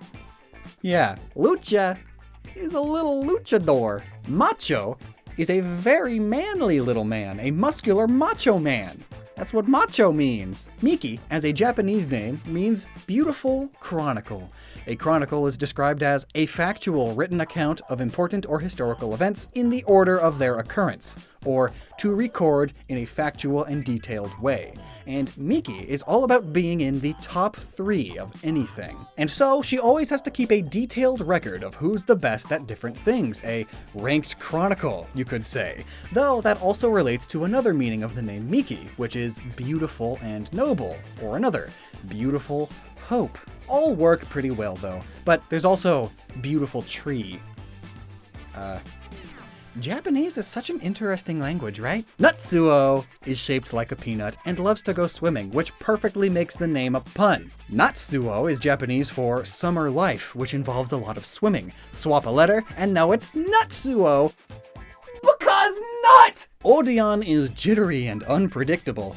Weird and lumpy, malformed, misshapen. And he can do this. How disturbing. An Odeon is a place built for singing, much like an amphitheater. It's also where the word Nickelodeon eventually came from, and I guess the TV network of the same name was big and weird and disturbing all at the time of this character's creation. But I don't know about this one. Well, Dionysus is the Roman god of wine and revelry. Then the prefix "all" in Japanese can be added to things to mean that they are big, or there's a lot of it. So, you'd need a lot of drunken revelry to come up with or exist as this guy. Quite unpredictable because he's drunk. Oh. Shy is shy, hiding her face in a hoodie. And Signolo is a traffic signal. Slip is just a flat copy of the prince who can slip by undetected or slip under doors and such. Twinkle is a star because twinkle, twinkle, little star.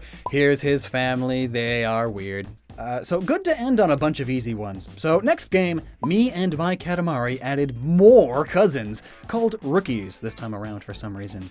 So let's do those. Nai is probably the most important cousin. She's a box, and inside that box is the universe. Not like some other universe, but like actually our very own universe. Space-time can suck it.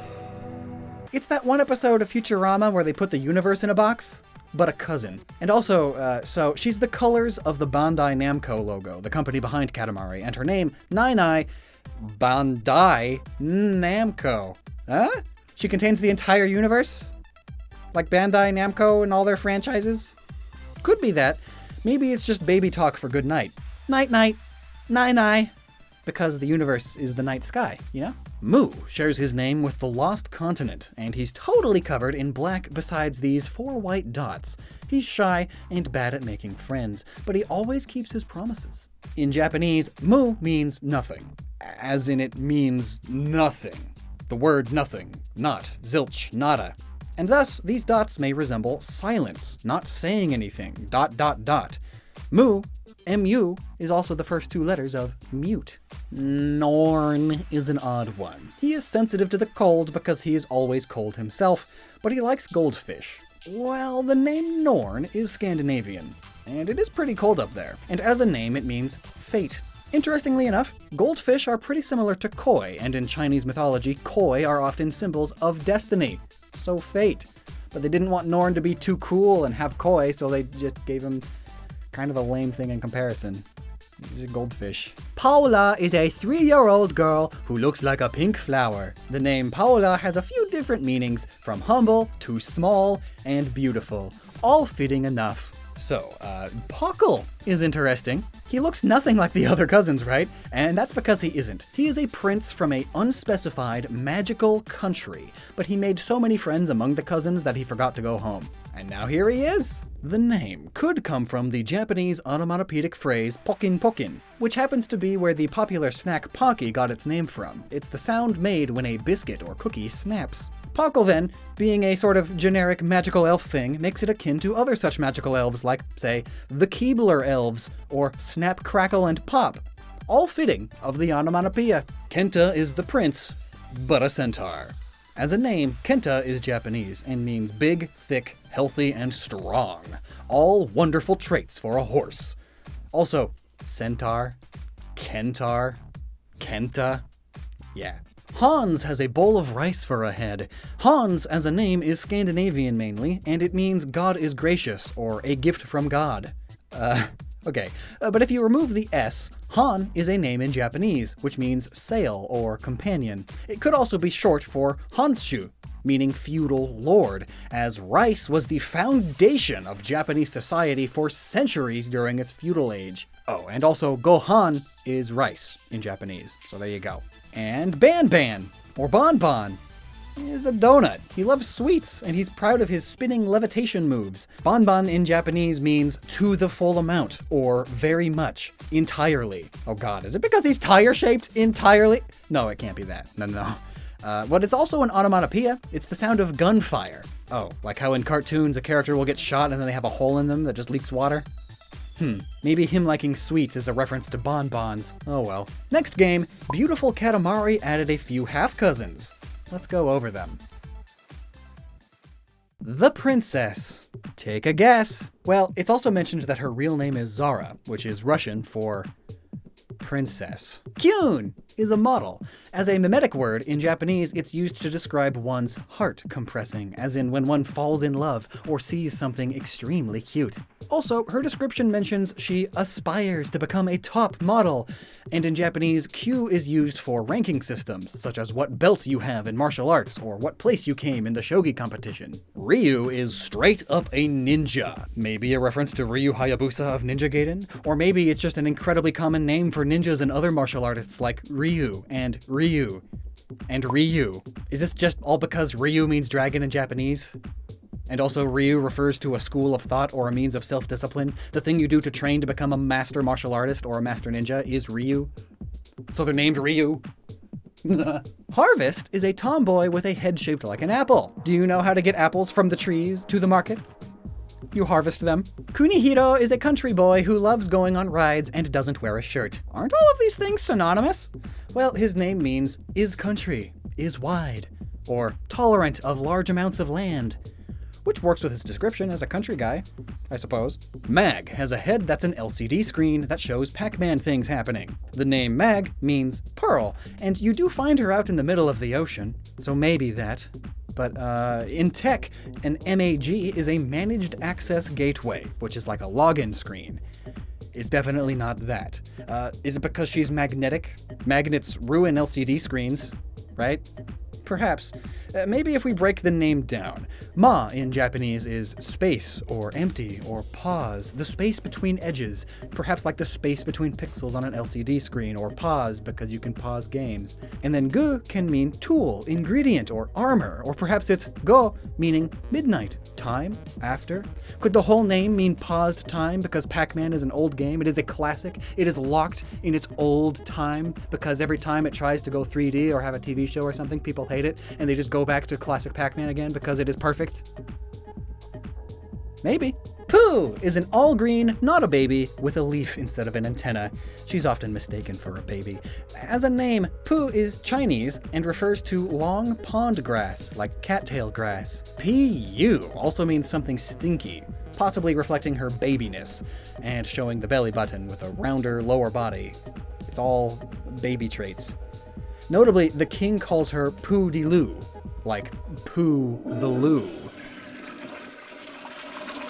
Sherman is a snowman. As a name, Sherman means a man who shears sheep. And sheep are also white balls of fluff. Maybe Sherman isn't actually a snowman, it is actually like a sheep person that pretends to be a snowman. I don't know. The name Sherman is close to snowman, you know? Man, sure, snow. And, okay, last two. Katamari Forever only added 2 cousins, and they are Dangle and Drive. Drive is a tuk-tuk driving around, and Dangle is always dangling. That is all. Now, there are apparently some other cousins in the webcomic and one in the Namco dating sim. There's a Namco dating sim? That sounds amazingly stupid, and I love it. And there's also some Korean exclusive ones in the MMO. Wait, there's a Katamari MMO? But it's exclusively in Korea? Huh. But that's it. Those are all of the cousins in the mainline games. Hey, I'm Lockstin, and this is Gnoggin, and let me just reach on over here and just drag this on over.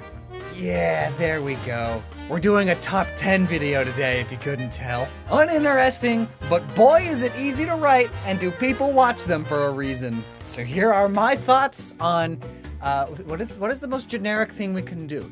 Top 10 Pokemon? All right, what's one step more creative? Top 10 Pokeballs. Number 10. Yes, 10, the biggest number. Bigger is better, but I guess counting down is more dramatic. But I mean, if I were to make a top 10 numbers video, I'd make 10 number 1, and number 10 would be 8. But that's a video for another time. The Pokeball ranked number 10 is my favorite ball personally, and that is the Great Ball. It is great. Now you're asking yourself, why would I put the Great Ball last if it's the best? Well, I just told you 10 is the biggest, so duh, I had to give my favorite ball the biggest number, thus making it the greatest. Ha, get it? But really though, the Great Ball is pretty great. It's the first ball that's better than a Pokeball. So of course it's gonna be on this list. And no, don't worry, I'm not gonna make the Pokeball number 3 for being iconic or something stupid. It's just so boring. But now here comes the Sport Ball. Yep, I do love sports. The sports ball that is the ball that you use when you do sports. Hey, did the ball go? It sure did. The sports happened. I know sports and balls that are used in sports. They're sports balls. I don't like saying balls this much. But I mean, it's a ball, and one that is used in the big bug-catching thing now, isn't it? That makes it sort of cool and forgotten, not very well known about. So it has to be here, because hipster law, correct? Plus it had that one really cool glitch in Gold and Silver. Now for Pokeball number 8. Oh wait, the last one was 9. I forgot to mention the numbers. The last one was 9, now we're on 8. But yeah, the next ball is one of the balls that don't actually matter, because we're at number 8. So, the Great Ball, oh no wait, that was 10. Numbers are hard. So, number 8. Who likes cheating? I sure do. And when I need to cheat at a video game, I use in-game items to help me along the way. How do you cheat in Pokemon? Easy. You get a Love Ball. Coming in at number 8, this Pokeball is the easiest way of catching a shiny Pokemon. Something I have never done, even though I'm a full-time Poketubing. It's true though. I'll tell you here and now, not once have I encountered a wild shiny Pokemon. And I am not going to go hunting until I see one naturally. Number 7 is the handy dandy net ball. Not to be confused with the dive ball, which I get it mixed up with all the time. That one sucks. I sort of wish the net ball also worked well on birds because it just makes sense to me. You catch birds with nets, right? Number 6. So I might be a wee bit biased on this number because I like 6. And also, the ball taking this place is the timer ball. And while I'm sure a lot of you out there will think this ball is probably worthless, and you're right, it kind of is. However, when I was like age 13 or something like that, I remember the Giratina legendary battle. I was at a baseball game with a relative, and I was just playing this game because sports. I mean, I like sports and the ball goes, but no. So I was sitting there in the shade with my fat old DS and just chucking thousands of balls at this sleeping behemoth. It was in the red. It just would not get into the ball. Basically, my dumb baby brain was too dumb to catch it, and I was just, using Ultra Balls because those were the best ones that I had and that I knew of. But then I also had a timer ball that I thought was worthless. I threw one timer ball, boom, caught it. Easy peas. These balls are great for those legendary fights, but there are better balls out there. Number 5 is Voltorb. Ha! Or maybe a Moongus. How long have I had this joke set up? I don't know, but it's funny because you think it's a Pokeball, but then you pick it up and no, it's not. And it's number 5 because there are 5 of these Pokemon. Voltorb, Electrode, Fungus, Amoongus, and the newest addition, Galarian Stunfisk. Magearna doesn't count. It's not trying to be a mimic. Number 4 is the Pokeball with the 3rd best catch rate possible, the Heavy Ball. The Heavy Ball is able to get all the way up to a whopping catch rate of 30. Of course, though, only if the Pokemon is extremely heavy. While there might only be a dozen Pokemon or so that are heavy enough for it to do this, most of them are extremely hard to catch legendaries or specialty mon like Snorlax, who are kind of one of the kind in a lot of games, Number 3. And no, don't worry, I'm not gonna make the Pokeball number 3 for being iconic or something stupid. I lied. For number 2, I'm so torn. Do I make this selection a joke like many of the others, or maybe I do a fake Pokeball? Like the Beast Ball? Ooh, yeah! The Beast Ball. It's not actually a Pokeball. Or is it? It's for catching Ultra Beasts, but the fact that you still can catch Pokemon with it means that Ultra Beasts are actually Pokemon. Ooh, theories? Yeah? Also, it's mega cool looking. That's the real reason it's here. It's probably one of my favorites in terms of design. And also, the design is really the only reason you'd ever catch a Mon in any Pokeball besides just the generic ones. You want to be some edgy kid with all Dusk Balls, so you do it for the aesthetic. Now quick, before number 1, what is probably the worst Pokeball ever? It's probably the Heal Ball. I mean, maybe if you're doing some stupid challenge thing where you never use a Pokemon Center, it's good. But really, why would you ever need this? It's hilariously useless unless you don't have a full team anyways. And on that point, you're just making the game harder on yourself on purpose? I get that, but Oh, and also I hate the dive ball. It's just a worse net ball. Why do you even exist? Okay, now the good ball. Number 1 is hands down, ultimately, the greatest Pokeball to have graced these games. It's the Quick Ball. Are you tired of playing Pokemon? Then simply don't play by using Quick Balls. Turn it into golf. Encounter a Pokemon, send out your own Pokemon to battle, and then don't battle it. Just trivialize and shorten the entire experience. Throw a ball on turn 1, and then now you're done. That's the Quick Ball slogan. And that's why they are number 1, the smallest number, as this ball takes the smallest brain to use, and gives you the smallest amount of time put into Pokemon. What a blessing. But what do you think? Leave a comment below and subscribe. Click that bell, hit like or dislike to boost my engagement. And I hope I hope to catch you on the next one. Get it? Because this video is about Pokeballs. Aren't I good? It's spherical! Regidrago, Regidrake. How about Regimistake? But really though, what? Dragon Orb Pokemon? Get that out of here. Even in universe, it's a mistake. All the lesser Regis are made by Regigigas, and this one is made of crystallized dragon energy, but Regigigas ran out of it after it only finished the head. Alright, that's a pretty cute story, actually. But hey, what's Regidrago all about? What's going on with all that? And how wrong will this pre-release speculative video be once the Crown Tundra DLC comes out? Let's find out. So what even is Regidrago? I mean, yes, memes aside, it's Reggie and his body is ready, but is it? It almost looks like it's just a head of a dragon, of course, but still, no body at all to be ready. But let's go ahead and just talk about what this thing looks like. First off, it's a dragon's head, but more importantly, it's an orb with 2 pieces of a dragon's head, and if you put those pieces together where the teeth lines match up, then you almost get a full head, but with an orb in the mouth, like a ball gag. Harder, Reggie! Being named Regidrago is in tune with the other Regis. Essentially, Regi is Latin for royal, so in this case the name's Royal Dragon, or possibly Kingly Dragon.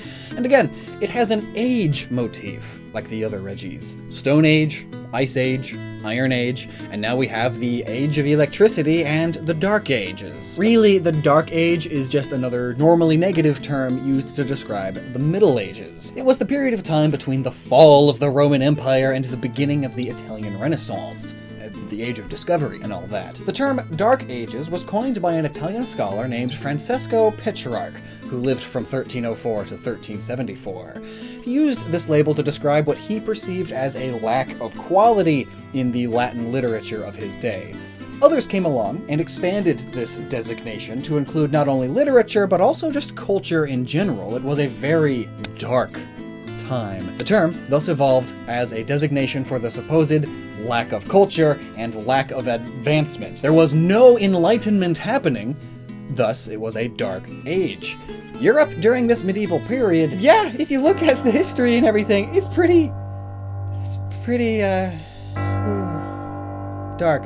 I mean, the Black Plague didn't help. Black typically also means dark, so Dark Ages, the ages caused by the Black Plague. However, it is important that we understand that the Dark Ages is merely a spooky term for the medieval age. You know, the one with knights and horses, neither of which exist anymore. So there's a fun fact for you. Trust me, this will all make sense eventually. Let me keep explaining things. The Dark Age was a time of general human wickedness. I mean, this was the birth of the extreme torture industry, wars galore, crusades even, population wiping plagues, and any amount of scientific advancement was considered blasphemy by many. So, not much happened besides all of the people that were being burned on the pyre because they floated like a duck. I hear that some people even wanted to build bridges out of suspected witches, because then the bridge would never collapse. Either way though, there was a lot of magic and myths forming in Europe during these times. One of the more notable figures was Merlin, King Arthur's court mage, and no matter what I say about him, just know that I'm right, because things change over the years. Just because he wasn't a wizard in the original tale doesn't mean that he hasn't become some mystical mage in our stories today. I mean, just thinking about him makes me think of a pointy hat, star-robed, crystal-using boss dude. Do we still say boss? Is that cool? Can it be cool again? When you think of Merlin, you think of old mage with arcane powers. And if you haven't seen my Dragon Types Explained video, then go check that out, because we all agree I'm right here. Dragons are basically magic. The dragon energy, or the dragon type, then comes from some arcane power, similar to a sorcerer's dragon's magic. It's then crystallized into a physical form, as many magically charged soul gems and orbs often are. It's just raw sorcery infused into the earth itself. When using a dragon-type Pokemon move, the user is tapping into this energy of sorts to produce the effects of the moves. It's how you differentiate a dragon-type fiery breath from a fire-type fiery breath. It's how you differentiate a dragon claw from a normal claw attack. One is charged with this arcane power, the other is not. You can see it in the colors of the animations of the moves. In many fantasy worlds, this energy is called mana, sometimes mana, or sometimes the Aether or something, and depending on who you ask, you could get a very different answer. Me personally, I really like the word mana, or mana, but as to why it's called mana, well, mana is the spiritual life force, energy, or healing power that permeates the universe in the culture of the Melanesians and Polynesians, though that is of course an extreme oversimplification, as sometimes any one of the tens of thousands of islands would have their own tweaked understanding and definition of the word. But in general, mana is just life energy. The etymology of mana is interesting, as many cultures have an idea of what it is. In some Proto-Oceanic languages, mana is thought to have referred to powerful forces of nature, such as thunder and storm winds, which sounds extremely dragony to me, especially considering that Pokemon is Japanese, and Asian dragons tended to be much more associated with wind and the ocean rather than fire, like with European dragons. I mean, just look at Dragonite. Now, as for how we see mana today in the gaming world as a means of quantifying magic, that's mainly thanks to Dungeons & Dragons, but the inspiration then for Dungeons & Dragons and other such role-playing games were from the Melanesians' folklore explained in the book The Melanesians: Studies in Their Anthropology and Folklore, written by Robert Henry Cordington, which discussed topics such as mana and magical energies being quantified, which was a new idea to Europeans, who basically all viewed magic as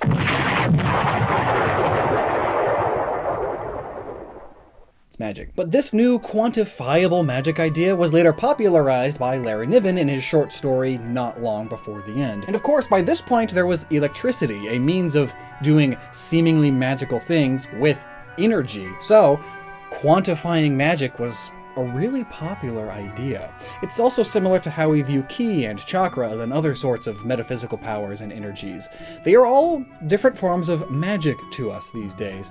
And in games, we started using mana as a quantifiable level of magic. In Pokemon, this is essentially what PP is, power points. It's essentially a renamed mana system common to other RPGs. And in Pokemon, this magic is called infinity energy. Each type is its own specified sort of infinity energy, and theoretically, dragon energy is infinity energy in its most raw form. It is raw elemental power. And then Regidrago is made of pure crystalline dragon energy. And we know this because the official Pokemon website says so, and it also explains that the energy is densest in the center of its core. Oh, and also its core is pretty similar to a crystal ball, now that I think about it. And Merlin and Magic and Dragons all love crystal balls and wizard's orbs, things normally used to magically see a hero wherever they are.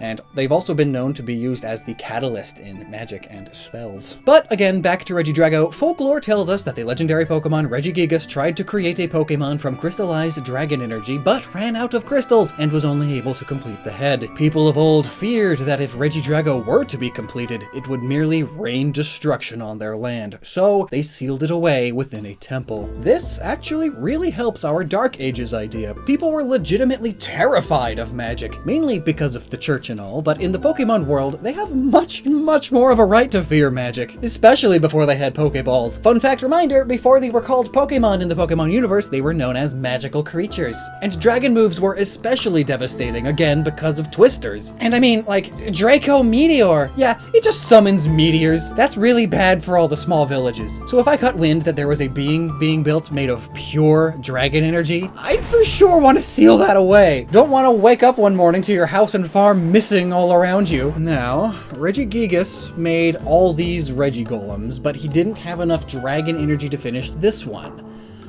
Why? Well, have you ever had to build a big Gunpla for the first time, and it's like, and step 3, finish the rest of the owl? Maybe Regigigas just didn't know how.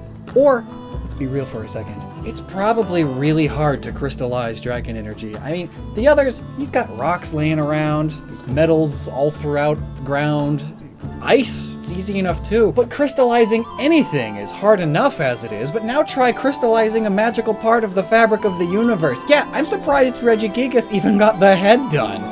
And boy, am I glad he started with the head, because could you imagine? But crystallized dragon energy must be based off of something, right? And if dragon energy is essentially just mana, then it must be crystallized mana, which is another common JRPG thing. But why is that a thing? How do you crystallize a magical force? Heck, why do people think crystals in real life are actually just magic? Let's start with that. So a crystal, as we all know, are normally minerals that are deposited slowly over time in a very specific molecular structure known as a crystalline structure. These are very regularly uniform and straight, forming almost perfect boxes or columns and rows of atoms. One of the major reasons that they are so easily penetrated by light or are translucent is because more of the light bits can actually bounce through the structure. It's not getting scattered and absorbed by really irregular shapes and such, like most rocks and really most matter. However, though, this structure and uniformity is seen as special. And like, it is, don't get me wrong, it's cool rock stuff, but some view crystals as a form of a catalyst that is able to pull out the impurities and negative energies and toxins from your body because they are like a vacuum. Why a rock that lets light through it is a vacuum, I don't get though. If it has space for light, it has space for bad spirits and measles and autism. Yeah, okay. Alright, ma'am. These crystals are also seen as focal points for your good energy to improve your positive mood powers and such, which is why many people wear them as jewelry. It's to channel their energies, help them have a positive view on life, and That I can at least respect. In other fantasies, crystallized mana is the outcome of large reservoirs of mana pooling somewhere in the world, be it a place of worship to gods or possibly a source of true life and perfect nature, so saturated with life and nature energy that it starts to actually solidify. Normally, what you think of when you crystallize things is turning some sort of liquid into a solid, like ice crystals coming from water, and normal crystals do that too. Minerals are found in groundwater, and they're being slowly deposited on top of each other. In Fantasy's case, it's just that. It's magic juice instead of rock water, though. But in a pure gaming mana sense, it is a source of quick power to replenish your reserves, allowing the player to continue playing the game with strong spells. You know, it's just gameplay mechanics. Gameplay mechanics, always the bane of lore channels they are. But I'm going to say, mana crystals are almost symbolic of the flow of energy. If you know how crystals are made, then it makes sense that the saturation of mana in an area would have some sort of solidification of that mana, and a crystalline structure makes the most sense, as they look magical to the common man. And also the whole process of crystals being made is fairly rare, and so to the common man it looks almost otherworldly. It's special compared to regular rocks and other structures found in nature. Interestingly, crystallized dragon energy isn't even that crazy of an idea. I mean, this isn't even the first game to do it. Spyro was all about dragons being turned into crystals, their pure energy forms. And so is that more recent Ark expansion. And I'm sure there's loads of obscure games and books and movies that all touch upon that too.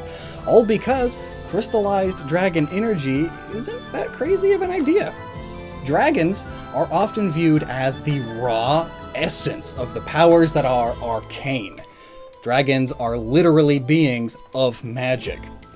And in Pokemon, the dragon type seems to function similarly. Again, that video. If you haven't seen it and you don't click it by the end of this, so help me, I will continue my life as normal. So if any Pokemon type is going to have its infinity energy crystallized, it's going to be dragon, because it's the most raw, essentially the heaviest of the energies, meaning in huge quantities it's easily stuck together to form crystals.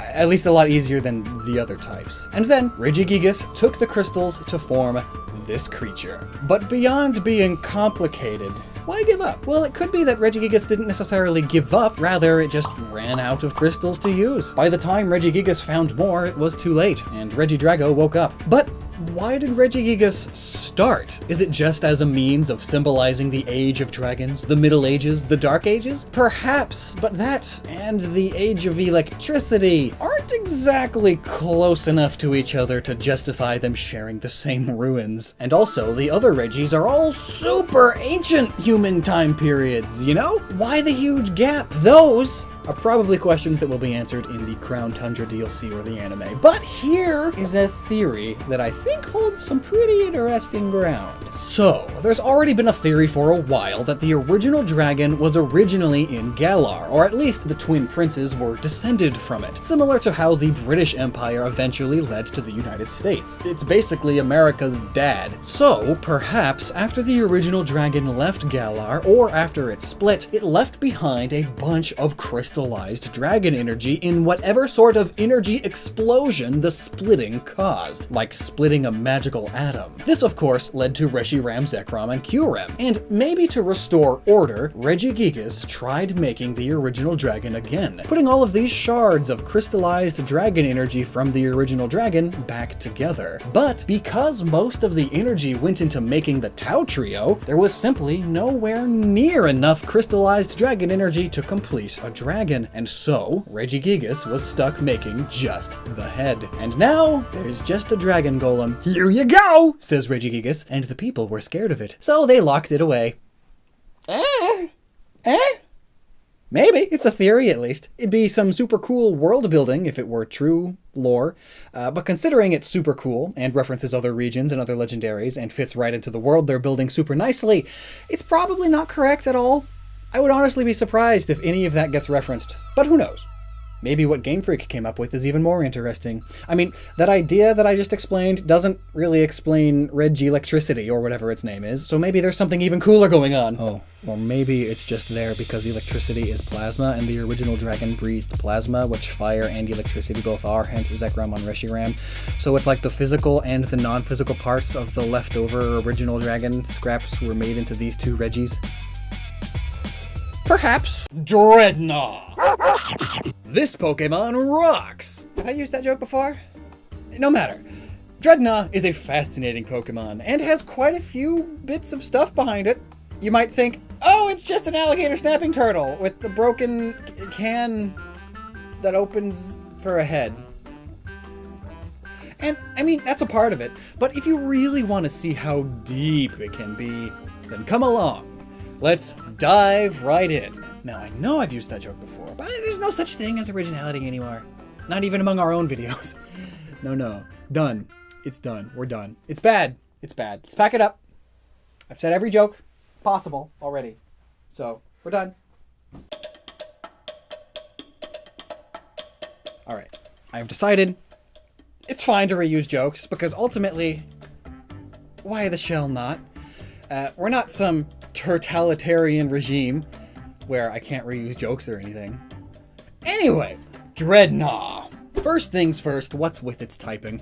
If you watched our Gen 8 Pokemon Types Explained video, you would know Dreadnought is inspired by the Dreadnought, as well as cartoony depictions of snap traps or bear traps. British cartoony robots also, and things. So why in the 9 realms is it rock type? Is it just because the shell is as hard as rock? Is that the only inspiration here? The only interpretation? Well, no, actually, it's quite cool. You see, it turns out turtles and tortoises eat rocks. Just eat them, just straight up. They eat them for things like calcium and iron. But because they can, just because they can doesn't mean that they should or that it's the best for them. They do it to compensate for an otherwise lacking diet. Their shells and bones require a lot of calcium and iron to maintain, and if they can't get it from their regular food, then they eat rocks out of desperation. So if your pet turtle or tortoise is eating rocks, you should probably reevaluate what you're feeding it. But still, they can and do eat rocks, and are colloquially called living rocks by many. Also, their shells are tough. They basically are living rock type Pokemon. So really, why wouldn't this thing be rock type? Though really, as you'll see, steel type would probably have worked better if it had a slight design tweak. Like, I get that its shell being rough like that makes it look kind of rocky as opposed to steely, but you know, the rest of its origins point more to steel type, but I guess, I get it. And iron, you know, it eats the rocks for iron.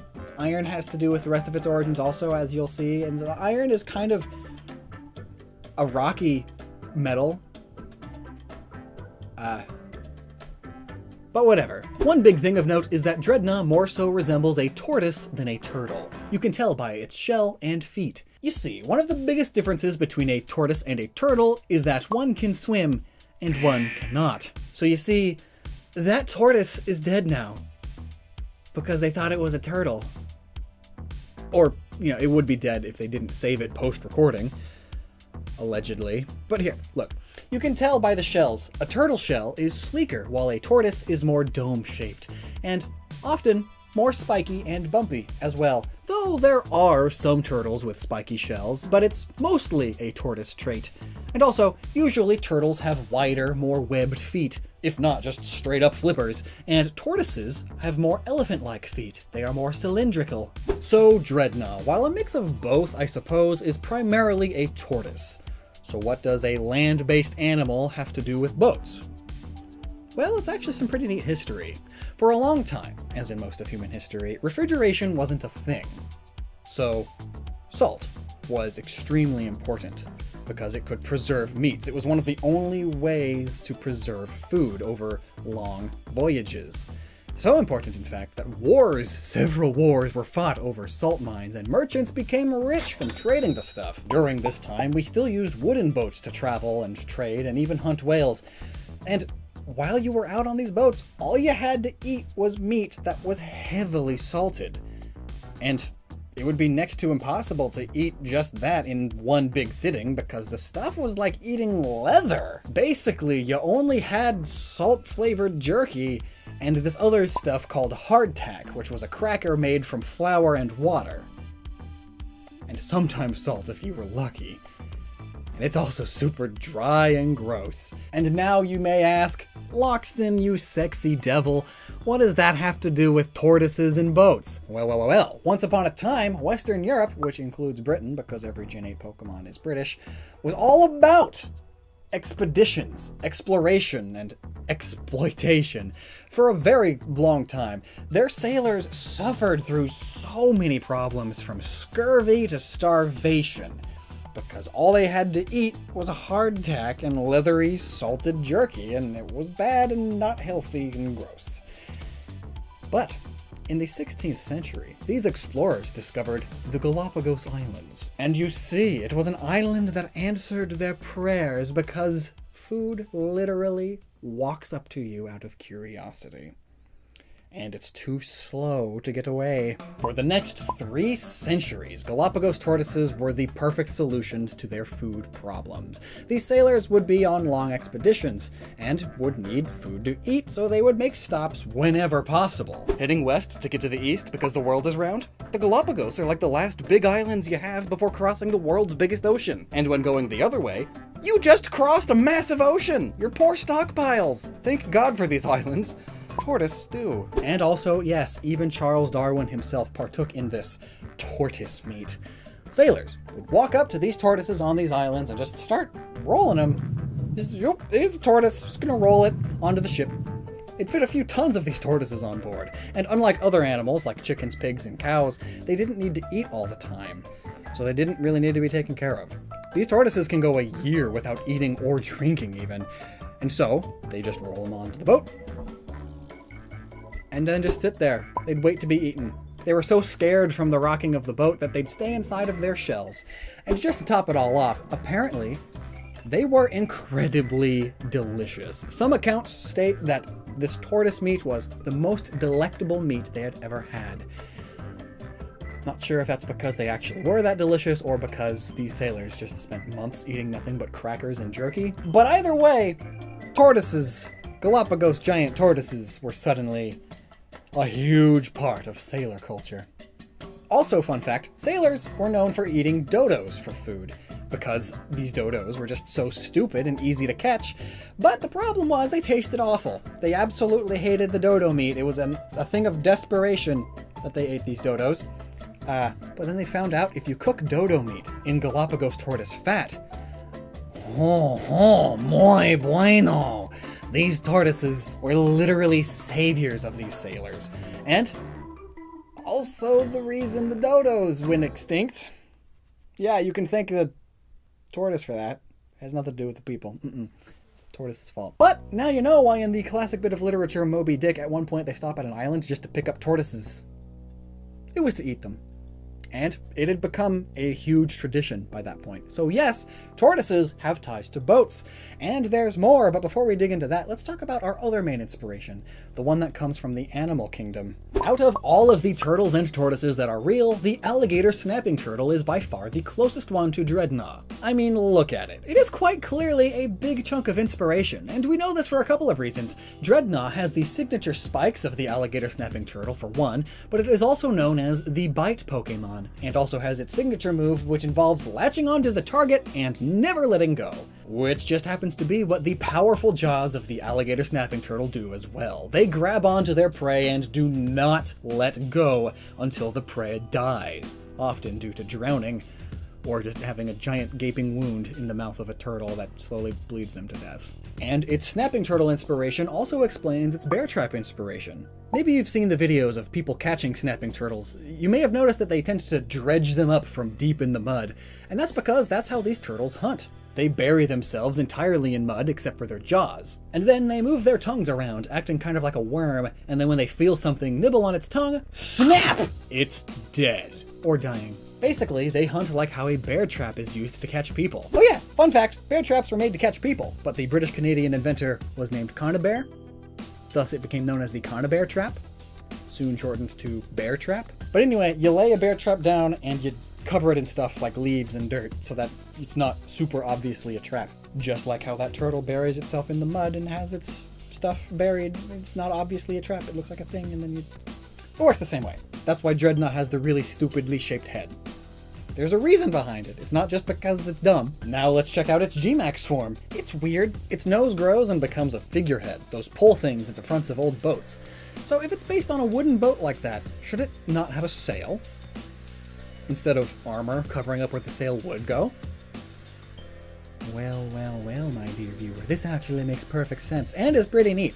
And right now seems like the perfect time to talk about the US Civil War, which works well because this also happens to be the area that the snapping turtle, the alligator snapping turtle live, the deep south, and like they go up a little bit to the north. Anyway, so the Confederates did some things, but at least this one was neat. Towards the beginning of the war, the Confederacy began taking Union ground, forcing the Union to do the scorched earth tactic. This is when you take what you can from an area you are about to retreat from, and then just burn all the other stuff so that your opponent can't use it after they get the land. When the Union was eventually retreating from Portsmouth, Virginia, they did just that, and set the whole shipyard on fire, destroying the warships so the Confederacy couldn't use them. Once the Confederates took this land over, their Gideon Willies, probably mispronouncing that name, gave orders to dredge up whatever they could find. Keyword, dredge. Like how people dredge up snapping turtles from the mud, and also potentially where part of the name Dreadnought comes from. Dredge? Eh?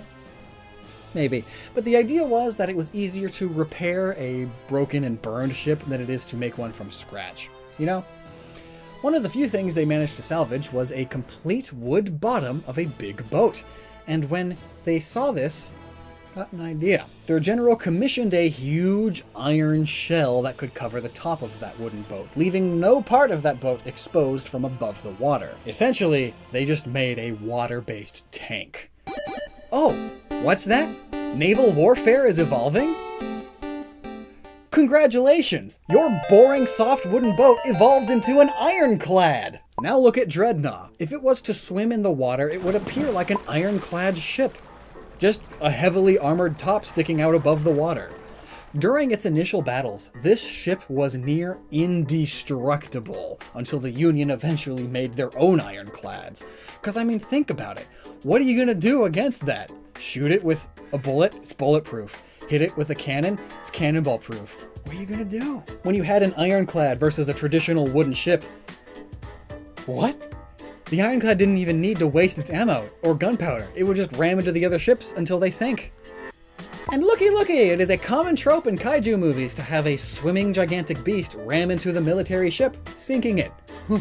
And speaking of military ships, that's exactly what the Dreadnought is. In 1906, the British Royal Navy's Dreadnought was the first battleship, the next step in evolution from the ironclad. It changed the tides so much that all earlier made warships would become known as pre-Dreadnoughts. And look, that hole on Dreadnought's nose spike thing? Sure, alligator snapping turtles have similar nostrils. Maybe it's also there because it's kind of like a cleaver. Snapping turtles cleave things like a cleaver. But also, the first Dreadnought had holes just like that, right up front. Even the USS Texas, the only Dreadnought still in existence, has them too. Even more dominantly, I might add. And so, even if the bulk of its inspirations are American rather than British, the argument can still be made for the every Gen 8 Pokemon is British idea. These ironclad ships played a major part in the Industrial Revolution, which the British spearheaded and set the stage for the huge British Royal Navy's next advancement. And it popularized using anthracite in steam engines, which we mentioned in the Colossal video. So yes, it is a perfect fit in Galar, a Pokemon relating both to the Industrial Revolution and a Navy warship, and global expeditions. That's quite literally 3 British things. Just about as British as can be, honestly. Just give it a monocle and some tea. There you go. It is 100% British. Don't even care if it's an American turtle. It's still British. It's got tea and a monocle and all those other things. Sounds like a lot of... Sounds like a lot of... Sounds like a... Hoopa! I love this little guy, and he doesn't get talked about much, which I guess makes sense, because he hasn't been topical for like 5 years. Time is ever fleeting. But it feels like even when his movie was the newest one, he didn't get talked about a ton. I mean, the Hoopa movie isn't the best Pokemon movie out there, but it's not the worst. I mean, I'm not saying it's like the top 20 or anything, but like, Hoopa's cool.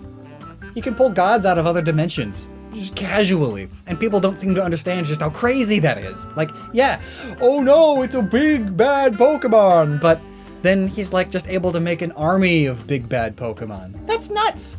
And yet, people, if a 5-year-old sized demon you just made friends with a bit ago could rip H.P. Lovecraft elder gods out from under the ocean and into the real world, we would care. But the Pokemon world, it's just another day for Ash. But regardless, if there's a reason to talk about Hoopa or not, let's talk about Hoopa. It's not like there not being a reason hasn't stopped me before.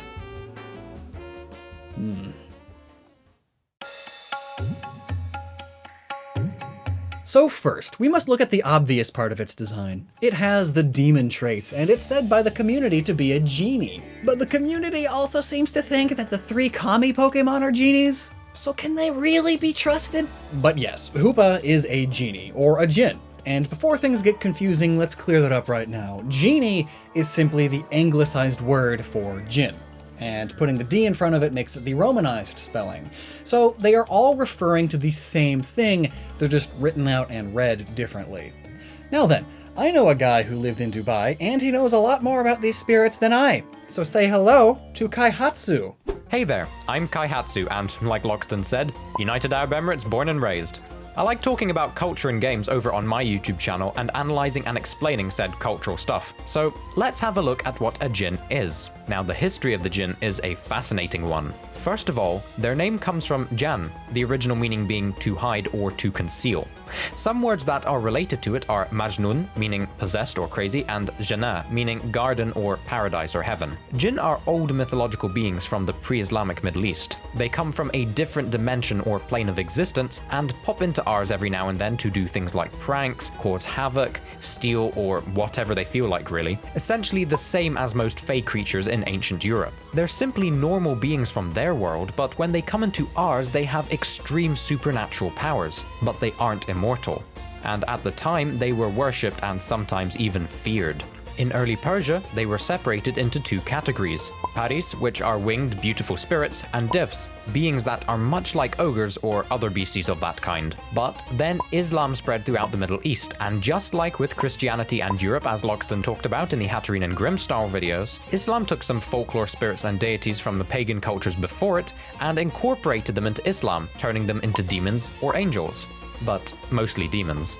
And jinn are no different. Jinn were suddenly demons. Even Shaitan himself, Satan in the Quran, was believed to be a jinn by some, and there of course are chants, amulets, and prayers to clean jinn from a home, kind of like how other churches and beliefs clean houses of spirits or demons with prayers, artifacts, or incense. The Quran even emphasizes comparison between humans and jinn as taqalan, meaning accountable ones, which means that they have free will and will be judged according to their deeds. So a jinn that doesn't believe in God or Allah is just considered a demon, while jinn that do good deeds can become closer to God. In this way, I see a parallel in the Hoopa movie, where by the end of the film, Hoopa learns to behave and be empathic and finally reclaims his full abilities after quite literally seeing the light of Arceus. Also, this may just be me, but Hoopa's catchphrase in the movie, Ale Hoopa Ring, supposedly coming from Ale Oop, sounds at least to me a lot like the takbir, a takbir being the statement Allahu Akbar, though this is usually put into longer phrases and prayers. When one shouts takbir, everyone responds with Allahu Akbar. Unfortunately, this phrase in the West is very misunderstood because Islamic terrorists usually shout it before doing something terrible, when in reality it is just a statement of faith, like a Christian saying, Jesus is love. But one more bit of more solid evidence of inspiration, again coming from the Hoopa movie, is how Hoopa's shadow separates from it and terrorizes everyone, which is a very common belief about the abilities of jinn. Zubair bin al-Awam, someone who apparently accompanied the Prophet Muhammad, peace be upon him, during his lecture to the jinn, is said to have viewed the jinn as shadowy ghosts with no individual structure. This lack of structure and appearance is what solidified the belief by scholars that Jinn visit us from another plane of existence to play tricks on us and don't stay around for long. There was also another case with 2 Islamic scholars where one showed the other a Jinn, and it was described as a shadow on the wall. Basically, the more and more you look into the original beliefs about Jinn, the more clear it becomes that they were a primary source of inspiration for Hoopa. Thanks for that explanation, Kayatsu. You're welcome, Lockstin, no problem. That all explained Hoopa's spirit, supernatural, godlike powers of breaking space-time and being from another dimension and being a trickster who steals things. That's all just literally what a Jinn is. And likewise, that also explains the ogre or demon-looking traits. But what about those rings and the bottle? Well, the rings are easy. The story of Aladdin is basically what really got Jinn into the mainstream Western world. And actually, in classic Disney fashion, the actual story of Aladdin is quite a bit different from the Disney movie. First things first, Aladdin is Chinese. Like, the character of Aladdin himself, he's Chinese. And his dad dies, leaving his mother and him alone. Then a sorcerer comes along and tricks Aladdin and his mother into thinking that he is the brother of their late father, and he tricks Aladdin and makes him go into the cave to retrieve the oil lamp. Aladdin gets the lamp and has a magic ring that the sorcerer loaned him after he was double-crossed, each one containing a Jinn that would grant him a wish once per day. So yes, the ring had the Jinn, and that's one of the reasons why rings and hoops and such are associated with Jinn. But there is another one. King Solomon used a magic ring to control Jinn. He would brand them with it to make them his slaves, which also goes into the whole subservient genie thing, why they're essentially slaves. At one point, King Solomon took a bath and removed the ring, which then got stolen by a Jinn, who then took Solomon's throne, but eventually God compelled the Jinn to throw the ring into the sea. Solomon later found it and punished the Jinn by imprisoning him in a bottle. And this then became commonplace as a way of dealing with bad Jinn, trapping them inside of bottles, lamps, and jars. Which of course, Hoopa references by having a bound and unbound form based on how much of its energy is currently trapped inside of its bottle. But many stories involving Jinn took inspiration from these, including the tale of Sinbad, one of the stories from 1001 Nights, where a fisherman finds a jar in the ocean and opening it reveals an angry Jinn. Then, of course, there's Aladdin, featuring genies in lamps and rings and such. Both the original with Chinese Aladdin and also the more modern interpretation that revitalized the story in pop culture, Disney's animated feature. But speaking of Chinese, in Chinese mythology there's a little rugrat named Nezha, and his story is very important to Hoopa. Trust me. Nezha was born a 4-year-old boy, and one time, while playing in a creek, he accidentally shook an entire palace belonging to Ao Kong, a dragon god. Angry about this, the dragon god sent a scout to kill the child, but then Nezha just played with him a bit too rough and killed him. So the dragon god sent his own son. Same scenario. Nezha is just having a blast, thinking they're playing, and he kills him because he played too rough. It's already a bit reminiscent of Hoopa in the movie already, right? Hoopa is just a little trickster who wants to have fun, and sometimes doesn't realize he's overdoing it and hurting people. But the similarities don't stop there. Nezha's main weapon is a bladed ring called the Universe Ring. Oh, now we're getting somewhere. Nezha eventually defeated Ao Kong, but had to sacrifice himself to do so. But like many heroes and shonen protagonists, he got better. Specifically, his teacher, Winshu, revived the boy's spirit, and also gave him a whole bunch of stuff, like his wind-fire wheels and his fire-tipped spear weapons. Those wheels allow him to magically fly around and stuff.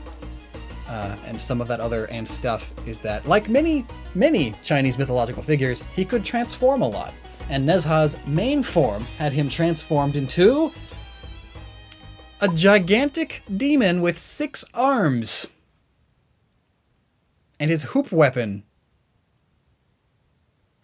Okay, we're getting a little bit too obvious now. But Nezha's most famous opponent might also play a role in inspiring Hoopa. More specifically, parts of the Hoopa movie. Nezha had many opponents, but few were as great as the great sage Heaven's Equal, or as most people know him, Sun Wukong. You know who Sun Wukong is. It's the inspiration of Infernape and Goku, but for our purposes today, we are going over some of his story too. Sun Wukong was a monkey born from a rock. He grew up surrounded by monkeys that praised him as king because he was powerful and just born magically from a rock. He learned things like immortality and cloning and a bunch of stuff, but after a while he became too big for his britches and wanted more, even taking his iconic magic staff and armor from Ao Kong, before Nezha killed him, of course. Sun Wukong got super full of himself, very, very cocky. I mean, he was defeating armies sent by the gods left and right, literally Dynasty Warriors style. And at one point, he even defeated, but couldn't kill, Nezha unbound. Nothing could take him down a notch until he met this dude who challenged him to escape his grasp. If Sun could jump out of his hand, then Sun wins. Seems easy enough, so he agrees, and being the over-the-top guy that he is, he's like, I'm gonna do this, and he flies all the way to literally the end of the universe. Which is surrounded by pillars, by the way. And he's so full of himself there that he writes Sun Wukong was here on the pillar and then pees on it and then flies back to the dude to gloat about how much he actually won. Turns out he didn't win though, because that man's name was Buddha. He was so enlightened and one with the universe that he is the universe. He raises his hand and shows a little Sun Wukong was here, and it smelled like monkey pee. Wow. Now, somewhat similarly, Hoopa came to the ancient Pokemon world from nothing. He just appeared. Like Sun Wukong just appeared from a rock, and was praised constantly, and feared, revered, praised for his mighty power, but eventually, like Sun Wukong, Hoopa got bored with its power and just starts picking fights with people and gods for no reason really, sometimes even summoning gods to fight exclusively, or in Hoopa's case, legendary Pokemon, and both of them picked one fight that they had an actual really hard time with, but still ultimately won. Sun with Nezha, and Hoopa with Regigigas. It isn't until an even higher power steps up that they finally stop. Buddha, in the case of Sun Wukong, and the follower of Arceus, and then even literally Arceus, at the end of the Hoopa movie. And one last bit here, Sun had a ring-shaped crown put on him eventually, which could grow and shrink. It basically forced him to behave around certain people who could make it shrink to hurt or even kill him. He was bound. Similarly, Hoopa gets bound and also has a load of gold rings all over him. But hang on, with all of this, am I saying that one of the very few, most obviously Middle East inspired Pokemon is actually Chinese? Well, yes. Yes, I am. But it can be both. Especially when you consider all of that confusion about Aladdin. Many of the stories in the Arabian collection of stories known as the Book of 1001 Nights, or the Arabian Nights, were added much, much later after the book was originally published. And the story of Aladdin, one of the most famous in that book today, is one of them. It's not anywhere in the original book, and we don't have any hard evidence of where it originally came from either. But we do know that Aladdin was originally Chinese himself, and that the story takes place in a Chinese city. However, most of the people in the story are Muslims, and the merchant in the story is Jewish. The ruler is still referred to as a sultan rather than an emperor, and of course there's the genie, the jinn. So clearly, this story, which gave us the more modern pop culture interpretation of genies, is very linked to both cultures.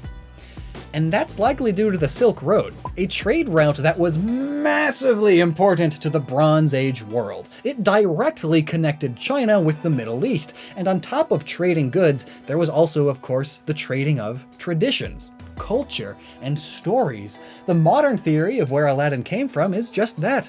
An Arabian traveler on the Silk Road was told the tale towards the Chinese end of the road, and continued passing it along, possibly adapting it as they traveled. Eventually, the story reached the Middle East, and was eventually added to the Book of 1001 Nights. There are even some theories that point to Turkestan as the city the story takes place in. which is pretty close to the direct middle of the Silk Road. So yes, these cultures were very intertwined for a big chunk of history, and they had a lot of influence on each other and the world around them. And it's all quite awesome, in the literal definition of the word. It's awe-inspiring. And that's the origin of Hoopa. The Crown Tundra DLC comes out in like a day or two, so let's dedicate a video to predicting some origin stuff before we have all the information, just to see how right or wrong I can be. This video is all about Galarian Slowking and its stupid face! So, Galarian Slowpoke and Bro were actually somewhat important in the Isle of Armor, and their origins were surprisingly deep. And in the video where we talked about them, we also predicted what could Slowking kind of be based on, because remember, it was partially revealed, but not entirely at that time. And a decent amount of that prediction was actually somewhat accurate, which makes me smile. But, one thing we couldn't possibly have predicted is how it looks. Slowbro, I'm stuck in the shelter! Oh no! Oh, help me out, Slowbro!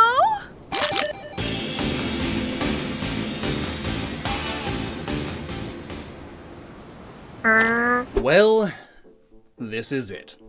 This version gained some confidence and now wears a dark, stylish cape in public. And let me just say, not just anyone can go around doing that. Now usually, when a Shelder bites down on a Slowpoke's head, it makes it a Slowking. The Shelder's venom reaches Slowking's brain, which activates its mental almonds and makes it incredibly smart. I've talked about this extensively here, but in Galar, this Shelder latched down significantly further on the poor Pokemon's skull, covering its eyes and replacing them with its own Shelder eyes. I have special eyes. And by the way, it's brought up all the time.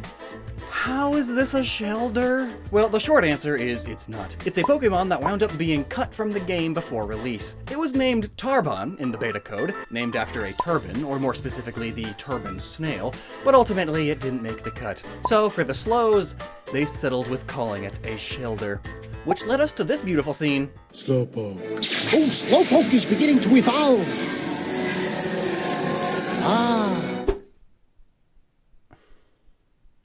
I guess.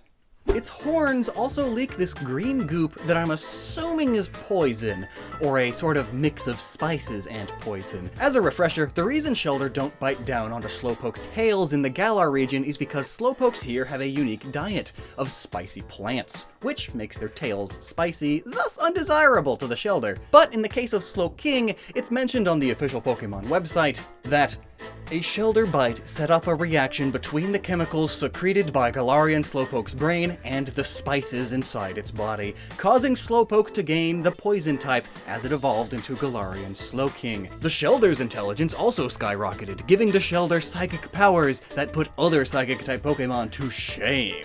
Wow. Metagross's 4 supercomputers fused into one. Xatu could just see into the future forever, and Alakazam is Alakazam. So, putting them to shame is impressive. Slowking was already among the smartest of all Pokemon, and with the spices now playing a part in its body chemistry, it's only smarter. And funnily enough, this is actually the opposite of reality. A few big studies have found a potential link between eating a lot of spicy food and cognitive decline, especially dementia. However, on the flip side, eating a lot of spicy food may also increase how long you live. More studies need to be done, though, to further confirm these findings. But anyway, Galarian Slowking gains a new affinity for magic, and during battles, these guys utter odd hexes. And we can see this with its new signature move, Eerie Spell. Spooky! On top of dealing damage, it reduces the victim's last move PP by 3 stages. Is that good? I don't know. Give it time. But in a double battle, if you pair this with a Pokemon that has the ability Pressure, you can make a Pokemon burn 5 PP per turn. Have fun fighting against that combo. Galarian Slowking also has a new ability called Curious Medicine. When it enters the battlefield, it resets all stat changes of your allied Pokemon. You hear that, Landorus? Try ruining my game with intimidation now! I have an ice beam and this mon. You don't scare me anymore, you bugbear! So, inspirationally now, what does the poison type on top of a sort of warlock, spooky, hexing king of sorts come from? Well, kings and monarchs are already quite British, you know? Which is of course a requirement because every Gen 8 Pokemon is at least a little British. But being as important as they were constantly at risk of assassination, to the point where they have multiple people on hand to prevent this, and of course, more than simply guards. Famously, many kings had royal food tasters who would eat any food served to the king before the king, and if they died, they would know the food or drink was poisoned before the king gets poisoned. And even having a person stand in for royalty like this is still a practice today. Modern day royalty in places like the Middle East have body doubles that look almost exactly like the person, either through natural means or plastic surgery. They show up at big events first, so that if someone tries to kill them, they just kill the poor soul that happens to look like them instead. Their nicknames are bullet catchers. These constant attempts on their lives often make kings extremely paranoid. Well, that and the royal inbreeding doesn't help much either. But one famous example that could be an inspiration for Slowking a bit is King Mithridates. Mithridates, the sixth specifically. You see, after his father was assassinated, he became so scared of being killed that he took sublethal doses of poison every day until he gained immunity to them. And the ironic thing is, eventually he had local nobles rebel against him, and rather than suffer through whatever torture they would have given him, he attempted to kill himself with poison, but failed. Because he was immune to it. Nemesis, you cruel but creative goddess! Ultimately, he died by a lot of stabbing. Now, other inspiration for Galarian Slowking could be vampires. Vampires, as we know them today, is very much thanks to the British Empire. The two main inspirations for modern vampires come from two Irish books. The first being Carmilla, a story about a lesbian vampire that came out a couple of years before Dracula, which then Dracula is the main inspiration for most popular depictions of vampires these days. Many cultures already had things like vampires in them, but these two books specified their powers and abilities and turned them into beings that are feared and or loved worldwide today because they're so dang sparkly. The cape-wearing, life-sucking, evil peeps with big castles and teeth that stick out. And who else has castles? Kings. And this shelter on Slowking's head, or really all of the Slowdude forms, is acting as a leech, surviving by sucking the life out of the slow guy. They are quite literally vampiric in nature, like leeches. And this one on Galarian Slowking has seemingly taken it over completely. It's like a little child-friendly head crab. Plus the particular one on Galarian Slowking, that has a lot more teeth sticking out of it. But side note, just like head crabs, which do this and take over the brains of their victims just like this shelter, puppet kings are a thing. Kings who are, for all intensive purposes, are kings, but they are all beholden to what a more powerful king, possibly one that put them there, tells them to do. They are kings that are completely under puppety control. Slowking could then be a reference to Modred. There are quite a few references to Arthurian legend in Galar already, and in that legend, Mordred is depicted as Morgan Le Fay's pawn, and a user of magic as well. All well-fitting of Galarian Slowking. But back to the vampires! Why do these stories come from Ireland? Well, that could be because of another inspiration for our gothic King Hippo guy. Here is Avartach. The Abartak. The Abartak. The Abartach. The Abartach. Google has no idea how to say it because it's just that creepy. An ancient undead king that drank the blood of his peasants to gain magic and supernatural abilities. He also was short. Potentially, there's arguments about that. His name is also the Irish word for dwarf, you see. Avartach was an ancient Irish king that was, to put lightly, a terrible, terribly awful guy. And he was also very jealous and believed his wife to be cheating on him. possibly because of how short he was. One night he crawled out of his window to catch his wife in the act, but he fell to his death instead. They found him the next morning, thanked God he was finally dead, and put him in the ground as quickly as they could, and all moved on with their lives. But then, the next day, Avartok was alive and well, and walked to all of his citizens' doors with a wooden bowl, collecting blood from them, and he drinks it right in front of their faces. The people, now not willing to put up with him again, especially with his new drinking problem, asked another king to deal with him. And he did. People came and axed Avartok, and buried him again. Then the next day, our dwarf wizard came back again with his wooden bowl, demanding blood still. They killed him again, and he came back again the next day. They went to a local saint, because those are common enough in Ireland. He told them how to kill the living dead. You must use a wooden sword made out of a yew tree, which is poisonous, by the way, to stab him directly in the heart. And, by the way, this is possibly the inspiration for the whole stake through the heart thing with modern vampires. And then, after he's dead, to put him in the ground, head down, cover him with ashwood branches and thorns, and then put a large stone over the grave, and he shall then rise no more. Bleh! Ghost stories.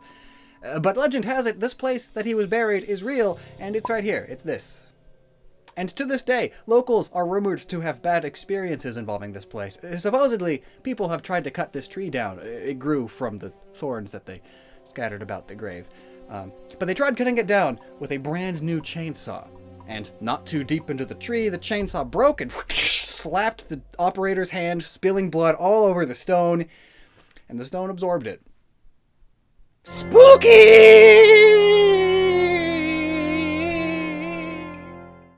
But before we talk about trees and their importance in the mythology of Ireland and Scotland, and possibly even this new DLC, let's focus a bit more on Galarian Slowking and its connection to this Avartok. I mentioned his name means dwarf in Irish, and conveniently all of the slows are based on pygmy hippos, a smaller breed of hippo, and also his name alludes to him being a user of magic. Perfect for Slowking, since he uses magic now. And also, Slowking's ability can be another cool reference if you, like, stretch a veil of over your vision. When Slowking enters the battlefield, it resets all stat changes of an ally. And looky, every time people thought Avartok was dead, they moved on with their lives, but then everything goes right back to normal when he wakes up, as if he never really died in the first place. So in Pokemon, it's like you never really lowered their stats in the first place. And all of this may also be a reason why Galarian Slowking's Shelder is purple and a lot pointier now. Purple is the color of mysticism and magic, and hey, iconic pointy wizard's hats? Boom. Also purple's the color of royalty. Full circle. Now, there's all sorts of things the tree in the Crown Tundra DLC could be pulling inspiration from, but maybe one of them is tied to Slowking's inspiration because of the tree over the dwarf wizard's grave. But also there's something called fairy trees. These fairy trees are usually hawthorn or ash trees, and they usually are found out by themselves, like in fields, and often have stone circles around them. They were made by wee folk, or fairies. Look, another reference to short people. But these trees were also seen as portals to the other world. The world of the Fae and other things. These worlds were often depicted as underground, which is why it gets the name Underland or Underworld, which later inspired Undertale and Wonderland's actual name in the novels. So this tree in the DLC may hold the key to something interesting. I'm assuming it's how you get to the more extreme raid dens and tunnels that are all connected to this tree. It would sort of explain why all of these dang legendaries are just here. They aren't really. Here is a magical plane of existence. Maybe these underground tunnels are rapidly transporting you to other parts of the world, underground of other regions where these legendaries reside. Functionally, it'd be sort of similar to the Ultra Wormholes, but magically inspired instead of sci-fi inspired. So what if the Galarian legendary birds aren't really variants of sorts, but are Ultra Beasts of sorts? They crawled through the tunnels and into this world from some parallel multiverse where they are the legendary birds rather than the ones we're aware of already. maybe this is just how they look like in this parallel world. That would explain why there are suddenly multiples of the legendary birds. That is, if you subscribe to that belief. Personally, I think there are quite a few of most legendaries, but that's this video up here, not the current one. Though I guess the current one is over now. I think I've said everything. Yeah, I think that was everything I had to say about Galar and Slowking.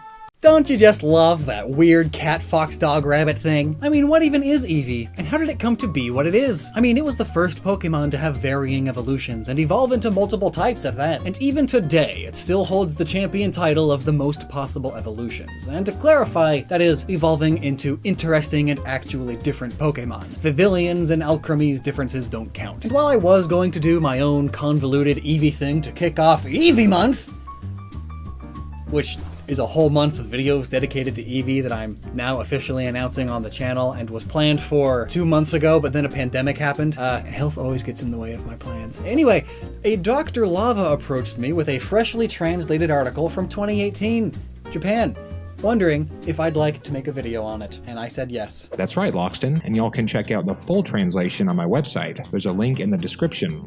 My website and my YouTube channel are both all about lost Pokemon and developer interviews that never made it out of Japan, like the interview that Lockstin's about to cover in this video. In 2018, the Pokemon Company hosted an Eevee art exhibit in Tokyo and interviewed Eevee's designers to hear all about its creation back in the 90s. And in the process, they gave an inside scoop on how all Pokemon were created throughout the generations. Which is exactly what we're going to talk about today. You see, the big K-man himself, Ken Sugimori, attended, and you know him, the artist who's just been giving us these wonderful watercolor gems for years, and plus, he was the art director, which makes him have the final say on all Pokemon designs. Atsuko Nishida was also brought in for the interviews, as she was the first female Pokemon designer. She was added to the team because she could actually make cute Pokemon, unlike Sugimori, who specialized in the more monstrous designs. And they were also both joined by Motofumi Fujiwara, who you might actually not know. In fact, both Fujiwara and Nishida are rather secretive in comparison to Ken about their designs and work in the company. In fact, only now do we really know who Fujiwara has worked on because of this interview. So these three designers worked on Eevee. These are the artists who created this creature. And now, without dillying or dallying, I'll get into the meat of the conversation. Interview. You know what, I'm gonna just paraphrase. If you want the direct quotes verbatim, there's a link to the article below, which I highly recommend. It's over on Dr. Lava's website. It's super cool.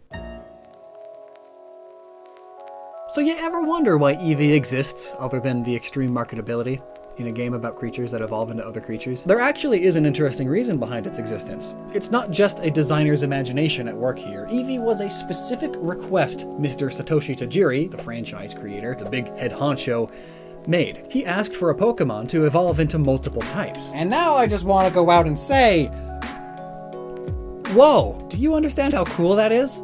Even way early on in the development of the franchise, they were doing extreme things. I mean, it's easy to imagine it like, hey guys, I made a boring Pokemon and can't come up with what it should turn into. I have a few ideas though, a dog that's spiky, maybe a wet dog, or a very hot dog. And then some interns were like, why not all of them? And thus Eevee was born. But no, Eevee was actually built from the ground up with this idea in mind. That's really cool. It's why the name Eevee is the name Eevee. It sounds like it's just the first letters of evolution. Eevee. And that naming, of course, was wholly intentional, as Sugimori confirms in the interview. So this whole Gen 1 Eevee line was 100% planned on having these fancy multiple evolutions. In fact, this is why it's such a boring, generically cute Pokemon. I am talking about Eevee specifically there though, not the Evos. Eevee was actually designed to be plain, according to Fujiwara, who is the main designer of Eevee specifically. It was his idea to make the creature simple and indistinguishable from real-life creatures. So Eevee is not a cat, Eevee is not a fox, Eevee is not a rabbit or a dog. Instead, it ticks every box. Eevee is all of these, and thus, Eevee is nothing, like actually nothing. My life is a lie. I gotta go lay down. Ouch.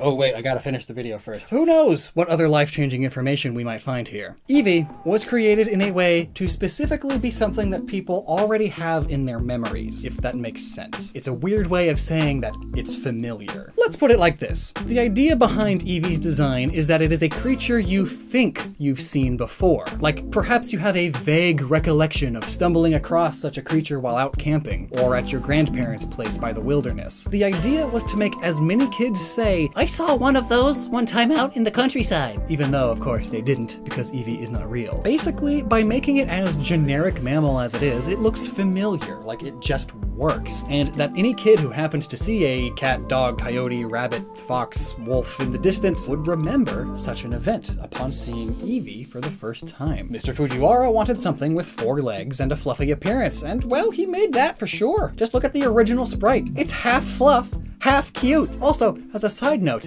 this was the original piece of art for Eevee. Back then, Sugimori didn't paint the Pokemon first to later be adapted to sprites. No, quite the opposite. The sprites came first. Yeah, every single one of the game's sprites were finished and put into the game before Ken got around to finally painting them in the signature official watercolor, which is one of the contributing factors to why a lot of the Pokemon had little design changes changed between the first and second versions of the games. Though, the biggest factor there is the animation department having inconsistencies, which Ken had to later specify the details on, so made all the fancy art. These changes were things like Zapdos and Dodrio gaining an extra toe, or Haunter and Raticate losing one, among many other changes. Another interesting fun fact here is that the designers had a bit of a hard time understanding scale.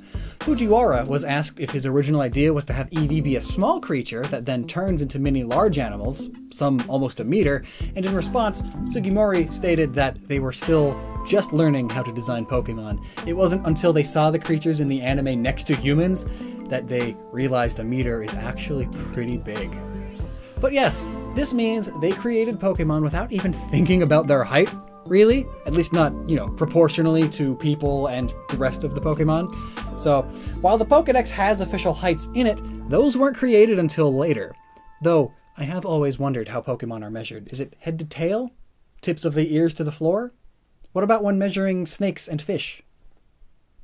Interestingly enough, when Eevee was created, the design team didn't have the intention of it evolving specifically into water, fire, and electric type. However, they were not even really confident on if they had even chosen these 3 types to begin with. I guess that's what 23 years of making Pokemon does to you, you forget some stuff. However, they do remember how they came up with the evolution stone mechanic. It wasn't until much later on in development that it was implemented, meaning of course that it was not chosen as a part of Eevee's initial character and design. It full on is just a gameplay mechanic. They wanted the player to be able to actually choose which one they got, rather than having a possibility of getting one you didn't want on accident. And then they changed it immediately with Gen 2. Espeon and Umbreon evolve based on if it's day or night, which is totally accidental, and don't even get me on how Sylveon messes with this whole thing. But speaking of Gen 2 brought with it colored sprites. Up until now, they had been working in black and white. In fact, the Umbreon and Espeon Mons were both designed in black and white. It wasn't until Sugimori's final checks where he added the color. Based on this interview, it seems Ken Sugimori decided most, or maybe even all, of Gen 1 and 2's Pokemon colors. You see, Pokemon were created in black and white by the individual designers, but it was later that Ken Sugimori decided what color they'd be with his watercolor art. They weren't really concerned with color until the Super Game Boy came out in 1994, as it was capable of reading and injecting color into Game Boy games, which were of course mostly black and white. And of course, Gen 2 came out with Game Boy Color capabilities, but it's like they are working on the black and white Game Boy game, and they overhear that the Super Game Boy is in development, and they might get an anime deal, and they thought, oh gosh, Eevee needs a color. It's boring. It's a plain animal, but it needs a color. What color is boring? Oh, brown. Got it. Though interestingly, its Gen 2 shiny is nearly entirely grayscale, or it's a greenish gray. That may also be a reference to it being a super boring color on purpose. They continue to objectify poor Eevee's evolutions as sprites instead of living, breathing Pokemon, and of course, bring up the limitations of the Game Boy getting in the way. Meaning, as more and more artwork was done outside of the sprites, they finally really started getting the design down. Sugimori even said, yeah, it got cuter and cuter. They also talk about how the anime was very influential in all of the Pokemon's designs, changing how they made the sprites look in the following games. Ken actually had an article talking about this in a newspaper that explained how the anime had the Pokemon doing very human gestures and other movements that were somewhat limited by the creature's shape. Like Pikachu. It was short and round, but as the anime used it more and more, it got slimmer and longer to mimic human movement. So ultimately, Pikachu's slimming was done to make Pikachu easier to animate and to give life to.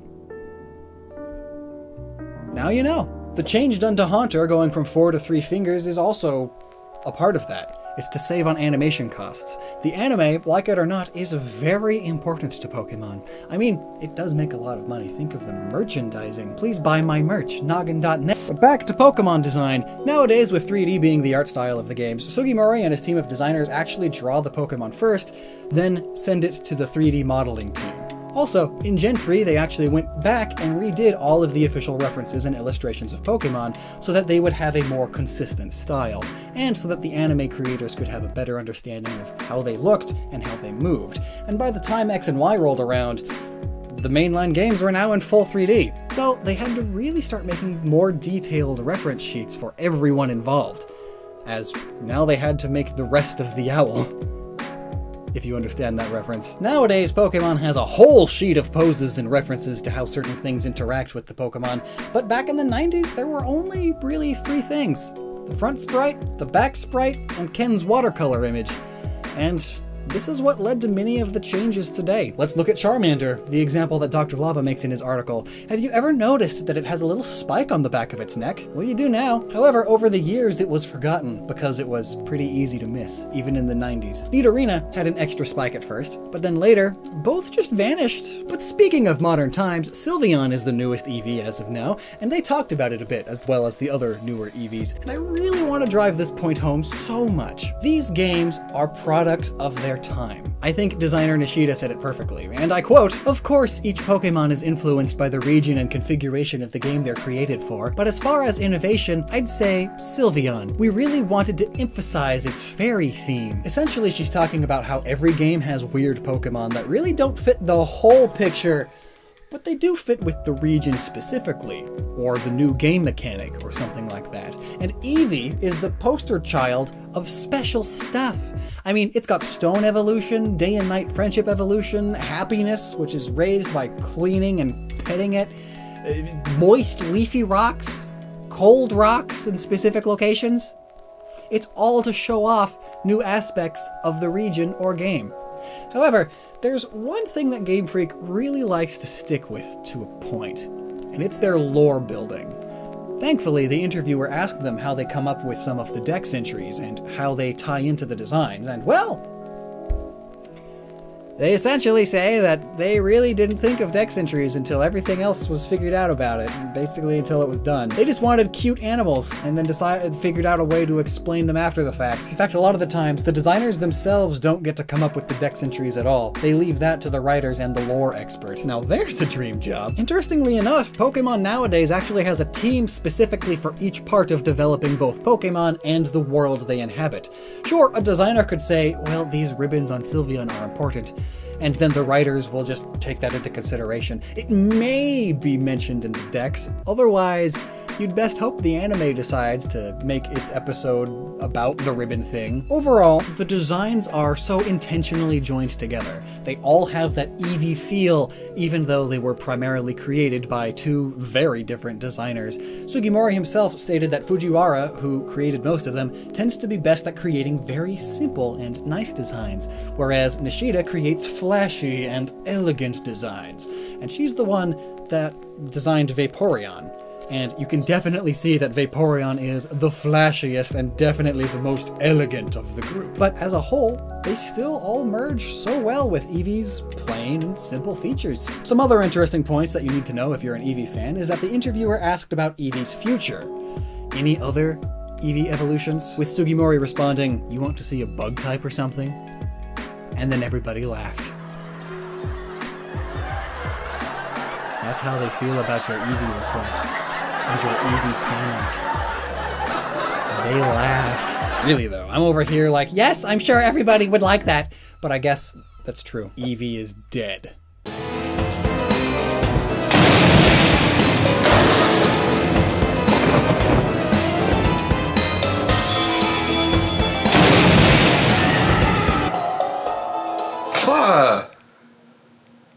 Oh, thank God it's only a YouTube video. Nothing is real. Welcome to the Spook Zone.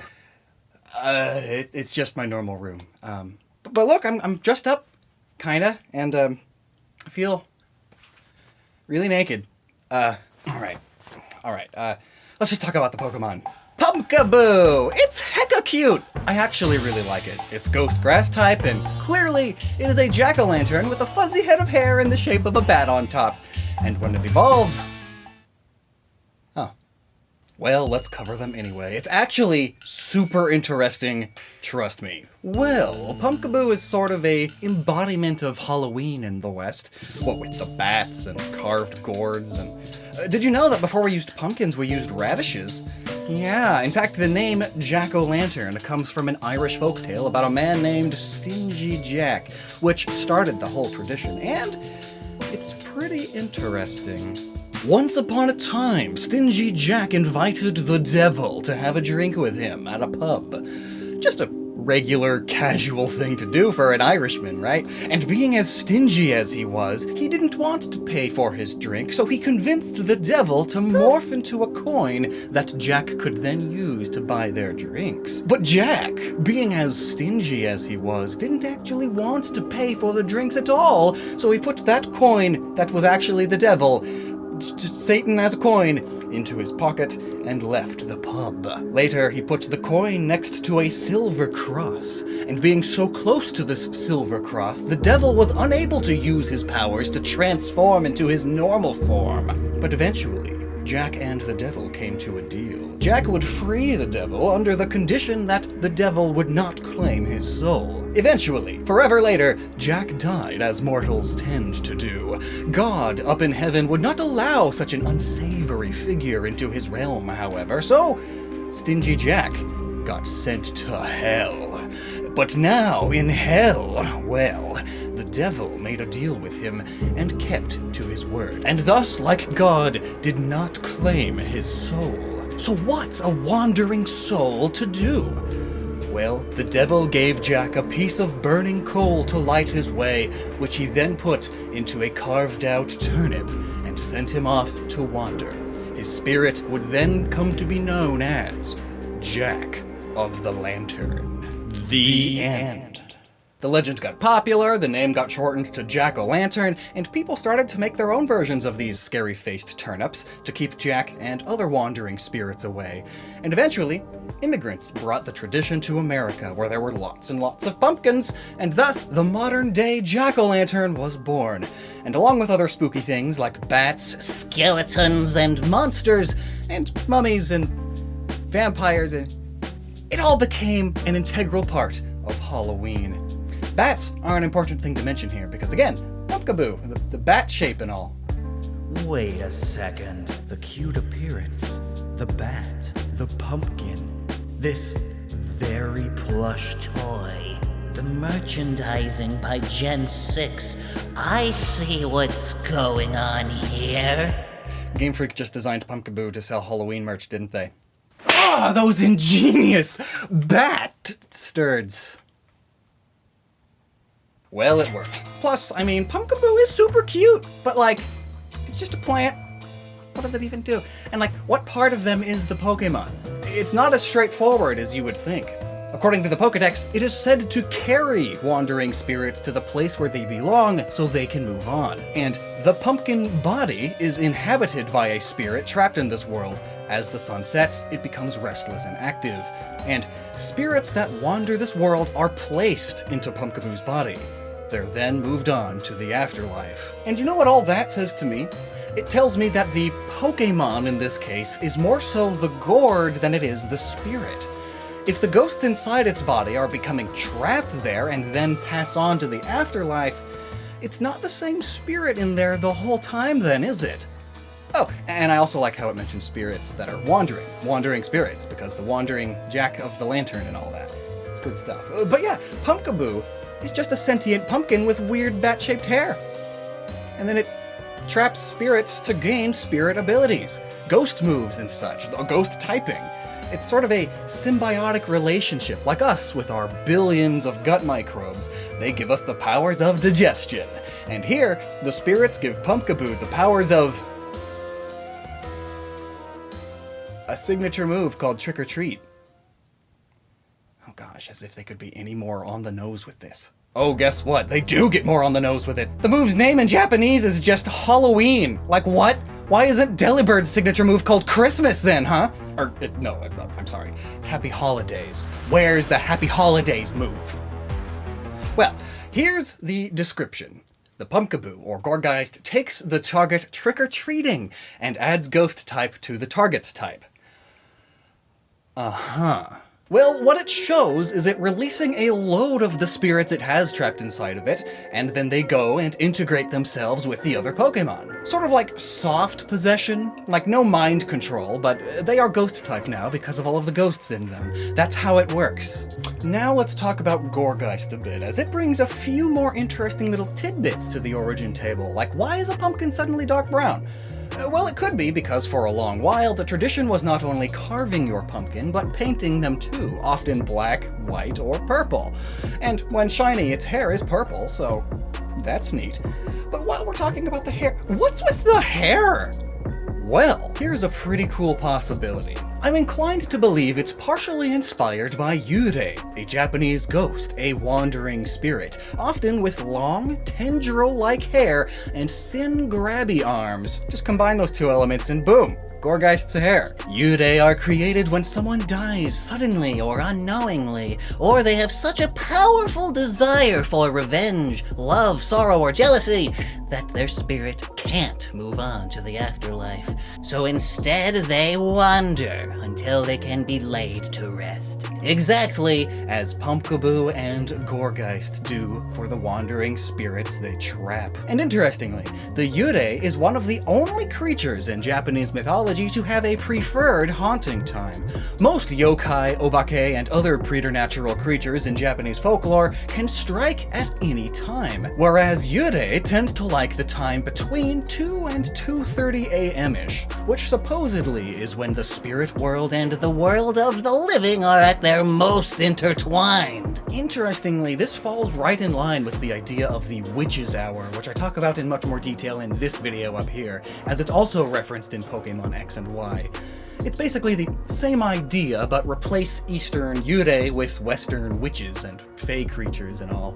And all of this, of course, is backed up with the Pokédex again, stating that spirits inside of Pumpkaboo and Gourgeist get restless and active after the sun sets. What also helps this connection is just how iconic the Yurei is in Japan. As Japan has westernized over the decades, they eventually picked up some Halloween traditions, but with their own Japanese flavor. Meaning on top of the iconic Halloween costumes, zombies, witches, bedsheet ghosts, and Frankenstein monsters, they have Oni, Obake, and of course, Yurei, the classic bedsheet equivalent in Japan. Now, one last bit here. There are, of course, hundreds, if not thousands, of ghost stories involving Yurei, but among all of them, only a few are well known enough to be considered famous, and an inspiration to many of the others.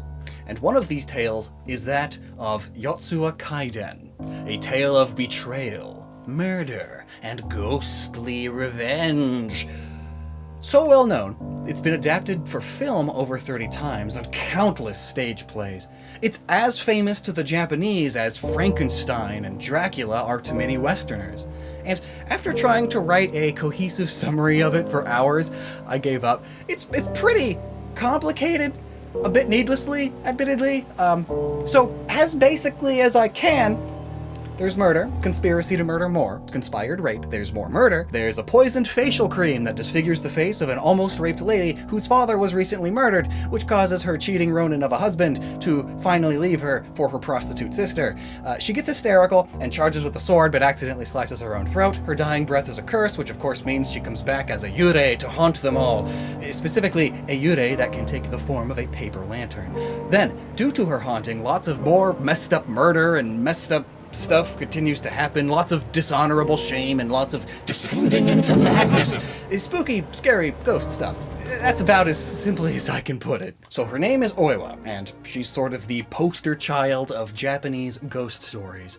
And she's a Yurei that's also a lantern, which of course means there's an easy connection to make to Gorgeist, who is also quite literally a lantern, and one with long hair, I might add. Then there's also the Tsunamura no Onryo. I've looked up how to pronounce these. I'm still not good at it. But it's quite literally a pumpkin turned yokai. No other connections to Pumpkaboo and Gorgeist though, besides it's a pumpkin. But I suppose that's a pretty big connection. But that gets into a lot of what yokai are, actually. Tsukumagami are a subset of yokai. They are all non-sentient things that gain a kami, a spirit, a soul. Think a hammer, an umbrella, or a pumpkin. The idea of Tsukumagami has been around in Japan since the Middle Ages, so Pokemon based on objects and lame plants, while often criticized by Westerners, are very culturally ingrained in Japan. Heck, it's like literally what Bannet and Phantump are. But back to Gorgeist, besides the trapped spirits it takes to the afterlife and such, the other recurring thing in the Pokedex entries are about its singing. It enwraps its prey in its hair-like arms. It sings joyfully as it observes the suffering of its prey. And singing in eerie voices, they wander town streets on the night of the new moon. Anyone who hears their song is cursed. So what's up with that then? Well, we looked into the history of jack-o'-lanterns. Now it's time to look into the history of trick-or-treating. Way back in the Middle Ages, there was a Celtic tradition. On November 1st, which was the New Year in the Celtic lunar calendar, folks would dress up as demons and ghouls, and with the help of druids, they would light massive bonfires and sacrifice animals. And they did this because New Year's was the time real demons and ghosts would roam our world. And if you were busy blending in with the ghoulish undead, well, you'd be fine. Demons can't tell the difference between a demon, a fey creature, or a person dressed up as one, after all. And then, during the Christianization of Europe, specifically the 8th century, Pope Gregory III was waging a culture war on all of these gosh darn pagans. So he did all sorts of things, like make up when Jesus was born so that Christmas would overlap with a major pagan holiday. Thus, it's easier to convert people. And he also, of course, made up All Saints' Day, or All Souls' Day, or Hallows' Eve. A fun, Christian holy day to make it easier to convert others. In this new version, children and poverty-stricken adults would go guising, which means going door to door, asking for food or small donations of money, and in exchange, they would sing and dance and recite prayers to protect you and honor your dead loved ones. Jump forward more than a millennia, it evolved into trick-or-treating on October 31st, Halloween. How perfect, right? Gorgeist's Pokedex entry, again, mentions that they wander town streets on the night of the new moon, thus the first on a lunar calendar, like the Celtic one that led to the creation of Halloween. And it goes around singing because that's what trick-or-treaters did originally. I love deep origins! Also, there are plenty of ghost stories involving ghosts singing or howling or making eerie noises. That's kind of their whole thing. It's to explain howling winds to kids. A gust of wind knocks down some pots and pans. Oh, don't worry, youngin'. It's just a poltergeist. Oh yeah, and Pumpkaboo is a super clever name. Pumpkin. Boo. A thing ghosts say. And also, peekaboo, because hiding your face, it's that scary baby game. Oh yeah, and there's also like that whole size gimmick with them. They come in 4 different sizes, and that's just because pumpkins and most gourds really can vary in size pretty dramatically. Here's a really tiny one. Here's this freaking massive one. Wow. And with all that, I think we're done. Yeah. So, until next time, you never stop using your knowledge.